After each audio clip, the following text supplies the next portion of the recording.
transported into a world overrun by monsters. I thought I had awakened only a mediocre D-class talent that forced me to swallow my pride. My life was utterly ruined. Little did I know that in this hopeless situation, I would activate a hidden, unique SSS class talent. Plunder. On my first food delivery, I received a talking dead man's head, only to have my life force drained by a monstrous worship girl through a forced French kiss. But I immediately activated Plunder, successfully locking my health at 25% as it plummeted. I forcefully seized 85% of her A-grade self-healing power from her. Now, I possess near-immortal regenerative abilities. And that haunted woman had already become like a bird startled by the mere twang of a bowstring. Looking at the astonished official investigators who had rushed to the scene upon hearing the news, I knew that the rules of this world would now be rewritten by me. Yet, the resentful, venomous glance the haunted woman cast as she fled seemed to hint at even greater troubles yet to come.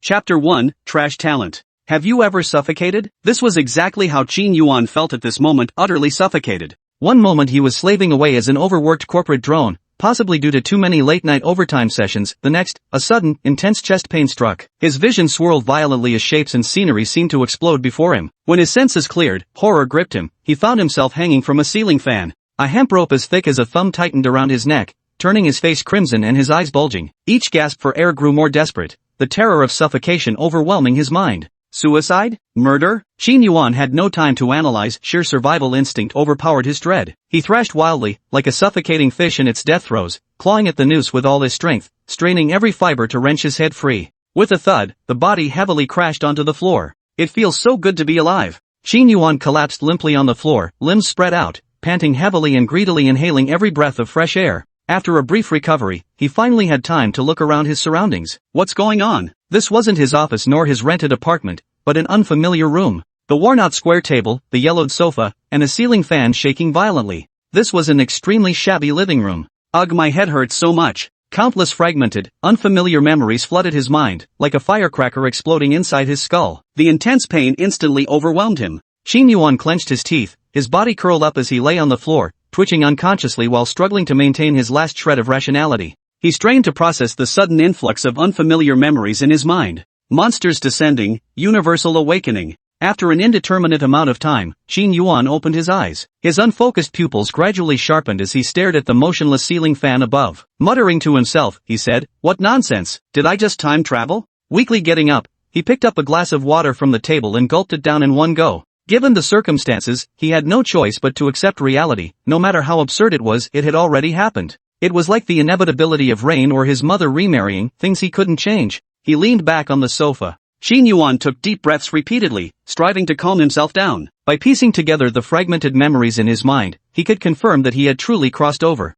transported to a dangerous world where monsters run rampant and the eerie descends. One careless move, and you could lose your life. Yet, this was also a world where everyone had the chance to become a god. Danger and opportunity coexist. Nationwide awakening. Once humans in this world reach the age of 18, they have the opportunity to awaken their unique talents and gain extraordinary abilities. The original owner of this body happened to be named Qin Yuan as well, having just celebrated his 18th birthday half a month ago, awakening a D-level talent, endurance boost. Truly born to be the workhorse of society. A rubbish talent. Considering the recent misfortunes the original owner had encountered, it's no wonder he ended up hanging himself. Looking back at the original owner's life, it was practically a hellish start. A gambling-addicted father, a sick mother, and an older brother who's been in and out of prison. The family was drowning in debt, and he was the sole pillar holding everything together. He had hoped to capitalize on the opportunity of his talent awakening to turn things around and restore his broken family, but reality dealt him another crushing blow. It hurt so much. I didn't awaken an A-grade talent or even a B-grade one, but instead ended up with the worst possible D-grade talent.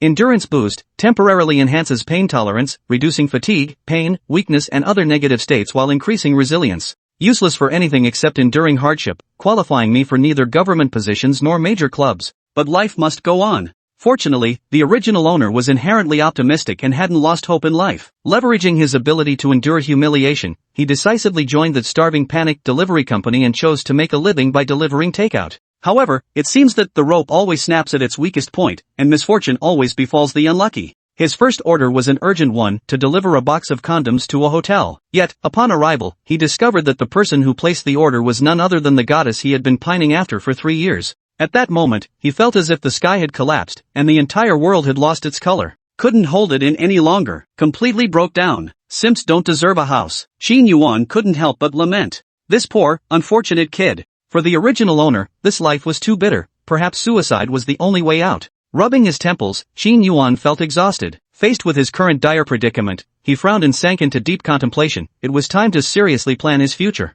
Suicide is absolutely not an option, never in this lifetime. He values his life dearly and firmly believes in the principle that it's better for others to die than for him to perish. Moreover, this is an extremely dangerous world, so it's even more crucial to protect one's own life. Hold your breath and focus. Following the method from memory, activate the talent panel. Name, Qin Yuan. Occupation, courier. Level, 0 tier. Health, 100%, dependent on host's physical condition. Exclusive talent, endurance boost, D-grade talent. Staring at the simple, transparent panel before him, Qin Yuan sighed helplessly. What a truly useless, underwhelming talent, utterly devoid of any standout features. This was not what he had imagined. Where were the promised perks and golden fingers for transmigrators? As expected, online novels were all lies. Detected host possesses an innate workhorse constitution with extreme resentment, meeting activation conditions. Second hidden talent awakening in progress. A hidden talent? Qin Yuan's eyes lit up as the cold mechanical voice ringing in his ears sounded like the most delightful melody. Heaven hasn't abandoned me yet. Hidden talent, Plunder, SSS grade talent, unique.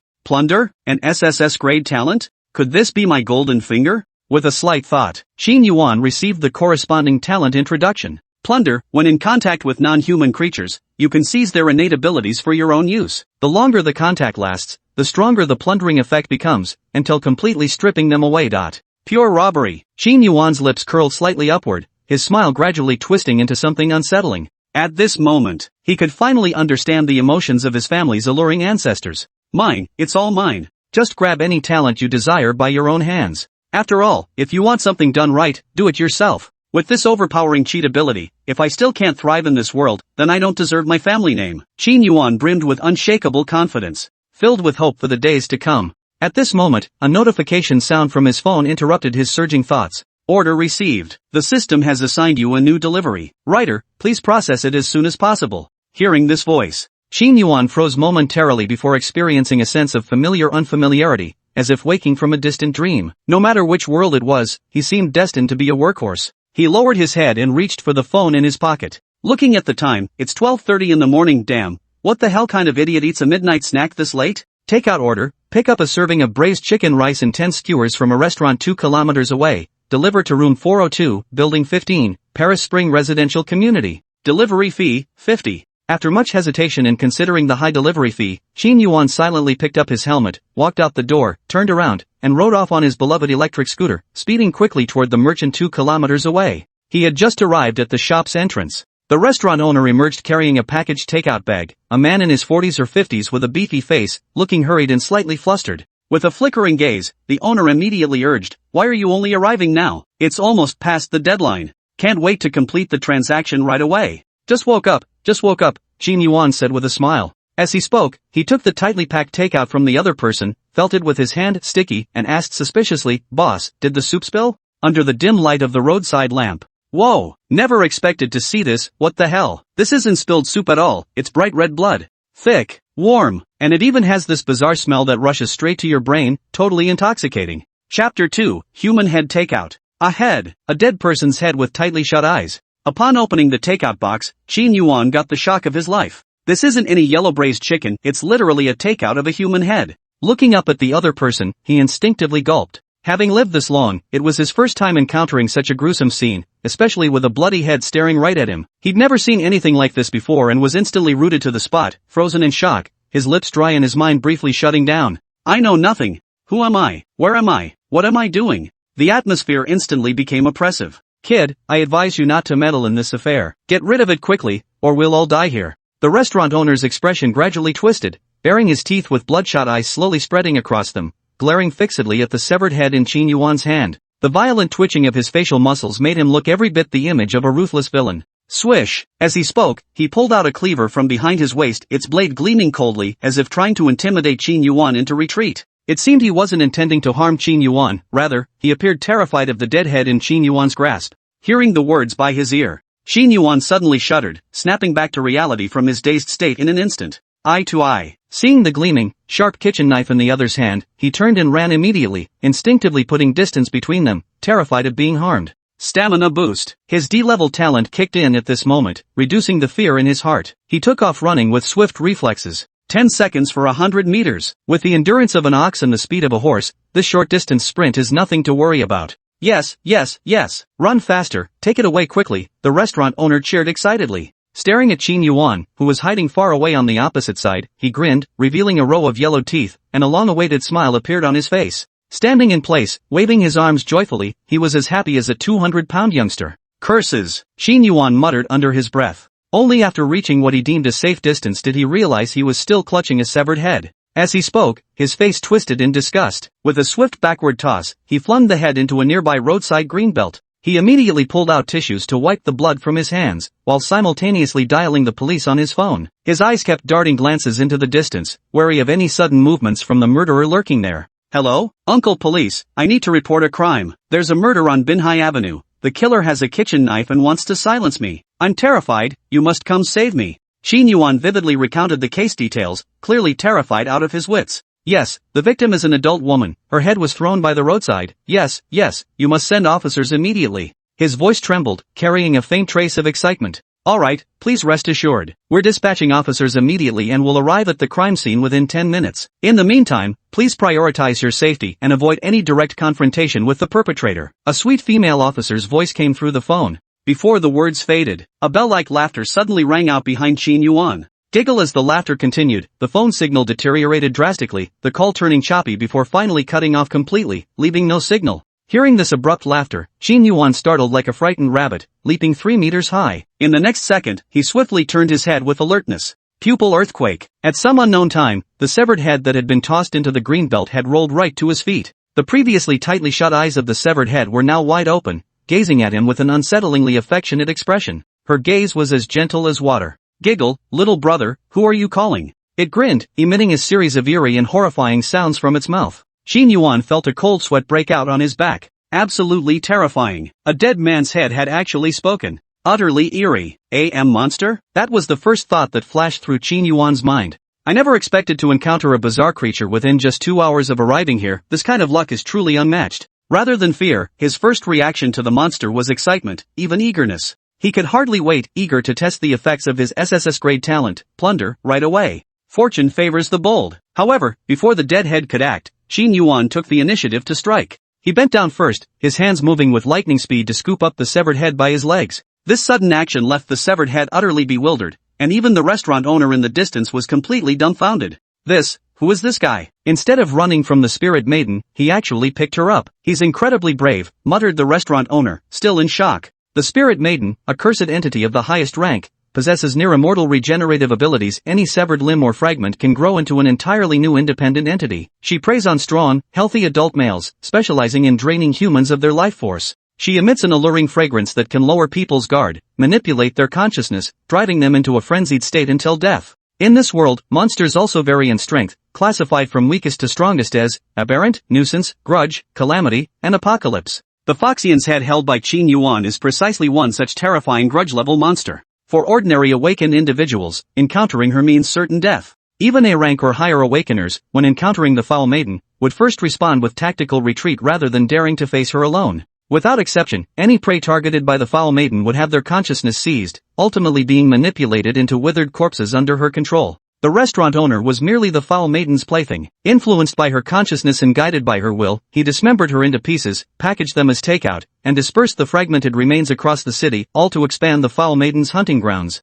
Now, the last remaining part of the foul maiden's body has coincidentally fallen into Qin Yuan's hands. Originally, this head was supposed to be delivered to a lucky customer who ordered takeout, but now Qin Yuan has intercepted it. One could say he got incredibly lucky. Hey handsome, do you like me? Want to give me a little kiss? Feeling the warmth of the hand against her ear, the female spirit's face flushed slightly. Parting her crimson lips, she exhaled a swirl of scarlet mist that rushed toward Qin Yuan, wrapping around his face. As the red mist entered his body, Qin Yuan felt his muscles stiffen uncontrollably, as if paralyzed by magic. He couldn't move a single inch. The next instant, under Qin Yuan's startled gaze, the ghostly woman parted her lips, and a crimson tongue resembling a tentacle shot out. Then, a passionate French serpentine kiss unfolded before the restaurant owner's eyes. The tentacle writhed, saliva flying wildly. The ghostly woman greedily absorbed Qin Yuan's abundant life force. His skin began losing elasticity, his hair turned gray and brittle, while his muscles and blood rapidly atrophied. Life force is rapidly draining away. At the same moment, on Qin Yuan's talent panel, a line of flickering small text appeared. Plundering in progress, plundering target, Chong Nu, plundering talent ability, self-healing power, plundering progress, 5%. Chapter 3, Successful Plunder. Meanwhile, inside the Shanghai City Public Security Bureau, staring at the phone that abruptly hung up, operator Bai Xiaoling's expression darkened. Her delicate brows furrowed as she instantly sensed something was terribly wrong. Based on her years of experience, this emergency call undoubtedly involved an anomalous incident. Without hesitation, she picked up her phone and dialed another number. "Hello, Anomaly Investigation Bureau," she said sternly. "This is the Public Security Bureau. A suspected anomaly has occurred near Binhai Avenue. Dispatch an investigator immediately." After hanging up, she immediately reported the situation to the chief while simultaneously dispatching a team of officers to the scene. Whether it was a criminal case or an anomalous incident, she needed to be prepared for both possibilities. Because she possessed the B-rank talent, perception, which not only allowed her to sense danger but also detect fluctuations in life force and other energies. Especially when that emergency call abruptly cut off, she keenly sensed an unusual force fluctuation. This force was incredibly pure and terrifying, far beyond what ordinary mutant-level monsters possessed. Any creature capable of emitting such energy fluctuations must be a threat surpassing even catastrophe level. It was well understood that monsters of catastrophe level or higher were completely beyond the capabilities of ordinary awakened citizens to handle. Such an encounter would inevitably result in a massacre with heavy casualties. Therefore, to prevent large-scale monster attacks causing mass casualties, both the government and society had established specialized response departments. From the government's Anomaly Investigation Bureau to the 4 major clubs run by social conglomerates, these entities exist to protect residents and hunt monsters. The Public Security Bureau, meanwhile, exists to prevent rogue awakened individuals from exploiting their extraordinary abilities to commit crimes and disrupt order. Health 80%, 75%, 50%. As Qin Yuan's vitality was steadily drained and consumed by the Chui woman, the health bar on his attribute panel rapidly diminished. His body had been hollowed out.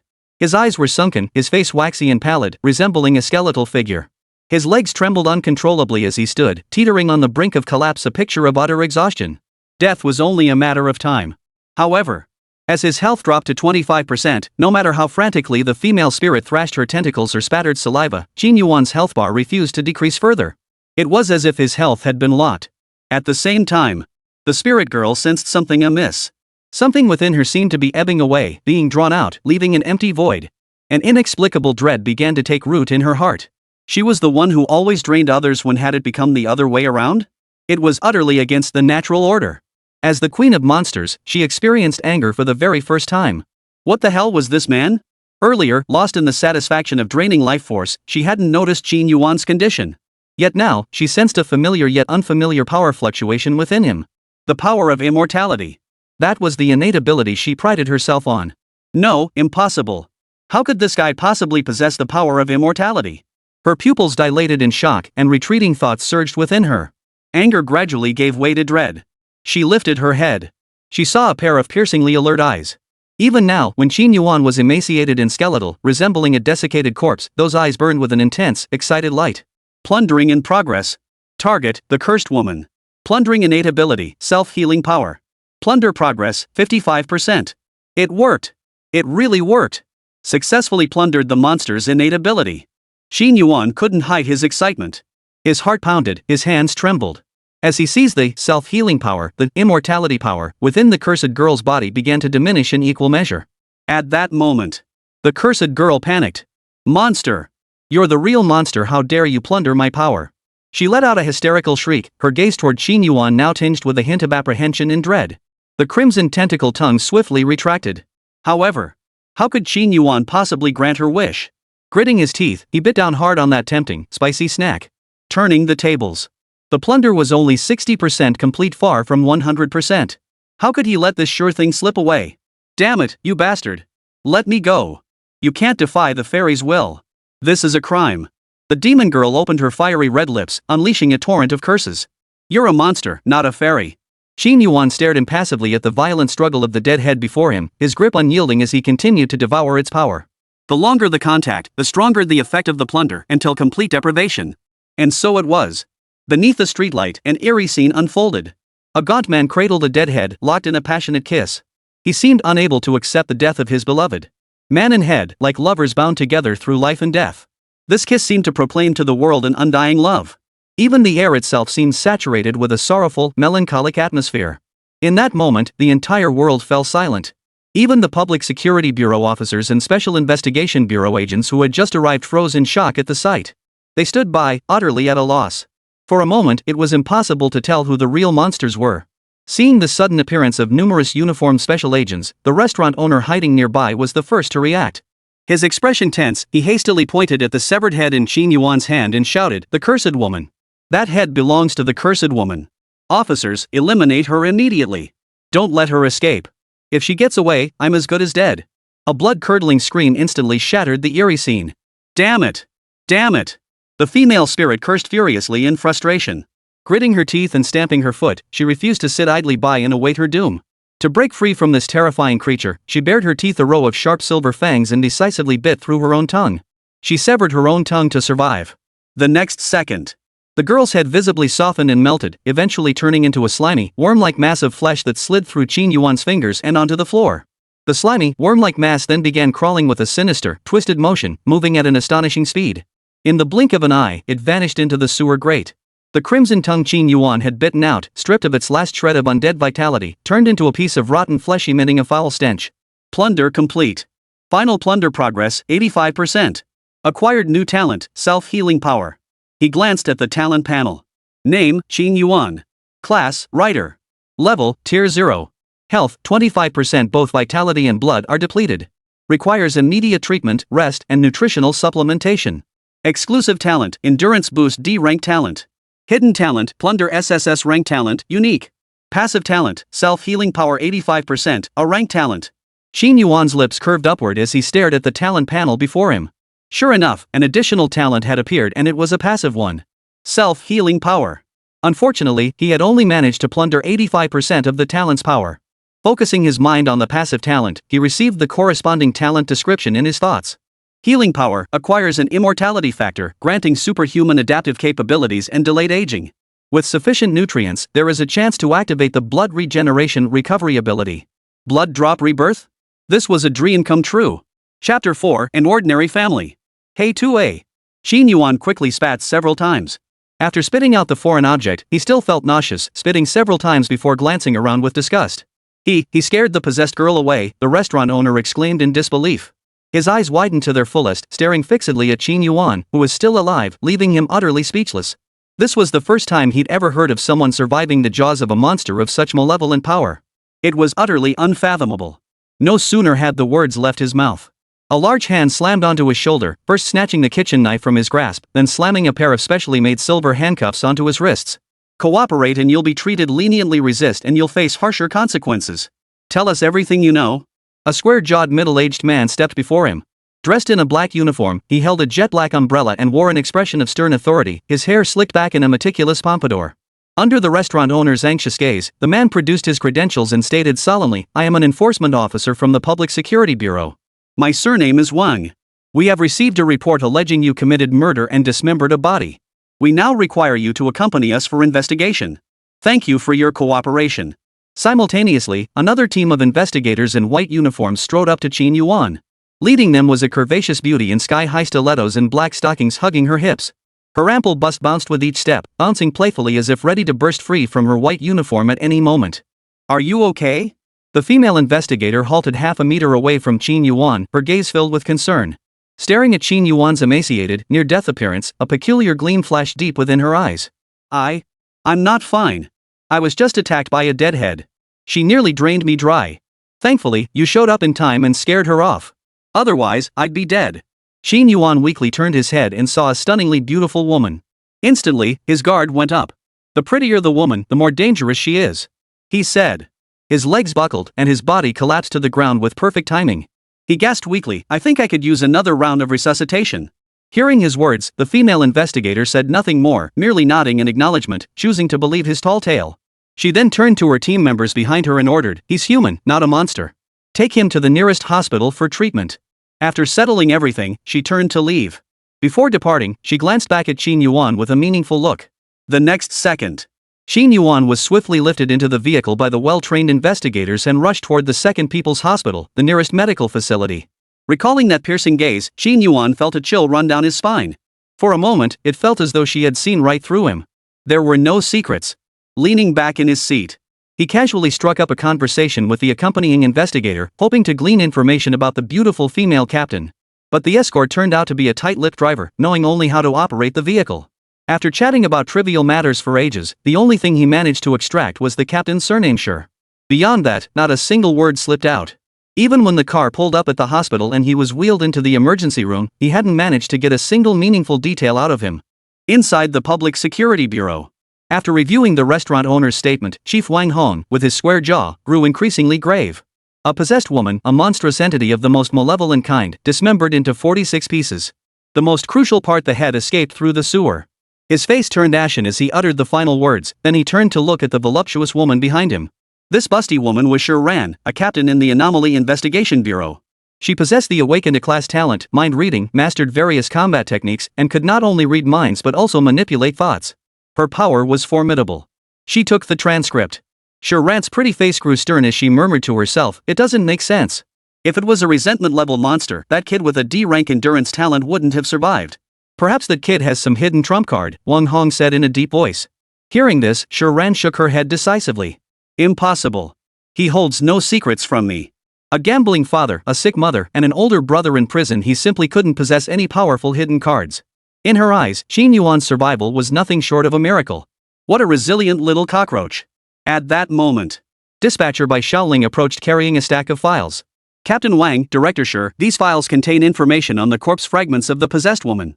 The fragments have been scattered across every corner of the city, and reports indicate 22 deaths have already occurred.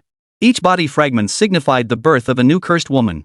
If all fragments weren't recovered swiftly, the cursed women would multiply endlessly, eventually overrunning the entire city, making them impossible to eradicate." "Understood. I'll take charge of the cursed woman's body parts case. This is the first time A-level monster has appeared in our city. The Special Investigation Bureau will not take this lightly. Rest assured." Sure Ran nodded in agreement. Grasping the thick stack of files, she turned and strode toward the door in her stiletto heels, her hips swaying with mature confidence. At the doorway, she halted abruptly, turning to the square-jawed man. "Keep an eye on that delivery boy," she cautioned. "I detected an unusual power within him. It might be a mark left by the female spirit." Watching the receding figure disappear, Bai Xiaoling's beautiful eyes flickered with admiration. "So cool. She's a shining example for women everywhere. Truly the role model I admire." When it came to her idol's words, Bai Xiaoling followed them without question, treating them as gospel. Upon hearing about investigating Qin Yuan, she volunteered immediately, pulling up his family records and all related information at the first opportunity. "Captain Wang, if I recall correctly, that delivery guy is named Qin Yuan. His older brother, Qin Tian, is currently incarcerated in a prison within our jurisdiction. What did his brother do?" Captain Wang inquired curiously. As a police station clerk, Bai Xiaoling knew every file like the back of her hand. Without hesitation, she replied, "Qin Tian, professional boxer with C-grade combat talent. He accidentally killed someone during an underground fight and was sentenced to 3 years. He'll be released in 2 months. His father, Qin Fun, is a professional gambler with D-level gambling talent. Since marrying, he's lost every single bet. He spent the last 20 years hanging around card and board game parlors, never winning once. His total losses amount to 5 million yuan. Mother Lu Fong, professional chef, C-grade culinary talent. Her cooking can slightly enhance superpowers, but after giving birth, her health steadily declined. She's plagued by chronic illness, spending 8 out of every 10 days hospitalized. Qin Yuan, a professional delivery rider with a D-grade endurance talent. He possesses extraordinary resilience and can take a beating. He endured frequent bullying during his school years and dropped out of high school. To help pay off his father's gambling debts, he took odd jobs to support his family. Half a month ago, he awakened his talent and officially became a food delivery rider. None of the family members possessed any particularly powerful talents, just an ordinary, unremarkable household. Unfathomable, Captain Wang muttered to himself. A young man as ordinary as they come, yet he managed to survive the attack of a cursed monster. It's nothing short of a miracle. Shaking his head, he picked up the black umbrella beside him, stood up, and walked toward the door. "Shaoling, you go ahead with your work. I'll handle this kid." He was heading to the hospital to meet this intriguing young man, Qin Yuan. "Oh, Captain Wang, what about that chef in the interrogation room?" Bai Xiaoling asked. "Failed to report a monster sighting and aided its spread. Detained for 1 month per the law," the square-jawed man replied coldly. Chapter 5, Super Recovery. Second People's Hospital. Qin Yuan was wheeled into the emergency room, lying motionless on the operating table. If not for the faint rise and fall of his chest, he would have been indistinguishable from a corpse. Chief Physician Zhong Dashan stared at the patient before him, who resembled a desiccated corpse. His brow furrowed deeply. What had this young man endured? There were no visible wounds on his body, yet all his vital signs were indistinguishable from those of a deceased person. Apart from his faint breathing and barely detectable pulse, nearly all his organs had ceased functioning. In other words, this young man was about to die of old age. For a patient like this, resuscitation was pointless. It was beyond salvation. Dying from old age is beyond human intervention. Unless one possesses the power to reverse aging, this young man won't survive 2 hours. You must understand, the ability to resurrect the dead or reverse aging is an SSS tier talent. Even across the entire Dragon Nation, not a single such individual exists. Even the nation's strongest warrior has only awakened an S tier talent. Perhaps those possessing SSS tier talents could truly be called children of the gods. Xin Yuan lay on the operating table, waiting for what felt like an eternity. The doctors never began treatment, only shaking heads and sighs met his gaze. This is incredibly unlucky. The way things looked, it seemed he was as good as dead. At this moment, Xin Yuan was ravenously hungry, his stomach clinging to his spine. If he hadn't been utterly drained of strength, he would have leaped up to slap this incompetent doctor.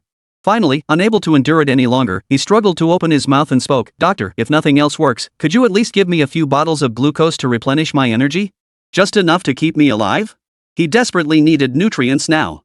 If he couldn't replenish enough energy soon, he feared he would starve to death. Hearing the weak, raspy voice by his ear, Zhong Dashan paused, then sighed and nodded in agreement. "All right. Though I don't know what you've been through, your body is too weak to tolerate any medication. The best course is to supplement with glucose to sustain your vital signs." After speaking, under Qin Yuan's expectant gaze, he instructed the nurse to fetch 3 bottles of glucose and 1 bottle of saline solution from the pharmacy. The needle pierced the wrinkled skin, plunging into the shriveled vein. As glucose and saline solution flowed into the body, the dormant immortal factor was instantly awakened. Awesome! Crystal clear. At that moment, Qin Yuan felt only one sensation, like a parched land receiving long-awaited rain, everything reviving. A chill ran through his heart. Let's share it. His depleted body rapidly recovered. Health, 25%. 26%. 27%. Soon, the 3 bottles of glucose and 1 bottle of saline solution were fully absorbed. Qin Yuan regained some strength, his withered body absorbing fluids like a sponge, restoring a hint of elasticity to his skin. "Can I get another dozen glucose bottles?" This time, Qin Yuan's voice carried more strength than before. Hearing his words, the young nurse on night duty beside him looked taken aback. She hadn't expected this frail old man, after receiving 3-4 bags, to ask for more. What an outrageous request. "Certainly, sir. Please wait a moment while I notify Dr. Zhong." Surprised though she was, she maintained impeccable professionalism. When the nurse reappeared, she didn't disappoint Qin Yuan. Sure enough, she pushed a small cart of 4 fluids to the bedside. Following behind her were 2 others. One was the mediocre doctor in a white coat whom Qin Yuan had met before, and the other was a square-jawed man in a black uniform holding a long umbrella. "Qin Yuan, have you awakened some kind of healing talent?" The quack's face lit up with delight as he observed Qin Yuan reclining on the hospital bed. Excitedly sharing his findings, he declared, "I've discovered a unique cell in your bloodstream with extraordinary self-healing properties. Its activity is hundreds of times greater than other cells. Given sufficient nutrients, it can rapidly divide and multiply." The speaker spoke without intent, but the listener heard with purpose. The square-jawed man standing at the ward door silently observed the scene inside. Upon hearing those words, a thoughtful expression flickered across his face. Special cells? Powerful self-healing properties. Capable of rapid division and multiplication. This is bad. Qin Yuan, however, was oblivious to the world around him, his mind focused solely on glucose. He couldn't be bothered to listen to the other person's chatter.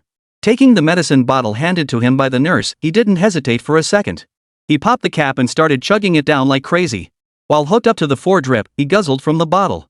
A 2-pronged approach. Health, 50%. 55%. 60%. Half an hour later, his wrinkled skin began to smooth out and regain elasticity. His shriveled, withered muscles rapidly bulged, swelling like pork injected with water. Vitality surged. His entire body brimmed with strength. A miracle. Truly a miracle. Under the astonished and doubtful gazes of the quack doctor and the square-jawed man, Qin Yuan's frame grew significantly larger, his physique becoming more imposing, a stark contrast to his previous lifeless state. He rolled over and sat up. Qin Yuan stood beside the hospital bed, giving his body a simple stretch. His bones cracked and popped like popping beans.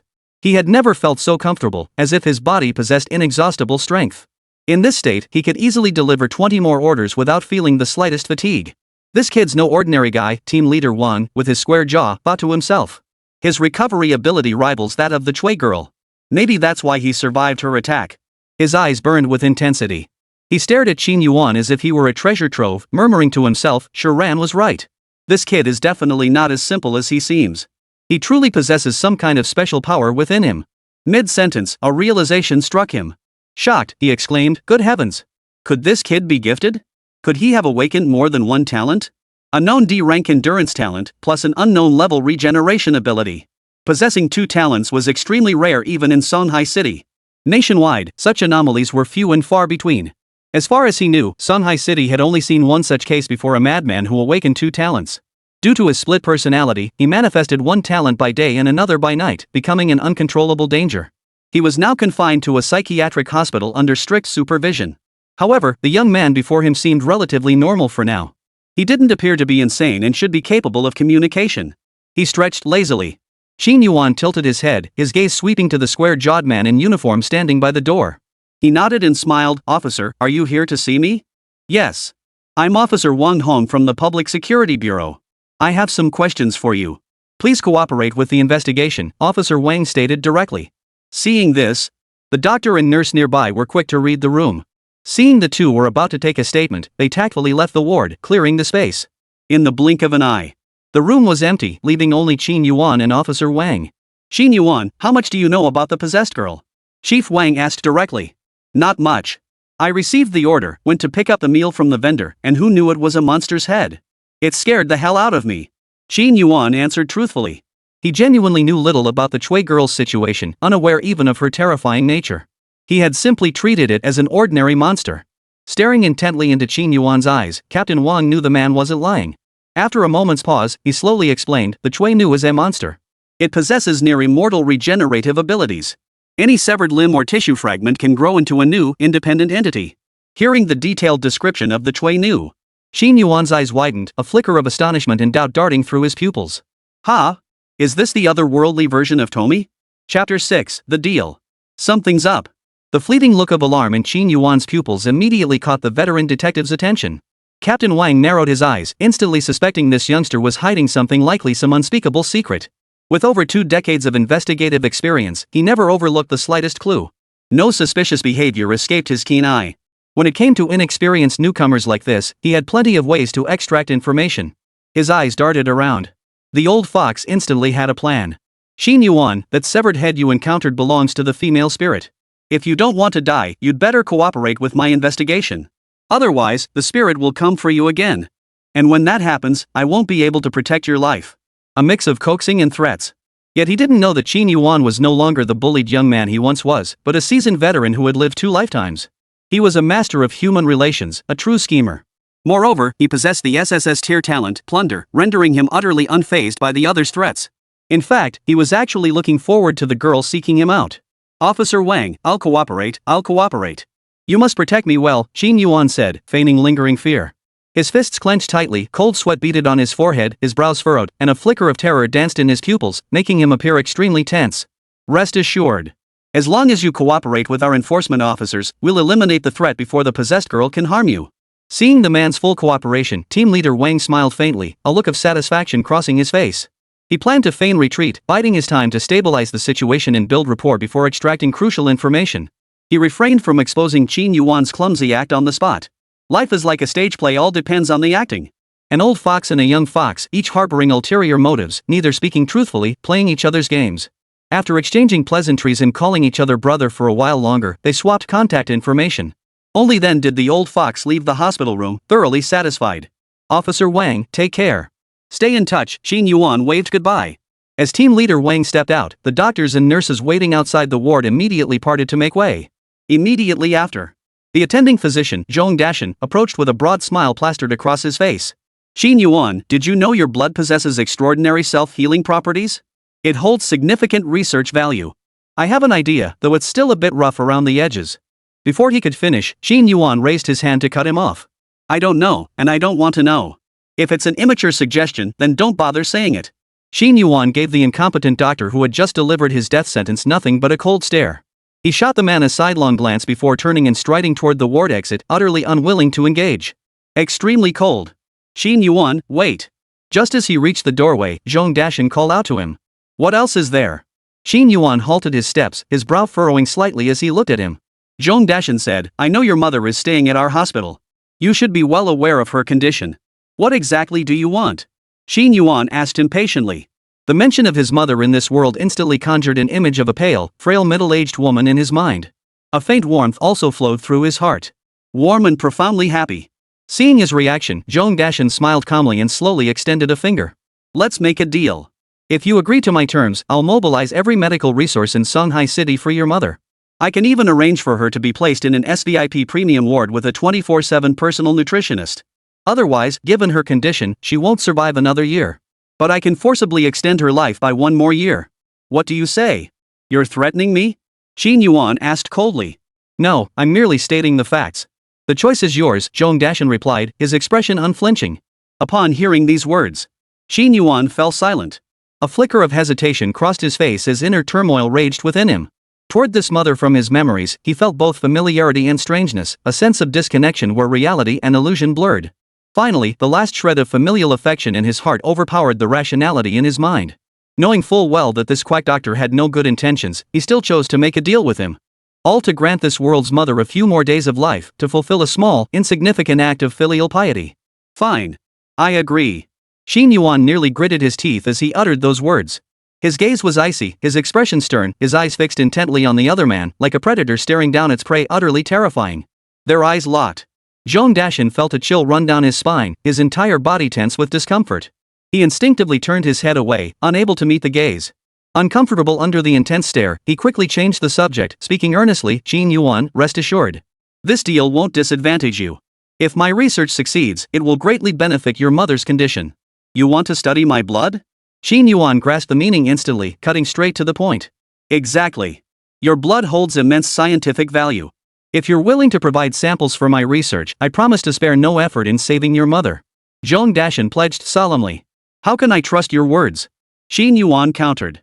Hearing this, Zhong Dashan straightened his posture, smoothed his white lab coat, and said with a smug grin, because I am the chief physician of the Changsheng Club. With my status, position, and authority, there isn't a single person in the medical community of Songhai City who doesn't know me. The Changsheng Club, one of Songhai City's 4 major clubs, possessed immense power and assets worth trillions. It boasted dozens of powerful A-tier awakened individuals, with members spanning every industry. It was a top-tier power that countless people would bend over backwards to join. Even official organizations had to give it a measure of deference. The former Qin Yuan had once fantasized about joining the Changsheng Club, leaping over the Dragon Gate to completely transform his broken, impoverished family circumstances. But now, Qin Yuan, now possessing SSS tier talent, couldn't muster the slightest interest in these 4 major clubs. Couldn't care less. He understood the wisdom of not flaunting one's wealth. Only by minimizing contact with official channels and the 4 great clubs could he safeguard the secret of his SSS tier, Plunder, talent. If the truth about his Plunder talent were exposed, he would likely become a target for everyone, even reduced to a lab rat for various factions to experiment on. The man is innocent, but the treasure makes him guilty. Sometimes, weakness itself is an original sin. Originally, he planned to keep a low profile, quietly develop his strength, and wait until the time was right to soar to the heavens and claim his mountain kingdom. But his power wasn't sufficient before he could grow strong, he had already been targeted. Indeed. Gold will always shine. Alas, the exceptional will always be the center of attention wherever they go. Xin Yuan sighed inwardly, shaking his head in resignation. To avoid unnecessary trouble, he weighed the pros and cons, deliberated repeatedly, and ultimately chose to cooperate with the other party. His intent was to turn big matters into small ones and resolve minor issues smoothly. I can trust you, but only on one condition. What condition? Zhong Dashan raised an eyebrow, curiosity piqued. Xin Yuan held up a single finger, bargaining, my blood won't be free. 1 vial costs 1 million, and I'll only allow 1 draw per month. Deal. Chapter 7, Monster News. Happy cooperation. Xin Yuan tucked away his phone with satisfaction, eyeing the newly added million yuan balance on his bank card. Cash for goods. After drawing a syringe full of blood, he turned and headed straight for the 6th floor inpatient ward of the hospital. An interesting young man. Watching his departing figure, Zhong Dashan's eyes flickered, a deep gleam flashing in the depths of his pupils. He lowered his head. His gaze fell upon the syringe filled with crimson blood in his hand. A flicker of excitement crossed his face as he murmured to himself, after collecting blood for so many years, I've finally discovered a special sample. I hope this experiment will yield a breakthrough. He clutched the blood sample in his palm as if holding a priceless treasure. After securing the sample, he turned to the young nurse beside him and said in a deep voice, Chen, accompany him to the 6th floor. While you're there, transfer patient 32 to an SVIP private room and notify the inpatient department to assign a 5-star nutritionist. Understood, Director Joan. I'll handle it immediately, the nurse replied with utmost respect. She dared not delay for a moment. With that, she broke into a light jog, keeping pace with Qin Yuan as they hurried toward the 6th floor ward. He heard the hurried footsteps behind him. Qin Yuan didn't pause. He merely turned his head slightly, glancing casually behind him. Spotting the young nurse who had delivered his medication, he offered a faint smile. You're just in time. Prepare a few more bottles of glucose for me. I'll take them with me. He didn't hesitate at all. Certainly, Mr. Qin, the nurse replied with a slight nod. She dared not show the slightest negligence toward this distinguished guest. Soon, Qin Yuan arrived at the inpatient ward and made his way with practiced ease to the double room where his mother, Lu Feng, was staying. The moment he entered, he heard a violent coughing fit so forceful it sounded like she was coughing her lungs out. The noise was deafening, making the entire room seem to shake. Cough, cough, cough. Son, you're here, his mother said weakly. Seeing Qin Yuan enter, she fought back the coughing, her frail body trembling uncontrollably from the effort. Despite her discomfort, a bright smile forced its way onto her pale cheeks. Yes, Mom. I came to see you, Qin Yuan replied calmly. The woman before him had grown noticeably thinner since his memories. The hair at her temples had turned almost entirely white, and her eyes were lined with deep crow's feet. She didn't look like a 45-year-old woman at all, as if she had aged a decade overnight. Son, you've come just in time. Have you seen your father these past few days? Her mother struggled to her feet from the hospital bed, her withered arm reaching out to gently grasp Qin Yuan's large hand. Her face was tense with worry. Just now, I suddenly received a desperate message from your father. I'm afraid he might have been caught by his creditors again. Mom, you're in this state now, why are you still worrying about that gambling addict? Qin Yuan said, displeased. The mere mention of that gambling father stirred an inexplicable rage within him, making him want to tear the man limb from limb. Whether that gambler lives or dies, it's his own fault. All he ever did was gamble and rack up debts. When did he ever truly care about your health? Every time he came home, it was either to grab money or hang out at the card room. He cursed and ranted. As if he had an endless supply of resentment with no outlet. Son, you don't understand. Your father has his reasons.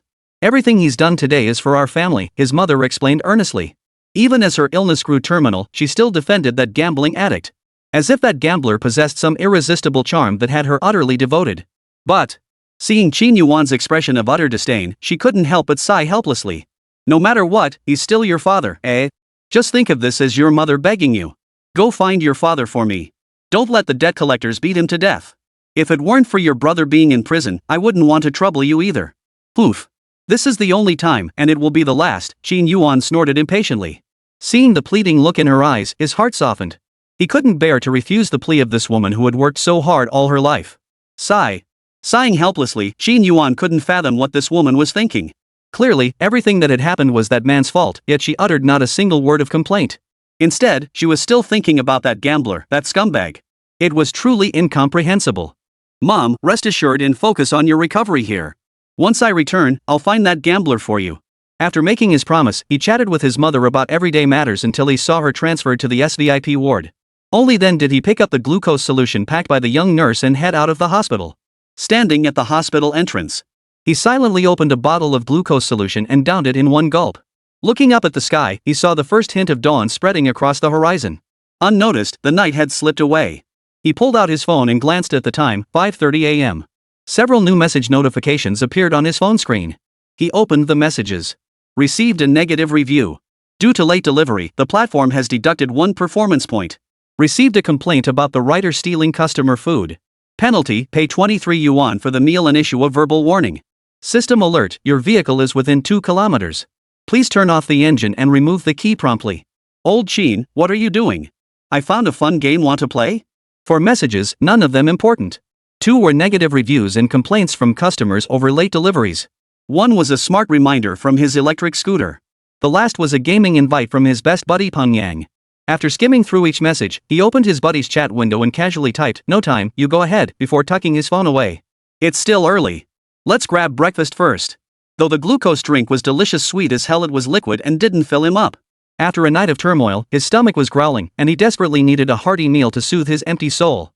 He raised his hand to hail a taxi. "Driver, take me to the nearest breakfast stall." Qin Yuan opened the door and plopped down into the back seat. Sure thing. At his command, the driver slammed the gas pedal, launching the car forward with a roar from the engine. It shot out from the hospital entrance with a whoosh. Only a trail of black smoke from the exhaust remained. Young man, in all my years driving, you're the first passenger who hasn't looked down on me. Through the rearview mirror, the driver caught sight of Qin Yuan's delicate features. He grinned, his mouth stretching wide to the corners of his ears, revealing a terrifyingly grotesque smile. Driver, are you a monster? Qin Yuan asked calmly. As he spoke, his hand rested on the driver's shoulder. Glancing at the distorted face in the rearview mirror, he felt a twinge of disappointment and shook his head helplessly. Young man, you have a wicked sense of humor. How could I possibly be a monster? The driver chuckled awkwardly. Slowly, he reined in his grin, the gaping wound vanishing from view. He continued, his tone now more composed. If I were a monster, the authorities and the club would have eliminated me long ago. I wouldn't dare drive passengers around. But speaking of monsters, this ghastly appearance of mine is actually the result of being harmed by one. Oh? Driver, tell me more. The mention of monsters instantly piqued Qin Yuan's interest. He silently withdrew his hand and perked up his ears, ready for the gossip. Chapter 8, The Rift. He rolled down the window. The driver lit a cigarette and reminisced, young man, you don't know this, but as the saying goes, he who walks by the river often will get his shoes wet. Traveling the night roads too much, you're bound to encounter unclean things. What kind of monster did you encounter? Where did it happen? Qin Yuan pressed. He leaned in, eyes darting around like a curious child. Hearing about monsters didn't scare him. Instead, a hint of excitement flickered in his voice. It's a creature that tears people to shreds, the driver described in a haunting tone. It has the body of a woman, very seductive, wearing a veil over its face and a red coat. At the mention of this creature, fear involuntarily flickered in his eyes, as if stirring up unpleasant memories. By the end of his sentence, his voice trembled slightly, and he stammered, it often roams the city streets, especially when the sky is just beginning to lighten, that's when it comes out to hunt. Mid-sentence, he paused abruptly, tilting his head to glance sideways at Qin Yuan in the back seat. His voice turned eerily cold, right about now, you see. Squeal. Suddenly, the car slammed on the brakes. The tires screeched against the pavement, emitting a piercing screech. Thud. His head slammed hard against the front seat. The sudden, abrupt stop left Qin Yuan reeling. The driver, however, seemed to have seen something utterly terrifying. He froze in the driver's seat, eyes fixed on the window, hands motionless on the steering wheel. His body visibly trembled unnaturally. Then, a pungent stench of urine filled the taxi. Driver, do you even know how to drive? Why did you slam on the brakes like that? Qin Yuan couldn't help but complain. Rubbing his forehead, he glanced up at the driver, his tone dripping with irritation. However, following the driver's gaze, a woman stood blocking the path in front of the car. A red coat, long hair cascading to her waist, her face veiled in gauze. Her appearance matched exactly the monster the driver had described, the one that tore people to shreds. No way! What a coincidence! Qin Yuan's displeasure gradually gave way to astonishment. At that moment, the driver's voice began to tremble. Young man, this woman is very strange. She might very well be that monster. If she asks you any questions, no matter what she says, you'd better answer her with, you're beautiful. Gulp. He nervously swallowed hard, then steeled himself to address the woman outside the car. Excuse me, what do you want? Blocking the car like that, don't you want to live anymore? Hearing the warning, Qin Yuan retorted, driver, if she's a monster, why didn't you just floor it and run her over? The driver sighed helplessly, young man, the thing is, I can't be sure she is a monster. If I make a mistake, I'll be hunted down by the Public Security Bureau. No sooner had the words left his mouth. The woman outside the car spoke. Do you think I'm pretty? The moment those words left her lips, it was like triggering a keyword. Damn right you're beautiful. The driver slammed his foot on the gas pedal, and the engine roared to life. Roar! The taxi lurched forward again. The woman across the street was knocked flying instantly, given no time to react. The next second, the taxi sped over her body without pausing, speeding away without a second glance. Once bitten, twice shy. Facing the same monster, an experienced driver who'd already been burned once would never fall into the same trap twice. At the same moment, the veteran driver dialed the in-car phone, his tone brimming with satisfaction. Hello? Alien Adjustment Bureau. I just ran over a monster on Changal Avenue. Get over here fast to collect the body and prevent any complications. It seemed he felt a sense of pride at having killed a monster. It felt like a sweet revenge. The moment he hung up, a cold voice suddenly rang out from the passenger seat beside him. Am I pretty?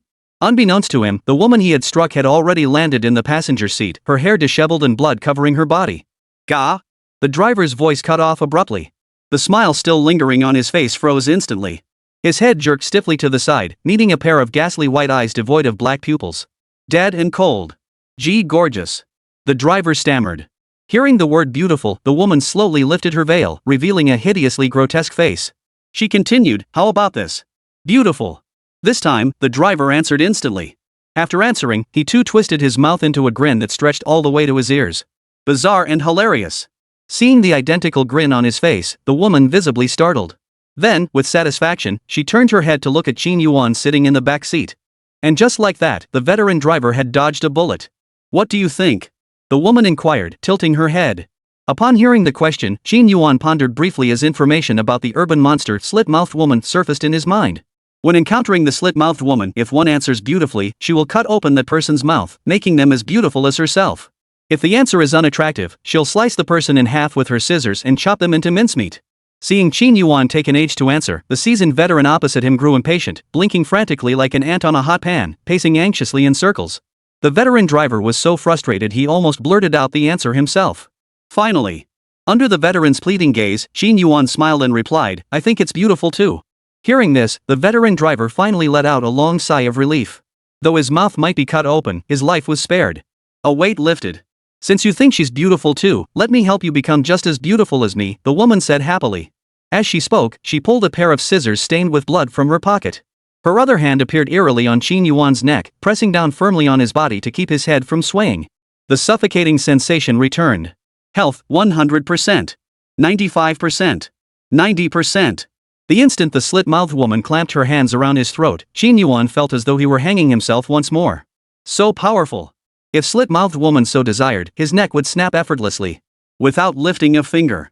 Feeling the long-forgotten suffocation, Qin Yuan instinctively struggled. One hand grabbed the eerie hand clamped around his throat, while the other reached into his backpack. Plundering in progress. Target, slit-mouthed woman. Plundered talent, tearing force. Plunder progress, 1%.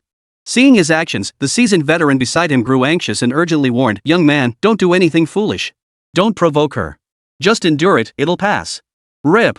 The sharp sound of scissors slicing through flesh echoed abruptly. Blood dripped. A piercing agony swept through his entire body. The next instant, 2 gashes appeared on his cheeks, torn all the way to his ears. Blood poured down, a gruesome and terrifying sight. Endurance boost. The D-rank talent activated silently, having the effects of pain, suffocation, and all other negative statuses. In that moment, Qin Yuan felt that having his mouth torn open wasn't so painful after all. He could endure it. "Now that's beautiful," the woman murmured. She felt immensely satisfied with her masterpiece before her, her mood lifting considerably. After completing all this, she withdrew her hand, preparing to get out of the car and leave. However, a strong, powerful hand seized her wrist, refusing to let her go. "Did I say you could leave?" A hoarse voice echoed quietly within the car. Witnessing this scene, the veteran driver panicked, urgently signaling with his eyes, "Young man, you don't want to live anymore? If you want to die, don't drag me down with you." The next second, Qin Yuan slowly pulled a bottle of glucose from his bag. With his blood-soaked mouth, he pried open the cap. Under the puzzled gaze of the woman with the slit face, he downed it in one gulp. Gulp, gulp, gulp. The sound of swallowing water rang out, eerily piercing. 3 minutes later, the veteran driver let out a shocked scream. "Holy crap! What kind of miracle drug is this? It actually healed the wound without leaving a scar." Chapter 9, Overnight Fame. "No, impossible. Young man, what did you drink? Do you have any more? Can you get me a bottle too?" In an instant, the veteran driver lost his composure. Staring at the wound on Qin Yuan's lip healing at a visible pace, his composure shattered. His eyes brimmed with shock and envy. In that instant, he saw hope a way to escape his hideous, inhuman, ghostly appearance. "I think you're beautiful. Could you make me as beautiful as you?" Qin Yuan turned the tables. Once the wound on his face had completely healed, he looked at the woman with the slit mouth and made a provocative request. Upon hearing these words, the slit-mouthed woman said nothing, merely raised her scissors once more to fulfill his request. Blood spattered. Piercing agony washed over him once more. Same old formula, same old taste. Possessing the D-rank talent, endurance boost, he might lack in other areas, but he was exceptionally resilient. Having endured the first ordeal, this time his mouth was torn open, yet he remained remarkably composed.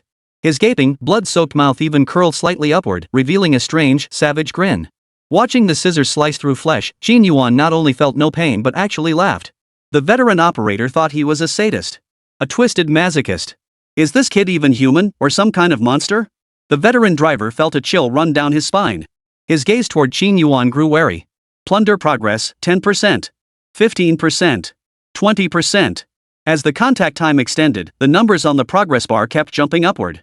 Seeing the bar rise, Qin Yuan's lips curled upward even further, his smile growing increasingly sinister. "You are prettier than me." Confronted by a face even more twisted than her own, the woman with the cleft mouth across from him instantly froze.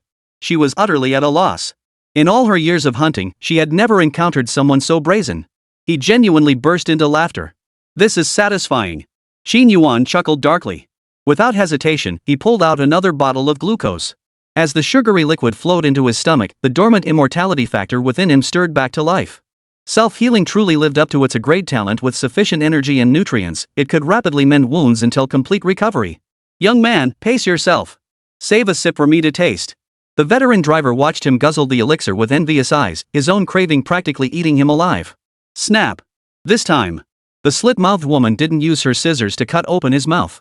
Instead, she swung her blade and severed his left hand to break free from her bonds. Thud. The palm fell onto the seat. It was clear. The slit-mouthed woman had sensed the changes within her body. Her power had been stolen. Plunder progress, 50%. Faced with this situation, Slit Woman reacted with far greater decisiveness and aggression than the possessed woman. After one swift snip, she swung her scissors again, this time aiming for Qin Yuan's head. As the scissors loomed larger before his eyes, Qin Yuan had no time to feel the pain in his left hand. He twisted his body, flopping backward onto the rear seat while simultaneously kicking out at the Slit Woman's chest. Seizing the moment, he glanced at his talent panel. Name, Qin Yuan. Class, Writer. Level, Tier 0.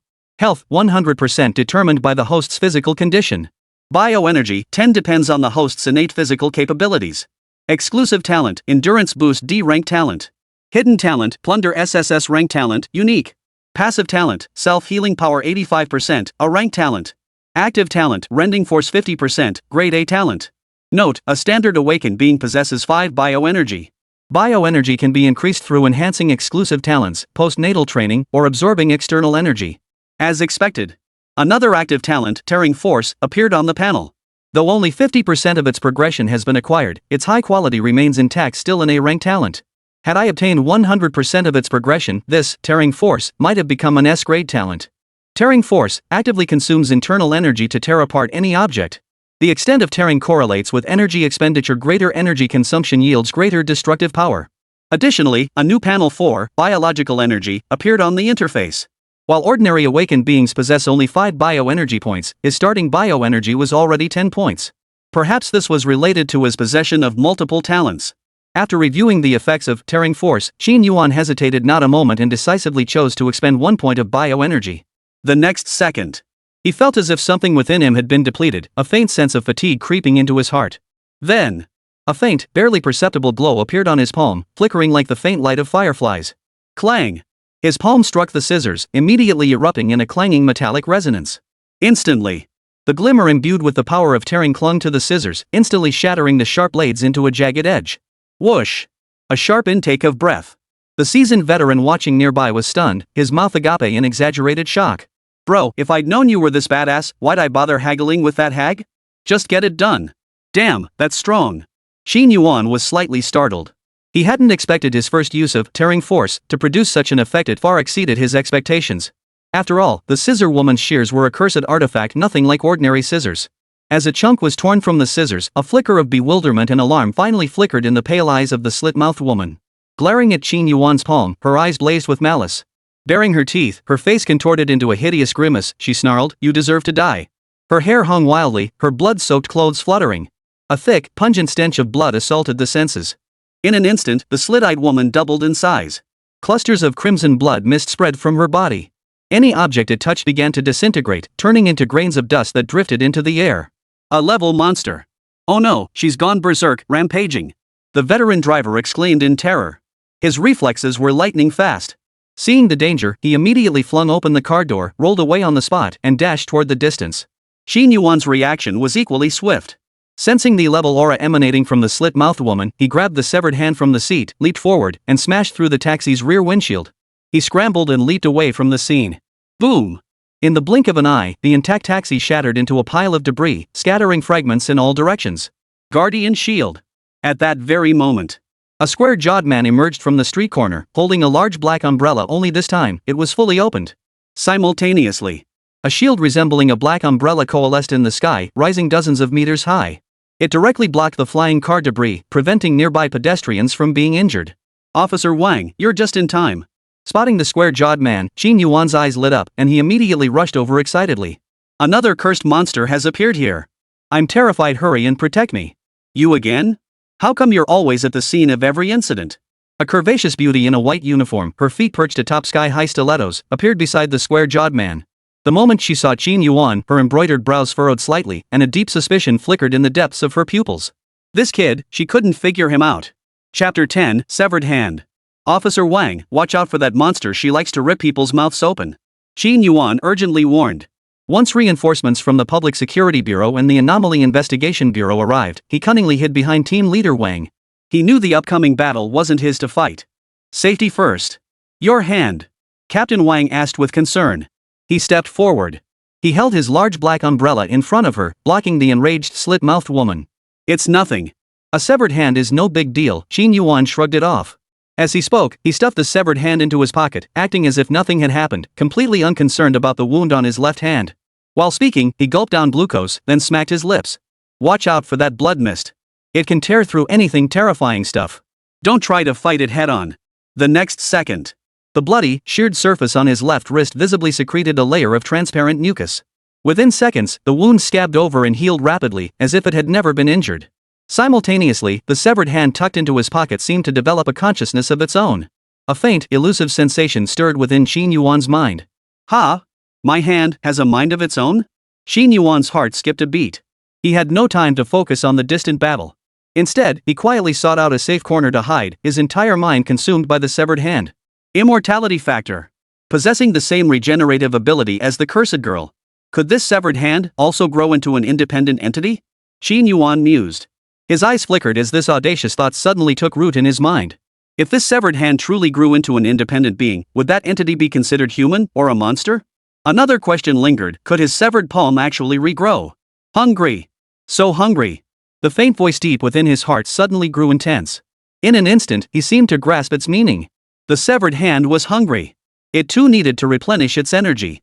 Perhaps this was the blood regeneration healing ability described in the passive talent's self-healing power, which had a certain chance of being triggered. To test his theory, Qin Yuan poured the remaining half bottle of glucose solution onto the severed hand. Drip, drip. As the liquid flowed over his palm, Qin Yuan distinctly felt a wave of refreshing sensation. It was real. The severed hand could indeed absorb glucose, though the efficiency was low. It could only absorb and convert nutrients through the skin, unable to take in the entire amount at once. But that was enough. It was enough to prove the severed hand possessed the potential to develop into an independent entity. A thought flickered. The fingers on the severed hand began to tremble faintly, so subtly that one would miss it entirely without careful observation. Interesting. Qin Yuan's heart leapt with delight. It was like discovering something truly fascinating. Young man, how could you wash your hands with divine medicine? That's nothing short of squandering a precious resource. Such waste is shameful. A hoarse voice suddenly interrupted his thoughts from beside him. At least give me a sip. He turned his head. There stood the veteran driver who'd narrowly escaped death, having slipped into this safe corner at some point. Hey, I'm Ding Mingbai. C-grade berserk talent. You can call me Old Ding. What's your name? The veteran driver edged closer, trying to strike up a conversation. His eyes gleamed as he stared intently at the half bottle of glucose in Qin Yuan's hand, swallowing repeatedly. He looked like a weasel caught stealing from an old hen, drooling with greed. Oh, and could I have a sip of that miracle potion for healing wounds? Qin Yuan. Qin Yuan replied calmly. With that, he handed over the half bottle of glucose. Here. It's just glucose, not some miracle cure. Whether it heals wounds depends entirely on the individual's constitution. Qin Yuan held nothing back regarding the glucose. He took the glucose. Old Ding remained skeptical, not immediately accepting his explanation. Instead, he impatiently poured the glucose into his gaping mouth. Gulp gulp. He gulped it down relentlessly. Why isn't it working at all? Only when the plastic bottle was completely empty did Old Ding slump to the ground, utterly dejected. He looked up at Qin Yuan, disbelief in his voice. Real glucose? Qin Yuan nodded. Yeah, just regular glucose. Except we added some saline solution. It's no different from what you'd buy at any hospital pharmacy. Damn. All that excitement for nothing. Old Ding sighed, feeling utterly dejected. Running his hand over the torn scar at his mouth, he shook his head and muttered self-deprecatingly, people really are built differently. Unlike you, Brother Qin, with your enviable healing abilities, even if you ran into a cursed woman with a gaping wound, you'd walk away unscathed. No sooner had the words left his mouth. Qin Yuan corrected him, Old Ding, you're wrong. I didn't walk away unscathed, I lost an arm. Old Ding was speechless. Staring at the severed limb before him, he opened his mouth to offer words of comfort but found himself at a loss for what to say. Compared to losing an arm and becoming disabled, having his mouth torn open and disfigured his face wasn't so unbearable. In that instant, Qin Yuan's severed hand healed his years of mental anguish. He no longer fixated on the gruesome wound on his mouth. Boom! Suddenly, a deafening explosion in the distance instantly captured their attention. Dust filled the sky. It turned out that the law enforcement officers from the Public Security Bureau and the investigators from the Anomaly Investigation Bureau, while battling the enraged slit-mouthed woman, discovered that ordinary attacks couldn't penetrate the blood mist surrounding her. Even thermal weapons proved ineffective. Any attack that touched the crimson mist instantly disintegrated, instead causing collateral damage to surrounding buildings. The tearing force was terrifying indeed. Die. All of you deserve to die. I'll tear every last one of you apart. Rift Woman roared, her face contorted in fury. She opened her gaping maw, rows of jagged fangs flashing with a cold, sharp gleam, as if she intended to devour the entire sky. Her eyes blazed crimson, radiating a savage, brutal light as she scanned the surroundings, as if etching every face present into her memory. A particularly venomous glare fixed itself on Qin Yuan, who cowered in a distant corner. Brrr. It's getting cold. The instant he was locked in its gaze, Qin Yuan felt a chill surge from his feet straight to the top of his head, causing his body to shiver involuntarily. Shrugging his shoulders, he muttered to himself, probably just feeling weak from the morning chill. Need to replenish my energy. Damn it! This level monster is tougher than anticipated. Conventional attacks are useless against her. Team leader Wang's face darkened. Damn it! According to intel, this slit-mouthed woman should be a disaster-level threat. How did she suddenly become a curse level? What the hell happened? The female investigator's eyes were filled with gravity and confusion. In the Anomaly Bureau's records, the slit-mouthed woman was classified as a mere menace-level monster. She typically appeared between 5 o'clock and 6 a.m., stopping passers-by to ask questions. If dissatisfied with the answers, she would tear open their mouths, though the damage was limited. Nothing like the terror unfolding now. That crimson blood mist alone was enough to tear through anything. Could monsters actually evolve and grow stronger? Captain Wang exclaimed in shock. It's not impossible, the female investigator mused. According to the Research Institute's latest findings, monsters can indeed undergo unpredictable mutations under certain specific conditions. She paused. Her gaze flickered toward Qin Yuan, who was hiding in the distance. She murmured, I suspect he's involved in this. Every time a monster appears, this guy is always at the scene. Chapter 11, Burned to Ashes. Blood mist swirled, the earth cracked open. Witnessing this scene, the veteran driver's heart trembled in fear. He sprang to his feet and sprinted toward the distance. As he fled, he grabbed Qin Yuan's arm and urged, Brother Qin, let's get out of here fast. This monster is terrifying. The Anomaly Bureau probably can't control her. Staying here means certain death. No need to run, Qin Yuan replied calmly. Ha! Old Ding froze. Turning to look at the officers and investigators struggling desperately in the distance, a flicker of fear flickered in his eyes as he muttered, Brother, you have that freakish recovery ability. You're not afraid of death, but I am. Because we don't have much time left with the Rift Woman. Qin Yuan keenly observed that as the glow on the horizon grew brighter, the crimson blood mist enveloping Crackwoman was fading, gradually dissipating. She fears sunlight. Once the sun fully rises, her blood mist shield will vanish. The beautiful investigator Shiran had also noticed this phenomenon. While directing her team to stall for time and avoid direct confrontation with the slit-mouthed woman, she calculated the time until the sun fully rose over the horizon. Ha! It really is! Old Ding exclaimed with delight. Narrowing his eyes, he scrutinized the slit-mouthed woman across from him. He noticed the blood-like mist had significantly faded, revealing the faint outline of a seductive figure within its center. Seeing this, he couldn't help but give a thumbs up, praising, Nice work, kid. Who knew you had such keen observation skills? The sun rose, its rays bathing the world in light. Sizzle. The blood mist emitted a sound of corrosion and melting. Under the sunlight, the slit-mouthed woman could no longer hide. Her disheveled appearance was instantly exposed to everyone's eyes. Without the protection of the blood mist, the law enforcement officers and investigators immediately swarmed forward, unleashing a barrage of weapons upon her. Gazing up at the blinding sun, Qin Yuan couldn't help but marvel, this is the power of nature. When would he be able to stand as mighty as the sun, towering at the pinnacle of humanity, shoulder to shoulder with the sun itself? Sighing aside, he wasn't about to pass up the chance to kick a fallen dog. Without the blood mist shield, slit-mouthed woman's power plummeted back to catastrophe level, stripped of her terrifying area of effect attacks. Officer Wang, don't be afraid. I'll help you. Amidst the chaos, he grabbed hold of slit-mouthed woman's thigh. No matter how fiercely she struggled, he refused to let go, clinging to her like a stubborn plaster, utterly infuriating. The Plunder progress bar began to pulse once more. Seeing this, Captain Wang gasped in alarm and shouted urgently, Danger! Get away! You're no match for her with your strength. After a brief exchange, numerous well-trained officers had already suffered casualties under the slit-mouthed woman's scissor-like attacks. And Qin Yuan? A delivery guy missing a hand charging in now? That'd be suicide. You're going in there to die. But before the words had even finished echoing, Qin Yuan had already lunged forward like a ferocious cheetah, sinking his teeth into the prey's vital spot. With Qin Yuan joining the fray, the previously grueling battle gradually became easier. "Are delivery guys this fierce nowadays?" one law enforcement officer exclaimed in shock. "Who is this young man? What is he trying to do? How can he be so fearless? He's incredible. Absolutely incredible." Seeing the sudden figure appear, they froze, each thinking the same thing. All of Slit-Mouthed Woman's attacks were now directed solely at Qin Yuan, drastically easing the pressure on the others. Soon, they worked together to subdue her. "Die. You deserve to die. I'll kill you all." The Slit-Mouthed Woman screamed hysterically.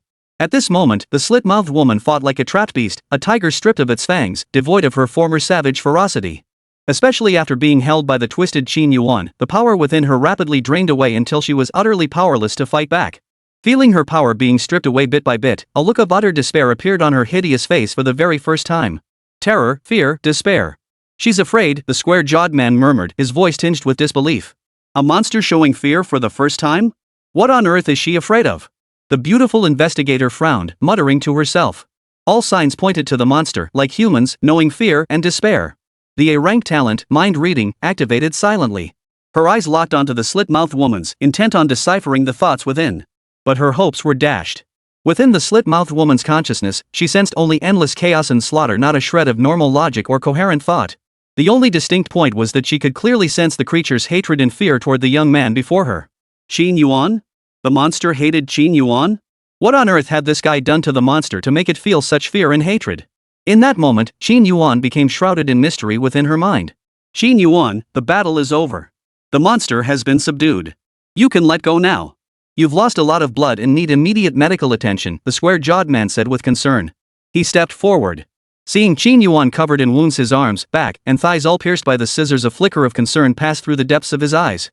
Simultaneously, his perception of Qin Yuan underwent a profound shift. A passionate young man who disregarded his own life to fight monsters. What possible evil intentions could he have? "I'm fine. I can hold on. I need to see this monster destroyed with my own eyes," Qin Yuan declared with righteous resolve. Blood streamed down his body, turning him into a living statue of gore, yet he chatted and laughed as if nothing had happened. Even though Slit-Mouthed Woman was bound and gagged, stripped of her strength to resist, he held her tightly, his eyes blazing with an excitement that grew ever more intense. "Very well. As you wish," the square-jawed man nodded. The most direct and effective way to deal with a monster was to kill it outright, to execute it on the spot. Only a dead monster was the best monster. He drew his pistol. One shot blew the Slit-Mouthed Woman's head clean off, clean and decisive, without a moment's hesitation. However, the Slit-Mouthed Woman seemed immune to physical damage. Even with a thumb-sized hole in her forehead, she didn't die. Her eyes remained filled with venomous hatred, staring straight at Qin Yuan, making one's scalp crawl. Utterly terrifying. Plunder complete. Final plunder progress, 100%. Acquired new talent, Tearing Force. Seeing the settlement prompt on his talent panel, Qin Yuan finally released his grip with satisfaction, grinning inwardly. "Captain Wang, burning it won't work. Physical methods are useless against this kind of monster," the beautiful investigator Shiran reminded him. "Understood." Team leader Wang agreed. Under everyone's gaze, he wielded a flamethrower, unleashing flames exceeding 1,000 degrees Celsius onto the Slit-Mouthed Woman's body. The next second, a heart-wrenching wail erupted from within the raging flames. Rolling black smoke shot straight into the sky. Soon, a putrid, acrid smell of burning filled the entire street. Thus, the Slit Woman's wails persisted for over 3 hours. Only when the sun hung high in the sky did she finally burn to ashes, leaving behind only a pair of scissors with a gaping notch. When an investigator from the Anomaly Bureau picked up the scissors from the ashes, his mouth curled upward involuntarily, and a barely perceptible crack appeared at the corner of his lips. However, lost in the triumph of vanquishing the monster, no one noticed the chilling transformation upon his face. Chapter 12: The Indestructible Shield. The danger had passed. Qin Yuan crouched on the ground, silently letting out a sigh of relief. Staring at the distant ashes, he sipped glucose to replenish his energy while his eyes flickered with excitement he couldn't conceal. The Slit-Mouthed Woman was dead. He had successfully plundered a complete innate ability. Upon 100% acquisition, Tearing Force had ascended to an S-rank talent as he'd hoped. And there was an unexpected bonus. Active talent, Tearing Force 100% S-rank talent. Tearing Force actively consumes internal energy to tear apart any object. The extent of tearing correlates with energy expenditure. Greater energy consumption yields greater destructive power. When unleashed at full strength, it can form an indestructible shield on the body's surface, shattering any attack. A new description now appeared alongside the newly acquired talent ability. Indestructible shield. When unleashed at full power, it can form a shield on the body's surface capable of shattering any attack, much like the crimson blood mist unleashed by Slit-Mouthed Woman during her berserk state, tearing through all damage. What a great skill! Qin Yuan thought with quiet delight. With this ability, Mom would never have to worry about him encountering monsters again.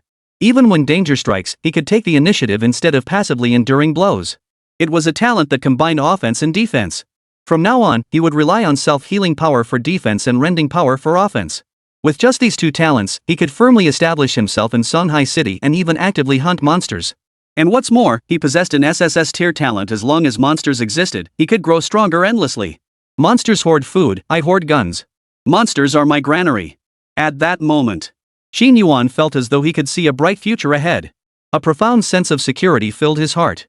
Qin Yuan, it's perfectly normal to struggle adapting when facing monsters for the first time. The square-jawed man approached. He saw Qin Yuan sitting dazed on the curb, assuming the young man was overwhelmed by his first encounter with such danger, unable to process the brutal scene immediately and needing time to recover.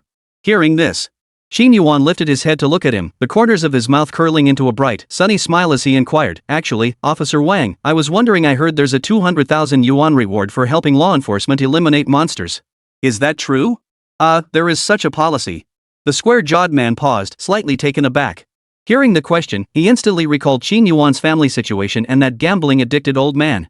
A wave of understanding washed over him. Then, he reached out and slapped the other man on the shoulder, bursting into hearty laughter. "Ha, you're a good lad. No wonder you were fighting so fiercely earlier. It was all for the 200,000 yuan reward.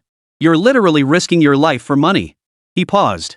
He solemnly promised, "But this time, I won't just give you the 200,000 yuan reward on behalf of the police department. I'll also award you a medal for bravery." Well then, I'll thank Officer Wang in advance," Qin Yuan grinned. The square-jawed man replied earnestly, "You've earned it." Just then, a wave of fragrance wafted over. The beautiful female investigator across the room, perched on sky-high stilettos, swayed her hips as she walked over. She was graceful and elegant. A pair of ample curves bounced beneath her uniform, leaving Qin Yuan dazzled and his heart racing, with a certain part of his body showing subtle signs of stirring. "Damn, she's fierce." The beautiful investigator stopped before him, extending a fair arm as she introduced herself. "Hello, Qin Yuan. My name is Sharan, head of the Special Operations Unit of the Anomaly Investigation Bureau. This is our second meeting." "I'm not," Qin Yuan replied earnestly. After speaking, he raised his left arm, the one without a palm, and waved it, indicating he couldn't shake hands. Sharan rolled her eyes. An expression of utter speechlessness spread across her exquisite face. What kind of person is this? Unbelievable. The atmosphere grew awkward. The silence hung thick in the air. After a moment of silence, Tao Shi's face darkened, her expression turning stern. "You think you're funny?" Noticing the awkwardness, Qin Yuan blinked, instantly realizing he'd made the wrong joke. Just as expected. This fierce-looking girl was exactly as her appearance suggested, extremely fierce and with a terrible temper. She was no pushover. Her pretty face turned cold. Jiao Shi said expressionlessly, "Qin Yuan, please come with me to the station to give a statement. I have a few matters requiring your cooperation in the investigation." With that, she turned and strode toward the black SUV parked across the street. Simultaneously, the investigators beside her understood the signal. Working in pairs, they approached Qin Yuan, flanking him on either side like bodyguards, blocking his path. What a fickle woman. Seeing this, Qin Yuan shrugged. It seemed a trip to the bureau was unavoidable today. The veteran driver, who hadn't left either, would be brought to the Special Investigation Bureau for questioning as well. As if sensing their shifting moods, the square-jawed man followed behind them, offering reassurance. "Qin Yuan, rest assured. Sharan is just someone who wears her heart on her sleeve. She's summoning you to the bureau to understand the details of your encounter with the creature. She won't give you a hard time." By the time they emerged from the bureau, it was already 1 p.m. Damn it. Not only did I lose a cab, but I wasted half my morning too. What rotten luck, the veteran driver couldn't help but grumble. The thought of his taxi still having an outstanding loan made his heart ache. It was truly a case of losing both the battle and the wife. The loan wasn't paid off, but the car was gone first. What kind of situation was this? This was undoubtedly adding insult to injury, making his already struggling family's situation even more difficult. Sigh. At least he'd saved his own skin. As long as he was alive, there was hope. As the saying goes, as long as the Green Mountains remain, we needn't fear the lack of firewood. After some self-comfort, he turned to Qin Yuan beside him and said with a smile, "Brother Qin, you just got that 200,000 yuan bonus. Could you lend me 100,000? When I make a comeback someday, I'll repay you 100-fold. Here, hand me your phone." Qin Yuan said. Recalling how the man had shown concern for his safety in the car, Qin Yuan felt this person wasn't bad at heart and was worth getting to know. A mere 100,000 yuan was within his means. We're all fellow travelers in this world, so if I can lend a hand, I will. That's very kind of you. Sure thing, brother Qin. The moment he heard there was money involved, the veteran driver eagerly handed over his phone. Old Ding, consider this 100,000 yuan my compensation for your car.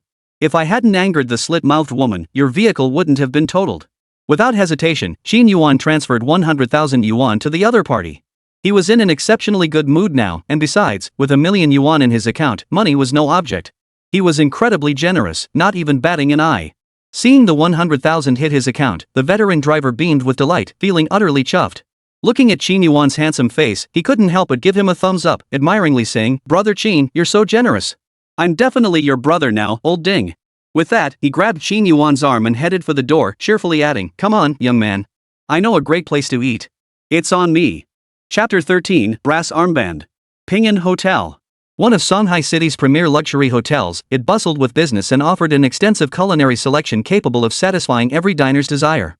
If a customer requested it, even the flesh and blood of monsters could be prepared here. Those who dined here were symbols of both power and status. Ordinary people had no chance of ever setting foot in such a place. Even if you had the money, you wouldn't have the privilege to enter. Just as they arrived at the hotel entrance, before Qin Yuan and Old Ding could push open the door, a security guard in a black suit blocked their path. "Sorry, sir, delivery personnel aren't allowed inside. If you wish to pick up your order, please wait at the kitchen entrance." The guard stepped forward, blocking Qin Yuan's path. His gaze sharpened instantly upon seeing the delivery uniform Qin Yuan wore. "I'm not here to pick up an order. I'm here to eat," Qin Yuan replied, his expression sour. The guard's suspicious gaze, as if he were a thief, sparked an inexplicable surge of anger within him. They were both working people who had the right to look down on whom. "Sorry, sir, please show your ID. If you don't have one, you're not welcome here," the guard replied expressionlessly. He remained firmly planted in the doorway, showing no sign of moving aside. "ID? What kind of proof do you need just to eat a meal?"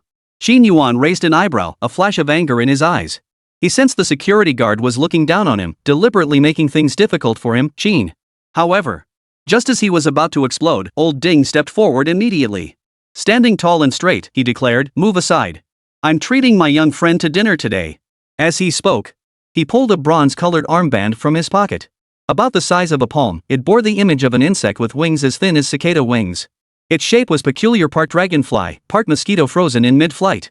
The moment the security guard saw the armband, his stern expression instantly melted into a warm smile, his mood shifting faster than turning a page. The next second, he hurriedly stepped forward, bowing and scraping, "My apologies, honored guest. Please, come in." Clearly, this bronze-colored insect armband served as proof of identity.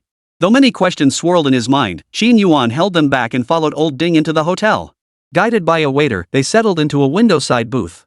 "Old Ding, what exactly is that armband?" That security guard acted like he'd seen his own father when he spotted it, Qin Yuan asked curiously. Old Ding smiled faintly. "Young man, you're not aware, but this is actually the credential to enter the Peace Hotel." He lifted a cup of fragrant tea, sipped it lightly, then continued, "Mine is only bronze level, so I can only dine in the first floor lobby. If you want to enjoy finer, more delicious dishes, you need a higher level armband." Higher level armbands? Hearing the explanation, Qin Yuan felt rather ignorant, as if he didn't understand much about this world. Clearly, the Pinyin Hotel operated differently, with its own membership tiers.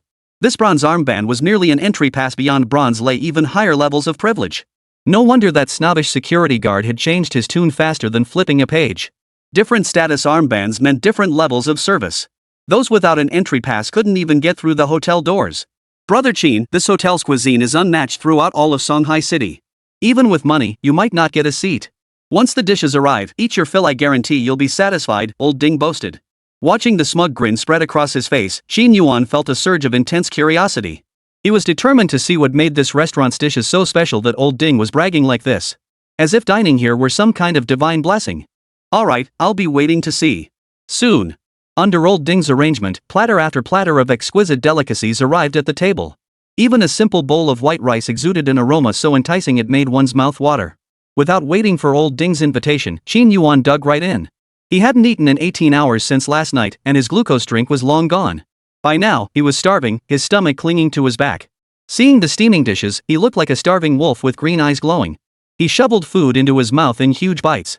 He picked up a piece of meat, popped it into his mouth, and bit down. The juices sizzled and sputtered, filling his mouth with pure bliss.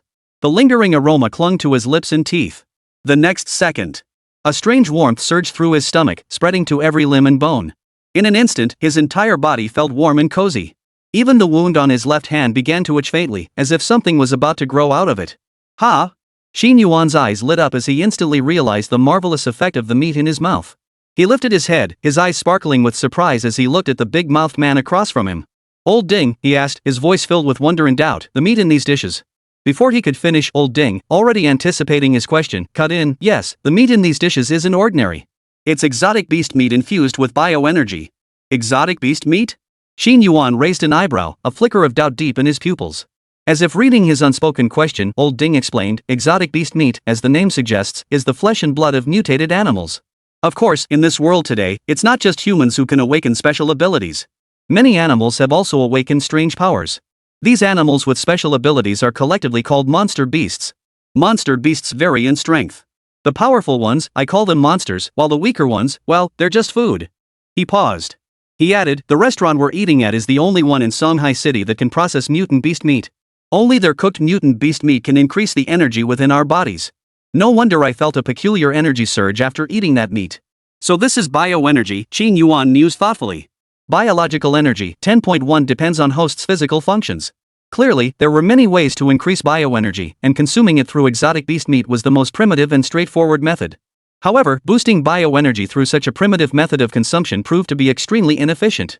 After a full meal, the bioenergy on his talent panel increased by a mere 0.1 points, a negligible gain. Fortunately, Xin Yuan had discovered a method to boost his bioenergy. Eating is also a form of cultivation. Seeing this, Old Ding immediately saw through his thoughts and hurriedly cautioned, "Young brother Qin, though the meat of the strange beasts is delicious, you mustn't eat it indiscriminately. Otherwise, you risk being contaminated by the beast's power and ultimately becoming a mindless killing machine." "Even cooked beast meat is off limits?" Xin Yuan asked in confusion. Old Ding replied solemnly, "Monster meat requires special preparation. You can't cook it like ordinary meat. Otherwise, why do you think the Peace Hotel became Shanghai City's one-of-a-kind establishment?" "Its existence has its reasons." After Old Ding's explanation, Xin Yuan grasped the stakes involved and understood the Pinyin Hotel's unique position. A rare commodity. With its exclusive recipe for exotic beast meat alone, the Peace Hotel could monopolize the entire Shanghai market, perhaps even the nation. "Well," Old Ding beamed. "This meal wasn't a waste, was it? Old Ding, thank you for your hospitality." "I thoroughly enjoyed the meal," Xin Yuan replied politely. As they spoke, a waitress in a long skirt hurried over, interrupting them. "Honored guest, someone outside claims to be your friend and is insisting on coming in." "My friends?" Old Ding frowned, looking suspicious. He turned his head, craning his neck toward the entrance. There, security guards were holding back two young people, a man and a woman who seemed to be arguing. One of them, a pretty girl in a strappy miniskirt, kept pointing her finger in their direction. Who could they be?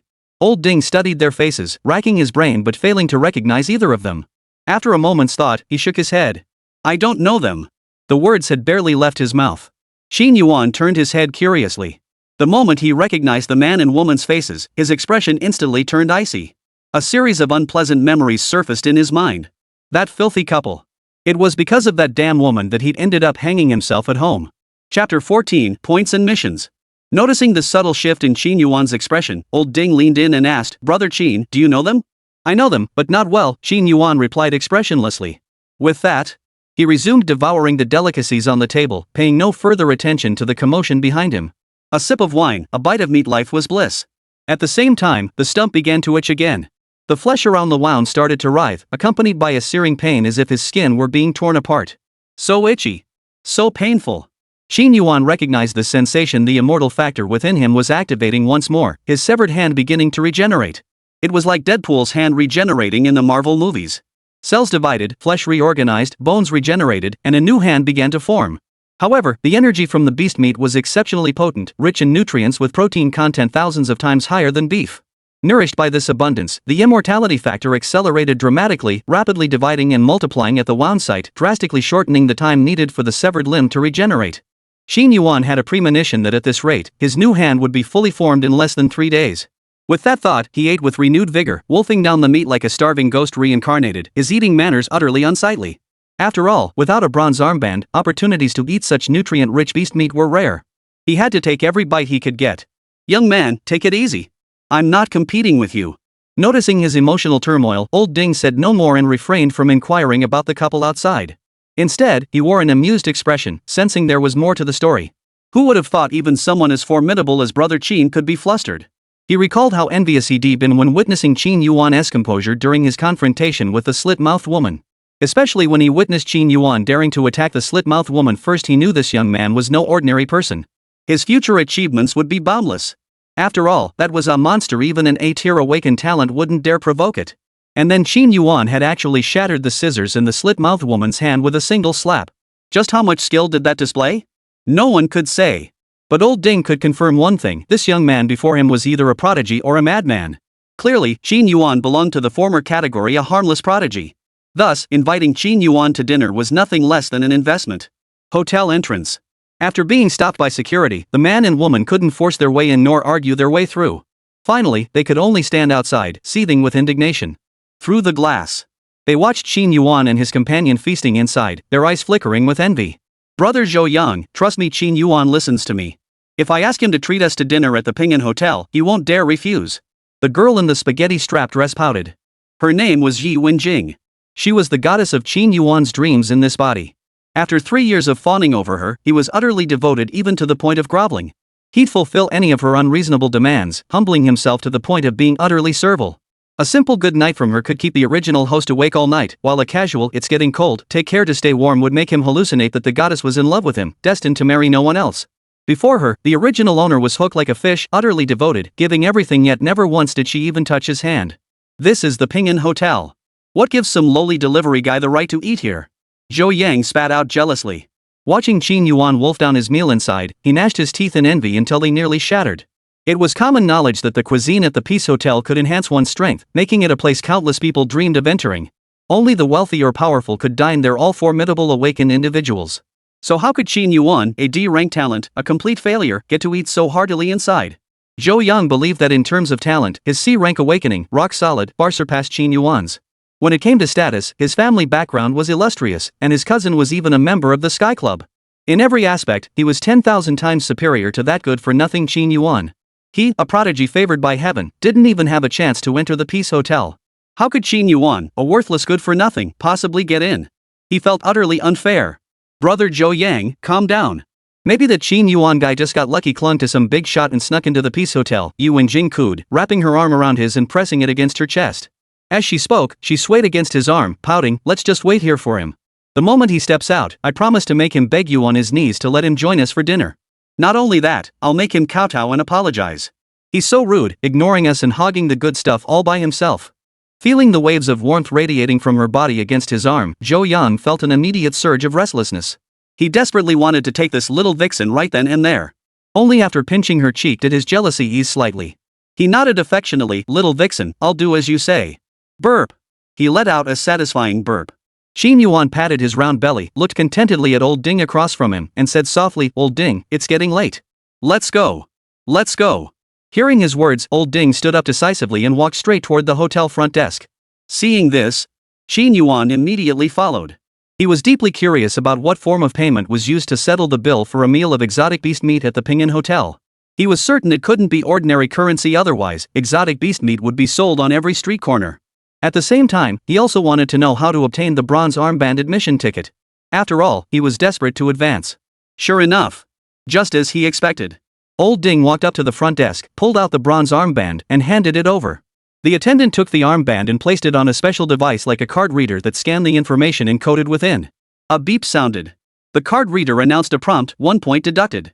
Account balance, 0, esteemed guest, please recharge your points promptly to avoid disruption during your next visit. Take back the armband. Old Ding couldn't help but sigh, damn. No points left again. Points? Qin Yuan asked curiously, "Old Ding, how do you top up these points? And how do you get this armband?" Before old Ding could answer. Before old Ding could speak, the female cashier across the counter answered first, "Esteemed customer, if you wish to receive an armband, you must first select an assessment at the back counter. Only upon completing the assessment can our company issue you the armband." She paused.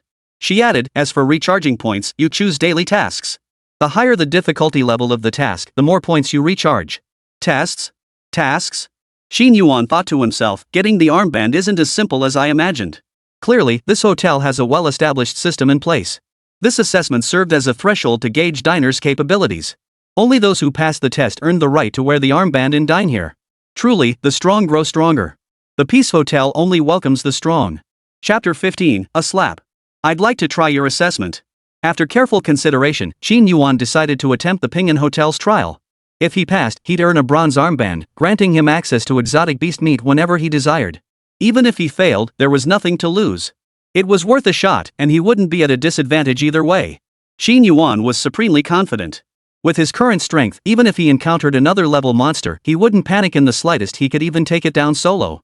Now, two things consumed his thoughts. First, finding ways to boost his biological energy. Second, tracking down monsters to plunder. After all, the talent for plundering was addictive. It brought an incomparable sense of accomplishment. Upon hearing this, the female cashier smiled faintly and nodded. Certainly, sir. Please wait a moment. Her fingers danced across the keyboard with rapid, rhythmic taps. After a flurry of operations, she sent him a web link, instructing Qin Yuan to log in and fill out his personal information. After 10 minutes of simple procedures, Qin Yuan registered an account at the Peace Hotel under the nickname Qin. Now, once he completed the assessment, he could activate his account and officially become a distinguished member of the Peace Hotel. Sir, your assessment task has been updated. The objective is to harvest a white-bearded wild ginseng root from Nyosho Mountain within 2 weeks. Should you fail to complete this assessment within the allotted time, you will permanently lose your eligibility to register as a Ping'an member, the female cashier said with a smile. Understood. Qin Yuan nodded calmly, decisively choosing to accept. He was completely unaware of the challenge level of the assessment task. Meanwhile, old Ding, standing nearby, grew solemn upon hearing the task. After hesitating, he whispered a warning. Young Mr. Qin, do you know what kind of place Mount Nyosho is? Qin Yuan replied, I know. Nyoshan Mountain is located southwest of Songhai City, about 200 kilometers away. It's shrouded in mist year-round and is a famous 5-rated national forest park. Then do you know what a white-bearded wild ginseng root is? Old Ding pressed. White-bearded wild ginseng is naturally wild ginseng with white root hairs, Qin Yuan answered without hesitation. Old Ding fell silent for a moment. Hearing the young man's reply, he gave a bitter smile, unsure whether to call him naive and ignorant or just plain stupid. What an inexperienced young man. Although Nyoshan Mountain is a 5-rated national forest park, that designation applies only to its outer regions. One mustn't be fooled by outside rumors. In truth, between 800 and 1,000 people go missing on Nyoshan Mountain every year. Even professional expedition teams venturing deep into Nyoshan Mountain rarely return alive. Legend has it that terrifying monsters and cannibals dwell in the mountain's depths, and no one who trespasses into their territory ever survives. It is a monster's playground, a paradise for beasts, and a valley of death for humans. Truly a forbidden zone of life. The white-bearded wild ginseng, priceless in the market, possesses extraordinary medicinal value. It grows precisely in the dense forests of high mountains, amidst toxic mists and miasmas, making it exceedingly rare. Choosing this assessment task was undoubtedly harder than climbing to the heavens, utterly impossible to accomplish. That's the situation.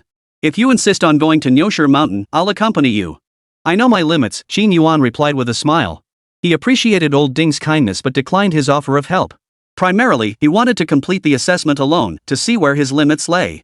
If possessing an SSS-tier talent, Plunder, an A-tier talent, self-healing, and an S-tier talent, rending force, still couldn't secure success, then adding another person would only be a suicide mission.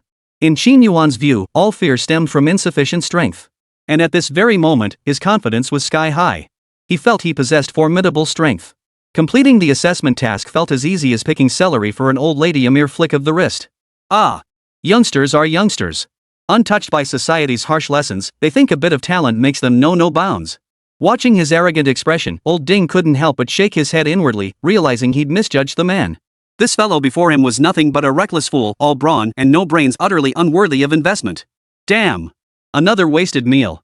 After briefly reviewing the assessment process, Qin Yuan and old Ding headed toward the exit.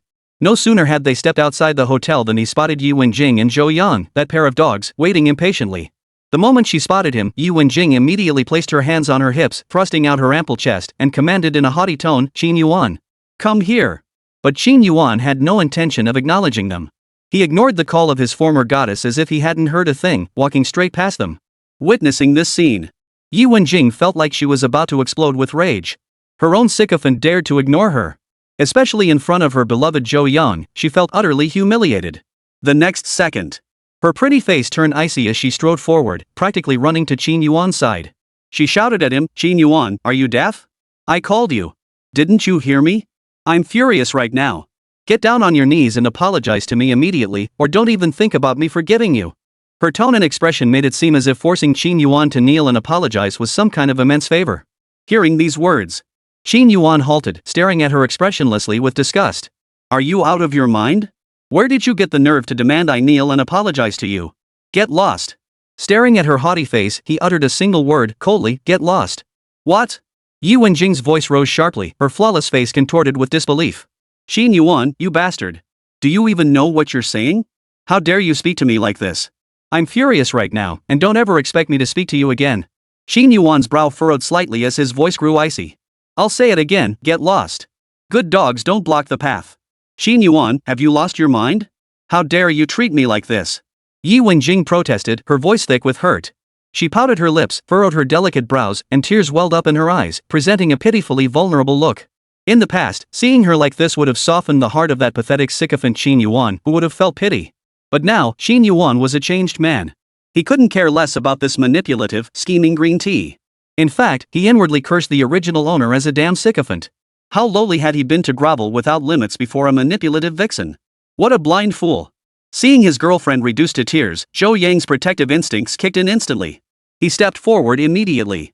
You're a worthless piece of trash with a D-rank awakening talent. What gives you the right to speak to Wenjing like that? He stepped forward to block Qin Yuan's path, pointing an accusing finger at him. Get down on your knees right now and apologize to Wenjing. Otherwise, I'll break your legs and make you crawl on your knees for the rest of your life.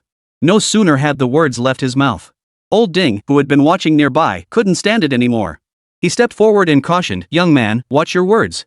Don't talk big, or you'll get yourself beaten up. Old geezer, mind your own filthy mouth.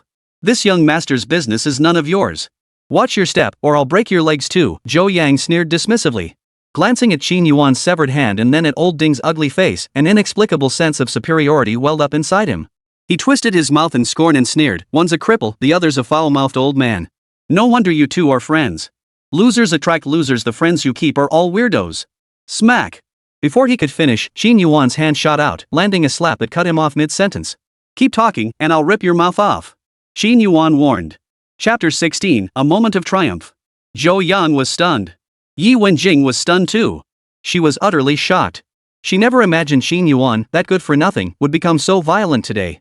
He slapped someone across the face over a minor disagreement. Where was the meek, silent, and submissive demeanor he usually displayed? Had something triggered him? Qin Yuan, how dare you hit brother Zhou Yan? You've gone too far. Apologize immediately, or brother Zhou Yang really will break your legs. Smack! The words had barely left her mouth. Another sharp slap echoed through the air. You're the one who talks too much. Qin Yuan glared coldly. A flash of disgust and savagery flickered deep within his pupils. You! Qin Yuan, you bastard! How dare you hit me too? Yi Wenjing screamed in disbelief, her eyes wide with shock. She raised her delicate hand to cover her swollen cheek, tears falling like broken strings of pearls. She wept bitterly, her face twisted with hurt and injustice. Qin Yuan, you've changed. You've changed so much I don't even recognize you anymore. Her voice choked with sobs, tears streaming down her face. Qin Yuan is dead thanks to you. Qin Yuan's face was cold and ruthless as he stared straight at her, grinding out each word between clenched teeth. That pathetic sycophant died long ago. Let me warn you, if you ever bother me again, I won't hesitate to show you exactly why the flowers are so red. You bastard! You're asking for death. What gives you the right to act so arrogant, you worthless piece of trash with a D-rank awakening talent? Zhou Yang roared in fury. The stinging pain on his cheek ignited an unprecedented sense of humiliation within him, his eyes blazing with fury. Rock solid.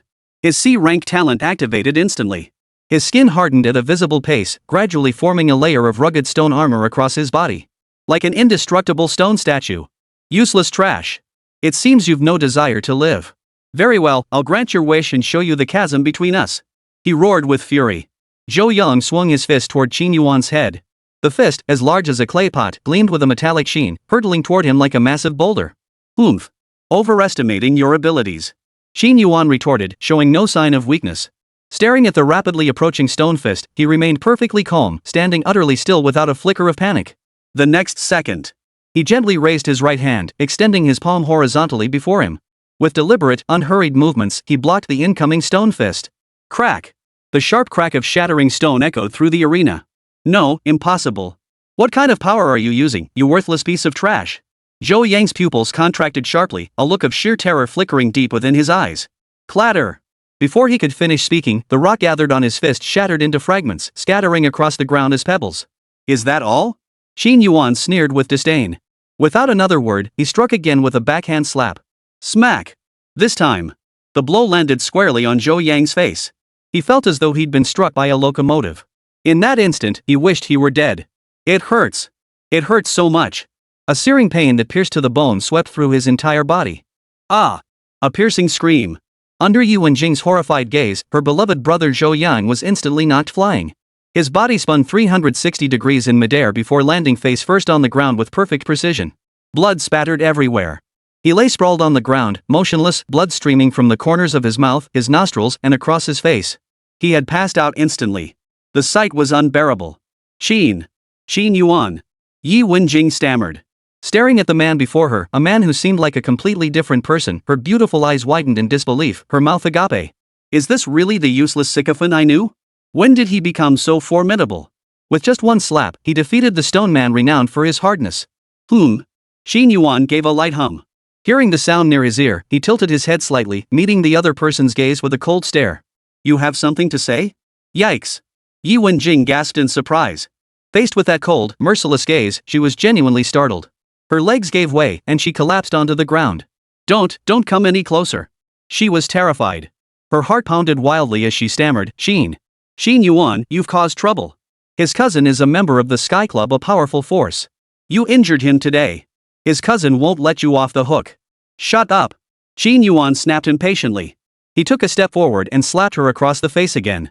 This time, 2 red, swollen handprints appeared on Yi Wenjing's fair cheek. One on each cheek. Both sides got their share. What kind of power is this? It can destroy AC-grade defensive talent in an instant. Old Ding watched in horror from the sidelines. The closer he got, the more he sensed the terrifying power concealed within that seemingly ordinary slap.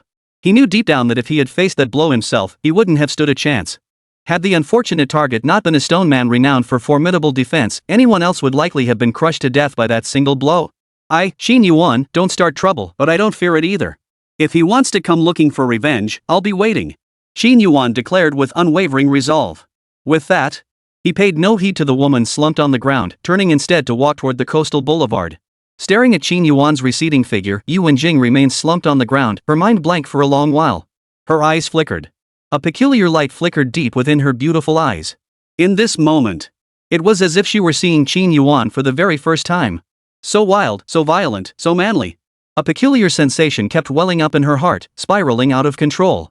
After parting ways with old Ding, Qin Yuan walked alone to where his electric scooter was parked. Fortunately, it hadn't been stolen, though the key hadn't been removed for so long that the battery was critically low. He pulled out his phone and found it too was running low, with only 15% battery remaining. He checked the time, 5 p.m. Several missed calls, labeled, Station Chief Lu. Pushing the scooter, he dialed the number to ask what was going on. Beep beep beep. The moment the call connected, Station Chief Lu's shrill, raspy voice blared, Hey, Qin Yuan. You still want this job? We got a complaint last night you haven't taken a single order all day. If you don't want to work, just say so. Don't stand around doing nothing and drag our station down. The volume was so loud it nearly split his eardrums. Even through the phone, Qin Yuan could practically picture the spittle flying from the other end. He grabbed his phone and spat at the screen, Screw you. I quit. If I ever deliver food again, you'll be my grandson. He didn't mince words. After the rant, he hung up immediately, leaving old Lu stomping his feet in frustration on the other end. Delivering food? Not in this lifetime. It swept away all the pent-up frustration in the worker's heart. What a rush! Qin Yuan was overjoyed. Not only had he beaten up that green tea today, avenging past humiliation, but he'd also cursed out that bloodsucker old Lu, finally feeling vindicated. At this very moment, his happiness knew no bounds. Whistling a tune, he strode along with light steps, even the evening breeze felt gentle. Young man, have you no shame? Just as he passed through an alley, a sinister voice suddenly echoed from behind. Chapter 17, Shame or No Shame? Shame? Qin Yuan's heart skipped a beat. Who was this person?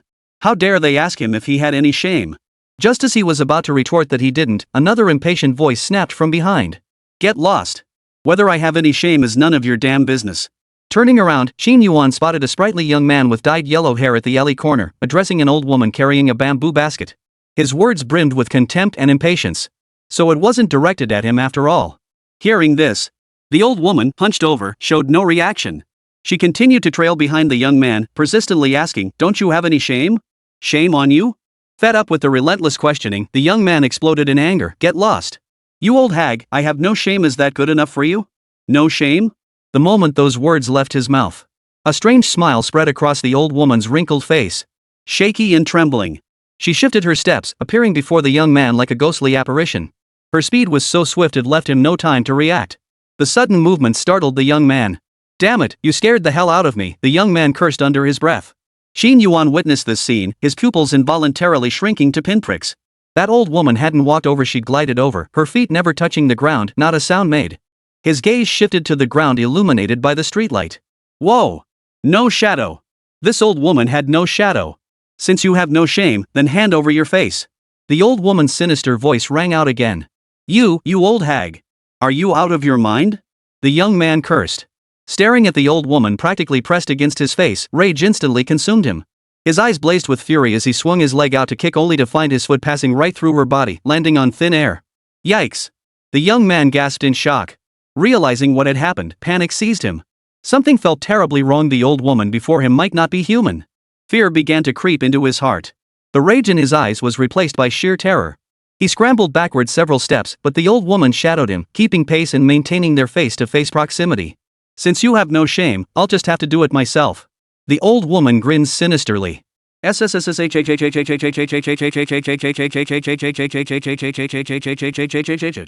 Skin split open. The next second, under Qin Yuan's stunned gaze, the skin on the young man's face suddenly tore apart. Without the old woman lifting a finger, it seemed as though some eerie force was peeling away the skin from his face. Blood poured down. Ah! Damn it, get off me! It hurts! Help! The young man screamed in agony, flailing his arms wildly in the air, but it was all in vain. The old woman seemed to vanish into thin air. No matter how violently he struggled, the skin on his face continued to be torn away inch by inch, bit by bit. Despair, helplessness. His face peeled away, flesh and blood a gruesome mess. The sight was horrifying. Soon, a complete layer of skin was peeled away. The once spirited young man, now faceless, lost all vitality in that instant. It was as if his entire life force had been drained away by that very skin. Then, the face in the old woman's hand suddenly let out a wail. The entire skin trembled, its eyebrows and mouth twitching. Its expression was filled with terror and despair. "Help! Help me!" The face emitted the young man's agonized cries for help. Thud! The lifeless body fell stiffly to the ground. Hiss! Monster! It was a face-stealing monster. And it had no physical form. Qin Yuan narrowed his eyes, instantly discerning the old woman's true nature. No way to fight it head-on. He greased his soles, hurriedly pushed his electric scooter, and turned to flee. Sure enough, after stripping the young man's face, the old woman's cold, eerie gaze settled on Qin Yuan. Like a ravenous beast prowling the darkness, constantly hunting nearby prey. "Young man, have you no shame?" A voice chilling to the bone echoed beside him. Hearing that voice, Qin Yuan remained silent, pretending not to hear a word. He lowered his head, fixed his gaze on the residential complex in the distance, and sprinted forward without a moment's delay, daring not to slow down. Swish! The old woman teleported forward like a ghostly apparition, instantly blocking his path. "Young man, why are you running? Have you no shame?" A pair of cloudy eyes stared straight at him. Less than half a meter separated them. Qin Yuan's skin crawled with goosebumps, cold sweat breaking out on his back. His mind raced. Recalling the young man's earlier tactics, a countermeasure gradually formed in his mind. Facing this old hag, he absolutely couldn't answer no shame. If he said no shame, she'd surely tear his face off. If he answered I have shame, perhaps he could save his own face. "Do you have any shame?" the old woman demanded again. Staring at the monster blocking his path, Qin Yuan paused for a moment before uttering a hollow lie. "I have dignity." Hearing this, the old woman froze, a flicker of surprise crossing her weathered face. Then, her lips stretched into a forced smile, she said, "Since you value your dignity, how about this face in my hand?" Saying this, she grabbed the freshly peeled face, held it out, and gave it a shake in the air, as if hawking it like merchandise. With each shake, the blood-soaked face suddenly emitted the agonized screams of a young man. "It hurts. It hurts so much. Stop shaking it. If you shake it anymore, I'll die." Seeing this, Qin Yuan frowned slightly. He hadn't expected this old woman to play by her own rules. It seemed that no matter how he responded, his handsome face was doomed today. Facing this predicament, he gradually regained his composure. After a moment's thought, he shook his head and refused. "This face is too ugly. I can't stand looking at it." The old woman froze again. Clearly, Qin Yuan's answer had once again surpassed her expectations. "Since you don't fancy this face, I'll swap it for another one." She lifted the floral cloth covering the bamboo basket, tossed the face skin she held into it, then pulled out another one, this one with sharp eyebrows and starry eyes. Through the fabric scaps, Qin Yuan glimpsed a thick stack of faces piled inside the basket like dumpling wrappers. Each face emitted faint cries. Seeing the strikingly handsome face, Qin Yuan swallowed hard and stammered, "This. I admit this face is handsome, but I'm not worthy of him." Haggling. "No problem. You can try it on first. If it doesn't fit, we'll swap it for another one.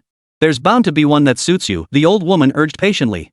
In that moment, she seemed less like a terrifying monster and more like a professional saleswoman, laying on the thick to sell her wares. After speaking, ignoring Qin Yuan's objections, she picked up the handsome mask and prepared to affix it to his face. Chapter 18, Playing Cards. Forced Sale. As the mask drew closer before his eyes, Qin Yuan tried to dodge but couldn't move, as if frozen in place. Under the old woman's gaze, an invisible force held him down, leaving him utterly immobilized. "I don't think it's suitable." "There's no need to even try it," Qin Yuan hurriedly protested. But this time, the old woman was determined to have her way, paying no heed to his words. Seeing this, Qin Yuan secretly activated his innate ability, Tearing Force. After consuming 1 point of bioenergy, he decisively concentrated, tearing light, onto his own face. The next second, a faint glow emanated from his face, starkly out of place on the dimly lit street. Boom! The handsome face exploded the moment it touched him, scattering into a cloud of dust. "What? My face." "You'll pay for my face," the old woman screamed hysterically. Seeing her cherished face destroyed, her expression instantly turned vicious. She lunged forward, clawing at Qin Yuan's face. In that moment, she tore off her mask of kindness, no longer willing to bargain with Qin Yuan. Gentle tactics weren't working. Time for force. Her 10 fingernails shot out like razor-sharp blades, glowing with an eerie green light. Clang! Clang! The clang of metal colliding erupted suddenly. "Unbreakable shield," he growled lowly.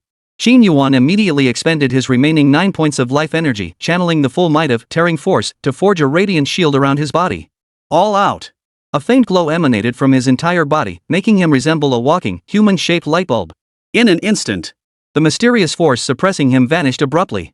His body regained its freedom, and his limbs could move once more. Upon realizing this, Qin Yuan wasted no time in exchanging words with her. He raised his hand and delivered a sharp slap. Smack! The blow landed on the old woman's face as if striking air, soft and powerless, causing not a shred of harm. Damn it! This old hag had no physical form. She wasn't a monster, but a bizarre ghostly apparition. Run! Don't try to fight it head-on. It is well known that eerie entities differ from monsters in that they possess no physical form. They are spiritual entities imbued with eerie powers, making them far more troublesome than monsters. Ordinary physical attacks simply cannot harm them. Only specialized spiritual or ethereal attacks can harm them. For instance, mystical forces like talismanic inscriptions or Buddhist light are the only means to combat them. And right now, what Qin Yuan lacked most was innate psychic ability. He possessed absolute confidence in defeating monsters, yet when confronting the uncanny, he found himself willing but unable. Even with his SSS tier talent, Plunder, he needed physical contact to activate its power. But this time, the enemy was a ghost, intangible and elusive. He couldn't touch or grasp it, rendering his Plunder talent utterly useless. This was infuriating. With that thought, he took off running without hesitation. While the indestructible shield still held, he had to shake off this old thing. Though rending force couldn't harm the opponent, it could shatter the mask they held. His eyes darted around. A cunning plan formed in his mind. If the other guy wanted to snatch his face, then he could turn the tables and steal the face from the other guy's basket instead. No sooner thought than done. His legs sprinted backward instead of forward. Aiming for the bamboo basket on the old woman's wrist, he charged forward with brutal force, then abruptly changed direction to flee. Simultaneously, he feigned an attack by throwing the severed hand from his pocket as a weapon, while secretly directing it with his mind to grab the contents of the basket. Upon receiving the command, the severed hand seemed to come alive. 5 fingers twisted wildly in the air like a writhing, grotesque octopus. The next second, it landed precisely inside the old woman's bamboo basket. Seeing the severed hand land in the basket, Qin Yuan halted his escape and immediately turned back, sliding beneath the basket in a sliding tackle position. Exploiting the old woman's ability to transform into a spirit form, evading all physical attacks, the severed hand grabbed a handful of facial skin and fell out of the basket, landing precisely in Qin Yuan's arms. Holding the severed hand aloft before him, Qin Yuan bellowed, "Freeze! One more move and I'll destroy every last one of your faces." Staring at the 7 or 8 pieces of skin in his grasp, the old woman hesitated, floating motionless in midair. "Thief! You're a thief!" The old woman trembled with rage, her finger pointing at his face, shaking uncontrollably. "Give me back my face! Give me back my face!" Seeing his tactic work, Qin Yuan finally let out a sigh of relief. Then, he picked up a face, held it in his hand, and waved it back and forth as he bargained, "Grandma, you don't want me to destroy all these faces, do you?" At the mere suggestion of destroying them, the old woman instantly became docile. Her violent temper gradually cooled. Her cloudy eyes fixed intently on the stack of faces in Qin Yuan's hand as she muttered incessantly, "Give me back my faces. Give me back my faces. If you want your faces back, you'd better behave yourself," Qin Yuan warned. With that, he walked toward the nearby residential complex. The stack of faces in his hand felt like a life-saving talisman. Behave yourself. With every step he took, he glanced back over his shoulder. True to his warning, the old woman understood and refrained from any dangerous actions. She maintained a distance neither too close nor too far, never daring to rush forward recklessly. Even after he returned home, the old woman continued to trail behind him. Just as she tried to follow him inside, a blinding red light suddenly erupted from the dilapidated security door. "Get lost, you old hag! This isn't a place for you!" A commanding voice boomed from within the red light. Hearing this voice, Qin Yuan raised an eyebrow, feeling utterly astonished. He muttered to himself, "Huh? Is that my gambling-addicted father's voice?" The next second, a knight clad in armor emerged from the red light. He had a square face and a stern expression, wielding a massive two-handed sword with an air of authority and ferocity. A large J was branded on his forehead. He stood like a guardian deity before the security door. Qin Yuan found the knight's appearance strangely familiar, as if he were the Jack of Hearts from a deck of playing cards. As the Knight of Hearts revealed himself, fear clearly flashed across the old woman's face. Her body retreated slightly, not daring to approach the doorframe even half a step. Clearly, she held the Knight of Hearts in deep dread. Standing at the doorway, her eyes blazed with venom as she fixed her gaze on Qin Yuan, her lips moving in a constant whisper, "Give me back my face. Give me back my face." Seeing her compliance, the Knight of Hearts made no further move. His figure, radiating a crimson glow, gradually became ethereal until it vanished completely. All that remained was a playing card bearing the Jack of Hearts symbol, resting on the doorframe's lintel. At that moment, Qin Yuan's mind suddenly flashed back to his mother's words in the hospital, "Everything your father did was for this family." Could Mom have been telling the truth? Taking the playing card from the doorframe, this thought arose in his heart. Without a doubt, this card was the work of his gambling-addicted father, a crucial safeguard for his family's safety in critical moments. Chapter 19, Identity Unveiled. What a treasure! Qin Yuan tucked the card away with satisfaction. With a loud slam, he shut the door behind him. With the protection of the Jack of Hearts, he completely ignored the old woman outside and walked straight into the room. He sat down on the sofa. He took the cards from his chest and laid them out on the square table, simultaneously tucking the Jack of Hearts into his pocket to carry with him. It was clear. This Jack of Hearts card contained some powerful force, capable of summoning a spirit knight imbued with the power of slaughter. It was a trump card for survival. Qin Yuan stared at the masks on the table, his eyes flickering as a contemplative expression crossed his face. Something fishy is going on. He grew increasingly convinced that his gambling-addicted father, inhabiting this body, was far from the simple man he appeared to be. The man's identity shouldn't be limited to just a gambler with an awakened D-rank talent in gambling techniques. There must be something else, some hidden secret he deliberately concealed. Otherwise, how else could he explain the Jack of Hearts in his hand? Recalling the events of the day, Qin Yuan felt a vague sense that he had stumbled into some kind of conspiracy. Something's off. The strange incidents I've encountered today surpass all the oddities I've seen in my entire 18 years. Qin Yuan mused inwardly. He'd lived in this neighborhood for 18 years and never once caught sight of even a monster's hair. Why, starting last night, had he encountered one supernatural being after another? The frequency was far too high. It was absurdly high. And coincidentally, his mother had just informed him that his gambling-addicted father was in trouble and needed his help. Perhaps there was some connection between the two. As this thought crossed his mind, a bold thought took root in Qin Yuan's mind. Perhaps his gambling-addicted father was actually a powerful guardian deity, merely disguising himself as a hopeless gambler to avoid detection. By day, he was a hopeless gambler, but come nightfall, he transformed into a formidable cardmaster, using his masterful gambling skills to subdue all manner of demons and monsters. Now that gambling dad sent mom a distress signal, it seems he's in trouble. Otherwise, why would I encounter 3 anomalous incidents today, the kind I usually only see on the news? Qin Yuan mused aloud. He leaned back on the sofa, shifting his hips to find a comfortable position. Then, he began reviewing the events of the day. First, a delivery guy encountered a vengeful spirit. Then, in a taxi, he ran into a woman with a gaping wound. Finally, on his way home, he stumbled upon a bizarre old woman who tore off people's faces. And now, that old hag was still lurking outside his door like a persistent ghost. Knock, knock, knock. A faint knocking sounded outside the door. Accompanying the knocking came the old woman's deathly, hollow voice from outside. "Give me back my face. Give me back my face." Like a debt-collecting ghost. Clearly, after the Jack of Hearts on the doorframe was taken, the old woman grew restless again, eager to burst into the room once more. Seeing this, Qin Yuan narrowed his eyes, his gaze settling on the phone beside him. He murmured, "Professional matters require professional people to handle them." With that, he dialed the police station again. Hello, police officer? I need to report a crime. There's a door-knocking ghost outside my house trying to hurt me. Please come save me. I'm terrified right now. Hello, please calm down and don't panic. Tell us your exact location, and we'll send an officer to assist you immediately. Dispatcher by Shaoling responded calmly, her voice soothing. Her brows furrowed slightly as she stared at the familiar phone number. A trace of suspicion flickered across her delicate features. If her memory served her correctly, this number had been reported once before. The owner was Qin Yuan, a person of particular interest to Chief Shi. She quickly jotted down the address Qin Yuan provided. She immediately dialed the Special Investigation Bureau and reported, Chief Shi, I just received a distress call from Qin Yuan. He claims he encountered monsters again this time, it appears to be a Gi. Him again? Shi Xiumei's eyebrow shot up. Her chest heaved violently. Her heart was pounding wildly. What on earth is wrong with this guy? Can't he just stay out of trouble? How much time has even passed since last time? How did he encounter monsters again, and this time it's an even more troublesome weirdo? Was he some kind of unlucky magnet, specifically attracting malevolent creatures? Just today's attendance alone matched her total performance for half a month. Got it. I'll personally investigate the site. She responded before decisively hanging up. Turning to assemble the special operations team, she discovered one member was missing during roll call. Where's Xiao Lu? Jumpy asked. Team leader, Lu Jin isn't feeling well. He took leave to rest at home, a team member replied. If he's unwell, let him rest for now. We're moving out.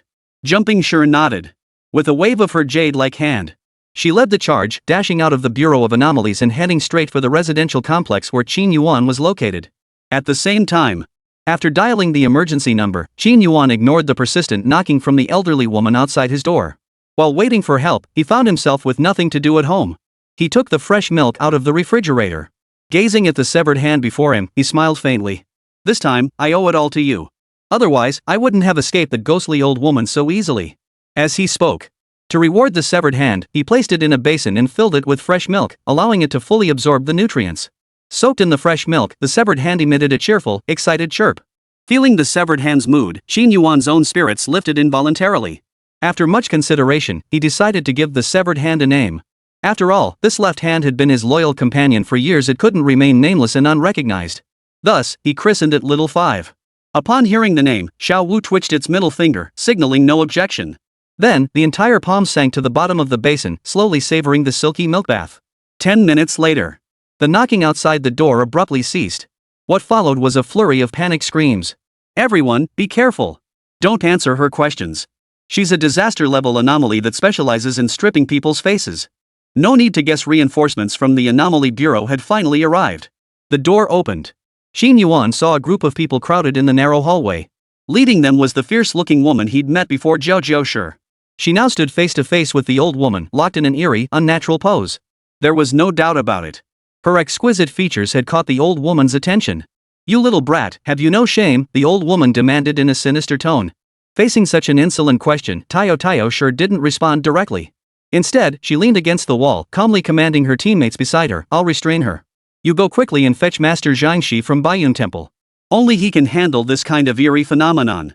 Roger that, a team member responded, accepting the urgent task. Shame on you? Shame on you?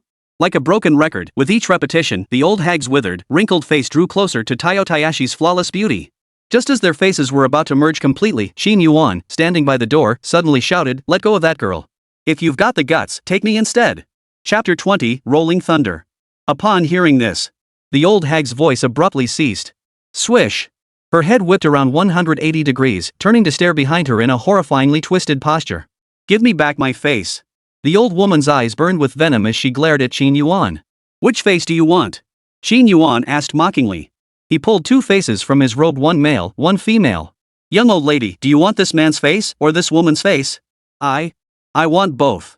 The words came out gritted through the old woman's teeth. She felt utterly toyed with like never before. Her expression gradually twisted into a hideous grimace. Her cloudy eyes rapidly glowed with a sickly green ghostly light. The temperature around her plummeted suddenly, and layers of icy white frost formed on the walls and stairwell. Resentment surged to the heavens. Seeing this, Zhao's pretty face tightened, a flicker of terror flashing in her beautiful eyes. She hurriedly spoke to stop him. Qin Yuan, shut up. Don't provoke her anymore. Her aura is growing stronger, she's about to become a level anomaly. At that moment, she finally unraveled the mystery that had plagued her for years. So the woman with the slit mouth they encountered earlier had been provoked by this brat, transforming from a disaster-level monster into a resentment level 1. Damn it!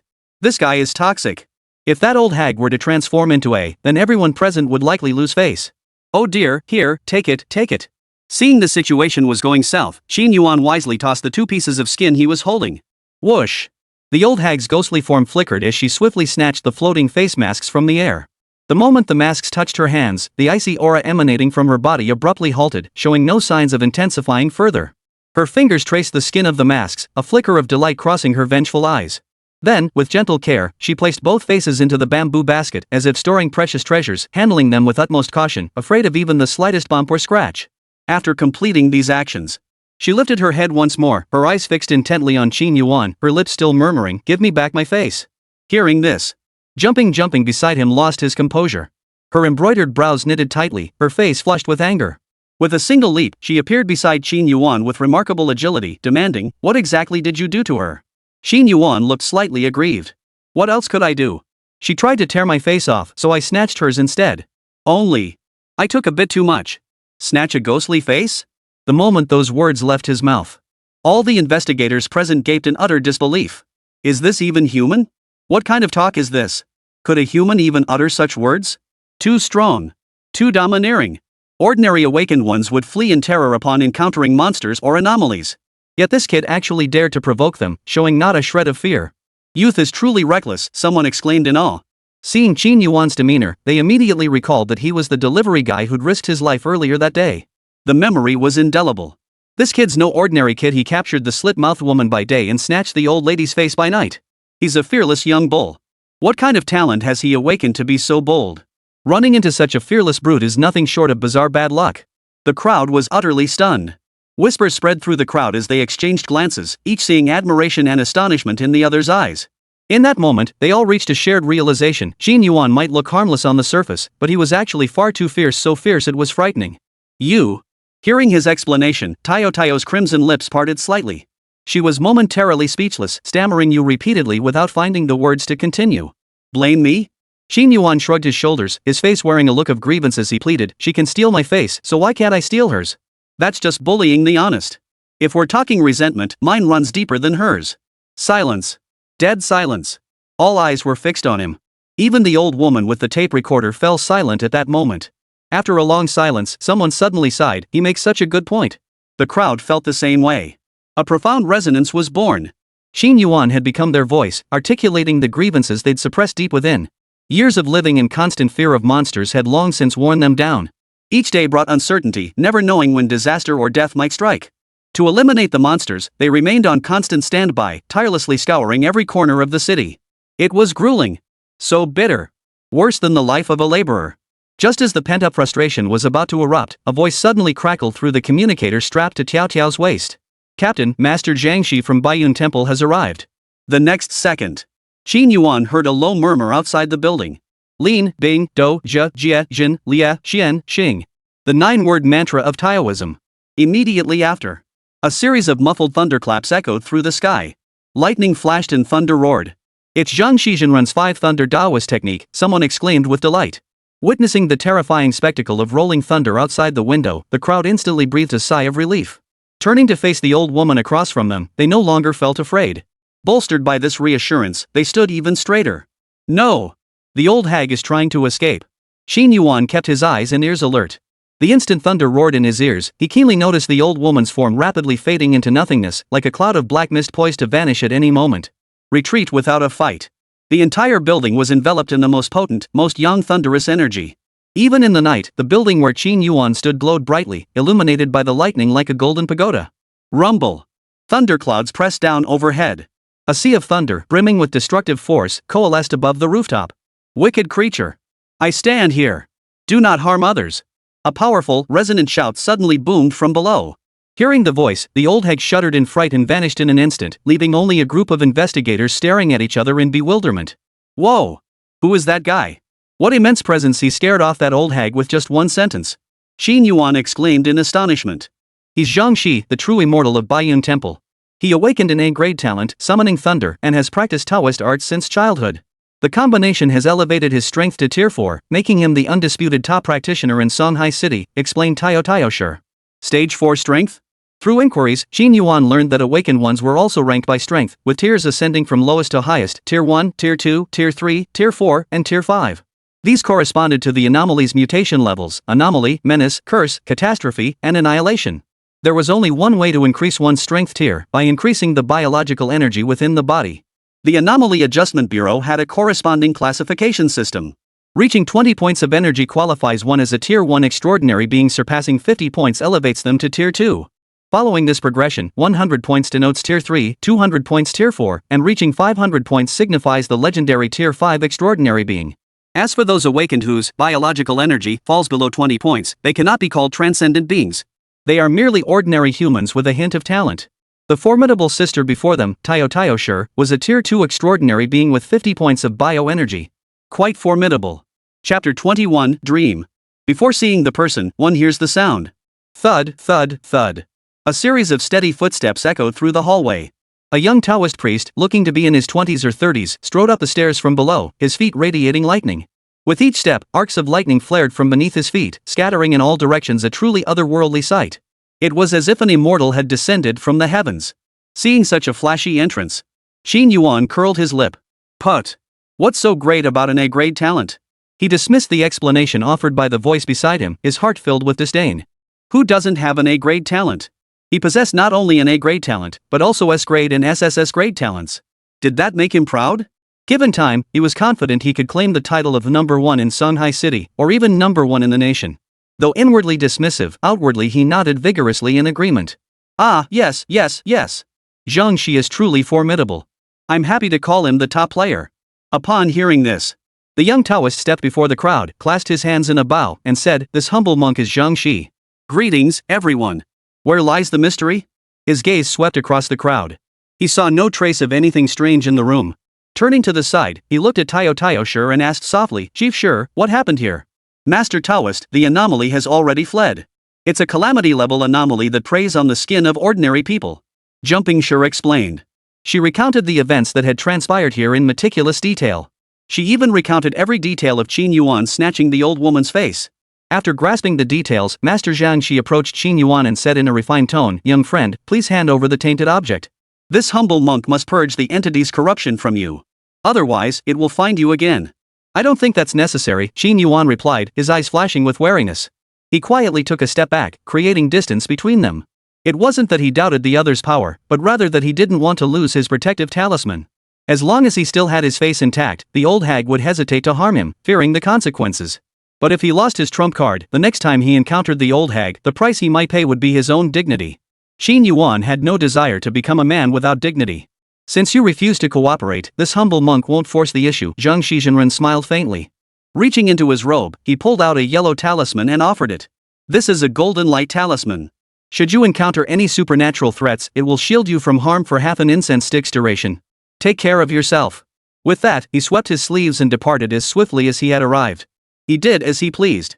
He carried himself with the air of an enlightened sage. "Qin Yuan, take my advice, these faces in your hands are a ticking time bomb. If you don't handle them properly, you might set yourself on fire. It could cost you your life." Tayo offered a well-meaning warning. Staring at the inscrutable figure before her, she was filled with confusion. He was clearly just an ordinary person who had awakened a D-grade talent, yet why did he possess such overwhelming confidence? Everything about him seemed abnormal, a stark contrast to the man described in his file. At that moment, she began to doubt Qin Yuan's true nature. Had this guy stumbled into some kind of curse? Why else would he keep attracting malevolent spirits one after another? After all, only kindred spirits attract one another. Her gaze grew increasingly intense. Her gaze toward Qin Yuan once again brimmed with caution as her A-grade talent, mind reading, silently activated once more. Unfathomable. Still unfathomable. In her eyes, Qin Yuan resembled an abyss, bottomless and unfathomable, his truest thoughts utterly concealed. As if a layer of mist shrouded him, mysterious and dangerous. This wasn't the first time she'd encountered such impenetrability. The other instance had been with Zhang Shizhenren. Compared to Qin Yuan, Master Zhang Shi radiated pure light. Wherever he went, thunderous flashes followed, a terrifying, unadulterated force of thunder and lightning. The two of them were like two extremes. One was darkness, the other light, both equally unfathomable. Should you change your mind, the Bureau of Anomalous Affairs welcomes you anytime. After a brief reminder, she turned and led the investigators away. With urgency. Not wasting a single second. Take care and keep in touch. Qin Yuan waved goodbye. Watching them descend the stairs, he turned and headed straight back to his room. He sat cross-legged on the sofa. He began studying the golden light talisman in his hand. The yellow talisman was covered in large cinnabar characters, written in a wild, flowing script that resembled gibberish. Vaguely, he could make out the words Imperial Decree. As he carefully sensed the energy flowing through the talisman, Qin Yuan was delighted to discover that this power felt strangely familiar. It seemed to share a similar essence with the Jack of Hearts in his pocket. The value of his gambling dad's legacy kept rising. Soon, Qin Yuan dozed off on the sofa. In his drowsy state, he had a strange dream. He found himself in an unfamiliar place. It was a garden, surrounded by a profusion of flowers in every color imaginable, blooming in vibrant clusters. The air was filled with a refreshing floral fragrance, sweet and intoxicating, bringing a sense of peace and joy. At the garden's center stood a pavilion. Inside, 4 figures sat in a circle, their features indistinct. Qin Yuan found himself drawn irresistibly toward the garden. Soon, he reached the pavilion. Inside, the 4 figures became clearly visible: 3 men and 1 woman, each clad in a black brocade outfit of unknown material. They sat around a square stone table, each holding a deck of playing cards. Clearly, they were playing cards. The cards were peculiar instead of the usual A, 2, 3. They bore grotesque patterns of ghostly masks, each more bizarre than the last. Unconsciously, Qin Yuan approached the stone table, watching them play with the peculiar cards.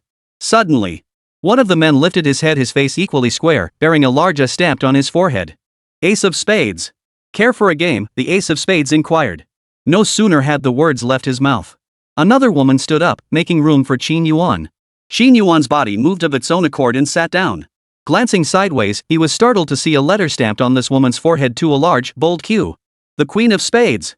Without a doubt, the other 2 men were the King of Spades and the Jack of Spades. And so, Qin Yuan began playing cards with the 3 of them. Endlessly. No losses, no wins. Until a violent pounding on the door jolted him awake from his reverie. Ha! Who is it? Can a guy get some sleep?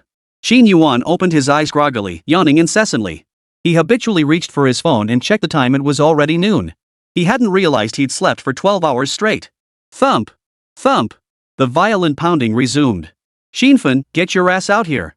I know you're in there. Paying back debts is only fair. Don't think hiding will solve anything.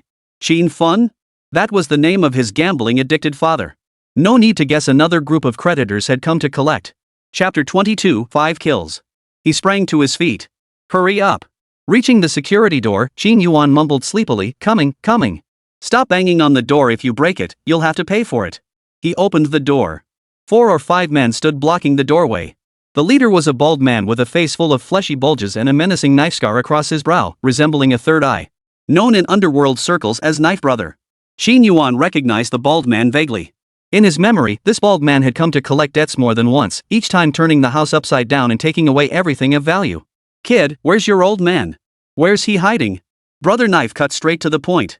He shoved Qin Yuan aside and barged into the house without invitation, acting as if he owned the place. He scanned the surroundings. Seeing the poverty-stricken surroundings, he frowned, a hint of disgust flashing in the corner of his eye. Put. Broke as a joke. His gaze fell upon a bowl of milk on the table. Without a second thought, he scooped it up and drank it down, not giving Qin Yuan a chance to stop him. Smack! The moment he lifted the milk, a pale hand shot out from the plastic bowl. Without warning, it smacked his thick, fleshy face. What the hell is this? Brother Knife broke out in a cold sweat. He flung the plastic bowl away. Clatter! The basin hit the floor, sending milk splashing everywhere. There lay a severed hand, calmly resting in the milky white liquid. Whoa! What you don't see doesn't scare you, but seeing it was a shock. The moment they saw the severed hand, Brother Knife and his crew let out a startled cry. Turning his head, Knife Brother demanded with a fierce expression, Kid, what happened to your hand? What else could it be? Just a severed hand, Qin Yuan replied calmly. At that moment, after a night's rest, a small hand had grown from the wound on his left arm. It was the size of an infant's palm, soft and pink. In just 2 more days, this hand would heal completely, growing to the size of a normal human palm. Hearing this, Brother Knife's eyes widened in shock. He asked doubtfully, did someone chop off your dad's hand? No wonder I haven't seen him around lately. So he ran into some real badass. Chopped off a hand? Just how much did he owe? Staring at the severed hand on the ground, he marveled at the sheer brutality, muttering repeatedly about how ruthless the perpetrator must be. After a moment of silence, Brother Knife turned to Qin Yuan, waving his hand impatiently. Forget it. Since your dad's not home, we'll come back another time. Wait a minute. Xin Yuan called out to stop him. Brother Knife halted. Kid, you got something to say? Xin Yuan asked, how much does my dad owe you guys? The moment he heard it was about debt collection, Brother Knife perked up. He immediately began counting on his fingers. Xin Fan borrowed 200,000 from us. It's been overdue for half a month. Now it's 250,000 including interest. What, you want to pay it back for your old man? That high interest? Why don't you just rob people? Xin Yuan exclaimed in shock. What kind of loan sharking is this? It's compound interest piled on top of compound interest faster than outright robbery. No sooner had he finished speaking. Brother Knife's expression hardened as he warned in a sharp tone, Kid, watch your mouth. I've got this in black and white. The interest rate is clearly stated here, and your old man signed and sealed it. Seeing the other party's obstinate attitude, Xin Yuan frowned and impatiently snapped, Fine, hand over the receipt. I'll transfer the money to you. He couldn't be bothered with this bunch of scum. Well, never would have guessed you had such filial piety, actually wanting to pay off your dad's debt, Brother Knife grinned. With that, he swiftly pulled out his phone. Whether it was genuine or not, he figured he had nothing to lose by trying. The next second, a pleasant tone sounded from the phone. Ding! Bank deposit of 250,000. Hearing the notification, Brother Knife's face immediately lit up with an enthusiastic grin, his mouth stretching wide enough to reach his ears. Turning to Xin Yuan, he grinned mischievously. Well, young Master Qin, looks like you've got quite a bit left in your account. Recalling the account balance he'd just seen, a whopping 900,000 yuan, a sinister thought began to take root in his mind. Kill and take the money. Make it mine. Where's the debt receipt? Xin Yuan extended his hand. Receipt? What receipt? Brother Knife feigned ignorance. Looking at the young man who had just turned 18, he didn't take him seriously at all. Getting to slaughter such a fat lamb today was an unexpected windfall. After all, there was only one person in this room, while he had 5 men on his side. The advantage was clearly his. He had no intention of honoring the agreement and handing over the receipt. Instead, he planned to kill and steal. You're trying to renege on the debt? Xin Yuan's voice turned icy. His eyes narrowed as he surveyed the 5 burly men before him, a murderous intent slowly rising within him. Renege? What are we reneging on? It's your gambling addict father who owes us money. How can you call that us reneging? Brother Knife grinned, playing the fool on the spot, refusing to acknowledge that Xin Yuan had ever transferred money to him. Simultaneously, he signaled to his nearby henchmen with his eyes, hinting for them to surround Xin Yuan and prevent him from escaping. Their posture and demeanor made it clear they had Xin Yuan cornered. The group operated with seamless coordination. Robberies, murders, arson, they'd done it all countless times. As long as they kept their hands clean, the police station couldn't trace them. Xin Yuan noticed their hostile movements. Xin Yuan's face darkened as he coldly warned, Do you realize you're playing with fire? The consequences of angering me are far beyond what you can handle. Ha! Playing with fire? You little punk, who do you think you are? Daring to threaten your brother Knife? Brother Knife sneered. When I was already out on the streets, you were still kicking around in your mother's womb. A little punk who hasn't even grown a full set of hairs yet, and you dare to spout such nonsense. You say I can't handle it? Do you think Brother Knife was born scared? He grinned widely. The shrill laughter echoed throughout the room. He looked down at him with utter contempt. He turned to Xin Yuan, raised his palm, and a water orb materialized in his hand. Sorry, Brother Knife here awakened water-type talents. I'm a natural at playing with water. Fire doesn't scare me. Kind words won't sway a damned soul. I gave you a chance, but you didn't value it, Xin Yuan said expressionlessly. What could have been settled with money, they insisted on complicating with their lives. A bunch of reckless fools. Seeing Xin Yuan alone at home, they'd assumed he was an easy target, a soft touch they could manipulate at will. Little did they know he'd turn out to be as hard as iron. Smack! Xin Yuan struck suddenly, landing a resounding slap across Knife Brother's face. Boom! Brother Knife's head exploded like a watermelon. Utterly worthless. A water-playing piece of trash, barking like a dog with your dad? Xin Yuan sneered. Whoosh! Watching their boss get decapitated with a single slap, the gang members froze in shock, their faces blank with disbelief. Kill! Someone's been killed, one henchman screamed. Did I see that wrong? Knife! Knife's head just exploded, another stammered. Xin Yuan, of course, wasn't about to stand there waiting for their reaction. Smack! Another slap flew out. The closest thug, with a horse-like face, took the blow squarely. His head exploded, and he died instantly. No! Run! This kid's a tough nut to crack. The remaining 3 henchmen were overcome with terror. Some wet themselves in fright, others turned and fled, while a few still tried to fight back. Kill him! Kill him, one henchman shouted, overcoming his fear. Ah! Sliding sideways, Xin Yuan delivered another slap. A bespectacled henchman beside him shattered upon contact, his lower body collapsing like a staged accident, utterly defenseless. The terrifying, tearing force swept through with unstoppable might, obliterating everything in its path. Any object touched by Qin Yuan's palm instantly disintegrated into a pile of dust. In the blink of an eye, 2 were dead and 1 half crippled. The remaining 2, their legs trembling, fell to their knees with a thud, a reflexive, practiced move. Qin. Young Master Qin, spare us. No, father. You're our Qin father. Qin father, have mercy. We didn't want to extort money from you, it was the damned brother Dao who forced us. The 2 henchmen, utterly terrified, knelt on the ground, banging their heads repeatedly. I never had sons like you, scum. 1 slap each, eliminating future troubles. No fancy tricks needed. Qin Yuan relied purely on brute force, taking down one little punk after another with a single slap. Chapter 23, a new ace up his sleeve. Blood filled the air. The room was littered with corpses. To Qin Yuan, these 5 awakened whose power fell short of Tier 1 were no more than insignificant ants. Crushing them required no effort at all. Within mere minutes, all 5 debt collectors lay dead. Their deaths were gruesome. Their bodies were mangled beyond recognition. Not a single body remained intact. This is getting tricky, Qin Yuan muttered to himself. Staring at the scattered remains, his brow furrowed. Anyone who frequently killed people knew it was easy to kill, but disposing of the bodies was incredibly difficult. This was his first time killing someone, and lacking experience, he'd made a mess everywhere hard to clean up. Instead of feeling disgusted or scared by this mess, his blood actually started to boil a little, and he felt a tiny bit of excitement. His heart pounded wildly. He felt a lingering sense of regret, as if something remained unfinished. At that moment, the severed hand of Xiao Wu, lying on the ground, seemed to sense the turmoil within him.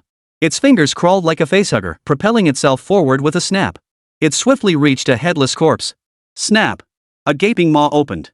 Xiao Wu pinned the corpse to the ground and began tearing into it with ravenous bites. Heart pounding. Has Xiao Wu turned into a monster? Qin Yuan's stomach churned violently. Feeling the satisfaction radiating back from the creature, he realized Xiao Wu was like a fragment of a bloodthirsty spirit, a carnivore that consumed flesh and blood to replenish its own energy. In that light, Xiao Wu's emergence was another form of monstrosity. It inherited the evil nature of the female spirit while possessing human consciousness. In an instant, surge after surge of energy flooded into Xiao Wu's body. Xiao Wu grew more robust, muscles taut across his palms as his frame expanded significantly, resembling a giant sea star. His 5 fingers grew thick and powerful, completely shedding the original slender, delicate appearance of his hands. It had reached the strength of a mutated monster. Qin Yuan was certain that anyone caught in the grip of this severed hand would have their neck snapped in seconds. Soon, the 5 bodies in the room had been completely devoured, even the blood and flesh fragments splattered on the ceiling licked clean. A flawless cleanup of the crime scene. Gazing at the freshly cleaned room, Qin Yuan felt no joy, only a deepening sense of unease. His gaze flickered. Staring at the drastically transformed little 5 before him, his eyes flickered with hesitation. A conflicted turmoil churned within him. Should he dispose of this severed hand? What if it grew into an uncontrollable monster? Though he could communicate with Xiao Wu through telepathy, he couldn't guarantee absolute control over it. As if sensing the murderous intent in his heart, Xiao Wu hastily wiggled its 5 fingers, gesturing, "Master, I am part of your body. You are me, and I am you. Your thoughts and consciousness can fully replace mine. As long as the main body doesn't die, I cannot grow into an independent entity." Understanding its meaning, Qin Yuan's furrowed brows gradually relaxed. Following the creature's method, he began consciously controlling the severed hand's movements. Indeed, the moment his consciousness entered the severed hand, he could effortlessly command it. A familiar sense of intimacy welled up within him. It felt as though this severed hand was his original body. His entire body itched intensely, as if new flesh were about to grow. The immortal factors within the severed hand began to rapidly divide and multiply. Sensing this anomaly, Qin Yuan promptly withdrew his consciousness. Wherever his primary consciousness lingered, the immortal factors there would activate, multiplying and growing rapidly. Perhaps this was the reason why the female spirit could reproduce endlessly, achieving near immortality. With this surprising discovery, Qin Yuan no longer worried that Xiao Wu would turn into a monster in the future. In a sense, Xiao Wu was another version of Qin Yuan. Should Qin Yuan's main body perish, he could resurrect through Xiao Wu's body. This was the special ability of the self-healing power, rebirth from a drop of blood. At the same time, Xiao Wu could also become a powerful ally. Another trump card to safeguard his life. Realizing this, Qin Yuan's thoughts cleared. All his worries were overthinking. Nothing but needless fretting. Growl, growl. A hungry rumble sounded from his stomach. His stomach began to protest. Xiao Wu had eaten his fill earlier, but now he was ravenous. Especially after expending 5 points of bioenergy to take down those 5 debt collectors not long ago, his already hungry body felt even more ravenous. First, let's eat our fill, then plan the next steps. Qin Yuan decided. The top priority now was to fill his stomach. Food comes first above all else. Next was to search for clues about his gambling-addicted father, and only then would he complete the assessment task at the Peace Hotel. He stepped into the bathroom. Qin Yuan splashed some water on his face, wiped it off casually, and turned to head out the door. Before leaving, he grabbed his backpack, stowed Xiaowu inside, and found a pair of knitted gloves to slip onto his newly grown left hand to avoid drawing unnecessary attention outside. With all that done, he headed straight for the commercial street near the residential complex. He chose a seafood and barbecue buffet restaurant. No sooner had he sat down than he overheard two young women whispering at the next table. "One, did you hear? They say someone died in the neighborhood next door last night," whispered the girl with short hair. At the mention of death, the curly-haired girl gasped, "Death? What happened? Did they find the killer?" "No killer yet. They say the victim was a woman, and she died horribly, like she was cut to death with scissors. Not a single intact part left on her body, especially her face, which was the worst," the short-haired girl said nervously. "Whoa. No way. This killer can't be some kind of psychopathic murderer, right?" the curly-haired girl said, her face filled with terror. Hearing this, the girl with short hair shook her head. "Not sure. But I heard the police officers from the Public Security Bureau are still investigating clues in the neighboring community." Mid-sentence, she changed the subject. "One, did you see that strange phenomenon last night? The thunderclouds gathering over our neighborhood? I saw it. I heard that supernatural phenomenon last night was caused by Master Zhangxi. He came to our neighborhood to slay the evil spirits," the curly-haired girl exclaimed excitedly. At the mention of Master Zhangxi, both sisters' eyes lit up with stars, their faces radiating admiration, as if they had endless topics to discuss. "Interesting," Qin Yuan murmured thoughtfully. "The body cut into pieces? The face cut up especially badly?" Hearing these descriptions, why did this murder feel like the work of the slit-mouthed woman? No. Could it be that slit-mouthed woman isn't dead? Or could there be more than one slit-mouthed woman in this world? That makes no sense. He had clearly seen her burn to ashes, not a single hair left behind. There was no way she could have come back to life. Scissors? Only a pair of notched scissors remained after the fire. At that moment, Qin Yuan felt as if he'd grasped some crucial piece of the puzzle. Where had the slit-mouthed woman's scissors gone? Could they have become possessed? He listened intently while stuffing grilled meat and seafood into his mouth with reckless abandon. He chewed with great gusto. Ever since tasting the flesh of the strange beast, eating these ordinary delicacies felt like chewing wax, utterly flavorless. They served no purpose beyond filling his stomach, offering not a shred of biological energy. How he longed for the taste of that exotic beast meat. Chapter 24, Crisis. Well fed and well drunk, Qin Yuan patted his belly, rose with satisfaction, and left the restaurant, heading toward the neighboring residential complex. He'd heard the Public Security Bureau was investigating a murder case in the neighboring residential complex. It would be the perfect opportunity to inquire about the whereabouts of his gambling-addicted father. Soon, he arrived at the neighboring Paris Spring residential complex. "Qin Yuan, what are you doing here?" asked team leader Wang, his square face brimming with curiosity. "Nothing much. Just heard there was a murder here and came to check out the commotion." Qin Yuan stuffed his hands in his pockets, craning his neck to survey the surroundings like a high schooler gawking at a spectacle. Hearing this, team leader Wang didn't beat around the bush, immediately describing the case to him. The victim was a woman. She was subjected to brutal abuse before her death. Many of her organs were cut out with a sharp instrument. The killer's methods were extremely cruel. Could the killer be slit-mouthed woman? Qin Yuan countered. The slit-mouthed woman? Hearing this, Captain Wang paused, then shook his head. Impossible. We burned her to death. She couldn't have come back to kill again. Besides, this doesn't fit her pattern. Officer Wang, do you know the origin of monsters? Or rather, where do monsters come from? Could humans be infected by strange forces and turn into monsters? Qin Yuan lowered his gaze in deep thought, finally voicing the question that had been weighing on his mind. Ever since witnessing Xiao Wu's feeding state, he had sensed something. A vague realization had dawned on him, perhaps humans could also become monsters. Monsters weren't merely monsters. Team leader Wang's mouth opened slightly, the light in his eyes shifting from surprise to horror. Placing a hand on the other man's shoulder, he frowned slightly. Qin Yuan, your thoughts are terrifying, but they're not entirely impossible.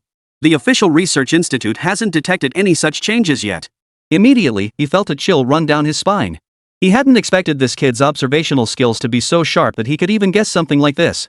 However, the news that humans could transform into monsters was too explosive. If it leaked, it would trigger widespread panic among citizens, jeopardizing the stable development of Songhai City. For the greater good, he chose not to reveal the truth. He paused. As if something occurred to him, he leaned closer and whispered, "Did you see something?" "No." Qin Yuan shook his head and replied calmly, "I was just speaking from the heart. Then he changed the subject. By the way, Officer Wang, my dad seems to be missing. He hasn't come home for a day and a night now, and my mom even received a distress text from him. I hope the police station can help me look into it. Your father is missing too? Team leader Wang's expression turned serious.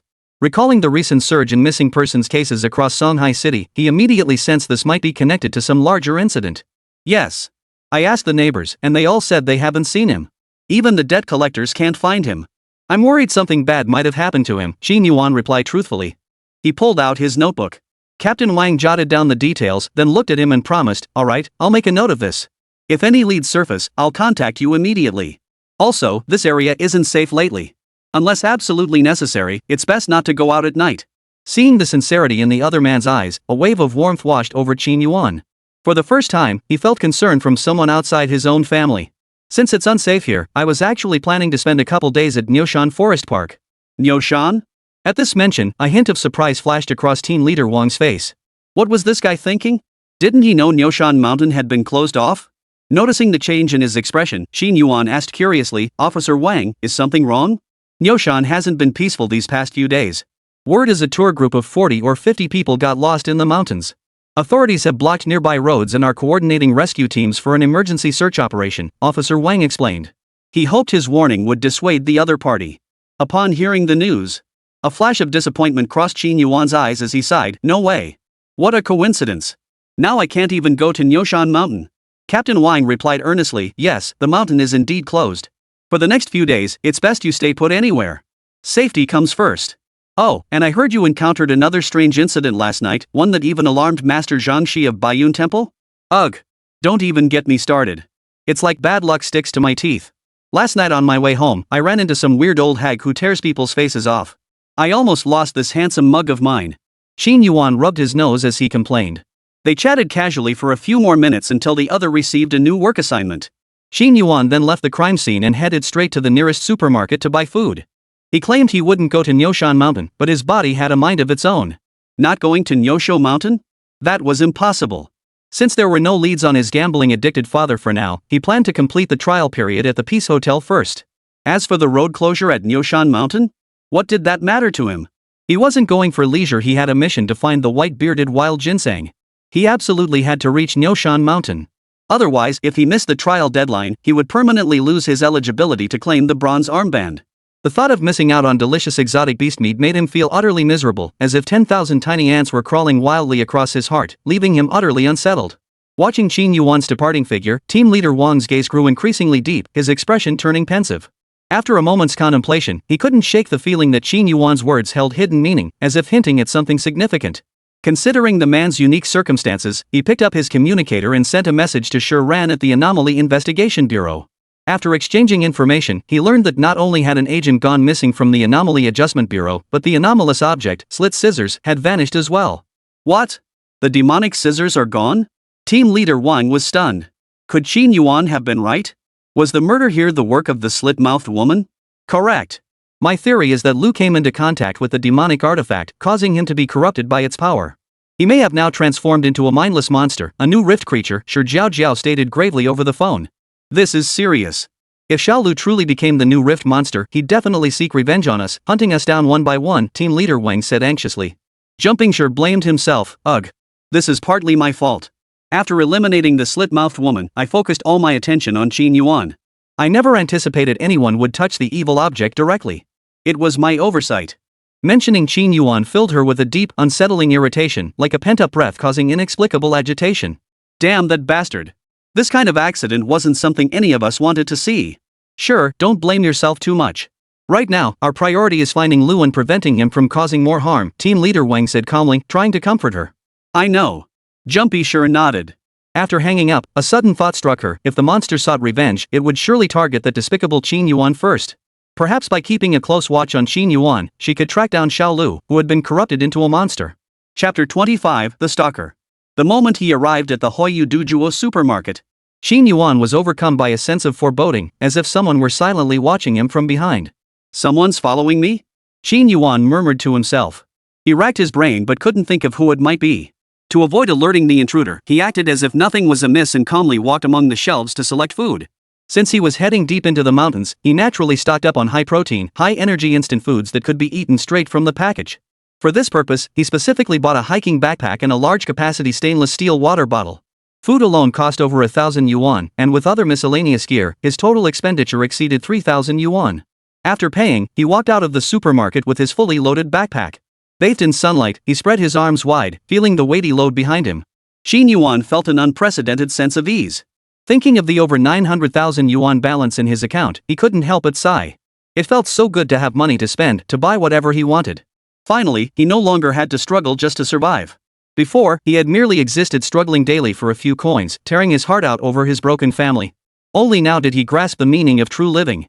Freedom from financial worries felt truly wonderful. Indeed. As he stepped out of the supermarket, that prying sensation returned once more.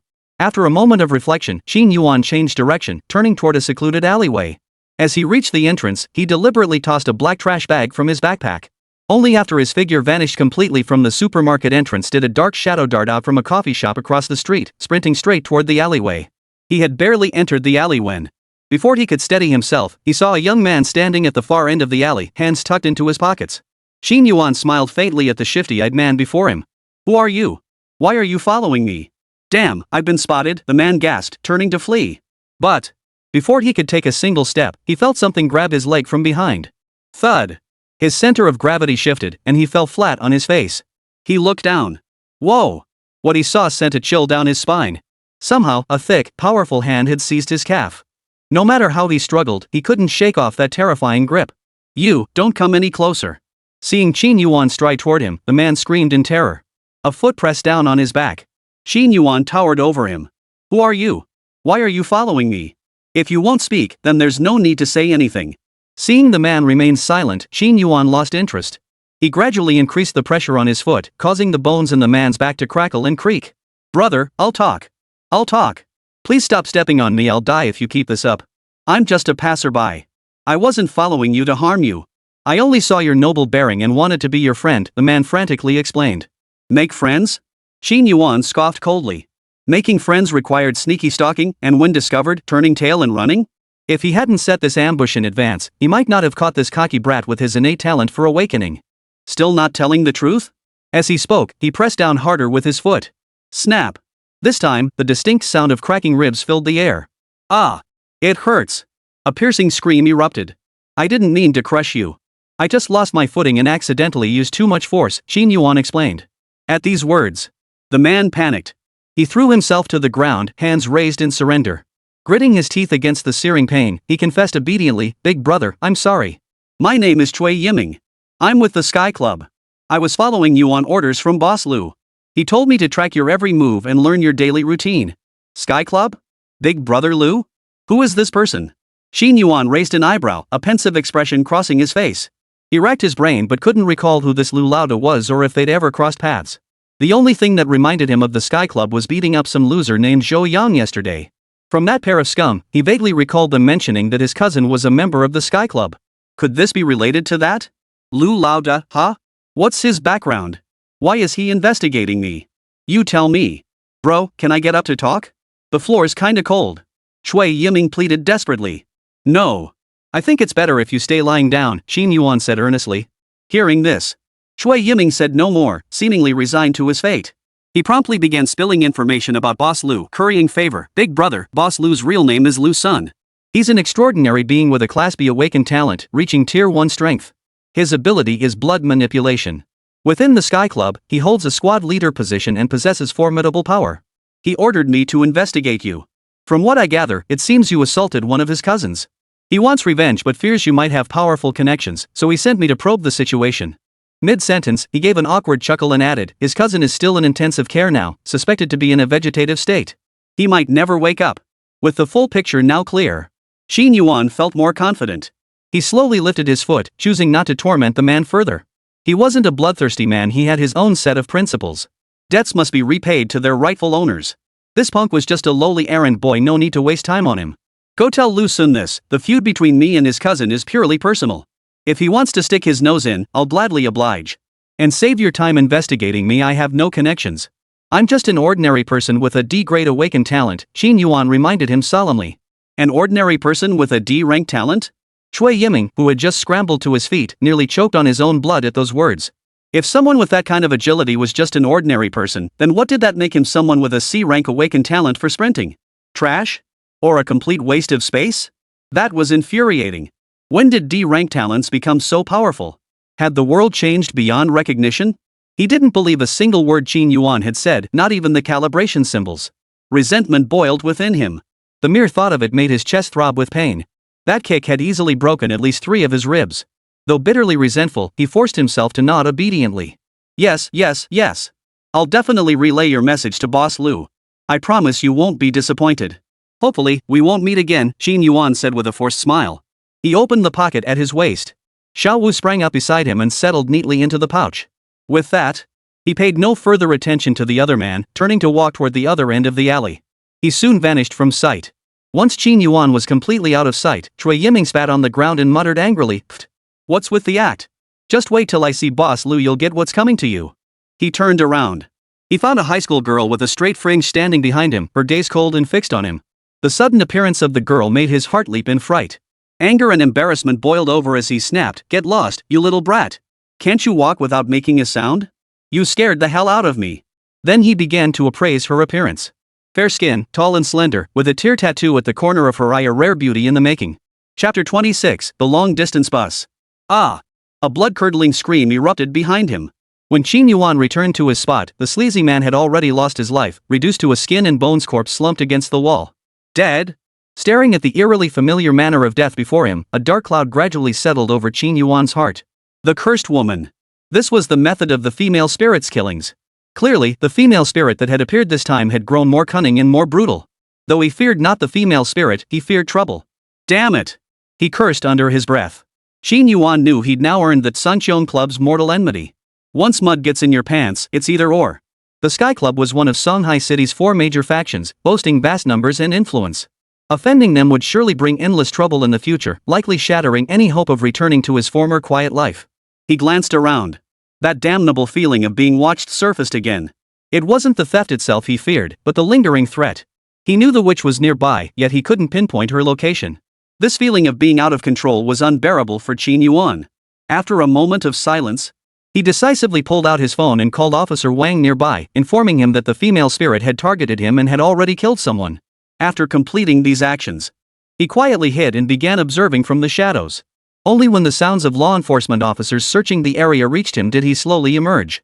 Standing at a vantage point, he scanned the surroundings for anyone acting suspiciously. Sure enough, 2 figures appeared in his field of vision. One was a female high school student in uniform, carrying a backpack. Upon seeing the law enforcement officers, she deliberately avoided their search. The other was a stooped old woman, her entire body concealed in the shadows. She carried a bamboo basket slung across her body, and without careful observation, her presence would have gone completely unnoticed. As if sensing someone watching, the old woman slowly lifted her head. Their eyes met Qin Yuan locked gazes with hers. Damn it! It's that creepy old hag. Qin Yuan's heart skipped a beat. He quickly took a step back, his figure vanishing from her sight. Unexpected discoveries. Fortunately, this eerie old hag feared the power of the sun, unable to move freely in daylight and confined to areas of darkness and shadow. This place was no longer safe to linger. He slung his backpack over his shoulder. Without looking back, Qin Yuan sprinted toward the long-distance bus station. Neoshan Mountain lay 200 kilometers from Songhai City. He'd intended to book a high-speed rail ticket online, a journey taking less than half an hour, only to discover upon checking that all services to Neoshan Mountain had been suspended. No need to guess, it was undoubtedly due to the mountain closure and road blockades, preventing other tourists from reaching the area. Therefore, to reach the vicinity of Neosho Mountain, he had no choice but to take a long-distance bus. Arriving at the station. "Hello, I'd like a ticket to Neoshan Mountain." Qin Yuan leaned over the ticket window. "Sorry, tickets to Neoshan Mountain are sold out. The next available tickets will be in a week," the ticket clerk replied. Hearing this, Qin Yuan's expression turned awkward. Tickets wouldn't be available for a week? What the hell was the point of buying a damn ticket then? He could climb all the way up Neoshan Mountain in that time, who needs a bus? Clearly, the closure of Neoshan Mountain was far more severe than anticipated. Perhaps no tourists had gone missing at all. Instead, the authorities had spread this rumor to cover up some major incident. Otherwise, why would a mountain closure be necessary for a week just to rescue people? Moreover, rescue is like fighting a fire. The first 3 days are the golden window for finding survivors. After that, even if they locate the missing, it's likely just a body. And judging by the scale of this operation blocking every possible route into Nyoshan Mountain, it doesn't look like a rescue mission. It feels more like they're executing some kind of special operation. Could something major have happened on Nyoshan Mountain? The more Qin Yuan pondered it, the closer he felt he was to uncovering the truth. Then, a sudden idea struck him. Instead of heading directly to Nyosho Mountain, he decided on a compromise, purchasing a ticket to the nearest accessible location. Alright, then give me a ticket to Linha Town. Linha Town, nestled along the Qing River and situated 80 kilometers from Nyosho Mountain, is a renowned resort town celebrated for its picturesque setting amidst mountains and water. Each year, it welcomes millions of visitors. Nestled between mountains and rivers, it boasts beautiful surroundings and unprecedented economic prosperity. It is hailed as the premier town along the Qing River. It stands as the premier destination nationwide for tourism, vacations, and homeownership. Alright, we have the last 2 tickets for the bus to Linha Town, the ticket seller smiled. 100 yuan each, thank you.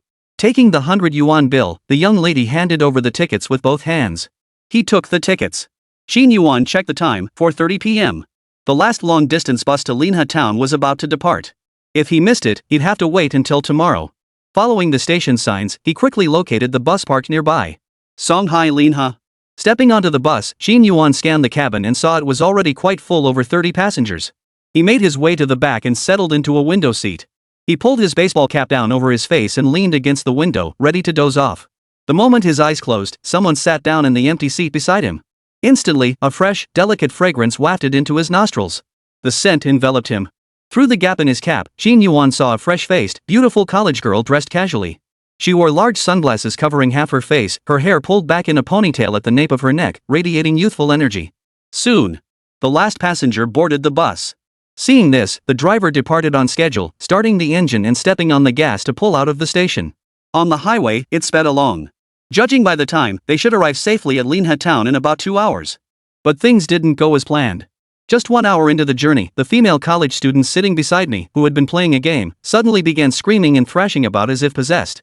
She insisted on getting off the bus. Quick, quick! Stop the bus. I can see death. We have to get off now, or we'll all die, the student screamed. Her expression was frantic, her tone urgent. Miss, we can't stop here. The Qingjiang Bridge is just ahead. If I pull over on the bridge, I don't know if anyone will die, but I'll definitely get fined, the bus driver explained in a thick local dialect. No, we can't go over the Qingjiang Bridge. Stop the bus now. I don't want to die on this bus. The female student wailed hysterically. Hearing the driver's refusal, she grew even more agitated, even rising from her seat and stepping over Qin Yuan to reach the window, intent on jumping out. Oh my god. Danger. Stop her, she's trying to jump out. Seeing her frantic actions in the rearview mirror, the bus driver screamed in panic. After all this commotion, other passengers nearby rushed to help. One after another, they stood up, grabbing the young woman's clothes to stop her from doing something foolish. Let go of me. I don't want to die. The female student struggled violently. At that moment, Qin Yuan also stirred from his sleep. In his dazed state, he felt as though someone was standing on him. Ever since picking up that Jack of Hearts, he'd been feeling inexplicably drowsy, collapsing into sleep the moment his head hit the pillow. And in his dreams, he'd find himself playing cards with a group of poker-faced strangers. Squeak! A sudden, sharp screech of brakes. Passengers inside the vehicle were thrown about in all directions. Before Qin Yuan could comprehend what had happened, he felt a soft, delicate body nestle into his embrace. Warm, fragrant, soft, and delicate. Chapter 27, The Giant Shadow. What happened? Why did you slam on the brakes? Driver, do you even know how to drive? If you can't handle it, let me take over. Damn it, pay for my sunflower seeds. They're all over the floor now. Damn it all to hell. It's all that crazy girl's fault. If it weren't for her, why would the driver slam on the brakes like that? The bus erupted into chaos.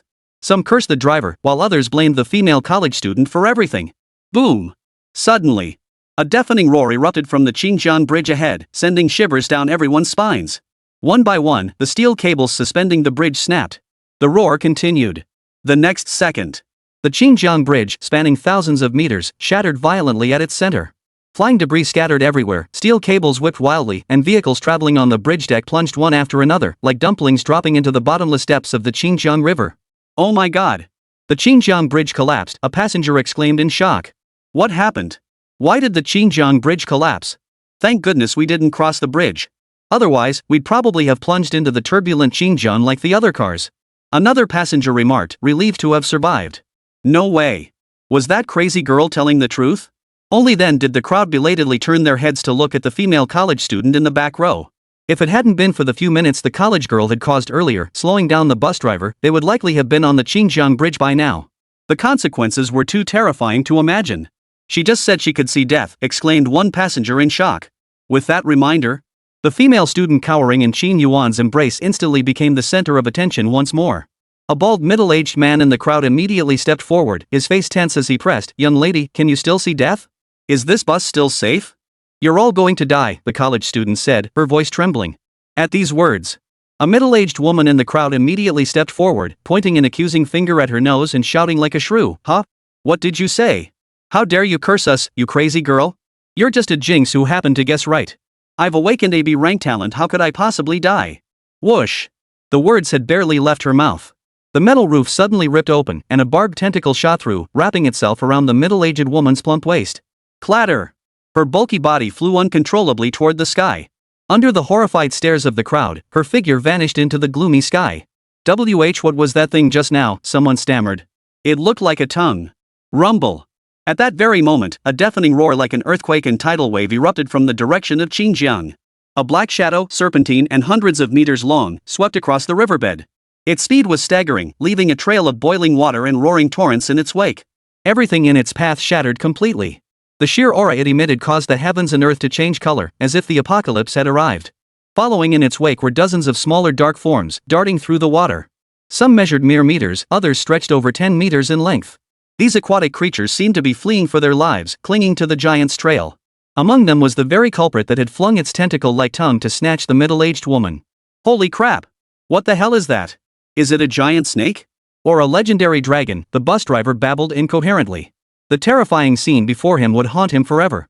Immediately after, several more dark shadows burst from the riverbed, their barbed tentacles lashing through the air.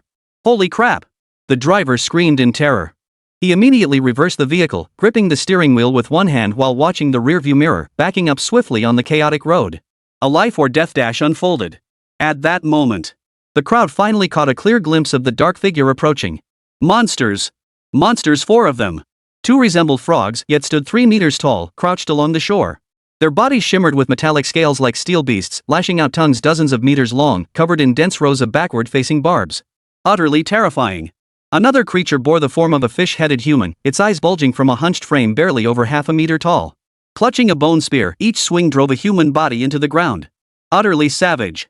The final creature was a 10-meter-long monster with a human head and serpent's body. Its eyes glowed crimson as it constantly flickered its tongue, its mouth filled with razor-sharp fangs. The breath it exhaled formed clouds of emerald-green poisonous mist. Anyone exposed to the poisonous mist would suffer bodily distortion, flesh rapidly rotting away until only a spinal column remained, hanging a single head.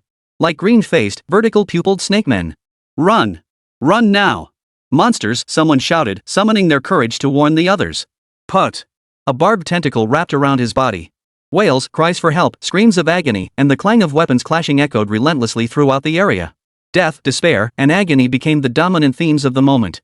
Flesh and blood spattered everywhere, limbs torn apart. It was like a living hell. Numerous vehicles were trapped on this stretch of road, over 40 in total. Among them were 3 buses like the one Qin Yuan was on, carrying more than 300 people. Yet fewer than 5 possessed the true power to inflict damage on the monsters. The rest were awakened beings merely biding their time until death. 1 resentment-level snake man, 3 calamity-level frog monsters, and fish men. Qin Yuan murmured. Leaning against the window, he intently observed the chaos outside. Even as the bus interior descended into utter pandemonium, he remained as steady as an old dog. Fear? Impossible. He waited, biding his time for an opening, a moment to strike. Only when the monsters closed in could he maximize his advantage. The moment he spotted the monsters, his excitement surpassed everyone else's. His heart pounded, his hands trembled. Especially when he glimpsed the massive serpentine shadow skimming the riverbed, he was utterly stunned. If he wasn't mistaken, this was a monster surpassing even the tier catastrophe level. Its very appearance was a catastrophe. At this very moment, he was even more curious. What on earth could make a catastrophe-level monster flee? Judging by the direction the serpent fled, something even more perilous must have occurred upstream along the Qing River. Only such a threat, driven by creatures' innate instinct to seek safety and avoid danger, could have caused the monsters lurking nearby to flee in panic. Crash! The bus had nowhere left to retreat and slammed head-on into a small car blocking the road. Damn it! The bus driver cursed furiously. He frantically slammed the steering wheel. Had it not been for the car blocking his path, the bus driver might have pulled off a daring escape with his skilled maneuvering. But there are no ifs in this world. Had ha. A chilling, eerie laugh erupted from the fishman's mouth. Seeing the bus forced to a halt, he appeared before the crowd, wielding a bone spear. Staring at the panicked crowd inside the bus, his bulging, dead fish eyes revealed a hint of human-like cruelty. It was like a cat toying with a mouse. Save me. Only you can save me. My dad is rich, only you can get me out of this. I'll do anything you ask. A panicked plea suddenly rang in his ears. He turned his head to look. It was the vibrant young college girl. Her body shook violently, her large sunglasses long gone, hair disheveled, her delicate face streaked with tears and terror. Pitifully vulnerable. A heartrending beauty that stirred the soul. Hearing her words, Qin Yuan felt intrigued. Curiously, he asked, "How did you know I could save you, but others couldn't?" I didn't see death in your face. Everyone else had the look of death on their faces. Only by following you do I have a chance to survive. The female student answered uneasily. Seeing death? What an intriguing ability. Chapter 28. Hey, it's just for fun. Through conversation. Qin Yuan learned that the female college student before him was named Jiang Su, a freshman who had awakened the S-rank talent, precognition. She could foresee fragments of the next 30 seconds and simultaneously perceive the aura of death on others' faces. To her eyes, those nearing death appeared as lifeless faces, eyes rolled back, utterly devoid of vitality. Since awakening her talent, she had seen countless terrifying faces, leaving her deeply traumatized. This was why she wore oversized sunglasses day and night, unable to bear looking directly at the faces of those nearing death. Save me. Jiang Su pleaded. I see no death in you. Only you can save me. You're spot on. Qin Yuan grinned. He gave her a thumbs up. S-class talent, precognition. The ability to foresee 30-second fragments of the future. This was the first time Qin Yuan had encountered an awakened individual with an S-class talent. Though the talent itself held no combat power, its ability was utterly extraordinary. If used wisely, it could avert danger in advance, a veritable life-saving tool. If he brought her along to Nyoshan Mountain, it might prevent a lot of unnecessary trouble.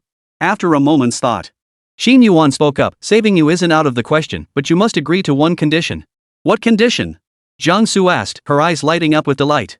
A flicker of delight danced in her beautiful eyes. She stole a glance at their surroundings, her face turning pale with fright. She hurriedly leaned closer, trembling as she pleaded, "Don't even mention one condition. I'd agree to be your girlfriend if you asked." Hearing this, Qin Yuan shook his head. I don't need a girlfriend. All I ask is that after I save you, you accompany me to Nyoshan Mountain. Okay, I agree, Jiang Su consented without hesitation. She had taken leave from school specifically to vacation in Linhe town. Now, as long as she could leave alive, she'd follow him to the depths of Nyoshan Mountain if necessary. Aren't you curious why I'm going to Nyoshan Mountain? Qin Yuan asked in surprise. He hadn't expected her to agree so readily. Not curious. Whatever you're doing, if it's something you should tell me, you will. If you don't want to tell me, even if I ask until the sky falls, you still won't tell me. Jiang Su spoke with clear self-awareness. You're quite clever, Qin Yuan remarked with satisfaction. After speaking, he turned his head to look at the situation inside the carriage. Chaos reigned inside the carriage now. Bloodstains covered the floor, and most passengers lay dead or injured. Many of the stronger passengers, sensing trouble, had immediately smashed windows to escape. The remaining elderly, weak, and infirm huddled behind seats, trembling in despair as they awaited the monster's arrival. A small group of passengers, led by the bus driver, picked up nearby objects as makeshift weapons and attempted to fight back against the fish-headed monsters. The outcome was predictable. Not a single one of them stood a chance. One by one, they fell beneath the fish-headed monster's spear. Thud! Thud! The sound of spears piercing skulls echoed in rapid succession. Ha ha ha! The fish-headed monster's maniacal laughter echoed incessantly in their ears. Like the chant of death itself, it sent shivers down the spine. Soon, inside the carriage, only Qin Yuan and Jiang Su remained moving. All others lay motionless in the aisle, their eyes wide open in death. The air thickened with the pungent stench of blood. Ha ha ha! The fish-headed monster casually snatched a severed head, greedily sucking out the delicious brain matter inside. Simultaneously, it crept silently toward Qin Yuan, its spear poised for the kill. Whoosh! The spear flew through the air. Watch out! Jiang Su cried urgently. Watching the spear hurtle toward them, she closed her eyes in despair, hiding behind the back seat and daring not to move. In this cramped compartment, there was simply no room to dodge. Being struck by the spear meant certain death. Beneath her despairing gaze, Qin Yuan gently raised his right hand, shielding himself with his palm. The next second. Clang! The spear collided with his palm. Crack! The spear shattered into 1,000 pieces, scattering into dust in the air. Whoa! What kind of power is that? So strong. So incredible. Jiang Su was utterly stunned. Her eyes widened, pupils sparkling with tiny stars, a gaze filled with admiration. It was breathtaking. Qin Yuan's expression remained utterly unchanged. He still wore his baseball cap, left hand in his pocket, right hand poised to confront the monster. So powerful. So cool. Ha, ha. The fish-headed monster's vicious grin abruptly froze. Seeing its weapon crushed by the enemy, a flicker of confusion passed through its large eyes. Instead of continuing its attack, it turned and fled, leaping straight out the window of the carriage. Rib bit. The moment it leapt from the carriage, a strange frog-like croak erupted from its mouth. The next second, a barbed tentacle plummeted from above, effortlessly piercing through the metal roof and coiling toward Qin Yuan's body. Watch out for the monster's tongue. Jiang Su warned again, just in time. However, Qin Yuan remained utterly unmoved, frozen in place as if petrified with fear, standing motionless on the seat. Splash! Viscous fluid coated his entire body as sharp barbs sliced through his skin, burrowing deep into flesh and blood. Any prey entangled by this tongue had no chance of escape, destined only to become food in the frog monster's mouth. Perfect opportunity. Qin Yuan thought with secret delight. He had been pondering how to approach the monster, but now a giant tongue had practically delivered itself to him. The most skilled hunters often appeared disguised as prey. The moment the frog monster made contact with Qin Yuan, the roles of hunter and prey were reversed. Plundering in progress. Target, frog monster. Plundered talent, extended strike. Plunder progress, 1%. Seeing the notification pop up on his talent panel, Qin Yuan grinned, his eyes gleaming with the satisfaction of a scheme succeeding. He then reached out and wrapped his arms around the massive tongue coiled around his body, as if afraid it might escape. Rib bit. Feeling the changes within its body, the frog monster in the distance let out a painful howl. Whoosh! It rapidly retracted its tongue. Yet Qin Yuan clung to its tongue like a stubborn plaster, refusing to budge no matter how wildly the tongue thrashed through the air. Panic. Anxiety. It felt like a classic case of shooting oneself in the foot. Witnessing this scene, Jiang Su, hiding in the carriage, was instantly dumbfounded. Why was this scene so different from what she'd imagined? Though she knew Qin Yuan wouldn't die, she never imagined it would unfold like this. Gone was the aura of a formidable warrior who had just crushed a spear with one hand. Instead, he now resembled street thugs brawling, scrambling, wrestling, and entangled in a most disheveled struggle. The difference in fighting styles before and after was staggering. What exactly is he trying to do? He clearly possesses immense power, so why insist on playing around with monsters like this? Jiang Su couldn't make sense of it. To her eyes, the fight between Qin Yuan and the frog monster looked like play utterly devoid of the tension that comes with life or death danger. Yeah, it was just play. In fact, she even caught a hint of excitement in Qin Yuan's eyes.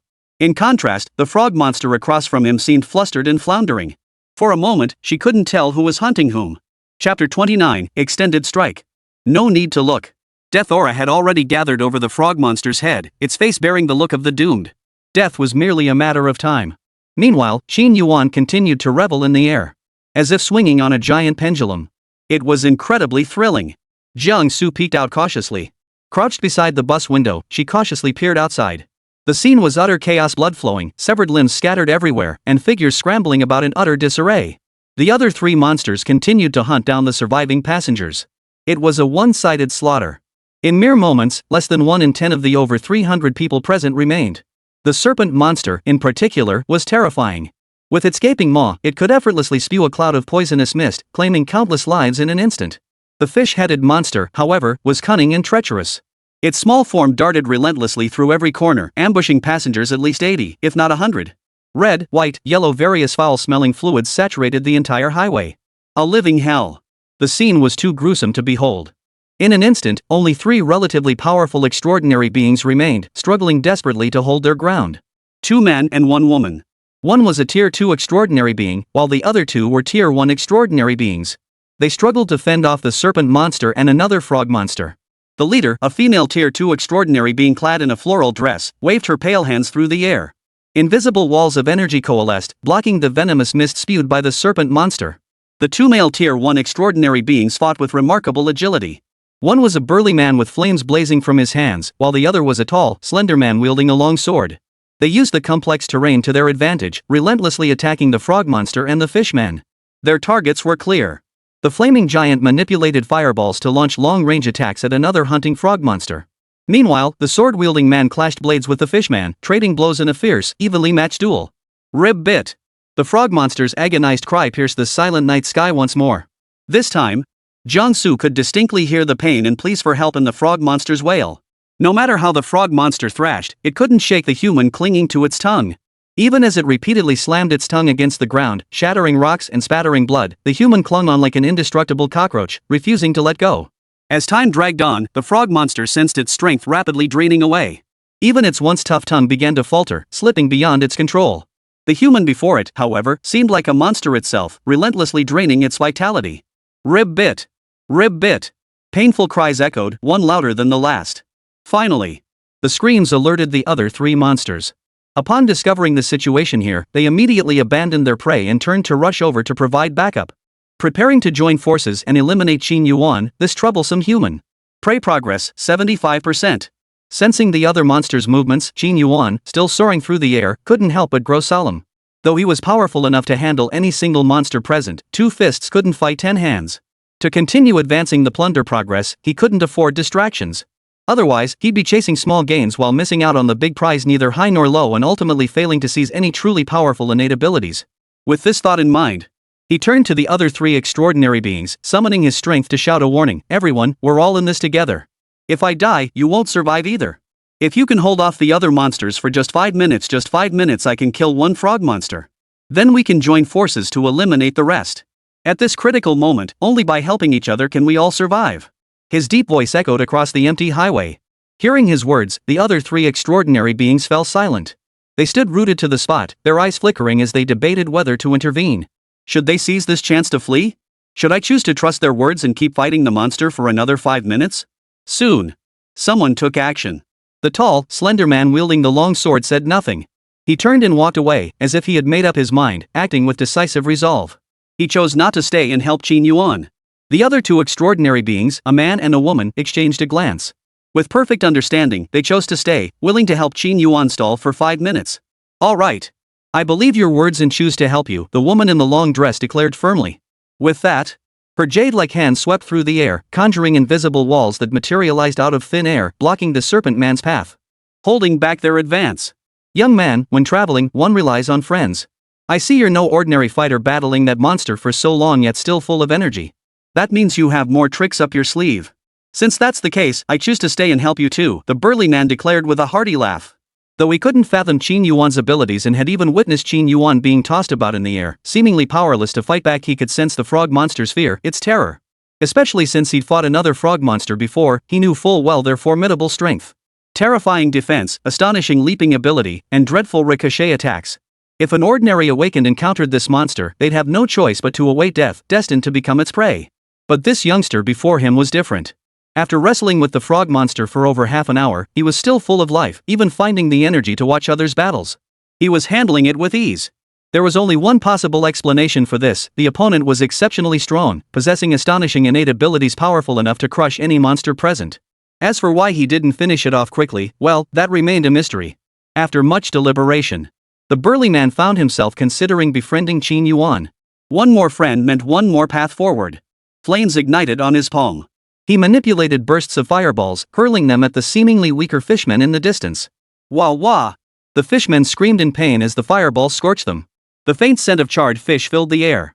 Fishmen, creatures of the water, instinctively feared fire. After being struck twice in quick succession by the fireballs, one was burned to a crisp, its skin peeling away. Without warning, it turned and fled, diving headfirst into the nearby Green River without looking back. In an instant, the tension in the air eased dramatically. With the pressure shared among the group, Qin Yuan regained his composure. Even with a frog monster lurking nearby, he remained unfazed, effortlessly wielding his predatory abilities. Time ticked by second. 5 minutes passed quickly. Plunder progress, 100%. Plunder complete. New talent acquired, extended strike. The desired notification popped up on the talent panel. Glancing at the talent panel. Name, Qin Yuan. Occupation, freelancer. Level, tier 0. Health, 88% depends on host's physical condition. Bioenergy, 10.1 depends on host's physiological functions. Exclusive talent, endurance boost D rank talent. Hidden talent, Plunder SSS tier talent, unique. Passive talent, self-healing power 85%, A rank talent. Active talent I, rending force 100%, S rank talent. Active talent 2, extended strike 100%, B rank talent.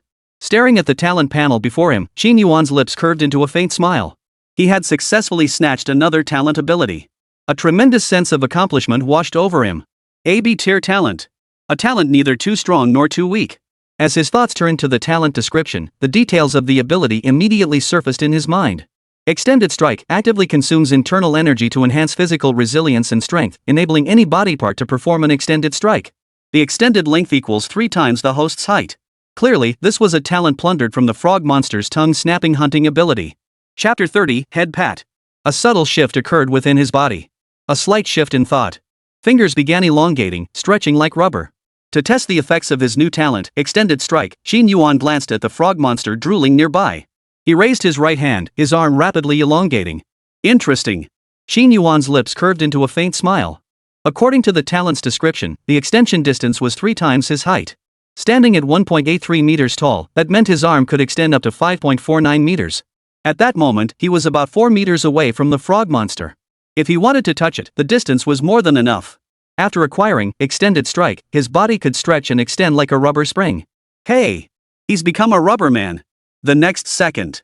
Under the stunned gazes of the crowd, his arm rapidly extended, swiftly reaching the frog monster's head in the distance. Boom! The impenetrable scales shattered instantly. Head pat.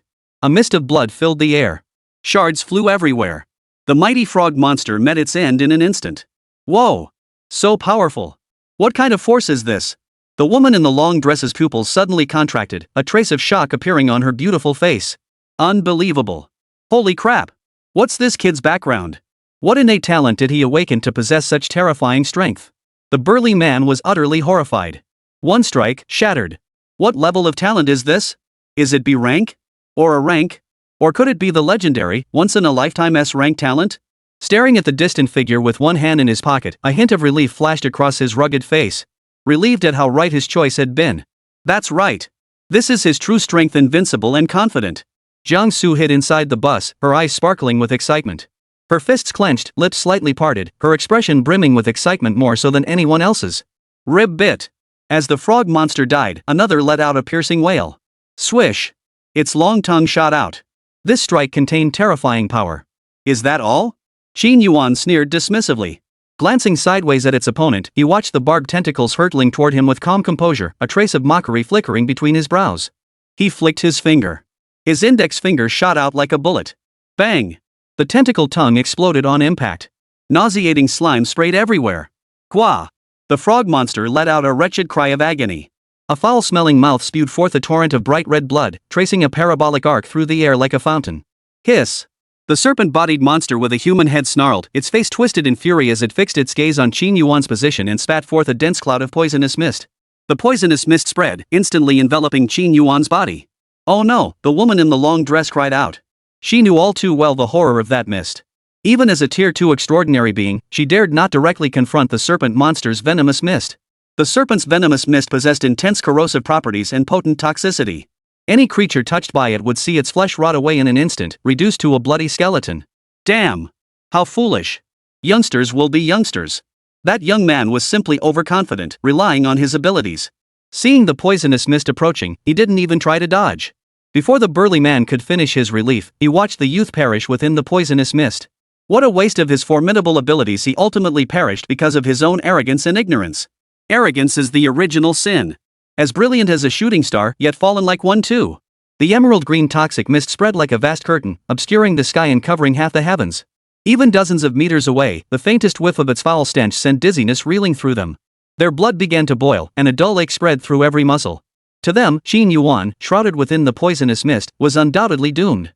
Seeing this, the two exchanged a glance and retreated silently toward the distance, daring not to linger. At that moment, a frantic voice suddenly rang out from within the ruins. Wait! You can't leave. If you leave this place, you'll face mortal danger. A disheveled female college student crawled out from an overturned bus. Who are you? Seeing the girl suddenly appear before them, they all looked at her warily. You must not leave. You won't die. On the contrary, I see death in your faces. If you leave now, you will surely die. If you don't want to die, you'd better stay. Jiang Su urged earnestly. In her vision, the two extraordinary beings across from her bore darkened foreheads, with a swirling mass of black energy flickering between their brows, an ominous sign of impending bloodshed. In contrast, she detected no deathly aura on Qin Yuan's face. Even as he was engulfed by the poisonous mist, she saw no signs of impending death. Clearly, Qin Yuan's strength surpassed everyone's imagination. Even facing the terrifying poisonous mist, he still possessed the ability to survive. At these words, The burly man's face darkened instantly. You're spreading heresy to deceive the masses. Are you cursing me? Believe it or not, it's up to you. Jiang Su said, pursing her lips. The woman in the long dress furrowed her delicate brows slightly, smiling as she asked, Little sister, do you have any evidence to back up what you just said? The proof is that I can see death. It's the innate ability I awakened. Otherwise, I wouldn't have survived this long, Jiang Su explained without hesitation. Whoa. See death? Both the woman in the long dress and the burly man sucked in a sharp breath. Their expressions flickered, their gazes toward the college girl growing increasingly serious. Regardless of whether her words were true or how credible they seemed, they dared not take any risks. After all, statistics showed that every year in this world, people awoke to all sorts of bizarre innate abilities. Her claim of seeing death only startled them momentarily before they regained their composure. After a moment's thought, the woman in the long dress spoke up, If we don't leave, we won't be able to deal with this serpent monster either. Staying here is a dead end. Though you cannot defeat the serpent monster, there are those who can. Jiang Su replied slowly. Who? You, the burly man retorted. Jiang Su shook her head helplessly. Not me. I don't possess that kind of power. Not you? Then who? That skinny guy who ran off earlier, the burly man demanded. Hearing this, Jiang Su shook her head again. Instead of answering his question, her gaze grew intense as she fixed it on the churning toxic mist in the distance. Noticing her reaction, the woman in the long dress seemed to realize something, exclaiming in surprise, You wouldn't be referring to that young man, would you? This time, Jiang Su gave a slight nod, her gaze still fixed on the terrifying toxic mist across the way. How could that be? The woman in the long dress and the burly man couldn't believe it. Who could possibly survive the poisonous mist of a serpent monster, unless they were a stage 3 extraordinary being? Had they misjudged the situation? Rumble. Just as deep doubt consumed them, a violent collision echoed from within the poisonous mist.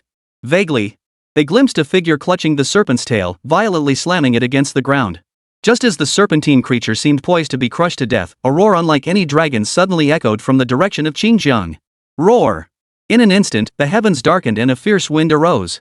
The river, which had been gradually calming, once again churned violently. This is bad. It's that calamity-level monster. Xin Yuan's heart sank in terror. That single roar alone sent an unprecedented sense of danger coursing through him. Within that roar, he detected a hint of warning. Without hesitation, he decisively released the serpent monster's tail from his grasp.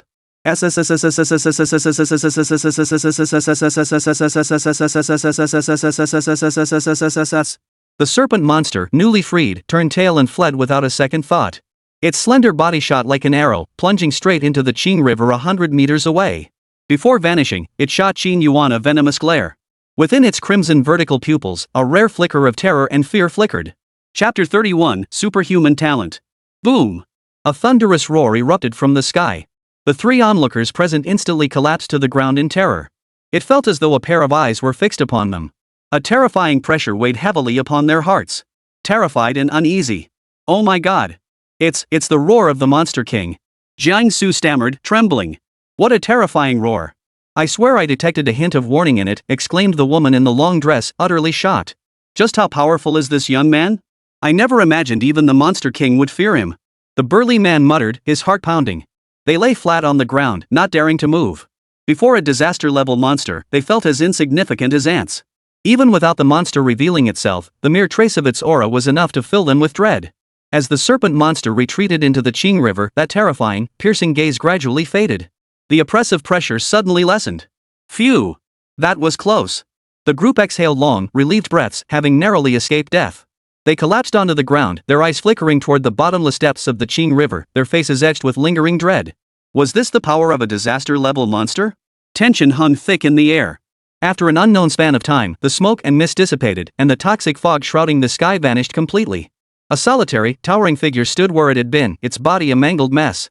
Not a single inch of skin remained intact, and beneath the torn flesh, white bones were faintly visible. The sight was horrifying. Yet he did not die. As the poisonous mist vanished, his rotting flesh began to rapidly regenerate. It's that young man.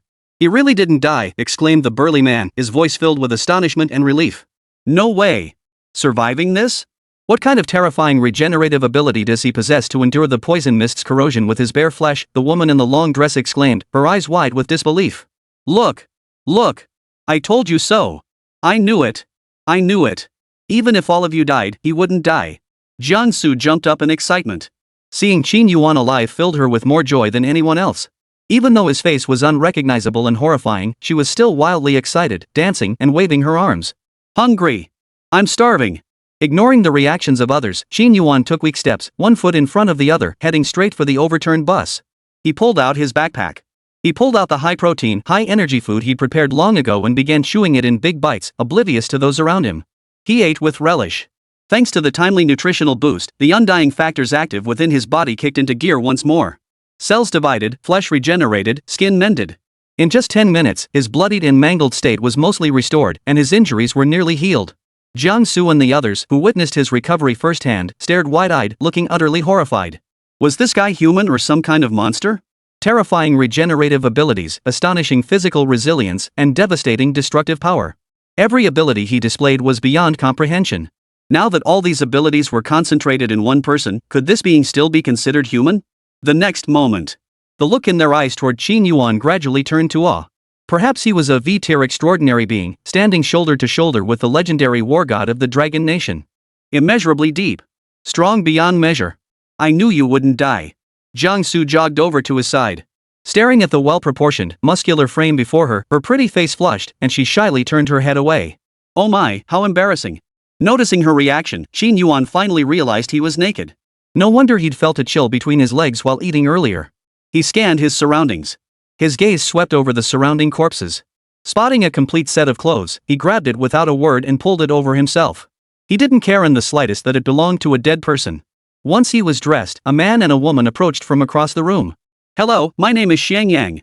I'm a Tier 1 extraordinary being, awakened with a B-grade fire talent, and I wield fire-based abilities, the burly man stated earnestly. I'm Nangonyu, a Tier 2 extraordinary being. I've awakened an A-grade psychic talent and can manipulate objects with my mind, the woman in the long dress introduced herself with a smile. One with a B-rank talent, the other with an A-rank talent. Both possessed formidable potential. He adjusted his collar. Qin Yuan slung his backpack over his shoulder, then made up an excuse with a smile. Hello, I'm Qin Yuan. I've awakened an S-rank superhuman talent, granting me superhuman strength. S-rank superhuman talent? Hearing his introduction, Xiangyang and Nangonyu exchanged glances, their expressions revealing a look of understanding. Just as expected. So he had awakened an S-class talent. No wonder he possessed superhuman recovery, superhuman physical resilience, superhuman strength. He was the real deal. They believed it without a doubt, never questioning the truth of Qin Yuan's words. After brief introductions, the four of them tacitly avoided mentioning the earlier catastrophe-level monster incident. What are your plans from here? Qin Yuan inquired. Surveying the landscape littered with corpses and debris, he couldn't help but feel profoundly moved. In the face of monsters, human life was this fragile, utterly worthless. Had he possessed only a D-grade endurance talent, without any real strength, perhaps he too would now lie among these corpses. Such was the tragedy of the week. He glanced at his talent panel. A new talent had appeared. Passive talent, immunity to all poisons 15%, B-grade talent. This ability was plundered from the venomous mist during his life-risking battle against the serpent monster. Unfortunately, he only managed to seize 15% of its power, resulting in a B-rank talent. Had that catastrophe-level monster not interrupted him with its roar, he could have obtained at least 80% or more. At the very least, it would have been an A-grade talent. His thoughts turned to the talent's description. Immunity to all poisons, increases poison resistance by 15%, grants immunity to standard toxin damage, and reduces lethal toxin damage by 15%. No doubt about it. This passive talent was tied to the plunder progress. Since he had only plundered 15% of the ability, the effective immunity to all poisons could only be activated at 15% capacity, not 100%. To achieve true immunity, one must raise plunder's progression to 100%. Only then would the poison resistance be fully activated, granting 100% immunity to toxin damage. Still, Qin Yuan was quite satisfied. It was better than nothing. Having some poison resistance was far superior to having none at all. This time, acquiring two talents already exceeded his expectations. Especially the extended strike talent. Paired with the self-healing power talent, it gave his still unhealed left hand hope of seeing the light of day again. Cells divided, muscles extended, and his small hand rapidly expanded, soon becoming as large as a normal human palm. He flexed his fingers. Aside from feeling slightly soft, there was nothing unusual. Qin Yuan, I'll listen to you. I promised you if you saved my life, I'd accompany you to Niushan Mountain. Jiang Su kept her word. No sooner had the words left her mouth. Xiang Yang, standing nearby, exclaimed with delight, Brother Qin, you're going to Niushan too? MHM. Qin Yuan nodded without concealment. Overhearing their exchange, Nangonyu wore a look of surprise as he inquired, could it be that you two received news and are heading to Niushan Mountain?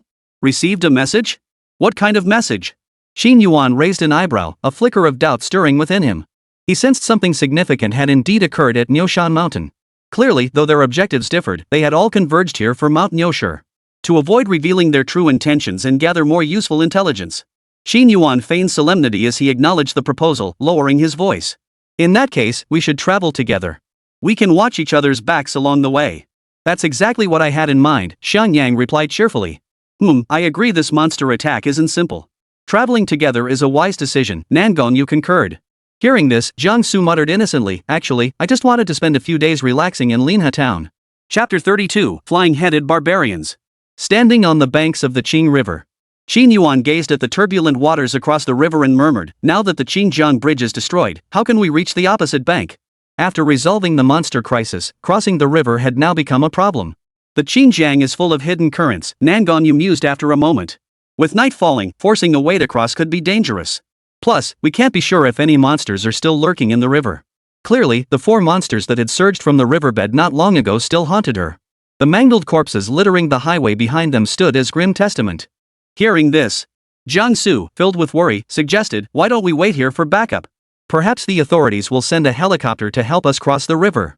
Before she could finish, her suggestion was immediately shot down.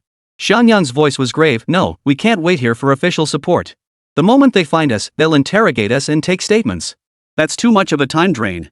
We can't afford to waste time. Exactly. Our destination is Niushan Mountain, which is currently under lockdown. We should avoid contact with the authorities until we reach it, Nangong agreed, flipping a strand of hair behind her ear. Hearing their exchange, Xin Yuan didn't object. Instead, he nodded, a thoughtful gleam flashing in his eyes. He suggested, in that case, let's first search along the riverbank for a way to cross. Finding a boat would be ideal. Good idea. Fishing villages dot the Qingjiang's banks. With luck, we might find a boat to cross soon. The burly man and the woman in the long skirt both raised their hands in agreement. As for the college student, Jiang Su, she had no say in the matter and could only silently agree. Seeing everyone in agreement, Xin Yuan took the lead. He scanned the terrain to his left and right, selected a passable path, and headed downstream along the Qing River, hoping for a stroke of luck. Night fell, studded with twinkling stars. The banks of the Qing River were not only lush with vegetation but also teeming with mosquitoes, large ones that delivered particularly painful bites. Before long, Jiang Su, a pampered college student, could endure no longer. Her fair skin was covered in large, red, swollen welts that itched unbearably. Scratching the red welts on her arms as she trailed behind Xin Yuan, she pleaded, Brother Qin, let's rest for a bit. If we keep searching like this, you won't find the boat, and I'll be bitten to death by these mosquitoes. Her voice trembled with the edge of tears. Xin Yuan shot her a sidelong glance, his expression impassive. Didn't you awaken the precognition talent? Why didn't you foresee if there were any fishing boats nearby? Brother Qin, my foresight only predicts danger and death. It's completely useless for anything else, Jiang Su said with a pout. Then why don't you foresee whether you'll actually be bitten to death by mosquitoes? Xin Yuan teased. The words had barely left his mouth. Jiang Su's pretty face instantly paled. Watch out. Danger, she cried nervously. Her previously pouty expression instantly turned to sheer terror. Whoosh. Everyone went on high alert. What danger? Nangong Yu demanded sternly. He braced himself with both hands. An invisible psychic barrier coalesced around his body. I saw a human head flying over from that direction. Jiang Su replied nervously. She pointed toward the direction beside them, where reeds and weeds grew thickly. A human head? Hearing this, everyone's hearts skipped a beat. By the faint moonlight, Xin Yuan vaguely discerned something swaying within the reed marsh ahead. The next instant, a dark shadow, eerily resembling a human head, flashed past. Wherever the shadow swept, all nearby mosquitoes vanished instantly. Ah! That's the human head! Jiang Su screamed, visibly panicked. Boom! A fireball slammed into the air. Sparks flew everywhere. Dry reeds and weeds instantly ignited, flames shooting skyward. By the light of the fire, Xin Yuan and the others saw the true form of the shadow. It was indeed a human head. A flying human head. Hair disheveled, eyes tightly shut. The flesh below its neck was a vivid, fresh red, as if the wound had just been severed. Feeling the searing heat of the flames, the head seemed startled. It turned and fled, flying downstream at a rapid pace. Even mid-flight, it still extended its tongue to hunt mosquitoes and insects around it. Follow it! Xin Yuan reacted with lightning speed. The moment he spotted the creature, he sprang forward like a cheetah, desperate not to let the flying head escape. Splash! As the flames grew fiercer, Nangong Yu wasted no time. Using his psychic powers, he manipulated the nearby river water, unleashing a torrential downpour that decisively extinguished the flames ahead. Watch out for wildfires. She warned the burly man before hurrying after the creature. Wait for me. I'm scared to go alone. Jiang Su's face drained of color. On the verge of tears, she stumbled along behind. Her panic grew with every step. Suddenly, a blood-curdling sham blast pierced her ears. The shrill, piercing notes felt like demonic whispers forcing their way into her skull. Simultaneously, a tearing pain shot through his neck. As if, upon hearing the sham, his massive head had gained a will of its own, striving to break free from his body and soar alone. Buzz! Just as Jiang Su thought her head would explode, a pair of warm, large hands suddenly shielded her ears. In an instant, the entire world fell silent. The sham's sound vanished. She looked up and saw Qin Yuan, who had been the first to rush out, now standing beside her. An unprecedented sense of security surged through her heart. At that moment, a small fishing village appeared before them. As they approached, they saw it filled with figures. Only, these figures had no heads. They stood at their doorways like sleepwalkers, pacing back and forth as if busy with some task. Scattered beneath the night sky were dozens of human heads. They circled the air like bats hunting insects, some soaring high, others gliding low. Black hair fluttered like dark wings, soaring up and down with remarkable agility. Witnessing this scene, Qin Yuan and the others turned ashen-faced, covering their ears, daring not to make a single move. This is the flying head barbarian. Nangong Yu uttered, enunciating each syllable. Qin Yuan read the meaning in his lips. Flying head barbarian? What the hell was that? To investigate whether these headless bodies were monsters, he secretly commanded Xiao Wu to crawl out of his backpack and swiftly touch the nearest headless torso. Through Xiao Wu's consciousness feedback, he confirmed that these busy figures were ordinary humans, not monsters. He couldn't harvest any abilities from them. If no abilities could be absorbed, there was only one possibility: that these headless bodies were normal. Then the heads floating in the air might be monsters.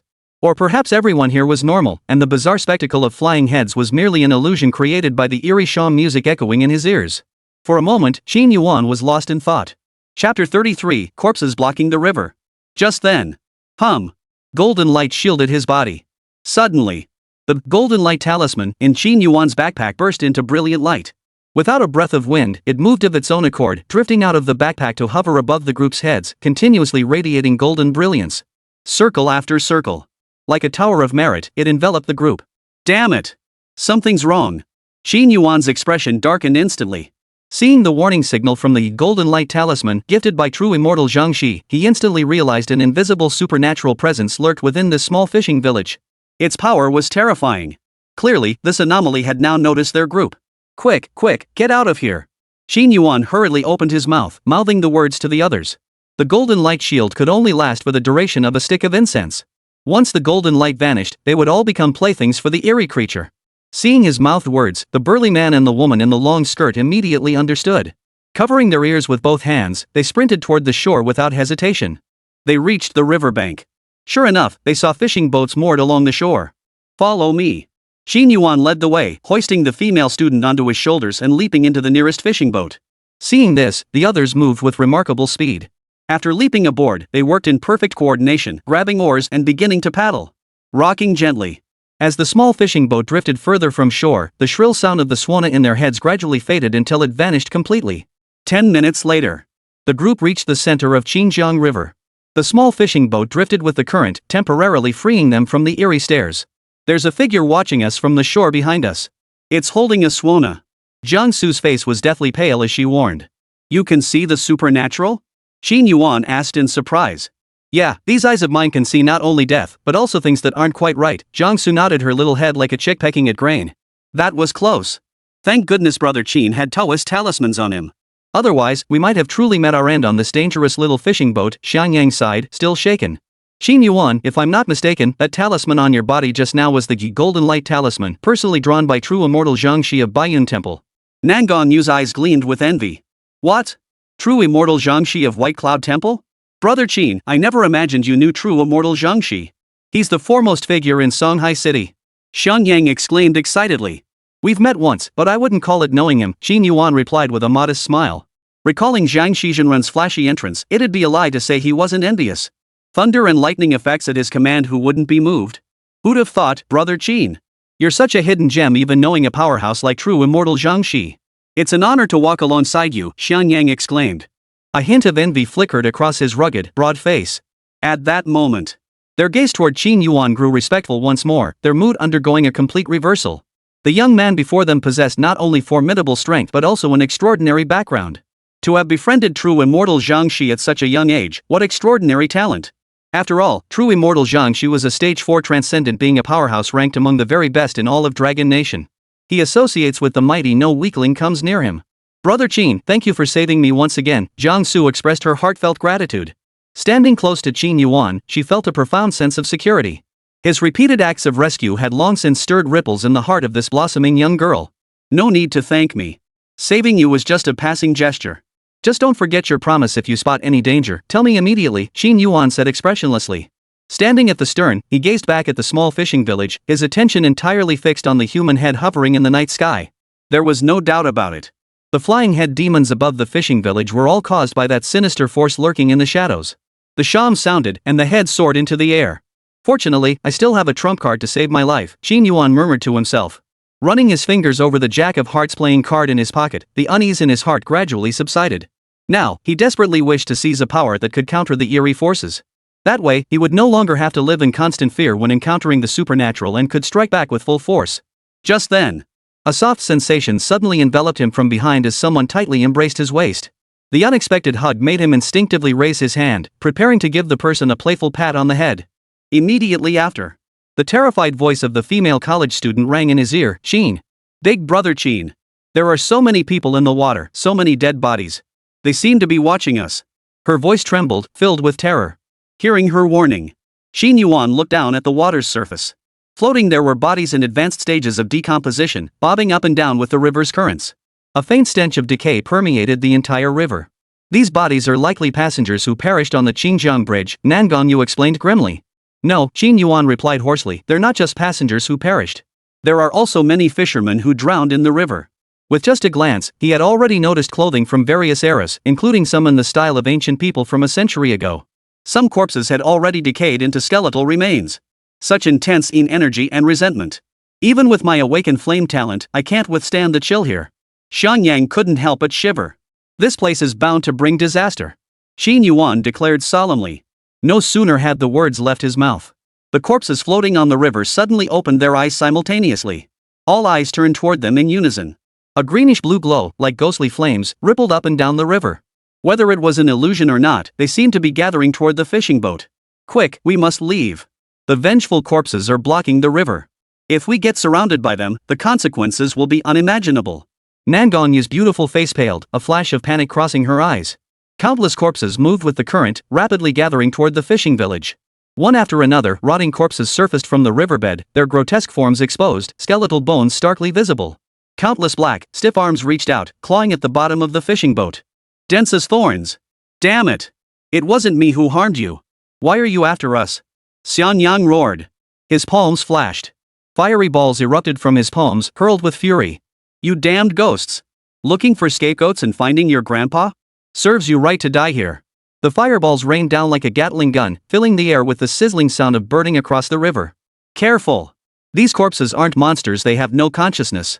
They're being controlled by some kind of creature, Qin Yuan urgently warned. Amidst the chaos, he stretched out his arm and quietly touched a corpse. The moment he touched it, the expected looting prompt failed to appear. Instead, by the light of the blazing inferno, he spotted a furtive black shadow lurking among the corpses. Its form bore a striking resemblance to a monkey. A water monkey? Chapter 34, Riverside Town. Hearing this, Nangongyu and Xiangyang immediately halted their attacks, swiftly going on high alert as their eyes scanned the river's surface for the source of danger. Monkey. Jiang Su stammered. Pointing toward the river, she saw a dense swarm of water monkeys swimming toward them from the distance. Their speed was astonishing. Their bodies were covered in gray-green fur, their faces green and snouts sharp, with unusually long arms, fangs, and claws. Their figures blended in among the floating corpses, appearing and disappearing unpredictably. So many monkeys. The sight made one's scalp crawl. Row faster. If the water monkeys drag you under, it's a death sentence, Qin Yuan urgently warned. With that, his arms extended rapidly, growing longer. Spotting the nearest water monkey, he wasted no time, grabbing it by the throat. Plundering in progress. Target, water monkey. Plundered talent, stirring up trouble.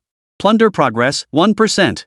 True to his motto, passing up a bargain makes you a fool, he couldn't resist touching any monster he encountered. Regardless of how powerful they were, he'd pluck every feather he could find. Squeak! Wah! The water monkey, its throat clamped shut, wailed in agony. It thrashed violently in the water. Its strength was surprisingly immense, nearly dragging Qin Yuan underwater several times. Simultaneously, as the water monkey screamed, the nearby floating corpses seemed to receive some kind of command. One after another, they began leaping out of the water and clinging to Qin Yuan's arms. Splash! Splash! Splashes erupted as countless corpses leapt from the river. Wah! The water monkey roared in fury. The next second, countless water monkeys leapt from the water, claws outstretched, charging across the river. Under the faint moonlight, they rode the waves, trampling floating corpses beneath their feet. With a few leaps, they surrounded the group. This is bad. Water monkeys are pack creatures.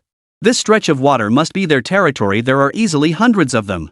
Nangon Yu's face drained of color as she gasped. Gazing at the encircling shadows near the fishing boat, a chill ran down her spine. Even as a Tier 2 extraordinary being, she couldn't guarantee safe escape from hundreds of water monkeys. What's more, they were still in the middle of the Qing River. At this moment, the fishing boat was still hundreds of meters from the opposite shore, leaving them with no chance of escape. Out of the frying pan and into the fire. She never imagined this trip to Nyosho Mountain would be so perilous. Before even reaching the opposite shore, they'd encountered one monster and strange phenomenon after another. I'm going to die, I'm going to die. Brother Qin, I don't want to die. Jiang Su collapsed in the middle of the fishing boat, wailing in terror. In her eyes, Qin Yuan now wore the pallor of death, with wisps of deathly aura gathering above his head, flickering in and out of view, too indistinct to be seen clearly. Damn it, you're the only one screaming. Qin Yuan snapped angrily. He clenched his fist, snapping the water monkey's neck with a crack. Gah! The shrieking abruptly ceased. Simultaneously, he swung his arm back to grab the other water monkey. One in each hand. Plunder speed doubled. Plunder progress, 15%. The water monkey whose neck had been crushed sank to the riverbed. As it did, the vengeful aura drifting on the water's surface swiftly gathered around its body. Soon, its shattered bones mended completely, and it sprang back to life, as lively as ever. With a sudden dive, it burst back through the water's surface, baring its teeth and lunging toward Qin Yuan. Its face contorted, its eyes blazing with hatred. Splash! Caught off guard, Qin Yuan's arm was seized in its jaws. Blood spattered everywhere. Its fangs pierced his skin, tearing viciously as it ripped off a chunk of flesh. You're asking for death. Qin Yuan's expression twisted in fury. He had intended to hold back his strength and avoid killing it outright, but these water monkeys simply didn't know when to quit. Shan Yang, Nangon Yu, you two row the boat. I'll handle these. In a fit of rage, he unleashed the tearing force. Under its shredding power, all creatures were equal. One after another, the water monkeys exploded before they could comprehend what was happening, reduced to fragments of flesh and blood that scattered across the river's surface. His 3-meter-long arms glowed faintly, sweeping back and forth across the river like helicopter blades. Any water monkey grazed by them met instant death. Wherever he passed, flesh and blood flew everywhere. A foul-smelling rain of blood fell across the entire river's surface. Whoa! Is this Qin Yuan's true power? The two paddlers' pupils contracted sharply, their faces contorting with horror. So powerful. Touch it and die. What terrifying killing power. A thunderous display of slaughter instantly sent shockwaves through the entire crowd. Nearby water monkeys that hadn't yet charged forward froze in place. Dead silence fell. The water monkeys that had narrowly escaped death all hid in the water, daring only to peek out with a single head as they watched Qin Yuan and the others cross to the opposite shore. Kill one to warn 100. Not a single water monkey dared to block their path. Get ashore, Qin Yuan gritted his teeth. Plunder complete. Plunder progress, 20%. Acquired new talent, stirring up trouble. The biological energy within his body now stood at a mere 1 point. The relentless succession of battles left him physically and mentally exhausted like never before. Alright. The two slackers were still reeling in shock, unable to recover for a long while. Watching the flustered female student before him, Qin Yuan raised his hand to rest it on her shoulder, his voice hoarse as he said, "Come help me up." "Ha? Okay." Jiang Su finally snapped out of it. Only after supporting him did she realize that even this godlike man could be utterly exhausted. She quickly grasped his long, warm fingers, clasping them tightly in her palm as she carefully guided him to the opposite bank. They had narrowly escaped death. After leaving the fishing boat, the group encountered no further danger. They hurried along the main road toward Linha Resort Town. An hour later, they finally reached the resort town's vicinity. Stepping into Riverside Town, Qin Yuan felt as if he had stepped into another world. The town before him was brightly lit, its streets bustling with tourists, men and women alike filled with laughter and cheer. The air carried the enticing aromas of grilled delicacies. Bright lights and revelry, a world of luxury and excess. It seemed as though the tragic incident that had occurred 20 kilometers away at Xinjiang Bridge had little impact here. Even if they heard earth-shattering noises, the tourists here would still eat, drink, and revel. All were utterly lost in the height of revelry. The atmosphere here is too lively, almost unreal. Qin Yuan murmured to himself. Surveying the bustling scene before him, he began to suspect something was amiss. It felt so out of place. The surroundings gave him a sense of being out of place. Brother Qin, this isn't just a vacation paradise, it's also the headquarters of the Lotus Club. Security is guaranteed here. As long as we're here, we're safe, Jiang Su explained excitedly. Standing on the bustling street, her mood lifted dramatically. Even the air she breathed seemed infused with joy. All traces of the earlier perilous encounter had vanished from her mind. Seize the day, enjoy life. Brother Qin, let's find a hotel to rest first. We can plan our trip to Nyoshan Mountain tomorrow, Xiang Yang suggested. Everyone present was swept up in the peaceful, prosperous atmosphere of Linhe town. Alright, let's rest first and discuss our next steps later. Qin Yuan mused. He didn't object to the group's suggestion, but a faint sense of unease stirred within him. Something felt off, yet he couldn't pinpoint what it was. Chapter 35, Disappearance. Too prosperous, too lively. On the way to the hotel, Qin Yuan noticed smiles on every passerby's face, the festive atmosphere permeating the entire resort town. Soon. Following the navigation on his phone, they arrived at a 5-star resort hotel. Welcome. A server approached them with a professional smile. For distinguished guests, may I ask if you're here for dining or accommodations? We'll be staying one night, Qin Yuan replied. How many rooms would you like? 4 presidential suites. Understood. 4 presidential suites, totaling 35,552. Do you have membership? 35,552? Qin Yuan froze for a moment before regaining his composure, inwardly exclaiming at the exorbitant price. A single night in a presidential suite costs 8,888? That's practically robbery. Though he wasn't short on cash, it still felt outrageously expensive. Just as he was about to reply that they didn't have a membership, the female college student behind him suddenly spoke up. I have a membership, she said. She pulled a VIP card from her small backpack. Taking the card, the attendant bowed respectfully and said, certainly, esteemed member. Please wait a moment. Members receive a 20% discount. How would you like to pay? I'll cover it, Jiang Su blurted out.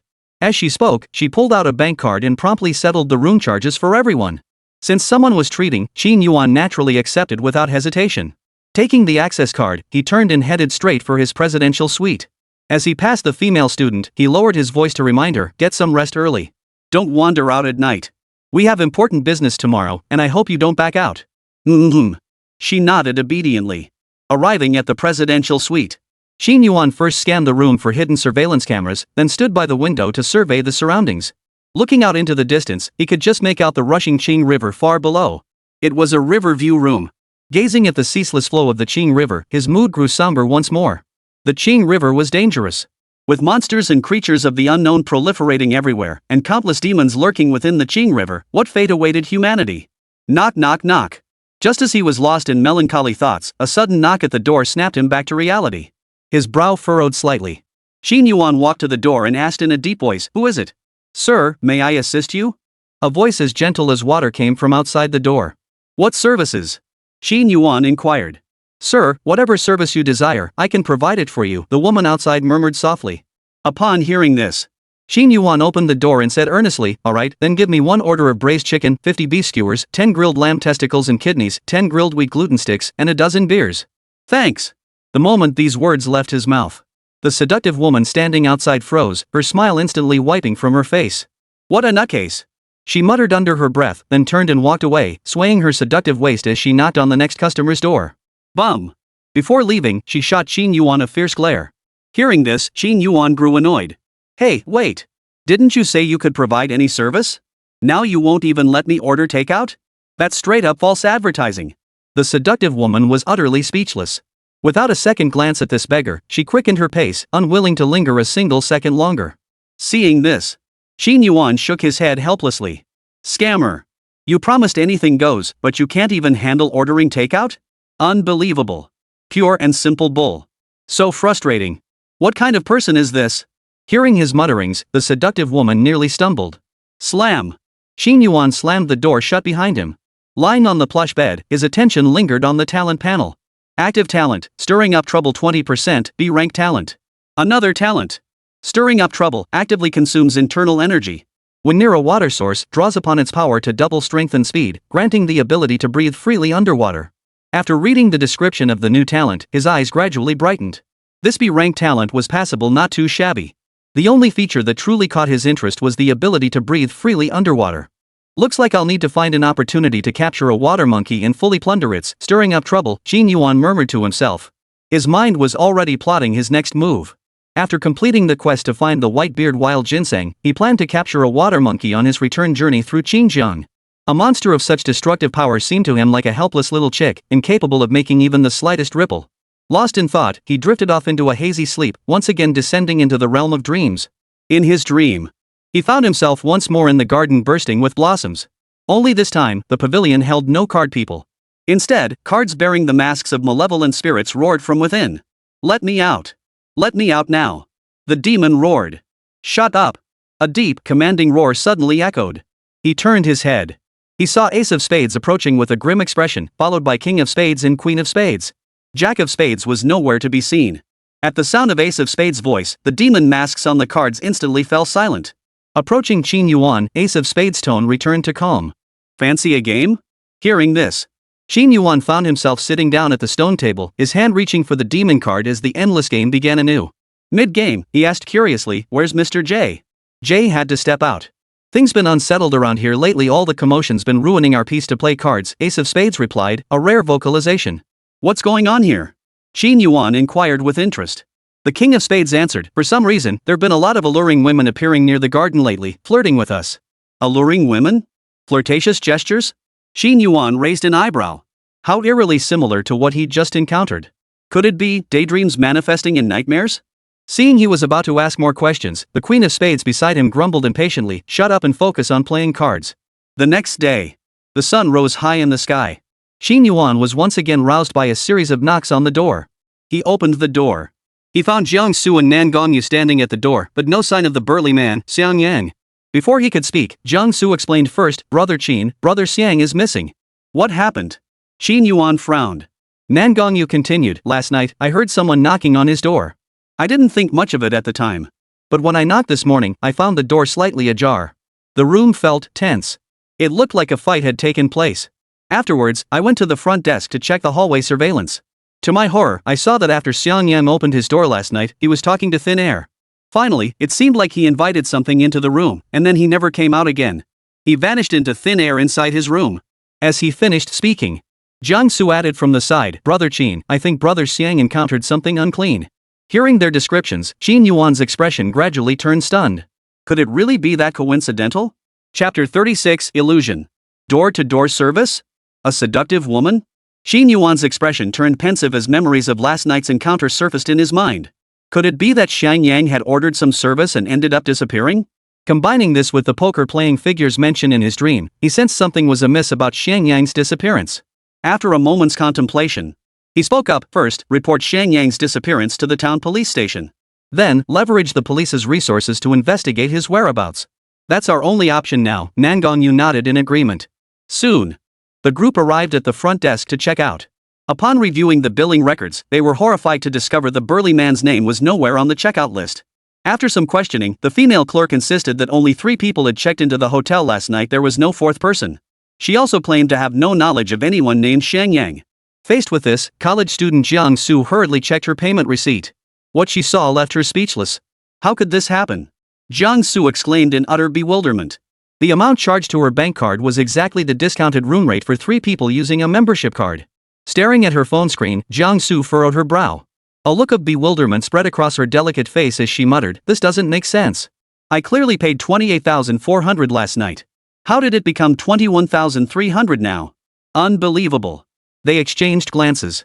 Upon discovering this situation, Qin Yuan and Nan Gongyu's expressions gradually grew grave. The situation was far more serious than anticipated. They looked up and scanned the surroundings. Qin Yuan immediately spotted a security camera in the upper right corner of the hall.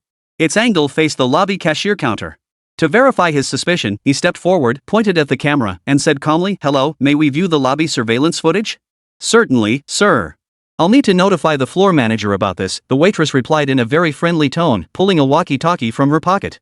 Half a minute later, she bowed slightly, gestured with an inviting please, and smiled, "Please follow me to the monitoring room." With that, she led the way, guiding Qin Yuan and his 2 companions toward the hotel's surveillance room. They arrived at the monitoring room. Qin Yuan said nothing further, immediately taking control himself. He skipped through the lobby surveillance footage to the time between 10:30 p.m. and 11 p.m. last night. This time frame coincided precisely with their check-in at the 5-star hotel. After reviewing the hotel's surveillance footage, Qin Yuan and his companions felt a heavy weight in their hearts, their eyes betraying deep concern. Indeed, the footage showed no trace of the burly man. Whether at the front desk or during their check-in for the presidential suite, it was only the three of them from start to finish. No fourth person accompanied them. "Hold on," Qin Yuan said. He immediately pulled up the surveillance footage again. The feed showed the view outside his suite door. Sure enough, he didn't see the alluring woman who had knocked. No seductive woman. No room service either. His memory seemed to be playing tricks on him. "Brother Qin, could it be that their surveillance system malfunctioned?" Jiang Su voiced her suspicion. Qin Yuan replied in a low voice, "It's a possibility."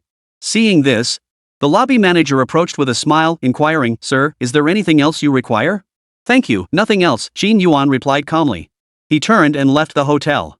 Standing on the street, they glanced back at the hotel behind them, their expressions turning distinctly uneasy. "Brother Qin, we should call the police. This is a shady establishment." Jiang Su was starting to panic. "I fear it's not just this hotel, the entire resort town is problematic," Qin Yuan mused. Running his fingers over the red Jack of Hearts card in his pocket, he lifted his gaze toward the rising sun, squinting into the glare.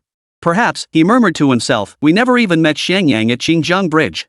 Maybe it was all fake. Maybe even you two are fake." "Impossible!" Jiang Su screamed.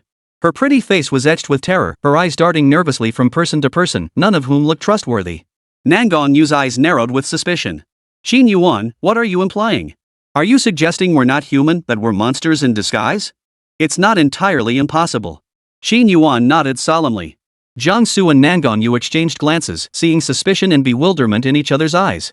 Just as their minds began to wander, Qin Yuan spoke again. "Of course, there's another possibility. We've entered some kind of illusion and never actually left Qingjiang Bridge. And that person named Xiangyang, he might never have existed at all. Perhaps he's just a figment of our memories." He paused. Qin Yuan grinned, revealing a chilling smile, and blinked. "Which possibility do you think fits our current situation better?" Unable to bear his sinister grin, Jiang Su hurriedly voiced her opinion. "I think we're in an illusion. Regardless of which possibility is true, our current predicament doesn't look good," Nangong Yu mused after a moment. "If it feels unsafe, then let's get out of here." Qin Yuan shrugged.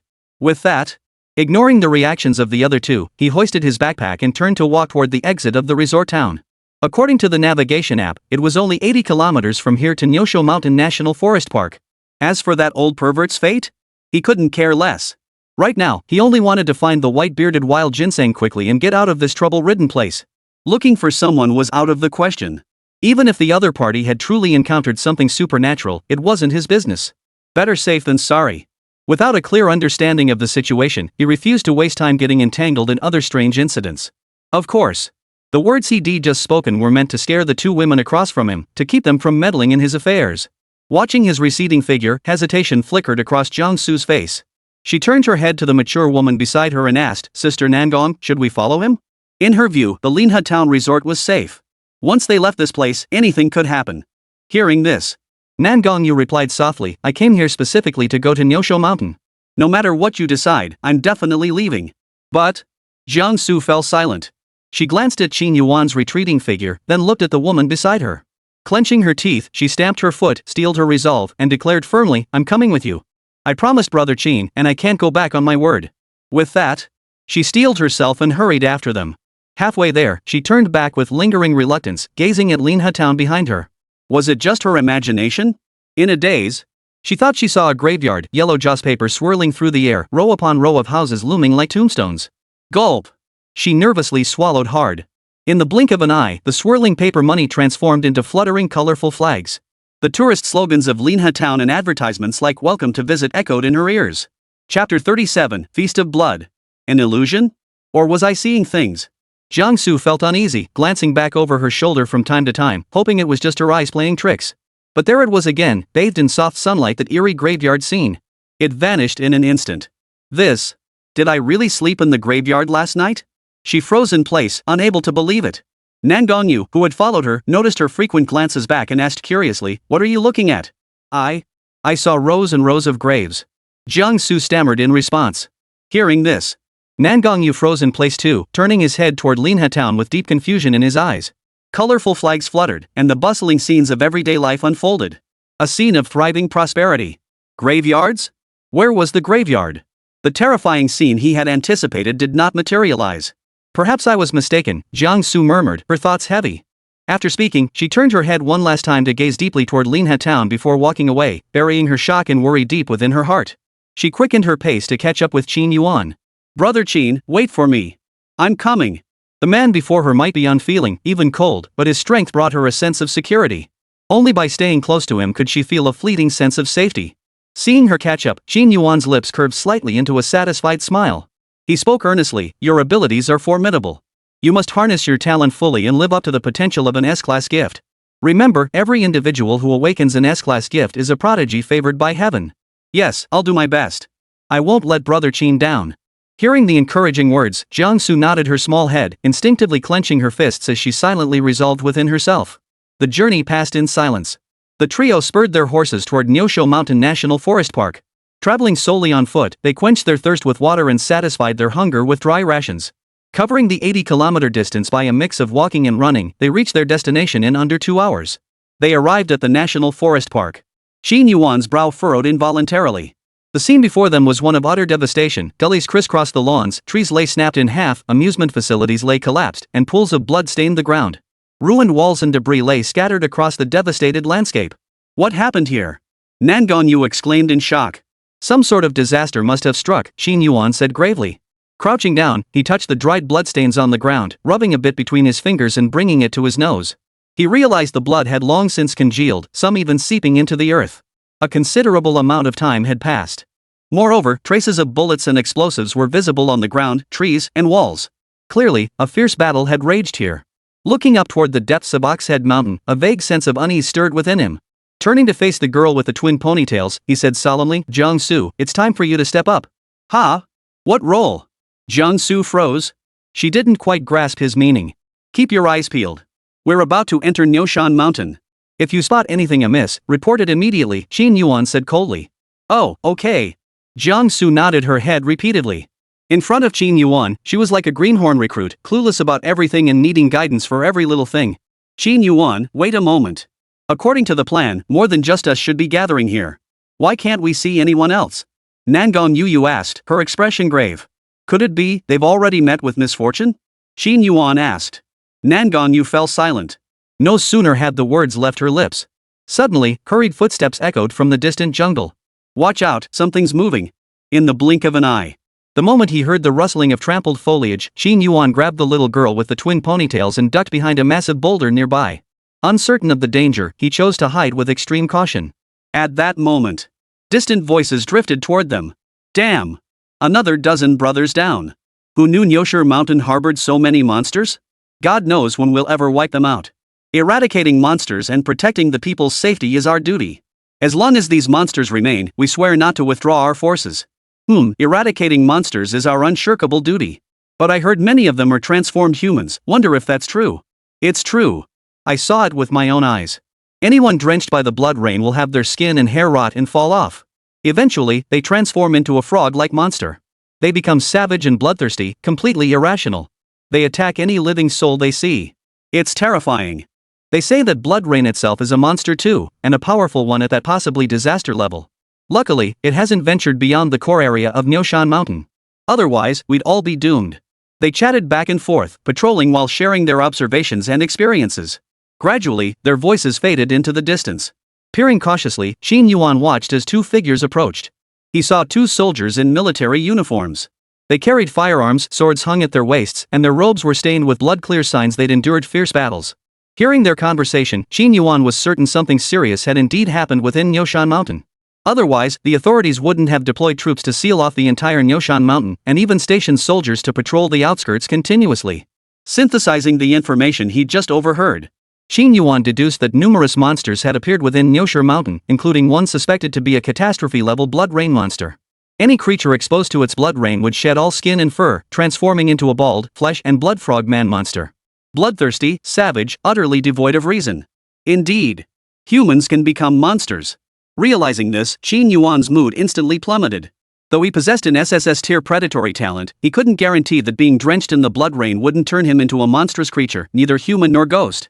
Just as he hesitated over whether to venture deeper into Oxhead Mountain, Nangonyu beside him exclaimed with delight, "Blood rain! Qin Yuan, did you hear that? It's blood rain! They really succeeded." Immediately, She grew impatient, urging him, hurry inside. We're already late. The blood rain is precious. If we miss it now, we'll never get another chance. Success? What success? Xin Yuan was utterly confused. Her words made it sound as if the blood rain deep within Nyoshan Mountain had been deliberately orchestrated by some organized group. He grabbed her shoulders, forcing her to the ground as he demanded, speak. What is this blood rain? And who are they? You. Nangong Yu gasped in shock. His sudden action left her momentarily stunned. Meeting the piercing gaze behind him, she quickly realized this man was not of her kind. He hadn't received any information at all. Their arrival at Nyoshan Mountain together was nothing more than coincidence. After a moment's hesitation, she answered with surprising candor, since you're already here, I won't hide it. I came to Nyoshan Mountain because I received an invitation.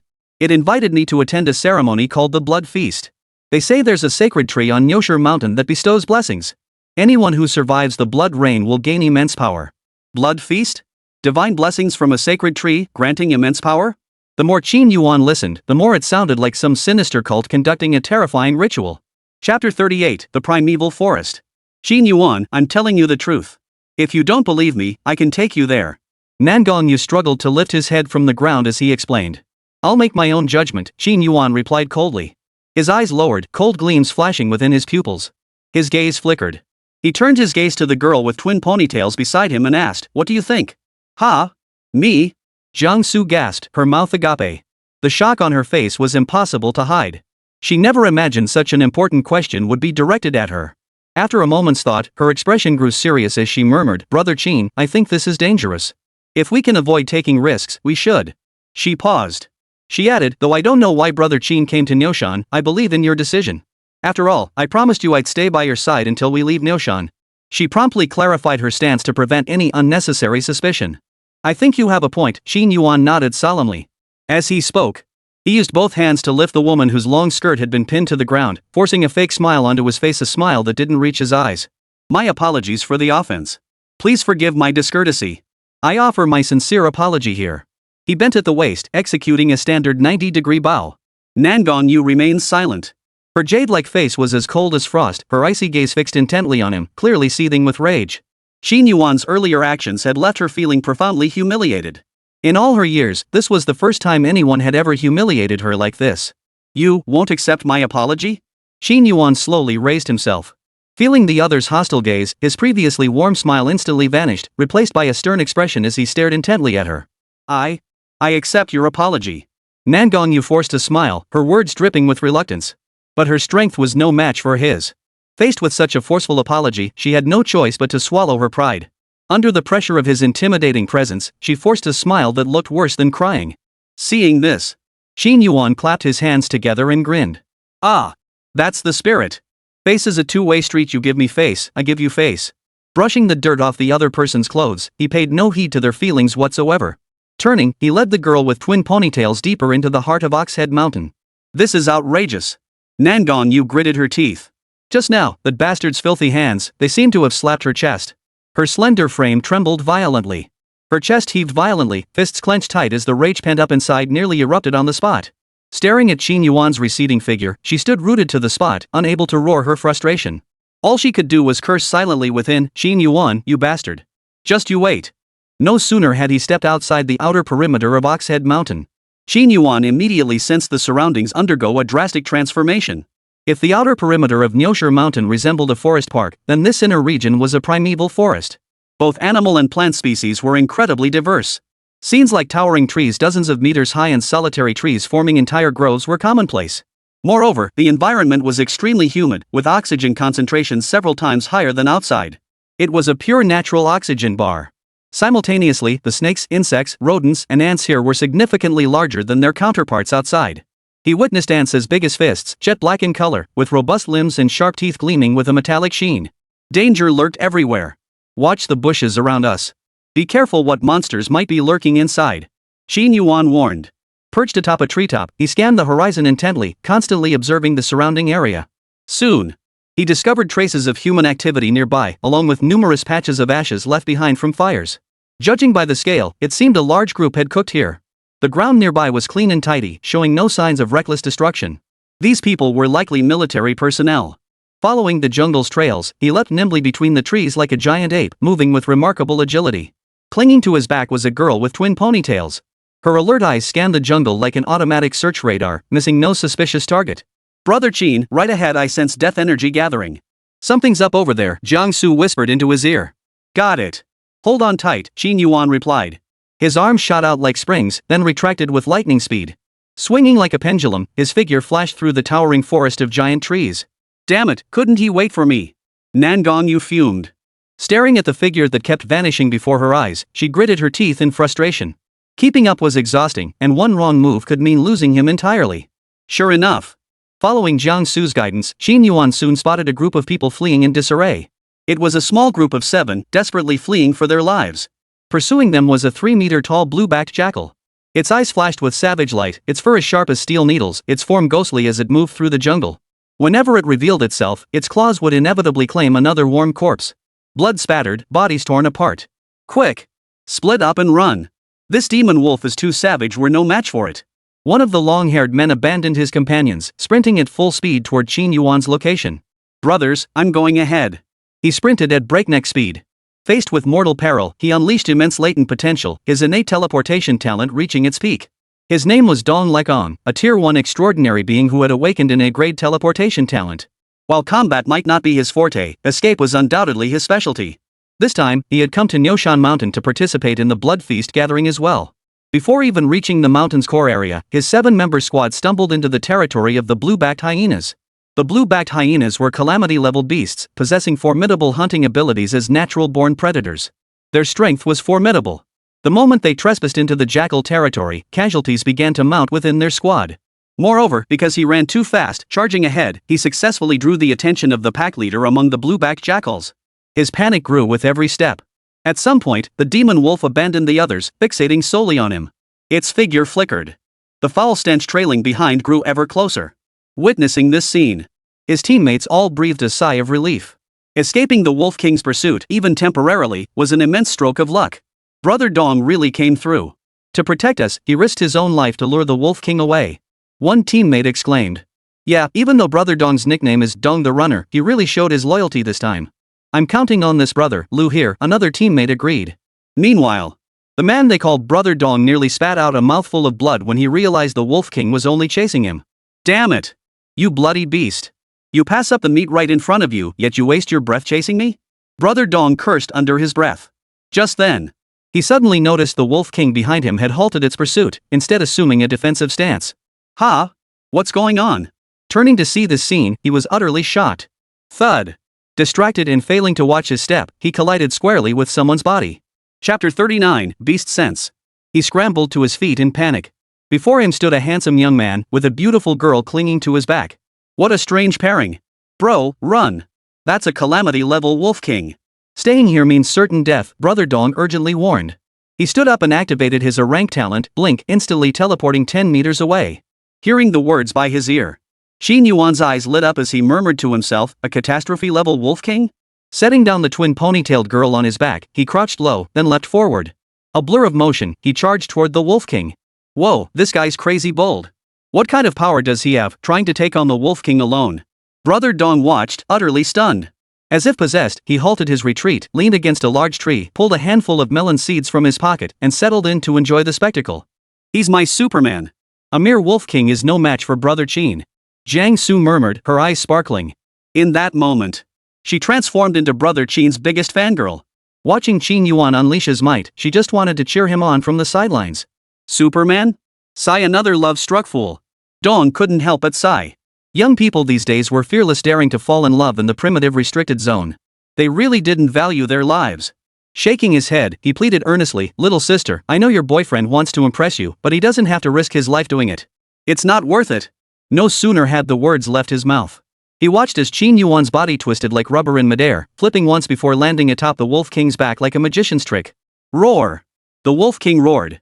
Beneath Qin Yuan's hips, it behaved like a frantic husky leaping up and down, baring its teeth, shaking its head wildly. Gradually, the furious growls transformed into whimpers filled with terror. Woo! The Wolf King lay prostrate on the ground, his eyes filled with despair, his mouth emitting low whimpers.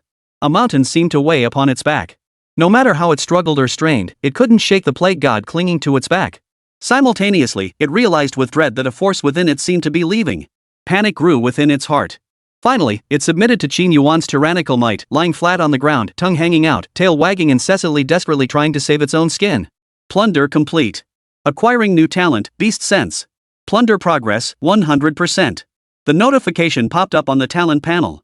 Qin Yuan stretched out his hand with satisfaction, preparing to give the Wolf King beneath him a head pat. Woof woof. As if sensing its impending demise, the Wolf King wagged its tail incessantly, panting with its tongue hanging out, its eyes pleading for mercy. You want to be my dog? Qin Yuan asked, as if struck by a sudden realization.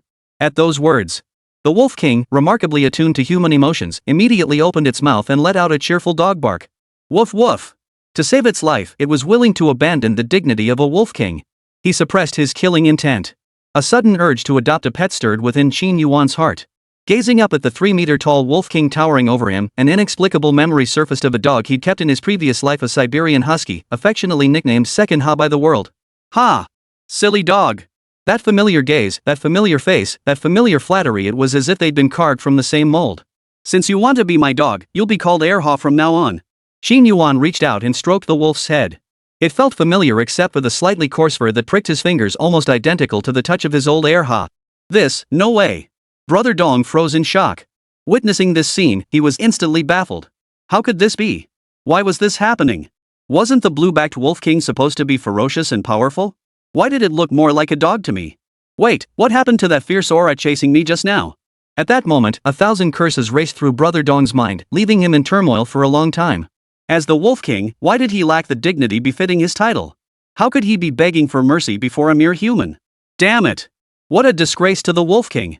Alright, I'll admit he's pretty damn good at playing the cool guy. To tame a Wolf King of that caliber barehanded? That's no small feat. Putting away his melon seeds, he approached Jiang Su with an envious look and asked, "Your boyfriend's awakened talent is Beast Tamer, right?" Hearing this, Jiang Su's cheeks flushed red.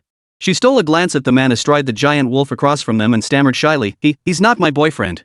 "Oh my, your ears are bright red, and you still won't admit it," Dong Gu teased. Ignoring the other's awkward expression, he walked straight up to Qin Yuan, clasped his fists, and said, "Thanks for the rescue, brother. I'm Dong Lekong, the big shot at the Songhai City Longevity Club. Everyone calls me Brother Dong. If you think I'm worthy, you can call me that too. The boss of the Changchun Club?" Qin Yuan raised an eyebrow, surprised to encounter someone he knew here. He swung himself off the Wolf King's back. Standing before him, he inquired, "Do you know Zhong Dashan?" Hearing this, Brother Dong eagerly patted his chest. "Of course I know him. Chairman Zhong is our club's chief physician. How could I not know him? He owes me money." "Since he's part of your club, you pay it back," Qin Yuan stated. "How much does he owe you?" Brother Dong frowned slightly. Qin Yuan replied, not much, just 1 million. "What? 1 million? Are you out of your mind?" Brother Dong's voice cracked. Then, he shook his head like a rattle, hastily denying it. "Impossible. Chairman Zhong is worth billions. How could he possibly owe you money? Are you trying to scam me? If you don't believe me, fine." Qin Yuan shrugged indifferently. He couldn't be bothered with this loudmouth spouting nonsense. Turning his attention back to the talent panel, the information displayed. Name, Qin Yuan. Occupation, freelancer. Level, tier 0. Health points, 100% determined by the host's physical condition. Bioenergy, 15.1 depends on the host's physiological functions.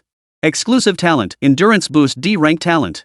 Hidden talent, Plunder SSS rank talent, unique. Passive talent I, self-healing power 85%, A rank talent.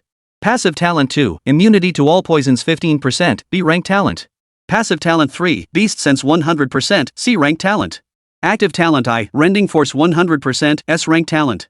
Active talent 2, extended strike 100%, B rank talent. Active talent 3, stirring the waters 20%, B tier talent. Now, he possesses 3 active talents, 3 passive talents, 1 exclusive talent, and 1 hidden talent, 8 talents in total. His bioenergy has also risen to 15 points due to these talents. His gaze fell upon the new talent ability.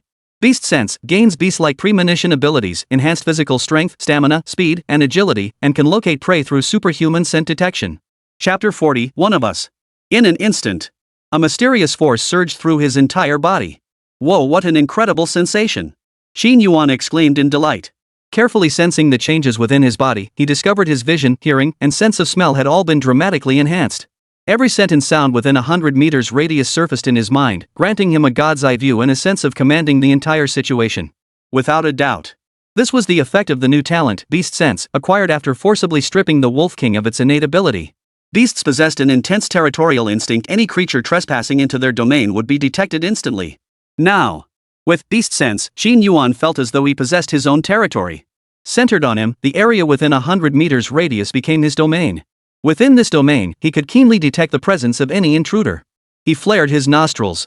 He detected the scents of over a dozen different creatures in the damp air. He twitched his ears. He could hear the distant sound of insects burrowing deep beneath the earth. And even closer, he could hear the sound of hearts beating and blood flowing. And there were many. He looked up at the sky. Even the tiniest specks of dust floating in the air were clearly visible. 1,000 miles in a single glance. Simultaneously, the fine hairs on his arms twitched slightly, allowing him to distinctly perceive subtle shifts in air velocity and humidity. Absolutely mind-blowing. Unbelievable, truly unbelievable. Qin Yuan was thoroughly satisfied with this newly acquired innate ability. Though merely a passive talent, it proved remarkably practical. He stroked the dog's head beside him, growing increasingly fond of it. It felt like loving the house and the crow. "Bro, what's your name?" Brother Dong inquired. Qin Yuan replied without a trace of humor. Sensing the awkwardness, Brother Dong steered the conversation. He gestured toward the Wolf King across the clearing, then toward the forest steps. "Brother Qin, no offense, but even though you've tamed this Wolf King, within Nyosho Mountain, it's nothing more than a blade of grass." He paused. His eyes darted around mischievously as he leaned in with a sly grin. "In the core area, it's nothing compared to the beasts and monsters there. How about this? Hand it over to me. I'll give you 1,000,000 yuan if you're willing. What do you say?" As he spoke, he seemed to make a tremendous effort, painfully extending a single finger. 1,000,000, only 1,000,000. He acted as if offering 1,000,000 yuan was the greatest loss imaginable. "If it's willing to go with you, I won't take a single penny," Qin Yuan said indifferently.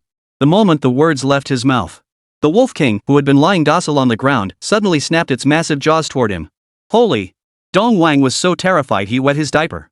Had he not reacted in time, he would have been torn apart by the Wolf King in an instant. His figure flickered. Hiding beneath a distant tree, he couldn't help but curse under his breath. "Qin, you've no honor in this fight. Business deals aren't about kindness. If you didn't want to sell me that damn thing, you still shouldn't have set your dogs on me." Luckily, he'd been extra cautious earlier, otherwise, he truly would have met his end in the gutter. The memory of death's brush with his own flesh made Brother Dong's heart pound wildly. Cold sweat seeped from his back. It had been terrifying. Roar! The Wolf King bared its fangs. As if understanding human speech, its eyes flashed with savage ferocity when it heard someone call it a bastard. "Cut the nonsense. Answer my questions," Qin Yuan said coldly. "What do you want to know?" Brother Dong asked warily. Qin Yuan stated, "You had 6 companions who came to participate in the blood feast ritual. 2 fell to the Wolf King's claws, 1 was gravely wounded, and the remaining 3 scattered to flee. They're currently hiding somewhere." How do you know all this?" Dong Ji's eyes widened, his face filled with disbelief. What was this man's background? How could he know their every move? Could he see through his very soul? He took a quiet step back, his expression turning stern as he guarded. "Did you plant a camera on me?" Seeing this, Qin Yuan smiled warmly. "Don't misunderstand. I'm here for the blood feast too. Since we share the same goal, why don't we team up?"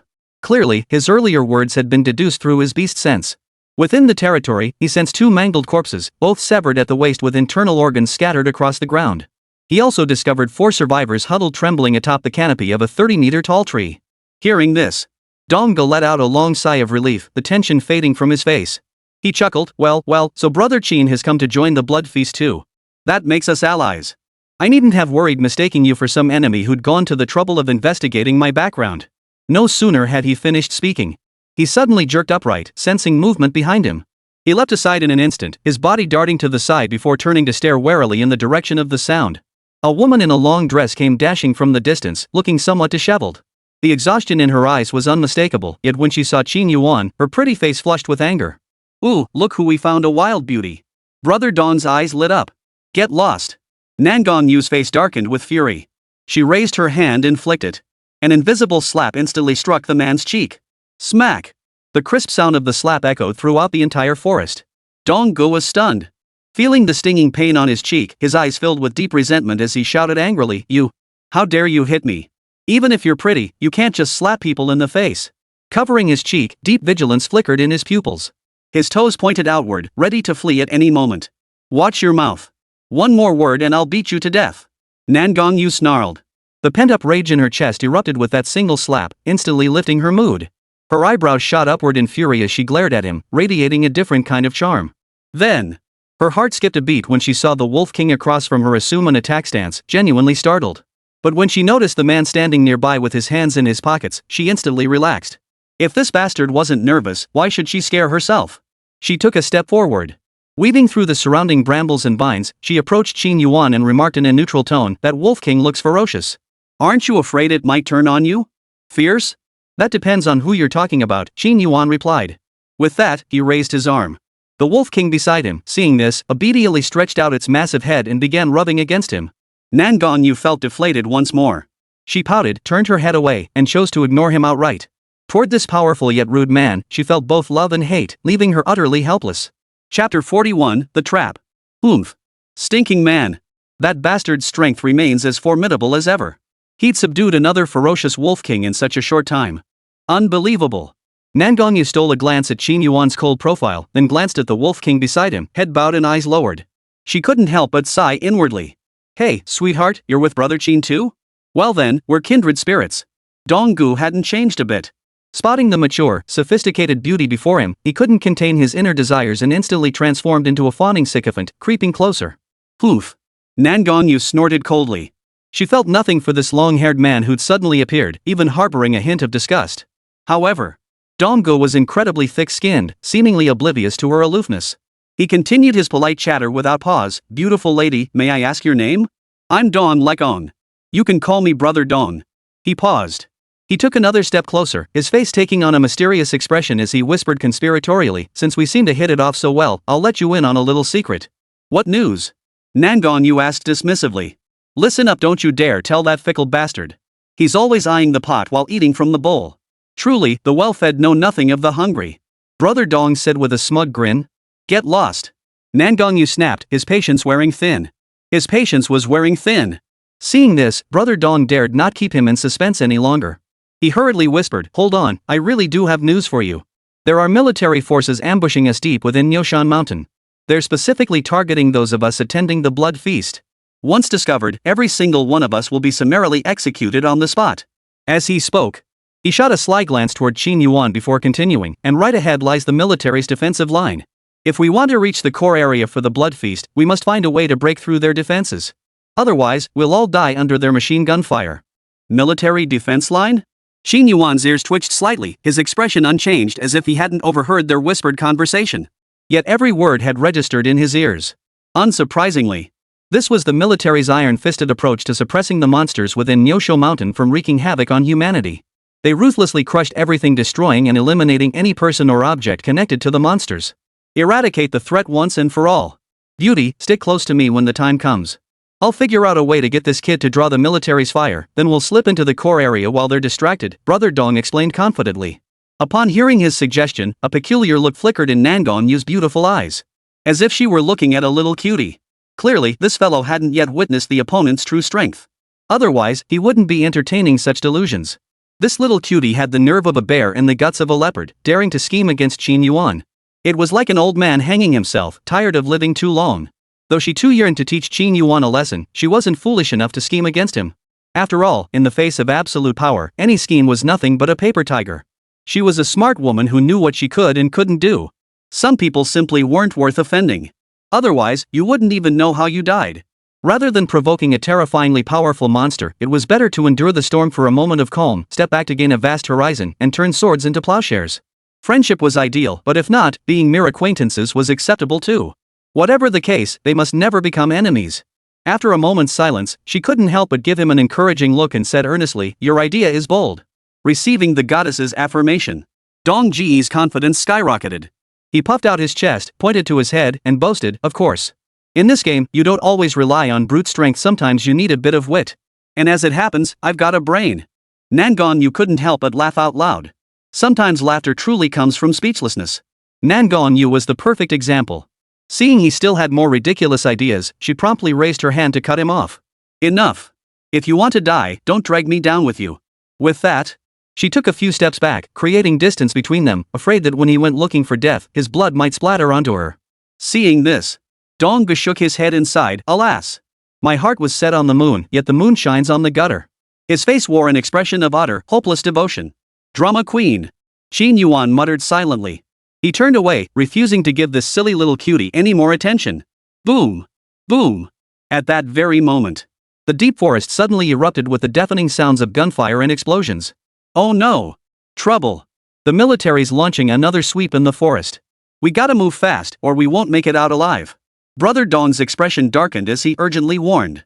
Before he could finish speaking, Xin Yuan charged ahead toward the source of the gunfire. Before leaving, he made sure to place the twin ponytailed girl clinging to his side onto the Wolf King's back, simultaneously shooting the beast a warning glance. The next second, he vanished from the spot. Feeling the piercing glare directed at it, the Wolf King couldn't help but shiver. Not a single stray thought dared to surface in its mind. In fact, it even experienced a strange illusion. Even though the other had clearly departed, it still felt as if a hand was resting on its head. If it disobeyed, its own head might truly be forfeit. Of course. Its senses were not deceiving it.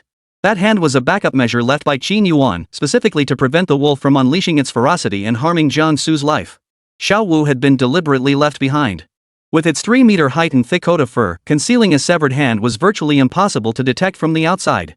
Seeing this situation, the Wolf King obediently carried the girl on his back as he pursued them, his form darting through the dense jungle, keeping close behind Qin Yuan. After 20 minutes of swift running, Qin Yuan and his group quickly approached the perimeter of the combat zone. 50 highly trained soldiers formed a tight circle, heavy firearms in hand. Simultaneously, they pulled the triggers with a steady rattle. Blue flames erupted from the muzzles as countless bullets poured forth at an angle, raining down on the blood-red monster at the center as if bullets were free. When resources are scarce, pinpoint strikes suffice. When abundant, firepower overwhelms. At that moment, Qin Yuan witnessed the true dominance of thermal weapons. Any ordinary monster was instantly riddled with holes under the heavy fire, reduced to a pulp, or even melted on the spot, charred into cinders. Of course, monsters and anomalies immune to physical attacks were exceptions. Monsters without special abilities simply had no chance against human heavy firearms. Evidently, several blood-red monsters resembling frogmen possessed some unique abilities, but not many. Under the barrage of heavy weapons, clouds of blood mist erupted from their bodies. Bullets flew, flesh shattered. However, shrouded in the crimson mist, their shattered bodies rapidly regenerated. Only when the mist dissipated did they finally collapse, overwhelmed. Without the sustenance of the mist, their appearance underwent a dramatic transformation. One by one, the blood-soaked, hideously grotesque frogmen reverted to human form, lying on the ground, barely clinging to life. Traps. All traps. What divine tree's blessing? Nothing but traps. Even in their dying moments, their mouths still spat out bitter, resentful roars. You will all die. He has awakened. None of you will escape. Chapter 42, Bloody Mutation. It? Who is he? Qin Yuan listened, utterly bewildered. The more he understood, the more he realized something was terribly wrong here. A trap? What kind of trap? Staring at the corpse stiffening in the distance, a flicker of contemplation passed through his eyes. Could the blood feast have been a trap? And these people, riddled with holes, were the ones who attended the blood feast? Bathing in blood rain turns you into a monster. The phrase surfaced in his mind. Whether it was an illusion or not, he keenly sensed a shift in the forest's wind direction. The humidity in the air was rapidly increasing, and faint whiffs of blood drifted in from somewhere unknown. Damp, chilling, bloody. The next second, the 5 corpses lying on the ground suddenly melted into pools of blood. Damn it! Take cover! The blood rain is coming! A warrior across the way shouted urgently. But it was too late. The other teammates heard his warning but had no time to react. A strange blood rain suddenly fell from the sky. Drip, drip. Drops of blood-red light fell rapidly, stringing themselves into dense curtains of beads that descended from the heavens. Below, 50 warriors were like fish trapped in a net, with nowhere to flee. Sizzle, sizzle, sizzle. The blood rain acted like acid, emitting a piercing, corrosive sound upon contact with skin. Then, the blood rain twisted and flowed as if alive, transforming into grotesque shapes upon their skin like tentacles, violently invading the warriors' bodies. Ah! Ah! Shrieks of agony echoed through the jungle. Damn it! Get out of my body, you demonic force! Get the hell out of me! The resolute warrior roared to the heavens. I'm not afraid of you. Bathed in a rain of blood, it felt as though countless insects were writhing inside him. His heart was being torn out. Their eyes blazed crimson with agony as they collapsed to their knees, howling in torment. The mutation had taken hold. Their hands clawed relentlessly at their skin, inch by inch peeling away flesh and hair. With each scratch, large chunks of skin and flesh clung to their fingertips. The sight was unbearable. The muscles around their eye sockets contracted rapidly, exposing bulging, bloodshot eyeballs. Like a pair of frogs' wide, watery eyes, they glowed with savage, murderous intent. Simultaneously, the muscles in their arms bulged rapidly, becoming abnormally robust and radiating astonishing explosive power. Their bodies bent and hunched, transforming into frog-like monsters. In the span of a single breath, 50 warriors on the field transformed into blood-soaked frog-like monsters beneath a downpour of blood. Without any warning, Qin Yuan watched helplessly as this horrifying scene unfolded before his eyes. He wanted to stop it, but there was nothing he could do. He didn't know what to do. The dying words of those who perished echoed like curses in his ears. Roar! Kill! The frogmen let out strange, awkward shrieks. They scanned their surroundings, eyeing each other warily, their eyes brimming with hostility. Savagery, brutality, chaos. Their consciousness held only slaughter and hunt. No distinction between friend and foe. PSSSH. Swish! Snap. One figure after another tore into each other, slaughtering one another. Hunger, bloodshed, violence, slaughter, these were the dominant themes of the moment. Cannibalism. Witnessing the distant chaos, Qin Yuan's eyelids twitched violently as his stomach churned violently. Even with his formidable mental fortitude, the primal, bloody spectacle before him was unbearable. Harrowing and utterly devoid of humanity. Bodies fell one after another, turning to white bones. Feasting with relish. Only the living frogs deserved to enjoy food. The defeated, however, became mere fish meat, left to be carved up at will. In the blink of an eye. Only 13 formidable figures remained standing in the arena. With each comrade slain, their aura grew stronger, the blood flowing across their skin thickening until it seemed to solidify into a layer of resilient crimson armor. What have I done? Some frogmen regained their senses. Staring at their blood-soaked hands, they let out desperate howls of despair. No. I've become a monster. I killed my own comrades. Unable to bear the weight of their sins, some instantly descended into madness, their minds spiraling into chaos once more. Like madmen, they charged deep into the forest, vanishing from sight in moments. Others grabbed their firearms, aimed them at their own bodies, and pulled the trigger. They became cold corpses under a hail of bullets, achieving self-redemption. Yet others, regaining their senses, flashed a cold, indifferent light in their eyes. They felt no psychological burden whatsoever for the things they had done while out of control. 6 had taken their own lives. 4 had gone mad and fled. In an instant, only 3 figures remained in the clearing. I've grown stronger, they murmured to themselves. Feeling the surging biological energy within them, each one grew visibly excited. This is the power of the blood rain. Blood rain truly can make one stronger. My biological energy has surged from 22 points to 55 points. I've advanced. I've become a tier 2 extraordinary being, someone exclaimed in joyful surprise. Upon discovering this phenomenon, they burst into unrestrained laughter, exchanging glances filled with hostility and cruelty. Devour. Plunder. Turn others into your own energy. Like breeding venomous insects, only the strongest survivor could be called the master. And this was the effect after being drenched in blood rain. It could make one stronger. But it can also turn people into inhuman monsters. Could this be the true purpose of the blood feast? Qin Yuan murmured to himself. Bathed in blood, feasting on the carnage. The victor reigns supreme, the vanquished become sustenance. What a cruel, bloody, and primitive ritual. What kind of sinister scheme drove the one who initiated this blood feast to attempt strengthening people through such a vile method? Such inhumane acts, they are utterly unworthy of being called human. They treat people like animals and deserve to be beaten to death. Upon uncovering the true secret behind the blood feast, Qin Yuan felt sheer relief. Simultaneously, a murderous intent flared within him toward the mastermind behind it all. Fortunately, he hadn't come here for some bloody feast, but to complete his assessment task, finding a wild ginseng root with white roots. Once he located it, he'd leave this place of trouble immediately. Gah, someone's gonna die. Which bastard tried to frame me? The sound of Brother Dong cursing echoed in his ears. Clearly, he had witnessed the bloody scene just now and instantly grasped the terrifying nature of the blood rain. What divine blessings from sacred trees? All lies. The weak are prey to the strong. The weak who came to this blood feast would become nourishment for others. Sacrifice yourself to elevate others. The thought that he was nothing but a piece of meat offered up on a platter made Brother Dong tremble with rage, his limbs growing cold. This infuriates me. Qin Yuan, who do you think orchestrated this blood feast? What exactly is he after?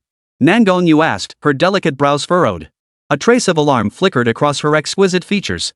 Hearing this, Qin Yuan's eyes flickered as he shifted his gaze between Brother Dong and her. After a moment of deep thought, he said, you possess an A-grade psychic talent, and you have an A-grade teleportation talent. Both of your talents are exceptional, you're both top tier. And coincidentally, you both received invitations. Clearly, the threshold for this blood feast is extremely high. Ordinary awakened individuals wouldn't even be able to get close. Chapter 43, Xiao Wu's Transformation. This was a conspiracy targeting prodigies. A D-grade endurance talent like Qin Yuan was utterly unqualified to attend this banquet. Even if he made it here, he'd only serve as fodder. A stepping stone for others to grow stronger. Damn it, let's get out of here. This place isn't for humans. Donggu cursed under his breath. Once I get back, I'll mobilize the entire Changsheng club to track down that bastard pulling the strings. I'll chop that old silver coin to pieces. He couldn't muster the slightest interest in the rumored blessings of the divine tree or the blood feast that supposedly granted strength. Everything felt utterly dull. In fact, he felt a slight wave of nausea and revulsion. You want to leave now? It's too late, Qin Yuan said in a deep voice. With that, he assumed a fighting stance, his gaze icy as he stared straight ahead, radiating a fierce aura. If nothing unexpected happened, something unexpected would definitely happen. The three frogmen, who had been glaring at each other from afar, suddenly turned their heads in unison as if sensing something. Pairs of large, wide eyes flashed crimson light. They stared fixedly at the position where the others were concealed. What a delicious scent! One of the frogmen extended a crimson tongue, licked his lips, and wore a look of greed on his face. One each. No fighting over them. The other frogman exclaimed excitedly. With a powerful kick, his body shot forward like a cannonball, moving at incredible speed. In the blink of an eye, the three of them appeared before Qin Yuan and the others. Holy, I'm outta here! Brother Dong's body trembled with fear. He immediately activated his teleportation ability, vanishing from the scene in an instant. Staring at the monster disguised as a human, he felt no will to fight whatsoever. Useless! A flash of contempt flickered in Nangong Yu's eyes. He spread his arms wide. A psychic barrier coalesced around her body. Simultaneously, she assumed a combat stance, facing the monster with no thought of retreat. Roar! The Wolf King bared its fangs, revealing a warning expression. Brother Qin, please fight with all your might. If they dare attack us, they're already marked for death. Their fate is sealed. Jiang Su, perched atop the Wolf King, promptly relayed what she had witnessed. She paused. Her delicate brows arched slightly as she hurriedly added, but beware of their blood. It holds a strange power as if some creature could remotely control it. Hearing this, Qin Yuan bared a row of gleaming white teeth and a cold smile. That's all I need to know. If you see anything else, speak up immediately. With that, he struck first, raising his hand to deliver a sharp slap. A faint glow emanated from his palm. Smack! A resounding slap echoed through the air. The tearing force activated instantly. Boom! The faceless, skinless head exploded instantly, yet the expected spatter of blood and flesh never materialized. Without its head, the frogman didn't collapse straight down. Instead, the blood-red skin covering its body seemed to come alive, rapidly flowing toward its neck. Countless crimson flesh buds twisted and grew, quickly forming a large, fleshy ball. Pop! Two slits split open on the flesh ball, revealing a pair of large eyeballs rolling around inside. Decapitated, yet reborn. Whoa! Dong Gu sucked in a sharp breath. Witnessing this scene, he went completely numb. Even without a head, it can regrow one. What the hell are we fighting for? Clearly, this was the Blood Rain's bizarre power. As long as the blood rain didn't dry up, the monsters couldn't be killed. The only way to truly kill them was to overwhelm them with heavy firepower, like the warriors had done earlier, until the blood rain's power was completely exhausted. But once these frogmen were truly dead, the bizarre power residing within them would transform back into a blood rain. If even a single drop of that blood rain touched someone, they would become a new host, parasitized, and give birth to new frogmen. It was a vicious cycle. Killing the frogmen carries the risk of becoming a host. Not killing them means facing the threat of becoming prey. A dilemma with no easy solution. I'll give it a shot, Brother Dong volunteered. Seeing that his escape speed couldn't match the monsters, he darted aside, grabbed a heavy firearm, pulled the trigger, and unleashed a hail of bullets at the frogmen in the distance. Rat-a-tat-tat. A burst of blue flame erupted from the muzzle. Awesome! This is the real romance of a man. Shouldering the blue-flamed Gatling gun, Brother Dong entered a state of exhilaration, weaving through the battlefield while suppressing the frogmen with relentless fire. Even if the frogman had gained mystical powers, advancing to a level 2 extraordinary being with terrifying enhancements to its strength, speed, and defense, it could only stand rooted in place, raging helplessly against Brother Dong's flickering bursts of fire. Constantly kite. The frogmen screamed hysterically, roar. You're damned! Damned! I'll devour you, tear you to shreds. This is interesting, Qin Yuan murmured. His gaze flickered as he fixed his eyes on one particular frogman, intently studying the strange power contained within the blood rain. Decapitation and regeneration. It bore an uncanny resemblance to the blood regeneration aspect of his self-healing power. But this wasn't the frogman's ability, it was the power of the blood rain itself. In other words, the frogman's own regenerative abilities were actually quite poor. What was truly terrifying was the blood rain's bizarre nature. As long as one avoided contact with the blood rain, all problems would be solved. With this realization, a bold idea formed in Qin Yuan's mind. With a flicker of thought, Xiao Wu, concealed within the Wolf King's thick fur, sprang into view. Yikes! Jiang Su screamed. The sudden appearance of a severed hand startled her. 5 thick fingers wiggled in the air like a flying facehugger. The next second, Xiao Wu landed steadily on the frogman's face. Roar! The frogman thrashed violently. Xiao Wu, this one's yours, Qin Yuan said. What's the difference what it eats? After all, in a sense, Xiao Wu was also a kind of alien creature. After all, the frogman before him wasn't a true monster. From their earlier contact, Qin Yuan realized he couldn't extract any innate abilities from it. Therefore, they could only be considered some sort of mutated byproduct. Neither human nor monster. Just like Xiao Wu. Possessing human consciousness yet bearing the traits of a monster, unable to control the murderous desires within their own hearts. To deal with such aberrations, one could only rely on other aberrations. Though both devour and tear, Xiao Wu's approach was simpler and more brutal. His entire palm transformed into a giant maw, swallowing the frogman whole and leaving him disoriented. Even as the frogman's hands tore at Xiao Wu relentlessly, Xiao Wu refused to let go. He clamped down with a death grip, relentlessly stimulating the undead factor within his body. At this moment, it was a clash of two alien forces. Qin Yuan watched silently from the sidelines. Should Xiao Wu show any sign of disadvantage, he would intervene, using the tearing force to disrupt the blood rain force's erosion. And so it went.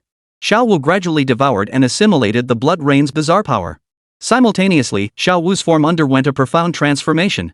After eliminating the frogman, it transformed from a single-handed form into that of a small infant crawling on all fours.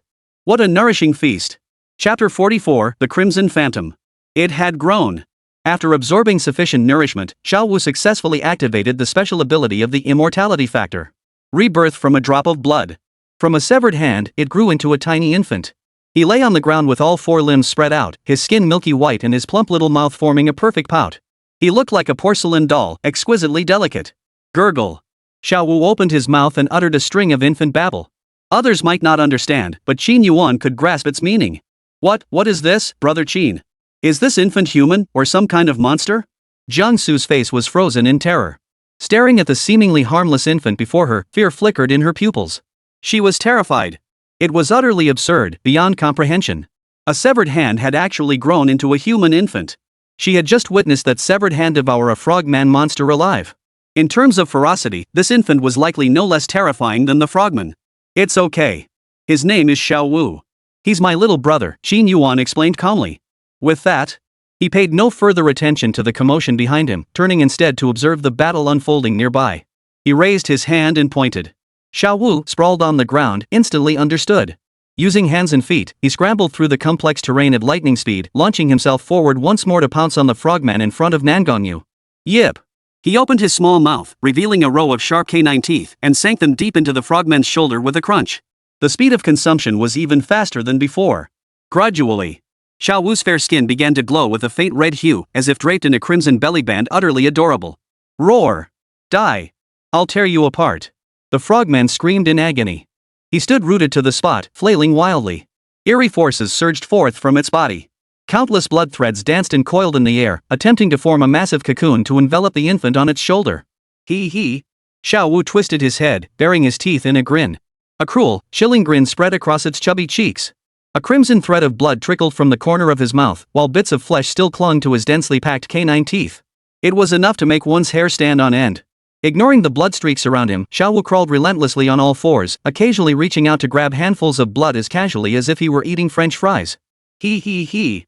What an amusing little creature. Suddenly, a spine-chilling laugh echoed in his ears. Sinister. Icy. The next second, a windless breeze stirred the air, turning it damp. Above, a crimson cloud drifted inexplicably overhead, a vivid, almost blood-red hue. It obscured the sky and blocked out the sun. A crushing pressure descended. Oh no, brother Qin, the blood cloud is coming. Run! Jiang Su cried out in panic. Her entire body pressed against the Wolf King's back, her hands clutching tightly. Before she could urge him further, the wolf beneath her sensed death approaching. Without a word, the Wolf King turned and fled with her. Brother Qin, I saw a figure in red robes appear beside Xiao Wu. She is the true monster controlling the blood rain. The urgent voice echoed through the jungle, growing fainter and fainter until it vanished without a trace. Damn it, I'm outta here! Brother Dong exclaimed in shock. Looking up at the darkening sky, terror froze him solid. He dropped the Gatling gun, fixed his eyes on a direction, and began using teleportation in a desperate, life-or-death dash. This is bad. Looks like I'm going to die here this time. Nangong Yuyu's face turned deathly pale. Staring up at the blood-red cloud that obscured the sky, endless despair welled up within her. She possessed no means of escape and was no adept runner. At her speed, there was no way she could outrun the blood cloud's reach. Glancing at the motionless youth standing opposite her, a flicker of self-mockery crossed her eyes. Perhaps dying by his hand wouldn't be a meaningless death after all. She knew all too well the terror of the blood rain. Even in her bloodthirsty frenzy, she didn't believe she could defeat the demonically gifted man before her. Sigh. Sighing silently, she resolved herself to certain death. Little brother, Nangongyu murmured softly, your sister is useless. I didn't get to see you wake up. I'll go down below to wait for you.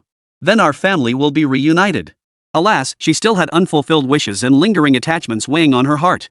After all, she still had a younger brother at home who had been in a coma for years, requiring her constant care. This time, she came to the blood feast because she heard that the sacred tree here bestowed blessings capable of dispelling all evil spirits, diseases, and malevolent entities. Failing to save her brother left her filled with bitter regret. In an instant, the birds and beasts within the jungle scattered. Sensing the approaching danger, they fled en masse toward the outskirts of Oxhead Mountain. The commotion was immense. When disaster strikes everyone for themselves. The woman in red? Where is she? Xin Yuan could still hear Jiangsu's warning echoing in his ears as she fled. Clearly, this red-clad woman was an unsettling presence not to be looked upon directly. Without spiritual perception, he couldn't pinpoint her exact location. Ya! Xiao Wu let out a pitiful cry.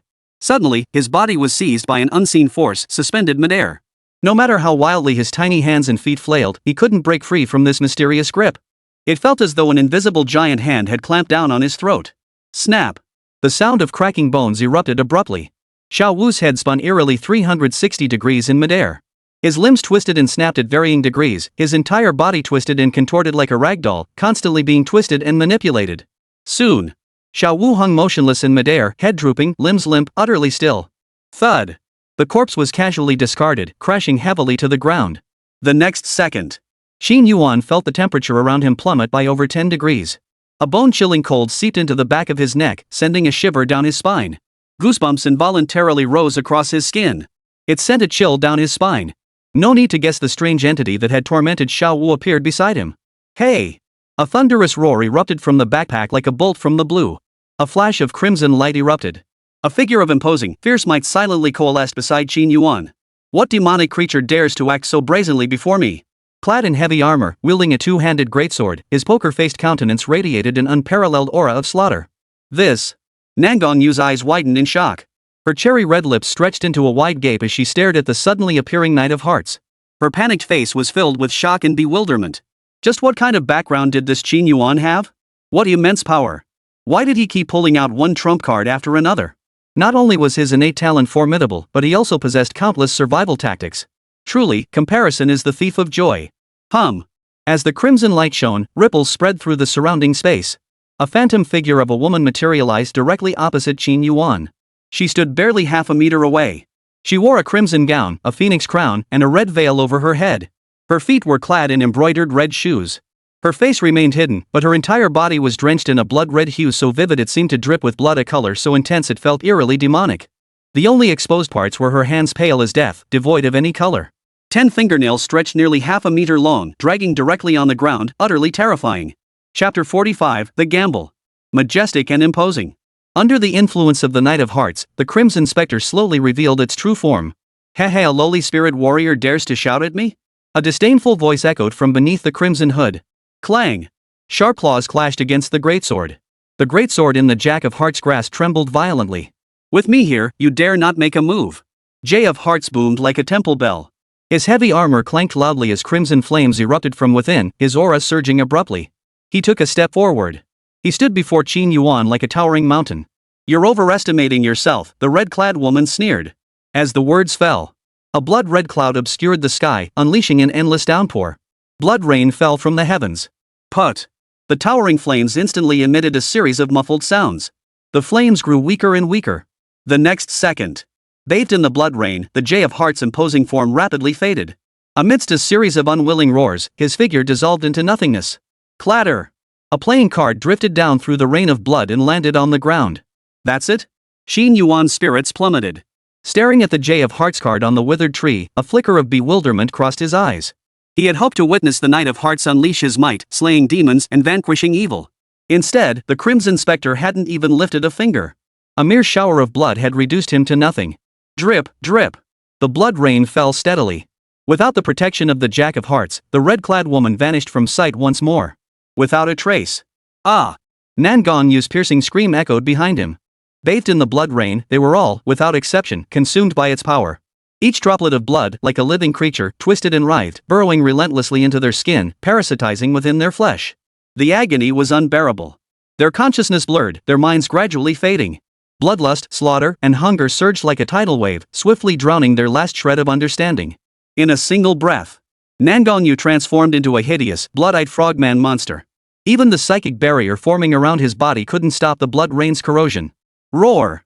A beastly roar erupted from her throat. Blood-red eyes fixed on the target. Fixed on the distant figure, perhaps driven by a deep-seated apprehension, she stood frozen in a hunting stance, hesitating to strike. Instinctive fear overpowered her predatory urge. Even transformed into a mindless monster, she still dared not strike Qin Yuan first. Meanwhile, Qin Yuan stood struggling in the rain of blood. His D-grade endurance talent activated silently, having both pain and fear. The excruciating agony coursing through his body remained within his limits of endurance. His corroded skin rapidly regenerated under his powerful self-healing abilities. His appearance showed little change. Yet the one thing that filled him with despair was his inability to suppress the bloodlust rising within his heart. His consciousness was fading bit by bit. The ravenous hunger for blood crashed like a tidal wave, relentlessly battering the last shreds of his sanity. Simultaneously, as the blood rain seeped into his flesh, the biological energy within him underwent a profound transformation, rapidly replenishing, absorbing, and accumulating. Indeed, the blood rain contained a miraculous power. Absorbing it truly enhances one's strength, making one stronger and stronger. At that moment, Xiao Wu, who had been lying on the ground feigning death, could no longer keep up the act as the blood rain washed over him. A surging power coursed through his entire body. Snap! Shattered bones rapidly mended. A mere fatal wound could never kill him. In the blink of an eye, his injuries healed completely, allowing him to move freely. He rolled over and scrambled to his feet, crawling along the ground as he scanned his surroundings. A bloodthirsty gleam ignited in his eyes, transforming him into a ravenous beast. "Ha! You little thing was actually playing dead," exclaimed the red-clad woman. Clearly, Xiao Wu's masterful acting had successfully deceived her spiritual perception. With great effort, he lowered his head. Qin Yuan looked at Xiao Wu. Before his consciousness and reason vanished completely, he issued one final command. "Xiao Wu, leave this place. Go find Jiang Su." Better safe than sorry. Xiao Wu was his last trump card. As long as Xiao Wu survived, he could transfer his consciousness and live another life. The blood rain could erode one's sanity, but as a mutant, Xiao Wu possessed an innate monstrous nature. His corruption from the blood rain was far less severe than others. Eek! Xiao Wu let out a strange cry. He had no right to question the command ringing in his ears. He turned and ran. His tiny limbs sprang into motion like a bouncing ball, darting through the jungle until he vanished from sight. Roar! Watching Xiao Wu vanish before his eyes, the last shred of his frayed sanity finally shattered. A beastly roar erupted from his throat. In that instant, Qin Yuan felt his eyelids grow heavy as lead, his consciousness drowning in exhaustion. His entire being seemed to sink into a crimson ocean. The world spun violently. The surroundings underwent a complete transformation. When he opened his eyes again, he found himself once more in the dream garden. "There's something unclean on you, something impure." This time, Ace of Spades didn't invite him to play cards. Instead, he raised his hand to block Qin Yuan, preventing him from stepping into the pavilion. "Mr. Ace, do you have any ideas?" Qin Yuan asked, his eyes lighting up. From the man's words, Qin Yuan clearly sensed that this spade ace was far more formidable than the outside world's heartjack and possessed far more effective solutions. "Agree to one condition, and I'll help you rid yourself of the impurity," Ace of Spades stated expressionlessly. "What condition?" Qin Yuan asked curiously. "Help us catch a thief who stole our belongings," the King of Spades promptly added. "If you help us, we'll reward you with a special ability," the Queen of Spades said with a smile. "What kind of ability?" Qin Yuan inquired. He didn't care who the thief was or what had been stolen. All that mattered was whether he could escape the Crimson Spectre and what benefits he'd gain. Ace of Spades explained, "The ability to seal spirits like trapping impurities inside playing cards." "All right, I accept your offer," Qin Yuan blurted out. The moment he heard about sealing spirits, he agreed without hesitation. Any delay would have been an insult to himself. Upon hearing this, the Ace of Spades' eternally cold expression finally shifted, revealing a fleeting, human-like smile. "The contract is sealed. The wager is set," he declared with satisfaction. No sooner had the words left his lips. A blank card materialized out of thin air. It bore no patterns whatsoever, clean as white paper, square and neat, no larger than the palm of a hand. Taking the card, Qin Yuan inquired, "Now you can tell me the thief's information. Once I wake up, I'll help you catch him." "When you approach the thief, the card will react." The Ace of Spades explained calmly, "If you fail to find the thief within a year, then you become the thief. This card will become your destiny." "What?" After hearing the terms clearly, Qin Yuan's expression darkened instantly. He felt like he'd boarded a pirate ship. The four poker-faced figures before him didn't seem like saints either. His gaze drifted to the stack of cards bearing demonic patterns on the stone table, and a vague answer began to form in his mind. Chapter 46, Sealing the Spirit. At that moment, Qin Yuan finally realized these poker-faced beings might not be the backup his gambling father had arranged for him. Instead, they were a far more powerful and incomprehensible kind of monster. The gamble was set. If he failed to catch the thief within the allotted time, he would become the thief himself. Things are looking grim, Qin Yuan thought to himself. There was another possibility: the thief they wanted him to catch might be none other than his own gambling-addicted father. It seemed he'd fallen into a trap. He pondered for a moment. Qin Yuan bargained, "It's dangerous out there now. Could you pay me up front and hand over that ability to seal spirits first? You don't want me to die at the hands of other monsters before fulfilling the contract, do you? That would mean losing a bargaining chip, making this a losing deal for you." To buy time and secure better terms, he began appealing to their emotions and reasoning. After a fierce round of persuasion with his silver tongue, the four poker faces across from him finally showed some emotion. "You have a point." The ace of spades nodded in deep agreement. Then, shifting his tone, he said solemnly, "However, we have conditions. We can teach you the sealing spirit technique, but only half of it. Consider it a deposit. The remaining half will be paid only after you catch the thief and fulfill the contract." Qin Yuan hesitated. He hadn't expected this group of poker-faced individuals to be so shrewd they weren't easy to fool at all. After a moment's hesitation, he reluctantly conceded, "Fine, half it is." The moment those words left his mouth, a new notification immediately popped up on his talent panel. Acquired new ability, Spirit Sealing 50% S-rank talent. Sealing Spirit, an incomplete version of cursed magic that uses life force as a medium to seal abnormal entities such as spirits, souls, and supernatural beings within specific containers. The duration of the seal depends on the container's strength. If the container is destroyed, the seal is broken. After reading the description of the new ability, Qin Yuan was struck by several questions. Mr. A, the first part of this sealing spirit technique isn't very detailed. Using life force as a medium, how exactly does one perform that? And what exactly is the sealing container? How am I supposed to get one? He voiced his questions directly. Hearing this, Ace of Spades replied expressionlessly, "Sealing techniques primarily consist of two parts, casting the incantation and crafting the vessel. What you've mastered is only the incantation casting. As for how to create the vessel itself, that's something you'll need to figure out on your own." After a pause, Spades K chimed in from the side, "The rest of the knowledge isn't free. If you want to know more, you'll have to fulfill the contract." Qin Yuan was speechless. The next moment, the four playing card figures before him abruptly rose from the stone table, radiating a terrifyingly frigid aura. The chill was almost tangible. Then, in unison, they declared, "You are no longer welcome here. Leave." The words fell. Qin Yuan's soul shuddered violently, his body trembling inexplicably. The next second, his consciousness swiftly returned to his physical form. His mind gradually cleared. The negative desires that had clouded his mind, bloodlust, murderous intent, hunger, rapidly receded. He snapped back to his senses. Beneath his feet lay a muddy expanse, blood pooling up to his waist. In his hand, he clutched the leg bone of some unknown creature, his mouth still stained with blood and bits of flesh. No one was nearby. He froze in shock. Qin Yuan felt his stomach churn violently. He quickly wiped his mouth, struggling to accept what he had done. Just then, a cold, eerie laugh echoed in his ears. "Heh, young man, your talent surpasses my expectations." He turned his head. A pale hand suddenly clamped around his throat, icy cold, bone-chillingly cold, stiff as a corpse's hand.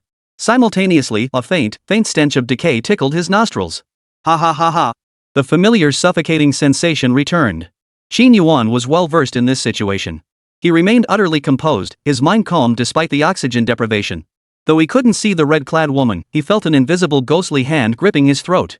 The chill spread through his entire body, as if it could freeze the blood flowing within him. The ability to plunder did not activate. Your will is remarkably resilient, the purest, most inscrutable I've ever encountered. The red-clad woman gripped his throat, lifting him effortlessly into the air with a gentle raise of her arm. "Submit to me. Become my servant. I'll grant you a chance to live." Who are you? If you want me to submit, at least tell me your name." Qin Yuan's face flushed crimson as he struggled to speak. Though his words spoke of submission, his mind relentlessly probed the method to activate the sealed spirit. "Hee, young man, you're quite amusing." The crimson-clad woman emitted a silver bell-like laugh. Then, she sank into recollection, her eyes thoughtful as she murmured, "Name? What an ancient word. Time has been too long, I've forgotten what I'm called. I only vaguely recall someone calling me Lady Qingjiang. If you don't mind, you may address me as they did. Lady Qingjiang?" Qin Yuan's heart jolted violently. Though he hadn't grown up near Xinjiang, he had heard the legends of the Lady of Xinjiang. Since ancient times, the Xinjiang River had been prone to frequent flooding. Villagers along its banks often worshipped the dragon god of Xinjiang, especially during the flood season when they would sacrifice livestock like cattle and sheep into the river. But over time, seeing no effect, they began to consider human sacrifices. To demonstrate their sincerity and devotion to the dragon god, they sacrificed young boys and girls, eventually even offering up the Lady of Xinjiang herself. The Lady of the Qing River was chosen from among the unmarried maidens of the village. She had to be young, beautiful, and multi-talented to properly serve the dragon god. Thus, after selecting the Xinjiang maiden, villagers would choose an auspicious day. The maiden would be dressed in a red wedding gown, adorned with a phoenix crown and ceremonial robes, and presented at a grand ceremony. Amidst the devout prayers of the crowd, she would be slowly lowered into the Xinjiang River. Through this ritual, they hoped to please the dragon god of Xinjiang, ensuring favorable weather and abundant harvests for the region. Without a doubt, the woman in red before them, who claimed to be the Lady of Xinjiang, could not possibly be a normal human. She was most likely a composite entity formed from the souls of countless wrongfully deceased women. Now, the Eyrie had descended, and monsters were multiplying. Those who died unjustly harbored the deepest resentment. If they did not become supernatural entities, who would? "It is your honor to become my servant," Lady Xinjiang said with a smile. "But I refuse," Qin Yuan retorted. Hearing this, Lady Xinjiang froze, taken aback by the refusal. She raised an eyebrow and retorted, "Aren't you afraid of death?" "I am afraid of death," Qin Yuan answered truthfully. "But I fear you not dying even more." As he spoke, the leg bone in his hand suddenly burst into a brilliant glow. Simultaneously, a wondrous force spread outward, rippling like waves across the surroundings. Seal. Spirit. Chapter 47, The Unexpected. At the same time, at the heart of Oxhead Mountain, before a mountain peak resembling a bull's head, numerous warriors stood at the ready. Well equipped and armed with powerful weapons, they lay prone on the ground, poised for immediate attack. Before them stood a cliff face covered in broken, decaying wooden coffins. From a distance, the coffins hung in an eerie pattern, as if the mountain peak itself had grown a human face. At that moment, the leader of the warriors stepped forward to the cliff face. Clad in armor and wielding a broadsword, he resembled a great general stepping off the stage of a theatrical performance. His name was Feng Xiaoquan. A master of traditional opera specially recruited by the military, he possessed an A-grade sacrifice talent. His mission to Nyoshan Mountain was to suppress the terrifying malevolent spirits dwelling here.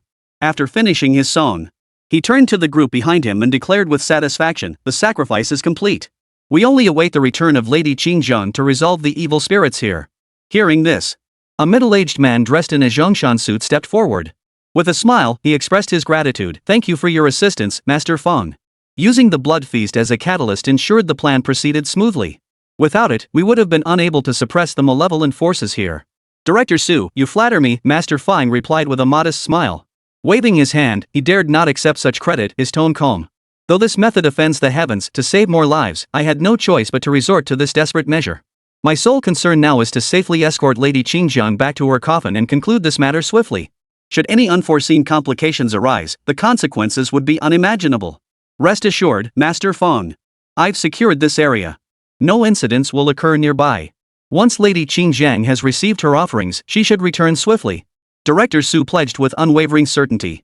As he spoke, he turned his gaze toward the blood-red clouds obscuring the sky in the distance, unable to suppress a sigh. He opened his heart to explain, "For this matter, I risked offending the 4 great clubs. Though sacrificing lives is cruel and wicked, I have my own reasons. Monstrous anomalies are erupting everywhere now, and global stability is increasingly fragile. For the Dragon Nation's peace, we must follow the arrangements made by the fortune-tellers within the Bureau. The Great Terror lies sealed within Nyosho Mountain. If that seal breaks, the entire Dragon Clan will be destroyed in an instant." His face was etched with worry. Alas, compounded by the recent illegal human experiments conducted by the 4 major clubs attempting to harness monster power through human hosts, this has undeniably crossed our red line. To teach them a lesson and serve as a warning, we have no choice but to eliminate the club's active forces through this method. Brushing dust from his sleeves, his gaze grew grave as murderous intent flared in his eyes.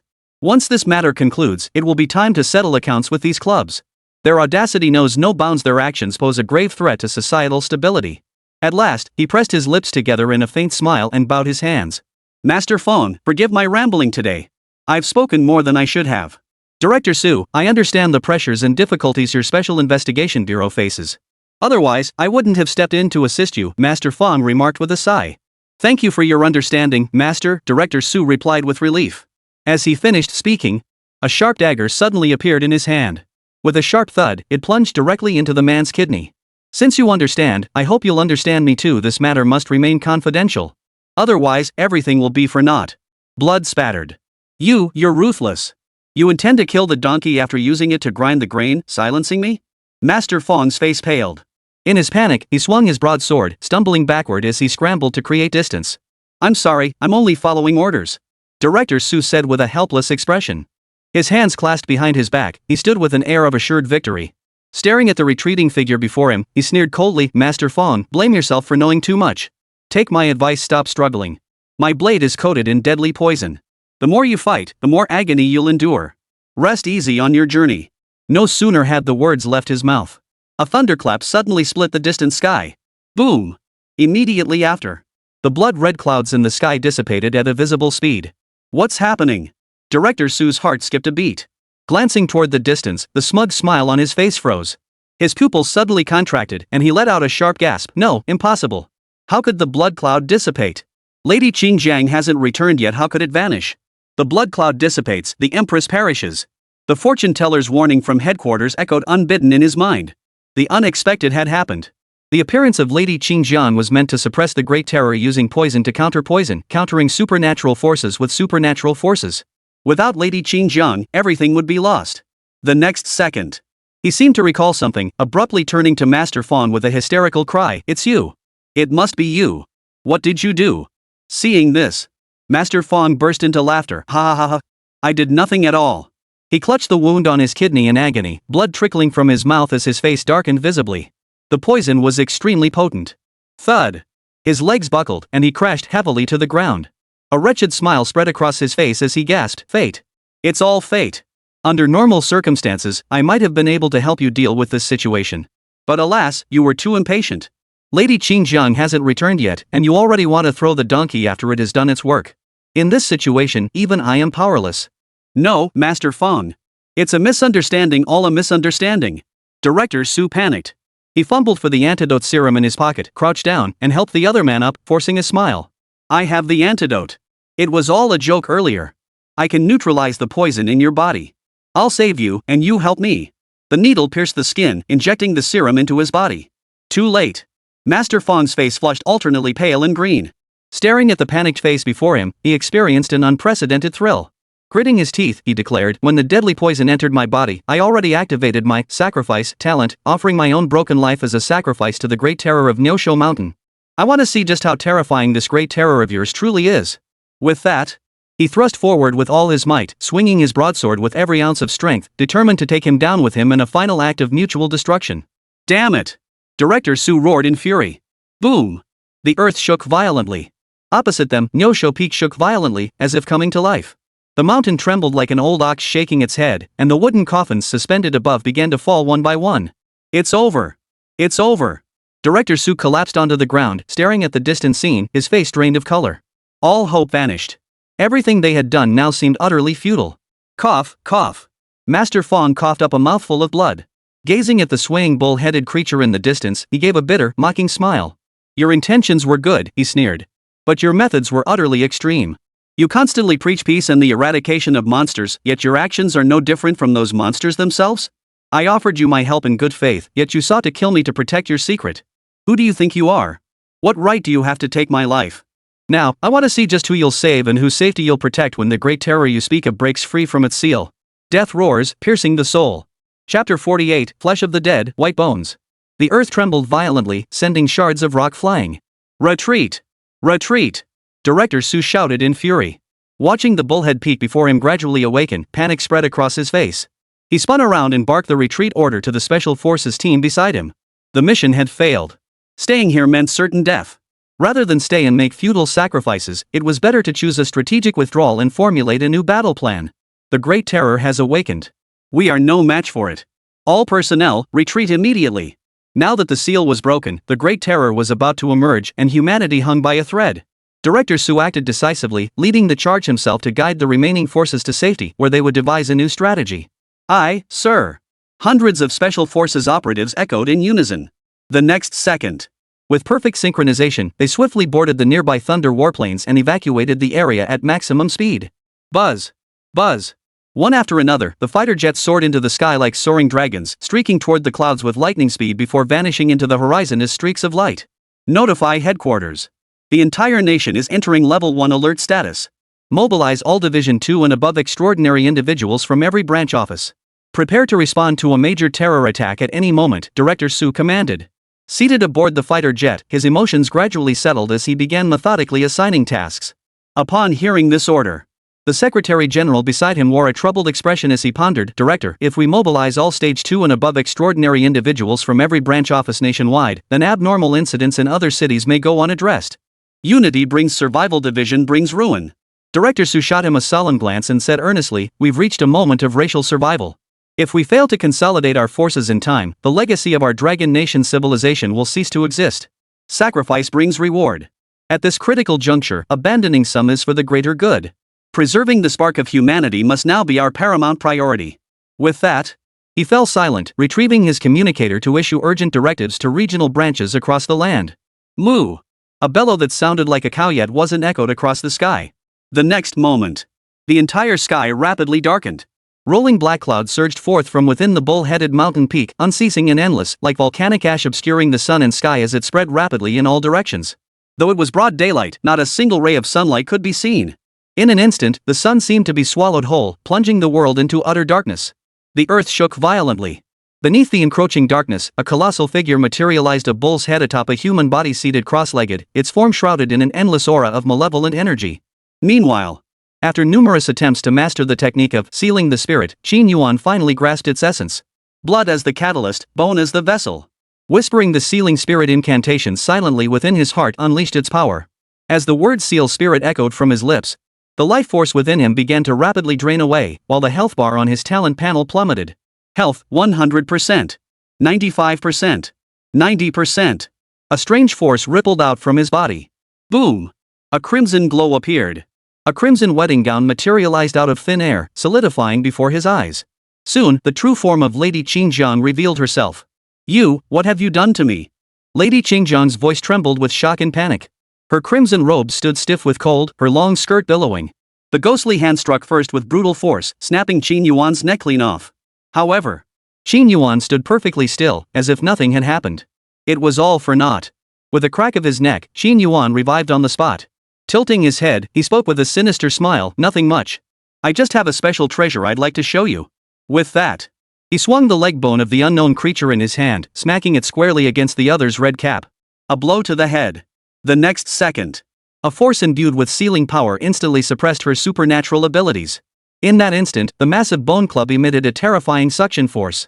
It formed a vortex tornado in the air, ceaselessly absorbing the falling rain of blood around it. The vortex grew larger and larger, gradually connecting heaven and earth like a wish-granting bone staff, brutally dispersing the thick blood clouds overhead. The wind swept away the remnants. At the same moment, Lady Qingjian let out a hysterical wail. Panic, rage, mixed with a threat of terror and unwillingness. Ah! No! You're willing to sacrifice your lifespan to seal me? Are you truly fearless of death? If I feared death, I wouldn't have come here. Qin Yuan sneered coldly. In the blink of an eye, Lady Qingjian's body lost all control, transforming into a streak of bloodlight that merged into the leg bone. Possessing terrifying supernatural power yet nowhere to unleash it, she felt utterly frustrated when confronted by a scheming old fox like Qin Yuan. Poof! Qin Yuan let out a muffled groan as a trickle of crimson blood seeped from the corner of his mouth. His body swayed violently. His health continued to drain. The sealing process was far from over. SSS-level. As Lady Qingjian was sealed within the leg bone of the unknown creature, the bone in Qin Yuan's grasp began to tremble violently. Threads of flesh began sprouting from the white bone. Eerie energy swirled around the leg bone. The next instant, scattered skeletal fragments nearby began floating upward, one after another. Drawn by some unseen force, hundreds of bones snapped together. Flesh covered the bones. A stunningly beautiful figure was vividly reassembled before his eyes. This person was none other than the vanished Nangongyu. Startlingly, the bone clenched tightly in Qin Yuan's hand was one of her leg bones. Under the influence of the sealing spirit spell, her leg bone had become the vessel for the seal by a twist of fate. To strengthen the vessel, Qin Yuan had no choice but to continuously drain his own life force, bringing her back from the dead to live another life. However, the resurrected her was no longer a simple human being, but a vessel for sealing Lady Qingjiang. Should she need death, the seal imprisoning Lady Qingjiang would shatter. That moment would mark Lady Qingjiang's return to the world. Put. He spat out a mouthful of old blood. Qin Yuan's vision darkened. His body staggered and he collapsed into the muddy ground. Health, 5%. To cast the Seal Spirit spell and bind Lady Qin Jiang, he nearly sacrificed his own life. Had it not been for his innate, self-healing power, a gift so extraordinary it imbued him with an immortal factor, he would have become a corpse by now. Dead as a doornail. The cost was too great. Qin Yuan gasped out in a low whisper. The incomplete version of the sealing spirit technique had too many flaws. The slightest misstep could have cost him his life. Just as expected. Those poker-faced bastards weren't up to any good. Gulping in fresh air, he pulled food from his backpack to replenish his energy while staring at the fair, slender body before him. His expression flickered, eyes darting about, his thoughts hidden deep within. Fortunately, with Lady Qin Jiang sealed away, the immediate crisis had been averted. Chapter 49, Passage to the Netherworld. The sky was clear and bright. The blood-red clouds overhead had dissipated. The sky's clear, the rain stopped, and I feel like I can go again. Qin Yuan sat on the ground, panting heavily. After his recent ordeal, he had come to deeply understand the perilous nature of the Seal Spirit ability. This power was akin to a desperate move that inflicted 1,000 wounds on the enemy while costing 800 of one's own. It should never be used lightly unless absolutely necessary, lest one risk losing their life. Particularly concerning was the life force depletion described in the sealing spirit technique. Exactly as the name implied, it consumed one's own lifespan. The sealing vessel required a living being or an item related to a living entity, using the living as a container. While he couldn't use something like playing cards as a vessel like the poker man, he had carved out his own path and found a viable solution. A shift in perspective. Qin Yuan seemed to have unlocked the door to another world. It could be said he gained the ability to resurrect others, much like reviving Nan Gongyu. By sacrificing his own lifespan and using skeletal remains as vessels to seal the uncanny, he could harness its power to resurrect the dead. As long as the vessel remains intact, the supernatural force stays sealed. If it can achieve the effect of bringing the dead back to life, this ability doesn't seem half bad, Qin Yuan murmured to himself. Gazing at the motionless, delicate form before him, his eyes grew increasingly bright. To test his theory, he reached out and gently prodded the figure, probing for any sign of life. What he didn't know until he touched her was the surprise that awaited him. Plundering in progress. Target, Lady Qin Jiang. Plundering innate ability, communication with the beyond. Plundering progress, 1%. He never imagined he could plunder Lady Qin Jiang's innate ability under these circumstances. Clearly, the resurrected Nan Gongyu could no longer be considered purely human. He was essentially Lady Qin Jiang's earthly vessel. Two souls coexisted within a single body. A soft moan escaped Nan Gongyu's lips. Feeling someone's touch, her eyelashes fluttered slightly before her eyes slowly opened. Their gazes locked and an awkward tension spread between them. Her beautiful face hardened instantly. A cold glint flashed in her eyes as she demanded, What do you want? Suddenly, she snapped to realization, her eyes widening in shock as a sharp, piercing scream escaped her lips. No, I remember I turned into a monster. Why am I not dead? As she grasped her situation, an expression of utter disbelief spread across her beautiful face. You saved me? Her voice trembled with doubt. Her body showed no changes, her skin remained fair, her long hair flowing freely. Everything seemed intact, except for the fact that she wasn't wearing any clothes. She clearly remembered, before her consciousness faded, being consumed by the power of the blood rain, her entire body transformed into a mangled, monstrous form. Why was she restored to normal now? Where was the blood rain? Where were the monsters? She looked around.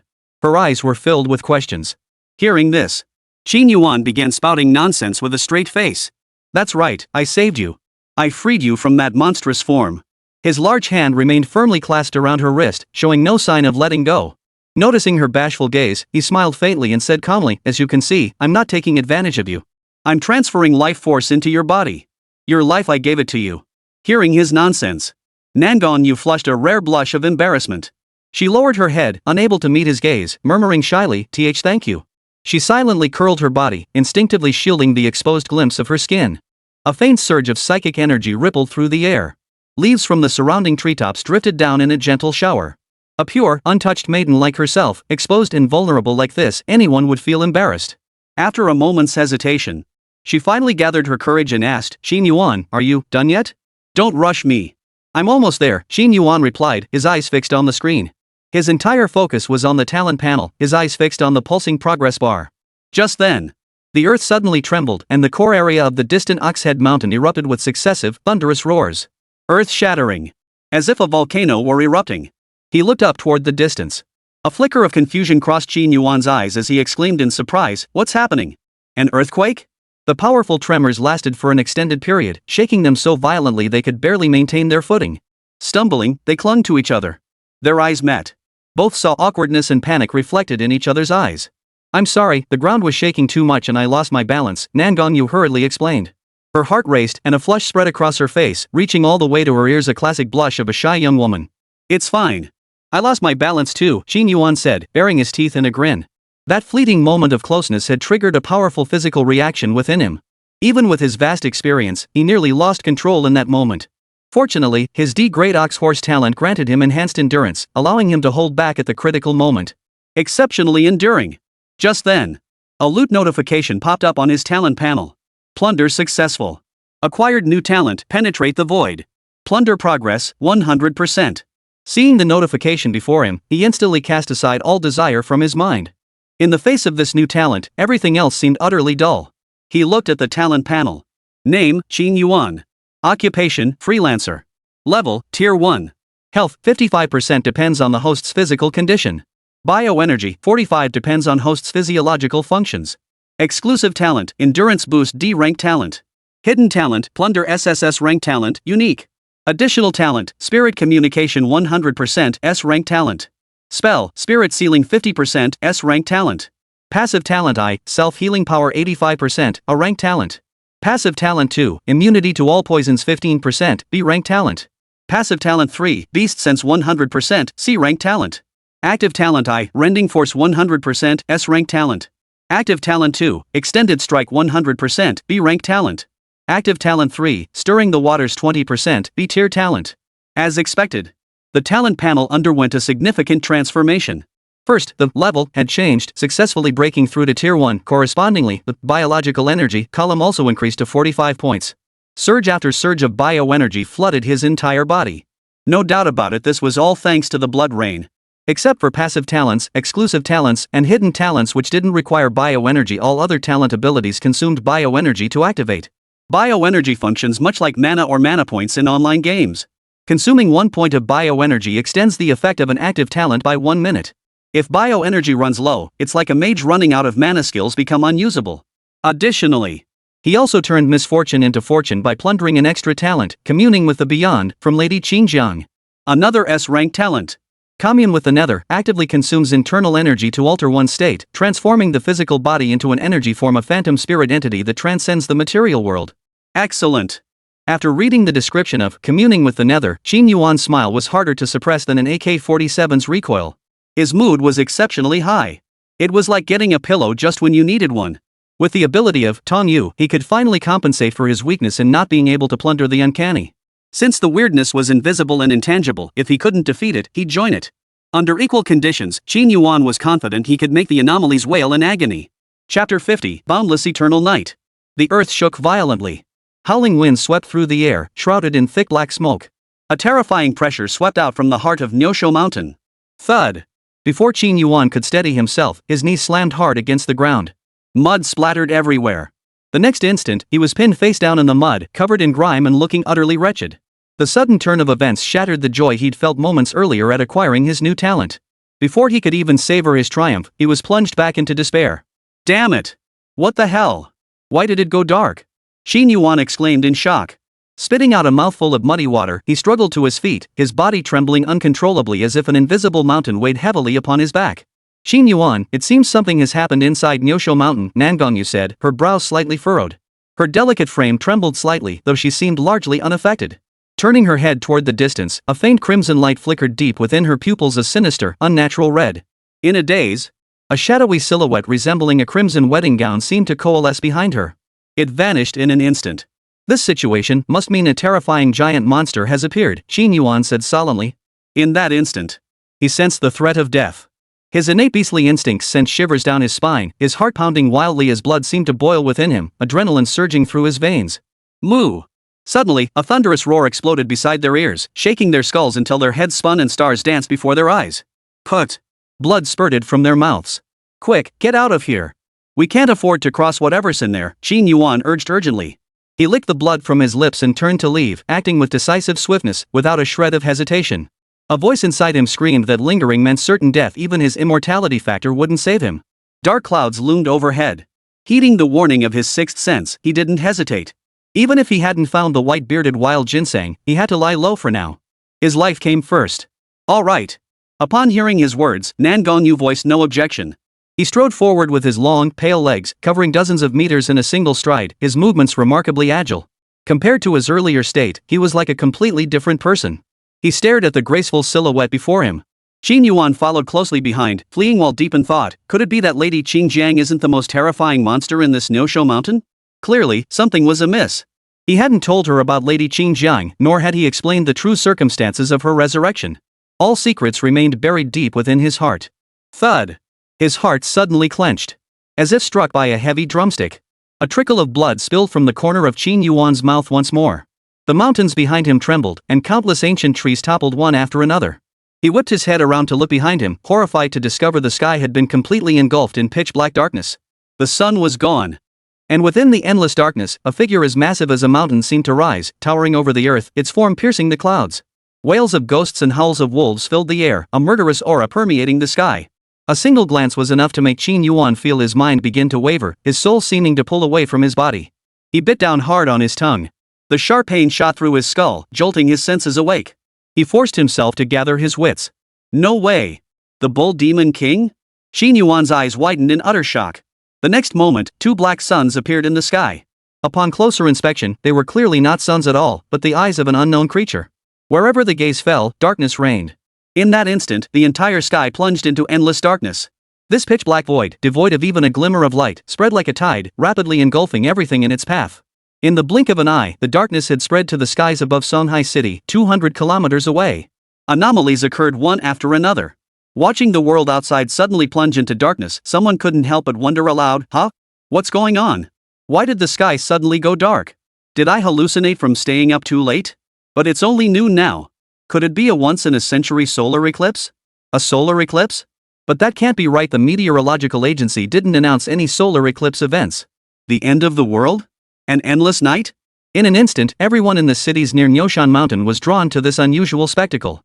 One by one, they stepped outside their homes, gazing up at the darkened sky with eyes brimming with confusion and curiosity. The sun had vanished. Black. Not a single glimmer of light. Darker than the heart of a black-hearted boss. So dark it made one's heart race. Terror gripped them. Vaguely, the crowd glimpsed a colossal figure, bull's head, human body, eyes like suns, horns like mountains, towering into the clouds like a giant standing between heaven and earth. What kind of monster is that? Someone exclaimed in astonishment. It looks like a minotaur. No. Don't look directly at it, it can devour human souls. Ah. I'm dead. Shrieks of terror echoed from every corner of the city. One by one, stiff corpses stood frozen in the streets. Anyone who gazed upon the colossal bull-headed shadow for more than 13 seconds had their soul and life force stripped away by a bizarre force, without warning. Even those who somehow escaped death's gaze were left gravely injured, their spirits utterly crushed. Their vitality plummeted to freezing levels, leaving them as weak as if they'd survived a terrible illness. What a terrifying monster, someone cried in horror. Those who had narrowly escaped death dared not lift their heads again. They kept their eyes lowered, moving cautiously, terrified of accidentally catching another glimpse of the colossal ox-headed shadow. The colossal bull-headed figure stood frozen in place like a statue, utterly still, as if it had existed since time immemorial. The darkness spread relentlessly, covering half the planet before its advance finally slowed. In mere minutes, half the planet plunged into endless darkness. In the darkness, anyone who dared to look up at the sky would see a statue with the head of a bull and the body of a man. Without exception, every person who saw the statue died instantly. A mere glance was enough to claim the lives of hundreds of millions. Bodies littered the land. Fear, death, despair. Spreading through every heart. No one knew the origin of this sudden monstrosity, nor the full extent of its terror. People only knew one thing: this statue could not be looked at directly. One glance meant certain death. If one were to observe the planet from outer space via satellite, they would discover that half of it had vanished, simply disappeared into thin air, like half a bowl lid, an utterly bizarre phenomenon. The remaining half spins alone in the boundless cosmos. This discovery plunged nations worldwide into profound shock. Particularly in the nations and regions plunged into darkness, all contact with the outside world was severed. Every communication system had collapsed, unable to transmit any signals. It's a statue of a bull-headed human, Nan Gongyu murmured. Her clear, beautiful eyes glowed with an unusual light as she gazed upward at the sky, showing no signs of discomfort. Her crimson lips parted as she slowly described what she saw. This statue is strange. It seems to be breathing. With each breath, countless points of light fall onto its body. Chapter 51, Provocation. At that very moment, Qin Yuan felt only one thing in his heart. Pitch-black darkness. Though the surroundings were pitch black, his beast sense allowed him to keenly detect any movement within a 100-meter radius. Even without sight, he had a clear grasp of his surroundings and moved with complete freedom. Hearing the words whispered in his ear, he felt a pang of envy. This woman had truly turned misfortune into fortune. She wasn't afraid of the death stare from the ox-headed statue. After a moment's pause, Qin Yuan's voice was hoarse as he asked, "When you stared at the bull-headed statue, did you feel any other discomfort?"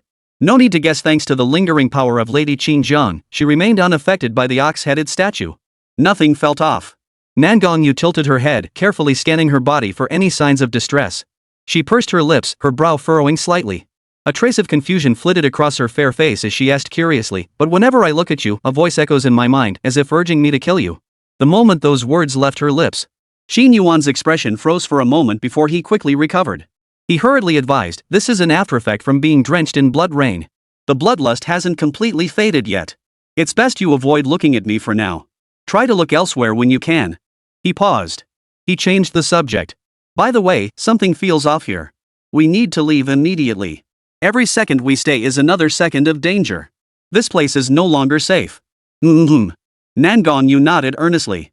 She trusted his words implicitly. The memory of herself bathed in a rain of blood stirred an inexplicable dread and revulsion within her. Her figure swayed gracefully as she moved with light steps. She took the lead, sprinting toward the resort area of Linha town. The darkness before her eyes posed no obstacle whatsoever. As if walking on level ground. Reborn, she seemed to have gained some unfathomable power.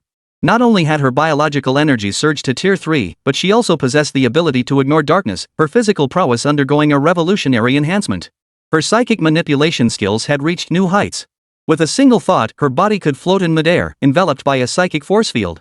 At her command, she could shatter any object from a distance. "It seems the seal isn't complete," Qin Yuan murmured, his eyes flickering. Lady Qin Jiang is still attempting to break through the seal, trying to subtly influence her mind. Staring at the graceful figure before him, his brows knitted tightly together. From a distance, it looked as if he had gained a third eye. At that moment, he resolved within himself that once they returned to Songhai City, he must distance himself from this woman. Less contact, less interaction, prolonged exposure could very well provoke Lady Qin Jiang. If she were to do anything dangerous, then it would be disastrous. With his resolve set, Qin Yuan's stride grew lighter and faster. His speed shot up to 80 km/h, matching that of a small car. In less than an hour, he and Nangongyu reached the vicinity of Linha town. Gazing at the brightly lit town before them, they hesitated and stepped back, not daring to approach any closer. The bustling prosperity across the river clashed starkly with their surroundings. Had they witnessed this scene last night, they might have found it natural and understandable. But now, in this moment, it sent shivers down their spines, filling them with dread. It was utterly bizarre. As if the surrounding darkness had no connection to this place.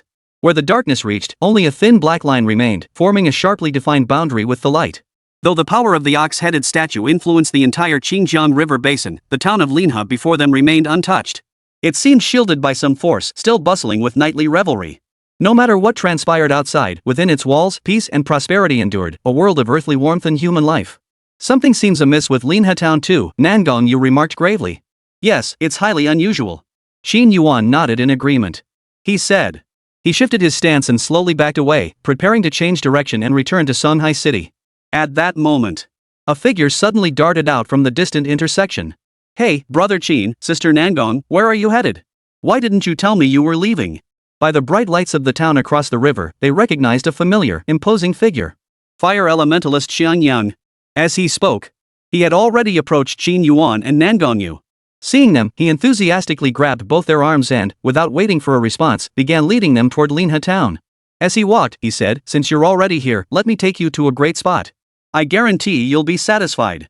No sooner had the words left his mouth. Smack! Qin Yuan instantly knocked his hand away, his tone sharp as he demanded, "You're not Xiangyang. Who are you?"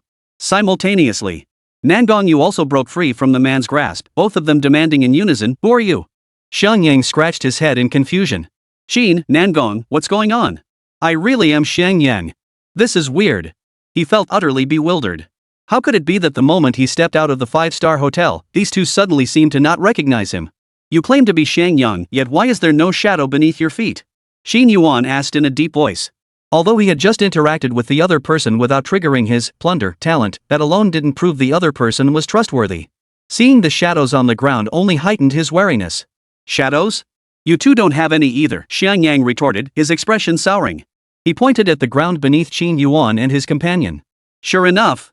Following his reminder, Qin Yuan discovered with horror that they themselves cast no shadows either. What was going on? No, wait, they were clearly standing in the dark zone. Without light, how could there be shadows? Get lost. How could we cast shadows in the dark? Qin Yuan snapped angrily. The words had barely left his mouth. A high-pitched, mocking laugh suddenly erupted from the burly man across from him. Hey hey! You caught us!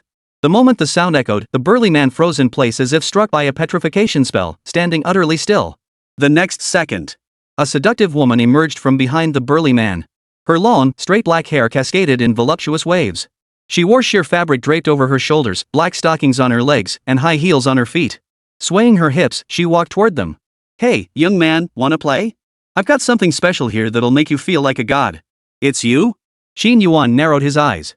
The moment he saw the seductive woman, he instantly recognized her identity. She was none other than the woman who had knocked on his door offering services when he stayed at the 5-star hotel. Seeing this, Qin Yuan grinned. What good stuff do you have? Is it the order I placed 50 portions of braised chicken, 50 beef skewers, 10 grilled lamb testicles, 10 grilled wheat gluten sticks, and a dozen beers? The seductive woman fell silent. Her expression darkened visibly. Eat, eat, eat. All you think about is food. Are you even a man? The seductive woman seethed with fury. Mid-sentence, she seemed to catch herself, her eyes flashing with contempt as she taunted, You're not, that way, are you? Chapter 52, A Commoner's Wrath. Not up to par? Who can't perform? Who's not up to par? Qin Yuan's heart burned with rage, his gaze growing icy cold. This was a direct challenge to his manly pride. This was intolerable.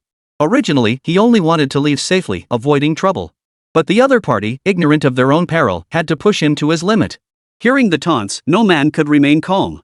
Whether it's possible or not, you'll find out if you try, Qin Yuan said, his face as cold as frost. With that, he took a step forward. His body vanished from the spot in an eerie flash. Transcendence. Silent as a whisper. When he reappeared, he was already beside the alluring woman, one hand clamped tightly around her pale neck. Snap. With a slight squeeze, her head exploded instantly. A headless corpse crashed heavily to the ground. You're losing it, you're losing it. A shrill, explosive sound erupted from the burly man's mouth. Don't get impatient. You're next, Qin Yuan sneered coldly. He spun around and vanished from the spot once more. He came without a trace and vanished without a sound. Boom! The burly man burst into flames, transforming into a fiery warrior. The instant he vanished, a profound sense of danger gripped the warrior's heart. It felt as though he'd been targeted by something sinister, leaving him filled with dread and unease. He remained on high alert. Simultaneously, the seductive woman's mocking voice echoed once more from the burly man's mouth. You can't do it, and you won't even let me say so? Are you just a sore loser? Each word cut like a dagger, delivering relentless blows. Let me tell you, I'm furious. The consequences will be severe. Qin Yuan's face darkened like storm clouds. His voice echoed through the darkness, its origin impossible to pinpoint. His tone was light, yet his blows were merciless, showing no mercy. Put. A ghostly hand materialized, effortlessly piercing through the opponent's fiery defense. With brutal simplicity, it seized the beating heart. Fast. Too fast. Without warning. By the time the burly man registered what had happened, his heart was already clutched in the palm of another's hand. He instinctively checked his own body, finding no wounds whatsoever. Cough. A trickle of blood spilled from the corner of his mouth. Then, his body swayed violently as excruciating pain erupted within his chest, a searing agony that swept through his entire being. Unbearable. The flames engulfing his body rapidly dimmed. He was utterly defenseless. Brother Qin, save me. I don't want to die. The burly man knelt on the ground, his agonized plea echoing into the surrounding void. Faced with an overwhelming urge to survive, he briefly regained his senses and reclaimed control of his body. Stop playing tricks in front of your old man. Whatever the hell you are, I'm killing you. Qin Yuan slowly materialized. A blood-soaked heart clutched in his palm, he stared impassively at the figure begging for mercy before him, his expression utterly devoid of emotion, his killing intent palpable. Today, I'm not leaving. As you wished, I'll show you if I'm a real man. With that, he struck. He strode confidently into the resort town. Unafraid. Under the streetlights, his shadow stretched longer and longer, his figure gradually fading into the brightly lit town. He's still as domineering and cold-hearted as ever, Nan Gongyu murmured to herself. Glancing at the lifeless man lying on the ground, she couldn't help but sigh inwardly. Just yesterday they had fought side by side, and today they had turned on each other, one now dead. Though she knew full well he was controlled by the demonic force, no longer the comrade she once knew, witnessing a life snuffed out before her eyes still tugged at her heartstrings. Such is the fickleness of fate. After a moment's hesitation, she decided to wait where she stood, choosing not to enter the town. In her mind, if even Qin Yuan couldn't handle the monsters inside, then her going in would only complicate matters and prove counterproductive. Better to remain outside the town, waiting silently for him. Stepping into the town. The joyful laughter that had once filled the air above the town now transformed into screams and wails in her ears. The fluttering colorful flags had become a sky filled with yellow paper. Simultaneously, a light drizzle began to fall from the sky. Upon closer inspection, it was clearly ash from the burning yellow paper. It fell on my face, cold and piercing. A completely different sensation. Gloomy, desolate, eerie. Soon, a middle-aged man in uniform approached from across the street. His expression stern, he brandished his badge and warned, "Sir, stop right there. I'm Detective Chun from the Linha Town Police Station. You're not welcome here. Leave immediately, or I'll open fire." Yet, Qin Yuan paid no heed, as if he hadn't heard a word. He continued walking forward, hands still in his pockets, his stride showing no sign of slowing. Bang! A gunshot rang out. The man who fell was the uniformed officer. Looking for death, Qin Yuan remarked indifferently. He stepped over the body. He didn't even glance back, appearing utterly cold-hearted. He shook his head, and the strands of hair tangled around the corpse quickly retracted, restoring his hair to its short length. Extended strike. Without lifting a finger, the extended strands alone could effortlessly strangle the opponent. A gunshot rang out. Everyone in the town froze, turning their heads in unison. Countless eyes fixed on this spot. Their eyes were vacant, their expressions blank, each moving mechanically like puppets on strings. "Come find me." A bell-like laugh rang out from within the crowd. The moment the words left his mouth, the townspeople erupted into madness, surging toward Qin Yuan's location like zombies released from their cages. Each face twisted into a hideous grimace, clawing and snarling, their eyes blazing with mania. A sea of people. The streets were packed to the brim, creating a visually overwhelming spectacle. Tong Yu. Qin Yuan remained utterly composed. Watching the approaching tide of people, he showed no panic. He continued walking normally, his stride steady and unhurried, calmly activating his Tongyu ability. As the biological energy within him diminished, his form rapidly began to fade into an ethereal haze. Finally, he vanished into thin air, transforming into an intangible spirit form. In this state of transcendence, the resort town before his eyes underwent a complete transformation. Bones, desolate graves, tombstones, coffins. A vast, sprawling graveyard stretched endlessly before him. 100 meters away, a petite figure sat cross-legged atop a grave, chin resting on cupped hands, her face alight with excitement as she fiddled with a strand of silk thread. Before her lay rows of expressionless paper dolls, each dressed in brightly colored garments. Startlingly, these paper figures bore the exact likenesses of the town's residents and tourists. Paper dolls? Qin Yuan's pupils contracted. Upon closer inspection, he noticed invisible threads connecting each figure to one another. As the threads were tugged, the figures moved in corresponding motions. The ends of these threads were held firmly in the hands of that petite figure. There was no doubt about it. The petite figure seated atop the grave in the distance was the true source of the eerie phenomenon haunting Linha town. Chapter 53, I'll come back for you. So this was the malevolent entity causing the trouble. Qin Yuan's murderous intent surged. Yikes! You spotted me again, the little creature exclaimed in alarm. It scrambled to its feet from atop the grave. Her eyes brimmed with astonishment as she stared at Qin Yuan, tilting her head in confusion. Why would a human dare enter her ghostly domain? You little brat, so you were hiding here, Qin Yuan growled menacingly. Before him stood a petite figure, a ghostly child with a deathly pale face, cheeks smeared with bright red rouge. She wore a straw hat on her head and had numerous dolls pinned to her waist. A thick stench of decay emanated from its entire body, of foul, fishy rot reminiscent of rotten shrimp, yet also like the smell of rotten eggs, stinging the eyes. It was utterly revolting. He charged forward. His body blurred into a streak of motion, striking upward before the doll could react. He swiftly extended his arm, aiming to seize its throat. "Yah!" The ghost doll shrieked. Its form shifted, changing position. Qin Yuan's grasp came up empty, failing to touch the opponent's body. Instead, a humanoid doll appeared in the palm of his hand. The next second, a notification popped up on his talent panel. Acquired a supernatural item, a substitute doll. A substitute doll? What on earth is that? Qin Yuan glanced at the crudely crafted humanoid doll in his hand, a flicker of curiosity crossing his eyes. His thoughts turned to the item description. Substitute doll, a one-time paranormal item. Through cruel witchcraft, it imprisons a living soul within the doll's body. In critical moments, it can absorb one lethal blow for its owner. Learning the details of the substitute doll, Qin Yuan's gaze grew even colder. Clearly, this ghost doll was cunning and cruel, treating living people as playthings. It was highly likely that every resident and tourist in the entire resort town had already met with misfortune. And this resort town housed at least 70 or 80,000 people. Even if this was the headquarters of the Lotus Club, it would be of no help. Facing such a treacherous ghost doll, they could only slowly die in despair. It was utterly unimaginable. How many people on the streets outside were truly alive, and how many were mere puppets? Or perhaps the entire town's population had been transformed into puppets on strings. They showed no signs of trouble in their daily lives, eating, drinking, and enjoying themselves as usual, utterly unaware that they were already dead, their memories frozen in happy times. Just like the burly man Xiang Yang, he felt perfectly normal, his thoughts and consciousness intact. Yet his body was undeniably controlled by the ghost doll, forever confined within the town's borders. Should the ghost dolls will it, all these puppets would perish. Ha ha ha, something's off about you. You're clearly a living person. How did you enter the realm of bliss?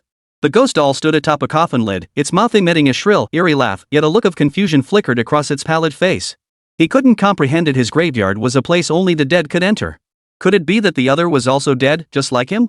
I go where I please. It's none of your business, Qin Yuan said coldly. He leapt into the air. Launched another attack. Seizing the momentum, he pressed his advantage, spreading his arms wide like a rabid dog lunging for its prey, clawing viciously at his opponent. Swish! He snatched another stand-in doll. Seeing the doll in his hand, Qin Yuan's lips curved upward slightly, revealing a satisfied smile. The scheme succeeded. He slipped the doppelganger doll into his pocket. Having done all this, he lunged at his opponent once more. His true intent lay elsewhere. Upon learning the purpose of the decoy doll, he immediately changed his mind. Whether he could kill the opponent no longer mattered. The most crucial task now was to capture the dolls. Each additional one meant another trump card to safeguard his life. Especially after losing his two trump cards, the Golden Light Talisman and the Jack of Hearts, he felt utterly insecure. As darkness engulfed the sky and the ox-headed statue loomed over the heavens, his mind became consumed by anxiety and doubt. Beneath the surface, Lady Qinjian threatened to shatter her seal at any moment. Danger lurked everywhere. There was no safety to be found. He hadn't forgotten the wager with the card man. If he caught the thief within a year, he would win. If not, he would become the thief. At that moment, the blank card lay in his embrace. Every time he thought of this, a sense of urgency gripped his heart. Too weak. Still too weak. Before possessing the power to crush all obstacles, he suffered from a constant fear of being underpowered, dreading the possibility of failing at the last moment. Even with his SSS tier talent, Plunder, when confronted by that ox-headed statue, he could only retreat and avoid the confrontation, too afraid to attempt plundering. If he hadn't misjudged, that ox-headed statue was likely a monster of catastrophe level or higher. The mere wisp of its aura nearly killed him on the spot. Ultimately, he was still too weak. Like a newborn infant given a handgun, he couldn't harness its power, let alone defeat an adult. At this moment, Qin Yuan was that infant, and his SSS tier talent was that pistol. To truly master that pistol, only rapid growth could unlock the full potential of his SSS tier talent. Gods stand in the way? Slay the gods. Buddhas stand in the way? Slay the Buddhas. Plunder the heavens, plunder the earth, plunder all beings. Now. The external environment had changed. Darkness had fallen, the sun had vanished. He could already envision what the future held. To survive, he must relentlessly accumulate strength and grow ever more powerful. You bastard, you actually dare to steal my doll. Seeing his move, the ghost doll instantly realized his true intent. It screeched in fury. It leapt up and down on the coffin lid. The next second, she tugged the thin thread in her hand, commanding the paper figures in the graveyard to swarm Qin Yuan. One by one, the stiff paper bodies emitted chilling, agonized screams. Wails and howls filled the air. The incessant wails ringing in his ears left Qin Yuan feeling dazed and his mind growing unbearably restless. Nausea, frustration, dizziness. Damn it! These paper figures could actually launch psychic attacks. He couldn't afford to delay. This had to be resolved swiftly. He swiftly channeled the tearing force, causing a layer of fluorescent light to emanate from his body. As if clad in golden armor and empowered by divine aid, he charged into the paper doll army, crashing through them as if entering an unguarded realm. Yikes! What kind of monster are you? You're even stronger than me. The ghost doll was utterly shocked. Realizing the situation was dire, it turned tail and fled, diving headfirst into a weeping grave before vanishing swiftly. Before vanishing, he glared malevolently at Qin Yuan and snarled, "You wait. I'll be back for you." With that, he left behind hundreds of paper dolls to hold the line, continuing to block Qin Yuan's pursuit. 5 minutes later, having cleared all the paper figures from the mass grave, Qin Yuan found no trace of that cunning little ghost. He exited the spirit tuning state. The scene before him reverted to that of a resort town. The once bustling streets now lay desolate and bleak, strewn with corpses and scattered limbs. Cold, lifeless bodies piled upon one another. Occasionally, one or two survivors could be spotted. As they regained their senses and took in the horrifying surroundings, they screamed in terror, losing all bodily control. This was no vacation paradise, it was a veritable hell on earth. Chapter 54, Testing the Waters. Terror, weeping, panic, bewilderment. Each survivor's face bore a different expression. Standing amidst mountains of corpses and seas of blood, they struggled to accept the horrors before them, convinced they were still dreaming. They're dead, all dead. Where am I? Someone cried in terror. What happened? I was just getting a foot massage. How did everyone vanish in an instant? Oh my god. Dead people. Everyone in the city is dead. My child. Where is my child? In an instant, Linha town erupted in chaos. Scattered screams and sobs echoed from every corner. It added a fleeting spark of life to the otherwise deathly quiet town. The survivors, utterly bewildered, cautiously ventured onto the streets. Terrified and anxious. Before long, hundreds of tense survivors gathered in the town square. They eyed each other warily, their gazes darting around the area. Soon, all eyes were drawn to a teenager standing in the center of the square, his hands tucked into his pockets. Covered in blood, his eyes were cold, radiating an aura that warned others to keep their distance. Who are you? Did you kill them all? Someone finally mustered the courage to demand. Hearing the voice at his ear, Qin Yuan shot the questioner a sidelong glance, his expression unreadable. They were already dead. I merely put them out of their misery. With that detached remark, he turned and walked toward the edge of the town. He had no interest in the residents and tourists who had narrowly escaped death. With the ghost doll's escape, the resort town reverted to its original lifeless state. Seeing this, the man steeled himself to follow, asking, "Who are you? What exactly happened here? Why did everyone die?" "You ask too many questions," Qin Yuan replied coldly. At that moment, a pale-faced middle-aged man stepped forward from the crowd. Seeing the horrific scene around him, his expression grew solemn, a fleeting hint of apprehension flickering deep within his pupils. He strode swiftly before Qin Yuan, clasping his hands in a bow. "Young man, I am Song Gu, president of the Lotus Club. Though I cannot fathom what transpired here, I sense you saved us." "You're the president of the Lotus Club?" Qin Yuan raised an eyebrow, a hint of disappointment flickering across his face. He had heard that the president of the Lotus Club was a Stage 3 extraordinary being, possessing formidable strength. Yet, meeting him today, he found him rather ordinary. "Indeed, I am. May I ask your name, young man?" "I shall never forget this debt of life-saving grace," Song Gu replied solemnly. "Qin Yuan." Qin Yuan smiled indifferently.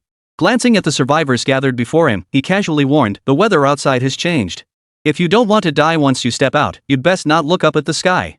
With that, he turned and walked away without looking back. As he walked away, Song Gu, standing at the front of the crowd, immediately called out, "Brother Qin Yuan, please wait. We have a favor to ask. Everyone here is injured, there are elderly and children among us. I hope you can help them." Before she could finish, Qin Yuan raised his hand to cut her off. "I want nothing to do with you. Your survival is none of my concern. I'm merely a passerby. If you expect me to escort you out, I'm afraid I cannot oblige." These words immediately sparked discontent among everyone present. "Young man, how can you be so ungrateful? Chairman Song is speaking to you personally, and you show no appreciation." An old man stepped forward from the crowd, lecturing with an air of superiority. "Exactly. The younger generation these days is worse than the last. They've even lost the traditional virtues of respecting elders and caring for the young." "What a lack of manners," chimed in a balding middle-aged man. At the same time, a burly man with a face full of fleshy rolls and heavily tattooed arms stepped out of the crowd. His expression was menacing as he growled, "Kid, don't bite off more than you can chew. Chairman Song is easy to talk to, but I, Brother Long of Linha, am not. If you don't explain yourself clearly today, you won't be leaving here." He strode forward. He stood before Qin Yuan with a menacing expression. His posture and demeanor made it clear he had no intention of letting Qin Yuan leave easily. "Move aside," Qin Yuan said, his expression unreadable. A hint of anger tinged his voice. "I won't move, and what are you gonna do about it?" "Kid, you won't be leaving here today until you explain what's going on," Brother Long of Linha declared stubbornly. He stuck out his neck, bearing a mouthful of yellow teeth, and flexed his heavily tattooed arms, attempting to intimidate his opponent with brute force. Too bad. He'd met his match today. This tactic had no effect whatsoever on Qin Yuan. Their eyes locked. Their gazes locked. Qin Yuan glanced at him, unwilling to stoop to his level. He turned and walked around him, continuing toward the town's edge. However, seeing Qin Yuan walk away without a word, Brother Long by the river mistakenly thought he was afraid and grew even more aggressive. He stretched out his arm, blocking Qin Yuan's path with brutal force. "Are you deaf? Can't you hear what I'm saying? Do you really want to die?" Qin Yuan asked coldly. He halted, narrowing his eyes as murderous intent surged within him. "You." Facing that piercing glare, Brother Long's voice faltered, his entire aura weakening instantly. He opened his mouth, wanting to spit out some harsh words, but the words simply wouldn't come out. Feeling the icy killing intent radiating from the other man, he instinctively swallowed hard and stammered, "K kid, what street you roam? How dare you break the rules like this? Before he could finish, Songgo, watching from a distance, urgently shouted a warning, "Watch out for his hair. Get out of the way. You're no match for him." Swish! A long whip flashed like a ghostly shadow. Crack! Gravel flew everywhere. The whip slammed into the ground, instantly tearing open a crack several meters long. No hesitation before striking with lethal force. Holy! Brother Long by the river rolled like a donkey on the spot. Had he not reacted in time, that whip would have left him gravely injured. He rolled on the spot. He scrambled far away, then stared intently at the ground. That blur he'd seen earlier wasn't a whip at all, it was a long, slender strand of hair, tough as steel. Staring at the shattered stones on the ground, he muttered with lingering fear, "Kid, you're serious? You only get one chance," Qin Yuan warned. With that, he turned away, ignoring his opponent. Instead, he turned his head and fixed a deep, lingering gaze on Songgu within the crowd. Leaving her with a meaningful look, he turned and walked away without another word, cold and aloof. This time, Linha Dragon Brother, hiding in the distance, didn't get up to stop him. Instead, he watched him go, holding his breath. Only after Qin Yuan vanished from sight did he scramble to his feet with practiced speed. He jogged over to Songgu, bowing and scraping as he said, "Chairman, that kid's skills are no joke. If you hadn't warned me, that last move would have crippled me."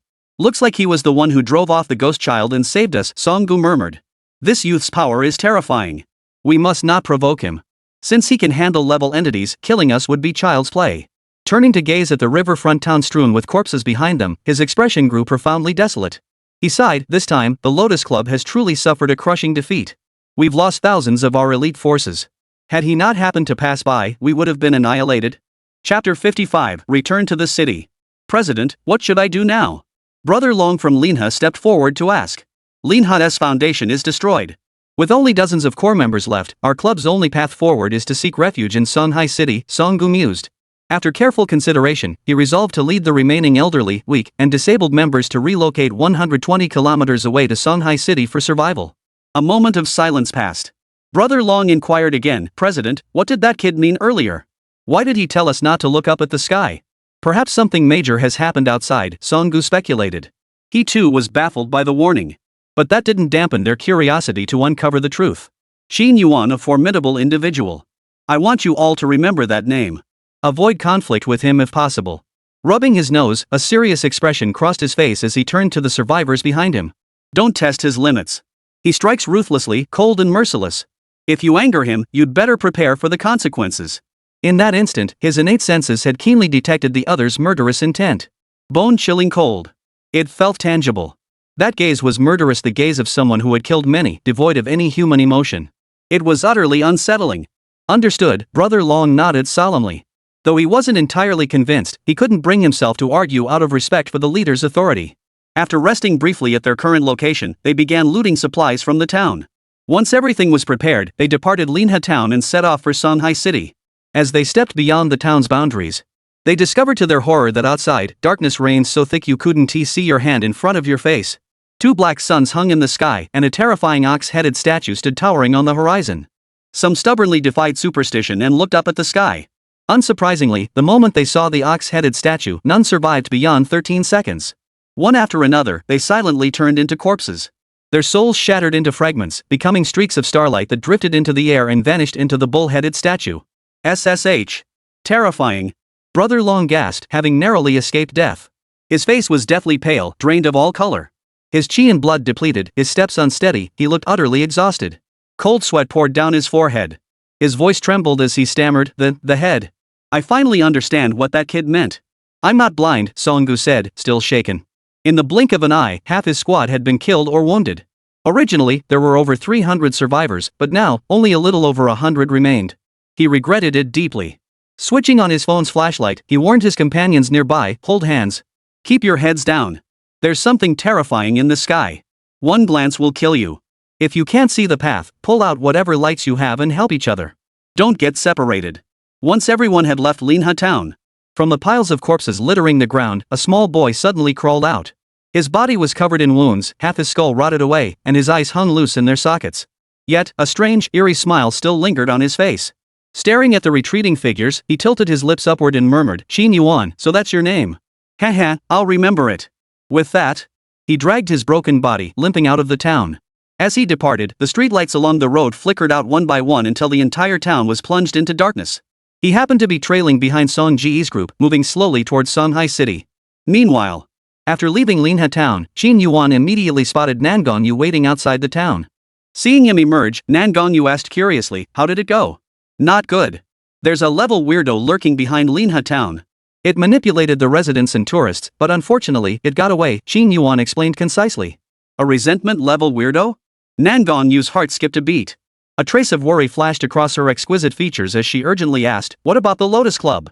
They should have many powerful transcendents. Didn't they detect the entity?" She paused.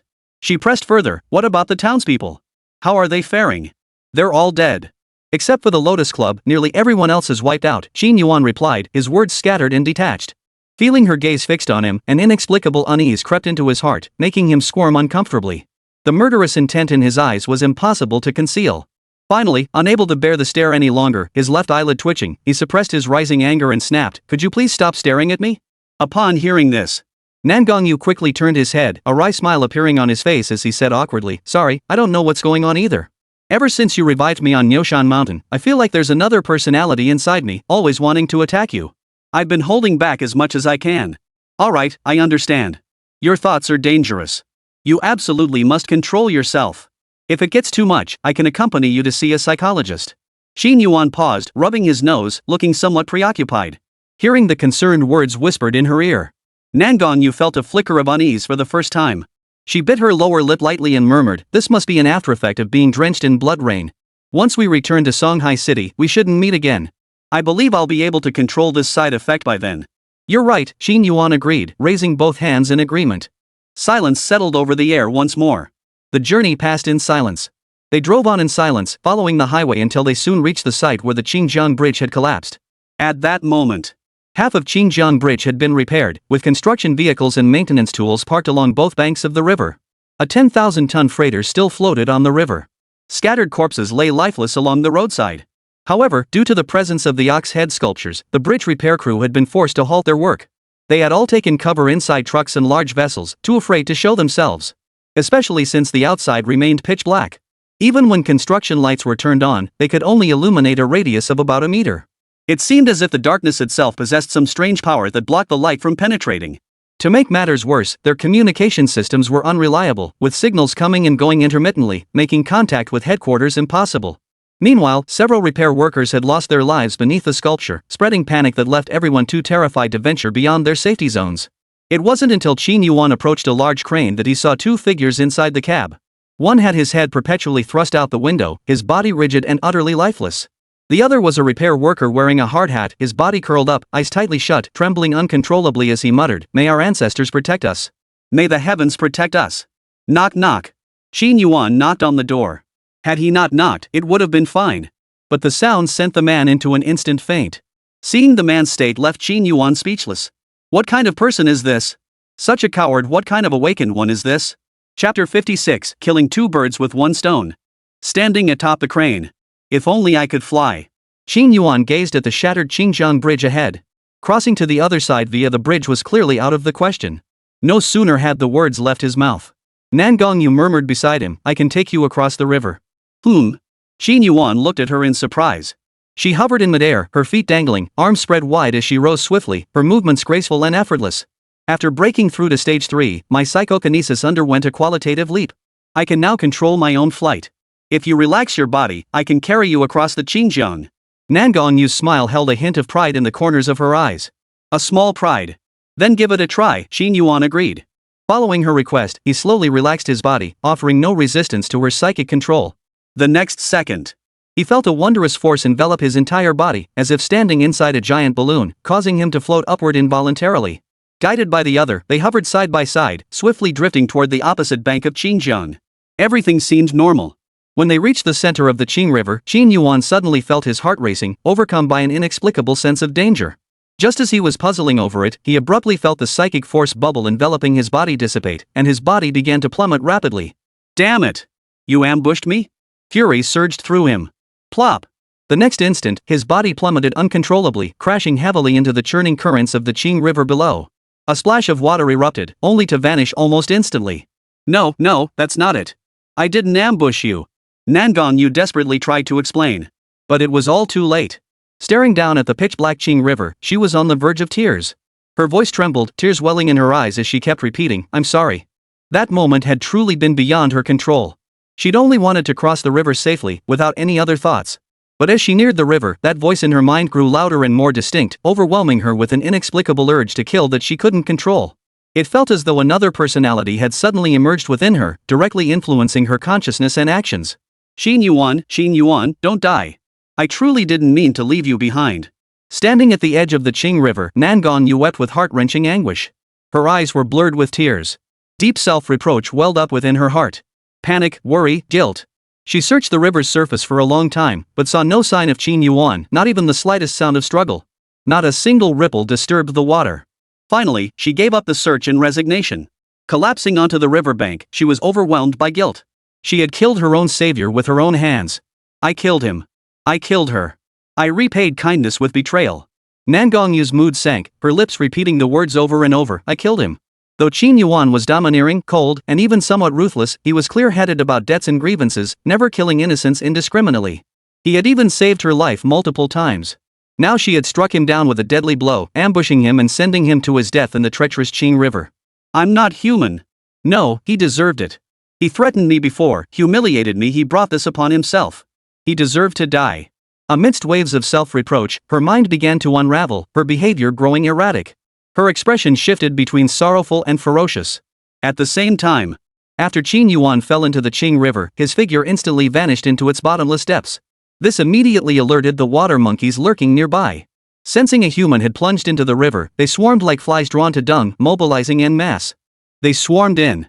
In an instant, countless rough, sharp, hairy hands reached out simultaneously, clutching Qin Yuan's body and dragging him relentlessly toward the river's depths, intent on drowning this delicious prey beneath the water. However, they did not know who the true predator was. The moment he entered the Qing River, the innate ability, stirring wind and waves, activated silently. By actively consuming energy within his body, he gained the ability to breathe freely underwater. He was like a fish in water. Being in a water source not only allowed him to draw upon its power but also doubled his energy and speed. Currently, his biological energy stood at 45 points, meaning he could breathe freely underwater for 45 minutes. It wasn't that he didn't want to swim across the Qing River, rather, he intended to go with the flow, deliberately delaying his progress.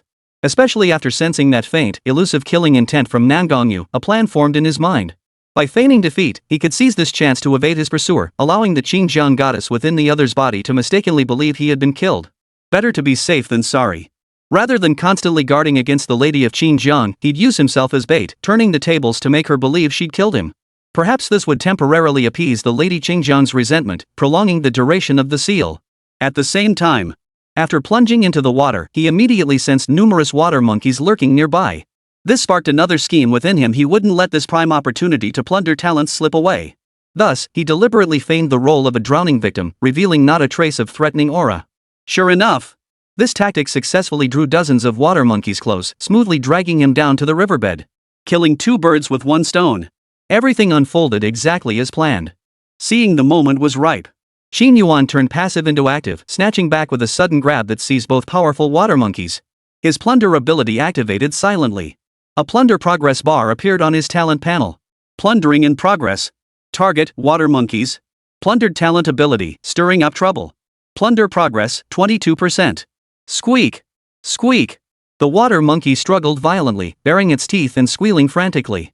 Nearby water monkeys, witnessing this, immediately launched their attack. Fangs and claws came out in force, tearing and tugging at Qin Yuan. Soon, blood flowed, turning the murky river water crimson. The surrounding water monkeys, tasting the blood, grew increasingly frenzied and maniacal. They danced wildly, greedily licking the flesh from their fangs, their eyes gleamed with a bloodthirsty light. Their ferocity only grew with each passing moment. Though these water monkeys possessed only pest-level strength, their sheer numbers proved overwhelming. Kill one, and another wave would surge in, displaying the relentless persistence of ants swarming an elephant. Seeing this, Qin Yuan's brow furrowed involuntarily, silently cursing his own overconfidence. The water monkeys in the Qing River seemed endless, gathering in ever greater numbers. His senses registered over 500 water monkeys converging nearby, while others from distant waters continued rushing toward this spot. A sea of monkeys. However, he noticed a peculiar phenomenon. The water monkeys that had first attacked him, tearing at his flesh, gradually shifted from their initial frenzied bloodlust to a more docile state. Eventually, they ceased their assaults on him altogether. Instead, they retreated to the sidelines, their expressions filled with confusion, standing out starkly from the rest of the water monkeys around them. Could my flesh and blood be assimilating them? Chapter 57, The Water Monkey King. To test this theory, Qin Yuan deliberately dropped his guard, allowing nearby water monkeys to bite him. He even intentionally tore off pieces of flesh to feed them. The two water monkeys in his hands, stripped of their natural talents, began showing signs of drowning as their innate powers faded. They lost their ability to breathe normally underwater. Gurgle, gurgle. They flailed frantically, struggling desperately, thrashing about at the bottom of the water. Gradually, their movements slowed until they finally fell still. Their faces swelled purple-red, eyes bulged, mouths gaped wide, revealing sharp teeth within. Having completely lost their innate abilities, the two water monkeys drowned alive in the water. Plunder complete. Successfully plundered talent, stirring up trouble. Plunder progress, 100%. Qin Yuan now fully mastered the innate ability, stirring wind in waves. 100%. Grade A talent. Glancing at the talent description, the content had also updated. Stirring up trouble actively consumes internal energy. When within a water source, draws upon its power to gain tenfold strength, tenfold speed, tenfold recovery, and the ability to breathe freely underwater. This time, the description had been updated from doubled strength and speed to gains tenfold strength, tenfold speed, and tenfold recovery ability. In other words, as long as he was in water, every aspect of his physical capabilities would be amplified tenfold. A single punch could crush a water monkey to death. Whereas before, slaying a water monkey required the use of tearing force, now he could crush it to death with sheer physical might alone. Without lifting a finger. Against such brute force, any defense is laughable. Brute force trumps all skill. This is interesting, Qin Yuan murmured with growing fascination. He flexed his fist, and a terrifying vortex instantly formed in the nearby water, radiating a monstrous suction force. The nearby water monkeys, caught off guard, were instantly sucked into the vortex, spinning dizzyingly in the water. Stirring up trouble. This was true storm-making. With every movement of his hand or foot, he could effortlessly manipulate the flow of nearby currents. At the same time, Qin Yuan was pleasantly surprised to discover that the water monkeys he had actively fed had changed. Their hostility toward him had noticeably lessened, and some even formed a subtle connection with him. His flesh possessed the ability to assimilate. Not only could it divide and reproduce infinitely, but it could also assimilate and influence the cells of other living beings. An unexpected discovery. Such a powerful, such an eerie ability. In a sense, his flesh could give birth to independent beings. Even a single drop of blood possessed the ability to divide and multiply infinitely, much like a spirit maiden. Nearly immortal. However, Qin Yuan's self-healing power proved ineffective. The probability of triggering blood drop rebirth was too low so far, only Xiao Wu had been activated as a rare exception. Similarly, the probability of his flesh triggering the assimilation ability is also extremely low. After feeding dozens of water monkeys, only 2 or 3 showed any effect. A probability of roughly 1%. Following the method used to communicate with Xiao Wu, he attempted to contact the 3 nearby water monkeys. Hey! It worked! A surge of violent, frenzied thoughts erupted within his mind. This was the water monkey's consciousness. Ignoring this negative emotion, he kept issuing commands, persistently prompting the 3 water monkeys to attack their own kind. Finally, after relentless attempts, 2 of the water monkeys reacted. They genuinely began following his instructions, attacking other water monkeys for no apparent reason. The remaining water monkey, however, wore a human-like expression. It tilted its head, studying Qin Yuan with a gaze that flickered with a hint of confusion amidst its savage eyes. It seemed that consuming Qin Yuan's flesh and blood had inadvertently awakened its intellect, freeing it from the mindless instincts that drove the other water monkeys. Roar! It let out a furious roar. A terrifying aura radiated from its entire body. With a single leap, it plunged into the chaotic melee ahead. The next second, it single-handedly turned the tide, halting the chaotic battle between the warring water monkeys. The situation stabilized. Witnessing this scene, a flicker of curiosity crossed Qin Yuan's eyes. This water monkey possessed the potential to become the Water Monkey King. Through mental communication, he faintly sensed a very immature and weak consciousness deep within. Mighty revered one, please stop. I can sense your power, but please do not toy with my kind any longer. The Water Monkey King timidly voiced his thoughts. I had no intention of making enemies with you, but you attacked me first, Qin Yuan replied expressionlessly. Honorable one, you were the one who enlightened me. I beg you to spare my ignorant kind. The Water Monkey King pleaded desperately. Submit to me and become my servant, and I might reluctantly spare your kind. Qin Yuan declared with unrestrained arrogance. With a flick of his finger, one whirlpool after another materialized out of thin air nearby, their powerful suction sending the surrounding water monkeys tumbling about in chaos. Simultaneously, he commanded 2 other water monkeys to stand beside him, guarding him like bodyguards as they faced off against the surrounding horde of water monkeys. Hearing this outrageous demand, The water monkey king let out a roar. Roar! Splashes erupted as the whirlpool subsided. Your Holiness, you've gone too far. Considering you enlightened me, I truly don't wish to fight you. The water monkey king grew increasingly agitated as he spoke, his emotions boiling over. Yet no matter how savage his outbursts, he couldn't bring himself to attack Qin Yuan. The suppression stemmed from the power of flesh and blood. We are the people of Xinjiang, the most loyal followers of the Xinjiang dragon god. We could never submit to a mere human like you, much less become your servants. To anger the dragon god would mean death for us all. People of Xinjiang? Followers of the dragon god? Something's off about these water monkeys. Aren't they supposed to be monsters? Since when do monsters have their own beliefs? Qin Yuan narrowed his eyes, a contemplative light flickering deep within his pupils. Could there truly be a dragon god dwelling within the Xinjiang River? Then he reconsidered, if the Lady of Xinjiang could exist, then a dragon god of Xinjiang seemed entirely plausible. Yet he couldn't quite grasp why these water monkeys, if they were indeed followers of the dragon god, appeared so primitive and utterly devoid of intelligence. According to Qin Yuan's knowledge, both mutation-level and calamity-level monsters were unintelligent beings. Though possessing extraordinary abilities, they hunted and killed solely by primal instinct. Starting from the resentment-grade monsters, they generally possessed intelligence and consciousness comparable to humans, harboring intense self-obsession capable of inflicting widespread destruction. Above the resentment grade level lies the catastrophe grade. Monsters of this tier not only possess terrifying abilities but also extraordinary intelligence. Their mere appearance signifies a catastrophe. Above catastrophe level lies annihilation level. In Qin Yuan's understanding, the bull-headed sculpture appearing outside was a catastrophe-level monster. The darkness it released alone could devour everything, inflicting devastating blows on entire regions or nations. Monsters of this tier could no longer be called mere monsters, they were demons and gods, possessing the power to tear the heavens apart and destroy the earth. Chapter 58, Massive Enhancement. The atmosphere was heavy. Both sides stood locked in confrontation, neither yielding an inch. Seeing the fierce killing intent radiating from Qin Yuan's entire body, the Water Monkey King's expression shifted unsteadily.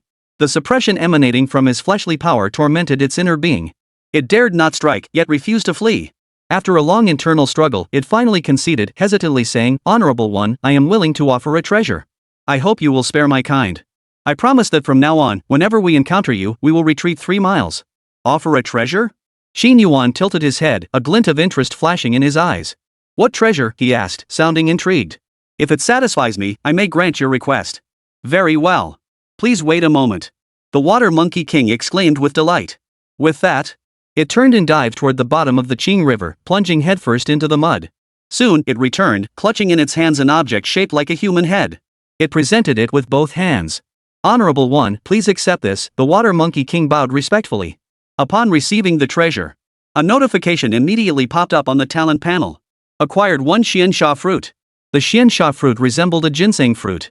One resembles a human head, while the other resembles a small child. Though similar in shape, their effects are worlds apart. Xiansha fruit, a rare and exotic fruit cultivated in Yinsha lands.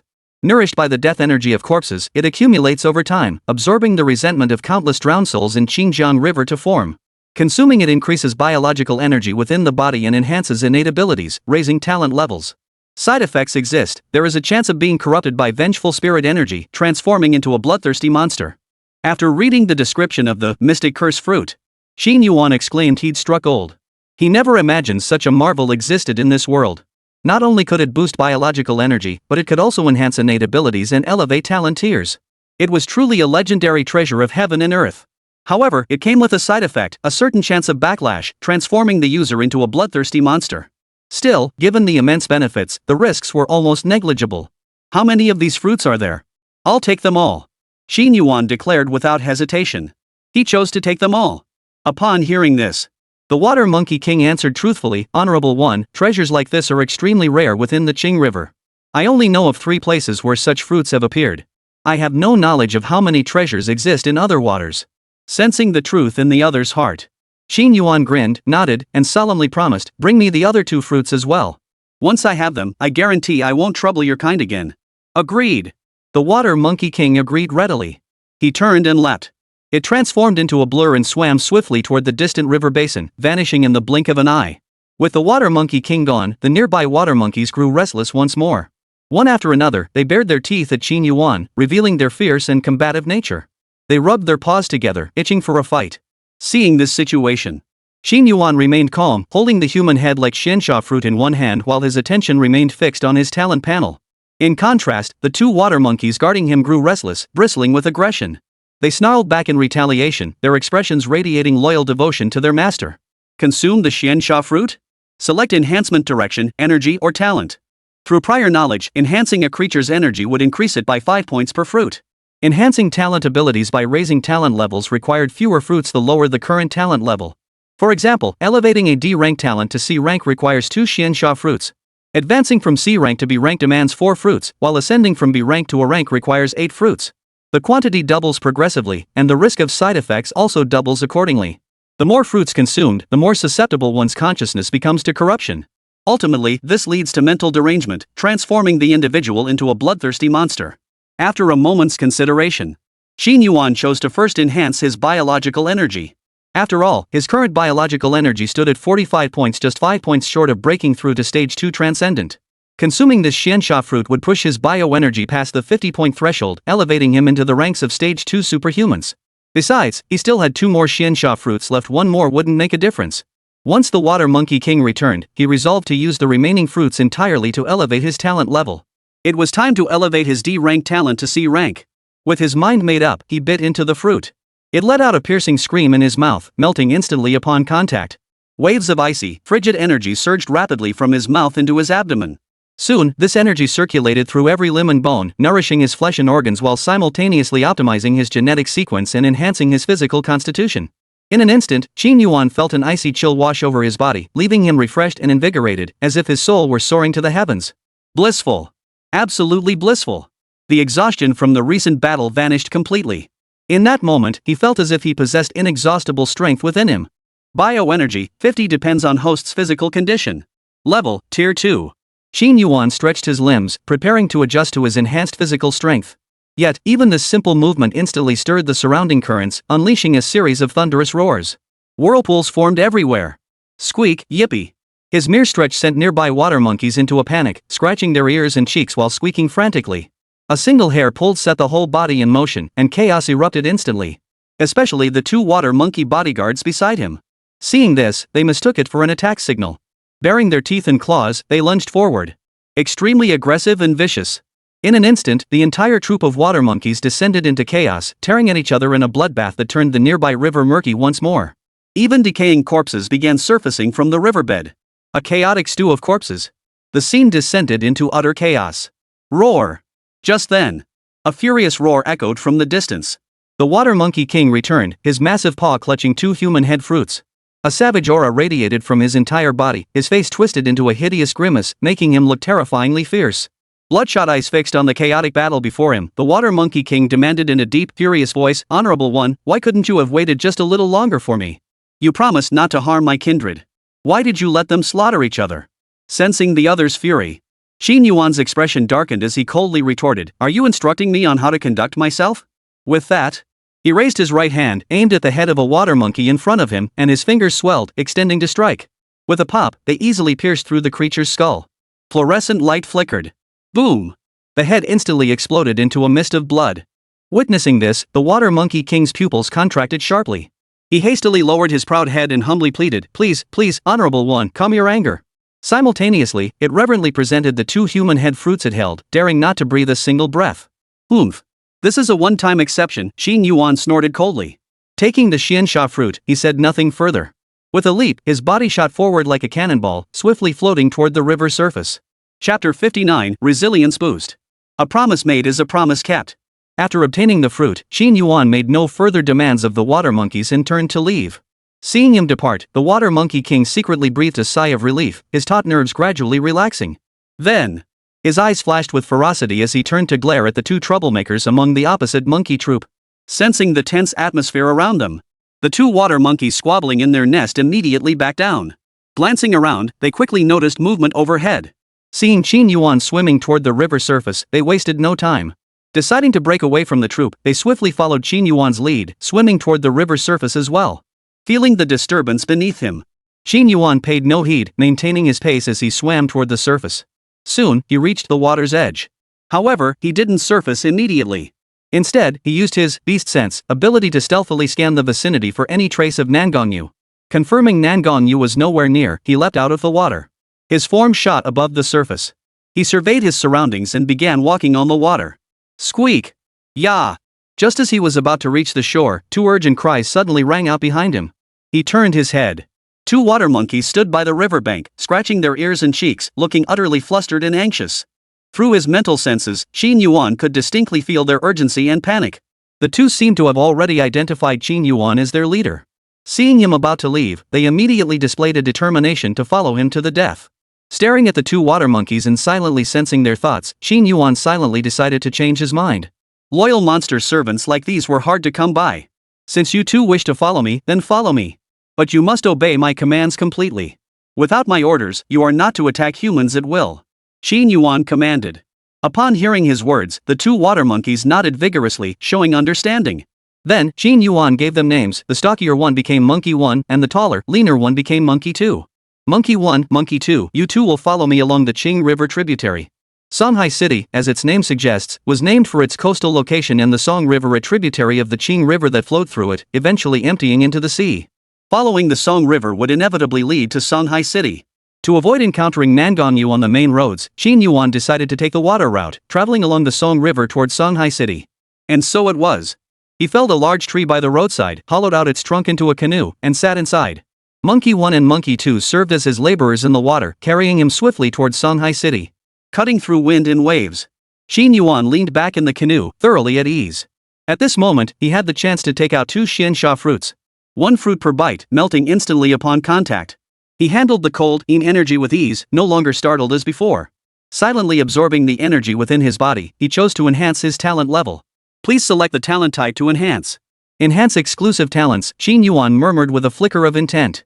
The next second, a colossal surge of energy swept through his entire body. His qi and blood surged violently, bones crackling with crisp pops. Every inch of flesh underwent baptism by this energy, transforming from the inside out from his genetic sequences to the very surface of his skin. Soon, this life-altering transformation came swiftly and departed just as quickly. Huff! He exhaled a long breath of stale air as the internal changes ceased. Simultaneously, his D-grade endurance talent underwent a transformation, evolving into a C-grade resilience talent. Resilience boost temporarily enhances resilience, reducing fatigue, pain, damage, poisoning, and other negative conditions. Simultaneously grants immunity to fear, despair, and other negative emotions, while accelerating physical and mental recovery. The ox horse talent has been enhanced, becoming the king of oxen and horses. This enhancement wasn't just physical, it extended to the mental realm. Double the resilience. View the talent panel. Name, Qin Yuan. Occupation, freelancer. Level, Tier 2. Health points, 100% depends on host's physical condition. Bioenergy, 50 depends on host's physiological functions. Exclusive talent, resilience boost C rank talent. Hidden talent, Plunder SSS rank talent, unique. Additional talent, spirit communication 100% S rank talent. Spell, spirit sealing 50% S rank talent. Passive talent I, self-healing power 85%, A rank talent. Passive talent 2, immunity to all poisons 15%, B rank talent. Passive talent 3, beast sense 100%, C rank talent. Active talent I, rending force 100%, S rank talent. Active talent 2, extended strike 100%, B rank talent. Active talent 3, stirring the waters 100%, A tier talent. Alter ego, Xiao Wu menace tier infant. Pet, Wolf King menace class husky. Items, dummy dolls 2. Minions, Monkey 1, Monkey 2. All metrics are exceptionally strong. Qin Yuan was thoroughly satisfied with this expedition to Oxhead Mountain. Apart from failing to accomplish the main objective, finding the white-bearded wild ginseng, he had completed nearly everything else. His combat prowess had undergone a revolutionary enhancement. At this moment, he was no longer the D-tier talent he once was. Instead, he was now a Stage 2 extraordinary being possessing various formidable talents. Transcending the ordinary to reach the realm of the divine. He now possessed not only physical strikes but also eerie spirit attacks. The only thing that felt lacking was the sudden appearance of a colossal, world-shattering bull-headed sculpture in the sky, disrupting all his immediate plans. Leaning against the dugout canoe, Qin Yuan closed his eyes to rest, silently reviewing the events of recent days while formulating plans for what lay ahead. Now, as eternal night descended and terror shrouded the skies, the survivors living in darkness would inevitably erupt in chaos. That would be the moment humanity's true nature was tested. As time passed, food dwindled, energy grew scarce, and all manner of conflicts would erupt. At that point, the danger would come not only from monsters, but perhaps from humanity itself. The mere thought of such matters gave Qin Yuan a headache. He rubbed his temples. He decided he had to do something, just in case. Especially with a mother hospitalized with illness, a father missing and addicted to gambling, and an older brother serving time in prison. Each situation was far from simple. It was enough to drive anyone mad. 1 hour later, Monkey 1 and Monkey 2 carried the dugout canoe through the intricate Xinjiang water network, finally reaching the territory of Shanghai City. After confirming their direction, Qin Yuan directed them to follow the moat toward the residential complex. Only when they reached the moat closest to the residential complex did he slowly rise, step ashore, and order Monkey 1 and Monkey 2 to stay put in the moat. Turning, he strode toward the complex. Upon receiving the order, Monkey 1 and Monkey 2 poked their heads out of the water to watch him depart. Only when his figure vanished from sight did they dive back in, searching for a comfortable spot to make their nest. The moment he stepped into the residential area, Qin Yuan immediately sensed something amiss in the atmosphere. That uncomfortable feeling of being watched surfaced once more. Numerous bodies lay scattered along the roads, including many familiar faces, neighbors from the residential complex whom he had often encountered. Now, they lay dead across the streets, unclaimed. The entire neighborhood was shrouded in darkness. Every door and window was tightly shut, not a sound to be heard. Even the streetlights along the road remained unlit. This was highly unusual. Chapter 60, The Situation. Back home. That eerie feeling of being watched vanished along with it. Closing the door, Qin Yuan habitually flipped on the light switch. Still had power. Thankfully, the city's grid hadn't collapsed. He headed to the kitchen, first searching for food. After rummaging around for a while, he found 5 buckets of instant noodles, a bag of ham sausages, and a large 2L bottle of Happy Fat Guy soda. He quickly sorted out his basic sustenance. Then, he leaned back on the sofa and flipped through the human skin masks in the drawer. Nothing had changed, the items were still there. Clearly, that eerie old woman hadn't come looking. He grabbed the soda, settled back on the couch, and began contemplating his next move. First, the assessment task at the Peace Hotel had failed. Since it had failed, he didn't need that membership anyway. Then, he remembered Xiao Wu. After returning to Shanghai City, he could sense Xiao Wu was still alive, but he couldn't pinpoint their exact location immediately. So far, he could only confirm they were safe and out of immediate danger. Second, tomorrow he needed to visit his ailing mother, investigate his gambling father's whereabouts, and gather intelligence on the outside world. If possible, he'd also visit his buddy Jieliuzi in prison. Finally, he needed to figure out how to fulfill the pokerman's wager. Where could he find the thief? Relying solely on the cards in his hand to search the world blindly would be like looking for a needle in a haystack, utterly hopeless. Then, his fate might be sealed forever within a single card. He had no clue. Not a single clue.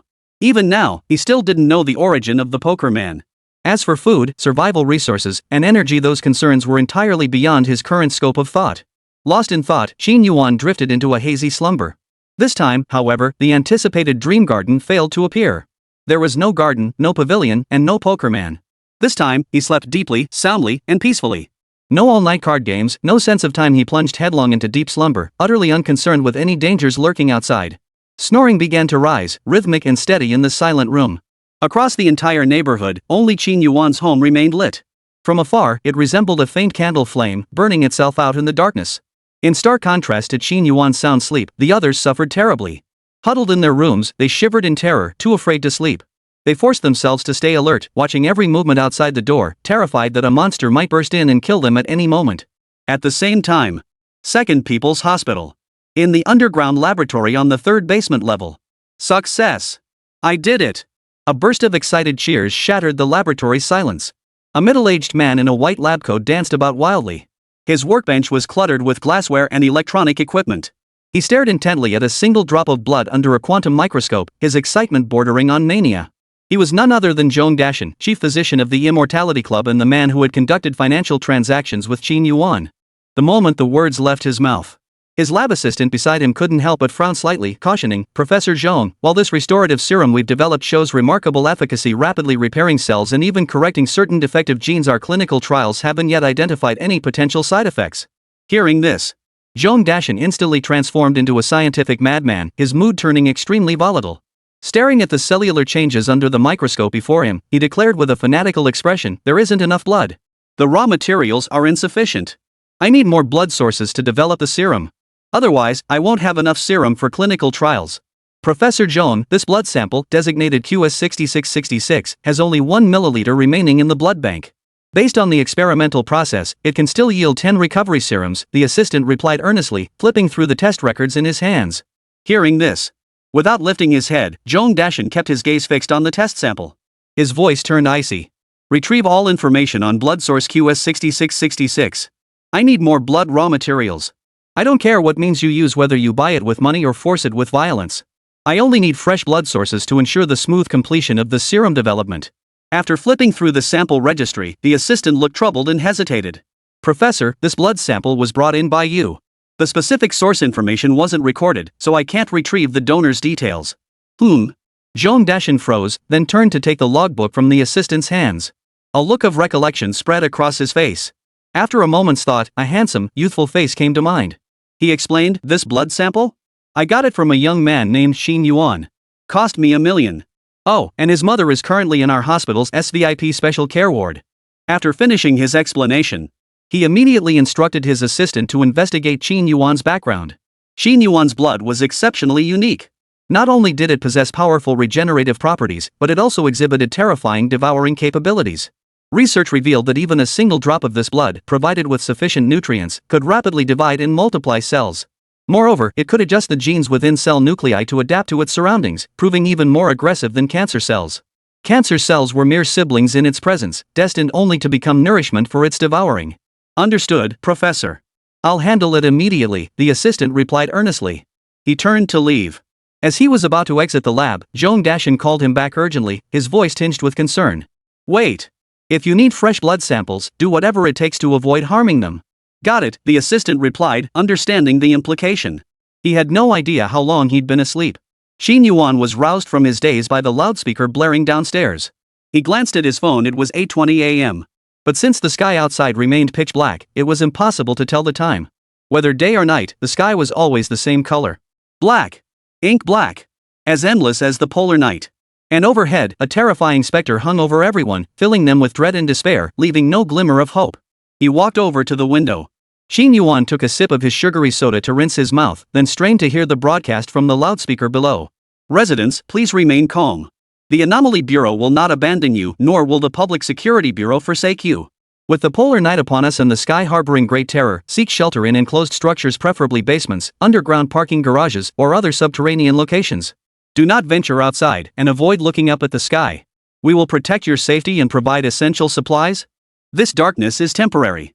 As long as we hold on to hope, we will surely see tomorrow's sun. We urge all citizens not to succumb to fear or panic. Let us stand united to weather this storm together. Chapter 61, Intimidation. We urge all citizens to cooperate fully. We currently have ample power, food, and water supplies, and are mobilizing all resources to construct underground shelters. Once these shelters are completed, you will never need to fear the darkness again. The loudspeaker's voice faded into the distance. At every residential complex entrance, it played on a loop, continuously soothing the emotions of nearby residents. Through the light cast by the loudspeaker below, Xin Yuan could vaguely make out that it wasn't human, it was an intelligent robotic dog. A modified loudspeaker was mounted on its back, boasting ample volume and a wide broadcast range. Clearly, this was the work of the Public Security Bureau and the Anomaly Investigation Bureau. For safety's sake, they remotely controlled robotic dogs to reassure citizens throughout the city. And it was achieving the desired effect. Many residents sheltering in their homes gradually calmed their anxious and fearful emotions upon hearing the robotic dog's loudspeaker, their overall mood settling into a state of composure. They all trusted the assurances from the Public Security Bureau and the Anomaly Investigation Bureau, eagerly anticipating the swift completion of the underground shelters. This is trust.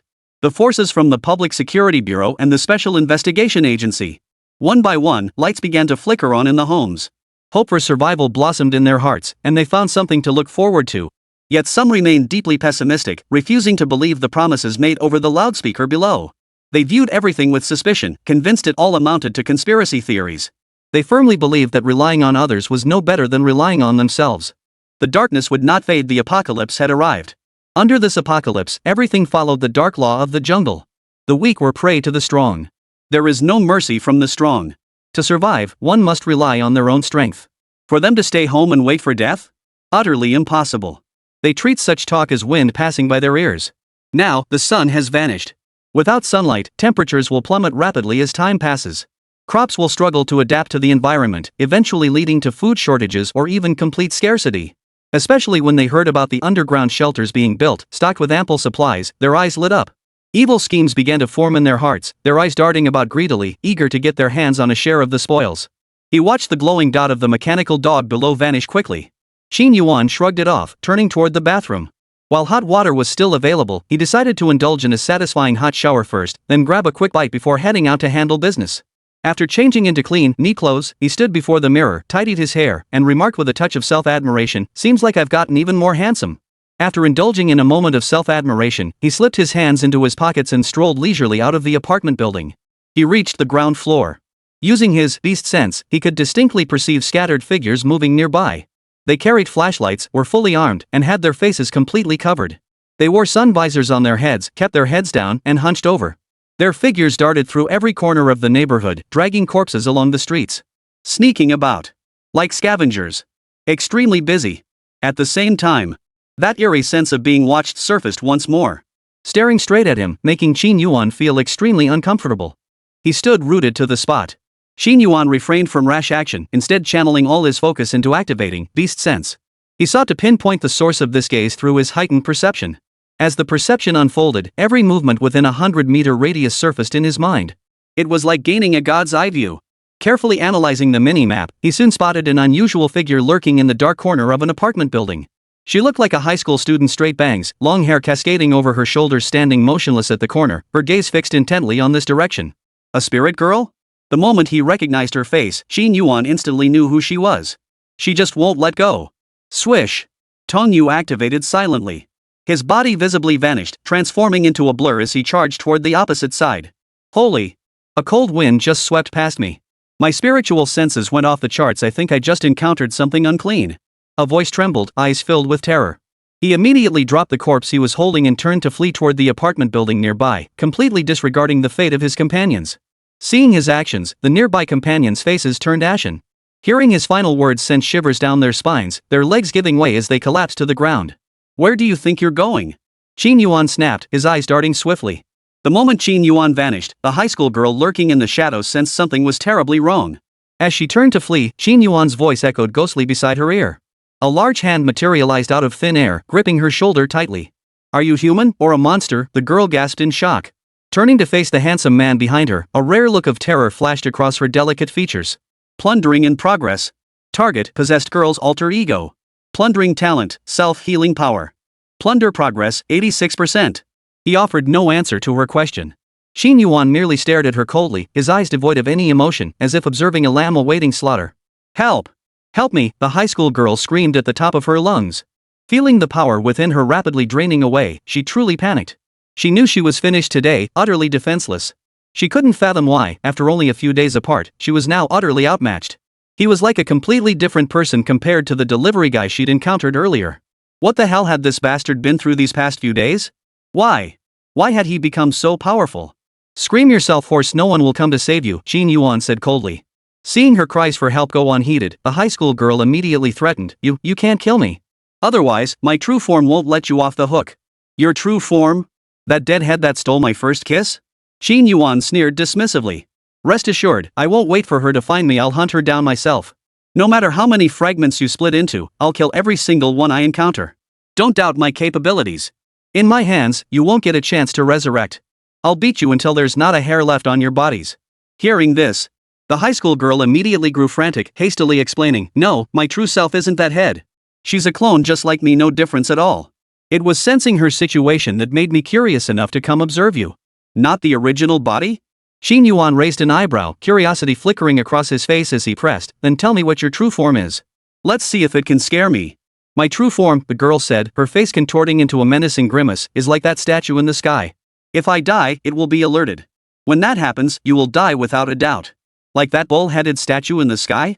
Could that be another monster of apocalyptic power?" "I don't believe it." Qin Yuan shook his head solemnly. "Unless you tell me exactly what that sky-high ox-headed statue is, what kind of power it possesses, and just how terrifying it truly is, I'll only think you're trying to bluff me, scare me." "I'm not easily scared." Chapter 62, Taboo. "I beg you, please don't kill me." The high school girl was terrified. Facing a tough nut like Qin Yuan, she had no way out. To save her life, she threw all caution to the wind and spilled everything she knew. "Go ahead. I'm listening," Qin Yuan said calmly. "That bull-headed statue is a slumbering demon god. You've surely heard the saying, demons and monsters. The bull demon within it is that skybound entity. It's the ruler of hell, the embodiment of utter terror, the demon god commanding all worldly spirits and monsters. Should it awaken, this world would descend into a realm of ghosts and monsters. the high school girl explained, her face twisted with terror. At the mention of the demon god, fear flickered in her pupils, as if recalling something utterly dreadful. Demons and monsters? Demon god?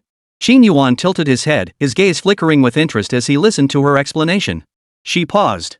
The other continued, my true form is a fearsome deity equal to the ox-headed demon god, known as Tai Sui. It too lies dormant. Should you kill me, you will inevitably awaken it. Then, no matter how far you flee to the ends of the earth, you will surely meet your end. A fierce deity? Tai Sui? Hearing this name, Qin Yuan's eyes widened, the sense of mystery growing within him. He knew the term Tai Sui all too well. It was practically a household phrase. Sayings like disturbing the Tai Sui's domain, offending the Tai Sui, when the Tai Sui reigns supreme, disaster follows misfortune, and so on. So the Sui and Sui woman was derived from the Sui and Tai Sui, a derivative of the Tai Sui demon god. Interesting, Qin Yuan murmured. His expression grew serious. He lowered his head, his gaze sharp and intense as he fixed it on the girl, pressing further, since you know about demon gods and malevolent deities, tell me, why did they fall into slumber? And when will they awaken? That I don't know, the high school girl shook her head. These questions touched upon her knowledge-blind spots.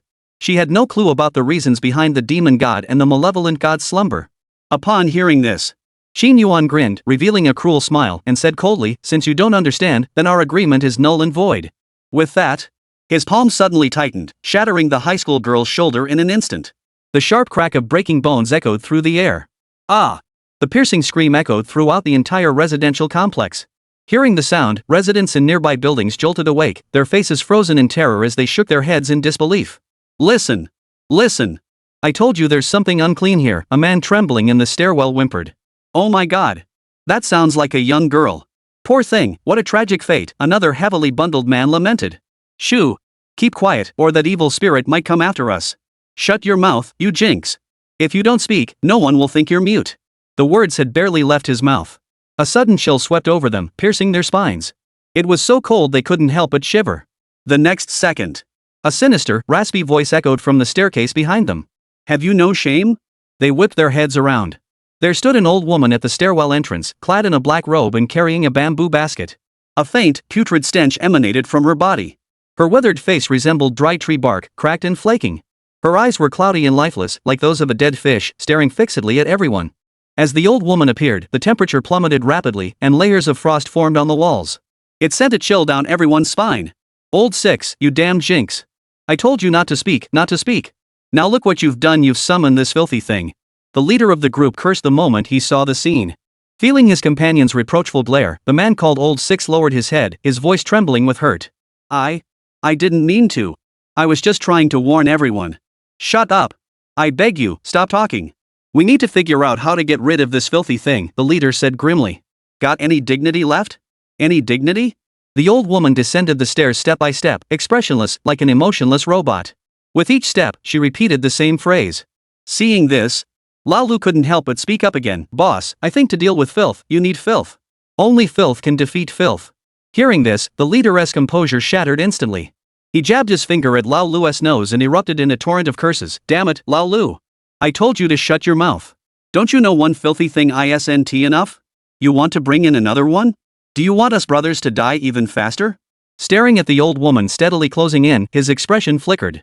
Finally, gritting his teeth, he resolved, brothers, life and death are predestined, fortune lies in the heavens.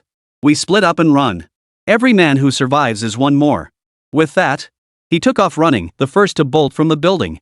Once outside, he thoughtfully locked the unit door behind him, afraid his brothers might chase after him. Brotherly devotion displayed in all its glory. Bang! Bang! Violent thuds pounded against the iron gate. Damn it! Old dog Chang, may you rot in hell. I'll kill you. The brothers trapped behind the door were instantly consumed by rage.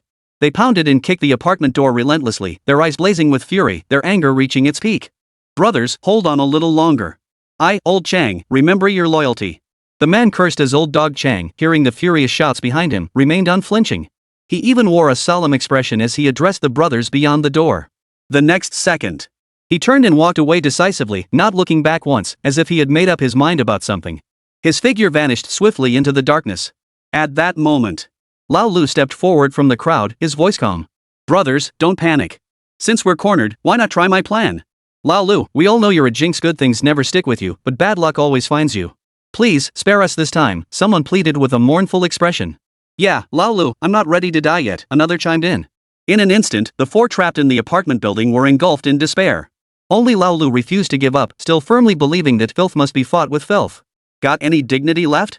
Got any dignity? Damn old hag. She just won't leave us alone. Ah! You broke your promise. You can't kill me. The high school girl let out a blood-curdling scream. She wailed and begged for mercy. Sorry, but you failed to answer my question. It's not that I go back on my word. Xin Yuan shrugged indifferently. Plunder complete. Successfully plundered talent, self-healing power. Plunder progress, 100%. The talent he had successfully plundered did not disappoint him. S-class talent. Self-healing power possesses an immortality factor, granting superhuman adaptive abilities and delayed aging. Upon absorbing sufficient energy, there is a 50% chance to activate the blood regeneration ability, while also controlling the growth rate of flesh and blood. The effects had become even more monstrous. You're cheating. One question after another, no matter how I answer, I'll never finish. You never intended to let me go. The high school girl screamed hoarsely. Ah! You caught me. Xin Yuan sneered coldly. With that, a faint glow appeared on his palm as he prepared to strike her down with a single blow. Sensing death approaching, the high school girl frantically cried out, "It's forbidden power!" The reason the demon gods and malevolent deities lie dormant is because of forbidden power. Chapter 63, Subduing the High School Girl. Forbidden power? What the hell is that? Though Qin Yuan harbored doubts, he gave no sign of them. Instead, he pressed on with his interrogation. Explain. I don't know. The high school girl's face was drawn with sorrow. Her head drooped, tears welling in her eyes, making her look utterly wronged. Her eyes pleaded for mercy. Pitifully vulnerable. Cut the act. I'm not buying it, Qin Yuan said coldly. As he spoke, the pressure from his palm intensified, his 5 fingers digging deep into her flesh. The pain contorted her pretty face into a grimace. Ah! It hurts. Are you even a man? The high school girl's face turned deathly pale, her eyes blazing with hatred. Gritting her teeth, she snarled, "Go ahead and kill me. The Lord of the Underworld won't let you off. You're as good as dead. I'll be waiting for you down there." Smack! A backhand slap. Qin Yuan's expression remained impassive. You talk too much. You want to die? It won't be that easy. With that, he slashed his own palm, letting his blood seep into her wound. He wanted to see if his enhanced abilities might hold some unexpected surprise. Sizzle. As the blood entered his body, it emitted a corrosive, crackling sound like water droplets splattering into boiling oil, sizzling and popping. Ah! The scream suddenly rose in pitch. Her body began convulsing violently, muscles spasming uncontrollably. Utterly inhumane. The agony caused her body to curl into a ball, her skin rapidly oozing blood like a giant, red-hot shrimp. Clusters of blood mist spurted from her pores. You're a devil. You're a monster. You're not human, the high school girl screamed. Her face twisted into a hideous grimace, her complexion turning ashen as she cursed incessantly. Still talking tough? Qin Yuan sneered coldly, sensing the changes within her body. The light in his eyes grew brighter and brighter. Hey! It worked! This girl was a Sui Nu. After her undying power was plundered, her strength waned while his surged. His blood successfully filled the void within her body. With his perverse ability to split and multiply, he was completely usurping the host. As the blood steadily seeped into her body, her expression twisted into terror. No, impossible. What did you do to me? She cried in despair. Nothing much. Just ran a little experiment. Glad the results pleased me. Qin Yuan's mouth twisted into a grin, revealing a row of pearly white teeth. However, to the young woman, that smile looked like the devil's own grin. Her heart trembled in terror, her eyes filled with dread. Soon, she realized something was amiss, sensing an unfamiliar, eerie power stirring within her. A terrible thought immediately took hold. The next second, she screamed, You've stolen my power. Now you want to control my body? Slap yourself, Qin Yuan commanded. The words had barely left his mouth. Smack! Under the despair in his eyes, her own arm moved against her will, actually lifting to deliver a hard slap across her own face. No, you can't do this to me. My master is the fearsome Tai Sui. How dare you, a lowly human, presume to control my body? Her delicate frame shook violently, her jade-like face streaked with blood, her school uniform reeking of blood and sweat. Hearing the screams echoing in her ears, Qin Yuan commanded, keep hitting. Like a marionette on strings, she could not control her own body. Upon receiving the command, she meticulously carried out the task. Smack! Smack! 2 more resounding slaps. Each harder than the last, leaving stars dancing before her eyes and blood streaming from her nose. Seeing this, Qin Yuan's lips curled slightly, revealing a wicked smile. His voice was icy as he said, keep hitting me until I'm satisfied. Not a shred of mercy. Smack! Smack! The rhythmic slaps echoed through the silent darkness. Gradually. Unable to endure this mental torment, even as a young maiden, she was forced to submit to Qin Yuan's brutal authority. Her cheeks swollen like a pig's head, she wept bitterly and begged, "I'm sorry, I truly am sorry. Please, stop hitting me. If you keep this up, just kill me and put me out of my misery." "You know you're wrong?" Qin Yuan sneered. I know I'm wrong." She bowed her head in humiliation, unable to meet his gaze, terrified he might see the hatred burning in her eyes. "Then where did you go wrong?" Qin Yuan pressed. What? The high school girl froze. The sudden question left her utterly flustered. How could she possibly know what she'd done wrong? If there was a mistake, it was that she shouldn't have come here in the first place, and certainly shouldn't have gotten involved in this mess. Meeting this demon across from her was her biggest mistake. Unfortunately, she couldn't voice these reasons. She knew that if she did, she'd surely get slapped again. Demon! This guy must be a demon. At that moment, she couldn't tell who the real monster was. Not telling me? That means you still lack sincerity. Qin Yuan's voice murmured like a devil's whisper in her ear, sending a shiver down her spine. Her delicate body trembled as she hastily protested, No. I'm sincere. I'm willing to acknowledge you as my master. You'll be my new master from now on. If you tell me to go east, I'll never go west." Seeing her terrified expression, Qin Yuan felt deeply satisfied. His lips curled into a hollow smile. "Then tell me what is forbidden power. When will the demon god and the fierce god awaken?"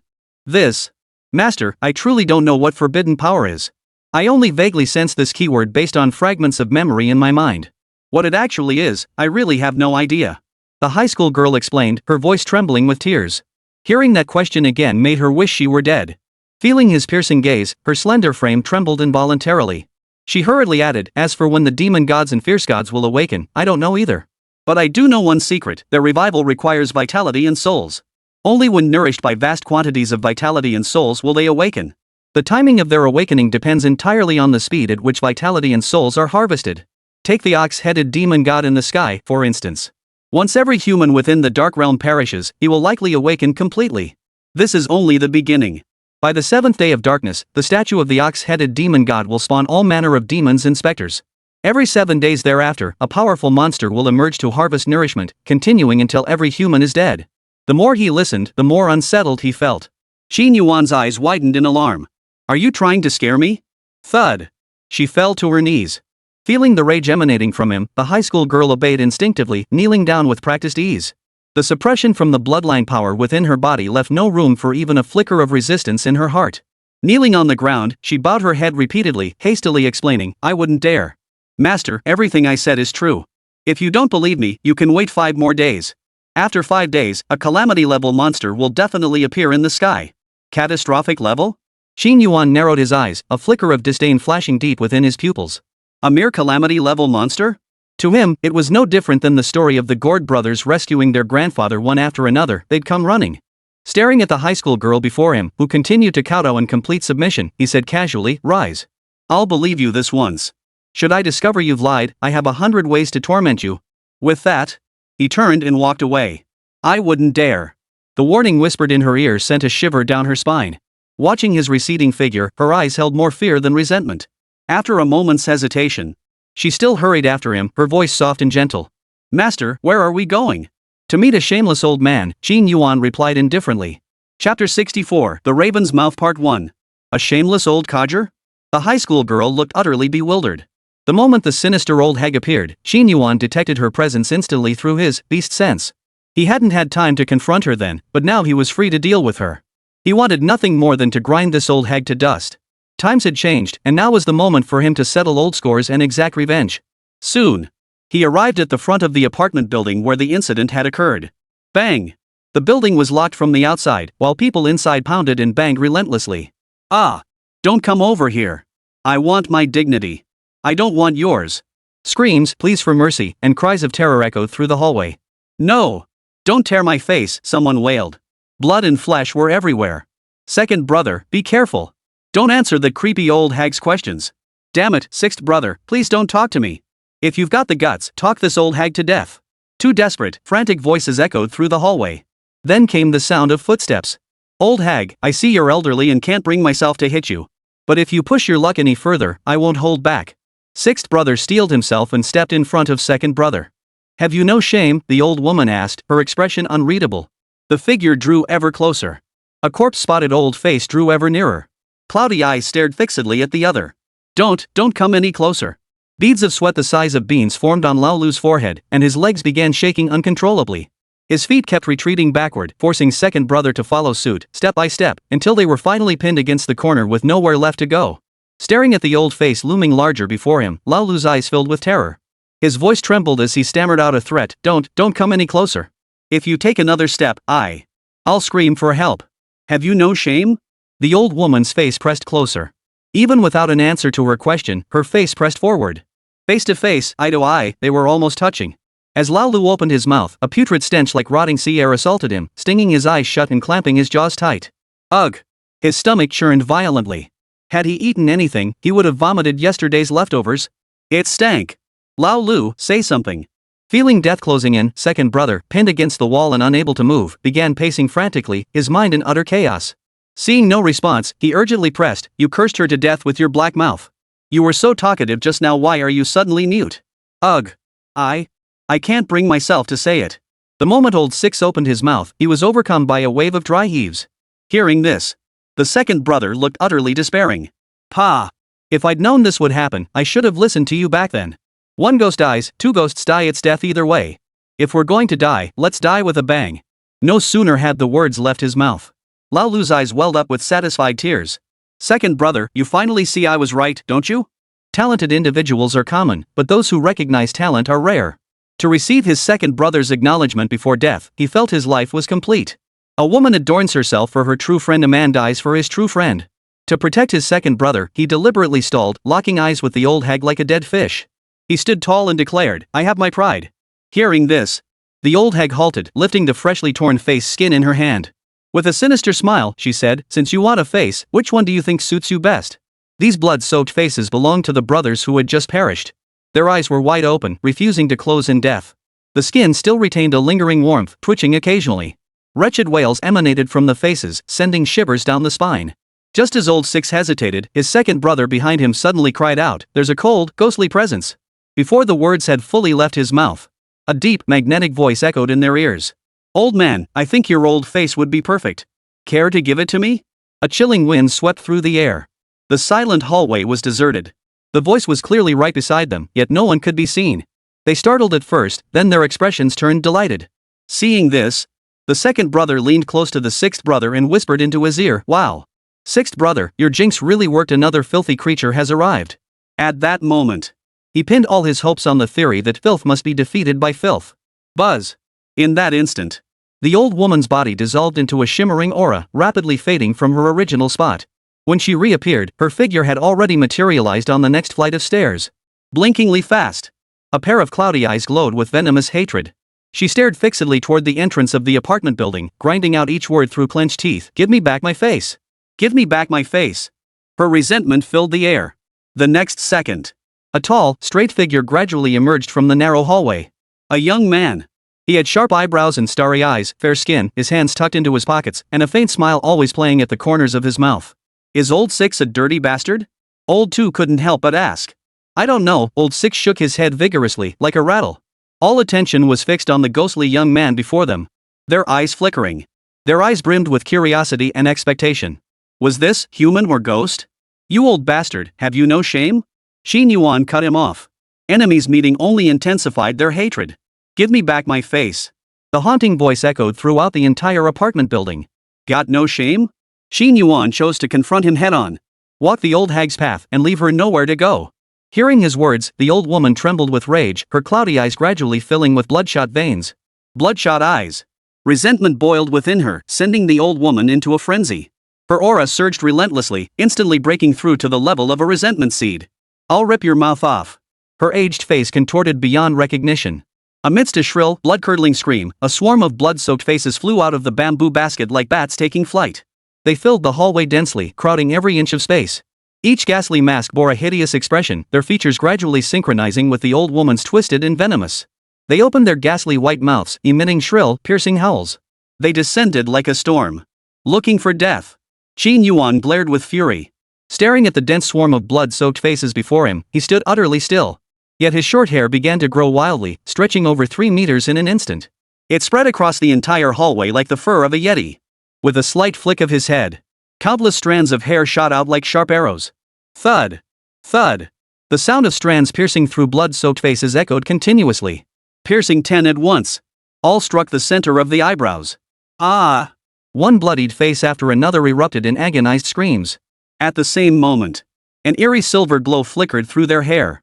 Boom! Boom! One blood-soaked face after another exploded, scattering into clouds of crimson mist in the air. They bloomed like fireworks, both dazzling and bloody. Whoa! This filthy beast seems even more vicious. Old 6 and Old 2 stared in stunned silence.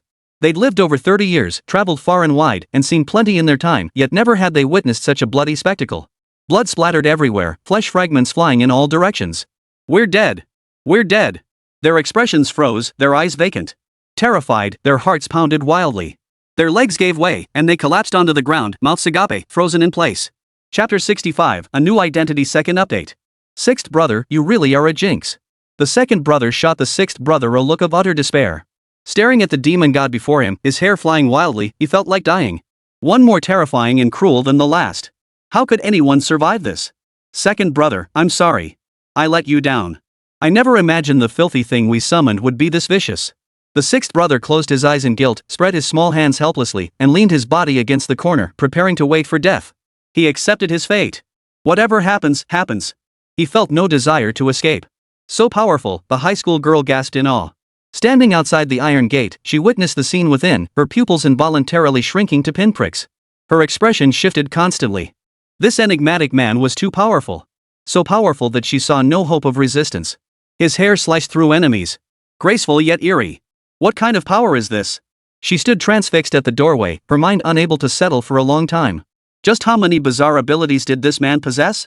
Then, a wave of relief washed over her. Thankfully, she'd been wise enough not to push back to the bitter end. The consequences would have been unimaginable. She believed every word he had spoken. Had she truly disobeyed, she might have faced over 100 tortures. At this thought, the high school girl's delicate frame trembled, and she couldn't help but shiver. This killing star, he was not to be crossed. He retracted his long hair. Xin Yuan's form rapidly faded until he vanished completely. You old bastard, now you've lost all face. A mocking voice echoed through the void, growing louder as it drew nearer. Swiftly ascending the staircase. Ah! I'll tear you apart. The old woman went mad. Seeing her life's work destroyed in an instant, she lost all reason. A cold, dark mist surged from within her. She opened her mouth. Her entire withered face peeled away from her body inch by inch, imprinting itself onto the surrounding walls. In an instant, the entire stairwell walls were covered in eerily twisted, dead faces. In a daze, the residents of this apartment building found themselves transported into a world of deathly faces. Staring at the faces on the walls, the skin on their own faces began to throb with a dull ache, a searing pain as if it were being torn from their bodies. Ah! My face! I don't want to die. Old Sixth and Old Second, positioned at the center, bore the brunt of the onslaught, utterly unable to withstand the corrosive force of the eerie power. Their skin cracked inch by inch. Entire sheets of facial skin peeled away, swiftly merging into the walls, blending seamlessly with the surrounding dead faces. Only two faceless corpses remained lying on the ground. Even Qin Yuan, who had entered the Tangyu state, felt an illusion of his own face peeling away upon entering the world of faces. Ha! Something was terribly wrong. A faint alarm stirred in Qin Yuan's heart. He dared not relax for a moment. Only swift action would do. Even a lion gives its all when hunting a rabbit. If he delayed any longer, he truly risked stumbling in the gutter. He took a step forward. Qin Yuan moved like a ghost, swiftly appearing beside the old woman. He raised his hand and slapped her across the face. Smack! The sound of slaps echoed off the walls. Like a 3D surround sound system, the echoes reverberated incessantly in his ears. Damage sharing? Sure enough. Every level anomaly possessed its own peculiar ability. Normally, a palm strike imbued with the power of tearing force could easily crush most monsters. But when encountering a peculiar entity, its potency was drastically reduced, yielding less than satisfactory results. No doubt about it. This ghostly old hag before me was a special case. She actually possessed a ghostly realm. Much like the ghost doll encountered in Linha Town, within the endless graveyard, the ghost doll was cunning beyond measure, capable of appearing and vanishing at will, hiding within any grave mound. The same principle applied to the ghostly-faced old hag across from him. Each face on this ghostly realm was either one of her avatars, her true form, or perhaps not her true form at all. Though Qin Yuan had discovered during their earlier encounter that he could plunder her bizarre innate abilities, time was not on his side. The longer he remained within the ghost face world, the more his own face slipped beyond his control.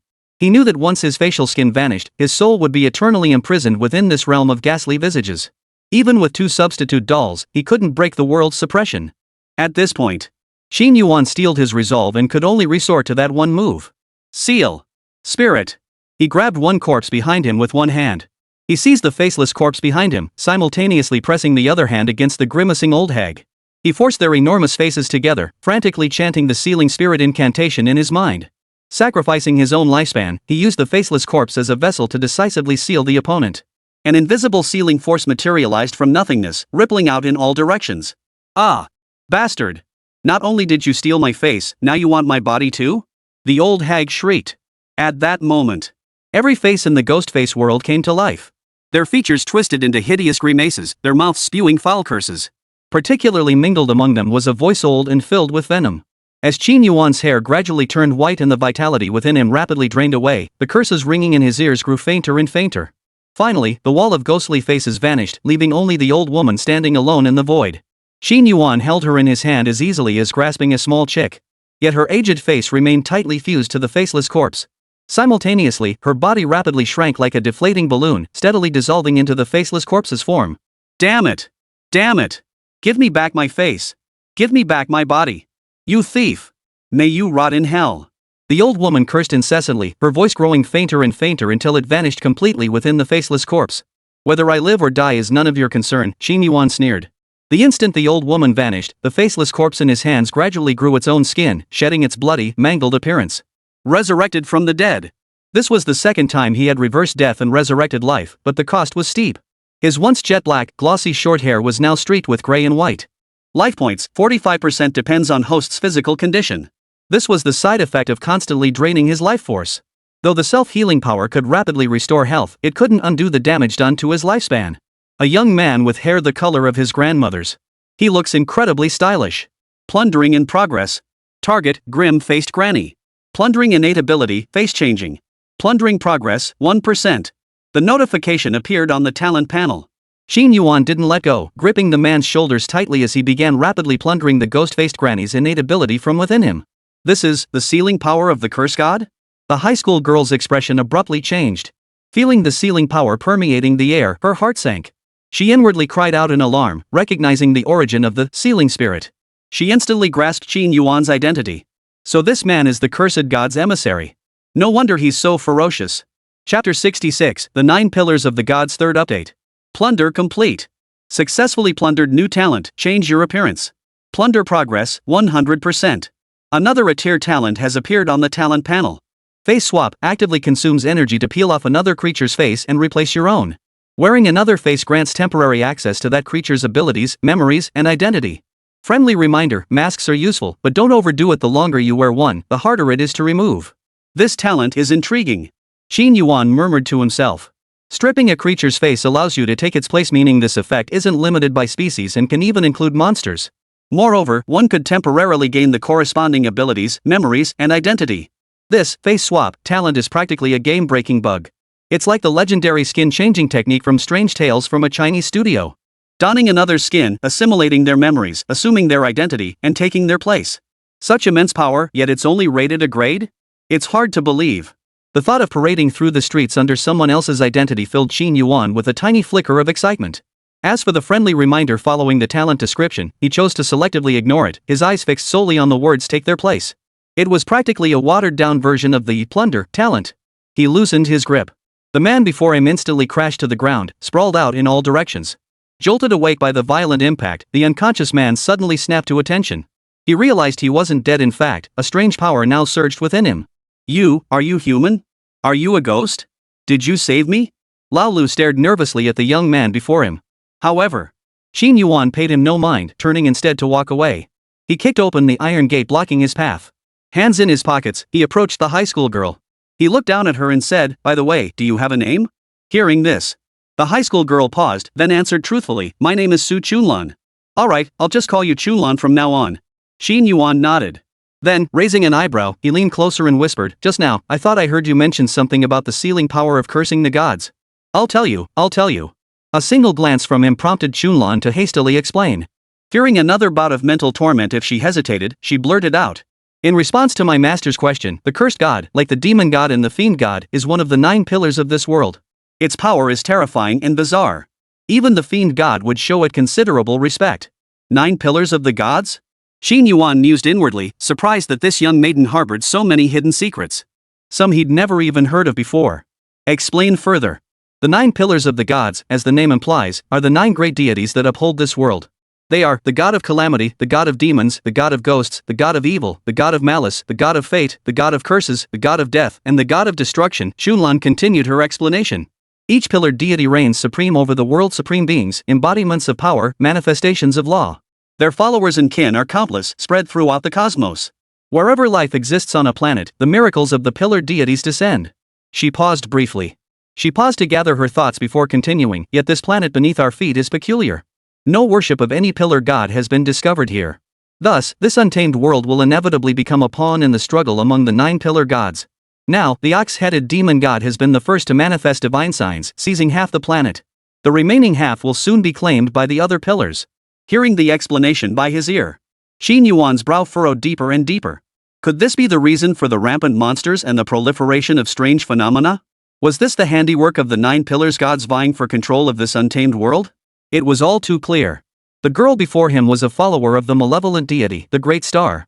And the cursed god mentioned by the other party was likely connected to the poker-playing figures in the dream. As for whether those 4 poker figures were incarnations of the cursed god or its kin, that remained unknown. But one thing Xin Yuan was certain of, the monsters and anomalies appearing now all had powerful forces behind them.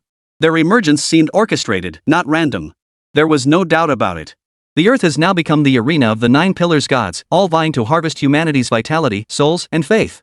At this moment, a question arose in Xin Yuan's heart. Why did the monsters and anomalies each have their own deities, while humanity had none? After all, in his past life on earth, gods and immortals filled the heavens. Where would the 9 pillars gods dare to lord it over all? Before the gods and immortals of heaven, the underworld, and the western realms, the 9 pillars gods wouldn't even be worthy of tying their shoes. A moment of silence passed. Xin Yuan voiced his inner question aloud. Why do humans not have their own deities? Humanity's deities? Xunlan paused, clearly taken aback by the question. She stole a glance at him, swallowed hard, and raced to find the right words. Master, it is common knowledge that humans are born as sustenance. The stronger the human, the more delicious they are. Their flesh and blood are premium sacrificial offerings, and their souls are the most favored nourishment for all gods and demons. Faith, moreover, is the very foundation of all power. A race like this, born solely to sustain the pillar gods, could never possibly have gods of their own. As she spoke, she watched Xin Yuan's expression closely. The moment she sensed something amiss, she immediately fell silent, reading his reactions. Fortunately, his face remained expressionless, betraying no emotion. Food.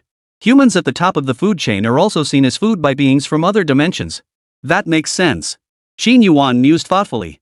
Simultaneously, he made a silent vow within himself. Since humans lack their own deities, from this moment onward, he would become their god. Who was whose food? That remained to be seen. He waved his hand dismissively. He feigned ease, wearing an expression of indifference, as if everything unfolded exactly as it should. But Old Six, lying in the hallway, heard their conversation and felt an intense rage surge through him. His blood boiled with rage. Why? Why should we humans be the prey? Does that mean we deserve to die? It's these monsters, these monstrosities, that invaded our planet. They're the ones who should die. Lao Lu exclaimed indignantly. He stopped in his tracks. Xin Yuan turned to face him and countered, "Can you defeat them?" The words hung in the air. Lao Lu instantly fell silent. His face flushed with anger as he opened his mouth, then snapped, "Even if I can't defeat them, others certainly can. Like the war god, China's greatest warrior, or Zhang Shi, the top expert in Songhai City, they definitely defeat those monsters. Then can they defeat the 9 pillars demons?" Xin Yuan pressed further. As he spoke, he pointed a finger toward the sky and sneered coldly, "Look, that massive entity in the sky is one of the 9 pillars of the gods. There are 8 others as powerful as it. Do you still think you stand a chance?"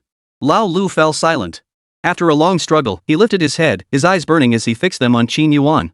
Furious and humiliated, he snapped, "You're human. Why are you boosting others' morale while crushing our own? Do you want to be a traitor to humanity?" Chapter 67, Anesthesia. Human traitor? Hearing this label, Xin Yuan couldn't help but laugh out loud. How amusing. Stepping forward, he looked down on him. "Are you not afraid I'll kill you?" With each word, the aura emanating from him grew colder, his murderous intent sharp and bone-chilling. "I'm not afraid," Lao Lu declared, steeled with resolve. Even though fear gripped his heart and his legs trembled, he still stood tall, chest thrust out, staring straight into the other man's eyes. Righteous indignation filled him.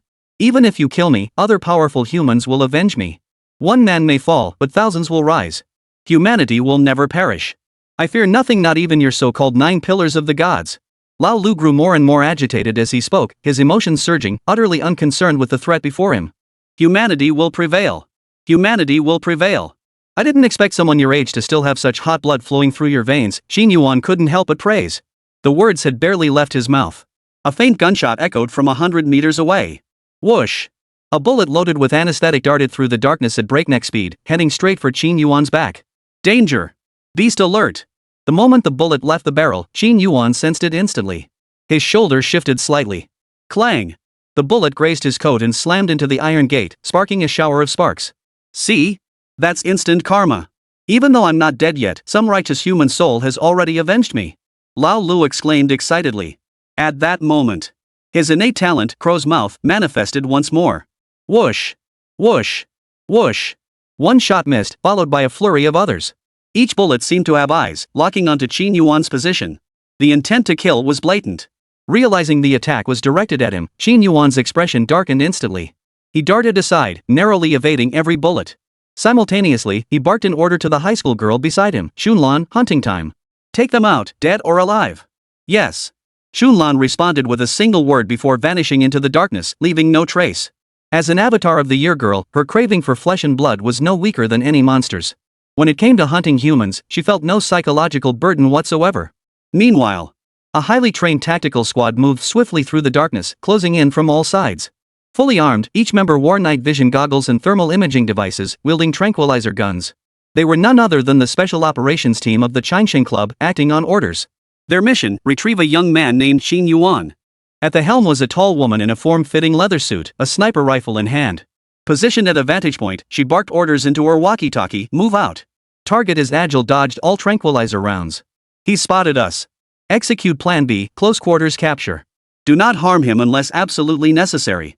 With that, she found her position, set up her 98K with an 8x scope, and began targeting the subject through the thermal imaging device. Her name was Tang Shan, a Tier 1 extraordinary being. Her awakened talent, perfect shot, meant that with a gun in her hands, there was no enemy she couldn't hit. Based on the intelligence gathered, they rushed straight to the residential complex where Qin Yuan was located.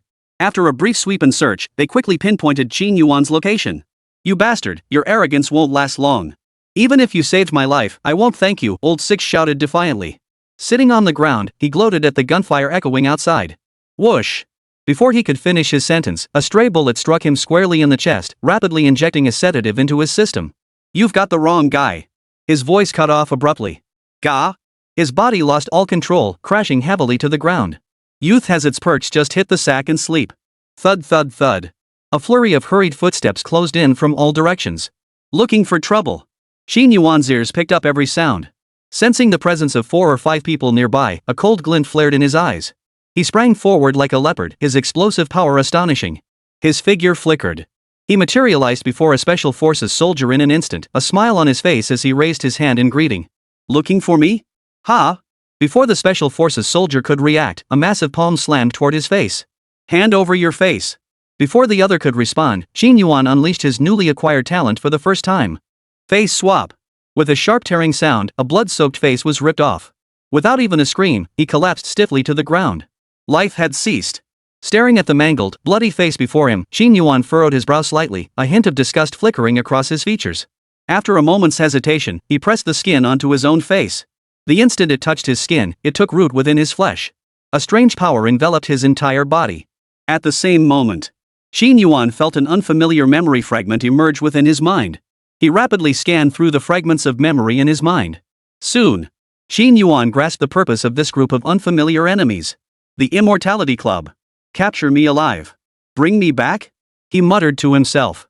Crouching down, he picked up the night vision goggles and thermal imaging device from the ground. In an instant, he transformed into the appearance of a Special Forces operative. His figure slipped silently into the darkness, moving toward the nearest team member nearby. Ha! The target vanished? The nearby Special Forces soldier was puzzled. Spotting someone approaching, he squinted and recognized a teammate. Curious, he asked, 10, the target vanished from over there. Did you see anything? Nope. I saw the target heading this way, so I followed. Number 10 shook his head in explanation. Huh, that's strange, Number 9 murmured, furrowing his brow. No sooner had the words left his mouth. Tang Shan's warning simultaneously crackled through their earpieces. 9, be careful. Both the target and 10 have vanished. The 10 in front of you might be an imposter. 9, don't listen to her nonsense. I'm 10, and I'm fine. 10 hurriedly defended himself. Hearing this, 9 tensed up. Stay right where you are. The muzzle of her gun was pointed directly at the other's chest, her eyes filled with caution and suspicion. Just then, a piercing scream echoed from the distance. Go! That's number 5's voice. He's in danger. Number 10 said in a low voice. Without waiting for a response, he charged forward first. Seeing this, number 9 hesitated briefly before following, simultaneously reporting into his earpiece, Captain, number 10 shows no signs of being suspicious. His voice, demeanor, and build all match. Even his habit of drawing his weapon is identical. Could you have made a mistake? Hearing this feedback, Tang Shan, standing at the vantage point, couldn't help but doubt his own eyes. Could he really have misjudged the situation? Captain, there's another attacker targeting us in the darkness. Can you confirm their identity and location? 9 pressed. Can't make them out clearly. They're moving too fast. Our equipment can't capture thermal imaging, so we can't confirm their identity. Highly likely not human, Tang Shan analyzed calmly. Upon hearing the enemy might not be human, the other team members on the same channel immediately tensed up. Now, just as their target vanished, another unknown entity lurked in the darkness. Could the target be a monster? Captain, did headquarters order us to capture the target alive because it's a monster? One team member voiced the doubt weighing on everyone's minds. Don't ask questions you shouldn't be asking, Tang Shan warned coldly. With that, she raised her 98K rifle and began searching for the creature's trail. Nothing. It was as if it had vanished into thin air. By the time she sensed something was wrong, a figure stood motionless behind her, staring intently. Chapter 68, Quite the Scene Part 1. Snip! The sharp sound of scissors cutting through something echoed abruptly. Oh no! Tang Shan felt a chill run down her spine and her scalp tingle. Without time to turn, she threw herself forward, narrowly dodging the sneak attack from behind. Had her reflexes not been lightning fast, her head would have been severed clean off. Simultaneously, she relayed a message into the walkie-talkie, urgently stating, all team members, be cautious. This residential complex is compromised, there's more than one monster inside. I've been ambushed myself by a creature wielding scissors. With that, she drew the combat pistol from her waist and fired a backhand shot. Bang! In the next instant, gunfire echoed relentlessly throughout the residential complex. A monster wielding scissors? Hearing the alert through his earpiece, Qin Yuan, blending in with the team, couldn't help but raise an eyebrow. He couldn't help but sigh inwardly what a lively day this was. A small residential complex, yet unexpectedly hosting a female split personality, a ghostly old hag, and another monster contaminated by the slit-mouthed woman's scissors. Clearly, night had fallen, and all manner of demons and monsters lurking in the shadows had emerged. If he hadn't subdued the high school girl and sealed away the ghost-faced granny, who knew how long the residents of this neighborhood would have survived? With darkness descending, even the monsters were appearing more frequently. Danger lurked everywhere. Human lives were becoming increasingly worthless. Retreat! Retreat! These monsters are too powerful. Staying here will only lead to total annihilation, Tang Shan declared gravely. After a brief skirmish with the scissor hand, she decisively ordered the retreat. This neighborhood is creepy. Hello? Come in. Yet. There was no response over the walkie-talkie. Her anxiety began to grow. Hearing the team members had met with disaster, she urgently called out, 1, 2, 9, come in. Withdraw, withdraw. Mission failed. Withdraw immediately. No response. Still no response. Nothing but static crackling through the earpiece. Oppressive. Unbearably oppressive. What you fear most is what comes to pass. Total annihilation. Damn it. What the hell is this place? Tang Shan snapped in frustration. Too bizarre. Too dangerous. If the scissor-wielding figure wasn't closing in so fast behind her, she'd have gone into the residential complex herself to confirm whether every single team member was truly dead. She refused to accept the news that her entire team was dead. Bang! Bang! She fired 2 more shots at the scissor-wielding figure. Realizing her ammunition was nearly depleted, she felt a surge of frustration. With no other choice, she retreated while firing, hastily making her way out of the residential compound. Just then, a deep, magnetic voice suddenly crackled through her earpiece. I'm coming for you. The unexpected voice startled her so badly that even her bullseye bullets missed their mark. In her panic, she rolled on the ground, darted into the nearest car, started the engine, and slammed the gas pedal all in one fluid motion. She fled in disarray. Standing on the street, the high school girl wiped the blood and flesh from the corner of her mouth, looked up at the man beside her, and humbly asked, Master, are we just letting her go like that? Panic must spread, Qin Yuan replied meaningfully. He had no intention of letting the Immortality Club off the hook. Though he didn't know why they targeted him, this grudge was now settled. He simply had too many pressing matters to attend to right now to spare the time for reckoning. With that said, He turned his gaze toward a distant street corner, where a dark figure stood, scissors in hand, eyes bloodshot, radiating a chilling aura. No need to guess this creature was the investigator corrupted by the scissors, transformed into a new monster. Slit-mouthed woman 2.0. She preyed specifically on women, finding pleasure in brutal murder. Master, it must be a follower of the god of destruction, Shunlan reminded him. The god of destruction? Ah, that explains why its tearing power can shatter everything. It seems the 9-pillar schemes have been unfolding for some time. Qin Yuan mused silently, muttering to himself, one by one, I'll deal with them. As if sensing danger, the scissor-handed creature across from him grew cautious, turning and fleeing swiftly into the darkness. Master, it escaped, Shunlan reported. It won't escape, Qin Yuan said indifferently. With that, he entered the state of Tanyu, his form vanishing swiftly from where he stood. Transforming into a shadowy figure, he pursued it. Within the beast sense, no prey could hide. Ha! Gone? Within the territory's hunting grounds, he could clearly sense the other's presence, yet he couldn't detect their trail. It was as if they had vanished into thin air, as if they had become invisible. Clearly, this ability wasn't a talent possessed by the slit-mouthed woman. It was highly likely the exclusive talent of that investigator. Could it be that after humans transform into monsters, their innate abilities can stack? Qin Yuan mused. If that were the case, things would get complicated. The future survival environment for humans would likely become increasingly harsh. After a thorough search revealed no trace of Scissorhands, he decisively abandoned the pursuit, seeing no point in wasting further time. Seeing this, Shunlan stepped forward and asked, Master, what should we do now? We're heading to the Public Security Bureau. There are some matters I need to confirm, Qin Yuan replied. Standing in the darkness. After confirming the direction, he began walking toward the police station. Now, he needed to grasp the current situation, understand the extent of this shroud of darkness, and determine if contact with the outside world was possible. At the same time, he intended to inquire about any news regarding his gambling-addicted father and pay a visit to the police station jail to check on the condition of his streetwise brother. After all, since arriving in this world, he had only seen his hospitalized mother and had yet to connect with any other family members. With darkness descending and the situation growing increasingly dire, he resolved to save one family member at a time. If his brother proved ungrateful, then let him fend for himself, no need to rescue him. Soon, the two of them arrived at the Public Security Bureau headquarters. The moment they stepped inside, Qin Yuan saw the lobby packed with people. Most were citizens filing reports, each face etched with panic and terror. Law enforcement officers bustled about amidst the crowd, their eyes betraying deep exhaustion and solemnity. Even though they were already emotionally drained, they still had to constantly calm the nerves of other residents. Officer Wang, over here. I need to speak with you, Qin Yuan called out loudly. His gaze immediately locked onto the square-jawed police chief amidst the crowd. Hearing his name called, the square-jawed man couldn't help but sigh. His brows furrowed as he turned, his mind clearly preoccupied. Their eyes met. Qin Yuan? Pushing through the crowd, he approached Qin Yuan and asked in surprise, where have you been these past few days? I couldn't reach you by phone, and I went to your place several times, but no one answered the door. I went to the next city to clear my head a couple days ago. Just got back last night, Qin Yuan explained.